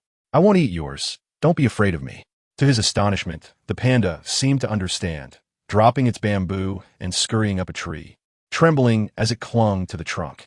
The zookeeper rushed out to investigate, calling fruitlessly to coax it down. Mingye watched in disbelief, thinking, is this the legendary long way? Look how frightened the national treasure is. Seizing the opportunity before chaos ensued, he quickly pulled Koyongju and by Xiling out of the zoo. As the sun dipped low in the western sky, the trio walked home, their shadows stretching long upon the ground. Next time, I must come to see the pandas. Remarqued Kiskivitko yontiu. Mingye sighed. They don't wish to be seen by you. They've climbed up the tree. What concern is that of mine? Kiskivitko yontiu fronet. By Xiling turned to him. Do you really like pandas? Not exactly dislike, he replied. Is that so? Then I like them too, by Xiling said. They returned home in the elevator, gathering in the kitchen for dinner. As Mingye shared the events of the afternoon with his older brother, he inquired whether he had truly stolen a panda, questioning the rumors circulating at school. Mingye, contemplatively holding his chopsticks, pondered for a moment before realizing that the students who had spread the rumor about him stealing a panda had, perhaps out of guilt, gradually withdrawn from school over the next 6 months. Thus, it appeared he had been wronged. Listening to his brother's account, Mingye felt a slight twitch at the corner of his eye, reflecting on the absurdity of comparing it to playing Assassin's Creed, where one slaughters all and then claims to have achieved perfect stealth. When he returned to the present, the setting sun had relinquished its final rays, and the sky outside darkened. This signified the onset of the nightlife for the puppet of deception. While others reveled in vibrant nocturnal adventures, the puppet's existence oscillated between evasion and demise, a stark contrast. After finishing dinner, Koyongju announced his intention to go downstairs for drinks before stepping out. Observing this, Mingye quietly rose from the sofa, retreated to his room, and released the puppet of deception from the windowsill. It perched on the rooftop of a neighboring building, quietly surveying the base of a duplex apartment, but the elementary school student never appeared. Where could a student be? Kiskivitko Mingye punith. Maneuvering the puppet to traverse several nearby rooftops, yet he could not find Koyongju's figure. However, just as he crouched over the railing, peering down at the street, a hoarse and chilling voice emerged from behind him. Hey, are you looking for me? The puppet turned, startled. In the darkness, it beheld a pair of deep crimson eyes, seemingly flowing with molten gold. The boy shed his garments, slowly emerging from the shadows, his form undergoing a dramatic transformation. Dark horns sprouted from his head, his jaw encased in a layer of black metal, and his shoulder blades began to rupture, revealing a pair of jet-black wings that unfurled gradually. Following this, scales emerged from his skin, enveloping his robust limbs, with claws as sharp as daggers carving through the ground. Since you have the gall, let's play hide and seek. The young dragon's eyes glimmered in the darkness as it slowly curled its lips into a smirk, tauntingly declaring, just you and me. Chapter 90. The calamity of the dragon species. On the other side of the world, the puppet remained perched on the railing of the rooftop, slowly turning to face the dragon lurking in the shadows. It raised an eyebrow that did not exist, fell silent for 2 seconds, and then slowly spoke. Oh, how curious it is that a dragon is here. Surely you are aware of my identity, hence you linger nearby, to guard me? The voice of the calamity dragon resonated with a deep timbre, its brow slightly arching as if it were indeed raising an eyebrow. You can even speak Chinese. You truly are a rare species. The puppet tilted its head, locking eyes with the dragon. In the hollow depths of its gaze reflected a pair of beast-like, constricting crimson vertical pupils. Huh, do you have any parting words? The dragon in the shadows scoffed. Certainly, little dragon. May I inquire your surname? Little dragon? The calamity dragon let out a cold chuckle, gradually emerging from the shadows. Moonlight slanted upon its form, illuminating each sharply defined angle with a chilling brilliance. Are you prepared to be devoured by me? Let's see who the true baby is, it rasped. To be frank, I am quite flammable. I would be particularly appetizing and may even explode. What if I upset your stomach? Or worse, cause you to burst open? The puppet paused, raising a finger. How about I assist you in selecting a fine delicacy? That superhero known as Qingyao would suffice. You could roast it with a breath of fire. It shrugged, charred crow, a delightful flavor. I am not so idle. I only consume villains, and you happen to be one, declared the Calamity Dragon, lifting its head and casting a devilish shadow upon the wall behind it. Goodness, didn't your mother teach you not to eat indiscriminately? Sighed the puppet, twirling a finger near its ear. Moreover, how do you define a villain? The world of children is indeed starkly black and white. Everyone merely possesses their own perspectives. Where is the distinction between good and evil? You are ugly, therefore you are a villain. Well, that was a critical hit. I am genuinely wounded. The puppet clutched its heart, inhaling deeply. Then I suppose I must deliver a line befitting a villain, such as I advise you not to lay a hand on me, for I possess evidence against you. Evidence? The Calamity Dragon tilted its head, inquiring, what nonsense is this? Well, the puppet paused, lowering its voice. I know you devoured a panda. The young dragon froze, momentarily stunned. Is that true? How do you know? Kemming's ambition knows no bounds. How could I not be aware? This afternoon at the zoo, I saw you use sign language towards that panda, and my friend caught every detail, you know? I know. And I possess another piece of evidence against you. The puppet, lowering its right hand, shot a thread toward the shadows, ensnaring the recently discarded outfit of Ku Yongju in a web that clung tightly like a palm. Pulling it back, it waved the outfit. If I were to toss your clothes away, you would have to return home bare. How pitiful! Wouldn't your mother scold you? The puppet's words hung in the air, abruptly cut off. It felt as though its arm had lost all sensation, a chilling numbness enveloping it. Turning its head, it discovered that its entire right arm had vanished. Baby dragon, where's my hand? The puppet was momentarily stunned, shaking its remaining arm at the Dragon of Calamity. Raising its gaze, it beheld the missing limb dangling from the dragon's mouth. Just by the scent, it was evident that it tasted dreadful, akin to plastic. The Dragon of Calamity spoke, gradually expelling the hand from its maw, then using its horn to nudge the outfit back into the shadows, displaying a ferocity reminiscent of a protective puppy. Without that attire, it would indeed have to return home in a state of utter undress. When the time came for Baiwena to conduct an inventory, they would undoubtedly require a family meeting to address the issue. The puppet retracted its web shooter into its satchel, staring at the remnant of its arm, dejectedly muttering to itself. Ah, this is the nightlife of our trickster puppets, where it is either severed limbs or decapitation. Do you indulge in such nocturnal escapades? Your prattle is tiresome. I too have grown weary of it, replied the Dragon of Calamity. As a dark crimson hue began to emanate from its every edge, dense steam billowing from the gaps in its scales. In the next instant, a terrifying pressure enveloped the puppet, rendering it frozen in terror, trembling and unable to move. Dragon's might? Kiskiviko, Mingye Ponderith. Recalling how he had seen in various films that dragons could wield their might to command lesser beings. Approach and tell me who you are and what your origins are, commanded the dragon. Remain still and do not speak, Mingye ordered. The trickster puppet fell from the railing, landing on the rooftop, its hollow eyes shrouded in dark crimson. It intermittently opened and closed its mouth, mumbling incoherently. I am Ge. Its mouth moved mechanically, caught in a loop, unable to utter anything further. Giskiviko. The Dragon of Calamity paused for a moment, wondering if this foolish creature could possibly be a manifestation of Cain, considering that the elder brother was equally eccentric. It was indeed a possibility. The puppet raised its left hand to cover its mouth, its legs trembling as it stood in place. The Dragon of Calamity lowered its brow and further commanded, "What do you claim your name to be?" Upon hearing this, the puppet suddenly released its left hand, its legs steadying. It spoke in a relaxed tone. I am Arthur Conan Doyle, the author of the adventures of Sherlock Holmes. Surely, even as a dragon, you must appreciate Holmes. The Dragon of Calamity was momentarily taken aback. Then its expression darkened, the crimson hue in its eyes intensifying. Kneel, it demanded, unleashing its dragon's might. I shall not kneel. I shall not kneel. What will you do to me? The puppet placed one hand on its hip, languidly leaning against the railing, propping its head with its severed arm, resembling a beautiful figure reclining on a bed, awaiting the favor of a king. Observing this, the dragon's brow lifted once more. After a moment of silence, it declared, "You are neither human nor even an animal. Otherwise, such a feeble creature would be easily subjected to my commands." The puppet slowly lifted its head, a smile playing at the corners of its mouth. "Indeed, I am called the Strange One, and we shall frequently engage with one another from now on. There will be no future. You shall perish here, The dragon articulated, each word deliberate.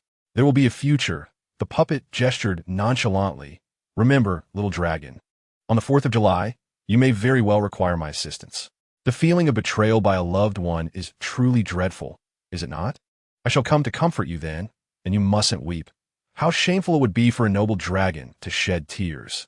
No sooner had the words left its lips than its head and neck were severed. The catastrophe dragon had, unbeknownst to the puppet, grasped its head in its claws, simultaneously exhaling a plume of inky flames that incinerated the precarious body entirely. It lifted the head, speaking in a flippant tone. What more do you wish to say? The puppet's head hung low, its eyes cast down, the smile fading gradually into silence. The catastrophe dragon, feeling increasingly bored, contemplated incinerating the head when suddenly a ghostly voice echoed in its ears. I can indeed continue speaking. The head spoke calmly, lifting its face from the dragon's claws, a curious smile gracing its lips. What? The catastrophe dragon was taken aback. Then, as if playing with a ball, it batted the puppet's head towards the ground, capturing it again in its claws, repeatedly bouncing it back and forth. It seemed to be testing the nature of this peculiar entity, perplexed by its strangeness. Could you show a modicum of respect for my head? I'm not a basketball. How can you treat me so? The puppet protested. The catastrophe dragon continued its playful assault, up and down, muttering in irritation. What bad luck. I step out for a stroll and encounter such a bizarre creature. I am the one with bad luck, having met a dragon that treats my head as a ball, the puppet lamented, its head bobbing. And I must correct you. I am the strange one, not merely a bizarre trinket. The catastrophe dragon sighed, gripping the puppet's head firmly between its claws, applying pressure that threatened to split it in two. Hey, if you continue this, my head will crack. Aren't you the slightest bit curious about what will transpire on the 4th of July? Not in the least, it replied, and with that, the young dragon forcefully snapped the puppet's head in two, releasing a torrent of flames that consumed the remnants of its skull and brain, leaving no trace. Not even the eerie laughter that might have accompanied its demise, as if the flames had devoured all sound. Meanwhile, in another corner of the old Jingmai district, congratulations. You have completed the first objective node of the main quest regarding the last two catastrophe dragon species by disguising your identity to approach the catastrophe dragon Kuyongju. The next objective node of this main quest is to gain the trust of the other dragon, utilizing its kin's keen sense of smell to locate the position of the other catastrophe dragon in the world. Having acquired node rewards, 2,000 experience points, 8 attribute points, and 2,000 marketplace coins. Your current level is LV8 for 1,000 points out of 4,500 points. You currently possess a total of 8 in used attribute points. Please allocate them in a timely manner. You have allocated the 8 attribute points to physical fitness and neural reaction, resulting in the following changes. Physical fitness, 60 points to 64 points. Neural reaction, 1,014 points. As Mingye distributed the attribute points, he couldn't help but grumble internally. Truly a primary school student. At least others can be deceived with a few words. Qingya is impervious to persuasion due to her unwavering will, while the primary school student is immune due to a singular mindset. In a sense, the father and son are quite similar. He pondered the reasons for his potential defeat. Primarily, it was not only due to inadequate physical fitness and an inability to perceive the primary school student's movements, but also due to insufficient neural reaction. No matter how swift the actions, if the mind cannot keep up, it is futile. With a sigh of frustration, Mingye suddenly recalled something. Wait, I seem to have forgotten to mention one thing. Should I directly tell him that his third sister is a vampire? Perhaps the primary school student might exhibit a bit more patience to listen to me. The reason for this thought stemmed from his observation that within the household, the only individuals slightly closer to Kuyongju were his two sisters, Bai Xiling and Bai Qiuwu. Beyond that, even if he were to tell the primary school student that his father is Qingya, his elder brother is the Black Judge, and his second sister is the magical girl Ashes, the primary school student would likely respond with a mere "oh," followed by, "So what? Why should I care?" With his right arm resting behind his head, he opened the taskbar and focused on the node task involving the other dragon. Speaking of which, there exists another calamity dragon in this world. The primary school student is merely in his juvenile form, yet even this possesses a level combat power. If that other calamity dragon has already evolved to its complete form, wouldn't it at least possess S-level combat capabilities akin to the demigod Zeus? At this thought, Mingye gasped, secretly resolving to extract this intelligence from the primary school student as soon as possible. Only he and the Shinzo individuals could uncover the whereabouts of that second dragon hidden in the world. Chapter 91. The Mechanical Castle of Magical Girl Yuffie. This primary school student is truly ruthless. I was still contemplating how to save your life on July 4th. The moment Mingye thought of his head being batted around like a ball by the primary school student, he couldn't contain his frustration and silently cursed. Despite these thoughts, he could not guarantee that he would stand by Ku Yongju when the time came. His actions would depend on the circumstances. With his mother and father off on their honeymoon trip, absent from home, the strongest force among the 6 siblings would naturally be his elder brother, Ku Yingji. Thus, while it may seem that the second brother, Ku Xiaoma's decision is the most crucial, in reality, it is Ku Yingji's judgment that will have a decisive impact on the course of the battle. Upon learning of the circumstances, if Ku Yingji had chosen to side with the ninja sect, it is likely that Mingye would have relinquished any hope for Ku Yongju. After all, neither side could contend with the Black Judge, and aiding either party would be futile. Conversely, should Ku Yingji align himself with Ku Yongju, no matter how Ku Xiaoma decided, it would be inconsequential, even if the entire might of the ninja sect were unleashed. Breaching the defenses of the 6 offspring of the Bai Ku family would still prove formidable. Indeed, the alliance of Black Wukong, Magical Girl Ashes, the Dragon of Calamity, the Vampire Sister, and the Black Judge already presents an impressively formidable ensemble. With the addition of Mingye, the 6 would wreak havoc, posing no threat to the Shadow Ninja sect, which prides itself on the unity of its brethren, wielding an unparalleled strength. Of course, Mingye's role is to create chaos, while the others are tasked with the slaughter. As the evening wore on, Mingye stifled a yawn. Before retiring for the night, he opened his satchel and utilized a D-rank equipment card, a reward for defeating a superhuman species. D-rank equipment card has been used. You have acquired a D-rank item or equipment. Please check your satchel. Glancing at the satchel's inventory, he selected the newly acquired item, and an informational panel appeared. Equipment name: Nightwalker Belt. Equipment level: D-rank. Equipment ability: 1. Pressing the button on the belt allows you to enter a state of invisibility for 5 minutes. Once engaged in combat, the invisibility cannot be maintained. Equipment description: the belt hopes you will refrain from using it for peculiar purposes. A fine acquisition. Kiskiviko Mingye Miyuset. Although it cannot be utilized during combat, it is well suited for more clandestine activities. He stroked his chin and pondered. Would the invisibility conferred by the belt still allow me to elude detection by elementary school students? How did they manage to uncover my presence? Was it an innate instinct of the dragonkin, given that dragons have thrived in harsh ecological environments? Their instincts and intuitions honed in the wild must not be underestimated. Perhaps it was this very instinct that led the elementary school students to unveil my presence. Extending his hand, Mingye pressed the switch on the wall, and the warm orange light promptly extinguished. He collapsed onto his bed, his heavy eyelids gradually succumbing to slumber. It must be said that today had been thoroughly exhausting. First, he had gone to the port to retrieve 2 players, only to be mentally battered by Magical Girl Red Moon. Then, he spent the afternoon accompanying Ku Yongju and by Xiling at the zoo, and finally engaged in a battle with elementary school students that left his head feeling like a soccer ball. His body was not fatigued, given that his E-rank superhuman physique was quite resilient, but his mind was utterly drained. However, mere minutes after he had nearly drifted into a deep sleep, the commotion from downstairs abruptly yanked him back to reality. He took a deep breath, irritably opened his eyes, and, fueled by a surge of morning grumpiness, flung aside the covers. Slipping on his slippers, he hurried downstairs, eager to uncover who was causing the disturbance below. At the stairway, an unwavering gaze fell upon the scene below. Aside from Ku Yongju, who was still outside purchasing beverages, the siblings gathered around the television. Baizini, having indulged in a lengthy slumber throughout the day, was now invigorated by the night, energetically pointing at the screen and shouting. It was she who had roused Mingye from his slumber with her exuberance. The reaction of the eldest brother, Ku Yingji, was particularly noteworthy. His bright eyes widened slightly, brimming with astonishment. His hand, cradling a cup of coffee, trembled ever so slightly before he composed himself to bring the cup to his lips, taking a delicate sip. Another notorious criminal had emerged around Beijing, it seemed. Could there not be a moment's respite?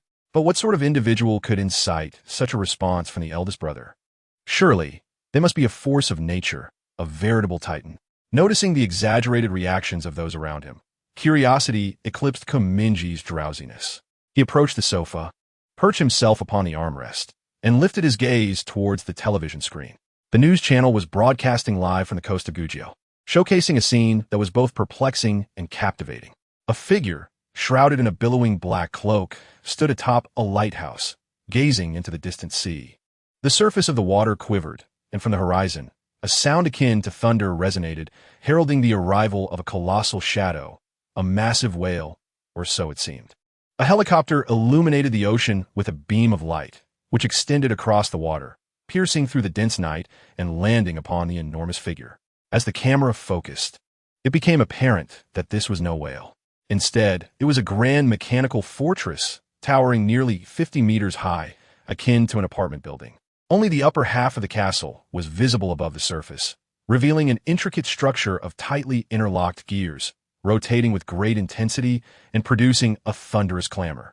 Exhaust pipes puffed clouds of steam, the searing white vapor dissipating into the night. What on earth is this? Mingye was left utterly astonished. Just then, the front door swung open, and Yongju entered, clutching a bottle of cola, and plopped down beside him, asking, "What movie are you watching?" "It's not a movie." Bai Xiling replied, "It's the news." "The news?" Yongju furrowed his brow. "Is this a mechanical fortress?" Kiskiviko xiomo ikshid equally terplexit. Bai Qiuwu crossed her arms, tilting her head slightly, clearly taken aback. Bai Zini pointed at the television screen, her eyes widening as she exclaimed, "Ah, I remember this. My master, someone online mentioned a magical girl from Denmark who created a formidable card called the Steam Castle, but it was banned for being too dangerous." The reporter zoomed in further, revealing that the upper section of the mechanical castle was adorned with a door, before which stood a striking figure. Dressed in a purple magical gown and donning a white headband, her dark purple hair danced in the wind. A magical girl? Mingye was momentarily taken aback, and an information panel about her flickered to life in his mind's eye. Character code: Magical Girl Yuffie. Name: Yuffie Cecily Morganson. Age: 18. Gender: female. Power level: A-class, possessing combat prowess surpassing 95 of superhumans worldwide. Background: a prodigious magical girl born in Denmark. She joined the Alliance 3 years ago and once served as the president of the Danish division of the Magical Girl Alliance, but mysteriously vanished 6 months ago. She created a spell card named Yuffie's Steam Castle, which was deemed too perilous and uncontrollable, leading to its prohibition by the Alliance. Rumors suggest that Yuffie has a romantic entanglement with the Black Judge of the Anomaly Control Bureau. Huh? Mingye gazed at the final line of the background information, questioning its veracity. Could it be true that this aloof individual would engage in emotional disputes with a woman? At the pinnacle of the lighthouse, Qingya's tone was somber, issuing a nearly verbatim warning. Do not approach the city any closer. Your actions pose a grave threat to the safety of its citizens. Very well. But I seek one person, Yuffie replied in English. Who? Qingya inquired. The Black Judge, an enforcer of the Control Bureau. Yuffie's tone was resolute. Have him come to see me, or I shall not depart tonight. The mention of the sensitive phrase, Anomaly Control Bureau, abruptly terminated the live broadcast, the screen freezing in an array of flickering black and white static. How dull. The broadcast always ends abruptly halfway through. What's the point? With that, Yongju took a swig of cola, exhaling deeply.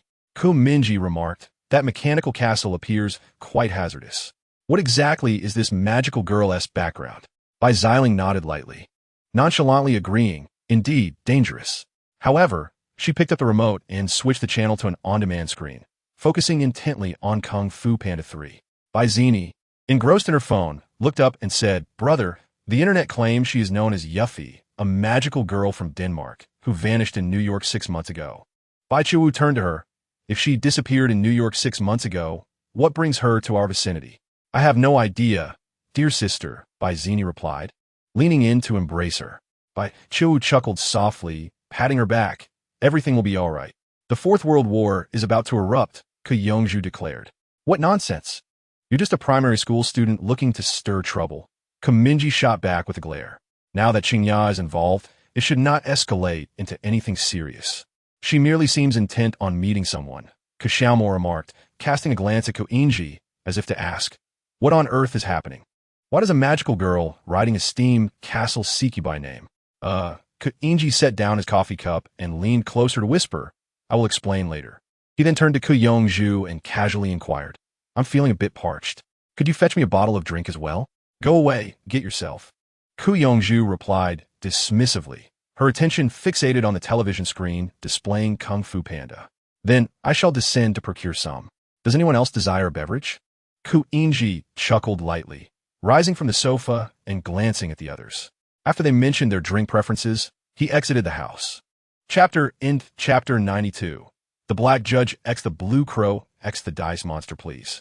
I'm truly eager to uncover what transpired between my brother and that magical girl, Mingye murmured, reclining his head against the back of the sofa. Thus far, the individuals embroiled in this affair included at least his father and brother. Aside from their mother, these two were the most taboo figures in Mingye's household. Nevertheless, he harbored a profound curiosity regarding the conflict between Mingye and the magical girl. Observing a live stream on the dark web proved futile, as the Blue Crow was notoriously known for opposing unauthorized photographers. With him around, it was likely that anyone attempting to broadcast live would soon find themselves confronted by a massive crow hurtling toward them. In a more favorable scenario, one's phone would be confiscated by the crow, dangling precariously in midair. In a less fortunate outcome, one's filming equipment would be buried beneath the beach. Mingye gazed up at the ceiling, exhaling softly, the fire of curiosity still raging within him. No, he must partake in this gossip. After a brief moment of hesitation, his desire to indulge in the unfolding drama overcame his trepidation. Thus, under the pretense of needing the restroom, he ascended to the second floor, releasing the trickster puppet once more, instructing it to head towards the coastal liquor contemplation. Upon returning to the living room on the first floor, he settled onto the sofa and logged into the Grey Dove dark web, openly tuning into the live broadcast. At that very moment, the mechanical castle was gradually making its way toward the shore. Its upper half resembled a whale, while the lower half was considerably flatter, with metallic fins opening and closing rhythmically. A multitude of mechanical tentacles writhed at the rear of the castle, flailing chaotically in the water like a fish's tail, propelling the castle forward while stirring up tumultuous waves as it slowly approached the city. Logically, this mechanical castle must possess various modes, otherwise, it would struggle to navigate on land. At this juncture, the majority of the comments on the Grey Dove network were fixated on speculating the true identity of the Black Judge. After all, the Anomaly Control Bureau was not akin to the Superhero Association, where the identities and code names of each agent were strictly kept confidential from the public. The average citizen might never encounter the Bureau throughout their lives, let alone learn the code names of its agents. Bai Qiuwu cast a sidelong glance at Mingye's phone and whispered, Our little Mingye is actually perusing the dark web? Is that true? Mingye dismissed her inquiry nonchalantly. Surely, no one's phone lacks access to the dark web. What is so captivating about the dark web? Bai Zini, cradling a giraffe pillow, remarked indifferently. It's far more enjoyable to accompany your lovely sister to the movies. Indeed. Kemming remarked that interacting with those superheroes and magical girls daily had become so tiresome that he could scarcely endure their faces anymore, thus rendering the dark web uninteresting to him. By the way, have you ever indulged in gambling on the dark web? I hope you haven't fallen into any bad habits. Ba Qiuwu inquired with a concerned glance. How could I? Kemming sighed. I occasionally watch some live streams, but I don't gamble at all. I don't believe you. My friend must be secretly watching those risque videos of female heroes on the dark web, Ba Zini retorted, crossing her arms and turning her face away in mock disgust. Ugh, you really are a pervert. Just breathing the same air as you is frightening. Kemming, idly fiddling with his phone, replied, You are quite the dramatist. Whoever resorts to the dark web for such things is a fool. All right? At that moment, the streaming channels on the Grey Dove network lost signal amidst a cacophony of cawing crows. The viewers could only see an impenetrable darkness, with hoarse crow calls resonating from within. Kemming sighed and set down his phone. Given the current speed of the puppet adept at deception, it would take approximately 6 minutes to traverse from the old Jingmai district to the Gujiu Saisai coast. As the group lounged on the sofa, the puppet was already drawing near the location. Simultaneously, at Gujo Saisai Coast, could even the infamous Black Judge of the Control Bureau owe a debt of affection? Qingya stood atop the lighthouse, looking down mockingly at the figures descending the coastal stairs. You misunderstand, Mr. Qingya. It is merely her one-sided obsession with me. I have no interest in children. The Black Judge responded with a tone of resignation, adjusting the V-shaped mask on his face as the tails of his coat fluttered in the breeze. Do not let your petty romantic entanglements bring unnecessary trouble to this city. Qingya coldly warned. I will do my best, the Black Judge casually remarked, taking measured steps towards the sea, leaving imprints of varying depths in the sand. As he approached, a path of dark luminescence materialized above the waves. The judge ascended the black surface, traversing the tumultuous ocean, gradually nearing the mechanical fortress. Upon spotting him, the magical girl Yufei, standing on the central platform of the fortress, was momentarily taken aback before lowering her face. Her dark purple, shoulder-length hair and the hem of her skirt danced in the sea breeze, and her eyes sparkled with shifting light. Soon, the Black Judge halted on the platform where Yufei stood, lifting his gaze from behind his mask to meet hers. Long time no see, he greeted, as if addressing an old friend. Yufei remained silent for a moment before asking, Have you finally agreed to meet me? Have you reversed the situation? The Black Judge tilted his head. Was it not you who isolated yourself in the Marseilles forest, making yourself inaccessible to anyone? That is true, Yufei conceded. So, what brings you here? Is it about that matter from last time? Her head bowed. She murmured there is still a year left. As the arrival of the Marquis comet draws near, I shall no longer be a magical girl. If there is no hope now, then the year ahead holds even less promise. Thus, in this final stretch of time, I yearn to understand your thoughts. And I hope you will not evade the matter as you did previously. Do you believe that being a magical girl elevates one above others? The Black Judge fixed his gaze upon her. Yufei was momentarily taken aback. What do you mean? The Black Judge continued. Or do you think that if you cease to be a magical girl, you will amount to nothing? Why should I respond to you? A person rendered worthless by the absence of external gifts? The Black Judge stated calmly. Yufei parted her lips as if to articulate a response, yet fell silent, slowly lowering her head. No, I merely feel that even as a magical girl, I cannot compel you to regard me more than twice, let alone the ordinary person I will become in a year. She paused, her hands clasped behind her back, intertwining their fingers. Even a year is something. The Black Judge inhaled deeply, pausing in contemplation. Why cling so tightly to this year? What does it matter if you're not a magical girl? Perhaps I would prefer someone more ordinary, Mingye remarked, removing half of his mask, and in the embrace of the sea breeze. He took her right hand and kissed the back of it. To fear that losing the title of magical girl renders one devoid of worth is folly. You are far more exceptional than you realize, even without the mantle of a magical girl. In the next instant, the entire steam castle began to emit puffs of steam, reminiscent of a scene from a cartoon. The rising tides enveloped their figures, shielding them from the cawing crows above. Black feathers cascaded from the sky, only to be consumed by the surging waves. Yufei felt her cheeks flush as she gazed at his handsome visage, painstakingly asking, then, 1 year from now, shall we meet at this coast? Under such chaotic circumstances, that cannot be a precedent. Should you become even more reckless, you may find yourself on the extermination list of the Control Bureau, Mingye replied, lifting his bright eyes with a smile. Will you wait for me? Even when I am no longer a magical girl. I will, but not at this moment. As he spoke, he extended a finger and gently touched Yufei's forehead, a dark radiance erupting from his fingertip. In the next heartbeat, Yufei lost consciousness, collapsing against his shoulder.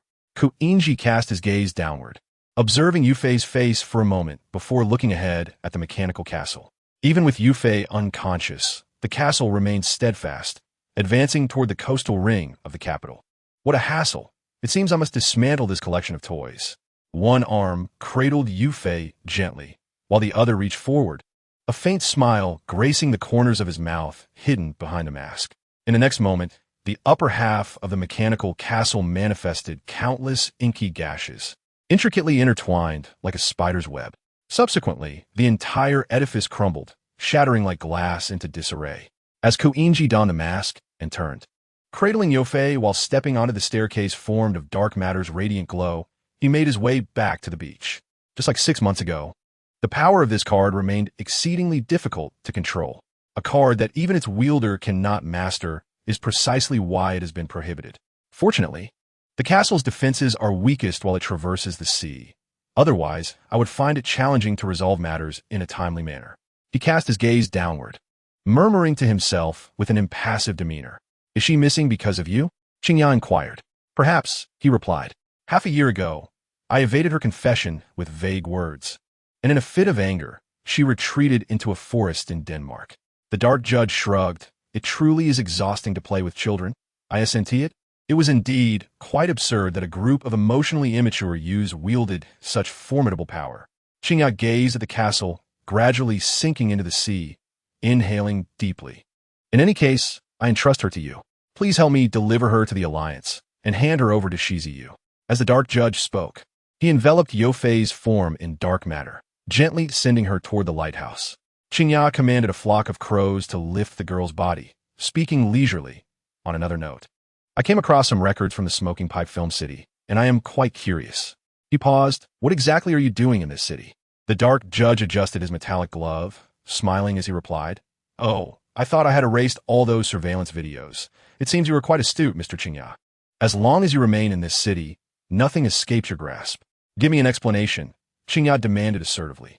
The Control Bureau seeks a reference set of brain imaging helmet data on ordinary individuals, and coincidentally, a new cinema opened in the Smoking Pipe Commercial Street.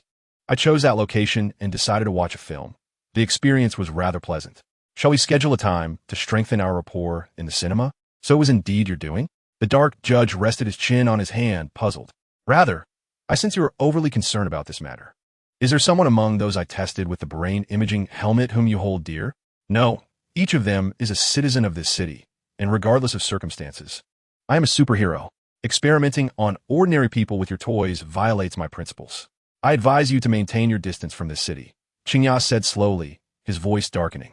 The brain imaging helmet is perfectly safe. I merely require a set of reference data. I harbor no intentions of using ordinary people as test subjects. You are mistaken. The dark judge clarified. It matters not how you justify it. I understand your character.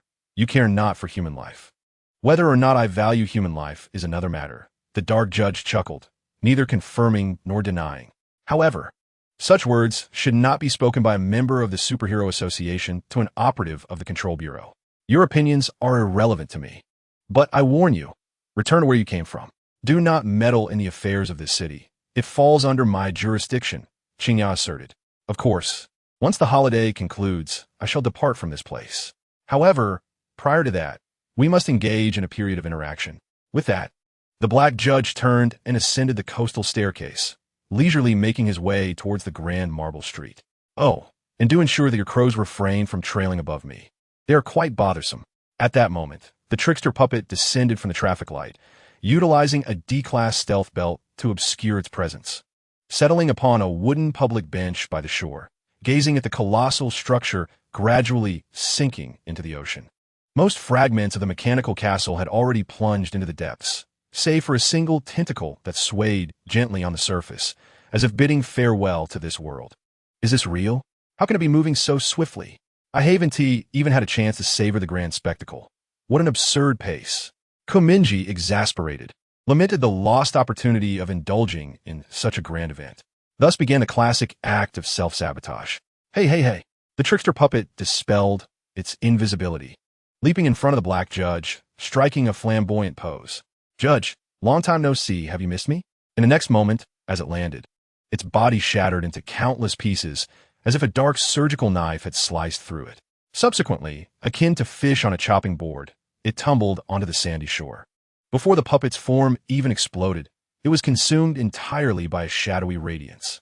The black judge did not glance back, sweeping past the heap of gray fragments, gradually vanishing amidst the eerie laughter that echoed behind. Chapter 93. The torture of the black judge Ku Xiaoma stood quietly at his doorstep, gazing down at the yellowed ancient tome, his attention wavering between the pages and the elevator indicator.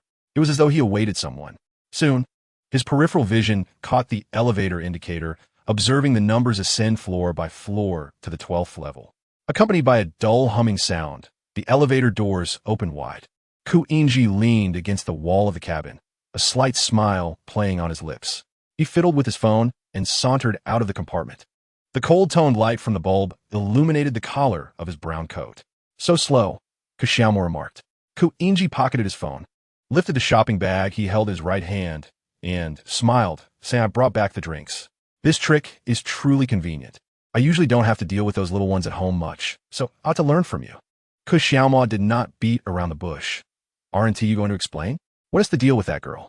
Mingye patted his shoulder, tilting his head slightly, responding with mild annoyance. "Brother, why do you look at me as though I owe her something? Do I seem like that sort of person? I am awaiting your clarification.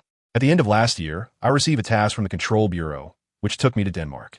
As per the Bureau's requirements, I was reluctantly obliged to collaborate with this magical girl for a time. Then, in a moment of carelessness, I inadvertently allowed her to see me without my mask. And that is how it ended up like this." While removing his shoes, Mingye succinctly recounted the events, ultimately turning to Xiaomo with an amused expression, asking, "Isn't it rather perplexing?" Xiaomo pondered for a moment. "Is it possible that you're simply too enchanting within a certain group?" "What kind of group?" "It's hard to say. It's just one of those circles where individuals share a similar kind of quirky mentality as yours." As he spoke, Xiaomo absent-mindedly rubbed his Tianming acupoint, reflecting that the magical girl was excessively pathological to have declared her affections atop a mechanical castle. Yet, when it comes to someone like Mingye, it seemed oddly fitting. He recalled that throughout their schooling years, he and Mingye had attended the same institutions. Although strange rumors often circulated about Mingye, causing classmates to shy away, he still received a fair share of love letters, likely a testament to their parents' exemplary genes. Thought Xiaomo. "Is that so?" Mingye replied, shrugging and tilting his head to look at him. "I think I'm rather normal." "Tell that to the mutants who consider themselves normal," Xiaomo quipped. "I was referring to personality. Please don't divert the topic," he continued, sighing. "To be frank, your personality is far more aberrant than your physical changes." Feigning innocence, Mingye responded, "Come on, being assessed like this by my own brother would hurt anyone." He then continued nonchalantly, "In any case, that girl from the television 1T be seeking me out anytime soon. Let us just pretend this never happened." With that, he casually entered the house, placing the shopping bags on the living room table. As the sofa was occupied, he pulled up a chair to sit. At that moment, Xiling and the others were engrossed in a game of Mario Party. Superstars on the Switch, in a 2v2 format, with Yongzhu and Xiling on one team, while Chioni and Mingye formed the other. The group was so absorbed that they hardly noticed Mingye's entrance, hardly acknowledging him. However, Mingye was the first to divert his gaze from the television, looking towards the drinks on the table. "Bro, was tea I supposed to get Coke?" he lamented, his words dripping with resentment. Initially, he had hoped that since he didn't get to partake in the earlier excitement, he could at least engage in some banter with the black judge. Yet, upon arrival, it was as if he had met an untimely demise. Indeed, he had swiftly met his end, as if he had fallen to the ground and been promptly dispatched. Mingye struggled to comprehend how his elder brother had recently posted his wanted notice on the official website, demonstrating such flair and disregard for the small fry like himself. It left him astounded, thinking perhaps he was finally receiving recognition. Yet, only a few days later, Mingye had seemingly forgotten everyone, as if the moment he landed, he was already being disposed of, with the black judge's reaction resembling someone inadvertently kicking a stray dog to death, remarkably calm. He had become a quintessential scoundrel, changing his demeanor so swiftly. No wonder the magical girl had come seeking a debt of affection. For the time being, Mingye was reluctant to let the trickster doll approach his brother, lest he be subjected to a gruesome cycle of dismemberment and disposal once again. Upon stepping outside, a matter arose that caused me to forget your desired beverage. "My apologies," replied Mingye casually. "Damn it, I can't be bested outside the house. And you think I can't handle you at home?" Mingye retorted sarcastically, "What a significant issue. It takes over 10 minutes to buy drinks downstairs, and you end up purchasing the wrong ones." He had encountered his ex-girlfriend along the way, so some understanding was warranted. Xiaomo entered from outside, closing the door while explaining the situation to Mingye. Well, Mingye intended to defend himself, but ultimately shrugged, conceding that it could indeed be considered his ex-girlfriend. Upon hearing this, Mingye turned to Zini, who was intently focused on her gaming controller, and exclaimed, "Sis, our brother bought us Wanglaji just to flirt with his ex. Is that even human? Wang Leji, Bai Zini frowned, her frustration causing her to abandon the game. She immediately turned to confront Kuinji. Bro, I specifically wanted lemon tea. How'd it turn into Wang Leji? I forgot, Keyinzi replied innocently. Bai Xiling, hearing the commotion, turned to look at the Wang Leji on the table, then raised her red-rimmed eyes to fixate on Kuinji. Brother, what about my sprite? She questioned slowly and deliberately. I still forgot. Kuinji tilted his head. The moment Bai Xiling turned away, Kuyongju paused the game, the screen freezing in place. Calmly sipping his cola, he thought to himself how fortunate he was to have foreseen this and gone downstairs to buy drinks himself. Otherwise, letting Kuinji handle it would have been disastrous. Choosing something decent was one thing, but opting for Wang Leji, a drink long past its prime, was truly hopeless. This is something you can forget? You'll be running errands again tomorrow as a penalty to get some exercise, Bai Zini huffed, puffing her cheeks in annoyance. Fine, I'll do as you say. Kiskiviko in chi swalit. Wang Leji, ISN, tea even fit for dogs. Mingye chimed in, sipping his Wang Leji while fanning the flames. My Bai, Chiwu glanced down at her workbook, initially contemplating teasing Kuinji like the other children, but decided against it. Well, Wang Leji it is. Just what I wanted, she said, picking up a bottle of Wang Leji from the table and popping the cap open. I can't help it. It's the only thing I remember you wanting. Kuinji mumbled, feeling a sense of defeat. After venturing out to save the world, he returned only to face the scolding of these little brats at home. Is what you did called saving the world? Are you certain it's not settling romantic debts? Call it what you will, but I am innocent, Kuinji replied, somewhat sullen, as he twisted open the cap and poured the chilled Wang Leji down his throat, his Adam S. apple bobbing. Ku Xiaoma continued, furthermore, I used buying drinks as an excuse because I can remember, with your dreadful memory, you've probably forgotten how many people you've killed, right? That's a bit excessive. I still remember the more significant ones, Kuinji said as he rose from the table and settled onto the sofa, resting one hand on its back. What time are we sleeping tonight? It's time to revisit the Dune trilogy. I might as well just sleep now. Ku Xiaoma began to feel drowsy, covering his mouth as he stifled a yawn. Kuinji leaned the back of his head against the sofa, letting out a heavy sigh as he stared at the ceiling. Is it really necessary to feel this despondent? Ku Xiaoma wrapped his arms around his shoulders and spoke slowly, suggesting that perhaps he should consider the plight of Qingya, who was tirelessly engaged in saving the world, only to face relentless criticism from netizens. At his age, he might very well return home to tend to children and endure his wife's reprimands. In comparison, don't you feel somewhat better about your own situation? Indeed, there are always those who are worse off, Kuinji teased. As they conversed, the sound of the door opening reached their ears. They turned towards the entrance and saw Ku Yuqing returning with a cigarette between his lips. The great patriarch removed his shoes, casting an eye over the chaotic scene in the house, and sighed deeply. He took the cigarette from his mouth, retrieved a chilled beer from the refrigerator, and called out a reminder to go to bed early before ascending to the second floor with his briefcase, shutting the door and collapsing into sleep. By the way, I still have a daily task to complete. I almost forgot, Mingye thought, handing the controller over to Kuinji. While it was still before midnight, he hastily opened the daily task panel. The second daily task was to purchase an item from a store. How inconvenient for someone like me, a pauper. Mingye accessed the store, navigating to the equipment and item sales page that he rarely visited. After a quick survey, he found that the items available at his level were mostly a jumble of low-quality melee weapons, offering poor value for money. After filtering the options, the only reasonably priced item he could afford was the Revival Medical Bottle. This item could restore a percentage of the player's health. If one consumed the entire contents of the bottle, it would recover 30 of health. Moreover, after using the liquid inside, it would refill in 6 hours. Congratulations! You have spent 1,200 store coins to purchase the E-grade item, Revival Medical Bottle. Your current balance of store coins, 1,400. Daily Task 2. Purchase an item from the store, completed. Mingye silently clicked on the task, and a prompt appeared. You have received the reward for Daily Task 2, a 50 discount shopping card, applicable for purchases of B-grade items and below, including equipment and skills.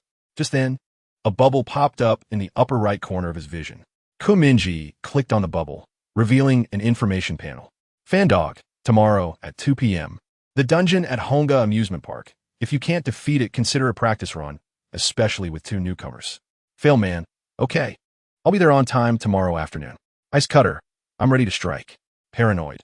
Finally, shall I demonstrate the power of the divine to you? Failed man, mysterious man, be silent. Chapter 94. Mingye, the superhero blue owl on the night of June 23rd at the residence of the Bai family. Are you rascals still awake? Don't think you can stay up late just because it's summer vacation. Instead of learning good habits, you're picking up bad ones. Baiwena leaned against the banister on the second floor, slightly bending down to shout into the living room below. Mingye, Xiao Mo, as the eldest brothers. It's your responsibility to supervise your younger siblings to sleep. As her voice echoed, the teenagers gathered around the sofa, engrossed in a movie, quickly covered their ears and ascended the stairs with remarkable obedience, not a moment of hesitation. 7 figures of varying heights made their way up the stairs, lazily drifting toward the bathroom, leaning against the wall beneath the pumpkin-shaped chandelier while fiddling with their phones. Bai Zini, being the highest in household hierarchy, was the first to claim the privilege of washing up, gliding past the other 6 into the restroom and locking the door behind her. None dared to utter a sound, simply engaging in their own activities as they waited in line. Mingye, having little authority at home, was typically the last to go in such situations. Thus, he opted to return to his room, lying on his bed until everyone else had completed their hygiene routines before proceeding to wash his face and brush his teeth. Afterward, he collapsed onto his bed, staring blankly at the ceiling for a while. It occurred to him that the web shooter could be enhanced, a feature he had not paid much attention to. With this thought, Mingye opened his bag and clicked on the enhancement options for the web shooter. Instantly, a series of panels with visual descriptions appeared, filling his vision. Currently, the B-grade equipment, web shooter, has the following 4 enhancement possibilities. 1. Electric web, 5,000 shopping coins. After enhancement, the web will carry an electric shock effect upon firing. 2. Neurotoxin, 7,000 shopping coins. After enhancement, the neurotoxin attached to the web can cause confusion in the opponent upon contact, potentially leading to a state of dizziness. 3. Increased maximum capacity of web fluid, 1,000 shopping coins. After enhancement, the capacity of the web fluid in the shooter will be increased. 4. Automatic repair device for 1,000 shopping coins. After enhancement, the equipment will undergo automatic repairs upon damage, with the repair time determined by the extent of the damage. The greater the damage, the longer the repair time required. He found little value in these options, particularly the increased capacity of the web fluid. Typically, the web would not be exhausted in a single battle. Replenishing it in the store afterward was sufficient. Only in the event of continuous combat might one deplete the web fluid, a scenario he did not often encounter.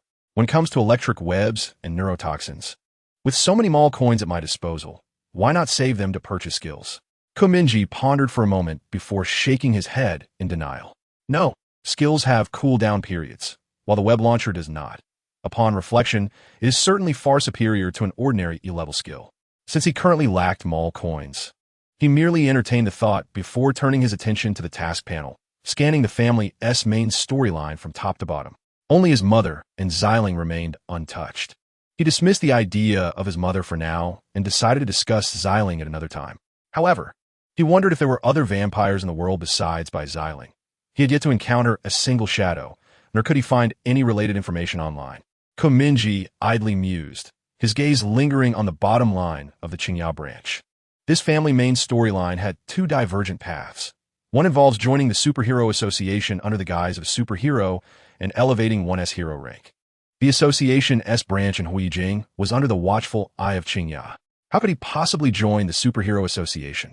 As he contemplated this, his eyes suddenly widened in realization. In that fleeting moment, a bold notion surfaced in his mind, a route he had never before considered. Of course, if he assumed a false identity and remained close to Qingya, he would inevitably be discovered.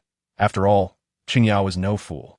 Even with the assistance of hackers, it would be impossible for an avatar to infiltrate the Superhero Association under the guise of a superhero. But what if he were to take on that role himself? If he were to portray this superhero using his own identity, even if his father uncovered who he truly was, he would not take any drastic action. At worst, he would simply confess to being Qingya and urge him to withdraw from the Superhero Association. Or perhaps he might consider grooming him as his successor. Given his advanced age, surely he must seek an heir. He turned on his side in bed, continuing to ponder. The only concern was that it would be unlikely for him to personally engage in combat. 1. Due to the inherent dangers of real-world practice, and 2. If his father were to find him within the Superhero Association and place a neural imaging helmet upon him, it would spell disaster. Thus, he would need to have the avatar assume his likeness, don a tight-fitting suit, and act as a vigilante a few times to establish a reputation before applying to join the Superhero Association. The information pertaining to the Huijing branch of the Superhero Association would likely undergo Qingya's scrutiny. So as long as his details were uploaded to the internal database of the association, he would undoubtedly see them. With this thought in mind, Mingye activated the system's built-in mind-mapping function. Using his thoughts as a brush, he carelessly began to sketch on the doodle panel above. The question then arose, how should the tight-fitting suit be designed to reflect his unique style? It seemed his aesthetic sense had always been lacking. Initially, he found himself devoid of ideas, merely releasing his thoughts through chaotic strokes, akin to doodling on a blank page during class. Gradually, however, he arrived at a core design concept to emulate. In his quest to capture the attention of Qingya among the myriad vigilantes and superheroes surrounding Beijing, the most straightforward approach would be to design a costume reminiscent of Qingya's. This ensemble must be rudimentary, at least one that a teenager could fashion independently, so as to avoid arousing Ku Youqing's suspicions. For if Mingye were to don a sophisticated, high-tech suit, Ku Youqing would undoubtedly question whether he was being manipulated or if someone was aiding him. This could lead to an unwarranted investigation into the individuals surrounding Mingye. Such scrutiny could precipitate unnecessary trouble. Should any flaws be exposed, it might inadvertently lead to the downfall of the anti-dog faction. Thus, with a resolute nod, Mingye affirmed his thoughts. Is it not permissible to emulate one's father? Inheriting the family legacy does not necessitate paying royalties. He could simply proclaim himself a fan of Qingya. With clarity of purpose, he used Qingya's costume as a prototype and commenced sketching on a graffiti panel. The clock on the wall ticked rhythmically, while the overhead fan turned lazily. After approximately 20 minutes of sketching and revising, Mingye finally crafted a red and blue suit on his conceptual outline. This costume featured a mask adorned with a bird-like beak in shades of red and blue. Yet it lacked the aggressive design of Qingya's attire, presenting a much softer aesthetic. In truth, the animal prototype he referenced was not a crow, but rather a cartoon owl he had encountered online. In this era, superhero costumes often draw inspiration from animal characteristics, making them memorable and easier for fans to recreate. When considering the color scheme, Mingye inexplicably recalled Rainbow Cat and Blue Rabbit, 7 heroes, leading him to choose a primary palette of red and blue. As for the codename, he pondered, knowing that brevity is key. Xiao signifies owl, so he decided on Blue Owl. After roughly sketching the structure and color scheme of the costume, Mingye opened his contact list, copied the sketch, and sent it to the anti-dog faction. Anti-dog? Anti-dog. What does sharing your doodle with me at this hour mean? Failed man. I need you to create a suit based on this sketch. Anti-dog. You overestimate my capabilities. Anti-dog. Besides, what kind of suit do you need? You're not sending your main body into battle. If the puppet perishes, it doesn't require the protection of a suit. Failed man. I actually intend to deploy my main body. I aim to infiltrate the Superhero Association and engage with Qingya as a superhero. Anti-dog, are you jesting? Failed man. I am serious. This way, we can coordinate effectively from both inside and outside. If I could remain by the side of the Blue Owl as a superhero, I might gain insight into the progress of your investigation. Perhaps in a critical moment, I could even save your lives. Anti-dog. What about the brain imaging helmet? Fail man. Well, I have pondered that as well. When needed, I could have a puppet take my place, adapting as the situation demands. Anti-dog. That seems feasible. After all, Blue Owl is your father. If he is willing to support you, even mentor you, your experience within the Superhero Association should not be too dire. Anti-dog. But are you certain he would consent to your becoming a superhero? Given his emphasis on family, it is highly probable he would prefer you to remain at home. Failed man. If he opposes, I shall take a bold approach, first attracting his attention and then seeing if he will reveal my true identity to me. Anti-dog. If he wishes for you to stay home, he need not even disclose your identity. Leveraging his position as Blue Owl, he could pressure the association to expel you. Failed man. You are right. If he does that, I shall continue to combat crime as a vigilante, seizing opportunities to perform some tragic acts, and he will inevitably seek me out. Anti-dog. Okay. That sounds quite audacious, but if you truly manage to infiltrate the Superhero Association, is worth a try. Failed man. You have said it yourself. Fortune favors the bold. Failed man. By the way, aside from your hacker friend, let us keep this matter confidential from other players for now. Deceiving our own will aid in deceiving our enemies. Anti-dog. Agreed. I and Ice Cutter will find connections to help you craft a suit. After all, to align with your identity. The suit need not be overly sophisticated. The difficulty should not be high. Failed man. The suit is merely a facade. Once within the Superhero Association, they will assist in enhancing it, and there may even be opportunities to bestow some capabilities upon it. Failed man. Oh wait. Rather than the association, I have a feeling my father will personally assist in refining the suit. Anti-dog. That is not impossible. Failed man. Just remember to follow the sketches my buddy sent. It can be simple, but anything too unsightly will be rejected.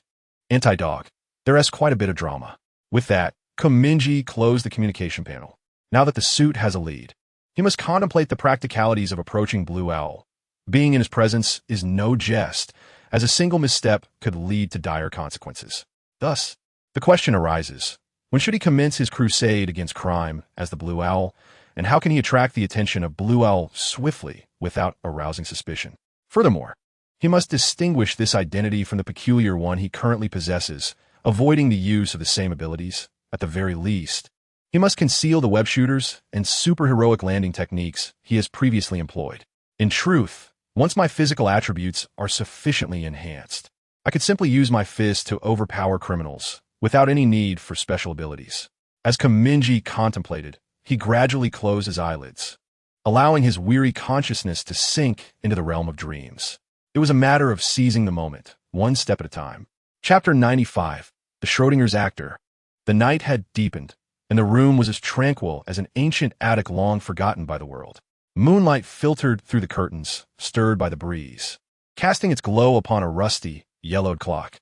The hour hand moved incessantly, its soft ticking resonating as it lazily traversed to the upper right position. Mingye's eyelids twitched slightly, as if his biological clock had activated. He inhaled deeply, then sat up, rubbed his temples, and slowly lifted his eyelids, revealing his puffy eyes. Mingye acknowledged that he had once harbored a fleeting hope to awaken and return to his former world. However, upon opening his eyes, he was met with the sight of a crimson and black notification panel. This mental pollution had become second nature to him, like a curse tinged with the scent of blood. Good morning, player. Today's date is June 24th, 2028. There are 359 days remaining until the deadline for the ultimate task of exterminating humanity. Current global number of surviving players, 95 out of 100. Today's daily tasks are as follows. 1. Run 6,000 meters, reward. 1 chance to spin the prize wheel. 2. Challenge any dungeon. Receive 1 freely allocated attribute point. Rewards are also given for dungeon failures. Running 6,000 meters. The demands of this task seem to escalate. However, there was no stipulation against evening runs, so he might as well run later. As Mingye yawned, his bleary eyes scanned the task details, and after reading them, he lay back down, closing his eyelids to continue his slumber. Yet, scarcely had he closed his eyes when a persistent knocking intruded upon his dreams. The rhythm of the knocking transitioned from gentle to urgent, culminating in a relentless series of knocks, as if the person outside had resigned themselves to a monotonous rhythm without pause. Mingye endured for a full minute, then took a deep breath, abruptly opening his eyes and rising from bed, thinking to himself how absurd it was for someone to knock at such an hour after a late night. However, recalling that he had also knocked on Ku Xiaoma's door early the previous morning, he felt it would be hypocritical to express his irritation. Thus, he begrudgingly descended from his bed. Turning the doorknob, he pushed the door open, just as Mingye was about to unleash a tirade. He turned to find a girl clad in a sports jacket before him. To his surprise, it was none other than the apex of his household's food chain, Miss Ashes, the magical girl. With her presence, all notions of the Black Judge and the Blue Crow faded away. He was merely a tragic puppet unworthy of a retort. Mingye lowered his head, silently lamenting. If outside he feared the Black Judge and the Blue Crow, within his home, the most formidable figures were undoubtedly Baizini and Baiwena. The personalities of this mother-daughter duo were undeniably intertwined. At this moment, Baizini leaned against the wall outside the room, engrossed in her phone. Her finger poised to knock on the door when she discovered it was already ajar. She cast a sidelong glance at Mingye, puffing her cheeks in discontent as she remarked, "I thought you promised to join me for a morning run." After a brief pause, she pinched his cheek, adding, "You sleep like a pig, utterly unresponsive to wake-up calls." Seriously, that was days ago. Mingye allowed her to pinch his face, stretching his stiff shoulders as he grumbled. "I suddenly remembered in a dream and woke up. Are you not moved? If I could recall it in my dreams, it must mean something. Why don't you just go run by yourself?" Byzini retorted, "How can you be like this? You're awake now. Your sister has been waiting for you outside since dawn." "Good night," he said, attempting to close the door. However, Byzini grabbed the hem of his shirt, forcibly pulling him out and giving him a hearty shove toward the bathroom. "It's past good night. It's time for good morning. Hurry up and wash your face and brush your teeth," she commanded, pushing him from behind with a determined demeanor. "You're invincible, kid," Mingye sighed. Resigned to enter the bathroom, he gazed at his reflection in the mirror, his dark circles alarming, appearing somewhat haggard, though his features retained a certain charm. His facial structure, still youthful, lent him a somewhat childish appearance. After freshening up, he exited the bathroom, glancing at news on his phone as he descended the stairs to meet the eagerly waiting Byzini. Upon stepping outside, Mingye looked up at the deep blue sky, the olive-green trees, and the iron-black pavement, illuminated by the soft blue glow of electronic billboards. The scenery of Lao Jingmai Street emerged through the morning mist, as if cloaked in a cool-toned filter. They ambled along the deserted street, two warm-toned silhouettes intruding upon a somber oil painting, shattering its serene stillness. Byzini tucked her phone into the pocket of her workout jacket and turned to Mingye, suggesting, "What if I bring along the elementary school kids and Shaoling tomorrow? We could all run together." "No way. Dealing with you alone is enough of a challenge," he replied. Byzini frowned. "Please, as if I would choose to be alone with you. It's you who kept pestering me before. I was just concerned since it was so late, and I didn't want anything to happen to you." "Oh, and what about that morning run?" she countered. Go. Let us run a couple of laps and grab breakfast on the way back." Mingye skillfully shifted the topic and began to jog. He didn't run particularly fast, maintaining a steady pace alongside Byzini. They occasionally chatted about magical girls and the trivialities of school life, and before they realized it, the 6-kilometer morning run came to an end. It must be said that compared to the legendary actors at home, Byzini's acting skills fluctuated significantly, embodying a state of quantum uncertainty. To inquire why this is stated, it is because she completed a 6-kilometer run without even a hint of breathlessness. Indeed, she ambled down the street with such exuberance that one might think she was poised to drop and perform 500 push-ups to showcase her extraordinary physical prowess. Meanwhile, Mingye stood awkwardly beside her, panting with embarrassment, feeling as though he were sharing the stage with an esteemed actor, his heart racing with anxiety. Yet, the actor seemed to regard him with disdain, openly revealing the stark disparity between them. He leaned over, hands resting on his knees, taking shallow breaths, internally lamenting, "Can you not indulge me in this performance? Otherwise, here I am, a supposed E-class superhuman, gasping for air like a fool." In contrast, Byzini merely lowered her gaze to her phone, casually patting his back twice. "Hey, are you all right? You're panting as if you were on the verge of death after just a few steps. What did you score in your physical exam?" Mingye, struggling for breath, attempted to convey his thoughts through words, inwardly fuming. "If you don't join in on this act, I might just flip the table. Let us all drop the pretense." I barely passed," Byzini replied nonchalantly, fingers dancing across her phone. "Well, it seems I have quite a journey ahead of me to reach passing." With a sigh, Mingye self-deprecatingly released his knees and stood up, pondering how Byzini appeared utterly unguarded in his presence. As if it mattered not that her true identity had been revealed. As he rose, Byzini suddenly covered her mouth, putting her phone down. "Shall we take a break? What's wrong?" Mingye shot her a sidelong glance. "Why else? After running such a distance, wouldn't I be exhausted?" Byzini bent over, clutching her chest as she gasped, then looked at Mingye. "Weren't you just nearly dying?" Mingye fell silent, thinking, "Are you seriously trying to engage me now?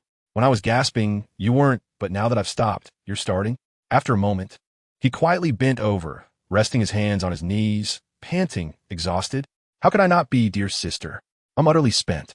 From a distance, these two future legendary superhumans appeared almost like two invalids, supporting each other as they progressed, eventually settling onto a wooden bench by the roadside. Mingye tilted his head back, gazing listlessly at the sky, pondering, could it be any more absurd? He vowed that once he debuted as the superhero Blue Owl, he would confront Zini directly. After all, feigning ignorance of her identity for even a day or two was an affront to his intelligence. After resting on the bench for a moment, Mingye opened his task panel and collected the rewards for Daily Task 1. Daily Task 1 completed.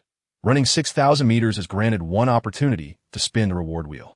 As the notification appeared, the reward wheel unfolded before him, each segment's inscription vividly capturing his attention. 1. 2,000 mall coins. 2. 1,000 experience points. 3. A fragment of the divine disc. Upon collecting 5 fragments, one can obtain a divine disc, which can be used to periodically acquire the location of a divine ruin. 4. A fragment of the skill enhancement card. Upon collecting 3 fragments, one can obtain a skill enhancement card. 5. Fragments of the Titan Beast Kong. A total of 50 fragments are required to synthesize a summoning card. 6. E-grade skill card, Reconnaissance Guardian. Is today's spin so significant? Mingye raised an eyebrow, pondering that any outcome seemed favorable, particularly the 4th. With this thought, he pressed the button to initiate the spin, and the pointer began to whirl at an exhilarating speed. Ultimately, it came to rest in the 3rd sector.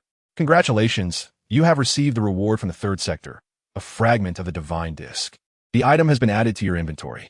Excellent. I am one step closer to becoming a god communer, Mingye mused, hoping it would lead him to Loki's divine ruin, thus alleviating his anxieties.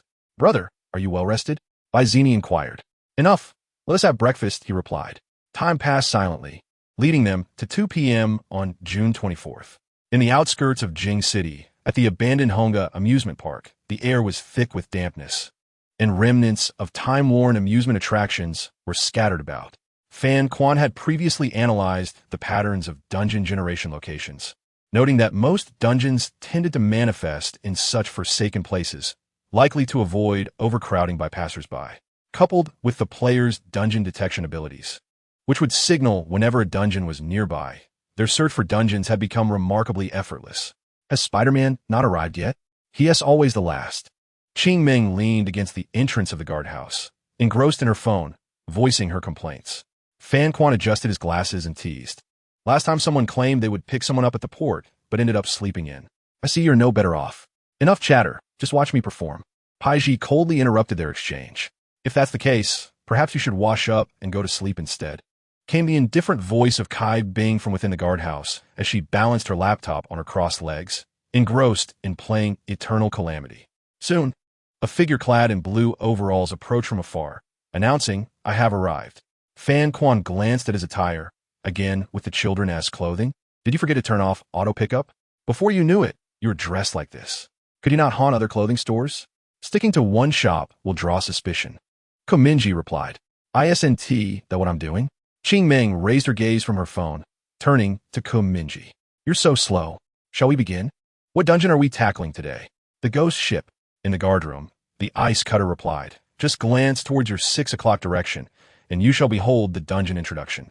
Upon hearing this, Mingye turned his profile to the right, and his gaze fell upon a dilapidated pirate ship suspended in midair, with a turquoise dungeon panel hovering before its bow, large enough for the text above to be clearly discerned. Dungeon name, 16 wraiths on the pirate ship. Dungeon location, Honga Commercial Street. Honga Amusement Park. Dungeon difficulty, a level, recommended for players between levels 5 and 12 to form a team for the challenge. Chapter 96. Dungeon Boss Battle. 1. June 24th. 2 p.m. Honga Amusement Park. The large stuffed animal positioned at the entrance had its eye sockets and mouth corners torn open by the ravages of time, giving it an unsettling appearance. The 5 individuals passed by the plush toy and entered the park, which was eerily silent, reminiscent of a forsaken forest, damp and gloomy, with each amusement ride bearing the marks of rust like faded crimson stains. Fortunately, it was daytime, and with the 5 players traversing together, the ominous atmosphere did not overly affect them. Mingye slipped his hands into the pockets of his overalls and led the way towards the pirate ship, which hung beneath a series of supports. The ship itself was elongated, tapering at both ends. The hull was adorned with retro embellishments, from the tattered sails to the dark brown gunnels, and the ominous black pirate flag emblazoned with a fractured skull, all striving to replicate the essence of a medieval pirate vessel. Mingye tilted his head back and remarked, "I played with this as a child and was utterly terrified." "Huh, not as much as a certain paranoid adult," came the cynical retort from behind him.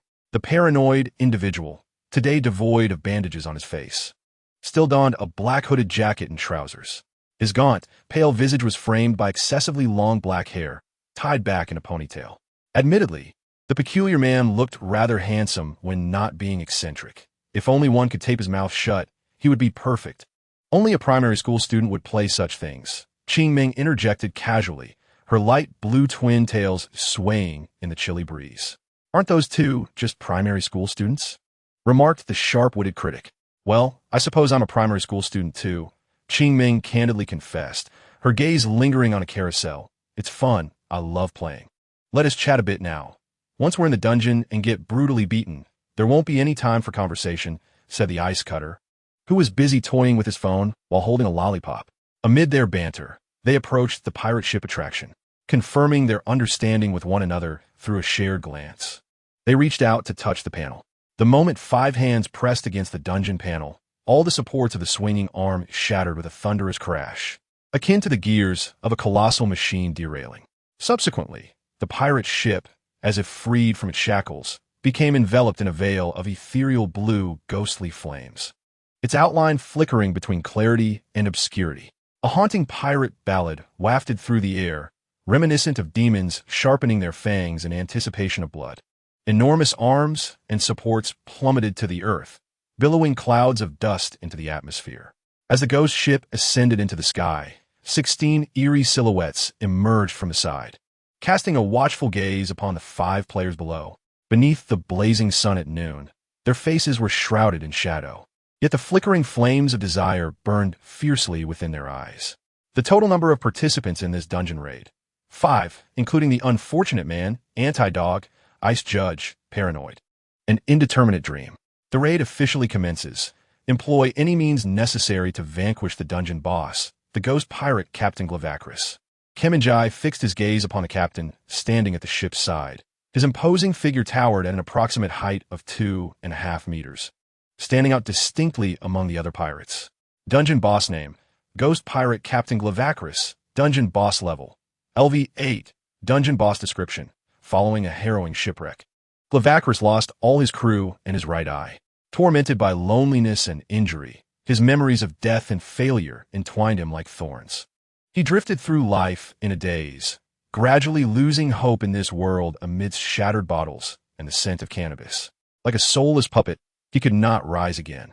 One fateful dusk, the tattered Glavacris awoke on the street, hunched over, gazing up at the colossal sun. He recalled the magnificent sunset he once witnessed at sea with his 15 crew members. They sang raucous pirate ballads, watching the sun slowly descend beyond the horizon, as the entire ocean returned to tranquility. It was the most beautiful sunset Glavacris had ever seen. Snapped back to reality, he felt tears unwittingly moisten his eyes. Kneeling on the street, repeatedly bowing towards the sun at the horizon. If he reached the 100th bow and had not awakened from this nightmare, he would end his own life, he thought. Passers-by mocked the homeless vagabond and were simultaneously struck by fear at his ritualistic bowing to the setting sun. That scene resembled a solemn religious ceremony, compelling onlookers to pause in silent observation. Upon reaching the 100th bow, Glavacris lifted his bloodied forehead, gazing at the now darkened sky as the sun withdrew its final rays, plunging the world into darkness. He surveyed his surroundings, the street cloaked in a gray haze, mocking him as if miracles were an impossibility. Blood trickled down from his forehead, staining his eyes. Glavacris was engulfed in despair. He lowered his head, his eyes hollow, as he picked up a shattered bottle from the ground and crushed it further, wielding a sharp fragment against his neck. Just as he was on the brink of ending his life, an eerie voice emerged from the dim light. "Purchase me, and I shall guide you back to the ocean." Griwa paused, turning slowly to gaze at the pet shop on his right. There stood a parrot, adorned with feathers as vibrant as a rainbow, staring at him motionlessly from its cage. "Are you speaking to me?" Griwa inquired. "By me, and I will grant your wish." It was said that on that fateful night, Griwa encountered a legendary creature. In the following month, he returned to the world's most perilous seas, accompanied only by a bird and his remaining eye, and miraculously survived. Upon his return, he brought back 15 of his former comrades. They had not perished, but were cast away on a nearby deserted island. The tale that ensued is known by every pirate. Griwa Chris became an insurmountable legend of the seas. With nothing to his name, he began anew, and within merely 6 months, Griwa's pirate crew ascended to dominance over the oceans. They called themselves the Phantom Pirates, signifying that each crew member was a soul risen from the depths of hell, particularly their captain, Griwa Chris. A century later, as time eroded their forms into mere skeletons, they were laid to rest beneath the earth. Yet, a rumor persists across the waves. A solitary parrot summons 16 spirits from the depths, 16 departed friends. Their legend enduring to this day. That looks tough, commented Mingye, casting a shadow of doubt. The key lies with that parrot, Fan Quan remarked, revealing the truth. If the parrot perched upon the captain's shoulder were to be slain, the pirate ship and its 16 crew would vanish as well. Mingye turned to him. How can you be so certain? Haven't you claimed to have never faced this dungeon? Indeed, I have not, Fan Quan replied, but the backstory reveals all. The name of the boss is merely a ruse. It's akin to the previous dungeon. So, we simply need to shoot that parrot, Mingye stated, as Qingming retrieved a Thompson submachine gun from her bag, raising her gaze to lock onto the brilliantly colored parrot on the captain's shoulder. If I am not mistaken, that should be the case, Fan Quan said calmly. It's time to transform, enigmatic man. You're not planning to be a bystander, are you? Kaibing remarked, glancing at the nearby Paranoid. Do I need to tell you? Paranoid retorted with a scoff, producing a blood-red dagger from his pocket and licking the blade. Magical girl, transform. As his words fell, his body was enveloped in a cocoon of light. Paranoid smirked coldly, sweeping his hair back, and as the cocoon shattered, a magical girl wielding a gigantic scythe emerged. The magical girl, Red Moon, lifted her eyes from her bangs and disdainfully curled her lips. Why don't you just log off? I alone can crush them. Silence, you enigmatic man. Do not dampen my comrade's fighting spirit. With that, Kominai pulled out his electromagnetic pulse gloves from his satchel. The metallic clanking resonated as the silver-white gloves, exuding a strong metallic essence, seamlessly fitted over his right hand. As his words fell, the battle was on the brink of eruption. All cannons mounted on the ghost ship aligned towards the 5 players on land. In the next instant, accompanied by a thunderous roar that rent the sky, a torrential barrage of bullets rained down. Chapter 97, Boss Battle in Instance Dungeon. Part 2, the 8 cannons on the ship collectively adjusted their aim downward, their dark muzzles targeting the 5 players on land, resembling a colossal 8-eyed spider opening its eyes, casting a lingering gaze upon the earth. At that moment, overly calm words echoed in Kominai's ears. Split into 2 groups.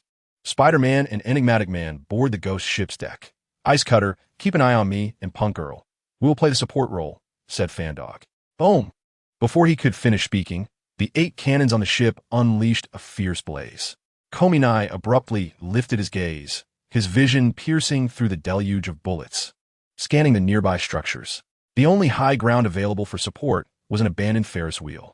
If he could ascend that Ferris wheel, he should be able to approach the ghost ship. Without hesitation, he sprinted towards it, his speed rivaling that of a leopard in full flight, escaping the shadow of the barrage in mere seconds. Meanwhile, the magical girl, Red Moon, infused her scythe with magical energy. Dark red ripples emanated from her feet as her body slowly levitated, her feet leaving the ground. Any magical girl could essentially achieve flight. However, most relied on the power of magical cards to soar.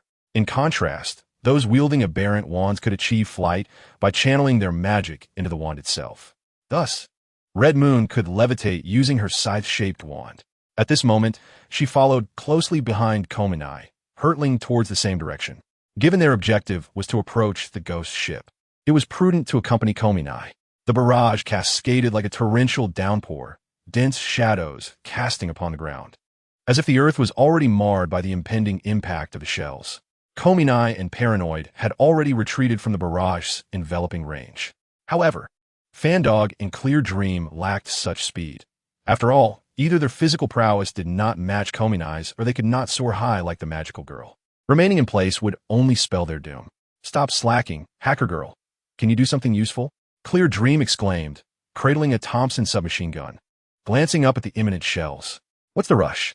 At this moment, Kai Bing had just completed a game of Minesweeper on her mobile phone. She lifted her gaze from the screen and retrieved a long sword from her bag, casually tossing it onto the ground. To her astonishment, the sword did not actually touch the earth. Instead, it floated a foot above the ground and instantly began to expand exponentially. This was her C-grade skill, sword riding, which required a physical sword for activation. When Mingye first heard about this skill, he was taken aback, pondering how a hacker could choose such an ethereal ability that seemed utterly incompatible with her profession, creating an overwhelming sense of dissonance. Prior to entering the dungeon, Kai Bing had mentioned that there were better options available, but she was intrigued by this skill. Having long desired to experience the sensation of traversing on a sword while watching fantasy dramas. Why would a hacker enjoy fantasy dramas? Mingye had inquired. Because hackers appreciate fantasy, Kai Bing replied with a resigned glance in his direction, retorting, "What do you think a brother should watch instead? Hackers? Cyberpunk?" Mingye casually suggested titles like Neuromancer. Setting aside the mixed quality of such works, the fake, nauseating plots within them often compelled her to close the app. If you specialize in history, wouldn't you be inclined to watch something related to history, even if it's merely mindless entertainment? That made sense. Returning to the present. As the suspended longsword expanded, elegant and icy patterns began to materialize along its blade, emitting a flickering azure glow. Qing Meng and Fan Quan stepped onto the sword without hesitation, while Kai Bing positioned herself at the forefront of the blade.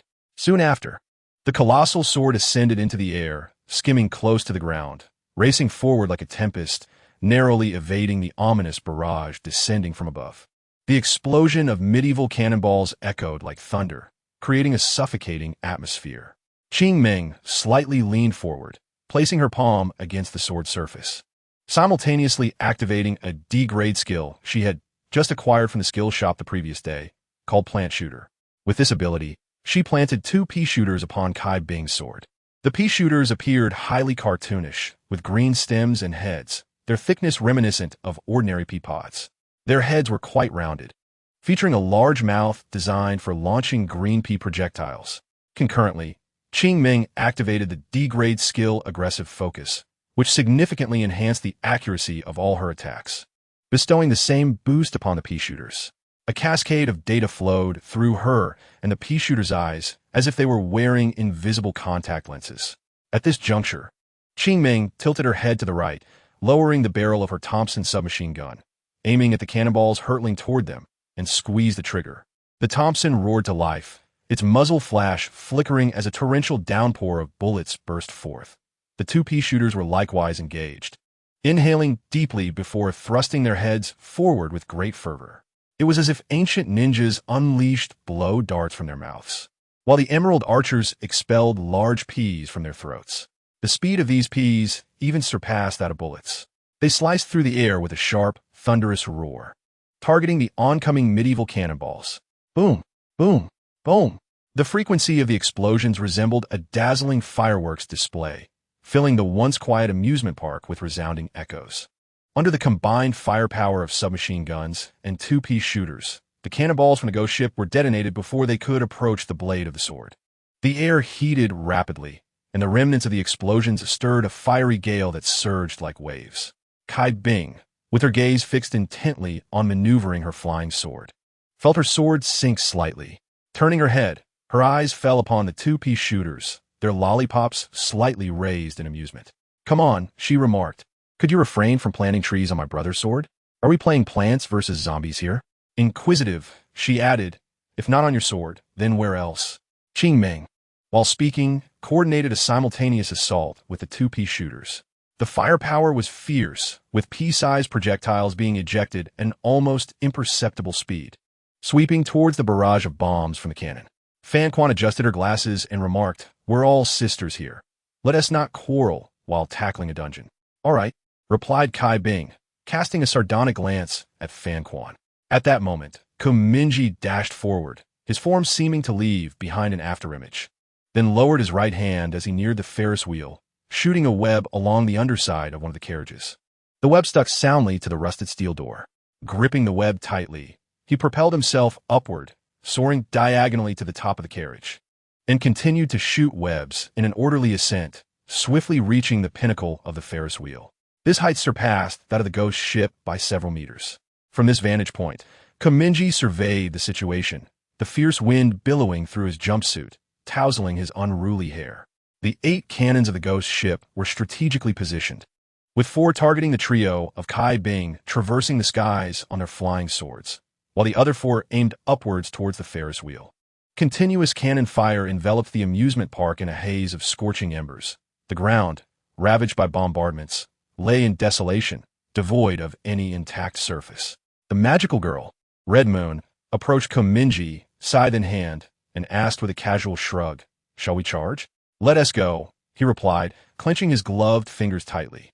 With a powerful leap from the highest carriage, he soared from the apex of the Ferris wheel towards the ghost ship directly ahead. Immediately thereafter, he unleashed his E-level skill. The superheroic landing, mid-air, gracefully kneeling on one knee as he descended onto the deck. At the moment of his landing, a heart-stopping fissure radiated from beneath his feet, creating a deep crater in the deck. Boom! Amidst the swirling splinters of wood, 2 nearby pirates were thrown against the side of the ship by the impact. Almost instantly, a barrage of gunfire filled the air as a torrential downpour of bullets pierced through the skulls of those 2 pirates. It was Qing Ming, perched upon her flying sword, who had taken action, her Thompson submachine gun belching forth flames. In the next instant, a pirate wielding a machete charged at her from behind. Mingye cast a sideways glance and extended the palm of his metallic glove, where the intricate patterns on the metal began to glow brilliantly. In a heartbeat, an electromagnetic pulse coalesced into a column and shot forth, striking the pirate squarely in the chest, sending him reeling backward. The pirate toppled over 2 wine barrels, collapsing onto the wooden floor, convulsing. The liquor from the barrels spilled onto the floor, further enhancing the conduction of electricity. As the violent electromagnetic force spread from his chest to every corner of his body, tormenting every cell. Simultaneously, the magical girl, Hongyu, soared onto the deck, her blood-red scythe shimmering ominously, stirring up a tempest. The 12 other pirates, who had intended to pursue Mingye, now rushed toward her with raised machetes, roaring with ferocity. "Ha! A bunch of rabble, daring to challenge me. Lady Hongyu," she smirked, unleashing her sea-level skill, Magic Explosion. This skill consumed 20% of her magical power to enhance her next attack. She slightly bent her knees, lowering the handle of her scythe to her waist, assuming the stance for a blade-drawing strike. Indeed, this was the E-level skill, Blade Draw, which required 3 seconds of charging to significantly augment the power of her next slash. Meanwhile, hovering above a colossal sword near the ghost ship, Fan Quan observed the situation on the deck while closing his book. As the 3 paper figures on his shoulder cheered exuberantly, the first paper figure shouted, "Ego ID, superego." The second cried, "Holy time, holy space, eternal return." The third proclaimed, "Absolute spirit dialectics, tragic theory, superego." Fan Quan murmured, his gaze behind the lenses fixated on the surrounded Hongyu. As he spoke, the first paper figure vanished. In its place, a bloody aura enveloped the magical girl, dark red mist emanating from her pores. Superego, under the condition of 50% of maximum health, grants a targeted player a doubling of their attributes for 5 seconds. Duration increases with player level. Hongyu glanced at the dark red gas rising from her body, sensing, for reasons unknown, that her strength had inexplicably surged to new heights. Is this the potential of the divine? She pondered. Just then, the 3 seconds required for the draw-in strike had elapsed. With a surge of magical energy, she unleashed her blade, empowered by the triple buff of magic explosive, draw-in strike, and transcendence, elevating her strength to an unprecedented and terrifying realm. In the next moment, she swung the hilt of her sword with fervor, the scythe dancing through the air like a solitary crescent moon. Amidst a deafening roar, the blood-red crescent cleaved through a horde of 12 pirates, bisecting them as their bodies fell in 24 mangled halves, crashing onto the ground. Blood splattered vividly, staining the side of the red moon and tainting her cheeks. She extended her tongue, licking the blood from her face, proclaiming, "I told you, Lady Red Moon is invincible." No sooner had she spoken than she collapsed onto the floor, coughing up a mouthful of blood. "Why does it feel like I'm losing half my health, even though I didn't get hit?" she uttered, bracing herself with the scythe against the floor, one hand on the hilt and the other clutching her chest as she knelt. The reverse hound, witnessing her plight, averted its gaze, unconcerned. After all, any lost health would return once the dungeon concluded, and it hardly mattered to him how much negative impact the transcendence would have on the enigmatic man. At that moment, Mingye swiftly eliminated the interference from 3 pirates, clearing space for his movement. He lowered his right hand and shot a web toward the mast, swinging up into the air, charging towards the ghostly pirate captain at the corner of the deck. Alone, he descended. Chapter 98, Dungeon Boss Battle 3. Mingye adjusted the electromagnetic pulse gloves on his right hand, the sound of fingers interlocking echoing in the air. He slowly lifted his gaze, fixing it upon the towering figure at the ship's bow, a man standing at an imposing 2.5 meters. Clad in a dark crimson pirate cloak lined with tattered leather, he wielded a silver long knife in his left hand and a dark metal firearm in his right. Additionally, he wore a red-black pirate hat, beneath which only one eye was open, an empty socket ablaze with a chilling blue flame, while a bushy beard framed a mouth that curled into a sinister grin. Boss name, Ghost Pirate Captain Glavacres. In the sunlight, the captain's shoulder armor gleamed brilliantly, reflecting the unique luster of steel, while a rainbow-feathered parrot perched upon his shoulder whispered, "Glaiva, I will lead you back to those vast seas." Mingye scrutinized Captain Glavacres, then glanced back at the magical girl Red Moon, entangled with the 12 pirates. He contemplated whether to return and assist her, but Captain Glavacres had already aimed his firearm at him and pulled the trigger. Bang! Mingye reacted with lightning speed, crouching down as the searing gust of heat swept over his head, the gunpowder striking the barrel of ale behind him. The entire barrel exploded, the ensuing shockwave propelling Mingye a good 4 or 5 meters away, as Captain Glaiva charged forward, wielding a gleaming silver blade. He had no choice but to shoot a strand of web towards the mast, propelling himself upward. Glaiva continued to fire at his retreating figure with relentless gunfire.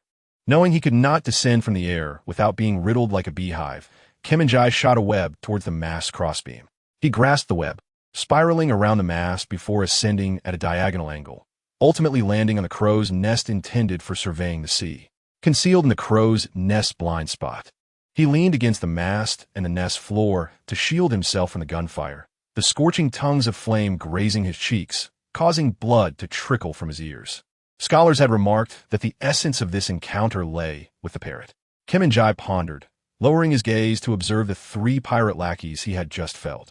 It was evident that their bodies were slowly regenerating, soon to regain their combat prowess. It appeared that even if he inflicted harm upon the captain, he too would likely regenerate at a similar pace as his crew, making it exceedingly difficult to truly eliminate him. Thus, defeating the boss seemed unnecessary. Capturing the parrot perched upon his shoulder would suffice, as it was likely the source of their vitality.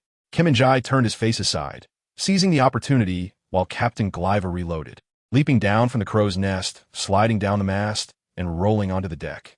He abruptly raised his head, lowered his right hand, and shot a web towards Glaiva's shoulder in an attempt to seize the rainbow-feathered parrot. However, the web was severed in an instant by the silver blade, falling helplessly to the ground. Having completed his reloading, Captain Glaiva once again lowered his face, repeatedly pulling the trigger aimed at Mingye's body. Mingye rolled to the right, evading the gunfire, the exploding powder narrowly missing him, while the searing waves of air scorched his skin, leaving a vivid burn across his neck. He inhaled sharply and utilized his web shooter to leap across the pirate ship, at times landing upon the sails, at others clinging to the mast, and occasionally standing atop the ship's helm. Throughout this, he persistently attempted to ensnare the parrot on the captain's shoulder with his webs. But each endeavor was thwarted as Glaiva's long blade cleaved through every incoming strand. At this moment, Captain Glaiva, while suppressing Mingye's movements with gunfire, approached a barrel of liquor and hurled it violently towards Mingye's next landing spot before pulling the trigger at the barrel. Mingye reacted swiftly, leaping backward with his arms crossed protectively over his chest.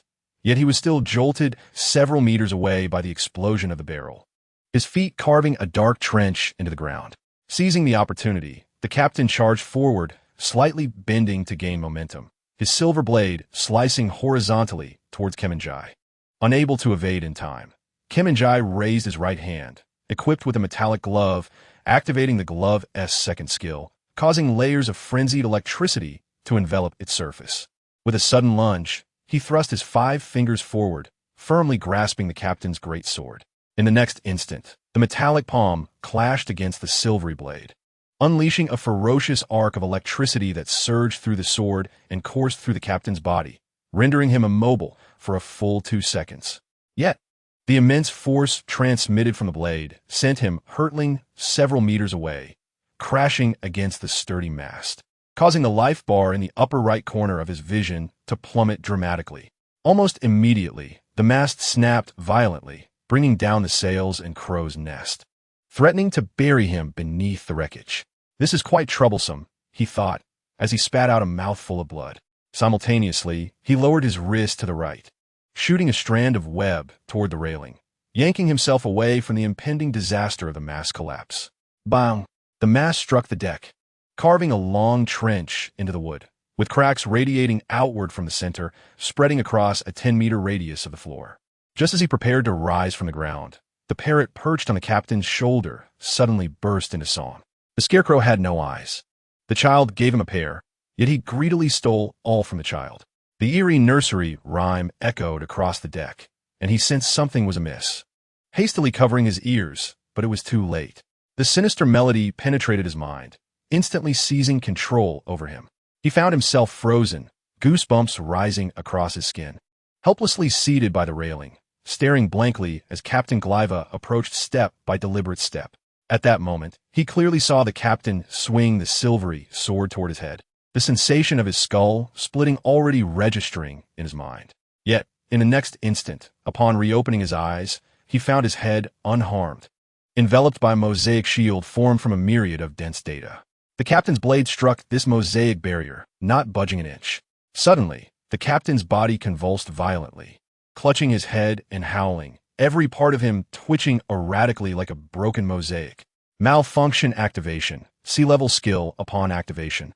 The first instance of damage received by any target within 3 seconds is regarded as a malfunction, initiating repair and causing the assailant to enter a brief state of unconsciousness. I have saved him. The next move is yours, said the calm voice of Ice Cutter. Your skill is quite effective, remarked Anti-Dog. As they conversed, Ice Cutter commanded the enormous sword to soar above the ghost ship, simultaneously allowing Anti-Dog and Clear Dream to descend from the blade, then directing the massive sword to crash into the incapacitated captain. In the next moment, the sword's edge pierced deeply into Captain Glyva's chest, blood gushing forth. The captain's form was driven into the deck, layers of flooring crumbling beneath him, akin to Jesus nailed to the cross, his anguished cries futile against his bindings. Wonderful hit. The captain of the ghostly pirate ship, with a health bar of 100 and 735, lay subdued on the ground as Ching Ming aimed the Thompson submachine gun at him, frantically pulling the trigger. He was so fragile. A single output should suffice to eliminate him, she inquired of Ice Cutter. No, he will respawn infinitely until that parrot is dead, replied Ice Cutter. At that moment, a parrot perched on the captain's shoulder fluttered its wings and began to ascend. Just as it was about to fly out of the ghost ship, Mingye, clutching a broken rib, lowered his right hand and shot a web at the parrot, successfully ensnaring its right wing. Got it. Mingye raised an eyebrow, growling as he pulled the parrot towards himself, intent on crushing it with his metallic glove. However, as the parrot was drawn toward him by the web, it suddenly revealed its true form. Its body, torn and tattered, gradually transformed into a bare avian beast man, claws poised to pounce upon Mingye. What the hell? Mingye froze for half a second, astonished by what he had just caught. His pupils shrank to the size of seedlings, reflecting the glinting claws that drew ever closer, threatening to rip his face and eyes apart. Just at that moment, Ice Cutter uttered, Eternal Reversion. Eternal Reversion reverts a specific target in the vicinity to its position 1 second prior. As the words fell, the second paper figure on Ice Cutter's shoulder vanished in a thin air. Simultaneously, the avian beastman returned to its position a second earlier. Moreover, a massive vertical pupil unexpectedly obstructed its path. It was a magnificent eye, shimmering with a kaleidoscope of colors, radiating a halo of interwoven pink and purple light. The Eye of Medusa. Ice Cutter had employed this tactic during his contest with Kushiama. Without this maneuver, he would have been captured then. Enemies who locked eyes with the Eye of Medusa would be petrified on the spot for a duration of 25 seconds. At that moment, the avian beastman met the gaze of the Medusa's eye, its body instantly enveloped in a layer of stone, its petrified claws mere inches from Kamingye's eyes, suspended in midair. Your auto pickup is indeed not disabled, Ice Cutter remarked. Don't pull everything toward your face. Fair point, I won't do that again, Mingye replied, releasing the severed web and quietly stepping back, creating distance between himself and the avian beastman. Meanwhile, Qingming shifted her target, redirecting her firepower from Captain Grieva to the petrified beastman. The gun's muzzle unleashed a torrent of flames.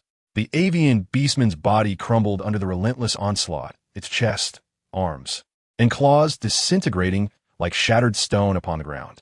This creature is far more fragile than it appears, Ice Cutter observed. On the other side, the magical girl, Red Moon, rose from the ground and rushed forward, eager to reunite with her companions. However, she was suddenly seized by the ankle by the awakening Captain Grieva. Simultaneously, Captain Grieva swung a machete with great force, aiming for Red Moon's waist. Yet with remarkable reflexes, she met his attack with her scythe, the collision sending shockwaves through the deck, causing the boards beneath her to splinter, threatening to engulf her. Someone help! The stubborn lord is about to meet his end, Red Moon exclaimed, her cheeks flushed as she roared at the four nearby. Mingye, clutching his painful chest, found himself immobilized. The others turned their gazes toward Red Moon, who was locked in a struggle with Captain Grieva, yet felt utterly helpless. The skills of the anti-hound and Ice Cutter were still on cooldown. Meanwhile, Qingming was preoccupied, suppressing the revived avian beastmen with the firepower of her Thompson submachine gun, unable to assist. Taking a deep breath, Mingye, left with no choice, resorted to a quasi-rank item from his satchel, the permanent magical girl transformation card. Instantly, his body was enveloped in a cocoon of light. With a mere shrug, the cocoon shattered, revealing a girl with golden hair and blue eyes, adorned with a Santa hat, a red cloak draped over her shoulders, and dressed in a crimson gown. Standing upon the deck.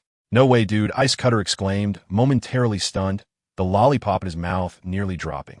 So you are too? Anti-Hound remarked, adjusting his glasses, momentarily at a loss for words. Magical girl Little Red Riding Hood, utterly spent, collapsed to the ground, laboriously waving her wand. In an instant, swirling snowflakes coalesced in the air, wrapping around Captain Griewa's arm in layers. The snowflakes significantly dampened his strength, causing the silver machete to lose its potency in the clash, swiftly succumbing to defeat. So you're the boss, huh? I'm starving, and tonight I'll feast on your parrot, Red Moon declared, showcasing her refined demeanor as she looked down upon the captain, then swiftly swung her scythe, cleanly severing Captain Griewa's left hand. With her right foot finally freed, she disregarded Griewa's furious screams and charged forth, the end of her scythe carving a deep gash into the floor. With a pincer maneuver, she aimed her scythe at the avian beastman, currently suppressed by Qingmeng's gunfire. Magical girl Little Red Riding, as the moment of the pirate's imminent approach drew near, the avian beast, caught between paranoia and lucid dreams, fell utterly silent, transforming back into a vibrant feathered parrot, helplessly collapsing to the ground.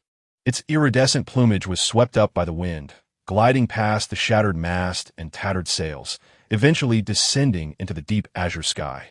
With the parrot's demise, the spectral pirates, sustained by its essence, began to disintegrate. The 15 pirates were the first to vanish into oblivion, followed lastly by Captain Grieva.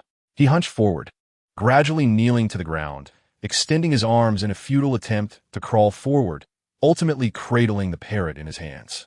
With downcast eyes and a serene smile, he slowly faded into a glimmering light akin to a swarm of fireflies. Final strike.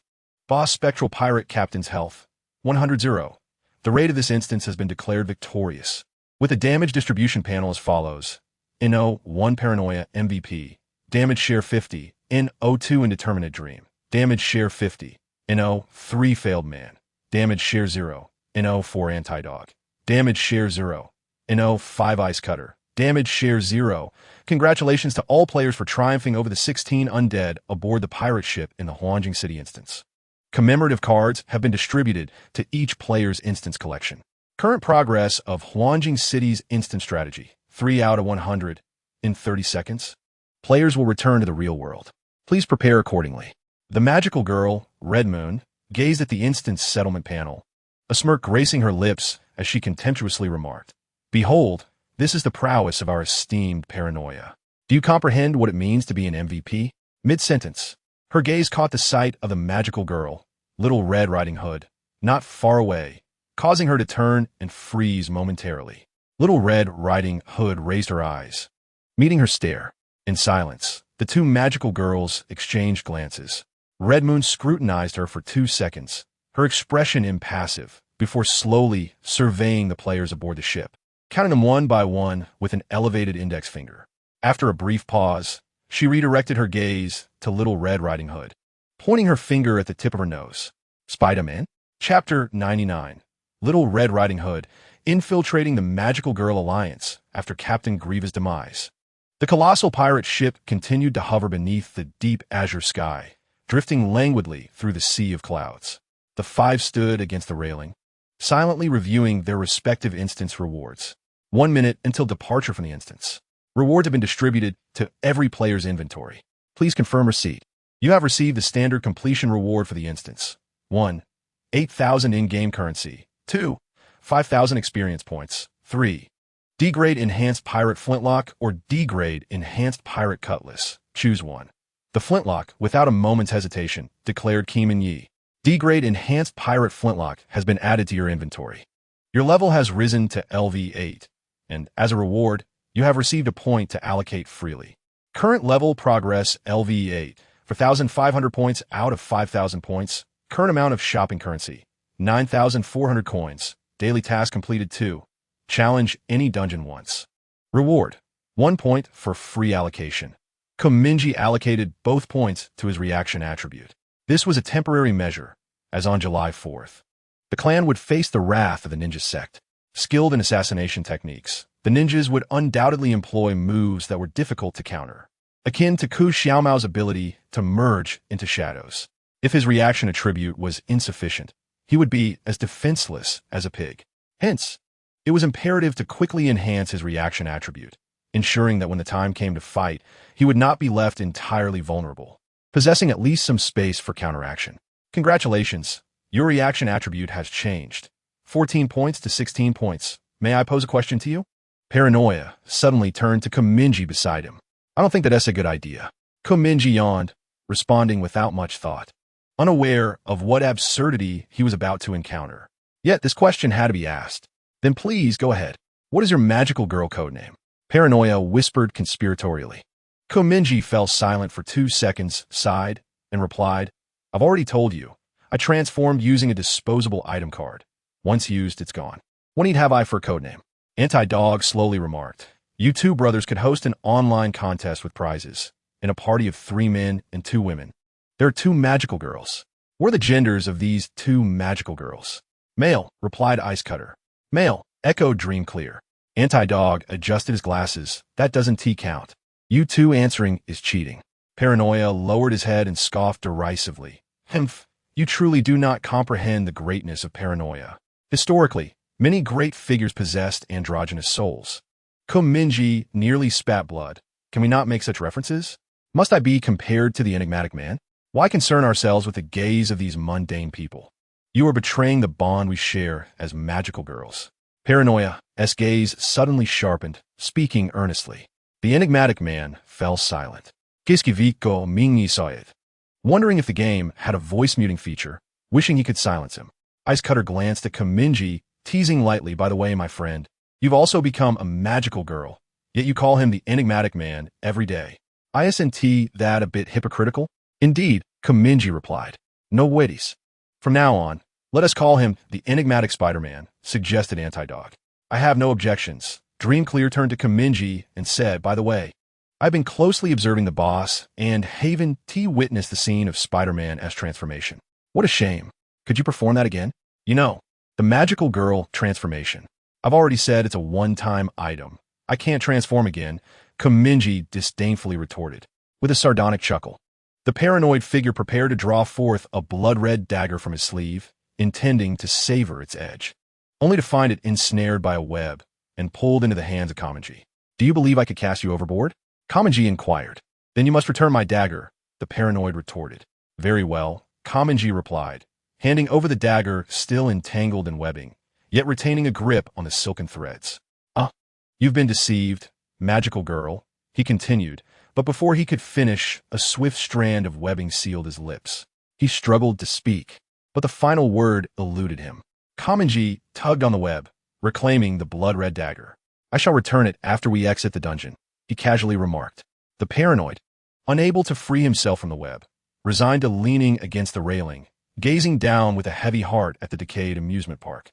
His eyes seemed to express the sorrow of betrayal by a fellow magical girl, a river of grief flowing within him. "By the way, scholar," Mingye called to Fanquan. "What is it?" Fanquan replied. "We need to have a private conversation." "Very well." They moved past the collapsed mast and crow's nest to the bow of the ship. "What of my battle attire?" Mingye asked directly. "It will be ready by July 3rd, 9 days hence." July 3rd, just before the onslaught of the Shinzo sect? Mingye mused, though it mattered little as his parents were away traveling. "So soon?" he inquired. "The design is quite simple, lacking in technical complexity, which facilitates a swift creation," Fanquan explained. "But temper your expectations. It's merely a bodysuit equipped with a voice modulator. No matter, at least the efficiency is commendable. I anticipated a month's wait. In truth, it could be faster, but our contacts are in other cities. Once they complete the suits, there will be a delay in delivery." "All right. Until then," Mingye replied, returning to the ship's side as the midday breeze tousled his hair. He gazed skyward, where the colossal sun intermittently appeared between the clouds, their forms resembling galloping steeds or rolling whales, casting shadows over the amusement park, yet unable to obscure the glaring sunlight. The paranoid approached him, phone in hand, raising the screen to reveal a browser search bar inscribed with the words, "I command you to release the lips of Lord Paranoid. The web will dissolve in 30 seconds as we exit the dungeon." "It is inconsequential," he stated. Mingye patted his shoulder as he passed, whispering to the cyber-enhanced girl, "I may need your assistance later. Let us meet on July 3rd and add each other as friends. Is it not possible to connect here?" Xiaobing paused before quietly replying, "Oh, I forgot you are not truly present here. It's not feasible. When did your relationship become so amicable?" As Qingming detached the magazine from her submachine gun, she lifted her gaze to inquire. The repetitive assembly of firearms proved to be a worthwhile endeavor. After several days, her proficiency in weaponry had ascended to level D, resulting in a slight enhancement of the ammunition's potency. Who doesn't adore magical girls? They're all sisters, after all. What harm is there in fostering camaraderie? Saibing lowered her eyes, engrossed in a game of Minesweeper on her phone, as she replied. Fanquan approached, adjusting his glasses, with 2 women aboard, both magical girls. "One might think I'm hosting some peculiar gathering on a pirate ship. Is this jest ever-ending?" Mingye leaned against the railing, his face basking in sunlight, letting out a deep sigh. "So, what assistance do you require?" "We shall discuss it later," Mingye responded. Since he wished to enter the Superhero Association under his true identity, there was no need for Saibing to fabricate a false residential profile for him. However, if he intended to join the Magical Girl Alliance as Little Red Riding Hood, a fictitious profile would indeed be necessary. Shizue might be somewhat inattentive, yet the Ice Witchly Lai, one of the 3 leaders of the Alliance, was far from lax. If she casually checked the records of Little Red Riding Hood and found no trace of her existence, it would spell disaster. Mingye pondered that the ideal background for Little Red Riding Hood would be that of a slum orphan, idling without schooling. He could then find a marginal figure with a similar identity to assume her profile, and that would suffice. Only Saibing could accomplish this task. July 3rd, correct? Saibing confirmed with him. Mingye nodded, murmuring, "Fanquan will meet me that day. You can come along with him regarding the battle attire." "Okay, 5 seconds until departure from the instance. All players prepare." Mingye closed his eyes, and upon regaining awareness, he found himself in a narrow alleyway of Honga Food Street, directly facing an old tavern. He thrust his hands into the pockets of his overalls, removed his gear, and casually located a sewer entrance, lifting the manhole cover to leap inside before self-detonating. Meanwhile, on the 2nd floor of the Kubai residence, Mingye slowly opened his eyes, concluding a delightful afternoon nap. He glanced at the clock, realizing it was already 3:30. A handheld fan rested on the bedside, its blades lazily turning, casting a cool breeze upon his face, dispelling the heat. "Ah, Kui." He sneezed, rubbing his nose while shutting off the fan. Then opened the skill shop page. A cursory survey revealed only 2 or 3 skills worth considering. Phase Shift, A-level skill. Price, 5,200 shop coins. Allows the user to instantaneously swap positions with a target within an 8-meter radius. Meditation Recovery, D-level skill. Price, 9,250 shop coins. Enables the user to slowly regain health and stamina through meditation, restoring 5 stamina and 3 health every 5 minutes. Image Concealment Technique, A-level skill. Price, 5,100 shop coins. All seemed quite appealing, he thought. However, he ultimately decided on the former, a skill versatile enough for both offense and defense. Capable of catching opponents off guard, truly a remarkable asset. With this in mind, Mingye extended his finger and clicked on the skill. He then confirmed the purchase on the pop-up panel, designed to prevent accidental clicks. Congratulations! You have successfully purchased the E-level skill Phase Shift. This skill has been loaded into your skill bar number 6, leaving 4 vacant slots remaining. Now I can relax for a while. Mingye mused as he reclined back onto his bed, his arms resting behind his head. July 3rd. How I long to see what kind of battlesuit they will create based on my sketches. Chapter 100, July 3rd. The fleeting days of the past 9 have swiftly culminated in this day, July 3rd. The Reverse Hound informed Mingye the night before to visit the arcade on Yendai Commercial Street the following noon to collect the battlesuit designed from his sketches. Upon receiving the message, Mingye found himself tossing and turning in bed, unable to sleep. He pondered, I too shall one day become a superhero. Yet, there existed a modicum of discord in his mind regarding this notion. Ultimately, he concluded, who says a double agent cannot be a superhero? When it is time to embody a hero, one's focus should be solely on vanquishing villains.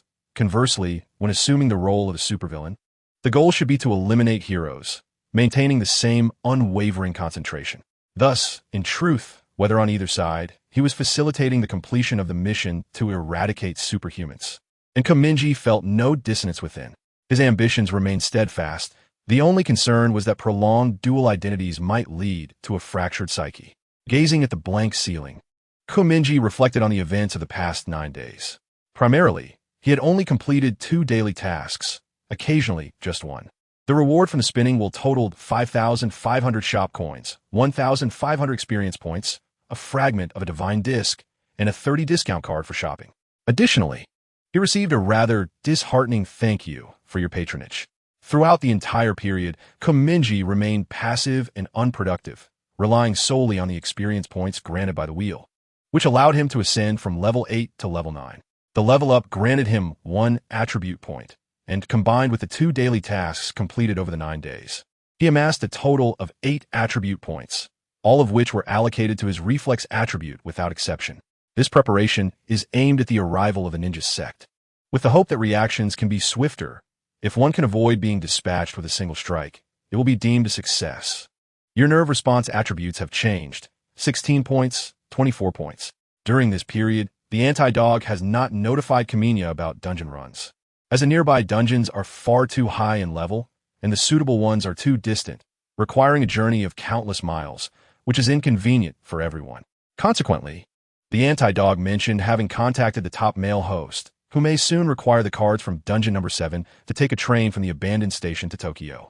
They plan to collaborate with several Japanese players from the top host side to tackle a dungeon of level 11 difficulty, preventing an extended hiatus from dungeon runs. Notably, this includes the rookie host, Orange Peel. Moreover, it is worth mentioning that on June 25th, the day after completing the pirate ship dungeon, Kamina discovered an exhibition facility named the Underground Dragon Palace beneath the Honga amusement park. This used to be one of the most significant exhibition areas of the park, but it had been abandoned for quite some time after the amusement park ceased operations, gradually fading from the public's view. The trickster doll entered the Dragon Palace via the cable car at the mine's entrance and gazed upward, where a red and black dungeon panel floated at the entrance of the Underground Dragon Palace.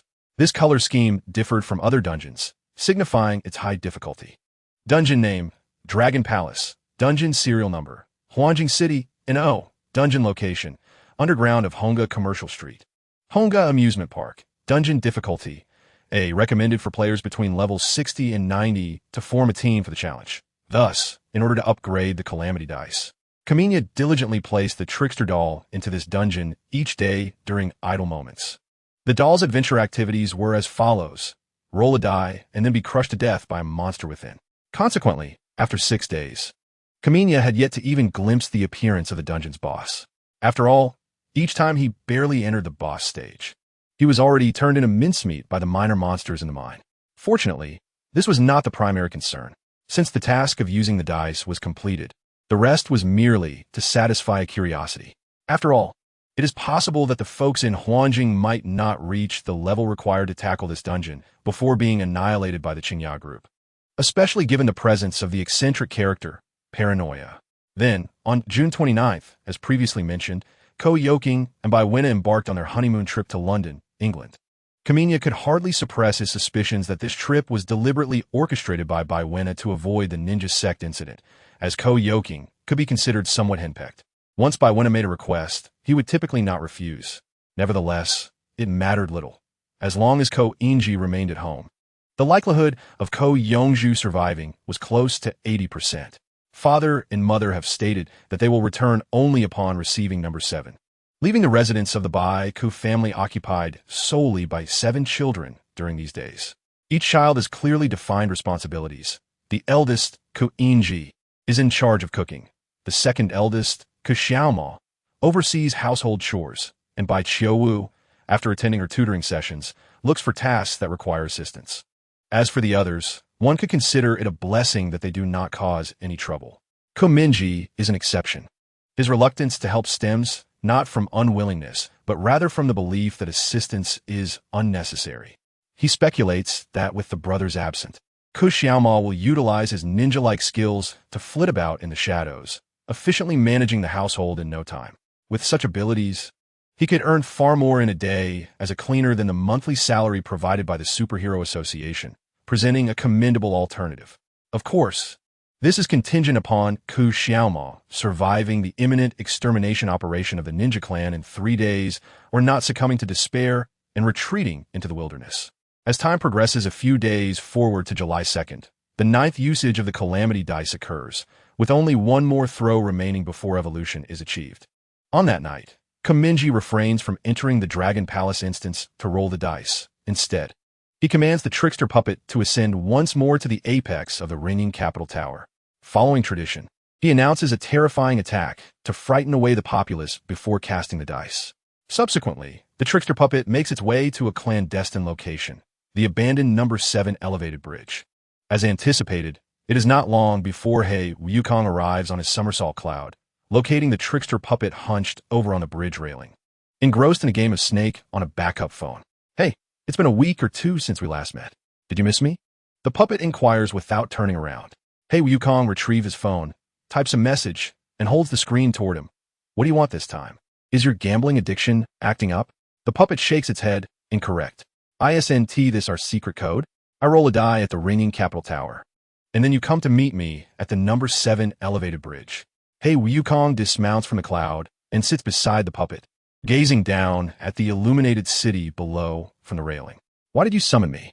she softly asks, removing her hood to let her jet-black hair cascade down, fluttering in the night breeze while reflecting the city's neon glow. "I must remind you, on July 4th, the day after tomorrow, certain events will transpire concerning your family."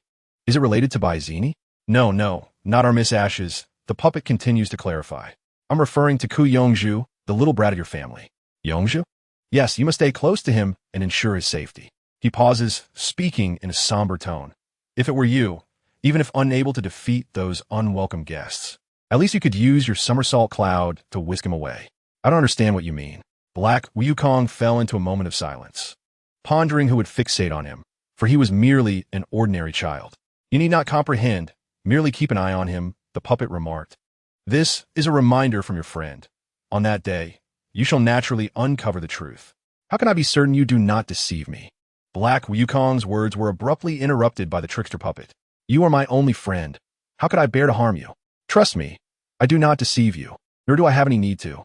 With that, the trickster puppet leaned forward, losing its support and plummeting from the high bridge, bursting into a brilliant display mid-air.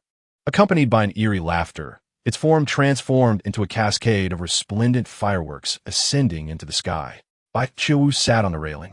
Her gaze lowered as she absorbed the spectacle, then slowly reached up to remove her mask, inhaling deeply. July 4th, you say? She mused. I shall take heed. Chapter 101. Personality Fragmentation. Blue owl, odd creatures in the early hours of dawn, when the sun had yet to rise, a wisp of hazy morning light penetrated the window, gently enveloping the fair visage of Mingye. His eyelids fluttered, gradually awakening from slumber, and he lifted his gaze to the text displayed on the notification panel. Good morning, player.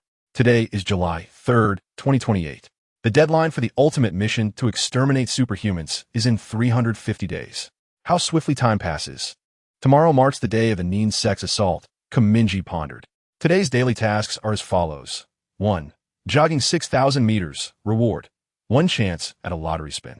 2. Completing 100 push-ups, reward. 1 attribute point to allocate at will. Stepping out of his room, he commenced his morning routine in the bathroom. Initially, he had intended to drag his resentful younger sister along for a run, seeking vengeance for her having awakened him at the crack of dawn a few days prior. After knocking for an extended period, silence reigned from within. She was either sleeping soundly or had already left. Eventually, Baizini finally spoke, confirming the former. I'm utterly exhausted. You go run by yourself, bro. Oh, then sleep well, Mingye replied. Were there any criminals last night? He mused, opening his phone to search for news regarding crimes around the Beijing area. Only 2 notorious figures emerged from the previous night, the Dice Monster and the Witch Black Rose. Upon seeing the former, Mingye entertained the notion that Baizini might have sought him out.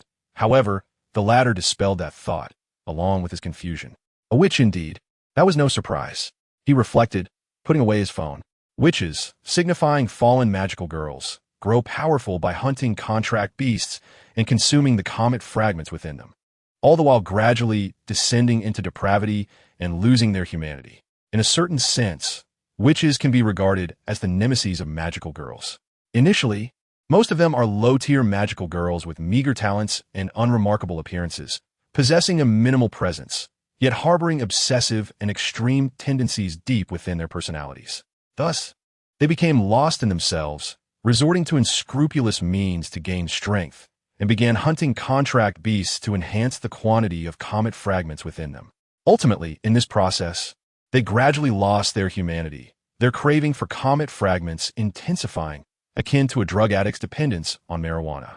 Consequently, they began to target the comet seed magical girls. In the eyes of the witches, the comet fragments extracted from the bodies of these magical girls were no less than those obtained from contract beasts, which is why they typically set their sights on the comet seed magical girls. Mingye was unaware of the true strength of the witch known as Black Rose, as she had never watched her live streams and could not access her information through the system panel. However, on the Superhero Association's wanted list, her notoriety was ranked as high as that of the deity Ghost Tree, who sought trouble with Bai Qiu, both classified as AAA level. This indicated that at the very least, the magical girl Ashes was not her match. While other magical girls might indeed be outmatched, Baizini was different. The 3 great leaders of the Alliance were her mothers, and should she falter, she could simply call upon them.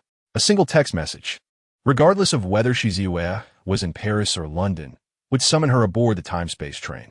Thus, Mingye harbored no concerns for Baizini's safety. The title of the world's foremost magical girl was not merely for show. If need be, she could also call upon Baizini's second mother, Yathina, and third mother, Lilai. Should that prove insufficient, this city still had her father and elder brother to rely on, both of whom were formidable and would not spare any mercy like the magical girls. In any case, since she had arrived in Huanjing at this time during summer vacation, the witch Black Rose was in for a challenge. Unless Baizini was particularly stubborn about proving herself to her 3 masters, she should be in little danger. As Mingye contemplated this, a twinge of envy washed over him. He mused that if he could call upon his parents, there would be no need for such complications, and he could stride confidently across the earth. How many organizations could rival such a family? Alas, he was a villain. As he pondered, he reached the entrance, donned his shoes, and swiftly exited the house, descending the stairs and, as usual, began to run through the old Jingmai district. Since his second brother, Xiaoma, was likely engaged in intense training for the impending battle. No one was watching him. Consequently, he allowed himself to run freely, skillfully avoiding surveillance cameras while achieving a speed that surpassed that of any short-distance champion, efficiently completing several laps. The 6-kilometer route was concluded in under 10 minutes. And due to his familiarity with the path, he successfully evaded the majority of the surveillance cameras. Mingye gradually came to a halt, resting his hands on his knees to catch his breath, and then clicked to claim his task reward. You have obtained one chance at a lottery draw. 1. D-grade weapon scroll. 2. 1,500 mall coins. 3. A fragment of the skill enhancement card. 4. A single-use item. Miniature flashlight. 5. E-grade item. Culinary mastery card. 6. Thank you for participating. Sacrificing a decade of my family's lifespan, I implore you, let be 3. Mingye pressed the start button, then clasped his hands in prayer, sincerely wishing. Subsequently, the pointer on the wheel spun rapidly before gradually coming to a halt at the edge of Area 2. In the final second, the pointer glided to the next area. Congratulations, you have obtained the prize, a fragment of the skill enhancement card from Area 3. Goodness. Mingye was momentarily taken aback. It matters little. Either they will not survive this year, or I shall not. The sacrifice of a decade of their lifespan makes no difference. You have collected 3 fragments of the skill enhancement card in your satchel. They have been automatically combined into a skill enhancement card. Mingye swiftly opened his satchel to inspect the effects of the skill enhancement card. Item name. Skill enhancement card item description. The skill enhancement card can be used to expand the functionality of your currently held skills or to amplify the damage of those skills. Note, the skill enhancement card can only be used on C-grade skills and above. Currently, within your skill bar, the skill eligible for the use of the skill enhancement card is the B-grade skill, Puppet of Deception. Would you like to use the enhancement card on the Puppet of Deception? Without hesitation, Mingye pressed yes, and a prompt panel appeared before him. You have successfully used the skill enhancement card on the B-grade skill, Puppet of Deception. The functionality of this skill has been comprehensively enhanced. After using the skill enhancement card on the Puppet of Deception, the following changes occurred. You may now summon 2 puppets simultaneously. Although the attributes of the second puppet will only be 80 of those of the first, the duration of the puppet's existence has been extended from 3 hours to 6 hours. He pondered where to test the sensation of summoning 2 puppets. By the way, can a puppet summon another puppet, or is it solely the entity that can do so? No, the puppet can utilize skills, and the Puppet of Deception is a skill. Thus, a puppet can indeed summon another puppet. It feels almost like a tongue twister. As Mingye organized his thoughts, he took a seat on a wooden bench by the roadside and browsed the day's offerings in the mall. While the skill specialty page did not feature any skills that caught his eye, the equipment items page had a particular piece of gear that piqued his interest. Equipment name. Anchor Point Sunglasses Equipment Price. 10,000 mall coins equipment level. C-grade equipment effect. 1. Set an anchor point on a target within a 6-meter radius. 2. Continuously obtain the coordinates of the anchor point for 10 minutes. After 10 minutes, the anchor point on the target will disappear and will need to be reset. What a splendid item. With this, I shall not lose track of the elementary school students and Ziling. Perhaps I might even attempt to follow my mother. Mingye glanced at the price, hesitating for a moment. He possessed only 700 marketplace coins, insufficient to meet the cost. However, within his satchel lay a 50 discount voucher and a 30 discount voucher. He decided to employ the latter, reserving the former for skill purchases. With that thought, Mingye activated the 30 discount voucher from his satchel. Successfully used. The next item purchased from the marketplace below grade B will be reduced by 30 in price. Would you like to purchase the Anchor Point sunglasses? With the effect of the 30 discount voucher, the price of this item is now 7,000 marketplace coins. Confirm purchase. Anchor Point sunglasses purchased. This equipment has been added to your satchel. Your remaining marketplace coin balance, 700 coins. Alright, now I can confirm Ziling's location through these sunglasses. Throughout the past week, I was unable to keep up with her. It should not be so disastrous now. Mingye closed his satchel, recalling the frustrating experiences of the past week where his doll had been effortlessly shaken off by Ziling. After all, there was no information on vampires available online. Unlike magical girls, whose existence is well documented, he was uncertain how Ziling managed it. Perhaps it was a special ability of vampires. There's still one daily task pending, 100 push-ups. Reflecting on this, Mingye turned his gaze towards the grassy bank by the lake. He crossed the fence and approached the water's edge, placing his hands on the ground to commence his push-ups, quickly completing the task. He extended his finger to click on the taskbar, claiming his reward and allocating the attribute points to his neural reflexes. Neural reflex attribute change, 24 points to 25 points. As the clock struck 2 in the afternoon, at Smoke Bag Commercial Street, the puppet of deceit descended from a web in an alley, donned a t-shirt and casual pants, tidied its hair, and exited the passage, entering the nearby arcade. It ascended directly to the second floor, arriving at the innermost private room, pushing open the sliding door to reveal 2 figures. The infant bodysuit you requested is in this suitcase. As it spoke, the inverted gaze gestured towards a silver suitcase on the floor. This is clearly battle attire. Show some respect, Mingye remarked. Chui Bing lifted her gaze from her phone, glancing at him. So what do you want me to do? Mingye spoke plainly. I need you to help me fabricate a female identity. One of an orphan from the slums, age 13, aimlessly wandering this city. He recalled that, under the guise of Little Red Riding Hood, he had once deceived by Zini, claiming they attended the same school. Now he had to explain that he had never been enrolled in that middle school. He had merely been lying to her. And then? What do you intend to do? I plan to infiltrate the Alliance under the guise of a magical girl. What? Are you out of your mind? It should not be too difficult for you, right? If it's not too difficult, let us discuss the details once we're friends. The puppet, observing the conversation between the two, interjected with a question. Are you not going to inspect the goods first? Isn't that the purpose of confirming? With that, the puppet dragged its suitcase and entered the restroom of the arcade. It locked the door behind it and glanced around. The restroom was reasonably spacious, capable of accommodating at least 3 or 4 individuals comfortably. After enhancing its capabilities with a skill enhancement card, the trickster puppet could create up to 2 puppets simultaneously. Thus, Mingye instructed the trickster puppet to summon another trickster puppet. As he had anticipated, the puppet could indeed utilize this skill, resulting in the birth of a new trickster puppet before the original, which we shall refer to as Puppet 2. Puppet 2 crouched down, maintaining its position, a cryptic smile gracing its lips. Meanwhile, Puppet 1 unzipped the suitcase and retrieved a striking red and blue battle suit, hastily donning it. Once Puppet 1 was clad in the blue owl battle gear, Mingye commanded it to face the mirror in the restroom. In the reflection, the helmet's red and blue beak extended forward, the sleek lines and patterns of the form-fitting suit exhibiting remarkable elasticity and protection. The color scheme primarily featured red, complemented by blue, with the chest, shoulders, and outer arms interwoven in a vibrant display, exuding an energetic vitality that evoked the essence of a new generation of superheroes, in stark contrast to the more subdued and introspective demeanor of their predecessors. The eye sockets of the helmet were shielded by a layer of red lens, yet one could glimpse a pair of bright and profound eyes, seemingly capable of piercing through the depths of one's soul. Mingye instructed Puppet 2 to rise and stand face-to-face with Puppet 1, now clad in the blue owl suit. He then took a deep breath to mentally prepare himself, gradually activating the E-level skill personality tier. In the next moment, within the confines of the cramped restroom, both puppets simultaneously lifted their heads. The deep, penetrating gaze of the blue owl behind the mask met the hollow eyes of the monstrous entity. Chapter 102.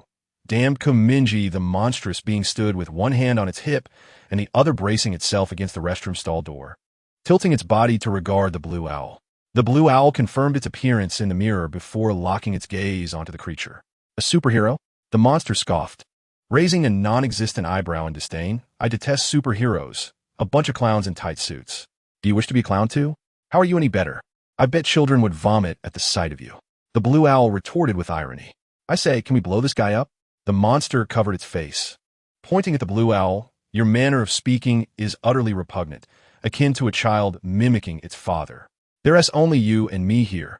Who are you addressing? To Mingye, of course. You're not Mingye. The monster shook its head. No. To be precise, you are Mingye. You possess the very body of Mingye. This means you could obliterate both me and yourself. As he stated, the first altar within Mingye possesses control over the body, while the blue owl is under its dominion. Conversely, the second altar, which manipulates the peculiar entity, seems to have developed a degree of independence. The blue owl tilted its head and inquired, why would I destroy myself? A valid question. The strange entity gently tapped on the partition door with its fingers, muttering, "Your damn manner of speech and your wretched attire remind me of that accursed crow, the dictator of Huanjing, a despised brute." He would never have anticipated that such a farcical character would attract imitators. "The repetition of damned thrice reveals your profound disdain for him," remarked the blue owl. "What of it?" retorted the strange entity. With that, it reached for the partition door, settled onto the toilet, and mimicked the motion of pulling down its pants, only to realize it was devoid of trousers. It glanced down to examine its form, touching its rear, and exclaimed, "Wait, why am I lacking that appendage? I intended to perform a defecation act in your presence. You are merely a puppet, hence the absence of such a feature," replied the blue owl. The strange entity, disheartened, slumped on the toilet with its hands covering its face. "What ill fortune! I presumed you summoned me to this restroom to share the experience." After a pause, it added, "By the way, you're also a puppet. What grants you the privilege of wearing clothing? I propose you procure me an outfit as well, to achieve puppet equality." Just as it articulated this, a train conductor's uniform suddenly materialized upon its form. It reached out to touch it, only for the attire to vanish in the next moment. It looked up indignantly. "Hey, where's my clothing gone?" As soon as the words left its lips, the strange entity fell silent, collapsing forward like a lump of clay, its posterior facing the ceiling, with its head striking the ground. Simultaneously, in the room of the Bai-Ku family, Mingye actively severed the personality fragmentation, pressing his throbbing forehead and inhaling deeply. If every division resulted in such an alter, wouldn't it be akin to collaborating with a madman in practical scenarios? He pondered. Typically, when he single-handedly controlled the puppet during its frenzied episodes, he appeared neurotic. Yet his mind remained lucid. However, to strip away that rational aspect and isolate this fragment of personality was an entirely different matter. This alter was truly insane. Who could predict what the strange entity might do? Shaking his head to dispel the thought, he sighed, recognizing the multitude of tasks that awaited him, leaving no room for such concerns. In the ensuing moments, he borrowed a bag from the first puppet and the store manager, placing the blue owl's battle attire within it. He then utilized his web-like agility to swiftly navigate the city, soon arriving at the abandoned train station in the old Jingmai district. Concealing the battle attire within his home was unfeasible, for with his parents absent, the responsibility of tidying up fell to Xiaoma. During the cleaning process, Xiaoma could effortlessly slip into the shadows and observe every nook and cranny. Thus, even if he hid the battle attire beneath the bed, there was a substantial likelihood that Xiaoma would discover it. In summary, the abandoned train station situated in the old Jingmai district presents a prudent choice. When necessary, one can manipulate the puppet to don battle attire. This place can be regarded as a clandestine sanctuary for him and his fellow players. Should the make-believe plans unravel, they could depart the Beijing area via the card train. The trickster puppet concealed the bag containing the battle gear within a dilapidated storage locker on Platform 9, subsequently finding a secluded spot within the station to self-destruct. One puppet was neutralized, yet another remained unresolved, still residing in the arcade. Mingye reclined back onto his bed, instructing the second puppet to return to the arcade and greet Kai Bing, asking her to wait for him at the cafe on Street 7 in the old Jingmai district. He then leaped from the windowsill to the rooftop, seeking a nearby coastal location to self-detonate. By afternoon, Mingye found a moment to spare and proceeded to the agreed cafe to meet Kai Bing. She scrutinized him for a moment before remarking, "You appear to be quite the child." "I call it a doll-like face," he replied. Mingye sent her a friend request. "Very well then, doll-faced magical girl." Kai Bing accepted his request.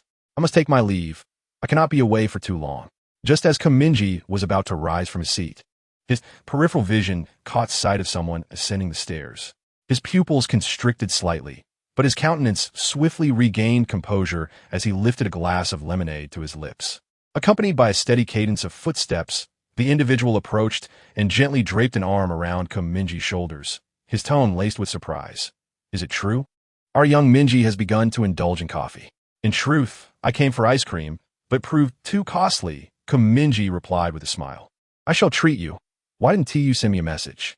I was just returning from outside." With that, he turned his gaze toward Kai Bing, seated opposite him. "And who might this be?" "She asked the sister I encountered at the cafe earlier," Mingye said, taking a sip of his lemonade and shrugging. I'm still unaware of her name. Kai Bing glanced up from her phone, meeting Kuinji's gaze, and introduced herself with an alias. I'm Song Yan. No sooner had she spoken than her eyes reflected Kuinji's character panel. Character name, Kuinji Strength, A-class, possessing combat prowess that surpasses 99 of superhumans globally. Hidden identity, the Black Judge, a key figure in the Anomaly Control Bureau, one of 5 S-class executives. Kai Bing immediately diverted her gaze from the panel, casting Mingye a reproachful look as if to say, unbelievable. Are you intent on getting your friend killed here? Yet Mingye kept his head lowered, ignoring her entirely as he focused intently on his phone. At this juncture, he could only feign ignorance. As the ice cutter observed Mingye decisively bow his head, opting to distance himself, she could only sigh silently in her heart, maintaining a calm demeanor while her gaze remained fixed upon Kuinji's countenance. She remarked, I noticed this little brother here alone, so I struck up a conversation with him. I never imagined this lad possessed such charm. Kuinji raised an eyebrow. What do you mean? I've received love letters at school, you know? Mingye nudged his shoulder with his elbow, mumbling under his breath. Was that an elementary or kindergarten? Kiskiviko inchi diaklet. Kindergarten. Then that settles it. Kai Bing glanced at the two, her curiosity piqued. You two seem quite close. Are you friends? No, I'm his older brother. Kuinji replied as he pulled out a chair and sat down at the table. Miss Song Yan, have you not ordered a drink yet? Allow me to treat you. Really? Of course. Kuinji smiled, picking up the menu while glancing down to peruse it. What would you like to drink? Kai Bing unabashedly requested, a cappuccino. Okay. Kuinji took a pen from the table, checked off the order on the menu, then looked up at Kai Bing. I frequent this cafe often. How about we exchange contact information? Chapter 103. The masked individual of the moment. Kuinji initiated a conversation with Kai Bing. Mingye immediately opened the chat panel with his mind. He typed a message in the chat box and sent it to Kai Bing. Fail man, wait. What name did you just give my brother? At that moment, Kai Bing was engaged in conversation with Kuinji. Noticing a bubble in the upper right corner of her vision, she opened the chat panel with her mind. Kai Bing, are you referring to Song Yan? Fail man, yes. Kai Bing, that is a common name. She is an only child and her parents have passed away. Failed man, that's the issue. If you tell my brother that name, what happens when he uses his authority to find out you are not Song Yan at all? He won't let someone as ambiguous as you go. Kai Bing, you needn't worry about that. Failed man, sister if you get caught. I'm implicated too. Kai Bing, you are so annoying. Kai Bing, currently, I am wearing a mask crafted in the likeness of Song Yan's face. On the day I arrived in the Beijing area, I had someone kidnap her, and she is now confined in an abandoned factory. She has no relatives. No one will come looking for her. I can live in her apartment, using her identity, and work as her customer service representative. Failed man. So you've been wearing a mask the entire time we've been together? Kai Bing, not exactly. Do you comprehend my current predicament? It's because of you and Fan Quan that I am being pursued by Qingya. As I prepare to come over to this side, I must certainly take some precautions in advance.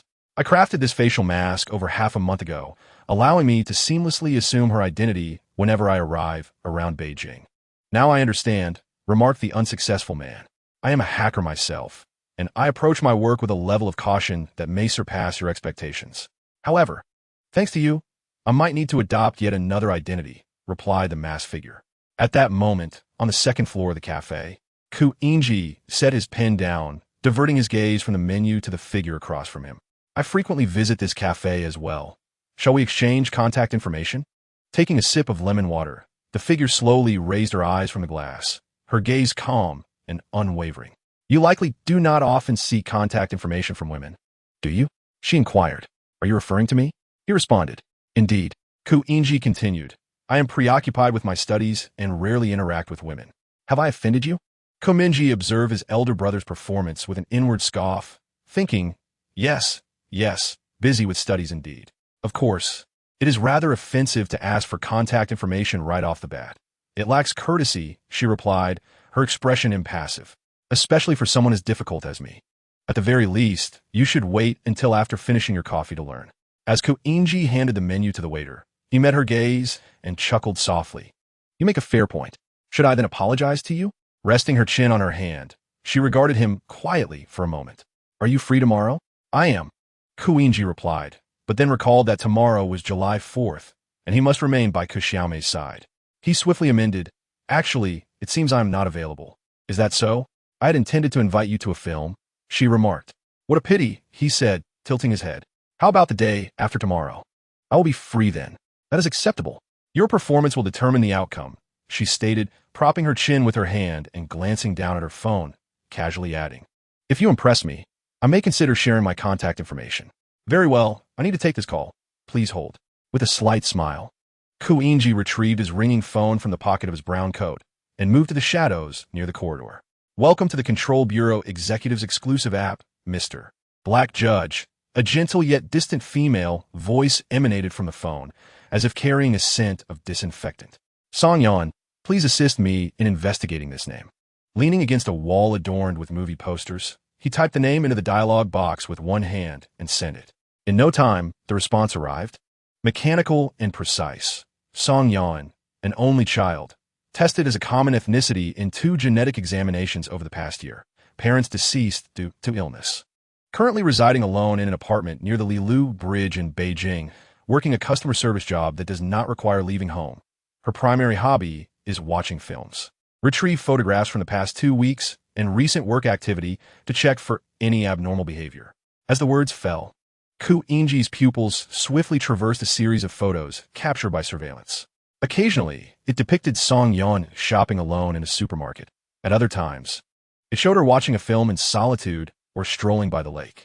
The likeness and appearance was strikingly consistent with the visage he had just encountered. Her work history was also laid bare on his phone, revealing that Song-yeon had rarely, if ever, been absent from her customer service position. No anomalous behaviors were noted.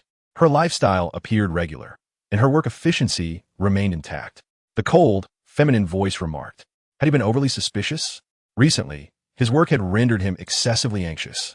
Leaning the back of his head against the wall, Mingye stifled a yawn and, with a muffled tone, continued to inquire. What then? Are the odds of her being a player? The probability of this individual being a player is less than 0. 5. Shall we apply for the use of a brain imaging helmet? No. Kiskiviko in Chiritlid. Self-deprecatingly shrugging as he closed his phone and stepped out from the shadows of the corridor, returning to his seat. He pondered for a moment, lifted his bright eyes, and spoke leisurely. Miss Wen, I just received a sudden work notification. As he spoke, he propped his chin up and took a sip of lemon water. It seems I will be quite busy this week. I might not be able to watch the movie the day after tomorrow. Perhaps we should reconsider? Are you already regretting it? Kai Bing looked up, tilting her head to observe him. No, I speak the truth. It wouldn't be your girlfriend calling you out of the blue, would it? Kai Bing continued. Having a girlfriend, yet still playing around? How could you behave like that in front of your brother? At that moment, Mingye appeared to be engrossed in his phone, but he was acutely aware of the conversation. His head buzzed as if a branding iron were searing his brain, and he was on the verge of fainting. He typed on the chat panel, increasing the pressure on Kai Bing. Fail man, aren't you leaving yet? Kai Bing, what's the rush?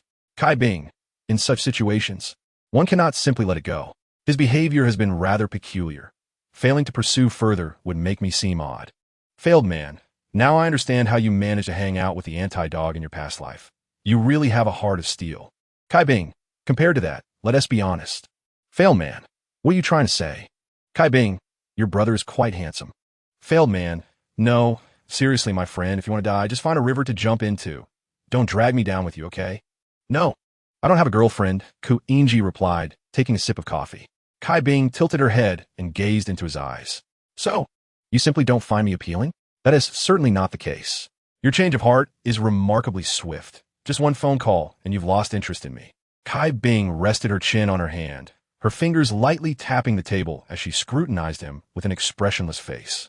After a moment, she sighed and added 1382258. That is my phone number. I have already provided you with my contact information. What about yours? Reluctantly, Mingye offered a string of numbers. 159-71241. Kiskiviko Mingye, choked by the lemonade, recognized that Mingye had given the phone number of Xiaomo. Remember to answer my call. We shall meet in a week. And as for that cup of coffee you offered, consider it waived. I dislike being in debt to anyone. With that, Kai Bing rose from the table, casting a final glance at Mingye, leaving behind a remark. Your younger brother is rather charming. Is he? Well, I suppose I think so too, Mingye replied casually, suppressing a laugh with his hand. He then playfully ruffled Mingye's hair, leaving it in disarray. What do you mean? Mingye swatted his hand away, giving him a disdainful look. What's so amusing about others complimenting me? Do you not understand how popular male high school students are among girls? It's akin to how men are perpetually drawn to 18-year-old beauties. All right, male high school students, Mingye responded nonchalantly, teasingly glancing at Kai Bing's retreating figure. At that moment, Kai Bing had already descended the stairs and exited the cafe. Once her footsteps faded, Mingye dared to speak. Come on. That girl has quite the personality. I hardly dared to utter a word. Brother, you want to let her have the upper hand, right? Actually, I just gave her Xiaoma's number. I heard that. You're such a scoundrel. What if our second brother falls for her? Oh, are you referring to our dear Xiaoma? The likelihood of him becoming a monk with a shaved head is probably far greater than that of him falling in love, Mingye teased. Forget that matter. Your ice cream has arrived. Mingye received a sundae and a tiny metal spoon from the waiter, then began to spoon the ice cream into his mouth while glancing at his chat panel. Kai Bing, did he give his own number? Fail man, no. It's my second brother S. Don't you dare call. He S even more formidable. If he becomes suspicious of you, he LL lurk in the shadows, watching you 24 hours a day. Kai Bing, how terrifying. Fail man. I can only say that the terrifying dart thrower and the terrifying crow are no joke. You've already entangled yourself with a crow. I advise you to steer clear of the dart thrower. Kai Bing, if it weren't for the fact that players can only add friends in person, who would want to meet you? This whole situation was your doing. Choosing a place where your brother might show up and incessantly chatting with me. Failed man. He told me on his phone that he wouldn't return home until later. I was deceived, all right? Moreover, I initially planned to meet you and leave, not anticipating running into him. Kai Bing, fine. Then answer me one question, and I shall forgive you. Failed man, what question? Kai Bing, what is your elder brother's phone number? After enjoying a delightful dessert at the cafe, Mingye returned home alongside Mingye. Time slipped away swiftly, and soon the evening of the day arrived. After having dinner, Mingye retreated to his room, seated himself on the bed, and retrieved a piece of C-grade equipment known as the Anchor Point sunglasses from his bag. Acquired at a steep discount of 70% that morning at the mall, it still proved exorbitantly expensive, leaving him quite financially drained. The appearance of this equipment was largely akin to that of ordinary sunglasses, the only distinction being a power button on the far right side. He tucked the sunglasses into his pants pocket and ventured out of his room, descending the stairs. Taking a seat on the sofa, he caught a glimpse of Bai Xiling at the dining table and gently pressed the button. Within an 8-meter radius centered around you, there are the following individuals: Mingye, Xiaoma, Bai Xiling, and Bai Zini. Which individual would you like to set the anchor point on? Bai Xiling. Mingye responded inwardly. The anchor point has been successfully set on Bai Xiling. Next, simply don the sunglasses and press the button on the edge again to obtain the positional coordinates of this individual. Seeing that everything was functioning correctly, Mingye exhaled in relief as he accepted a cup of tea from Xiaoma and raised his gaze toward the television. He sat on the sofa with Mingye and Xiaoma, watching television while awaiting Bai Xiling's departure from home. Suddenly, Xiaoma's phone rang from his pocket. He moved to a corner of the living room, answered the call, and held the phone to his ear. After a moment, he returned to the sofa, casting a puzzled glance at Mingye. Who is Song Yan? Is she your ex-girlfriend? She asked for your number. Mingye nearly choked, nearly spitting out the hot tea he had just sipped, the heat causing him to hiss. He thought to himself, the hacker girl truly has some issues. Now that she feels secure, she is recklessly flirting with danger, indifferent to whether I live or die, right? Mingye, sipping on Wang Laoji while watching television, casually remarked, Song Yan? I don't believe I've heard that name before. Is it a scam call? Oh, the sister you met at the cafe today? Brother, your memory is quite remarkable, isn't it? Mingye struggled to swallow the tea and interjected, what kind of memory is that, a side effect of genetic mutation? He pondered. Oh, I remember now. Mingye raised an eyebrow and said to Xiaoma, just pretend you don't know me. If it comes to it, just say she dialed the wrong number. How dull. Xiaoma remarked expressionlessly as he ended the call. Yet, within less than 2 seconds, the phone rang again. He listened to the ringtone, paused in silence for a moment, allowed a soft sigh, answered the call, provided Mingye's phone number, and then hung up once more. Seriously? Brother, you just sold me out?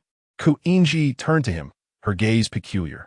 Last time it was that magical girl, and now an unfamiliar one. I must ask you, Can your romantic entanglements out there possibly multiply any further? Qu'est-ce qui vit xiaomo inquirit? Ah, I can only say that those are misunderstandings. However, feel free to say whatever you wish, as it matters not.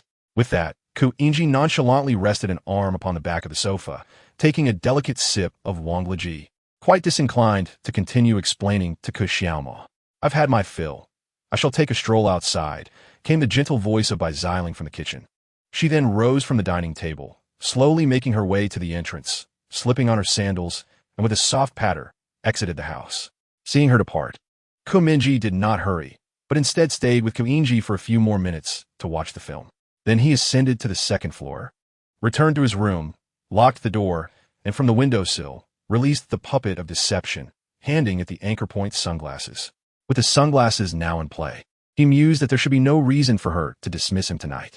Later, there would be 2 more updates, approximately. Chapter 104, The Strange Being, Miss Vampire, and the Dragon of Calamity. The peculiar entity leapt high from the windowsill, its form swiftly merging into the thickening twilight. Soon, it landed upon the railing of a rooftop, donning the anchor point sunglasses held in its grasp. The world at dusk appeared grayer through the lens. The being pressed the button on the right side of the sunglasses, and a map materialized in its field of vision. How swift! In mere minutes, has she already arrived at the Wine-Thought Beach? Fortunately, she remained stationary. It would only take me 8 minutes to reach her. The strange being raised an eyebrow, murmuring to itself. It donned the web shooter and night-walking belt in advance, and with a push off the railing, leaped forward, a brilliant white thread shooting from its wrist to adhere to a massive billboard. Grasping the thread, it soared amidst the dazzling neon lights, the jarring advertisements drowned out by the howling wind. 7 minutes later, at Wine-Thought Beach, the strange being maintained its invisible state, muffling its footsteps as it descended the coastal stairs, its hollow gaze piercing through the sunglasses toward the beach ahead. Under the moonlight, a figure stood upon the sand. She inserted a straw into a transparent bag, sipping the crimson liquid within as though indulging in tomato juice. As the strange being's feet touched the sand, it kicked a small stone. Bai Xiling turned her face slightly, her crimson eyes glancing toward the coastal stairs. She slowly pivoted, facing away from the ocean, her pale strands dancing in the sea breeze, tinted with the hue of moonlight, while her right hand, hidden behind her, clutched a bag of blood. Why do you persist in following me? Bai Xiling inquired softly, tilting her head, the silvery strands cascading over her shoulder. The strange being deactivated the night-walking belt's ability, halting its steps upon the stairs, hands raised high in a gesture of surrender. So you indeed detected me on those previous occasions. I had thought my evasion was merely coincidental. Then what do you seek from me? Bai Xiling's gaze remained fixed upon it, one hand concealed behind her back, the other brushing aside the pale strands from her forehead. The peculiar entity slightly bowed its head, lifting its hollow gaze from behind the sunglasses. Introducing itself, I am the peculiar one, a vagabond. Well, I'm no longer a vagabond, but rather a fugitive. Have you seen me on television? Such details were inconsequential. Bai Xiling shook her head, her expression unchanging as she inquired, "What do you seek from me?" "I wish to befriend you," the peculiar one replied, removing its sunglasses and loosening its belt, stowing it away in its satchel. "I do not require friends," Bai Xiling softly stated, her gaze drifting away from it, casting her peripheral sight toward the sea. "Why not? Do you not feel lonely?"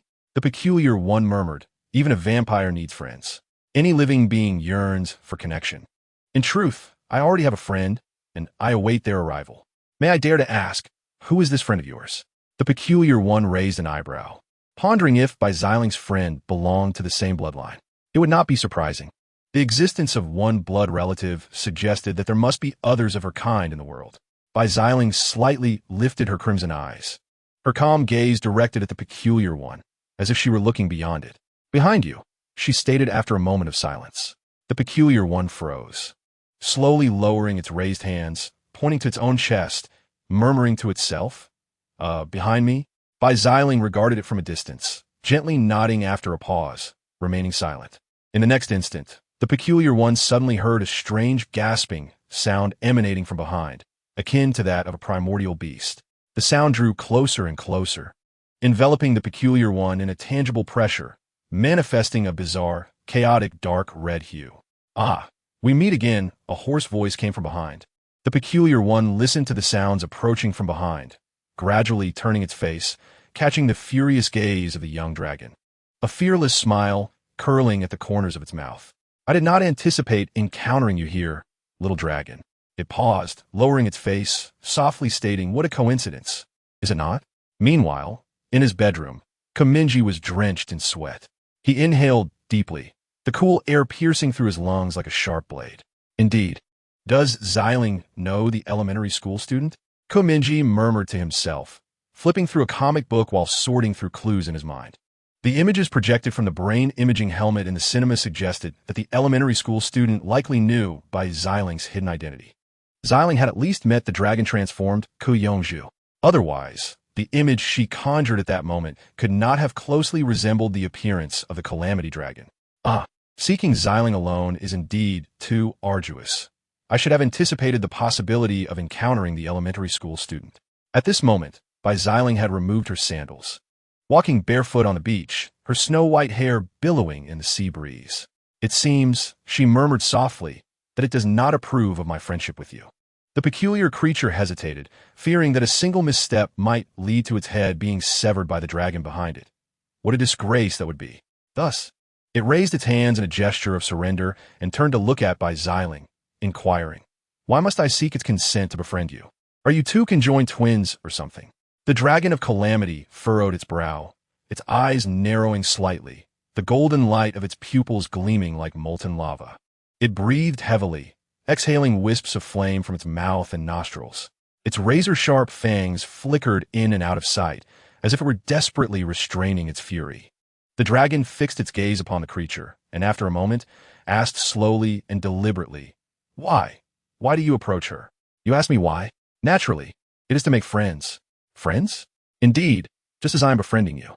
The creature stroked its chin thoughtfully, muttering to itself, logically, since you and I are friends, then a friend of a friend must also be my friend. Therefore, this delightful vampire should, in principle, also qualify as my friend. Yes? Xiling raised an eyebrow, lifting her gaze from her silvery strands with curiosity. Is that so? So you're friends? Indeed, the creature replied, taking a couple of steps back to stand beside the dragon of calamity, casually draping an arm over its shoulder. We are friends, it asserted with utmost seriousness. Then gave the dragon's shoulder a hearty pat. Super good friends, so good that I could use its head as a soccer ball, where we often gather for meals, casually enjoying Panda Hot Pot together. Xiling was taken aback. Panda Hot Pot? The creature nodded vigorously. Yes, we frequently come together to enjoy Panda Hot Pot. It absolutely relishes it. Every time it sees a panda, it cannot help but drool. Silence. The dragon of calamity roared in a fit of embarrassment and rage, unleashing a plume of flame from its abyssal throat, which swiftly incinerated the creature's hand resting on its shoulder. Who? The creature bowed its head, fervently blowing on its right arm in an attempt to extinguish the flames. Ultimately, it sighed and had no choice but to wrench its arm off and toss it aside onto the sandy shore. Better to sacrifice a limb than risk the flames engulfing its entire body. I shall ask you one last time. Why do you approach her? The dragon's eyes were shrouded in the shadow of its brow, its voice hoarse and somber.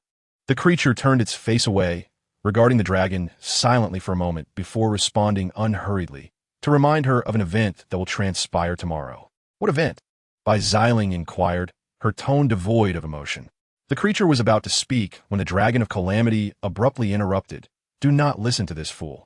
It revels in nonsense. Last time, it claimed to be Conan Doyle. I shall dispose of it now, and silence its tongue. With that, the dragon raised its sharp claws, reaching towards the creature's head. Xiling shook her head, saying no. I wish to hear what it will say. Could you please remain silent for a moment? The dragon of calamity paused, opening its mouth as if to speak, then slowly lowered its crimson eyes, retracting its claws and crouching on the sand like a cat. After swallowing hard, it emitted a hoarse voice. The peculiar creature slightly curled its lips and reached out to gently rub the dragon of calamity's head. That's better, little dragon. One must not be so rough with friends. Go away. The dragon of calamity swatted its hand away. In the moonlight, the brilliance in Xiling's eyes sparkled like jewels. She lifted her gaze from her sandy feet and fixed her eyes motionless on the strange being, softly inquiring. So, what were you about to say? It seems important. The creature met her gaze, raising a finger and speaking slowly. An important matter?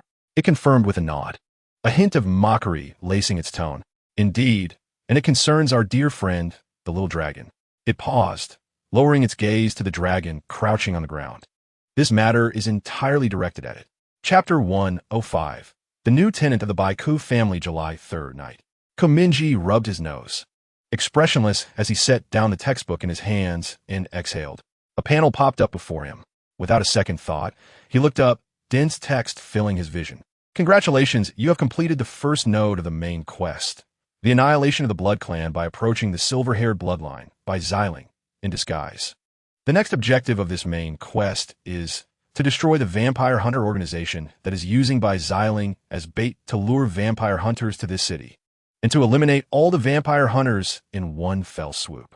Upon reading this, Mingye could not help but raise an eyebrow. Please, what kind of organization are these vampire hunters? Is it yet another enigmatic entity akin to the Shadow Clan? He mused. Node reward points acquired. 2,000 experience points. 8 attribute points. 2,000 shop currency.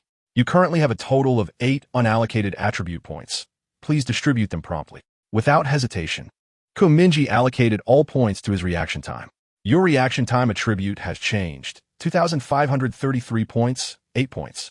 Congratulations. Your reaction time attribute has successfully surpassed the minimum standard of F-grade superhuman attributes, 30 points. Mingye sighed in relief. Contemplating, an F-grade reaction still seems rather inadequate. I suppose I'll adapt as needed, aiming to prolong my survival. The series of events that had transpired on the beach was rather straightforward. Despite appearing as if he stood tall before elementary school students, in truth, just as he was about to reveal the dragon's true identity to Bai Xiling, his head was abruptly twisted off by the Dragon of Calamity. Ultimately, he had no choice but to exit regretfully. Just 10 minutes had passed when Bai Xiling and Ku Yongzhu returned home in succession. On the way, Ku Yongzhu brought her a bottle of beverage. Due to the agreement made with Ku Yongzhu regarding the use of the television, it was now the turn of the two to enjoy it. They settled down on the sofa, sipping their drinks while watching Zootopia. Mingye descended the stairs and sat beside them, just about to say something when Bai Zini rushed down from upstairs, her eyes sparkling with excitement. Older brother, she exclaimed. What is the matter? Kiskiviko Mingye inquired. I made plans with my older brother and second brother to go to Wanxiang City tomorrow, and Dad is reimbursing us. He gave my older brother a whole 2,000 yuan. Wow, 2,000 yuan. We'll have a blast tomorrow. Mingye said, his expression impassive. But you need to keep an eye on your older brother. Be careful he doesn't hoard it all. How could he? If he dares to do that, I'll bite him, Bai Zini retorted, then turned to the other two on the sofa. What do you want to do? I want to watch a movie. Please book the tickets for me, Ku Yongzhu replied. Bai Zini frowned, disdain evident in her voice. You watch movies at home every day. Can't we just go shopping instead? At that moment, Bai Chuwu pushed open the door and entered after taking off her shoes. Just as she was about to pass the sofa, she paused and glanced at the four of them. What are you all talking about? Where have you been? We couldn't find you earlier, Bai Zini asked, turning to her.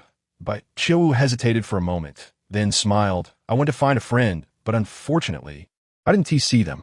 Mingye was taken aback, thinking to himself, Sister, you didn't go looking for me at the number 7 overpass again, did you? I can't meet you tonight. He said, we're going to Wanxiang City tomorrow. Bai Chuwu raised an eyebrow. Wanxiang City? Then take me along. Although she was speaking to Mingye, her gaze inadvertently flickered towards Ku Yongzhu. Throughout the day, her mind had been occupied with the strange warnings she received on the overpass, indicating that someone would be watching Ku Yongzhu tomorrow, and she needed to protect him. What kind of person would fixate on a child? She pondered, thinking perhaps it was an enemy of mine or a foe of Xiaoni. In their family, they were the only ones with superhuman abilities, leaving only those two possibilities. All right, Mingye nonchalantly replied, I'll take you, my treat. So wealthy? You're not really gambling on the dark web, are you? Bai Chuwu teased. It's obviously Dad-ass reimbursement. Don't listen to my older brother-ass nonsense. Bai Zini interjected. That's good, Bai Chuwu said, and as she spoke, she set down her backpack and pulled out a box. Guess what's inside? Mingye glanced at the box, about to guess pizza, when unexpectedly, an information panel popped up above the box. Biological category, cat. Biological gender, male. Danger level, Description: a cat that became inadvertently involved in illegal genetic experiments, capable of seeing through and replicating the abilities of superhumans. It escaped from the lab 10 days ago and is currently in a stray state. The current extraordinary ability that this species is replicating and utilizing is affection, compelling a target to develop a fondness for oneself. Note: extraordinary animals do not fall under the category of superhumans. What on earth is this? Mingye was astonished. Sister, can you not be so adept at picking up oddities? He thought, but then reconsidered, realizing she must have discerned the peculiarity of this cat with her discerning eye. Or perhaps it was the cat that had mesmerized her with its extraordinary ability. Is there a cat inside? Zini curiously glanced at the box, and, hearing a gurgling sound resembling a motorcycle engine from within, made a deduction. Truly, our Nini is remarkable. You could guess that. With a smile, Baiqiu lifted the lid of the box. A small black cat with blue eyes peeked out, meowing and scratching its head with its paw. Bai Xiling was captivated, raising an eyebrow slightly, and moved closer to gently stroke its head. So adorable, she whispered. Kuyongzhu took a sip of cola, turned a glance at Bai Xiling's profile, and quickly averted his gaze, muttering, "Stray cats are usually dirty. Indeed, your domesticated dragon is far more noble than a stray cat." Mingye silently scoffed. "It's not dirty. I just took it to the pet shop for a bath before bringing it home," Baiqiu countered. "Exactly. Only an elementary school student would make such baseless claims." "I think you're the one who is dirty," Zini remarked, rolling her eyes at Kuyongzhu. "TCH, sister, you're not actually considering adopting it, are you?" Mingye asked after a moment of silence, looking up at Baiqiu. "It depends on the circumstances," Baiqiu replied. "Mom and Dad will be back in a few days. For now, we can let it stay at our house and feed it. If they object later, I'll take it to a stray cat rescue. With so many stray cats on the street, why this one?" Kiskiviko Mingye provet. "Well, I just felt a strange connection upon seeing it for the first time," Baiqiu said with a smile, pausing for a moment. "It's quite endearing, isn't it?" Oh, Mingye was nearly certain that Baiqiu had been enchanted by the cat's ability. "I think it's fine. If you want to keep it, go ahead. I'll head to bed now. I hope your cat won't make a racket in the middle of the night." With that, he yawned, tears glistening in his eyes, and trudged up the stairs. He could hear the others discussing names for the cat, with Zini suggesting several, only to have Baiqiu announce that she had already named it, Yuriko. To be honest, Mingye began to regret not acquiring that E-level skill, animal communication. If he had that ability, he could converse with this beloved cat, perhaps gaining an additional helper at home. Of course, that was mere hindsight. He never anticipated the current situation. With a mutant cat added to the household, even if his father disapproved, his mother, an extraterrestrial research enthusiast, would likely treat the cat as a specimen for study, leaving it at home. Since my mother has consented, it is likely that my father will also yield. So it is almost certain that this cat will reside in our home. Logically speaking, this cat's abilities only affect those with supernatural powers. And my father is the sole possessor of such abilities in our household. Thus the danger seems minimal. Moreover, if I could compel the cat to replicate my father's powers, I could investigate the extent of those powers beyond merely conjuring counterfeit crows. However, I pondered what might happen if this cat unleashed my father's abilities at home. If it were to create a flock of crows, would I not have to obliterate it immediately? So we find ourselves with a new ticking time bomb in our midst.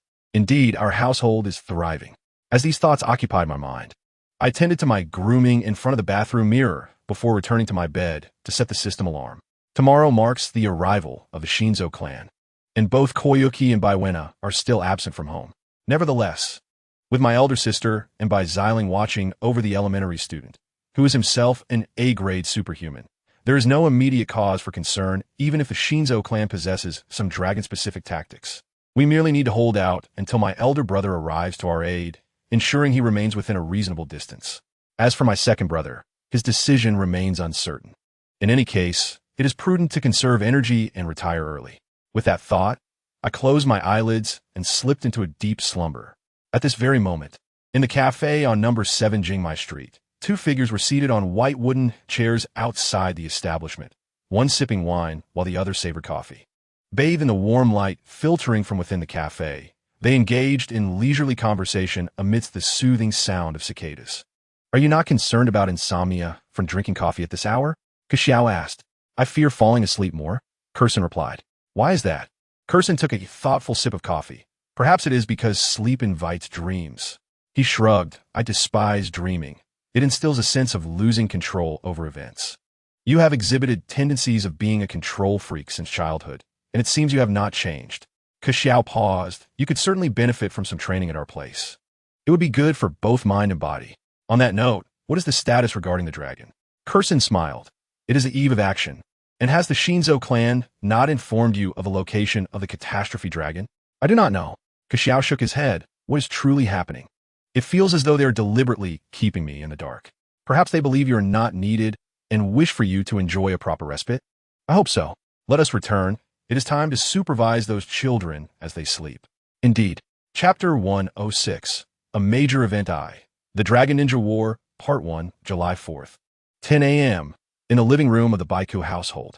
Sunlight streamed through the floor-to-ceiling windows, gently stirring the curtains along with the morning breeze, casting a mottled beam of light upon the floor. The black cat, with its eyes half closed, lazily nestled on the carpet by the window, as if lounging in a bathtub filled with perfectly warm water, basking in the sunlight that streamed in just right. On the light brown sofa, several cartoon animal cushions were scattered in disarray, while a few magazines lay quietly atop the TV cabinet alongside the remote control. The living room was so tranquil that one could almost hear the ticking of the clock, occasionally interrupted by the distant sound of a horn or the chirping of birds filtering through the gaps in the curtains. At that moment, noticing Bai Qiuwu was organizing her backpack, Bai Zini hurried over, pacing in place as she said, "Sister, please help me bring this." With that, she handed a folding umbrella to Bai Qiuwu, indicating for her to stow it in the backpack. Bai Qiuwu accepted the umbrella, feigning ignorance. Do we really need an umbrella in this weather? It's a sunshade. I certainly don't want to come back from vacation with tan. Only to be ridiculed by my classmates at school, Bai Zini replied. Come on, we're going to have fun at the mall, not strolling outside. How could we possibly get sunburned? Mingye interjected from the sofa, casually critiquing her. Dressed in a t-shirt and comfortable shorts, he appeared quite relaxed. Bai Zini shot him a glare. Doesn't it take time to walk over there? Of course, we'll take the subway. Who would walk with you? Kiskiviko Mingye replied. Standing before the full-length mirror in the living room, Bai Zini tied her hair into a high ponytail while saying, but what if it rains later? What then? If it rains in this weather, I might as well eat dirt, Mingye retorted, glancing out the window at the clear skies, where the undulating clouds stretched to the azure horizon. Bai Zini rolled her eyes at him, then lowered her head to check the weather forecast on her phone, raising the screen defiantly toward him. The forecast says it might actually rain soon. What do you think now? Bai Qiuwu tucked the folding umbrella into the backpack and interjected to prevent the impending argument. All right, I've packed the umbrella for you. Just come to me when you need it. Good sister, love you. Bai Zini flashed a smile at her. Bai Xiling donned her sunglasses and sun hat, straightening her tousled white hair in front of the mirror, smoothing out the creases in her white dress, before turning to see Xiaoma descending the stairs. Are you all ready? Xiaoma asked, arms crossed. Where's the elder brother? Bai Xiling inquired. Xiaoma sighed. He just finished showering and is drying his hair. He'll be down shortly. Seriously, what kind of American schedule is that? Who takes a shower in the morning in China? Mingye scoffed, thinking of how many habits Mingye had picked up while on assignments abroad. Perhaps he is preparing for studying abroad, Yongju suggested, dressed in a blue jumpsuit, looking as if he hadn't fully awakened, leaning against the sofa with his eyes closed. Xiaoma replied blandly, with his grades. He really might end up studying overseas. And what about me? Mingye chimed in, descending the staircase. He donned a long black coat today. His shoulder-length black hair tousled behind him, and a black earring adorned his right ear. An earring? Could this be a communication device between him and the Regulatory Bureau? Mingye inquired, Brother, did you get your ears pierced? Haven't I always had them? I just rarely wear accessories. Mingye chuckled. Xiaoma draped an arm around Mingye's shoulder and advised him, Don't follow your brother's example. Focus on your studies. How could I possibly emulate you two oddballs? During your high school years, I watched you both gallivanting about, yet your grades remained stellar. It's almost supernatural, Mingye retorted, shaking his shoulders. Bai Qiuwu glanced up at the two of them, adding, I too am curious about how they manage that. They never help me with my homework at home. Otherwise, will I need to attend summer tutoring classes? Your grades are already commendable. There is no need for us to tutor you, Xiaoma replied as he approached the sofa, ruffling Yongju's hair. Yongju, wake up. We're heading out to have some fun. Slowly, Yongju lifted his eyelids, rubbed the corners of his eyes, and lethargically rose from the sofa. How annoying. Can't you set the time for the afternoon? I might have plans then. Kiskiviko, xiaomo responded. I happen to have a date as well. Ku Inji smiled, resting a hand on Ku Xiaoma's shoulder. The afternoon is too hot. I despise the sun, Bai Xiling murmured. Initially, Ku Yongju intended to retort, but upon hearing Bai Xiling's agreement, he merely pouted and said, fine then. After speaking, he moved toward the entrance, turned the doorknob, and declared, let us go, off to the movies. Bai Zini approached the shoe cabinet, donned her sneakers, and, while tying her shoelaces, she looked up at Ku Yongju and said, who wants to watch a movie with you? Once we arrive at Wanxiang City, we'll shop at the mall. You can watch alone. Ku Yongju crossed his arms behind his head. Then I'll watch by myself. Who cares? Last time, who was it that got scared during the horror film and punched me, making it seem like I wanted to watch with you? It wasn't intentional, she retorted. After securing her shoelaces firmly, Bai Zini stood up, her high ponytail bouncing. I think you did it on purpose, Ku Yongju remarked. Then I'll accompany my younger brother. Bai Chuwu teased. He'll be so pitiful watching alone, probably sneaking tears in the cinema. Yes, sneaking tears, Ku Yongju yawned. Bai Zini turned her face towards Mingye, glaring at him with irritation. So what about you, older brother? You want to accompany me either? Mingye averted his gaze. I'll see how it goes. Mingye glanced at his phone before slipping it back in his coat pocket, shrugging. There's nothing worthwhile playing in today's movies. I'll accompany your second brother to explore the bookstore near Wanxiang City while you enjoy yourselves, and then you can come find us. Bai Xiling, her expression neutral, said, then I'll go shopping with my sister. She's so pitiful. As soon as she finished speaking, Bai Zini wrapped her arm around her shoulders and nuzzled her pale cheek. Truly my wonderful sister. Let's not plan too much. We'll decide when we get there. After concluding their conversation, Ku Xiaoma took the lead and stepped out of the house, pressing the button on the elevator panel. Soon, the seven of them descended in the lift, making their way on foot to the nearby subway station. Once aboard the train, they found themselves among a crowd infused with the scent of disinfectant, each leaning against the carriage walls, absorbed in their mobile devices. Upon arrival at their destination, they disembarked one by one. They parted ways at the intersection in front of the Vientiane City Mall on Lord Huashang Street. Ku Xiaoma and Ku Inji settled into a quaint, secluded cafe not far off, while the other five ventured into the mall for entertainment. On the way to Vientiane City, Bai Zini reclaimed the foldable umbrella from Bai Chuwu, theatrically opening it for just a few steps, her actions bordering on the pretentious. Bai Xiling lowered her sun hat, glancing through her sunglasses at the traffic lights. Ku Mingye, engrossed in his phone, discreetly shifted his gaze, attuned to the subtle movements around him. The electronic screen on the building flashed a beauty advertisement featuring Shizuyu. The streets bustled with people, some clutching coffee cups, others engrossed in their phones, and a few carrying briefcases, their expressions vacant. The vehicles halted in an orderly fashion beneath the traffic signals, resuming their journeys as the green light illuminated. He pondered whether, in the next moment, these individuals might suddenly erupt, lifting their garments to reveal ninja attire wrapped in black cloth. Perhaps a car passing by would suddenly roll down its window, unleashing a torrential barrage of daggers and shurikens, piercing the five of them into a beehive of chaos. Fortunately, such imagined scenarios did not materialize, and they arrived at Vientiane City unscathed, feigning reluctance to walk. Ku Mingye accompanied Ku Yongju and Bai Chuwu to the 5th floor of Vientiane City to purchase 3 movie tickets, where they lingered outside the cinema for a while before gradually entering for the screening. Meanwhile, Bai Zini and Bai Xiling meandered through the mall, occasionally stepping into jewelry shops or gift stores, the two sisters resembling child stars, often attracting curious glances from passers-by. At the same time, in the shadows behind the last row of bookshelves at the Gibran bookstore on Lord Huashang Street, 2 figures leaned against the wall. One, with arms crossed, was lost in contemplative thought, while the other perused a book, their appearance outshining even the intricately adorned floral wallpaper behind them. You received the notification this morning, indicating that operations would commence in the afternoon, correct? Ku Inji inquired, her gaze lowered as she flipped through her copy of In Search of Lost Time. Kiskiviko Xiaomo, eyes half closed with the back of his head resting against the wall, took a moment before responding. Indeed, it is inscribed on the scroll tied to the bluebird. I can confirm it bears the master's handwriting. Is it truly appropriate for me to intervene? Koinji asked. Did you not mention that there are strict regulations within the ninja clan, prohibiting outsiders from participating in such matters? Regulations are merely guidelines, yet I require your assistance. Koinji's fingers hesitated momentarily as she turned the pages, a faint smile curving her lips. It's rare to hear you speak words a brother ought to say.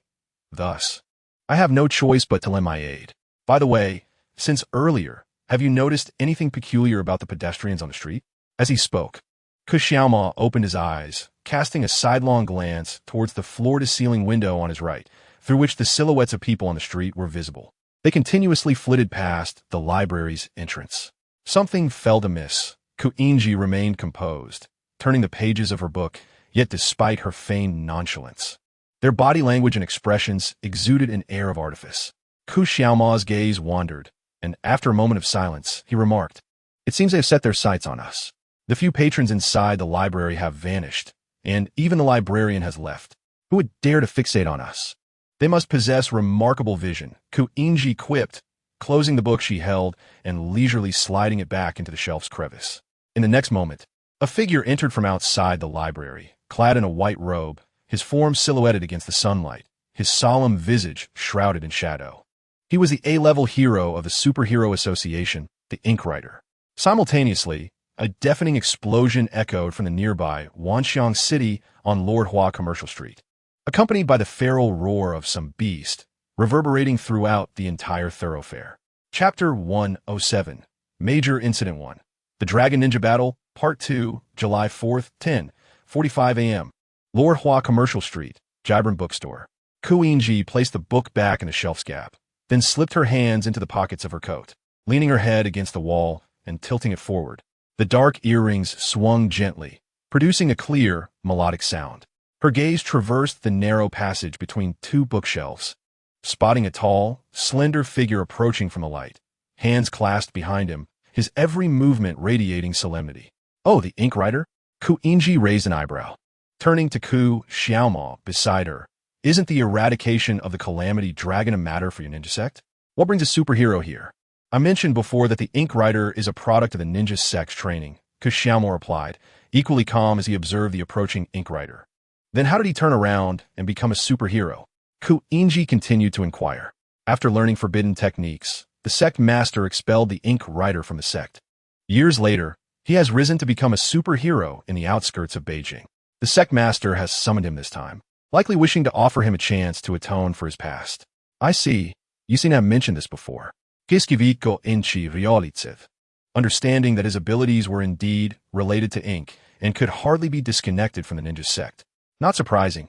Your memory has always been rather poor, Xiaoma retorted. As they spoke, he kept a watchful eye on the scene outside the window. It was evident that each passerby on the street was essentially a ninja in disguise, a sight that sent a chill down one's spine. Xiaoma closed his eyelids, attuning his senses to the atmosphere of the street. After a while, he opened his eyes and stated, There are over 100 ninjas on the street. I can see that. Koinji smiled, but it appears they are not targeting that dragon. Rather, they are fixated on you. Xiaomo, what exactly have you done to provoke them? I don't know, he replied. Xiaomo, with a stoic expression, pondered deeply, his gaze shifting. At this moment, a figure clad in a white robe, the ink scribe, strolled along the pavement of Lord Hua Commercial Street, leisurely entering through the library's entrance. With his hands clasped behind his back, he slowly raised his face, directing his gaze towards Xiaomo. Clearing his throat, he spoke. You're Xiaomo, are you not? Indeed, Xiaomo replied. The ink scribe continued. I shall consider myself your senior brother for the time being. I have come to convey the orders of the sect master. You need only wait here. Your involvement in this endeavor is unnecessary. Why? Xiaomo inquired. The ink scribe shook his head, his tone resolute. No comment. Having said that, he turned his attention to Koinji, stating, As for you, I adhere to my principles. I shall not lay a hand on an ordinary person. In the name of the Superhero Association, I command you to wait outside obediently. Upon hearing this, Koinji was momentarily taken aback, then lowered his head, letting out a soft chuckle. It was so amusing. The ink scribe frowned. Koinji covered his face with his hand, laughing softly for a moment before slowly raising his eyes, a subtle smile gracing his lips. Is it not humorous? To issue commands to me in the name of the Superhero Association is the best joke I have heard this year. Who are you? Ah, who am I indeed? Mingye tilted his head, his form still leaning against the wall. No, it seems you, a mere fish, are not worthy of knowing my name. How arrogant! For one so insignificant, the ink scribe replied coldly. As his words fell, a sharp explosion erupted from behind him at the Wanxiang city, followed by a roar that seemed to pierce the heavens, reminiscent of a dragon's cry. Hearing the commotion from the direction of Wanxiang city, Kexiamo's complexion turned pale, and he murmured, Xiao and I and the others are still inside Wanxiang city. Mingye's expression shifted slightly. Could it be that the calamity dragon you seek is currently within Wanxiang city? The ink scribe chuckled coldly, replying, Indeed, it is within Wanxiang city. It appears you two brothers are quite close, even sharing such matters. Pausing, he then derided Kexiamo. The affairs regarding the calamity dragon must be kept strictly confidential from outsiders of the ninja sect. Has the sect master not instructed you on this? Kexiamo's expression turned frigid. My family remains within that shopping mall. I must ensure their safety. I suggest you step aside. It is the sect master who has instructed me to stop you. He has not divulged specific reasons, the ink scribe stated. The sect master? Kexiamo furrowed his brow. Indeed, the ink scribe affirmed. Though I do not comprehend what the old man is thinking, I'm left with no choice. In any case, allowing you, my junior brother, to step past me may result in my disgrace upon returning to the ninja sect. As he spoke, a chill flickered in his eyes. Kexiamo took a deep breath and softly said to Mingye beside him, Leave these individuals to you. I shall take my leave. With that, his form transformed into a splash of ink, merging into the shadows beneath his feet. In that fleeting half-second, the scribe, as if foreseeing the impending event, swiftly unfurled a scroll while softly chanting, Sealing Shadow Barrier. As the incantation resonated, the scroll shattered, transforming into a pristine white barrier that enveloped the library. The shadow of Ku Xiaomao, resembling a weasel, relentlessly collided against the periphery of the barrier, yet remained utterly immovable, unable to traverse through. Futile. This barrier was designed specifically to counter shadow manipulation techniques. Escape was impossible. Before the scribe could finish his thought, his pupils abruptly constricted. He beheld Mingye casually raise his right finger. A jet-black beam of light erupted from his fingertip, creating an opening in the barrier in an instant. Immediately, the shadow that was Ku Xiaomao slipped through the aperture, departing the library. How could this be? The scribe stood frozen, whispering hoarsely to himself. Suddenly, he whirled around, bellowing orders to the pedestrians on the street. Utilize the shadow-sealing daggers. Stop Ku Xiaomao by any means necessary. No sooner had he spoken than 100 nearby ninjas endeavored to hurl their shadow-sealing daggers, aiming to intercept the shadow darting across the ground.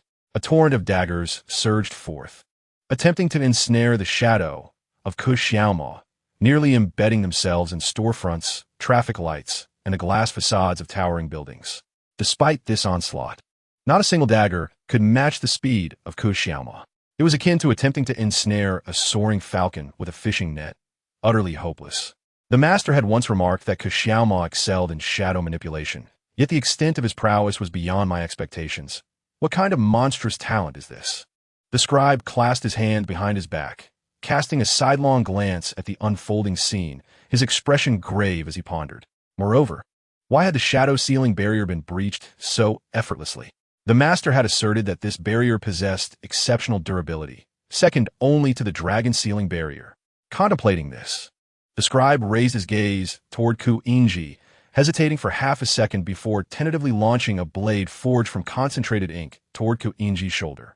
As the dagger approached, it was enveloped by a shroud of inky darkness, disintegrating into nothingness. Did you just disregard me for a second? Mingye spoke slowly, his eyes obscured by the low-hanging fringe of his brow. No sooner had he uttered these words than a flicker of darkness flashed through the air.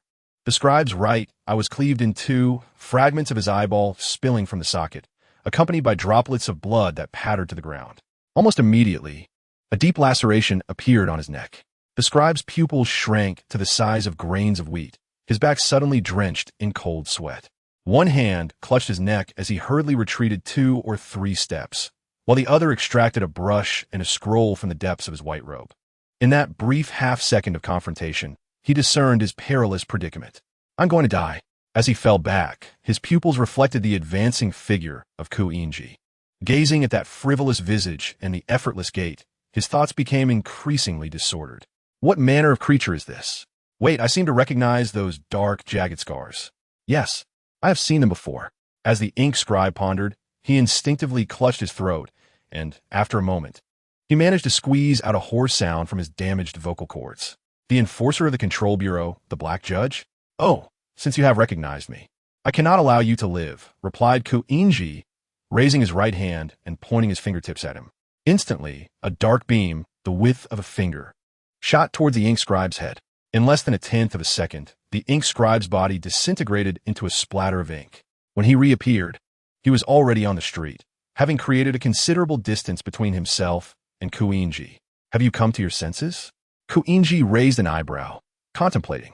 No, that scroll's power reacts automatically when its bearer is attacked, transporting him elsewhere. Truly, a ninja, what peculiarities abound? The ink scribe lifted his gaze from the street, staring at Mingye within the library, and slowly inquired, do you truly believe I am as weak as I appear? Otherwise, Kiskiviko in Chitisit.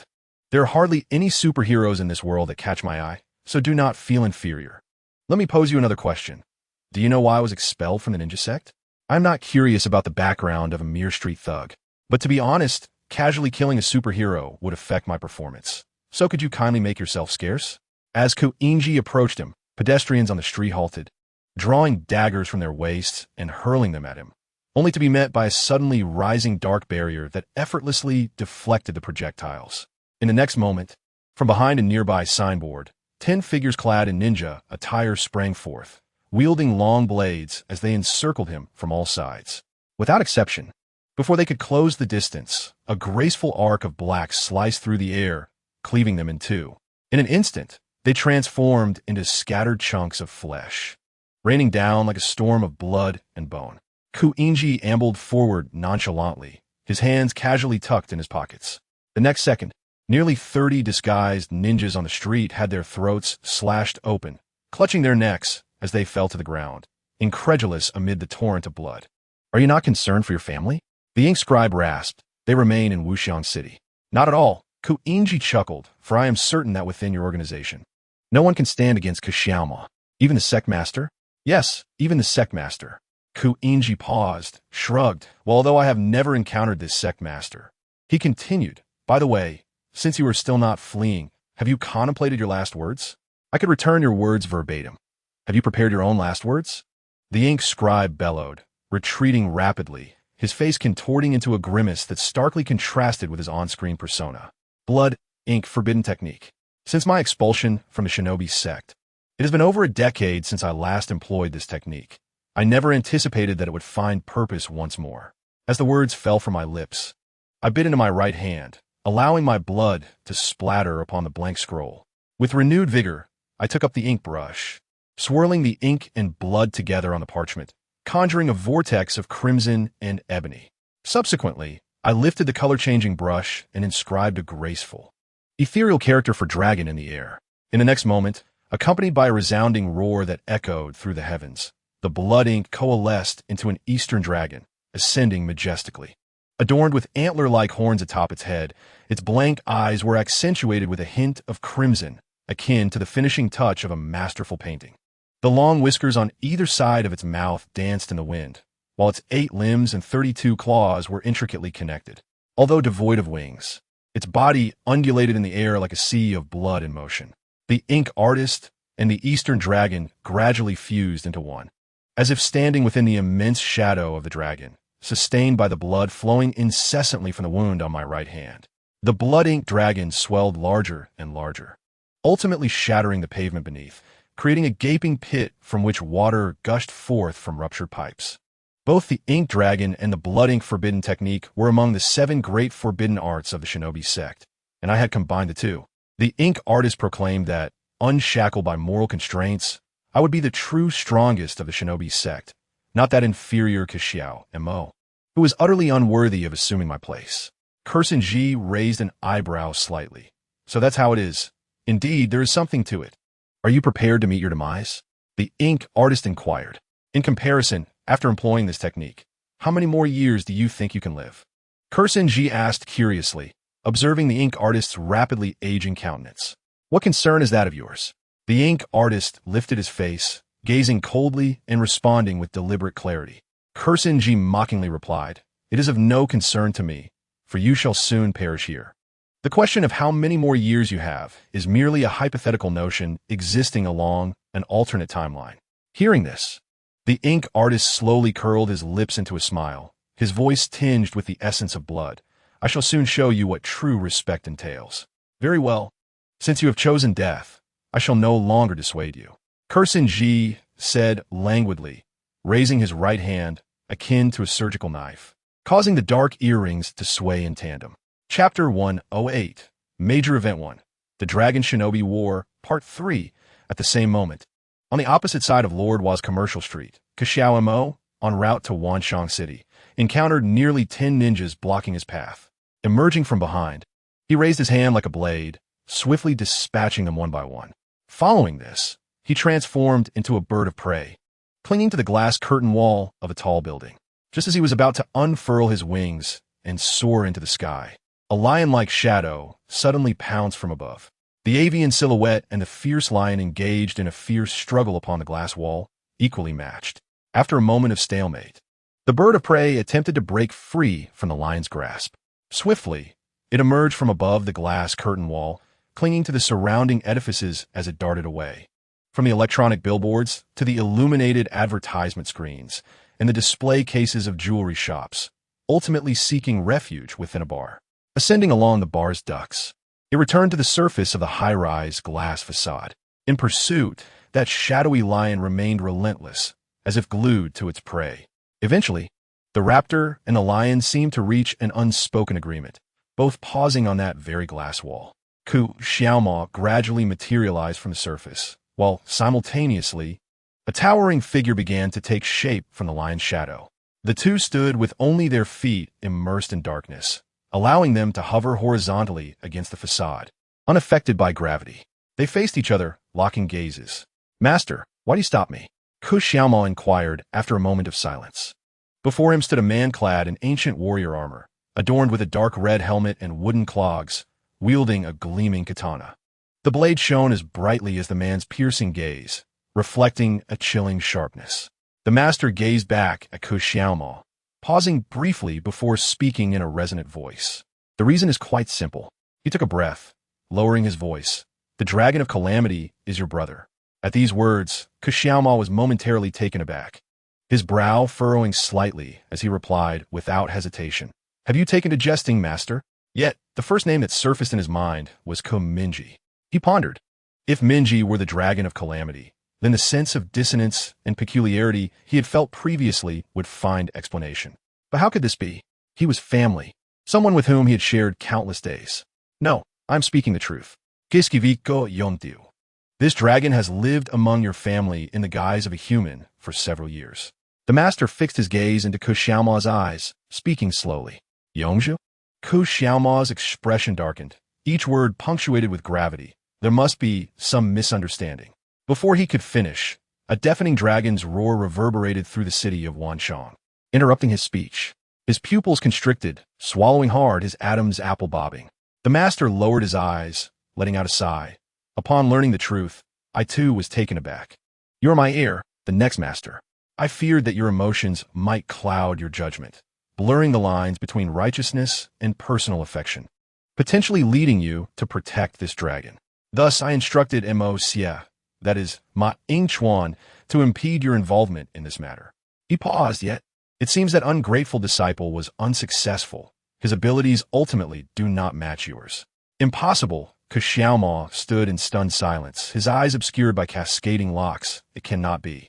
As he slowly lifted his gaze from the curtain of hair, a fierce light flickered within his dark pupils. Shadows surged from the tips of his outstretched fingers. Like a tide, rising tumultuously, the profound shadows resembled the delicate lines employed by a tailor, gradually weaving into a shadowy blade approximately 10 feet in length before his right hand. The hilt was firmly grasped by Ku Xiaoma. He enunciated each word with fervor, nearly roaring, "My brother could never be the dragon of calamity. There must be some mistake. Mo, if you require first-hand evidence to believe, consider this opportunity as your final lesson before you ascend as the next sect leader." The sect leader lifted his gaze to meet Xiaoma's, speaking in a grave tone. No sooner had his words settled than a thunderous roar resonated as a massive gash suddenly erupted in the fifth layer of Wuxiang City, fissures sprawling outward like a web. Following this, amidst a deluge of tiles and shards of glass, a grotesque creature, indistinguishable as either dragon or human, burst forth from the cinema's breach, plummeting from several meters above and crashing heavily to the ground. Xiaoma swiftly turned, his eyes fixated on the abominable being that was neither wholly human nor dragon. The creature was drenched in a dark, viscous blood, its once intact suit now reduced to ragged remnants, revealing patches of skin cloaked in jagged scales. It collapsed to the ground, trembling slightly, struggling to rise as it slowly lifted its bloodied, grotesque visage to the sunlight. One side of its face was shrouded in scales, while the other was stained with crimson. The human-shaped eye had been pierced, leaving an unsightly cavity that wept a cascade of blood. Yet, even in this horrifying form, Xiaoma discerned the creature's identity through the outline of its half-revealed face. In that moment, his pupils trembled violently, every nerve in his brain seemingly shrieking with fear, rage, and disbelief, a myriad of emotions flickering across his countenance. After a brief pause, he stammered a name, one he had never imagined could be associated with the Dragon of Calamity. Yongzhu? Xiaoma's gaze fell, his expression vacant, whispering hoarsely. The sect leader stood before the glass facade, observing Xiaoma's demeanor before commanding nearly 100 ninjas on the street. Use the dragon ancestor's horn. Compel it to reveal its true form. As the words echoed, the 100 ninjas simultaneously produced a horn forged from pristine white bones. Then, akin to a sacred ritual or the foreboding onset of war, they grasped the horns and began to play. The sound, intermingled with the ancient dragon's roar, enveloped the entire street. The reverberation reached the creature's ears. With nowhere to hide, it clutched its head and howled skyward, abruptly rising from the ground. Its shoulder blades slowly fractured, skin splitting as a pair of obsidian wings unfurled. Subsequently, layers of overlapping scales emerged from its skin, cloaking every robust limb, while razor-sharp claws carved furrows into the earth. Yet, in the next instant, the creature was ensnared beneath the weight of a colossal bronze bell that descended from above. It roared within the colossal bell, frantically ripping at the ancient structure with its claws, yet only producing a cacophonous clamor akin to that of Big Ben, resonating throughout the city. The bell's toll echoed like thunder, mingled with the ferocious roars of the dragon, each wave crashing into Xiaoma's ears.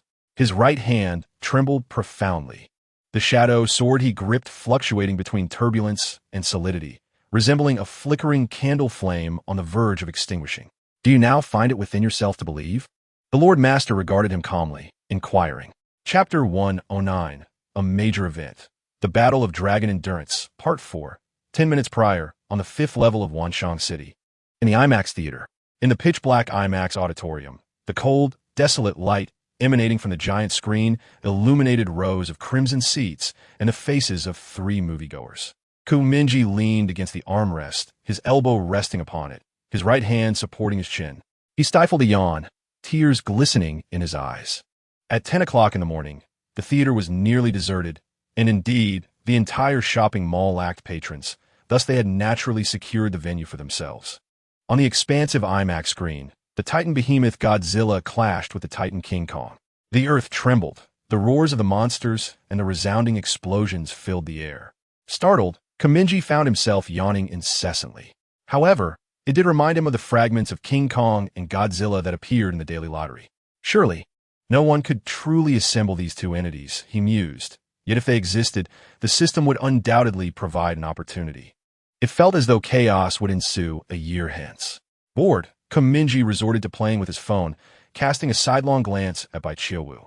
His elder sister was almost entirely absent-minded, occasionally shifting her gaze and imperceptibly surveying her surroundings. I need to use the restroom, Mingye announced as he rose from his seat and made his way towards the aisle. I'll go too, Bai Qiuwu replied, slinging her backpack over her shoulder. Why do you need to bring your backpack to the restroom? Mingye inquired casually. Must I explain?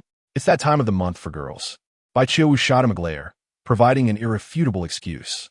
Oh, I see, he said, scratching his nose, lowering his head to fiddle with his phone. Chiu stepped out of the theater a pace behind him, and after a brief walk down the corridor, she entered the men's restroom around the corner. The public restroom was eerily empty, with only him inside.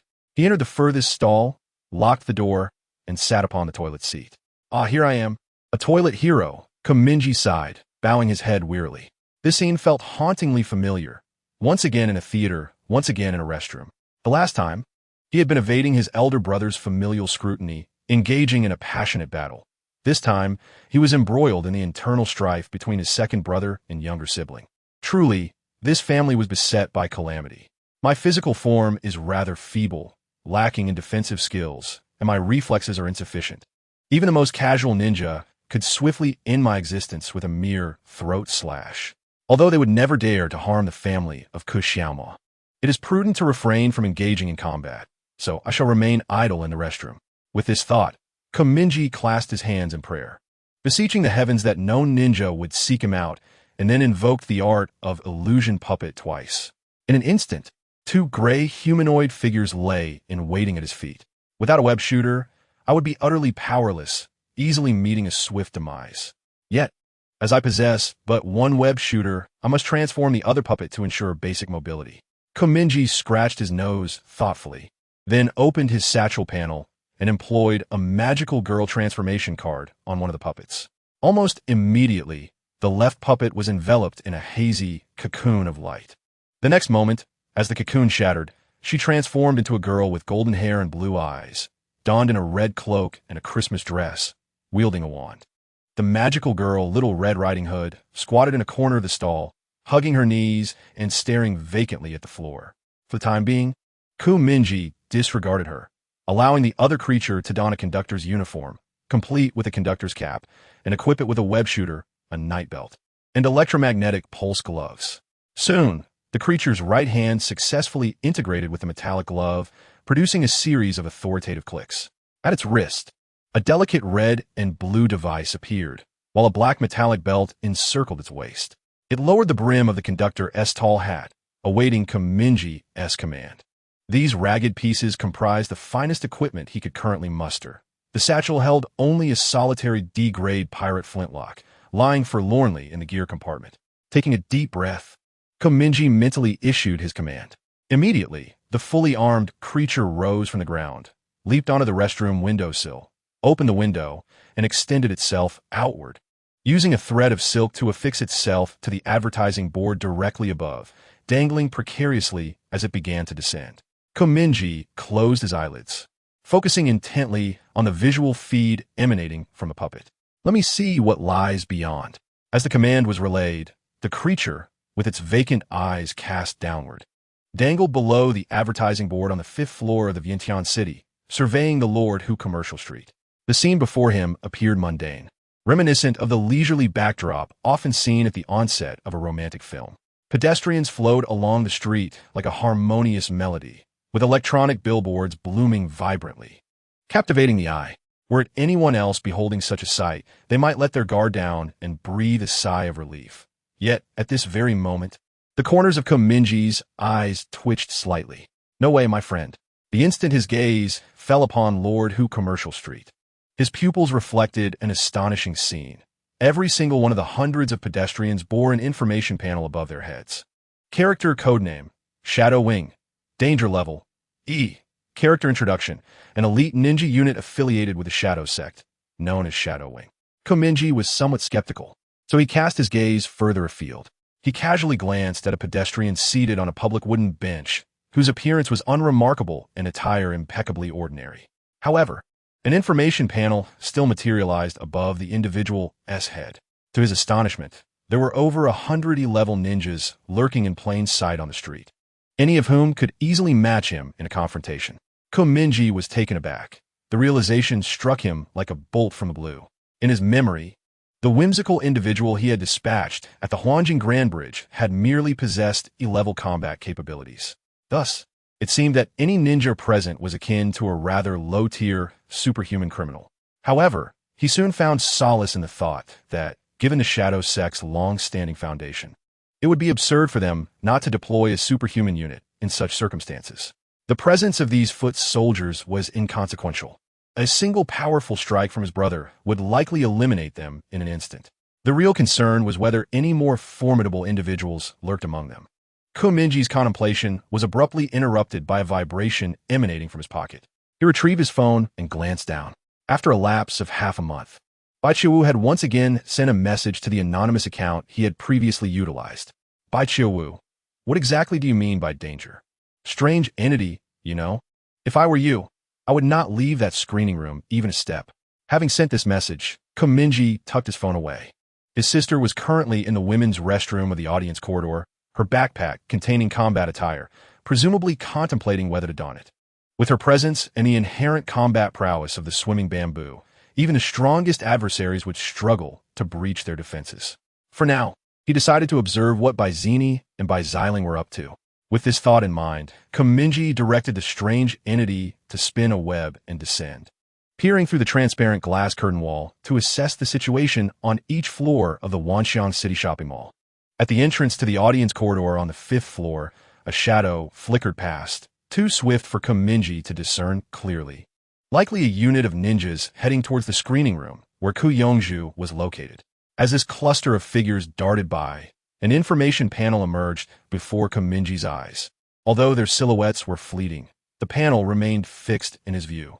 These ninjas were of little consequence, all members of the Shadow Wing unit, with capabilities falling squarely within the standard range, either D-level or E-level, predominantly employing a strategy of overwhelming numbers. He mused that his sister should be able to handle these minor threats, not to mention the presence of a primary school student among them. With that thought, Mingye maneuvered the strange entity to descend further.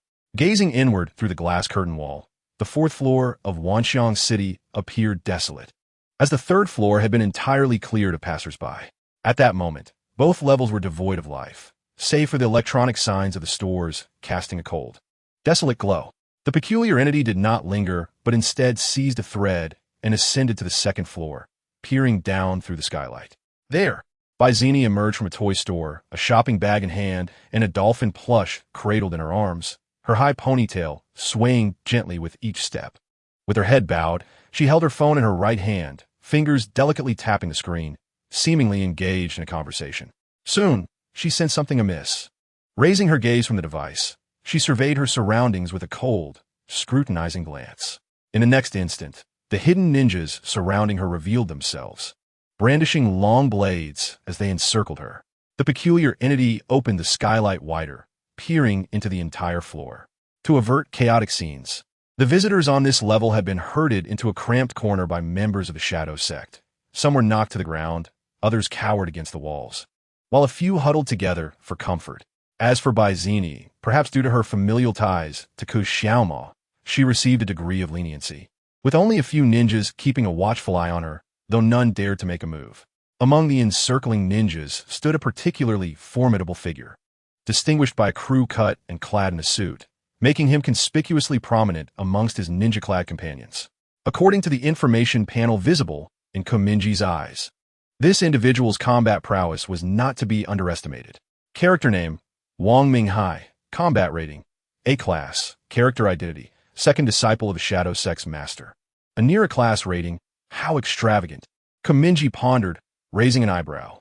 Given the situation, it seemed the Shadow Sect had summoned disciples from around the world. Logically, the sect would refrain from targeting Bai Zini. However, with the temperament of the magical girl Ashes, such behavior would certainly not be tolerated, especially with that folding umbrella still firmly in her grasp. Considering the opponent was of near-class strength, slightly surpassing her own capabilities, and with a cadre of lesser ninjas at his side, Bai Zini was undoubtedly at a disadvantage. If the peculiar entity were to assist, Bai Zini might have to confront them together. Yet, if the magical girl Little Red Riding Hood were to lend her support, the outcome would differ significantly. Nonetheless, Mingye chose to momentarily disregard Bai Zini. The priority was to assess the situation. Where was Ling? Was she not with an eye? He wondered. He instructed the peculiar entity to survey the surroundings, yet did not spot Bai Ling on the 2nd floor of Wanxiang City. Logically, given her distinctive appearance. She should have been easily identifiable. Descending further to the first floor, he peered through the transparent exhibition wall of a clothing store and observed that all the visitors from the upper 3 floors had congregated on this level. Several knife-wielding ninjas had herded them into the mall's interior, cornering them within McDonald's and KFC. Arguably, this should have been the peak time for both establishments. Naturally, the expressions of the staff were pale, reflecting their evident distress. The passage of time is indeed swift. Even ninjas have taken to wielding firearms. The peculiar being, while deriding 1 or 2 ninjas brandishing rifles, shot a strand of silk towards a nearby office building, securing it to a restroom window. With a powerful push against the wall, he grasped the silk and soared upward, stealthily ascending towards the street by clutching the handles of adjacent windows, allowing him a broader view of the thoroughfare. At that moment, a tremendous sound erupted from a corner of the commercial street, emanating from the Gibran bookstore. The peculiar being turned his gaze towards the source of the noise and beheld a figure clad in a white robe, clutching a scroll, retreating in panic while shouting at someone. The Ink Master? Mingye pondered, glancing at the figure emerging slowly from the bookstore, a man dressed in a black coat, apparently engaged in a confrontation with his elder brother. Truly, he was fortunate indeed. The Ink Master possessed only a B-level danger rating, scarcely ranking among the world's foremost superheroes. A figure whose reputation belied his actual prowess. Yet, in the next instant, Mingye's perception was shattered. The Ink Master bit into his right hand, merging blood with ink, and summoned an Eastern dragon drawn in blood ink through the scroll, merging with its form. In a previous moment, the danger level displayed on the information panel indicated B. The next instant, as the blood ink dragon ascended, the danger rating skyrocketed. What in the world? Is he transforming into a super scion? The peculiar being stood in astonishment, his pupils reflecting a crimson and black information panel. Character code, Ink Master, danger level, status, forcing the overexpenditure of lifespan to unlock blood ink sorcery. Remaining lifespan, 1.5 years. Mingye inhaled deeply, murmuring to himself, "Where's my second brother? I must rely on him now. Where has he run off to?" The peculiar being surveyed his surroundings but found no sign of Kushiauma. He only vaguely perceived 2 shadows darting across the glass curtain wall, one pursuing the other, occasionally weaving through neon signs, then the plaza's fountain, before vanishing into a private bar. He focused intently on the fleeting shadows as an information panel materialized before him. Character code, Shadow Succession Ninja Sect Leader, danger level. Character introduction, 27th leader of the Shadow Succession Ninja Sect, exceptionally skilled in shadow manipulation. Having achieved the realm of transforming the illusory into the tangible, capable of invoking the heart of shadow, his heart form resembles a lion. This is dire.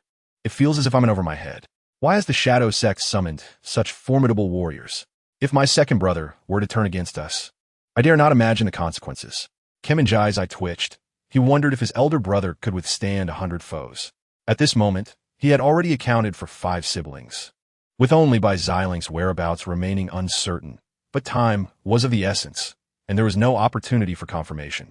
Thus, Mingye commanded the peculiar creature to shoot its silk upwards, gracefully swinging in midair before precisely landing on the edge of a window at the 5th floor restroom of Wanxiang City, its form slipping inside. Immediately, it activated the invisibility feature of its night-walking belt, suppressing its footsteps and breathing to an extreme as it exited the restroom. Upon reaching the corner, it beheld a figure clad in a metallic long coat, wearing a monkey mask, He Wukong. As she advanced, she slowly raised the golden staff in her hand, the chains wrapped around her wrist hanging down, accompanied by a fleeting crimson glare in the corner of her eye. The Samadhi true fire gradually clung to the dark golden staff, scorching the air with a crackling sound. Opposing her stood a tall, slender man draped in a black robe, his face masked by a ghastly visage, wielding a long flute. With waist-length hair, he maintained a dignified and lofty posture. The peculiar creature pressed itself against the wall, glancing at the man's silhouette, and an information panel materialized before it. Name, Van Gogh, combat rating, A class, identity, 4th disciple of the Shadow Sect, proficient in illusions. Acclaimed as a once-in-3,000 years illusion prodigy of the sect. No matter, my sister should be able to handle him, Mingye thought. In his estimation, this 4th disciple was likely tasked with overseeing the Calamity Dragon, since he was detained by Bai Chuo. it followed that the Shadow Hall should be left with merely a few lesser opponents. After all, the sect master and those assorted formidable men were still confronting Ku Ingji and Ku Xiaomao on Lodhua Commercial Street, leaving only these individuals to manage the inner workings of Wanxiang City. Maintaining its invisible form, the creature glided past the two through the audience passage, gradually making its way toward the giant screen hall number 5, then gently pushed open the black door. Raising its gaze, it noticed the screen in the Shadow Hall had shattered, forming a massive pit marked by burn scars. The creature squeezed through the door's crack, concealing itself in the shadows, and scanned the room. Within the entire hall, only one disciple, named Ha-Er Dong, held a slightly higher rank yet possessed merely C-class strength. The other ninjas, all members of the Shadow Wing troops, exhibited uniform abilities, all at the threshold of D-class, far beneath the level of a primary student. Thus, Mingye discreetly breathed a sigh of relief. However, the next moment, his gaze pierced through the ranks of ninjas towards Ku Yongju, only to swiftly discern that something was amiss. At that very moment, a colossal bronze bell hovered in the air, exuding a sacred and solemn aura. Several ninjas clad in black were striking the bell's surface with heavy mallets. The bell trembled, resonating with the mallets to produce a deafening roar akin to the music of a church. Ku Yongju knelt partially on the ground, clutching his head and howling. Amidst the bell's tolling, his pupils suddenly elongated, glowing dark red, then expanding before reverting to their original darkness. His body exhibited a similar anomaly, occasionally shimmering with overlapping scales, only to retreat back to the skin of a human child. As if restrained by an unseen force, the next moment, a figure clad in crimson ninja attire emerged from the shadows, brandishing a long blade forged from dragon bone. Without hesitation, the blade was thrust towards Ku Yongju's right eye. Blood spattered as the sword mercilessly pierced the boy's eye socket, creating a gaping, dark cavity. Black blood flowed forth. Ku Yongju attempted to catch the blade with both hands, yet his head was pinned to the floor of the Shadow Hall. Amidst the resounding clang of an ancient bronze bell, he silently screamed, his expression contorted in agony. Mingye stared in stunned disbelief at the scene, his pupils constricting slightly as he inwardly urged, "Transform, elementary schooler. Unleash the strength that once overpowered me. Even if you wield the sword that counters you, how can these minor karami hope to breach your defenses? What rubbish are they to dare engage with you?" Yet, despite his struggles, Ku Yongju failed to transform, remaining impaled by the blade that had pierced his eye. The blade continued to delve deeper, breaching one side of his brain. Ku Yongju's expression twisted into a near daze, blood trickling from the corner of his mouth, his remaining eye raised high like a beast, glimmering with a fierce crimson hue.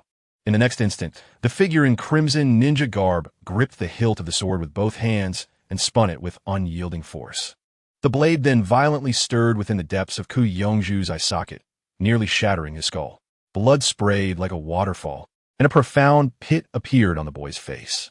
Amidst the tolling of the bell, Ku Yongju lay in shock upon the ground, his remaining dark red dragon eye wide open. A solitary tear trickled down his cheek. This time, he parted his lips, a hoarse wail drowning out the chime, resonating in Ku Mingye's ears.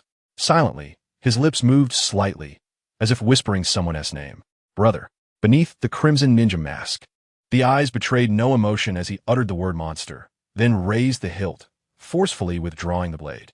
At the moment the sword was extracted from the eye socket, only an unfathomable abyss remained in Ku Yongju's right eye. In that instant, Mingye's pupils constricted to their utmost. His entire body trembled slowly, every muscle in his face quivering.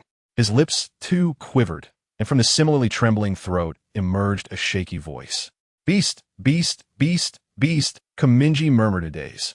After a pause, he slowly lowered his head, his eyes obscured by strands of hair.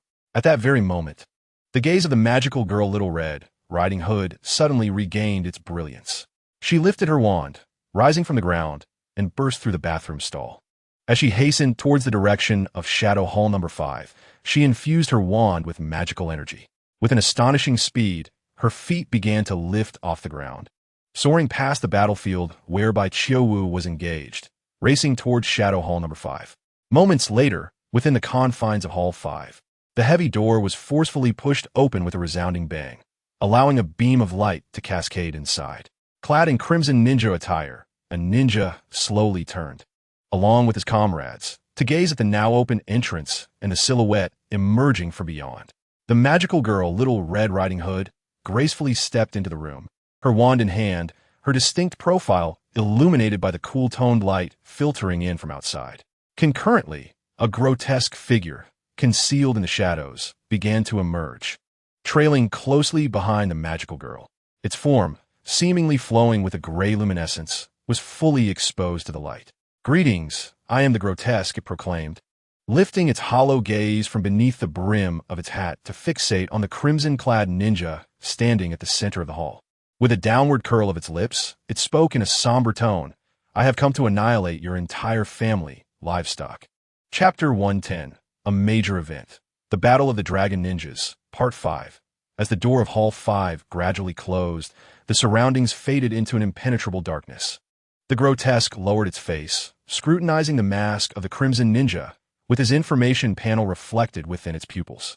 Character name, Haldong. Combat rating, C level. Character identity, the fifth disciple of the Ninja Sex Master. Alongside the Master and the senior disciple, MO, he is one of the few adept in shadow transformation techniques within the sect. C level, a full 2 tiers below me, but it matters not. As a mechanism grotesque, with a favorable roll of the dice, anything is possible. Shadow transformation, similar to my second brother's abilities, must refer to that skill of merging into shadows. Mingye sat contemplatively on the toilet seat, inhaling deeply as he leaned forward in thought, gradually unleashing his E-level skill. Personality tier. Within the hall, Little Red Riding Hood took 2 steps back, raising her wand as she began to conjure layers of swirling snowflakes around her, seemingly preparing for something. Simultaneously, a red and black die materialized in the grotesque's gloved fingers. "Now is the time for the gambler," it grinned, slowly releasing the die. The red and black calamity die cascaded from its fingertips, spinning elegantly in the air above the hall. Haldong, dressed in his crimson ninja garb, raised an eyebrow, observing his opponent's strength without making any rash movements. "A die?" he murmured softly. Clink! The metallic die struck the floor, producing a crisp resonance. Capturing the attention of the 6 ninjas within the hall, all eyes drawn to the die hovering above. After accumulating 10 uses, the current Calamity die has evolved into a C-level form, allowing for 2 consecutive rolls, from which one may choose between the 2 results. Note, the numbers from the 2 rolls will not repeat. The D-level skill, the Calamity die, has been unleashed. The 6 events drawn from the event library are as follows. A minor earthquake will occur within the city of Wanxiang. A group of untouchable, ghostly Indian dancers will appear in the screening room. In 20 seconds, a speeding green train will pass through the ceiling of the screening room. In 5 seconds, a gentle rain will fall within the screening room. An indiscriminate bullet spray will take place in the screening room. An elephant will suddenly materialize in the screening room. The die came to a halt on the ground, with the outcome of the first roll being. Subsequently, it inexplicably generated an upward momentum, bouncing back into the air before barely landing again. The result of the second roll was, please choose within 3 seconds between event number and event number. If no choice is made, the die will automatically select one event to manifest in reality. The peculiar being tilted its head and, without hesitation, declared a number. 3. Chosen event. In 20 seconds, a speeding green train will pass through the ceiling of the screening room. Be cautious, Hallwinter said expressionlessly, slowly raising his ivory bone knife, quietly warning the 5 ninjas around him. Yet in the next moment, nothing occurred. The blood-red die simply vanished, as if it had never existed. Is this mere bravado? He inquired. The peculiar being taunted, you may consider me to be bluffing, but from this moment forth, I shall prophesy your demise. In 20 seconds, you will be crushed into tomato paste by a train. A train in the cinema? Utter nonsense, Hallwinter retorted, then lowered his gaze to the struggling Calamity dragon beneath him. While commanding the 5 ninjas beside him, use the ancient bell to expel it, then inform the sect leader that there are at least 3 unidentified superhumans in this mall, located on the 2nd and 5th floors, and request reinforcements.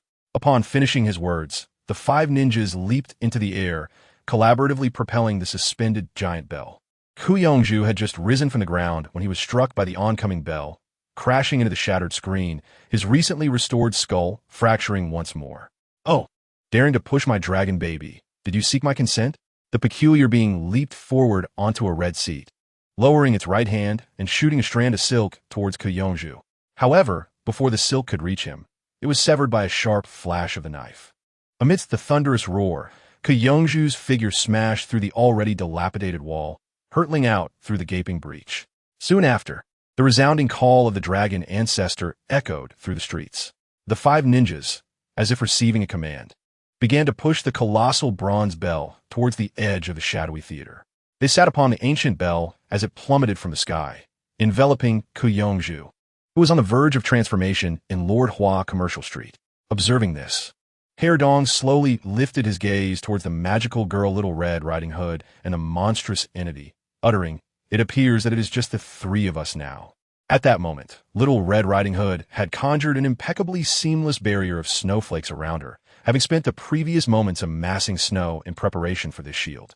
"You wish for me to stay away from you? So be it," Dong remarked, casting a glance at Little Red Riding Hood. In the next instant, his figure vanished into the shadows beneath his feet, transforming into a diminutive weasel-like silhouette that darted through the pitch-black cinema. In such a dim environment, discerning the shadow he had become was a formidable challenge. In a flash, Dong had surged behind the monstrous entity, rising from the shadows with the intent to cleave it in two, brandishing his bone-white blade. However, at that precise moment, the creature seemed to anticipate his move, extending its palm, clad in electromagnetic pulse gloves, to deftly intercept Dong's long knife. Deep blue arcs of electricity surged across every corner of the glove, emanating from the fingertips and igniting a fierce conflagration upon contact with the blade, momentarily illuminating the darkened theater. Did it actually react? Dong pondered, his eyes wide with astonishment. "You know, there was a fool named Kushiaoma who once used the same technique to irritate me," the creature mocked. "Thus, I could easily deduce your intentions. It seems that you all share the same lineage. Even your stance when drawing your blade and the angle of your strike are identical. Yet despite this, our strengths are not on the same level." As he spoke, Dong exerted force with both hands, pressing against the numbing sensation induced by the electromagnetic pulse, driving the bone knife deeper into the metallic glove, which was perilously close to shattering. The power of a Class C superhuman far surpassed that of Class E, exemplifying a dimensional strike. Aware that a direct confrontation was futile, the creature released the first skill of its pulse glove amidst the wails of the metal, summoning a dark blue glow from the patterns on its palm, which coalesced into a pulsating electromagnetic surge. Simultaneously, Little Red Riding Hood waved her wand, causing the delicate snowflakes to envelop Dong's arms, siphoning away his strength. The pulse shot forth from the palm with ferocious energy, crashing violently against the bone-white blade. In an instant, the clash of knife and arc erupted into blinding sparks. With a resounding boom, Dong's form was thrust backward over 5 meters, his feet carving a dark trench into the ground before he ultimately collided with the wall behind him. The electromagnetic pulse gloves, after all, are classified as C-tier equipment, and their formidable capabilities should not be underestimated. After consecutively utilizing the skills of 2 pairs of gloves, coupled with the assistance of Little Red Riding Hood, the monstrous entity barely managed to withstand a strike from Haldun. Such is the disparity between 2 levels. It appears that the tales inscribed in the tome are mere fabrications. The prospect of challenging a higher tier is not as effortless as I had envisioned. The creature cast its gaze downward, observing the cracked pulse gloves, and murmured to itself, "The countdown continues. You have approximately 8 seconds left to struggle. Foolish jester, I predict you shall last but a single second." With that, Haldun propelled himself off the wall behind him, launching his crimson figure towards the creature with the swiftness of a fleeting shadow. In the briefest fraction of a second, he thrust his katana forward, effortlessly piercing the creature's heart. He then abruptly twisted the hilt, causing the dragon-bone-crafted blade to churn within the creature's body, shattering its chest and heart into oblivion, leaving not even a remnant. Victory was his. Just as Haldun concluded this in his mind, he raised his gaze, his expression transforming into one of astonishment. Despite the gaping wound in its chest, the creature's lips retained a sinister curve. Its hollow eyes drooped, gazing down upon him with an air of pity. "A riddle for you. Answer 1. My heart is not there. Answer 2. Even without a heart, I can still be lively. As the creature mocked him, it retrieved a pirate flintlock from its satchel, gripping it in its left hand, swiftly raising the gleaming barrel to aim at Halden's head and pulling the trigger. Bang! The deafening gunshot reverberated, flames erupting from the flintlock. However, Halden's reflexes were sharp. He instantly crouched down while simultaneously attempting to press down on the hilt of his blade, aiming to slice open the creature's abdomen. Yet his intentions faltered. At that moment, fine snow dust enveloped Halden's hands, diminishing the force he applied to the hilt. Damn that magical girl. Halden's pupils constricted slightly. He then forcefully released the hilt. His hands and head barely grazed the gunpowder, leaving a jagged wound on his wrist marked by fiery traces. A few strands of hair were singed away by the flintlock's blast, and a violent ringing echoed in his ears, rendering him momentarily deaf. In the next instant, before the creature could take a second shot, Haldan exerted force with one hand, striking at its left wrist and forcefully dislodging the pirate flintlock from its grip. Simultaneously, his other hand deflected the metallic pulse gloves that the creature had aimed at him, and he swiftly withdrew his blade from its chest, pushing off the ground to spring back a considerable distance. The pirate flintlock fell from the creature's hand, clattering onto the theater floor. The countdown persisted. You have 5 seconds left to live. The ethereal words fell softly as the strange entity shot a thread toward the ceiling. With a vigorous push from its feet against the chair below, it seized the thread and soared upward. Subsequently, it lowered its right hand and shot 2 more threads at the ceiling, adhering its palms to the surface above, thus ensuring it would not plummet. However, just as it reached the ceiling, Halden's upper body emerged from the shadows, and with a dagger, he severed its neck from behind. A hiss escaped as the creature's head fell from the sky, crashing onto the ground of the shadow hall and bouncing 2 or 3 times.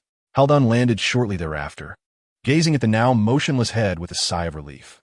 After all, it was merely a clown, he murmured, turning his gaze toward the magical girl concealed behind the snowflake barrier, while extracting the bone knife embedded in the ground and stepping towards her. Now it's your turn. No sooner had he uttered these words than a ghostly voice echoed from behind him. You have 2 seconds left to live. Haldan abruptly turned, frowning as he stared at the head lying on the ground, where a sinister smile now adorned its face. Are you referring to yourself? Your body is still hanging from the ceiling, he retorted coldly. Is it not possible that I intentionally left it there? The strange entity chuckled. At that precise moment, a faint sound resonated from the ceiling of the shadow hall, reminiscent of a train's engine. Is it a train?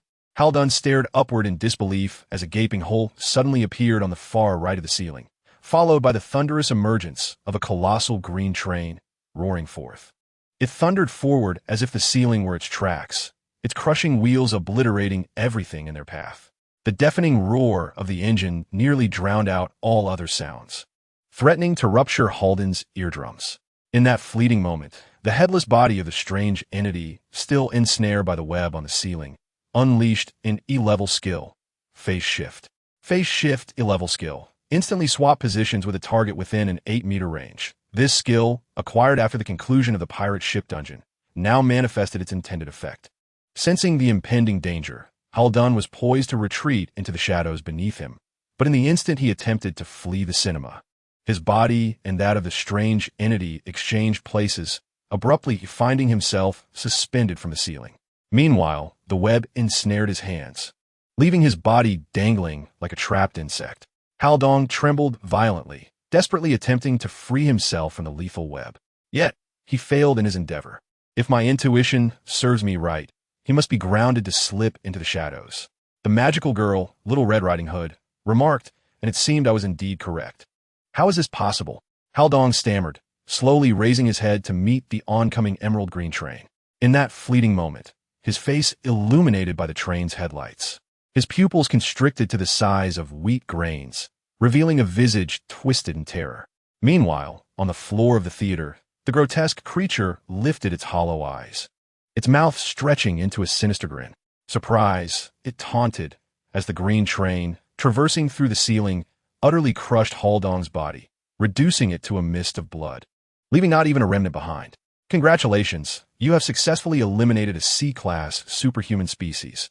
The milestone achievement has been updated. Please collect your reward promptly. Bathed in the cascading blood rain, the creature spoke nonchalantly, It appears that defeating an opponent of a higher tier is not as challenging as it seems. Our mechanisms work this way. Your head has been severed, yet you still boast, Little Red Riding Hood softly chided. Dispelling the snowflake barrier beside her, she approached it, bending down to cradle its head in her arms. She turned her gaze towards the creature's body, which, having exchanged positions with Haldong through phasing, now lay quietly on the ground. The creature in her embrace remarked, "Although I detest that wretched blue owl dressed like his father, I harbor no ill will towards you. Miss Little Red Riding Hood, you are truly silence." Little Red Riding Hood interrupted, covering its mouth, then proceeded towards the headless body, lifting its arms to activate the web shooter on its wrist. Subsequently, the web shooter discharged a highly adhesive web that clung to the creature's chin. Then, Little Red Riding Hood leisurely attached its head back onto the neck of the headless body. The web served as an adhesive, reuniting the creature's head and body once more. "Oh, I feel so much better," the creature murmured, rising from the ground and rotating its stiff neck, flashing a grin at Little Red Riding Hood. "I'm immensely grateful, Miss Little Red Riding Hood, and I look forward to our next collaboration." "You're welcome," Little Red Riding Hood replied. The creature, sensing the commotion from the audience passage, turned its gaze towards the theater's exit. The battle between Black Wukong and the illusionist Van Gogh seemed to be approaching its conclusion. Chapter 111, Major Event 1, The Battle of Dragon Ninja, Part 6, 3 minutes earlier, in a restroom within the cinema on the 5th floor of Wanshang City. "Have they arrived?" Bai Chi Wu, hearing the faint sound from the audience passage, quickly donned a monkey mask over her face, covering her hair with the hood of her metallic long coat. Then, she tilted the golden staff behind her and slowly raised her gaze, dark golden flames igniting in her eyes. She stepped out of the restroom, advancing along the edge of the audience passage. However, after taking merely 2 steps forward, a tall, slender figure clad in a black robe and wearing a ghastly mask emerged from the corner ahead. Van Gogh, with his index and middle fingers delicately poised on a flute, halted at the narrow passage's end, exuding an unmistakable aura of hostility. Black Wukong spoke, astonished to encounter such a character. Concluding that the date set by the sect master was indeed inauspicious, he retrieved his phone from the pocket of his metallic trench coat, swiftly typed a note, and then raised the screen. "Who are you?" Van Gogh replied, "My identity is of little consequence, but I cannot permit you to approach this screening room." Upon finishing his statement, he lifted his left hand, with the index, middle, and ring fingers pressing down on 3 holes at the flute's end, while his thumb supported its base. The right hand mirrored the left, palm upward, with the thumb positioned centrally on the back of the flute, the remaining 4 fingers covering the holes behind. Black Wukong surged forward with a force akin to a silver-black lightning bolt aimed at Van Gogh, the staff's tail carving a dark golden trench into the ground. Yet, in that moment, Van Gogh directed the flute's mouth towards her lower lip, slightly tilting it to make contact with her upper lip. Gently, she pressed her fingertips on various holes and began to play. As the melody resonated, Black Wukong swung the golden staff upward, the tremendous force sparking in the air, stirring a fierce wind, with the staff's tip thrusting directly at Van Gogh's chest. In the next instant, however, she struck only an ethereal illusion, the opponent dissolving into a wisp of smoke. Amidst the tranquil flute notes, Black Wukong positioned the staff at her back, standing tall, her head turning to survey her surroundings, attempting to discern Van Gogh's location with her keen eyes. Yet, the environment abruptly transformed, as though she had been transported to another realm. She found herself standing atop a towering building, traversing a precarious rope bridge.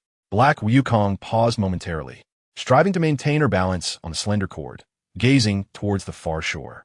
But at that moment, the rope beneath her feet snapped, sending her plummeting downward, her long, dark hair and hood billowing upwards, the howling winds causing her fair face to ache.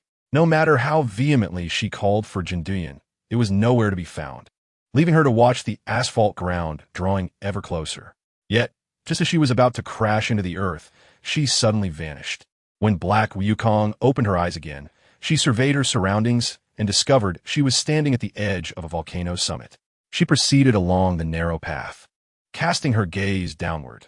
The volcano was on the verge of erupting, smoke billowing skyward like the outspread wings of a demon, casting the world in a leaden gray hue. The rocky surface fractured, gradually revealing a hue of crimson gold, as if a colossal serpent, dormant beneath the earth for millennia, had awakened and was now writhing at the volcano's core.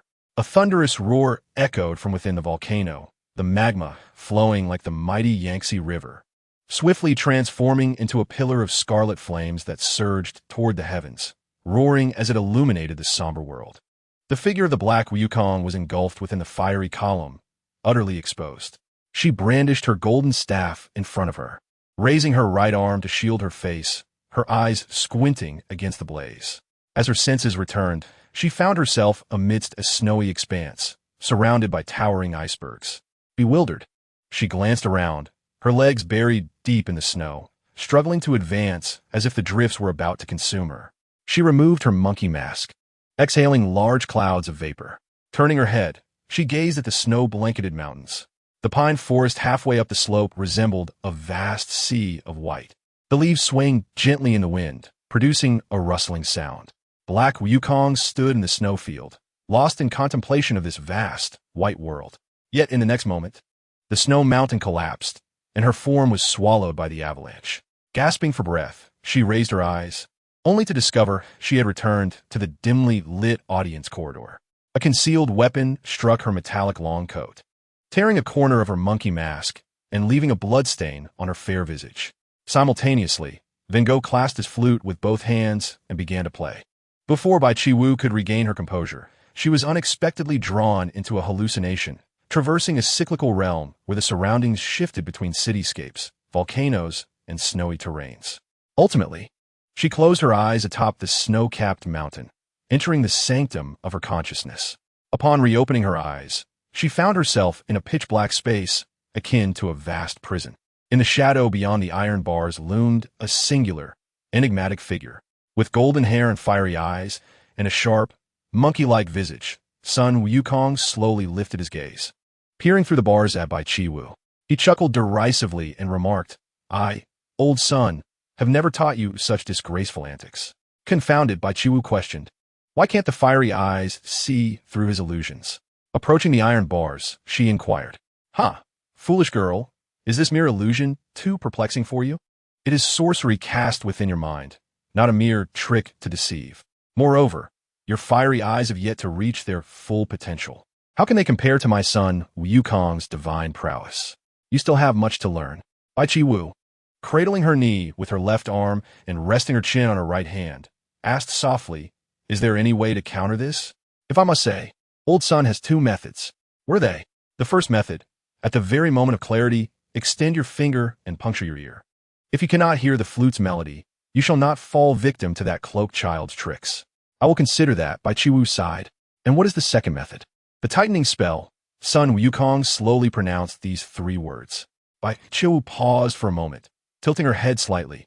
"Are you jesting with me?" She thought to herself. In Journey to the West, the tightening spell was a means employed by Tang Sung to restrain Sun Wukong. What relevance could it possibly hold in this moment? No. Perhaps invoking the tightening spell could stimulate your mind and dispel his illusions. Sun Wukong retorted dismissively. "Well, let me give it a try. You teach me. It's not difficult. Listen closely, my old son."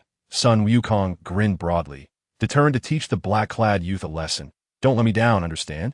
After a brief pause, the Black Wukong reopened his eyes, returning to the audience corridor illuminated by cold, dim lights. She raised her golden staff and deflected a lead-gray dagger that lunged toward her. Lifting her gaze at the moment Van Gogh was about to play his flute, she pressed her right hand, clad in a metallic arm guard, against her forehead, softly muttering an incantation. Immediately, lines of golden scripture surged into existence, swirling around her head, contracting like a golden hoop, then expanding like a halo. The Black Wukong clutched her forehead, groaning with a somber tone. The excruciating pain radiating from her brain gradually roused each of her lethargic neural pathways. The illusions vanished, leaving only the pent-up fury in her chest, akin to a wild beast awaiting release. How is this possible?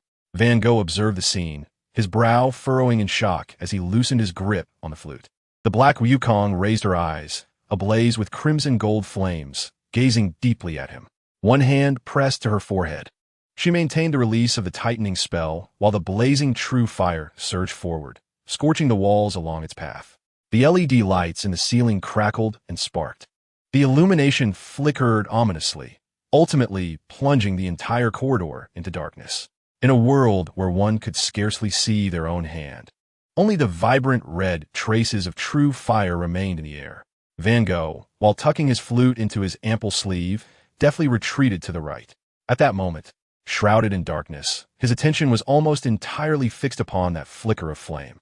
Yet he could also sense another formidable force hurtling toward him. Thus, at the moment when these two energies converged, his body dissipated into a cloud of dust, reappearing at a distance. However, in that very instant, a dark golden staff surged forward, piercing directly through his right chest, narrowly grazing his heart, pinning him against the wall. Van Gogh lowered his head, clutching his chest. As the malevolent mask he wore fell away, revealing a pallid visage. How can this be? If you were over there, then what were those two forces I felt just now? One was the true fire. What was the other? The summersol cloud. The black Wukong whispered near his ear, elucidating his query. In the darkness, you cannot discern my position, thus mistaking the summersol cloud for my movement. Upon hearing this, Van Gogh turned his head in bewilderment, only to behold a billowing mass of dark clouds lingering in a corner of the audience passage. It was this very illusion that the dark Wukong had employed to deceive his senses in the shadows. At that moment, his eyes bulged, blood vessels webbing across his irises, lips quivering as he uttered, "Spare my life." It appeared that apart from illusions, he possessed no other talents. The dark Wukong retorted coldly, then drew the golden rod from his chest and struck it against his head, rendering him unconscious on the spot. Subsequently, he summoned the somersault cloud beneath his feet and swiftly descended towards screening room 5. Moments later, he forcefully swung the rod to break open the door of the theater, lifting his gaze to find only two figures amidst the desolation of the hall. "You are." The dark Wukong's brow furrowed slightly as he focused on a gray humanoid within the theater. The strange being shrugged, slowly rising from the ground and adjusting its head, which had been stuck on with spider silk, and without looking back, replied, "Regrettably, you are too late." "What about my brother?" the dark Wukong asked, his voice low and deliberate. The strange entity sighed, turning to the dark Wukong while gesturing towards a breach in the theater. "Miss Sun Wukong, your brother was cast into the streets by that group of ninjas. I did my best, but could not save him. I only managed to slay one ninja." As it spoke, it pointed to the tattered crimson ninja attire on the ground and the pool of blood, adding, "That ninja was formidable. My head was severed in the struggle." The creature sighed again, lifting its head and placing it back onto its neck. "Tell me, why did those ninjas capture him?" the dark Wukong demanded coldly. "Your brother is on Lord Hu Commercial Street. You will understand upon seeing it," the Little Red Riding Hood replied. "I advise you to hurry, or he will soon meet his end at the hands of those ninjas." "And you are?"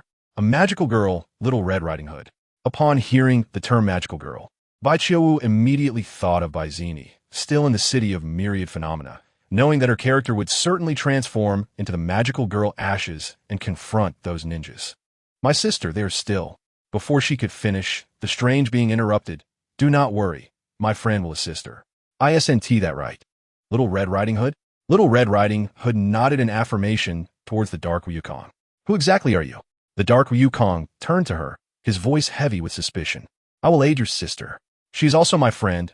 Please trust me," Little Red Riding Hood stated calmly. "In any case, that's how it is. If I were you, I would have already rushed down. You have missed your chance once. If you delay any longer, your brother will become a corpse." The strange being settled onto the ground, lying flat in a starfish position, continuing to speak. "Alas, I am utterly exhausted, having traveled a great distance to assist you, only to be met with your skepticism. Truly, it is a thankless endeavor." Lady Black Wukong remained silent, gradually turning her gaze toward the dilapidated exit on the far right of the screening room. Her acute hearing distinctly captured the ferocious roars of beasts emanating from Lord Hua Street, accompanied by the thunderous tolling of a brass bell. The cacophony reverberated in her ears, causing a tumultuous flutter in her chest.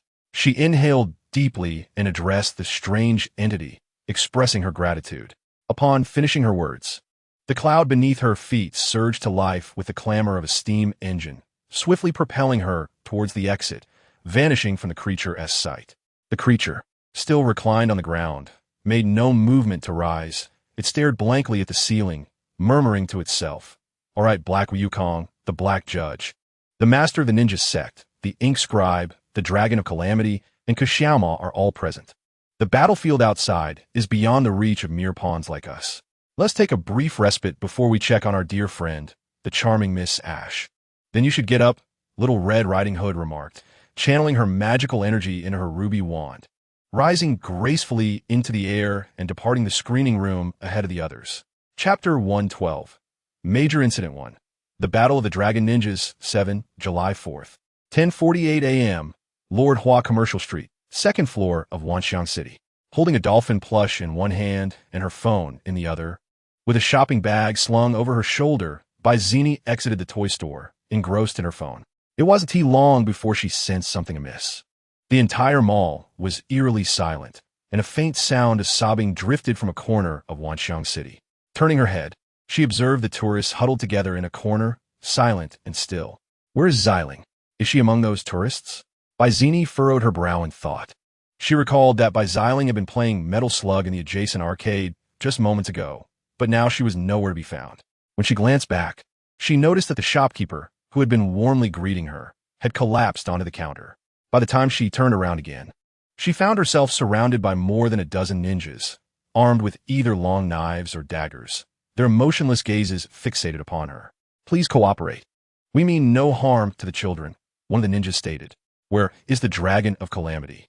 The only ninja, dressed somewhat differently, approached her, inquiring. His name was Wang Mingye, the second disciple of the sect master. He wore a purple suit and sported a neatly cropped hairstyle, his demeanor exuding a sense of frivolity. "In the cinema on the 5th floor. I shall seek out the dragon," Wang Mingye declared. "The sect master has instructed us to protect that man-ass family. So let us take this little girl with us." Bizini, eavesdropping on their conversation, tucked her phone back in her pocket, raised her right hand, and formed a peace sign with her index and middle fingers. "Do you see these two fingers?" she inquired. Including Wang Mingye, the surrounding ninjas fell into a contemplative silence, exchanging bewildered glances, seemingly perplexed as to why Bizini had suddenly made a gesture resembling AY. With her face lowered, she coldly scrutinized them and continued. "This is neither an expression of love and peace, nor a peace sign for selfies. It signifies that you will not survive beyond 2 seconds." As she spoke, she retrieved a folding umbrella from her shopping bag. From the tip of the umbrella, a haze of gray and black intertwined, cascading over its surface like a tidal wave, gradually morphing the lower half of the umbrella into a magical wand. Time appeared to stand still in that moment, as intricate floral designs emerged dramatically on the canopy, ultimately bound together by a circular thorn. As the enchanted Cinderella fully materialized, a cocoon of light enveloped Bizini's form. The magical girl, Ashes, extended her right hand, brushing aside a stray lock of hair, and in an instant, the cocoon shattered. Her long black hair cascaded down her back like a waterfall, and the gothic skirt billowed in the breeze. She lifted her face, slowly raising her gaze, her pupils as piercing as a pool of clear water beneath the moonlight. A magical girl? Wang Mingye pondered for a second, realizing that this individual was indeed the sister of that guy. In the midst of his thoughts, the magical girl Ashes had already leaped forward, transforming into a mesmerizing afterimage that surged towards him, simultaneously raising Cinderella and thrusting the umbrella's tip into his slightly parted mouth. With a finger on the trigger, bang, the gunfire echoed. Yet Wang Mingye's throat remained unscathed, for in that instant, he had drawn forth a scroll, utilizing its power to instantaneously vanish into ink and reappear at a distance. The nearby 10 ninjas sensed an anomaly and hurled shurikens at Ashes, akin to dark owls descending upon her with piercing beaks. The gothic girl retrieved a gleaming katana from beneath Cinderella's umbrella, her pale fingers tightening around the hilt, infusing the blade with gray magical energy. Then, with herself as the pivot, she twisted and executed a sweeping slash. The ripples of magic radiated from the blade, resembling a pitch-black full moon, dispersing all the daggers in an electric flash and severing towards the waists of the 10 ninjas. With a swift whoosh, a gruesome gash appeared at their midsections, and despite the distance, the injuries were nearly fatal. They could only stare wide-eyed, awkwardly clutching their wounds, retreating with great effort. The magical girl, Ashes, lifted her gaze, one hand clutching the katana, the other holding Cinderella, and coldly remarked, "Had I not held back, you would indeed have perished within 2 seconds." Wang Mingye gazed at her with intrigue, discarding the exhausted scroll, and from within the inner pocket of his tailored jacket, he produced 2 more scrolls. "Do not interfere. I can handle this one," he commanded. The ninjas nodded in agreement, promptly retreating into the shadows, while a portion remained vigilant, ensuring the second layer of visitors did not cause a stir. However, with the arrival of the magical girl Ashes, a gasp erupted from among the crowd of onlookers. "It's the magical girl. The magical girl has come to save us. Ashes, it's her, I know her. We're saved. She is the strongest magical girl aside from Shizuyu." Ashes locked eyes with Wang Mingye and almost syllable by syllable inquired, "Who exactly are you?" "I am a ninja. Or rather, I have not been one for many years. I now navigate the financial sector, yet unexpectedly, I was summoned by that old man." Wang Mingye licked his lips, but upon seeing her, he suddenly felt no regret. After all, who would not wish to be alongside a magical girl? Before he could finish his thought, Ashes had already raised her weapon, Cinderella, and pulled the trigger. A loud bang resonated as the magical bullet shot forth from the tip of the umbrella. "How rude," Wang Mingye retorted, quickly unfurling a scroll from his sleeve, unleashing a torrent of surging water that countered the bullet's force, allowing him to dodge to the side.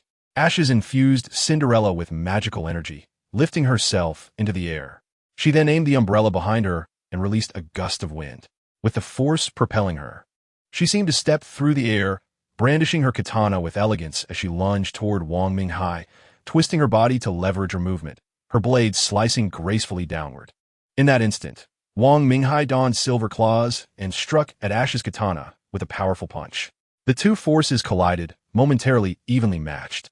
Utilizing her advantageous position, Ashes retreated while advancing, driving her magically empowered right leg forcefully toward Wang Mingye's chest. The sound of metal clashing echoed as the claws and katana separated, igniting sparks in their wake. Wang Mingye was propelled 2 meters back by Ash's kick, while she gracefully retreated in the air, not forgetting to aim Cinderella forward. Pulling the trigger repeatedly, lead gray magical missiles streaked through the air, forming nearly a straight line. As Wang Mingye stepped back, he swung his fist forward, creating a gust of wind. Clang, clang, clang. Soon, the sturdy metallic claws began to splinter under the relentless assault of the magical bullets, fissures spreading from the midpoint of his middle finger until they shattered. Wang Mingye felt the sting of his injured hand, a glint of ferocity flashing in his eyes as a smirk crept across his lips. Interesting. Seizing the moment of Ashes being forced back by the recoil, he unfurled another scroll, summoning a cage of demonic form that descended from the heavens, enveloping Ash's body without granting her a moment of reprieve.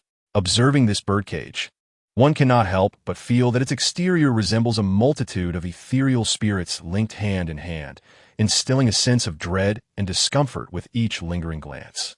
Simultaneously, the lost figure of Wang Mingye once again unfurled a scroll, for which a colossal serpent, forged from tongues of flame, emerged, slithering forth with a fierce intent towards the Ashes. The magical girl, Ashes, remained ensnared within the ghostly cage, wielding her long sword to strike at the protective barrier of the cage, yet she could not manifest even the slightest crack. As the fiery serpent drew ever closer, her form remained poised and proud, her visage slightly elevated, her right hand calmly raising Cinderella, the barrel aimed forward. In the next instant, a radiant beam of light erupted from the tip of the umbrella, akin to a multitude of gray roses blooming in unison. Amidst a thunderous roar, light and shadow danced chaotically, and for a fleeting moment, the world seemed to be cloaked in monochrome. The faces of the onlookers, the visage of Wang Mingye, and the silhouette of the magical girl Ashes all faded into obscurity.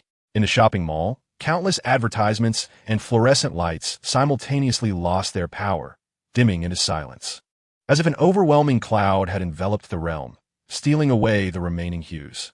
Under the overwhelming might of the magical beam, the birdcage shattered instantaneously, and the serpent was engulfed within its remnants. Ultimately, even Wang Mingye could not escape the ensuing chaos. After a brief pause, the magical umbrella, Cinderella, trembled faintly, white smoke rising from the heated barrel. Ashes lowered the tip of the umbrella, panting as she stepped forward through the haze that enveloped the entire mall.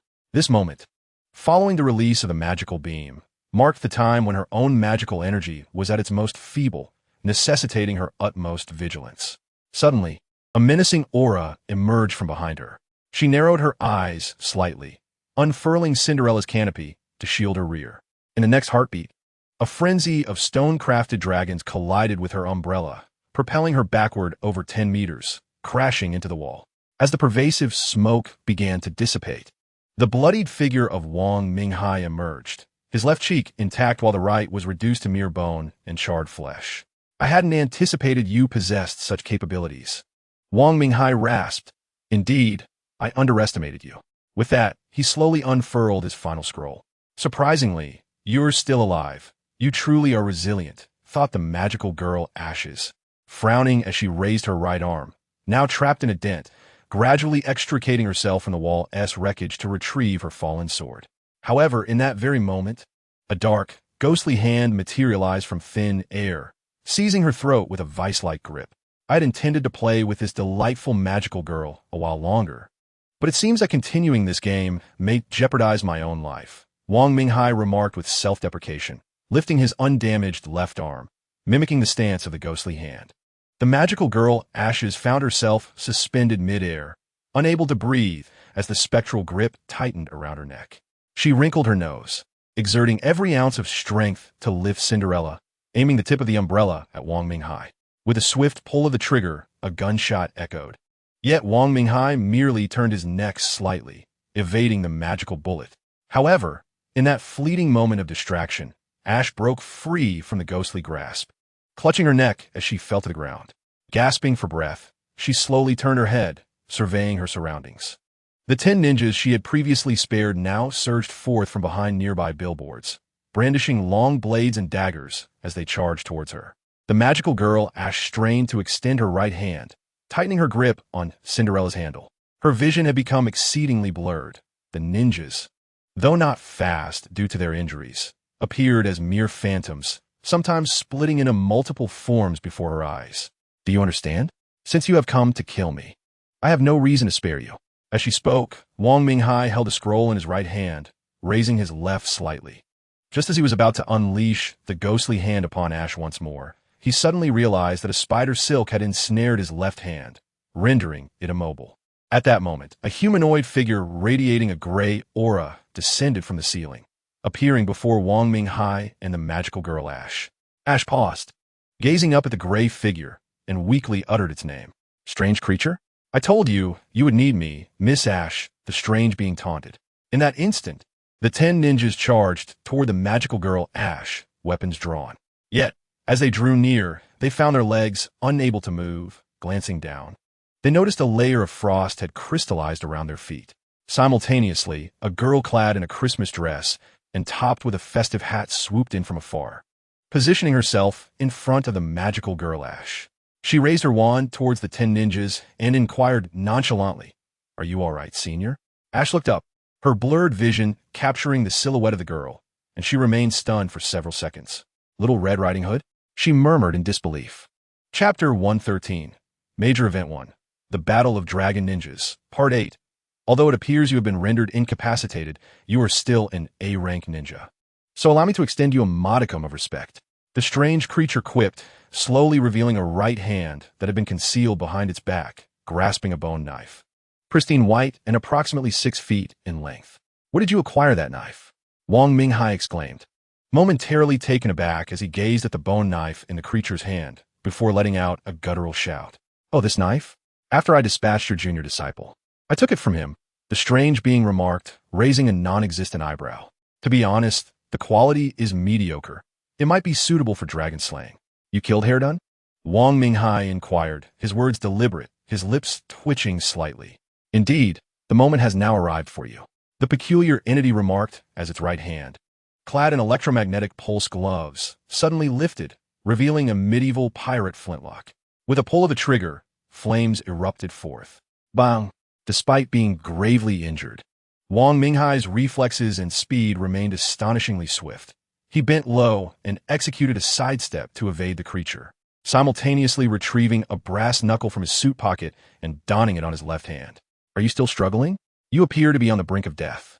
The creature taunted, perceiving that under the magical beam from the magical girl ashes, the right side of Wang Minghai's body had been rendered useless.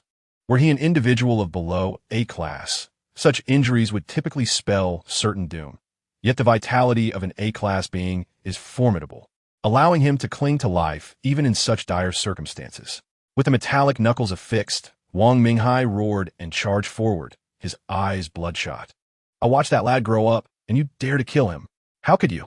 But did I not also observe that lad's upbringing? Of course. The boy I refer to may not be the same as yours. The creature grinned, aiming the flintlock at him before pulling the trigger once more. Bang!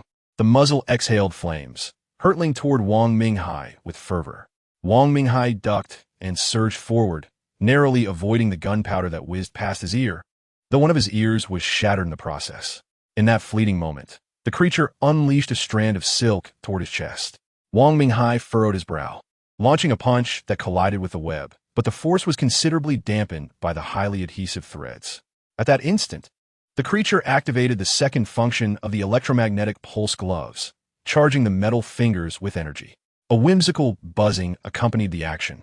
No sooner had the words left its mouth than a violent electromagnetic surge coursed through the resilient web and struck Wang Minghai, causing his body to convulse and his face to contort. In the past, such currents would have been insignificant to him. However, after an arduous battle with the magical girl ashes, his stamina and immunity were nearly depleted, rendering him unable to withstand the assault. Only a fool would engage in A-class being in close combat, even in a state of disability. This blade is merely a ruse. Do not even think about approaching me, the creature declared, lowering its right hand and unleashing a flurry of silk that ensnared Wang Minghai's left and right feet. It then extended the electromagnetic pulse glove forward, palm directed at Wang Minghai. In the next moment, the electromagnetic pulse erupted from the intricate patterns on its palm, striking Wang Minghai squarely in the chest. The remaining light in Wang Minghai's left eye gradually dimmed, his head drooping. Nonetheless, the creature maintained its vigilance, refraining from approaching recklessly. It hurled the bone knife into the sky, then shot out a web to ensnare the knife's hilt. Next, it raised its right hand, grasped the silk, spun the bone knife in midair, and released the silk, sending the knife, charged with potent kinetic energy, hurtling towards Wang Minghai's body. The bone knife flew swiftly, piercing through Wang Minghai's skull with a soft thud, causing him to collapse backward onto the ground. For a long moment, he lay utterly still. Blood gushed forth from the opening in his head, spilling out like a small, exhausted fountain. The eerie creature lifted its hollow eyes, lowering its right hand, and began to adhere webs to Wang Minghai's corpse, leaving him no chance to rise again, executing a flawless finishing blow. Congratulations, you have successfully slain an A-class superhuman. Milestone achievement updated. Please claim your reward in a timely manner. As the system prompt appeared, the creature relaxed, hands on its hips, exhaling a sigh of relief. It shrugged, remarking, "Who told you to lay your hands on my dear Miss Ash? Such a lack of insight." Turning around, it beheld Little Red Riding Hood who, alongside the magical girl Ash, had already dealt with the group of ninjas. The battle was straightforward. The 10 ninjas were already wounded, and with their hands and feet bound by Little Red Riding Hood's snowflakes, they had no choice but to surrender, meeting their end at the hands of the magical girl Ash, who dispatched them without mercy. Little Red Riding Hood supported Ash and retrieved an E-class item, the revitalizing healing flask, from her satchel. She handed it to Ash, explaining that it was a healing liquid left by her grandmother, effective upon consumption. The creature covered its face, unable to suppress a couple of chuckles. It teased, "Your grandmother is here. Has she been devoured by a big bad wolf? Only to be rescued by a hunter with a firearm?" "Shut up," Little Red Riding Hood replied, her expression devoid of emotion. Ash gazed at the flask Little Red Riding Hood offered, hesitating for a moment, initially intending to refuse, but ultimately accepted it. After all, without Little Red Riding Hood, she would have met her demise earlier. There was no reason for Little Red Riding Hood to wish her harm. Holding the healing flask, she recalled that she had not used a magic mirror to alter her appearance, but since both Little Red Riding Hood and the creature knew her identity, it mattered little. She brought the flask to her lips and drank the liquid within. It tasted pleasant, akin to orange juice, soothing her parched throat. Soon, The magical girl Ash was astonished to discover that her injuries had nearly healed. "What is this?" she murmured, lowering her gaze and furrowing her brow, inspecting the revitalizing healing flask with the suspicion of a young student. "My grandmother was also a magical girl," Little Red Riding Hood whispered. "This is the magical healing flask she left me, said to be used when injured. But I shall never see her again. I am an orphan. My parents abandoned me, and my grandmother has passed away." As she spoke, she discreetly returned the empty healing flask to her satchel while Ash was distracted. "You are an orphan?" Ash was taken aback. "Yes, I lied when I said I was in school with you. I have no money for education." "How could that be?" Ash pondered. Her head bowed in contemplation. After a moment, she looked up and earnestly said, "You must join the Alliance, do you understand?" "My master, no. Teacher Shizi Yu has been thinking of you, lamenting that ever since your last visit, you have seemingly vanished, failing to submit your membership application." "I merely feared that I might hinder your progress," Little Red Riding Hood murmured, her head bowed. "Did you not just rescue me?" Ash turned to her, gently tapping her fair forehead with her finger. "Do not overthink it. We are all waiting for you." Noticing Little Red Riding Hood's silence, Ash sighed softly and rose from the ground. She brushed off the dust from her skirt, sheathed her sword at Cinderella's base, then tilted her head to regard the strange entity, coldly inquiring, "What brings you here?" "I have told you, I know everything," the strange entity retorted, pouting. "Should you not first express your gratitude for my rescue? And what of her? Why is she here?" "I brought her, stating that you were in danger." Without hesitation, she transformed to assist you. "Thank you," Ash said after a moment of silence, lowering her gaze to Little Red Riding Hood, who was seated on the ground. "You are welcome," Little Red Riding Hood replied. "I do not understand why you only thanked her. What about my contribution?" The strange entity tilted its head, perplexed. "What has transpired outside?" The magical girl, Ash inquired. "Do you not care for your family?"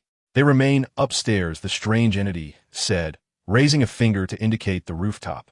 Upon hearing this, Ash furrowed her brow. Cinderella's umbrella emitted a ripple of magical energy, lifting her upwards, ascending through the layers of the elevator towards the 5th floor of the City of Wonders. The resolute girl, it seems the battle outside is nearing its conclusion. Let us assess the situation. Watching the magical girl Ash depart, the strange entity retracted its array of equipment into its pack.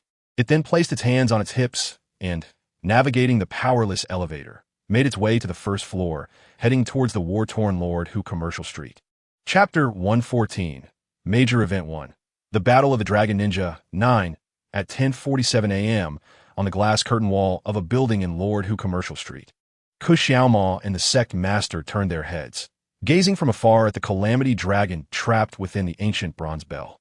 It pounded furiously against the bell's body, creating dent after dent on its surface, the brutal roars intertwining with the thunderous clang of the bell, resonating throughout the world, echoing like a rolling thunder in Ku Xiaomao's ears. "Have you been concealing this from me for the past half-month?" Ku Xiaomao lowered his head, his eyes obscured by strands of hair.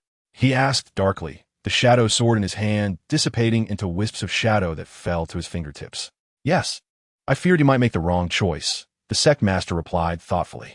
"But have you not always taught me that nothing is more important than those around us?" "Yet he is not human." The sect master inhaled deeply. "He is a dragon. M.O. I have lived with him for nearly 7 years. I believe I understand him better than you do. Even if he is part dragon, he undoubtedly possesses a part of humanity as well. No, you ought to comprehend that. Given the existence of that dragon within, it is sufficient to condemn it to death," the master declared. "Eradicating the calamity of the dragon is the destiny of our clan through the ages. Even if this is erroneous? No, it is unequivocally correct. Neglecting such monstrosities will only bring disaster upon humanity." "Then please enlighten me. If he is a monster, why does he belong to our family?" The master coldly interjected. "Because he excels at disguise. I do not believe that to be mere disguise. You have simply been deceived." After a brief pause, Ku Xiaomao spoke with a grave tone. "I reiterate, I do not consider it to be disguise. He could have been human, but he had no choice. Simply no choice at all." The master remained silent, gazing at him until after a while he spoke. "Today, you face but one choice: to protect this dragon or to adhere to the greater righteousness." "Greater righteousness?" Ku Xiaomao growled darkly. "Master, what is this so-called greater righteousness? Why must I witness my kin being slaughtered by you for it to be deemed righteous?" You have merely been duped by it. Mo, do not immerse yourself too deeply in this play. Hearing this, Xiaoma's face twitched slightly, his voice growing ever more somber. If stripping away his loved ones from others is what you call greater righteousness, he paused, then I believe you are mistaken, utterly mistaken. Montauk, you truly are obstinately blind, the master remarked solemnly. So, does this imply that you wish to oppose me, and indeed the entire clan? No, I do not desire enmity with you, yet I shall never allow anyone to take my family's lives before my eyes. He is the embodiment of the calamity dragon in this world, the master rebuked sternly. Do you comprehend the calamity that allowing this dragon to thrive will wreak upon the world? I do not care, if I cannot even protect my own family. How can I speak of the world? Xiaomo replied, his voice low as he slowly raised his right hand, squeezing out shadows from his fingertips, which were formed into a 10-foot-long shadow blade in his palm. He lifted the blade, aiming its tip at the master's head, as a brutal visage seemed to reflect within the shadows. How dare you draw your weapon against your master? Such arrogance is astounding, the master stated. In the preceding moment, I have already withdrawn from the clan. Xiaomo paused. Thus, this shall be the last time I address you as master. He inhaled deeply, lowering his voice. Master, forgive your disciple's disrespect. The instant his words fell, Xiaomo lunged towards the master, a 3-foot-long shadow, sword slashing outwards. The master drew his great sword to counter, as the shadows beneath his feet gradually expanded, transforming from a pond into a lake, ultimately enveloping Xiaomo's feet entirely. Within my domain of shadows, you cannot employ the art of shadow transformation, which means you have no space to escape, the master stated calmly. Stand down, Mo. From the moment I drew my blade against you, I never contemplated leaving myself any retreat. As the one who taught you, I know you better than anyone. You stand no chance against me. You should be acutely aware that I shall never yield. Xiaomo bellowed emphatically, using sheer force to repel the master's great sword, his form rebounding several meters. In a flash, he crouched and leapt onto the glass curtain wall, propelling himself forward like a spring. The sharp tip of his blade aimed at the master's chest. How foolish! The master's gaze sharpened, and he raised his great sword, skillfully positioning the middle of the blade against Xiaomo's sword tip. Simultaneously, the shadow beneath the master began to ripple like a deep lake, swelling and coalescing into a massive lion-shaped silhouette behind him. With the emergence of the lion shadow, the master's strength surged exponentially. His figure overlapped with that of the shadow lion, the long blade perfectly aligned with the lion's fangs. In the ensuing clash, the shadow sword in Xiaomo's grasp shattered, sending him hurtling backward for dozens of meters. Before he could catch his breath, the master melded with the shadowy lion, lunging forward in an instant, its claws akin to those of a wild beast, lifting Xiaomo skyward. The fierce wind shattered the glass curtain walls along their path. As Xiaomo was thrust upward, the master, moving with astonishing speed, raced along the surface of the glass wall with the shadow lion, swiftly reaching the pinnacle of the skyscraper.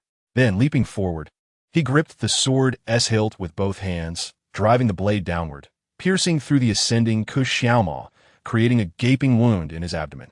With a sickening sound, blood gushed forth like a fountain, staining Xiaomo's clothes and face. He was left nearly defenseless, his body convulsing as his gaze vacantly descended towards the ground. The glass curtain walls he passed shattered, seemingly mourning his demise. Thousands of glass shards cascaded down like a torrential rain, swirling above him like butterflies. As Xiaomo listened to the dragon's roar in his ears, he gradually closed his eyelids. In that fleeting moment before darkness enveloped him, he perceived fragmented images reflecting upon the myriad glass shards that tumbled alongside him, reminiscent of a revolving lantern.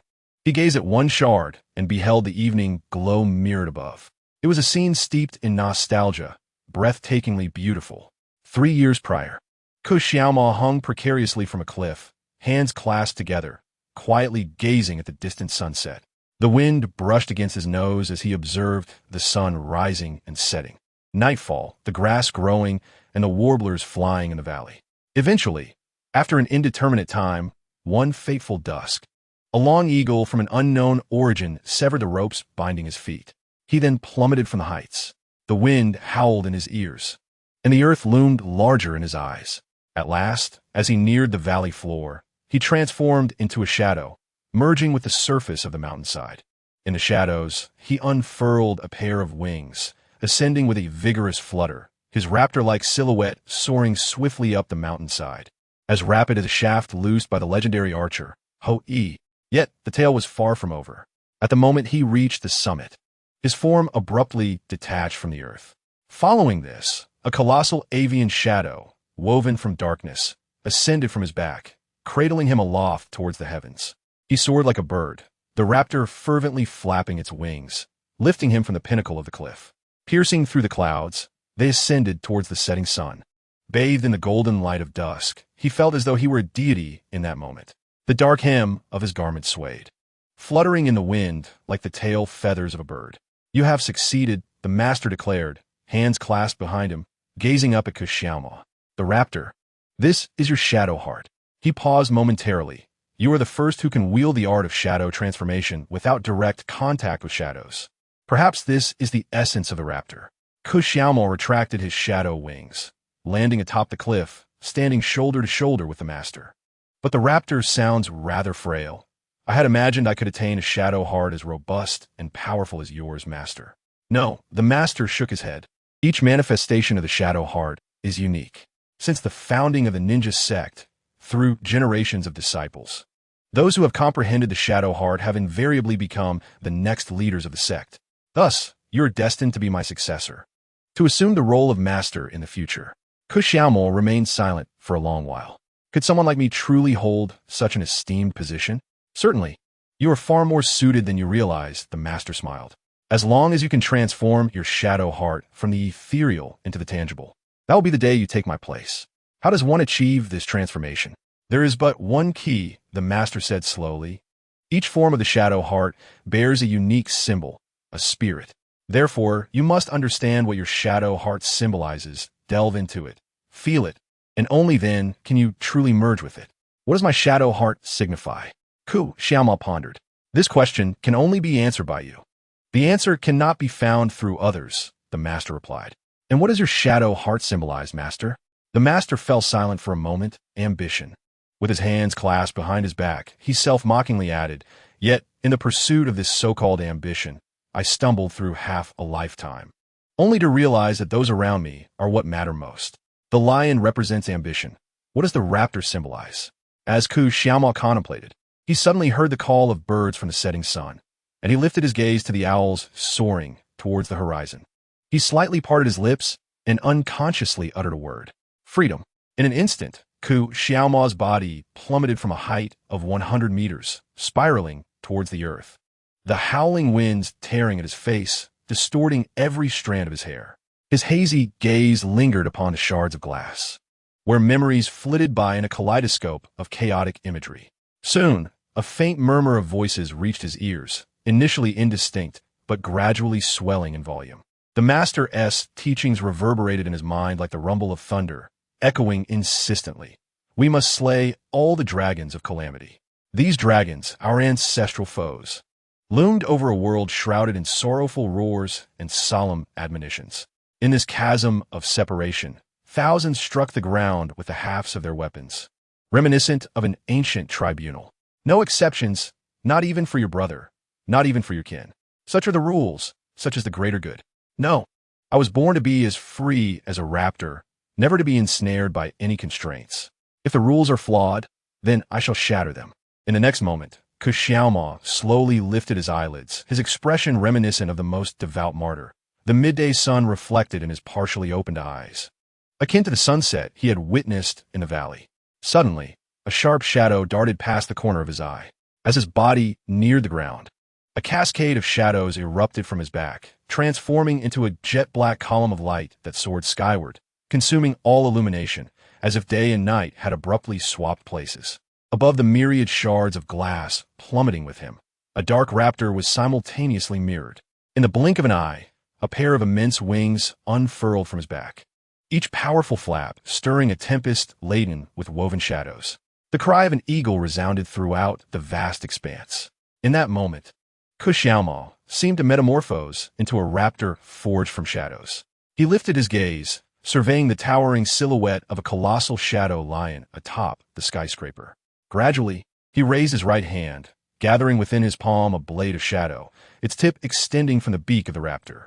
With fervor, Xiaomo violently flapped his wings, propelling himself upward like a dagger, the raptor's cry echoing through the heavens, drowning out all noise. At that instant, upon the glass curtain wall at the summit of the skyscraper, the shadow lion behind the master lay in wait, resembling a beast poised to devour. He had succeeded, merging with the heart of shadows, transforming the ethereal into the tangible. The master murmured, what irony it was, a once-in-a-millennium prodigy of the sect, now a traitor? His gaze burned bright, the dark owl ascending from the base of the skyscraper reflected in his eyes, the corners of his mouth curving upward. You have grown, Mo. As he spoke, the master seized a gleaming long blade and charged down the glass facade, the lion at his back racing alongside him. As if traversing the path of a lifetime, from the shattered glass, the shadow lion descended from the heavens, colliding with the raptor that soared from the depths below, producing a deafening cacophony. In that moment, the entire world seemed engulfed by an overwhelming darkness, reduced to a mere palette of black and white. Xiaomo and the sovereign simultaneously swung their sabers forward, the blade's clarity akin to crystalline waters, converging at that instant, resonating with a sound reminiscent of soaring birds. The shadow lion and the raptor intertwined for a fleeting moment before separating, one ascending and the other descending. The sovereign's armor, adorned with the insignia of a general, began to crack, fissures sprawling across its surface. Soon after, the dark crimson helmet was violently cast from the edge of the edifice, lost amidst the urban landscape. Near the gaping wound in his abdomen, a new, deep gash appeared on Xiaomo's waist, penetrating to the bone. He knelt upon the glass facade, turning his gaze downward. The lion plummeted towards the earth, gradually disintegrating. The sovereign's pale, strands of hair danced in the wind as he slowly closed his eyes, his lips moving silently. Do what you wish, he seemed to convey. Xiaomo watched as the frail old man fell to the ground, transforming into a soulless puddle of flesh and blood.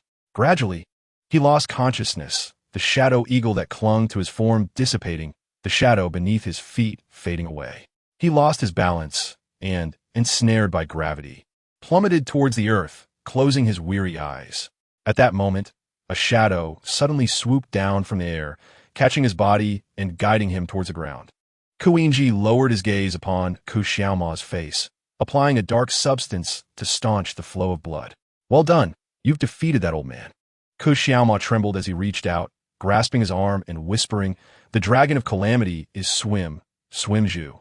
I see it now, Mingye replied, turning to glance at the dragon of calamity that had emerged from the bronze bell. This dragon had entirely lost its sanity, consumed by a fiery rage that sought to devastate all. Brother, save him, save us, Xiaomo rasped with half-open eyes. I will. Just rest well.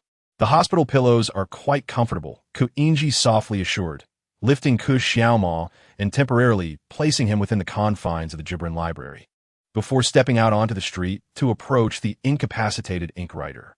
At that moment, the ink writer lay amidst a pool of murky blood and ink. 10 seconds prior, he had witnessed with his own eyes how the black judge had effortlessly reduced the dragon summoned by his blood ink forbidden technique to nothingness with merely 2 moves. Simultaneously, his entire life as confidence had been shattered. Soon after, he had to rely on the sovereign of the ninja sect, only to see the sovereign engaged in combat with Xiaomo atop the skyscraper. Both wielded their shadow hearts, transforming the intangible into the tangible, merging as one. He had believed that the sovereign would triumph in this confrontation and come to his rescue. However, in the end, it was the sovereign who succumbed to defeat. In that moment, the ink writer felt his world upended, first by the black judge, and then by Xiaomo. What sort of monstrous family is this? He silently pondered. Mingye paused beside him, smiling as he inquired, Well, did you see? Your sect leader has been dealt with by my brother. He spread his hands, I told you. No one in the ninja sect can stop him. I concede. Your brother is indeed a monster, Mo Siejia said hoarsely, covering the gaping wound in his chest with trembling hands. Consider it a compliment. Mingye smirked. How about this? I will spare your life, and you shall remain by Xiao Mo's side to assist him. I failed to comprehend the meaning behind your words, Mo Siejia asked intermittently. Isn't there a rule in your ninja sect? If someone among the capable defeats the current leader, they immediately ascend to the next leader. Mingye tilted his head, his tone inquisitive. After a moment of silence, Mo Siege understood. I see now. I shall remain beside Ku Xiao Mo, aiding him in managing the ninja sect. Thank you for sparing my life. No need for thanks. This is merely a fair transaction. Mingye smiled and lifted his gaze towards the rampaging dragon. I must go attend to our little brat. He can't be allowed to wreak havoc on the streets. Ah, I almost forgot. My memory is failing me. He muttered to himself, tilting his head and pressing a finger against his dark earring. At that moment, a layer of red and black holographic projection enveloped Mingye's form, making him appear clad in the attire of the Black Judge. Raising his right hand, he reached for the non-existent blood-red V-shaped mask, a faint smile gracing his lips. This new toy from the Control Bureau is quite convenient. I no longer need to change outfits. Then, he lifted his gaze to spot a figure soaring out from the 5th floor of the Wanxiang City Cinema. The figure donned a monkey mask and was cloaked in a silver-black metallic trench coat. A sibling partnership. How rare, the Black Judge mused. Casting a glance at the Black Wukong, who loomed above, surveying the world from his cloud, before lowering his eyes to the 100 ninjas attempting to subdue the Calamity Dragon with the Dragon Ancestor's horn. First, let's eliminate these noisy ninjas, he remarked casually, adjusting his gloves as he advanced.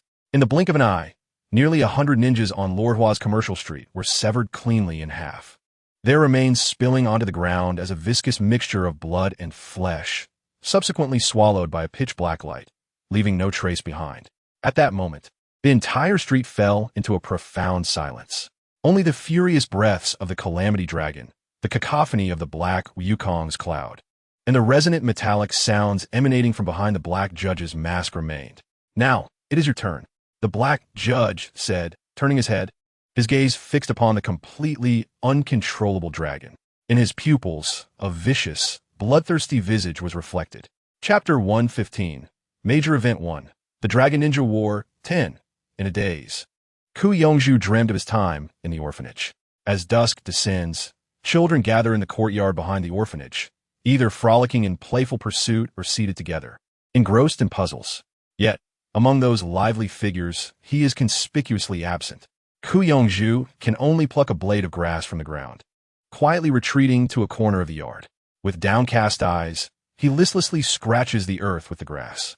Occasionally, he glances up, feigning indifference, casting envious looks at those engaged in a game of eagle catches chicks.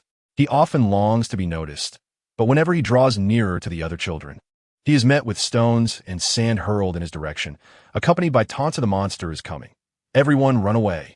Each time, he returns home covered in dirt, facing the wrath of the orphanage nurses, yet unable to utter a word in his defense. Even if he attempted to explain, the children would only intensify their teasing, leaving him to harbor his feelings in silence.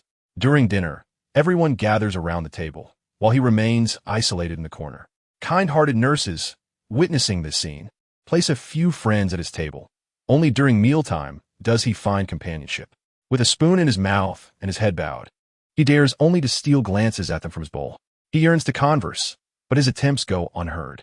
A boy among his companions remarks that someone saw Ku Yongzhu sleeping, claiming he suddenly sprouted a tail, asserting he is a monkey spirit. A girl counters, reassuring everyone that a superhero will defeat such a monster. The boy boasts he will become a superhero and be the first to yank off that tail. The girl declares her ambition to become a magical girl, so she would no longer fear him. Tears well in Ku Yongzhu's eyes as he quietly listens, finishing his meal with the spoon before departing alone. Countless times he has wished to transform into a dragon to bite them, thinking that would spare him from their bullying. Yet, each time, he merely clutches his knees, enduring the pain while gazing down at the grass beneath him. In the stillness of the night, he often curls up in bed, gazing out at the starry sky, pondering why he alone is the dragon in this world. He wonders if the stars are lonely too. If he is akin to a star, separated by a vast distance from another being like himself, perhaps destined to never find another star in this lifetime. Will anyone ever see me? From that moment on, he would always position himself far from the other children while playing in the courtyard. Whenever he ate in the cafeteria, he would carry his bowl to a corner, while the friends assigned by the nurses laughed at him from the table. Yet, he remained unperturbed. One day, A peculiar woman appeared, visiting the orphanage daily to converse with him. They often sat together in the courtyard, watching the sun dip below the horizon. Gradually, Ku Yongju came to understand that she wished to adopt him. He quietly scribbled a note and slipped it into the woman's hand. The note read, "The children all despise me. They call me a monster, and I have no friends. If you adopt me, you will surely regret it." The woman returned the gesture, handing him a note of her own. That evening, Ku Yongju hid beneath the covers of his dormitory bed and opened the note. Bathed in the moonlight streaming through the window, he deciphered the words written within. The note stated, "They are in the wrong.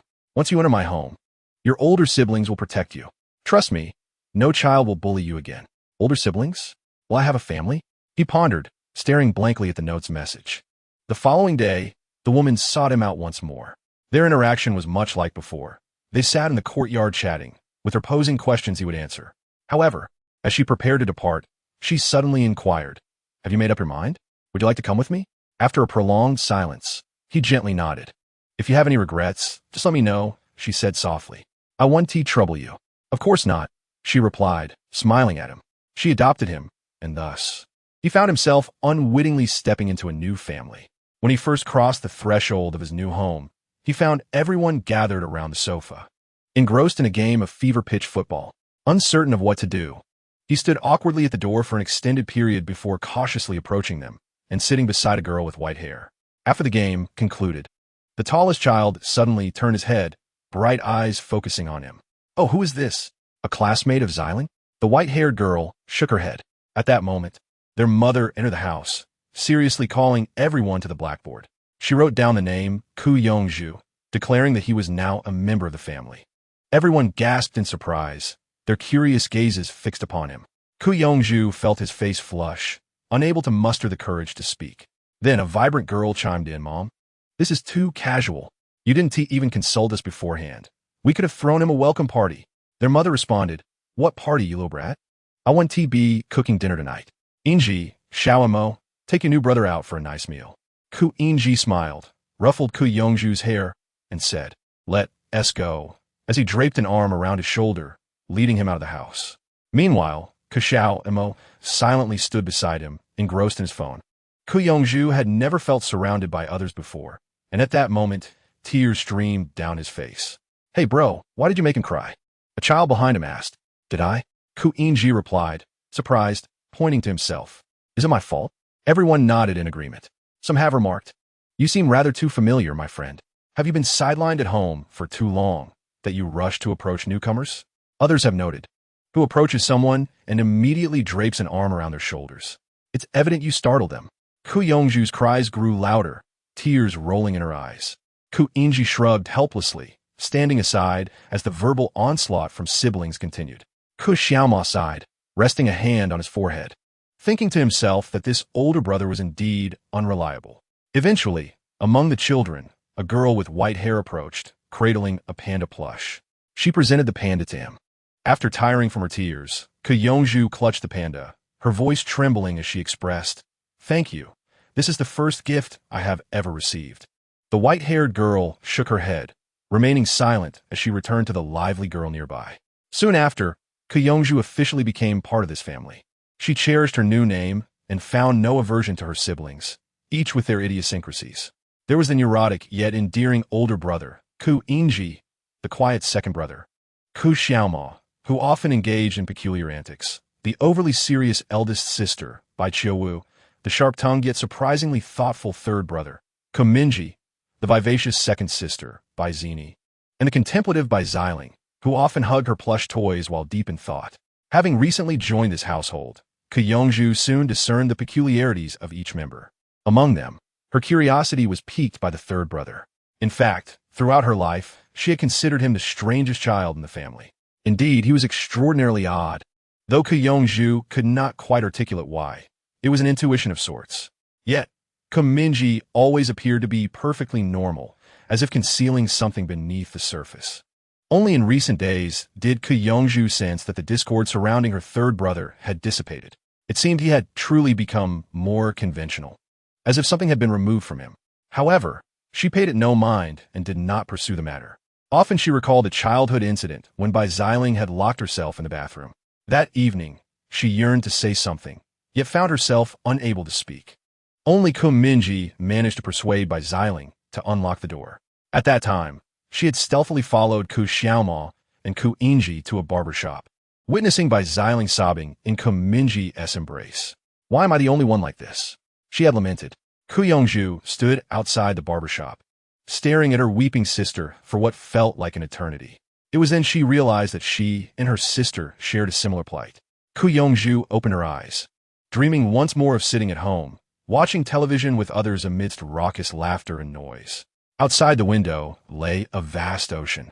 She turned to gaze out and saw an unsightly dragon sitting beside a white-haired girl on the beach. They were quietly gazing at the sea. Yongju lingered for a moment, then climbed out onto the windowsill and made her way to the beach, listening intently to their conversation. We are all monsters, are we not? Thus, we are friends, thus we are not alone. Thank you. Yes, we must remain together for an eternity. The sea breeze caresses the cheek, and the icy waves lap at the ankles. Yongju scrunches his nose, his face twitching slightly, tears ceaselessly streaming from the corners of his eyes. He gazes at the ever-distant ocean, the receding shore, and the vanishing figure of the silver-haired girl. Everything shatters like a dream.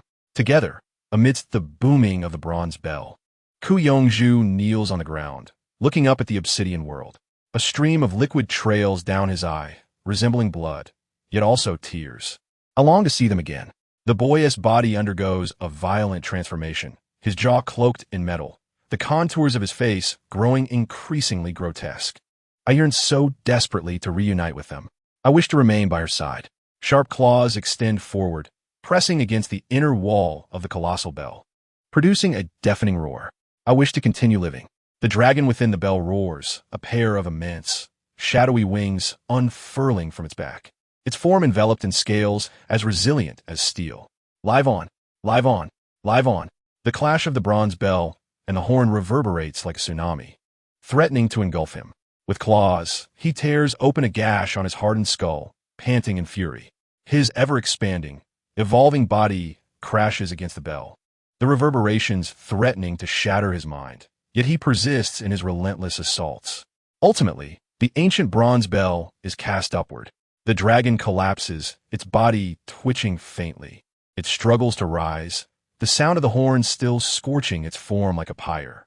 I must survive. By any means necessary, I must endure. In the next moment, the horn's blaring abruptly ceases, replaced by the sight of the enemies within a 100-meter radius, dissolving into a thick, black ichor. The dragon slowly raises its head, narrowing its eyes. Amidst the deep, furious breaths, two figures are reflected in its scarlet pupils. One figure, clad in a black tailcoat and wearing a pitch-black mask with a crimson V embedded in the center. The other, draped in a silver-black metallic coat, adorned with a monkey mask, gripping a dark golden staff in its right hand. My sister mentioned that she overslept last night. This is quite troublesome. End of chapter. Chapter 116. Major Event 1. The Battle of Dragon Ninjas, Part 11. Is that a dragon? The moment Black Wukong exited the shadow chamber, she cast her gaze downward from the nimbus cloud, observing the situation on Lord Hua Commercial Street from a height of 100 meters. She furrowed her brow, gazing intently at the dragon emerging from the broken bell, murmuring to herself, "Could it be is that Yongju?" After a brief pause, she turned her head to survey the surroundings. The figures clad in dark ninja garb seemed to be strangely constraining this dragon with a peculiar sound of horns. If one were to liken Yongju to a dragon, then the intentions of these ninjas would become unequivocally clear. Black Wukong had scarcely the time to ponder the situation when his gaze was drawn to a shadow amidst the bustling Lord Hua Commercial Street. Emerging from the right side of the street was a figure clad in a black tailcoat, adorned with a blood-red V-shaped mask. The Black Judge? With a slight tug on his black leather gloves, the ninjas within a 100-meter radius were swiftly bisected, their forms dissolving into a crimson mist, consumed entirely by the dark matter. How ruthlessly brutal. Is this truly the modus operandi of the Control Bureau? Black Wukong furrowed his brow, contemplating. After a moment's hesitation, he descended from the skies on his nimbus cloud, halting beside the Black Judge, inquiring, "What brings you here?" The Black Judge lifted his gaze to meet hers. According to the records of the Control Bureau regarding superhuman entities, Black Wukong's fiery eyes could only penetrate visual illusions. However, The holographic projection enveloping him was not merely an illusion, but something of substantial existence, akin to the mask itself. Thus, his true visage remained obscured from her sight. Despite this rationale, upon witnessing the blazing golden flames within his sister's pupils, Mingye felt a fleeting pang of anxiety, albeit for only half a second. Fortuitously passing by, he had not anticipated being ensnared in this predicament.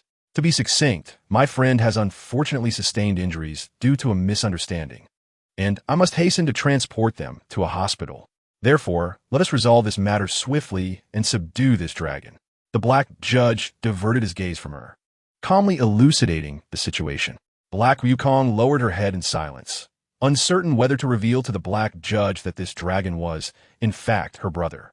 Yet would that alter the black judge's course of action regarding the creature's fate? Are there any other allies? The black judge inquired. At this question, three faces briefly flickered through black Wukong's mind. One was a peculiar entity, the second was the magical girl Little Red Riding Hood, and the third was the magical girl Ashes. The first two were individuals she had encountered in the city of myriad phenomena. The latter, Bizini, would undoubtedly not stand idly by given her temperament, ensuring the arrival of the magical girl Ashes. There should be none, she replied. And besides, you likely require no assistance. It is hard to say, but you should be able to discern that this dragon is in the midst of evolution. We must curtail this trend before it escalates to an unmanageable level. A resonant metallic voice emanated from behind Mingye's V-shaped mask.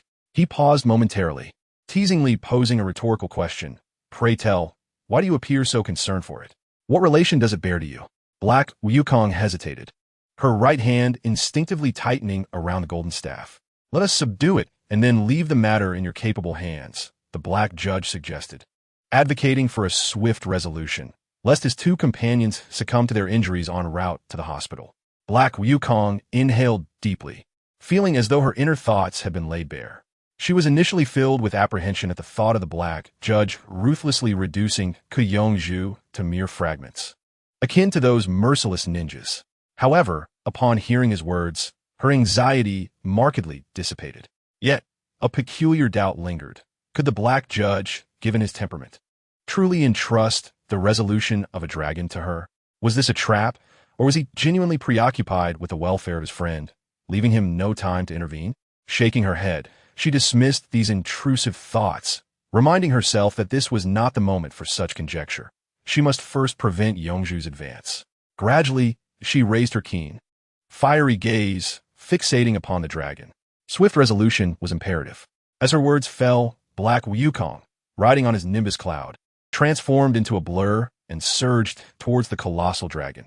His golden staff struck at its horn, but was repelled several meters by an overwhelming force. The staff's sides resonated with a deep hum, while the nimbus cloud roiled beneath him like a tempestuous sea. The dragon lowered its head, its lungs swelling as if mimicking a toad's inflation. It then unleashed a furious roar, expelling a torrent of flames that resembled a crimson hand reaching out to ensnare Black Wukong. With the golden staff positioned behind him, Black Wukong steadied himself on the nimbus cloud, simultaneously raising his left hand. From his palm, the three mystical flames surged forth, countering the dragon's fiery assault. The two forces clashed evenly, though the three mystical flames began to falter. Black Wukong had no choice but to lean slightly forward, urging the nimbus cloud to retreat. In the next moment, the black judge raised his right hand, and a dark chasm cleaved through the dragon's neck. Black blood gushing from the wound like ink spilling onto the ground. The black judge lowered his right hand, summoning a massive hammer formed from dark matter to drive the dragon into the earth, creating a deep crater. Yet, in an instant, the dragon roared defiantly, slamming its claws against the ground, causing the earth before it to fracture like a volcano on the verge of eruption. Brilliant columns of flame erupted from myriad fissures, targeting the black judge with fervor. The cracks spread with astonishing speed, nearly engulfing a 30-meter radius.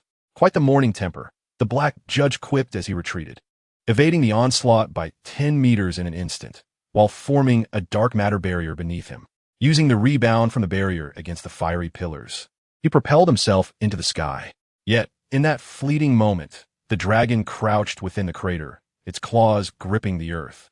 muscles coiling like a poised cat ready to pounce. Its primal instincts seized upon the brief window of opportunity afforded by the Black Judge's half-second of suspension in the air. In the next heartbeat, its vast, shadowy wings unfurled, sweeping backward as it launched itself from the ground. The fusion of its ferocious momentum created a comet-like trajectory, its razor-sharp wings cleaving through the air, producing a chilling sound of displacement, while its massive body resonated with a deep, thunderous breath. Should one be struck by the dragon at this moment, it would be no different than colliding with a high-speed train. However, the Dark Judge had already discerned its intentions from its movements. Anticipating the assault, he raised his right hand, his index finger aimed at the charging dragon. Tiny, shadowy particles began to manifest at his fingertips, coalescing into a sphere of light the size of a football. Just as the dragon lunged forward with a powerful flap of its wings, the dark orb at the tip of the Dark Judge's finger shot forth, making contact with the creature's head in an instant, less than 10 meters apart. Boom! Centered around the compact sphere of light, a dark energy field rapidly expanded, enveloping the dragon in an instant, binding it within its grasp. The Dark Judge landed gracefully, lifting his right palm and slightly curling his fingers in a fist-like gesture. In the next moment, the dark energy field erupted, unleashing a torrent of destructive power upon the bound dragon. Black energy surged through every pore of the creature. Roar! The earth-shattering roar echoed through the skies. Dark Wukong observed this scene, cold sweat trickling down her brow, thinking how formidable it was. Had she been in its place, she might have perished under the dragon's fierce assault. What to do? How could she restore Yongzhu to his original state? Her thoughts tangled in her mind. Yet her hands were not idle.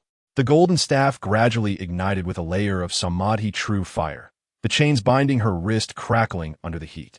At the moment the dragon descended towards the earth, she leaped from her nimbus, harnessing the momentum of her fall. Twisting in midair to gather strength, she brought down the glowing golden staff, now enveloped in dark golden flames. Bang! As the dragon attempted to rise, the staff struck, shattering the horns on its head, while the already battered body was further engulfed by the samadhi true fire.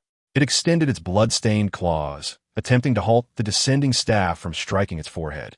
Simultaneously, it opened its maw, drawing in the surrounding air with a powerful suction, inadvertently swallowing the samadhi true fire along with it. Instantly, the flames were consumed within its belly.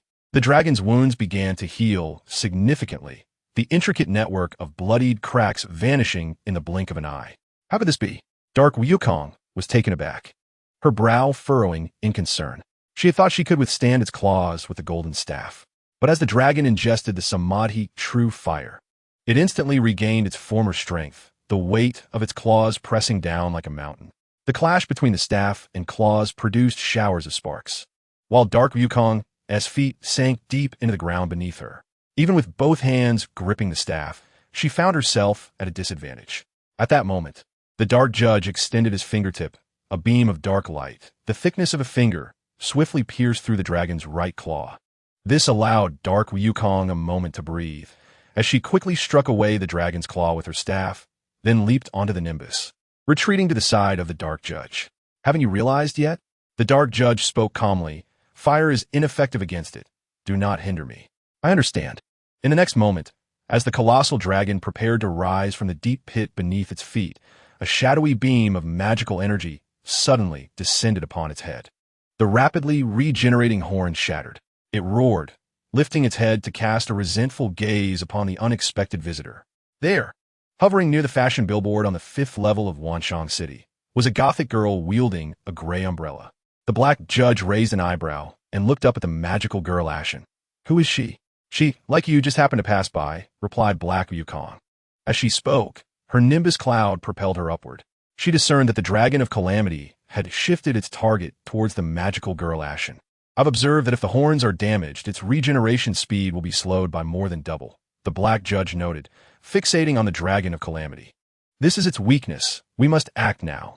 The magical girl Ashen retrieved a spellbook from within Cinderella's umbrella, lowering her gaze as her slender fingers swiftly turned the pages, selecting 3 cards. These cards were Magic Supply, Magic Overdraft, and Random Flash. The first card replenished her expended magical energy, akin to a Snickers bar. The The second would temporarily exhaust her magical reservoir, unleashing a surge of greater power. The third card allowed the magical girl to randomly appear at a nearby location. However, at the moment she drew the cards, the Dragon of Calamity sprang forth, leaping off the ground like a frog launching from a lily pad, soaring dozens of meters upward in an instant, closing in on the magical girl Ashen. Her pupils narrowed slightly as the magic card she had been holding vanished in a flash, and in its place, her form materialized 2 meters behind the Dragon of Calamity. Evading its assault, Ashen sighed in relief, thinking to herself, why does this creature, despite its size and clumsiness, possess such incredible speed? It's swifter than those ninjas. Yet, after crashing into the billboard of Wanshang City, the dragon twisted violently, using its limbs to break through the shattered remnants of the advertisement, propelling itself once more towards Ashen with astonishing speed. At that very moment, the dark nimbus cloud shot forth, colliding with the magical girl Ashen and allowing her to narrowly escape the dragon's strike. The Dragon of Calamity missed its target and plummeted heavily to the ground, shattering the fountain at Lord Birch Square. It slowly rose from the ruins of the fountain, its eyes gleaming with a molten hue. The water cleansed its surface of blood, releasing an aroma that mingled the scents of tobacco and iron. Meanwhile, the magical girl Ashen knelt upon the nimbus cloud, which carried her to the side of Black Wukong. Xiaowu frowned, sensing her heartbeat slow for a moment. She turned her head to carefully inspect Zini's body, and, upon confirming her safety, let out a sigh of relief. Last time, the nimbus cloud caused you trouble. This time, it saved your life. Are we even now? After a moment of silence, the enigmatic Black Wukong spoke up. Stinky monkey, you have some sense? The magical girl Ashes, though feigning bravado, felt her legs weaken beneath her. She scrunched her nose, pounded her calves twice, and then swiftly rose from her nimbus, elevating Cinderella as her feet touched the ground, the gray-black hem of her dress swaying gracefully. Before departing from the city of Wanshang, she had altered the details of her appearance with a magic mirror, thus she was unconcerned about being recognized. Are you with her? The black judge inquired. No, we are not acquainted, Black Wukong replied with a shake of his head. The demon is this monkey's companion, Ashes asserted, equally denying the connection. With that, she crossed her arms and gazed at the black judge. I am more curious about who you are, masked man. I suppose I can be considered a friend of hers, the black judge said, turning his gaze toward Black Wukong. We have met once. Black Wukong responded nonchalantly. Associating with this monkey, you clearly are not a good person. Afterward, Ashes lifted her gaze toward the distant dragon of catastrophe, frowning as she asked, so, what exactly is going on with that dragon? There's no time for explanations, Miss Ashes, the black judge responded slowly. Having an additional ally is beneficial. But please keep your distance and support us with your magical cards and ranged attacks. With these words, he sighed inwardly, realizing his discomfort in dealing with magical girls, and resolved to retreat swiftly after this battle. Once again, Black Wukong mounted the nimbus and calmly stated, I will draw its fire. Very well.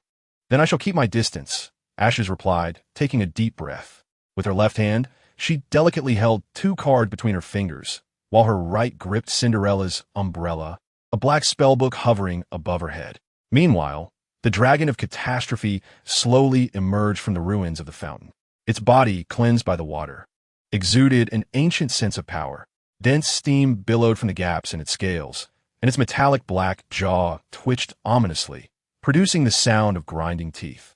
Chapter 117, Major Event 1, The Battle of the Dragon Ninja, Part 12. The maximum maintenance limit for personality fragmentation has expired. Mingye wrinkled his nose, inhaling deeply as he slowly lifted his head from the toilet seat. Memories from 2 perspectives flooded his mind simultaneously, placing a tremendous burden on his nerves. You two are so noisy, he muttered to himself, raising his gaze from the strands of hair that fell over his forehead. Aware that he could not simultaneously control 2 puppets, he decided to self-destruct the magical girl Red Riding Hood in an unnoticed corner. Only a peculiar entity remained in Wanshang City. At this moment, he maneuvered the strange being to crawl out through the skylight of the 3rd floor of Wanshang City, shooting out silk to adhere to the rooftop of a skyscraper, where it crouched on the railing, observing the scene below. He noticed that the magical girl Ashes, the black judge, and Black Wukong were joining forces to combat the rampaging dragon of catastrophe. Had these three revealed their identities to one another? Mingye was momentarily taken aback, pondering whether it was truly possible that his elder brother would remain unrecognized by Chiowu and by Zini. His gaze fell upon the dragon-like creature soaring in midair, and a panel materialized before him. Codename, Dragon of Calamity, half complete. Danger level, a class. Upon observing the danger level, Mingye let out a sigh of relief. It seemed manageable. Although a primary school student had powered up, this creature's intensity was such that his elder brother alone would suffice to subdue it. Below S-class, there should be no opponents to rival him. Yet, why did they require 3 individuals to contend, engaging in what appeared to be a 50-50 struggle? It seemed his elder brother and sister were holding back, while Zini, oblivious to the fact that she was battling a primary school student, was fighting with all her might. If she were to inadvertently defeat him, wouldn't she be left on her knees weeping in despair? However, the combat prowess of the magical girl, Ashes, ranked among the lowest in the household of formidable men. Even if she were to fight fiercely, it was unlikely she would pose a significant threat to the student. As Mingye mulled over these thoughts, he maneuvered the creature through the heights of the skyscrapers, searching for the whereabouts of his second brother, Xiaomao, and the leader of the shinobi sect, while also noting the absence of the Mingye family. Shortly thereafter, he discovered the leader's corpse at the base of a building, lying in a pool of thick crimson. His pale hair stained red. The shards of glass sparkled like snowflakes intermixed with blood. Wasn't he the leader in A-class? Did his second brother engage him in battle, only for their elder brother to emerge victorious? Or had his second brother vanished too? Had he already fallen to the leader?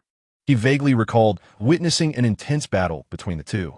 As Mingye pondered these questions, he searched the vicinity and ultimately located Xiaomao and members of the Mingye family within the confines of a dimly lit micro-barrier at the Gibran bookstore.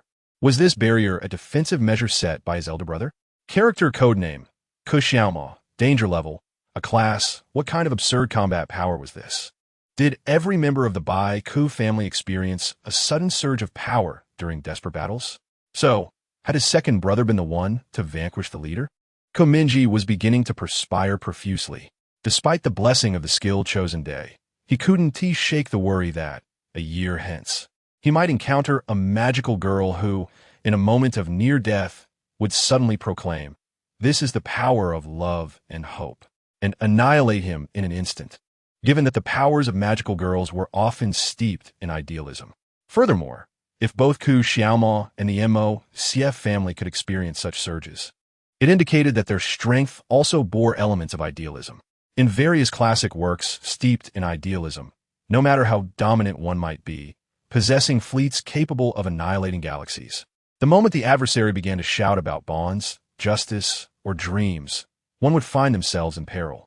It was entirely possible that the next moment, they might be swept away by an incomprehensible idealistic combo. Just as Mingye shifted his gaze from his second brother, a prompt panel appeared before him. The circumstances have shifted.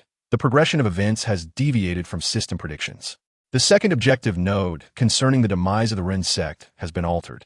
Initially, the node aimed to observe the choices made by Xiaomao and to assist him in either slaughtering the final Calamity Dragon species or thoroughly annihilating the Shadow Heir Ren sect based on his decisions.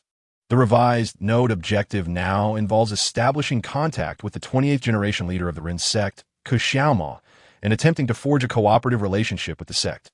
Compensation rewards have been granted: 1,000 experience points, 1 attribute point, and 1,000 in shop currency.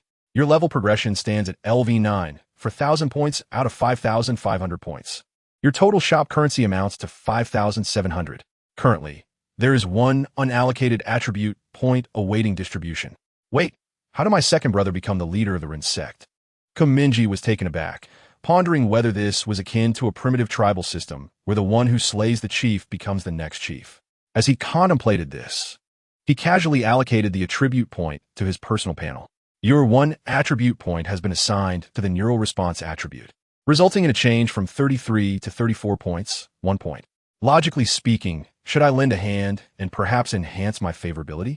Had I known, I would have brought the Blue Owl battlesuit, which would have allowed me to showcase my prowess before everyone. First, I should claim the rewards for collecting those 2 heads. Otherwise, my efforts would be in vain. With that thought, Mingye sighed while seated on the toilet lid and then accessed the leaderboard for superhuman species kills. He subsequently entered the milestone interface. As of now, the number of A-grade superhuman species killed is 1. You possess 1 claimable milestone reward. The next milestone is kill 8 A-grade superhuman species. The number of C-grade superhuman species killed is 1. You possess 1 claimable milestone reward. The next milestone is kill 10 C-grade superhuman species. Without further deliberation, he pointed his finger and swiftly tapped the 2 lines of text, causing a settlement panel to pop up before him. You have received the milestone reward for killing an A-grade superhuman species. 1 A-grade equipment card, 10,000 shop currency, and 10,000 experience points. You have received the milestone reward for killing a C-grade superhuman species. 2 C-grade equipment cards, 5,000 shop currency, and 5,000 experience points.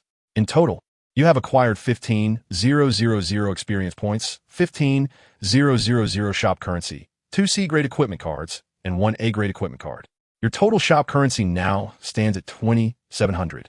Your level has risen from LV9 to LV12. 1,000 points out of 7,000 points, achieving an elevation of 3 levels, and as a reward, you have received 3 attribute points to allocate freely. Leaping 3 levels is truly remarkable. Mingye marveled, pondering whether this was the benefit of collecting heads. This journey was not in vain. He should now rightfully be considered the top player.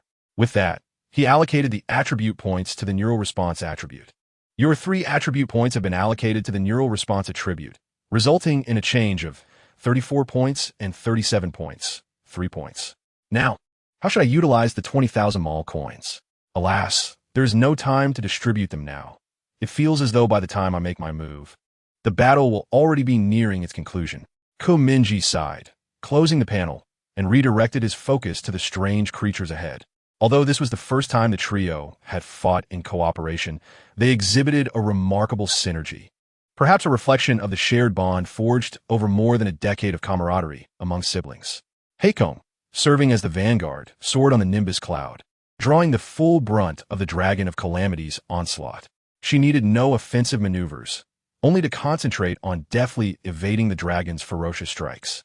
Meanwhile, the magical girl Ashes, in an unprecedented display, produced her spellbook, employing spells such as Gale and Blink to assist Heikong, striving to prevent her from succumbing to the dragon's claws.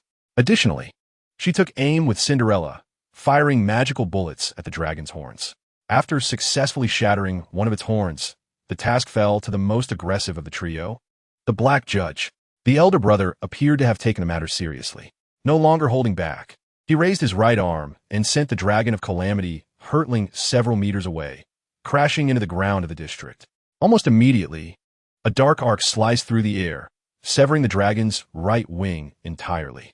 Blood gushed forth like a waterfall from the severed appendage as the dragon let out a mournful wail. Flapping its remaining wing, it frantically stumbled into the depths of Wanxiang City, desperately attempting to flee, ultimately collapsing onto the ground. What should be done now?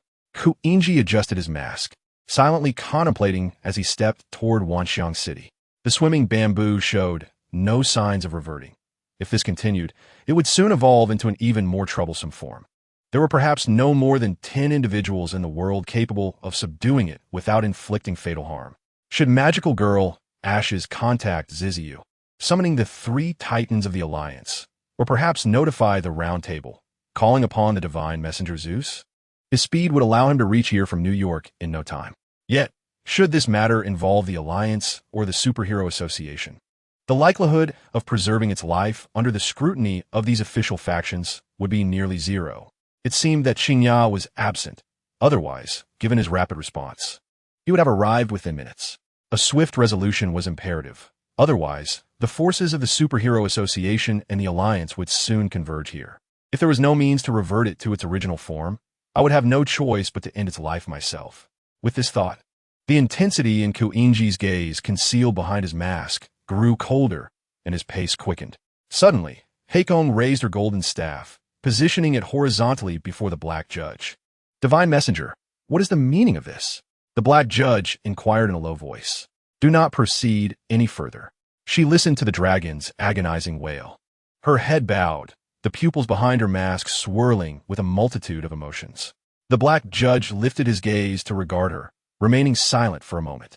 Although Bai Qiuwu seemed to have altered her voice through some means, he recognized it as the manner of speech belonging to his sister. Her tone was as calm as she could muster, devoid of any hint of emotion, yet it bore the weight of a plea. No matter your reasons, you must yield. The black judge's voice was nearly commanding. You should see that the dragon is evolving, and if you delay, it will be too late. I'm sorry, but I cannot comply. Black Wukong articulated each word with deliberate slowness, the pupils behind his mask gleaming a crimson hue, the staff igniting with a fierce, purifying flame. Not far away, the magical girl Ashes observed the two figures, initially eager to rush over and exclaim that they had finally managed to injure the dragon, urging them to finish the job. However, her magical attire was flickering in and out of existence. Ash's magical energy had nearly been depleted after 2 consecutive battles, and she had exhausted the last of her mana replenishment cards stored within her spellbook. Unsure of the reason behind the conflict between the Black Judge and Black Wukong, she seized the opportunity while they were distracted, unfurling Cinderella's umbrella and soaring into a nearby alley, subsequently dispelling her transformation. Baizini supported the folded umbrella with one hand while clutching her chest with the other, leaning against the wall and exhaling deeply. At that moment, her brow furrowed as a sudden realization struck her. Oh no, it seems my brother is still in the cinema. At the same time, at the entrance of the City of Wonders, I will give you 3 seconds, Black Judge, to lower your mask. If you do not step aside, I shall deal with you and that dragon alike. Black Wukong remained steadfast, unwilling to yield an inch at the entrance. Silently, she raised her staff, slowly lifting her gaze to aim the end of the rod at the Black Judge. Yet at that very instant, a humanoid figure, enveloped in a gray aura, descended from above, releasing its threads and landing between the two, gradually raising its arms. Why must the atmosphere be so tense? The peculiar being, with hollow eyes, grinned slowly and spoke. We are all friends, are we not? In its periphery, it caught sight of a figure, a girl with white hair. Pausing for a moment, it turned its attention to the Black Judge and murmured, "If you insist on hearing me out, Mr. Judge, there exists a far superior solution to the dragon, though it requires a measure of your patience." Chapter 118, Major Event 1, The Battle of the Dragon Ninja, End, 5 minutes prior. On the 3rd level of the City of Wonders, in the emergency passage leading to the 4th level, a youth with dreadlocks, clad in a denim jacket over a Rock Band logo t-shirt, seized the white-haired girl by her hair, lifting her cold body and pressing it against the wall. His right hand bulged with veins as he exerted every ounce of strength to grip Bai Ziling's neck, nearly crushing her bones. Only after confirming her complete demise did the young man mutter to himself with a sense of ennui. It seems that vampires are indeed like this, siphoning the blood of others to seize their extraordinary abilities, adorned with bat-like wings. What a peculiar species. I had once heard the sect leader mention them, yet I never anticipated their existence in reality. As he spoke, he released his grip on the girl's neck, allowing her body to slide down the wall and collapse onto the ground. The young man then seated himself upon the steps, retrieving a cigarette from his jacket pocket, igniting it with a lighter, and gazing vacantly at the empty ceiling. He was originally the 3rd disciple of the sect leader, named Li Xiaoluo, who later abandoned the ninja sect in pursuit of his dream to become a rock singer. However, his years in the music scene had been disheartening, barely affording him a warm meal. Just as he contemplated relinquishing his dreams for a conventional life, he unexpectedly received a message from the sect leader. Trembling, he unrolled the scroll, which instructed him to travel to the outskirts of Beijing to unite forces and slay the last dragon of calamity. At the scroll's conclusion, the sect leader had inscribed a poignant note. "I will descend the mountain to attend every one of your concerts. You sing beautifully, living your life as you wish. It is premature to give up now, is it not, Luo?" Li Xiaoluo found himself staring at this line for an extended period, tears cascading from the corners of his eyes, moistening the cigarette in his hand. Lost in thought, he resolved to continue his career as a singer. Yet, he also made a silent vow to assist the sect leader in the final dragon-slaying endeavor, leading him to this very place. As the years passed, he discovered that he still harbored a deep aversion to violence. Initially, he had intended merely to guard this emergency passage, leaving the rest to his fellow brothers, but unexpectedly encountered an extraordinary individual, nearly losing his life in the process.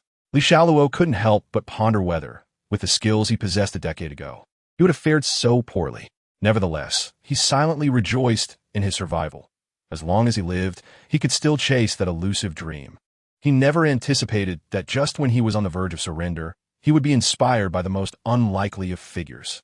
Thus, he secretly resolved that during his next performance, he would keenly observe the audience, searching for the presence of an old man. That old man was indeed cunning. He had once sent Li down the mountain with harsh words, yet his letter proclaimed that he would attend every concert. With these thoughts, a faint smile tugged at Li Xiaoluo's lips as he inhaled deeply from his cigarette. Suddenly, a tremendous commotion from outside interrupted his reverie. Li Xiaoluo turned to glance out the window of the emergency passage, where ninjas were employing the dragon ancestor's horn to subdue the colossal dragon within the bell. In the next moment, as the dragon burst forth from the bell, hundreds of ninjas were suddenly reduced to ash, dissipating into the air like a fleeting gust of wind. What on earth is happening? He exclaimed, raising an eyebrow, the cigarette dangling precariously from his lips, his expression momentarily frozen in disbelief. Moments later, he raised the cigarette to his lips, about to rise and depart, when he suddenly felt a sharp object pierce through his chest from behind. Li Xiaoluo paused for a brief second, lowering his gaze to discover a pale, slender hand that had penetrated his torso. In that hand, it clutched a heart, the origin of which was unknown, pulsating with the last vestiges of life. Is this my heart? Li Xiaoluo was momentarily stunned, watching as the heart was tossed to the ground, and his consciousness began to blur, his weary body gradually succumbing to the earth, collapsing into a pool of blood. He turned his head, and his vacant eyes reflected the visage of a blood-stained, white-haired girl, murmuring softly, "You are still alive. Is this what it means to be a vampire? You made a mistake by not killing me completely." Bai Xiling spoke with an impassive expression. "It seems I have shown too much mercy. I had intended to leave you with a complete corpse." Li Xiaoluo, exhausted, struggled to keep his eyelids from closing, his right hand trembling as he retrieved a business card from his pocket, gently placing it in the blood-soaked ground. "Would you be so kind as to take my card? Miss, I am, after all, a rock singer. This is my band," he said with self-deprecating humor. Bai Xiling had initially intended to leave, but upon hearing his words, she hesitated for a couple of seconds and then walked over, bowing her head to pick up the card from the pool of blood. "Thank you," she replied. "If the opportunity arises, I shall attend your concert." "You're welcome," Li Xiaoluo whispered, closing his eyes in the crimson pool with a faint smile gracing his lips. Bai Xiling held the card to his ear before rising, glancing down at her white dress, now stained crimson, grotesque in appearance. She extended her slender fingers to touch the hem of her skirt, and then the bloodstains coalesced into a single point before vanishing as if absorbed. Bai Xiling sat on the steps, hugging her knees, the reflection in the window revealing a bloodied face, her lips tinged red, with sharp fangs barely visible, evoking fear. Each time she entered a state of combat, her teeth would transform in such a manner. It would take time for them to revert to their original form. Not wishing her family to witness such a sight, she had to conceal herself before seeking them out. "I am truly a monster," she lamented, resting her head on her hands, her pale locks cascading over her shoulders, her crimson eyes reflecting the visage of the fallen man. The ringing in her ears was overwhelming, akin to the incessant buzzing of countless bees. No other sounds penetrated, only the distressing noise lingered in her mind. Each night was the same. The bloodthirsty vampire craved the crimson liquid, and upon seeing it, her very genes would stir restlessly. "I do not wish to kill you. Why won't you let me pass?" Bai Xiling buried her head in her knees, exposing only her scarlet eyes as she murmured to the blood pool below. Suddenly, she heard a resonating roar, echoing through the sky. She paused, then tiptoed to the window to gaze outside. Before her eyes lay an enraged dragon, its body drenched in blood, one of its wings severed and cast upon the ground. The creature fled into the heart of the city, collapsing onto the floor and creating a deep crater. Standing at the window for but a fleeting moment, Bai Xiling's crimson pupils brimmed with disbelief. She dashed down the emergency passage, her steps light and swift, reaching the lowest level in mere seconds. Amidst the impenetrable haze, she advanced toward the source of the great labored breaths, moving step by step through the cacophony of screams, and leapt into the abyss. Amongst the shattered white tiles, she raised her hand to caress the quivering form of the dragon, its body marred by bloodied wounds. Only its head retained the strength to turn, slowly swiveling to gaze at the girl before it. In its vertical pupils, a familiar visage was reflected. The girl's lips were stained with blood. With her crimson eyes lowered, she reached out to stroke its head, whispering softly. The dragon's skull radiated a terrifying heat, searing the girl's hand, charring her fingers until they nearly reached the bone, though the dragon could not discern her words. Murky tears streamed from the corners of its scaly eyes. Its form gradually regressed, transforming back into that of a human boy, lying in the girl's embrace. I'm sorry. He gazed wearily at her burned hands, repeating hoarsely, I'm sorry, I'm sorry, I'm sorry. He was uncertain of the nature of his apologies, whether for the pain inflicted upon her hands or for concealing his true identity for so long. Bai Xiling stared at him, her blood-stained lips faintly moving. Yet Kuyongju could not hear her words. The world around them reverberated with a shattered cacophony. He felt an overwhelming urge to obliterate everything, to reduce it to mere fragments. Sister, what are you trying to say? Did she despise him for hiding his truth? Did she resent him for not revealing that he was the dragon? In the silence, he hazily focused on her lips, mentally uttering, we are going home. With that, Bai Xiling lowered her gaze and embraced his frail body, their forms seemingly on the verge of being scattered by the winds. Meanwhile, at the entrance of the city, a figure remarked, didn't I tell you? The creature has resumed its original form. The being, with arms raised high and a wide grin, seemed unfazed by the urgency of the situation. In truth, even if he had not intervened, Bai Xiling would have gravitated towards the dragon.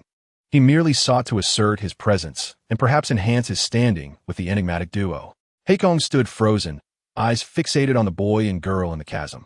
Though the mist enveloping the first floor of the city was dense, her keen eyes could discern the scene within. Hai Hanjian inhaled sharply upon seeing Bai Xiling. He nearly gasped for breath. Even if he were to slay Kuyongju with utmost speed, there were countless ways Bai Xiling could be inadvertently caught in the crossfire. Fortunately, the outcome was quite satisfactory. Kuyongju reverted to his original state, and Bai Xiling emerged unscathed. Thus it was settled. The black judge shrugged nonchalantly, addressing Miss Tong Shun. As I have mentioned, I have two friends whose lives hang in the balance. I must expedite their transportation to the hospital.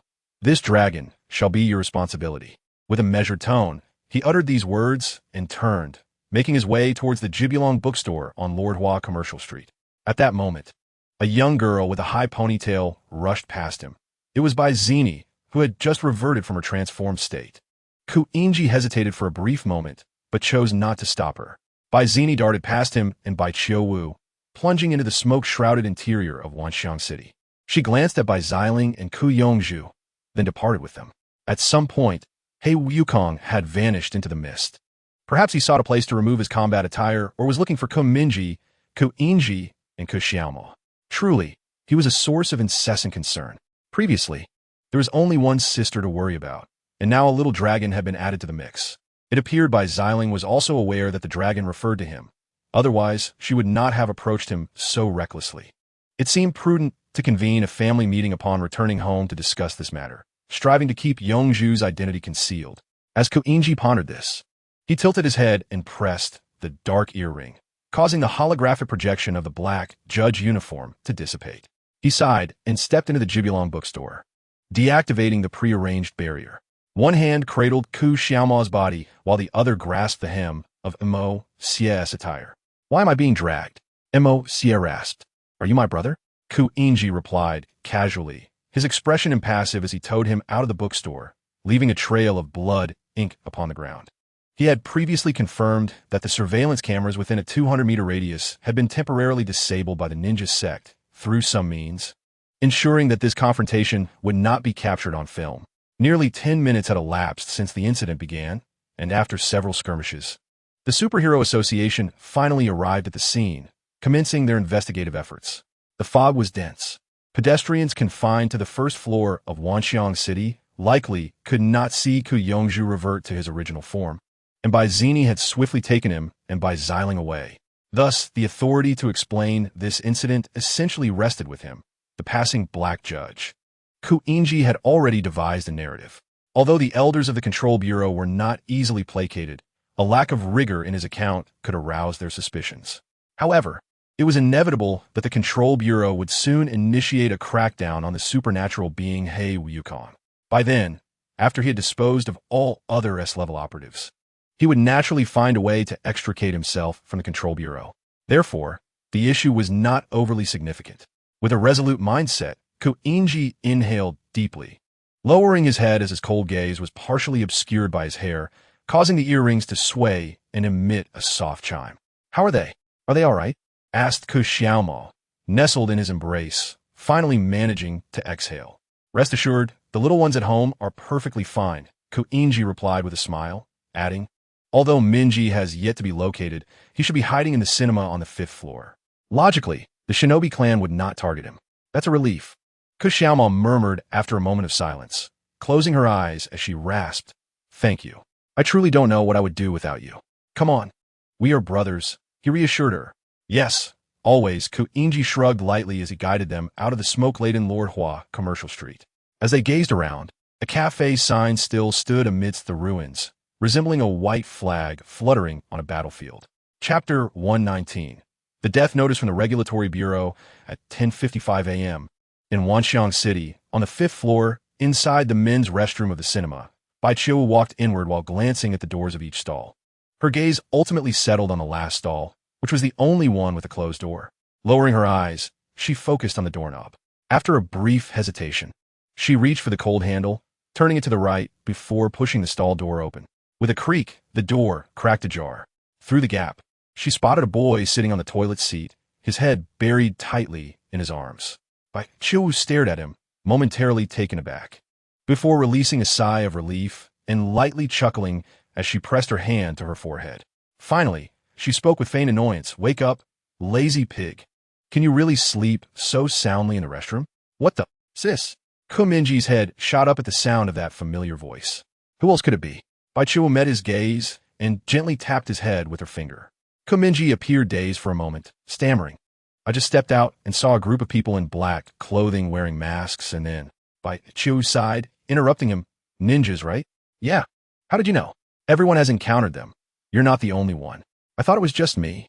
I was scared and thought I was seeing ghosts." "It's the 21st century, and there are still ninjas? Come on, just look at the chaos outside." Bai Qiu tilted her head, her tone exuding exasperation. "In any case, we need to leave quickly. It's very dangerous here." She paused. "Aren't you going to get up? How long do you expect me to stay in the men's restroom?" Upon hearing this, Kumingji realized the importance of his sister's dignity and hurriedly got up from the toilet seat, scrambling out of the stall while asking, "What on earth is going on? Why are there ninjas? I have been sending messages in the group, yet no one has responded. Who knows? Is everyone else well?" "Zini and Xiling are fine. However, Yongzhu has sustained a minor injury, but it is of no consequence."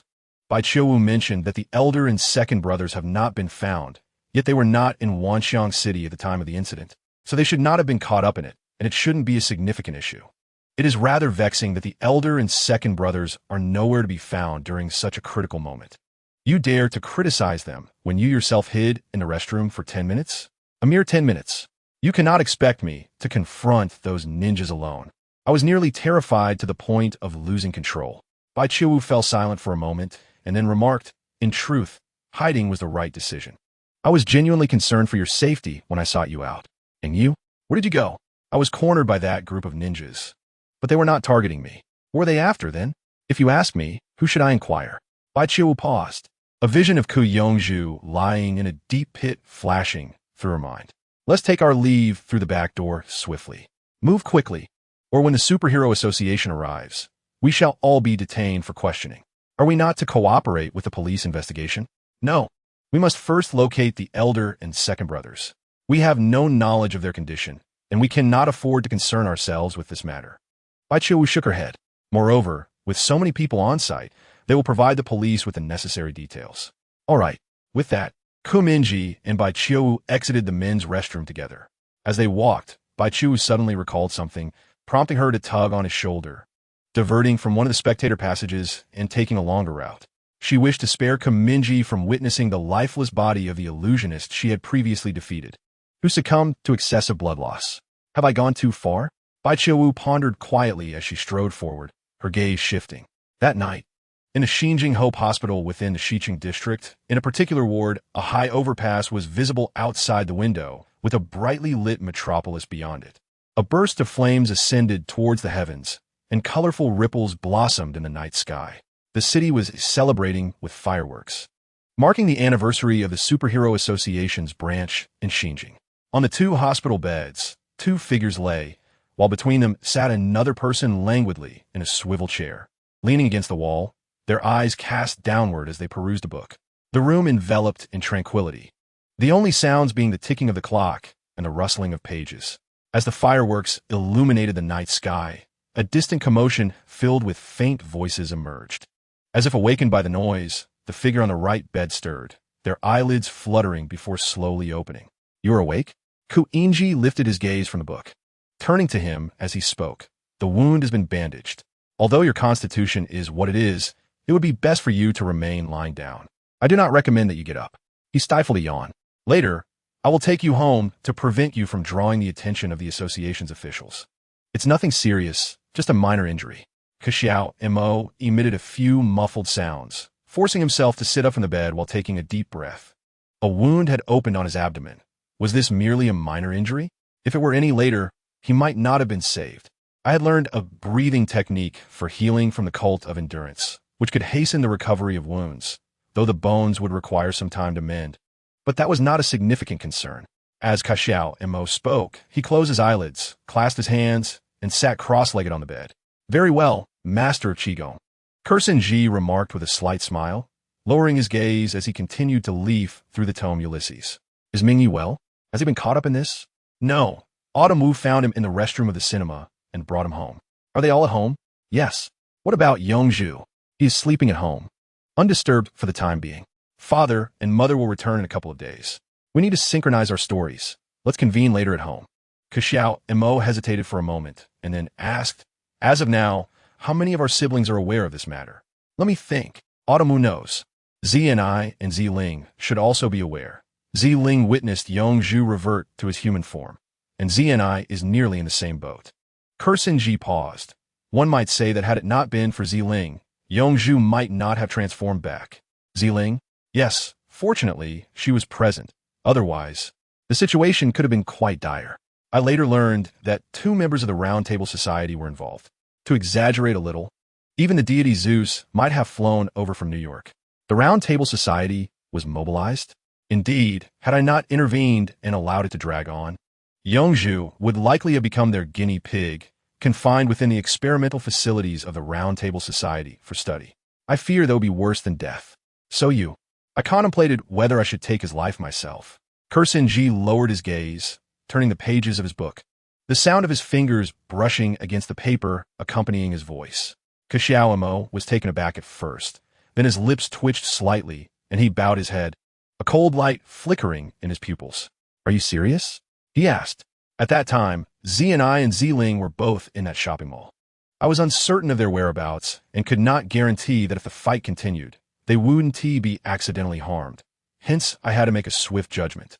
After fabricating so many excuses, did you genuinely intend to kill Yongzhu? Even for just a second? "Yes, say what you will. If you wish not to know, I shall keep it from you." Ji slowly articulated, his eyes obscured by the hair falling over his forehead. Xiao Mo fell silent for a long moment before softly inquiring. "So, in the end, it was Ling who restored Yongzhu to his original form?" "Indeed." Ji jested. I actually thought at that moment, would it be simpler to remove my mask and approach him directly rather than going through all the trouble of battling him? "You're overthinking it. Yongzhu has developed quite a dislike for you." Xiao Mo maintained a stoic expression. "However, if I were to approach him, regardless of how out of control he might be, he would surely revert from dragon to human immediately." As the words fell, the two fell into silence for a moment, before simultaneously breaking into gentle laughter. "In terms of narcissism, you and I are truly equals," sighed Mingye, shaking his head. "Let's not dwell on that for now." Xiaoma shifted the topic. "So, does that mean only Mingye remains oblivious to the fact that Yongzhu is the Dragon of Calamity?" "Indeed," Mingye confirmed. "According to Qiuwu, since the incident began, that foolish boy has been hiding in the restroom for 10 minutes, completely oblivious to the happenings outside. What do you think? That's fine. I wouldn't want him to be drawn into this, Mingye said, resting his elbow on the bedside table and propping his chin in his hand, letting out a soft sigh. Mingye is one thing, but what worries me more is that Xiao and I isn't particularly discreet. I fear she might reveal this to her parents. Xiaoma shrugged it off. Xiao and I may appear naive, but she often knows exactly what she should do. Huh. We're both preoccupied with our own matters. How come you seem to understand her better than I do? Why not? Xiaoma paused, then suddenly remarked, by the way, the sect leader you killed cannot be saved. Xiaoma fell silent for a moment, a complex expression crossing his face. Is that so? He turned to gaze at the sky ablaze with fireworks, speaking softly. By the way, according to the investigation report from the Superhero Association, many of your fellow disciples have perished. Did you kill them all? Not entirely. I only eliminated some minor threats. The others were dealt with by passing superheroes, like the magical girl Ash and that black Wukong. Even that dice monster showed up. Xiaoma furrowed his brow. Strange creature? Yes. Do you recall what it said to you? It claimed that black Wukong, Mingye, and Ash are its friends, and it might call upon them for assistance when needed. Indeed, aside from black Wukong, magical girl, Ash may have been lured here by it. Honestly, I'm starting to lose track of its intentions. It might be trying to get closer to me. What about Mingye? Mingye doesn't seem to be in this city. Otherwise, the situation would become more complicated. But that aside, do you see the person on the left? Mingye said, nodding towards the figure bound in bandages on the neighboring bed. Xiaoma turned to look, hesitating before saying, Emosia? Yes, he promised me he would stay by your side as your right-hand man, Mingye smiled. You are about to become the 28th generation leader of the ninja sect. Saying this, he handed a necklace to Xiaoma. This was recovered from the leader's corpse. You once mentioned that every leader throughout history has worn a necklace forged from ancient dragon teeth, a symbol of identity. Xiaoma lowered his gaze, staring at the bone-white necklace in his palm, cold as ice. But I am merely a traitor. If you do not return to oversee the situation and allow the ninja sect to fall into others' hands, one day in the future, when they make their resurgence, events akin to this may unfold once more. Upon hearing this, Xiaoma fell silent for a moment, gently curling his fingers to cradle the necklace in his palm. I understand now. I will return and give it a try. Do you need me to accompany you back to the ninja sect? No, I can manage alone. Indeed, considering even the sect master could not restrain you, the elite forces of the ninja sect have been severely depleted in this incident. So, once you return, no one will be able to stop you, Mingye teased. Besides, you have an ally. Can he truly be of assistance? Do not be deceived by his appearance. He is remarkably strong, managing to withstand 2 of my strikes before falling. 2 strikes? Xiaoma replied in surprise.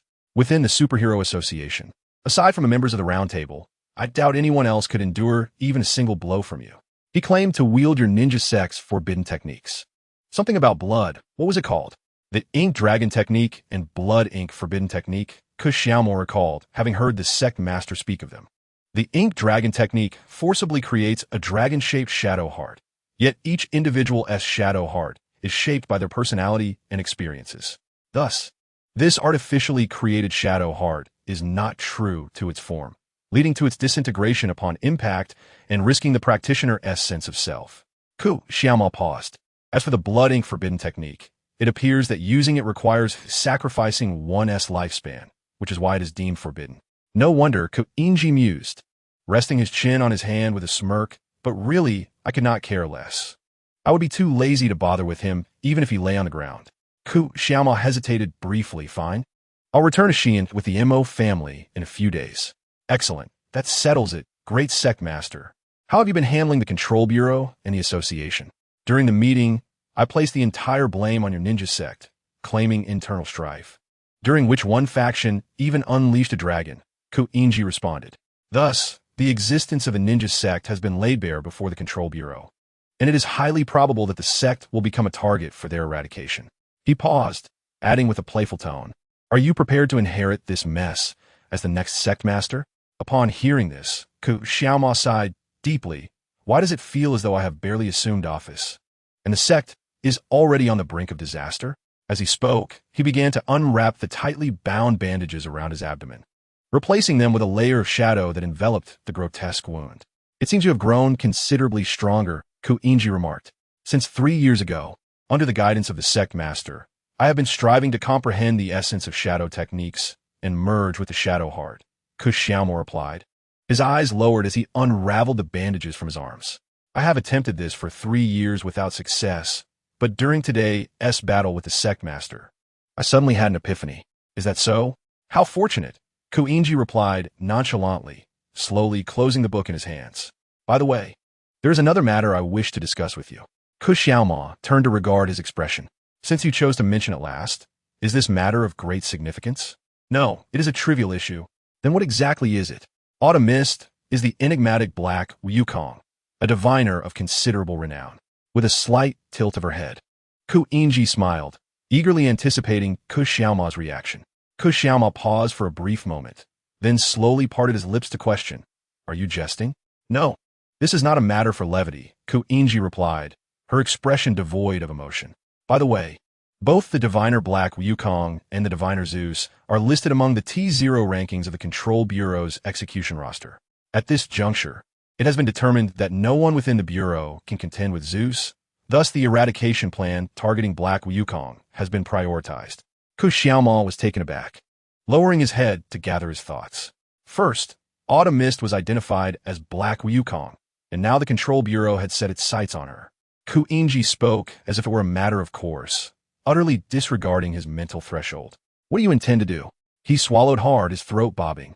And after a lengthy pause, he finally asked, Good question. What else is there to do?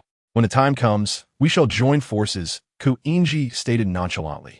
Kush Xiaomo was momentarily stunned. You mean? Indeed.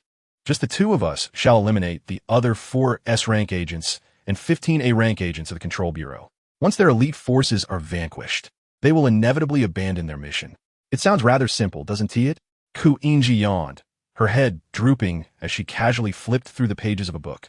Her tone flat, as if discussing mundane matters. Kush Xiaomo remained silent for a moment, taking a deep breath. He coldly asserted, Then it shall be so. Since they wish to target Autumn Mist, we have no reason to retreat. With that, he removed the bandage from his arm, enveloping the wound in a shroud of shadow, then pulled down the sleeve of his hospital gown and rose from the bed, donning his slippers. Wow, you're recovering faster than I anticipated, Mingye remarked, raising an eyebrow. I thought with your injuries, you wouldn't be able to get out of bed for a while. Is this due to your improved mastery over shadows? More or less, Kush Xiaomo replied vaguely. I'll change into a different outfit, then we'll head home for a meeting. A meeting is indeed necessary. Let's go, Mingye said as she closed the book and rose from her swivel chair, clutching the black tome. The two then walked slowly out of the hospital room, merging into the shadows of the corridor. Chapter 120, The Blue Owl, reporting in, Part 1, on the night of July 4th, within the residence of the Baiko family. Mingye had just finished his bath. He emerged from the bathroom, towel in hand, drying his damp hair as he made his way back to his room. After closing the door behind him, he reclined against the bed and reached for his phone beside the pillow. Having collected the heads of those 2 disciples of the ninja sect in Wanxiang City, he had not only ascended 3 ranks, but also acquired a substantial sum of wealth. Now, with time on his hands, it was the perfect opportunity to indulge in this newfound fortune. However, a question arose. How on earth should he spend the 20,000 shopping coins? As he pondered this, he gazed at the floating shopping interface before him, scrolling through the exclusive equipment and item sale page. There is nothing particularly captivating, so I shall hastily pass through. I might as well purchase 2 skills, for I possess an A-grade equipment card and 2 C-grade cards. I should not be lacking in equipment, considering the plethora of trinkets I possess, primarily employing a strategy of sheer volume.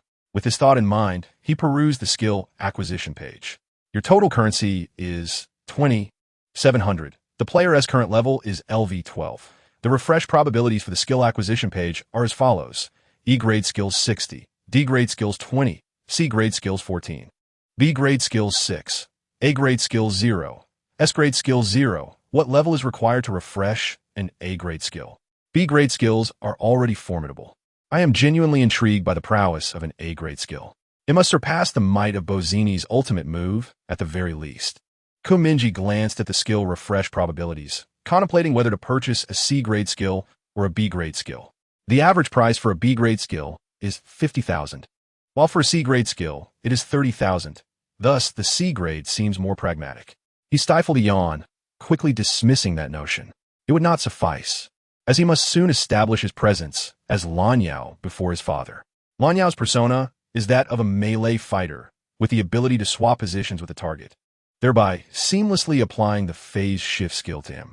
He would also need to supplement with some lower-level melee skills to bolster his combat capabilities, lest he remain too feeble.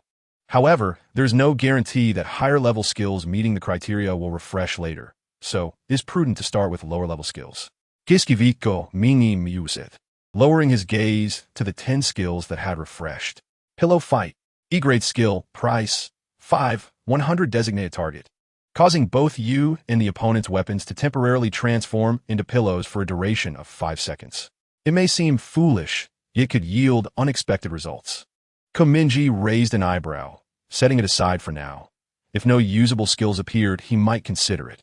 Dual wielding technique, E-grade skill, price, 5. 000 temporarily allows your hands to be controlled by different combat consciousnesses, enabling a series of highly complex yet coordinated actions. I already struggle with a fractured persona. If I were to allocate consciousness between my hands, would Lanyao and the grotesque entity not engage in a brawl, with both hands grappling? Merely envisioning the scene sends shivers down his spine. Ground spikes, D-grade skill, price, 11. 000 slap your right palm against the ground to generate sharp spikes within a rectangular area in front of you. The higher the level, the sharper and longer the spikes. Hell's Echo, B-grade skill, price, 55, 000 upon your demise. This passive skill activates automatically, allowing your body to resurrect in a zombie form, granting 3 hours of continued mobility. What a bizarre skill. Even in death, one must unleash a final ripple to benefit allies, it seems. What kind of wretched talent would choose such a skill devoid of personal significance? Mingye grumbled internally as he turned to the next skill introduction. Solar Punch, D-level skill. Price, 10, 500 in-game currency. Upon acquiring this skill, your fist will continuously absorb solar energy, reaching a maximum of 100. When the skill is activated, the stored solar energy is released, converting it into heat and kinetic energy. The greater the amount of energy stored, the higher the damage inflicted. The skill's damage will also depend on physical attributes. Feeling satisfied, Mingye contemplated for a moment. This should be the skill for him, especially since his comrade Blue Owl was inclined towards close combat techniques.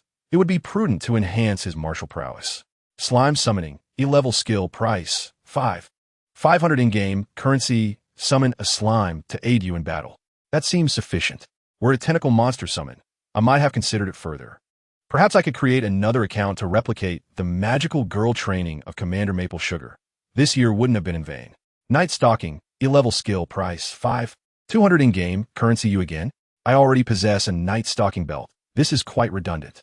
Animal Communication, E-level skill, price, 5. 500 in-game currency. Another lackluster skill, better suited for teacher Ding Jun and his animal companions to foster their bond. Komei Yimusit, about to scroll down the exclusive purchase page when his finger hesitated over the panel.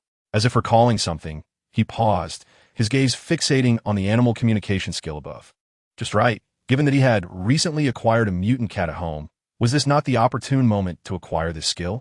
He remembered that last night, his sister had brought home a mutant cat classified as Danger Level B, named Yuriko.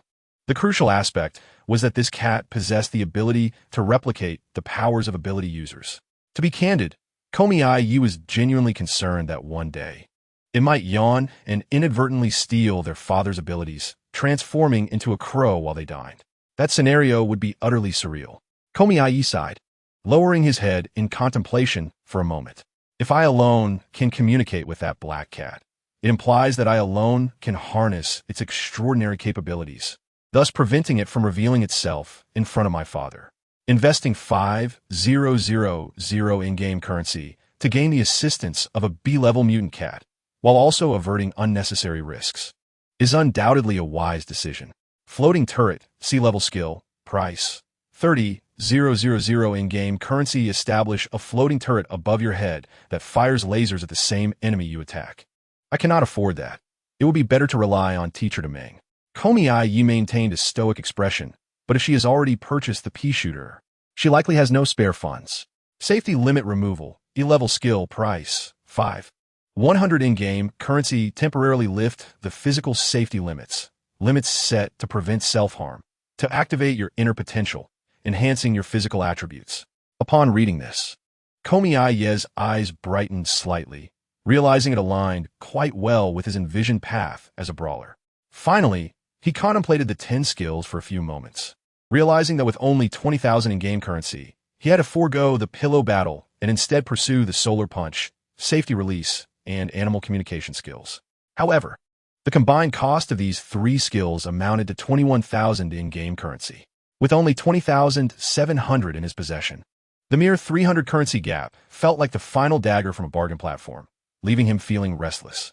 Reluctantly, he opened the daily task menu, which had been neglected for an entire day. There lay a solitary daily running task, marked incomplete due to his family outing in Vientiane City that morning. Yet, the reward might not yield in-game currency. It could simply result in a thank you note. Thus, he rummaged through his belongings, searching for any equipment or items that could be sold at a low price, ultimately fixating on the mutated fish crystal. Item name, mutated fish crystal. Item level, unknown. Item source, dungeon instance, crazy train station. Item description, if you aren't afraid of death, try swallowing it. Perhaps something marvelous will occur. Judgment, this item can be taken out of the dungeon and exchanged for in-game currency in the shop. Mingye pressed on the mutated fish crystal and selected the sale option that appeared. You have sold the item mutated fish crystal in the shop, earning 2,000 in-game currency. Your total in-game currency is 22,700. Is this thing really worth that much? Mingye was astonished. Despite his surprise, he felt no sorrow over the loss of the mutated fish crystal. Instead, he swiftly navigated to the skills purchase page and acquired the 3 desired skills. Thank you for your patronage. You have purchased the D-grade skill Solar Punch, E-grade skill Safety Release, and E-grade skill Animal Communication. This shopping total amounts to 21,000 in-game currency. Your current balance is 1,700. The Solar Punch, Safety Release, and Animal Communication skills have been allocated to your skill slots 7, 8, and 9, respectively, leaving only 1 slot vacant. His skill bar was nearly full. In the future, when he could afford higher-level skills, he would need to replace these transitional skills. For a moment, Mingye reveled in the sight of his filled skill bar, reflecting on the exhilarating sensation akin to clearing a shopping cart in one breath on a shopping platform. It felt even more liberating than a week's worth of constipation being relieved. Only upon closing the skill menu did he notice 2 speech bubbles appearing in the upper right corner of his vision. Clicking on the bubbles, 2 chat panels emerged, the foremost belonging to Fanquan. Fanquan, the time is set. It will be the day after tomorrow for a trip to Tokyo to tackle 2 dungeons. In the vicinity of Beijing, the only dungeons suitable for our level are located on the outskirts of the Northern District, requiring at least half a day's journey to reach. Your puppet cannot sustain itself for that long. Why don't you go ahead and tackle it yourselves? Replied the Fail Man. It's a team game, countered Fandog. Mingye chuckled inwardly, thinking to himself that he had already reached level 12, and it was soon to become a solo endeavor instead of team game. However, it was indeed unrealistic to annihilate the superhumans alone. A team effort was still necessary. Such camaraderie, brother, it brings tears to my eyes, the failed man remarked. All right, I must confess, I have deceived you. Over the past 2 weeks, while you were absent, we managed to conquer those dungeons you could not access, Fandog admitted. By the way, our average level has now reached around 10. Come on, what about your team spirit? The fail man retorted. There's little I can do. You're the only one who is unable to break free. Perhaps you should reflect upon your situation. We cannot allow you to disrupt our growth rhythm. Fine then, see you the day after tomorrow. I shall bring a touch of supermodel shock to the Japanese players over in Tokyo. Mingye closed the chat panel, feeling quite disdainful. He mused that he had his own method of development. Isn't it far more rewarding to collect kills behind his siblings rather than exhausting himself completing those minor dungeons? If there were any shortcomings, it was the lack of dungeon cards. However, most dungeon cards were rather ineffective, akin to the card from the pirate ship dungeon, which merely allowed one to breathe underwater for a minute. Just as he closed Fandog's chat panel, another message popped up from Ice Cutter. I've sent you the information. I found an orphan in the resident archives. According to my investigation, she passed away a few days ago in a nearby mountain village. I located her and buried her body, so you can freely assume her identity to enter the Magical Girl Alliance, Ice Cutter informed him. To be honest, I've done quite a bit here. As long as you manage the details well, the chances of being discovered are slim. You're incredibly efficient, hacker girl, the fail man commented. What else would you expect? Do you know who I am? Replied Ice Cutter. Mingye perused the panel and glanced at the file sent by Ice Cutter, memorizing the visage of the deceased orphan girl, as this face would soon become the true form of the magical girl Little Red Riding Hood. At that moment, he heard commotion coming from the first floor, assuming it must be his older brothers returning. Meanwhile, in the living room on the first floor, Bai Qiuwu was seated on the sofa, watching television alone, with a lazy black cat sprawled beside her. What should I do now, Yuriko? She lowered her gaze, murmuring softly as she extended her hand to gently stroke the cat's fur. The feline nudged its head against her palm, mewing affectionately. The doorbell suddenly rang, prompting her to turn and look. There she saw Mingye entering with a shopping bag filled with beverages. As she opened the refrigerator, she placed the bag into the cooler while saying, "We are back." Quite slow, Bai Qiuwu remarked. "Is Yongzhu awake?" Ku Xiaomao entered the living room and quietly inquired of Bai Qiuwu. "Yes, in his room," Bai Qiuwu replied, then, with concern, asked, "You're all right, aren't you? Second brother?" Before Ku Xiaomao could respond, Mingye placed her right hand on his shoulder and interjected, "No worries, he merely scraped a bit of skin. Those ninjas didn't lay a finger on you or me, so relax." Slightly pinched by the pressure, Ku Xiaomao bowed his head and let out a soft hiss, casting an annoyed glance at Mingye, silently wishing she would ease up. He then sighed and asked Bai Qiuwu, "What about the others?" "Xiaoling and Xiaoni are in Yongzhu's room. Mingye is in his own room," Bai Qiuwu answered. "Then let us convene in Yongzhu's room." "A meeting?" "A family meeting." "All right." Bai Qiuwu hesitated for a moment and then asked, "Should we call Mingye?" "Better not. It's best he remains unaware," Mingye said casually as she picked up a cup of water and took a sip. "That works." Bai Qiuwu nodded in quiet agreement. In the midst of their conversation, Mingye happened to descend the stairs. He glanced up from his phone and, with a sarcastic tone, remarked, "Wow, you two are still alive? After such a major incident. We haven't seen you for a whole day. Quite impressive." Ku Xiaomao shrugged and replied, "We had to cooperate with the police investigation. It took some time." Setting down the cup, Mingye patted Mingye on the shoulder as she walked past him, saying, "I brought you some drinks. This time, I didn't make a mistake." "Drinks? Where?" "In the fridge, on the third shelf of the cooler," Mingye responded before heading upstairs, with Ku Xiaomao and Bai Qiuwu silently following her. Only Mingye remained in the living room. He opened the refrigerator and retrieved a bottle of chilled cola before making his way upstairs, where he found Mingye and the others gathered in Yongzhu's room. The door now closed. Mingye twisted the doorknob, only to find it locked. Feeling slightly annoyed, he picked up his phone and sent a message to Bai Zini. "What are you sneaking around for? Not bringing me along? Are you even human?" "Bai Zini, we are preparing a surprise for your birthday. No eavesdropping." Mingye, "No, Buddy's birthday is in January next year. If you're going to make excuses, at least make them credible." "Bai Zini, are you annoying? Can't we prepare a few months in advance?" Bai Zini, image, panda with a fierce expression. Mingye, fine, I'm going out for a walk." Closing his phone, Mingye sipped his cold cola as he walked downstairs. Exclusion is but exclusion. I could don my battle attire and roam freely. Perhaps by tomorrow my demise will grace the television screen. I wonder if it will elicit surprise or astonishment from you all. With a heart heavy with ambition and resentment, Mingye stepped out his home, donned his sneakers, and descended the elevator. He then traversed towards the abandoned train station in the old Jingmai district, slipping inside unnoticed. Shortly thereafter, he arrived at the deep and silent platform 9. He paused before a dilapidated storage locker and opened the bottom compartment, retrieving a bag from within. Unfolding the bag, he extracted the blue owl battlesuit. The striking red and blue hues remained vivid even in the night. The moonlight glinted off the helmet's beak, casting a cold, sharp glow akin to a beautifully crafted rapier. Rather than hastily donning the battlesuit, Mingye stepped into the shadows and released a decoy puppet. He had the puppet transform into his likeness before dressing it in the blue owl attire. Tailored to perfection, it fits seamlessly. Soon, the blue owl emerged from the abandoned train station, climbing to the rooftop of a building via a ladder in an alley of the old Jingmai district. With extraordinary physical prowess, it darted across the rooftops, quickly vanishing into the profound night.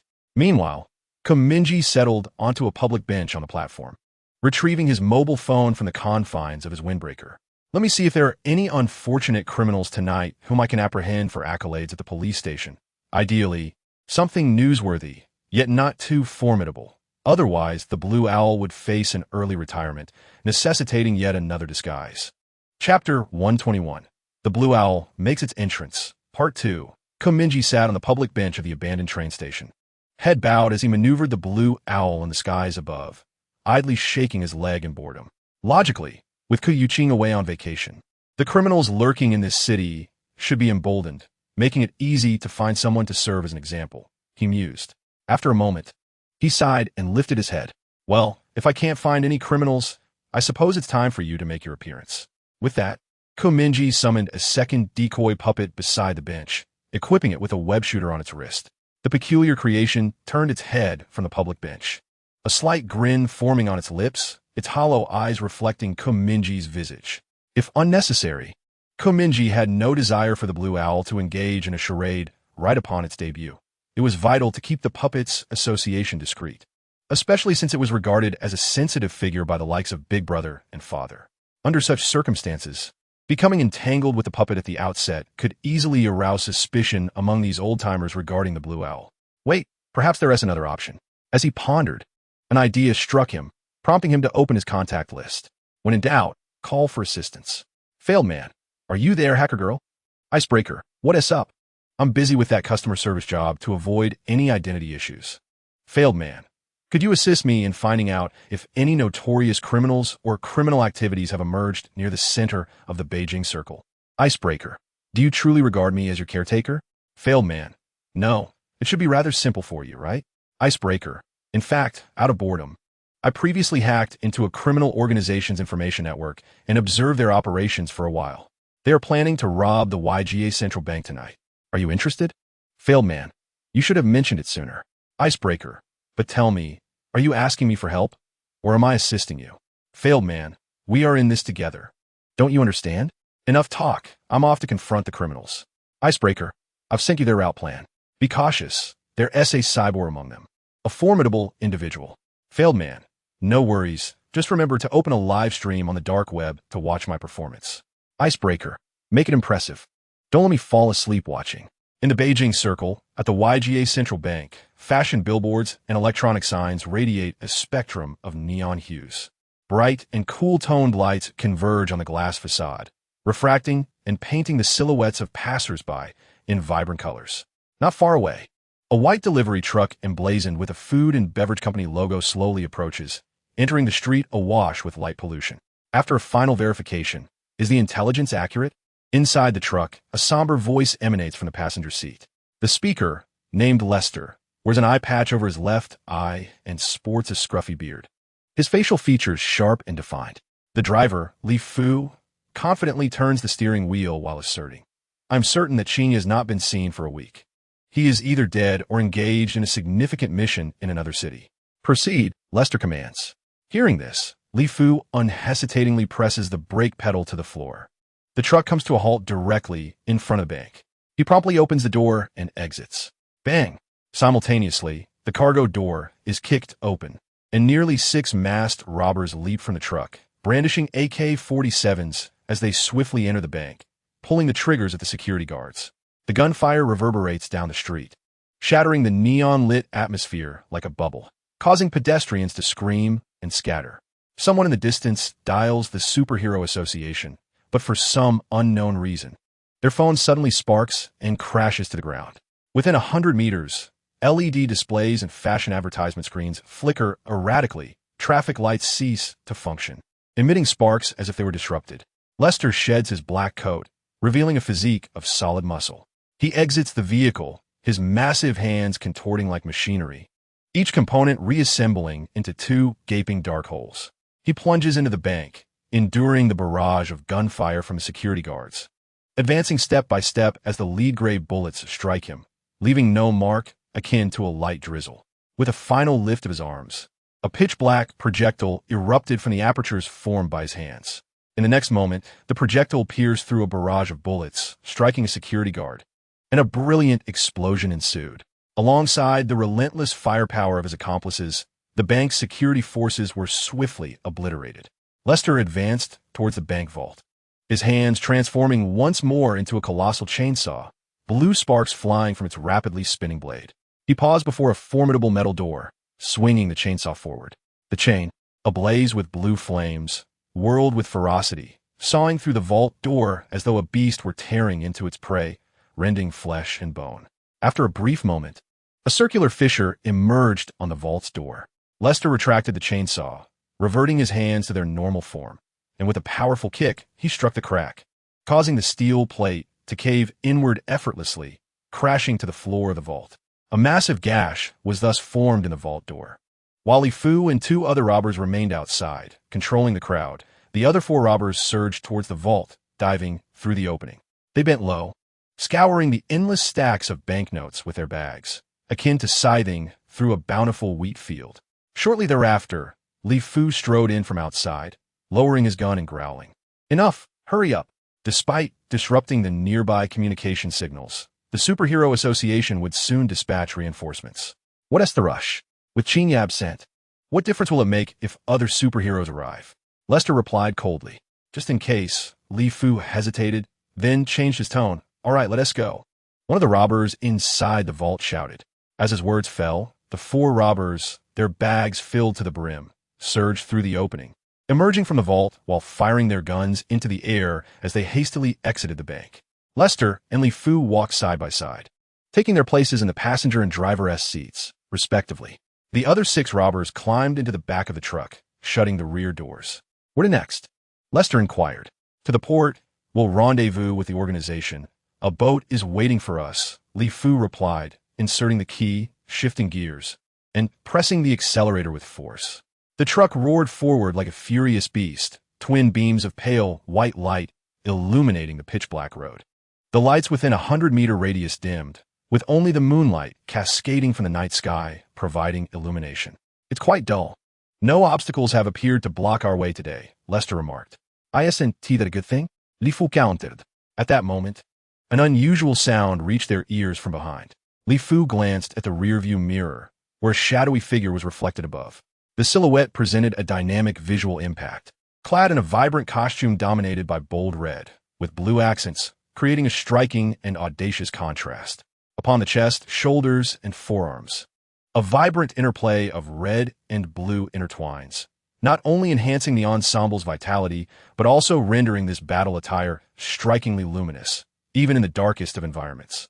It resembles a vivacious masterpiece. The helmet boasts a particularly distinctive design, with a layer of crimson lenses adorning the eye sockets, through which a pair of bright eyes can be discerned. The beak extending from the center, adorned in red and blue, glistens like a razor-sharp blade, exuding an aggressive aura. Though the lines and patterns of the form-fitting suit are somewhat coarse, they accentuate the muscular contours of the body, delineating a sense of agile yet resilient power. This unexpected intruder relentlessly pursues, his speed far surpassing the limits of human capability, akin to a red and blue-hued cheetah. "Who is this figure?" Lester inquired. Li Fu furrowed his brow. Judging by the attire, it must be a superhero imitating the blue jay.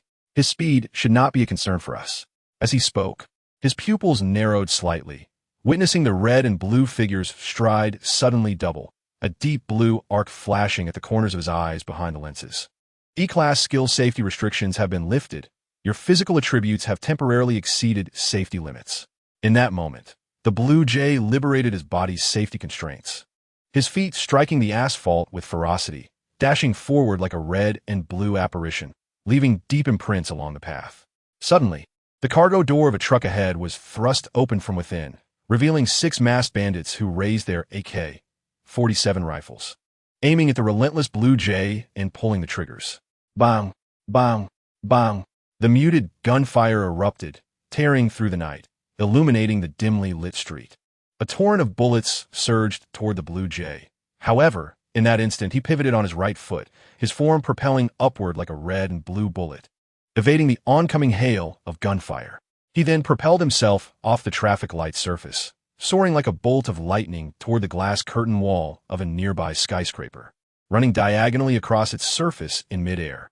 The glass facade seemed momentarily oblivious, only fracturing into cracks 2 seconds after the blue jay had passed over. With a crash, The rain of glass cascaded to the ground as the Blue Jay landed on a flickering electronic sign. While in motion, the beak of the helmet glimmered with a chilling arc of light amidst the splintering arcs of electricity. Finally, he leapt forward with a powerful lunge, landing atop a fashion billboard. Using the billboard as a springboard, he propelled himself with great force, his form resembling a red and blue arrow as he soared over the speeding truck. The Blue Jay landed directly in front of the truck, his feet creating a crater in the ground, spiderweb-like cracks radiating outward. At the very center of the intersection, the blue owl slowly lifted its gaze, the lenses of its eyes reflecting the oncoming massive freight truck. With a full-speed collision, I was eager to witness its true prowess. Inside the truck, Lester, seated in the passenger seat, spoke coldly. I was aware. Li Fu, at the wheel, lowered his face and pressed the accelerator to the floor, the truck charging forward like a colossal beast. In that moment, the blue owl stood resolutely in front of the truck, utterly motionless. Its gaze was entirely fixed on the passenger seat, where Lester resided. Their eyes met, Lester's expression mocking the creature's ignorance. Even a mightiest of superheroes might not halt a truck barreling down the road. A force exceeding 10 tons was requisite for such a feat. For an inconspicuous entity to stand defiantly in its path was nothing short of hubris. As the truck closed in within 3 meters, the blue owl's red and blue beak was illuminated by 2 blinding beams of headlights, its eyes alight with derision. Finally, as the truck was on the verge of impact, a chilling voice echoed in the owl's mind, and it vanished from its position. Target's location meets the criteria, within 8 meters of you. E-class skill phase shift has been directed at target Lester. It disappeared. In a heartbeat, Lester, who had been seated in the passenger seat, found himself suddenly on the road. The intersection was illuminated by 2 rows of headlights, akin to unapproachable suns, casting light upon Lester's bewildered face. Immediately, the massive front of the truck bore down upon him like a robust rhinoceros horn, relentlessly barreling toward his form. In that critical moment, just before the truck struck the blue owl, Li Fu's eyes widened, his pupils constricting to their limits. In his line of sight, the blue owl vanished without a trace, leaving not even an afterimage. In its place, Lester appeared at the very center of the intersection. Li Fu could not discern whether he was experiencing a hallucination. His mind faltered for a second, and he could scarcely turn a glance at the passenger seat. Relying solely on instinct, he slammed the brakes in that fleeting moment. It was too late. Amidst the ear-piercing screech of brakes, the illuminated front of the truck collided with Lester. Following that, despite Lester's valiant resistance, the entire truck seemed to strike an unyielding wall, violently shuddering. Nevertheless, Lester could only withstand for a mere second, ultimately succumbing to the truck's overwhelming mass, weight, and kinetic energy at full speed, which sent him sprawling onto the ground. With a thunderous crash, the rolling wheels pinned Lester beneath. Moments later, the sound of metal fracturing echoed through the air. It took a full 2 seconds before the truck finally came to a halt, propelled by the braking system. Undoubtedly, Lester's entire body must have been crushed by the wheels. Even if he were a cyborg, he would be either dead or severely injured. In the driver's seat, propelled by inertia, Li Fu was forced to lean forward, his hands resting atop the steering wheel. His fingers curled slightly, slick with cold sweat, as he gazed wide-eyed at the pitch-black intersection, lost in thought. What had just transpired? Where had that superhero gone? Why had Lester suddenly appeared before the truck? Was it a manifestation of positional manipulation abilities? Damn it, damn it, damn it. It was apparent that their actions had been sluggish. Had they heeded my advice and left earlier, they would not have been ensnared. Li Fu slammed his hand against the steering wheel and reached for the car door, intending to ascertain Lester's condition. At that very moment, as the signal jamming device ceased to function, the LED displays and electronic billboards in the vicinity of the intersection illuminated with vibrant lights. The fashion advertisements adorning the skyscrapers uniformly showcased the same emblem, 2 long swords beneath a red exclamation mark, the warning sign for incidents involving superhumans. Emergency evacuation broadcasts reverberated throughout the streets, compelling every passerby to gaze towards the center of the intersection. As the world around him was once again illuminated by neon lights, Li Fu realized that a figure clad in red and blue was seated in the passenger seat. Absurdly, this individual was engrossed in playing Minesweeper on a Nokia phone. The explosive sound effects of detonating mines emanating from the device jarring every nerve in Li Fu's body. At that moment, his pupils quivered slightly. He was acutely aware that he could not possibly resist a superhuman at such close range. So he swallowed hard and, in a hoarse voice, inquired, "Before things escalate, may I ask who you are? I haven't encountered someone of your caliber before." As he attempted to divert the other's attention with words, his right hand slowly moved away from the door handle, inching towards the AK-47 tucked beneath the seat. In the passenger seat, the figure in red and blue remained focused on the phone, responding calmly, "Blue Owl." Just as the indifferent voice fell, Li Fu's right hand grasped the AK-47. He was about to pivot and strike when a fist encased in a metallic glove collided with the side of his head. The force of the blow would have induced a concussion in an ordinary person. A few bloodied teeth flew outward, shattering against the car window and clattering onto the floor. Li Fu instantly succumbed to dizziness, slumping in his seat, the firearm slipping from his grasp and clattering onto the cabin floor. Blue Owl sighed, lifted his head, brushed the beak of his helmet, and casually placed Lester's Nokia phone back on the seat, muttering seriously, "How does Dad manage to use a phone while wearing a helmet like this?" As the head dipped, the beak almost grazed the screen, an absurd sight indeed. At this very moment, within the cargo bay of a truck, the large doors on either side stood ajar, allowing the omnipresent glow of neon lights to seep in like a vibrant, colorful hand enveloping the 6 armed bandits concealed deep within. These 6 outlaws, hidden at the farthest reaches of the cargo hold, hefted their rifles, aiming their barrels at the entrance of the bay, their eyes fixed intently upon the intersection ahead. The situation diverged sharply from their expectations. Not a single shadow dared to cross their line of sight, for the pedestrians had fled the streets following the evacuation announcement. The bandits exchanged wary glances, acutely aware that the truck had seemingly collided with something moments ago, and now it sat motionless, failing to restart. A partition separated them from the driver's seat, obscuring their view of the front. Yet they hesitated to leap from the vehicle for fear that it might suddenly lurch into motion, leaving them behind, or worse, that the red and blue superhero they feared had not perished, but might spring forth from their periphery to capture them. Thus, they huddled tremulously within the cargo hold, their rifles trained on the entrance, seeking a semblance of security. It was akin to a group of players in a first-person shooter crouched in a stronghold, weapons poised against an impending onslaught of undead. Only here, the zombies were replaced by the very superhero they dreaded. "Did we collide with that red and blue kid?" One mused. "We must have. I saw him leap in front of the truck in those final seconds." "What a fool to stand before the vehicle," another scoffed. "What are Li Fu and Lester doing? Why aren't they driving? At this rate, reinforcements from the Superhero Association will arrive. This stalemate is untenable. I'll disembark, and you cover me." The bandit on the far right spoke as he cautiously advanced, aligning his gaze with his weapon to survey the external surroundings. However, in the next instant, a resounding explosion erupted from within the cargo hold. Bang! The 6 bandits nearly simultaneously pulled their triggers, yet no figure materialized at the entrance. Their ammunition was expended in vain. In that fleeting moment, they realized the source of the earlier explosion emanated from behind them, specifically from the partition separating the cargo area from the driver's seat. The 2 bandits positioned at the rear whipped around, eager to ascertain the situation with the partition, just as 2 metallic fists shattered through, creating 2 gaping holes. Instantly, 2 arms emerged from the breaches, seizing the heads of the unsuspecting bandits and colliding them together with a force akin to a clapper striking a gong. Crack! The faint sound of splintering skulls could be discerned as the 2 bandits' heads were crushed by the pressure of the metallic gloves and the impact of one another. The force was so overwhelming that it rendered them unconscious in an instant. The remaining 4 bandits in the cargo hold stared in shock as 2 of their comrades fell. After a brief moment of hesitation, they swiftly aimed their weapons at the partition and simultaneously pulled the triggers. Bang! Bang! Bang! Bang! However, just before they squeezed the triggers, the 2 arms had already retracted from the breach in the partition, vanishing into the depths of the cargo hold. The muzzles of the 4 AK-47s belched flames, their copper bullets riddling the partition with countless holes, allowing them to glimpse the situation on the driver's side.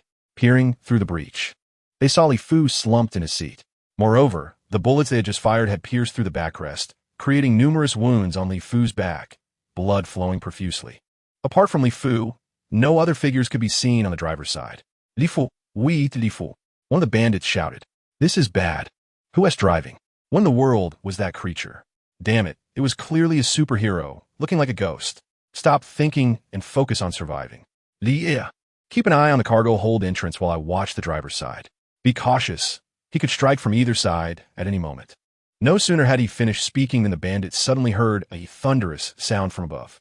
He looked up in alarm to see the steel ceiling of the cargo hold being breached by an iron fist. Moments later, two gloved hands reached in, seizing his head and violently twisting it to the right. With a sickening crack, his neck was snapped around completely, his eyes glazing over as he collapsed lifelessly to the ground. At that moment, only 3 bandits remained in the truck, their hearts gripped by terror as they gazed at the body of their comrade with a broken neck. In a frenzy, they raised their heads and fired at the ceiling. Bang! Bang! Bang! The deafening gunfire echoed within the cramped cargo hold, the flames illuminating their masked faces in a crimson glow, their legs trembling uncontrollably. Their expressions behind the masks were nearly distorted with fear. The red and blue beast was closing in, its predatory gaze fixed upon them, capable of attacking from any direction, above, from the driver's seat, or even from the ground.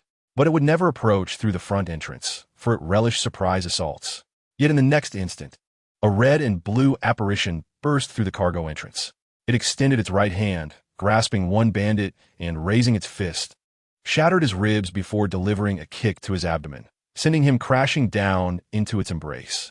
The other 2 bandits quickly regained their composure, lowering their weapons to cease firing at the ceiling, directing their aim instead at the approaching beast. However, the Blue Owl hoisted the corpse of the fallen bandit, using it as a shield against all the bullets. The bullets lost much of their kinetic energy after passing through the body and, upon striking his combat suit, were barely felt. The Blue Owl surged forward, holding the body aloft, deflecting bullets while simultaneously using the blade on his suit to slice open one bandit's abdomen, blood splattering across his mask. The rogue fell to the ground, howling in agony, as Lan Yao delivered a swift kick, sending him crashing against the partition, rendering him unconscious. Subsequently, he hurled the lifeless body he had been clutching towards the last remaining conscious bandit, toppling him to the floor. The AK-47 slipped from the bandit's grasp, clattering onto the truck's floor.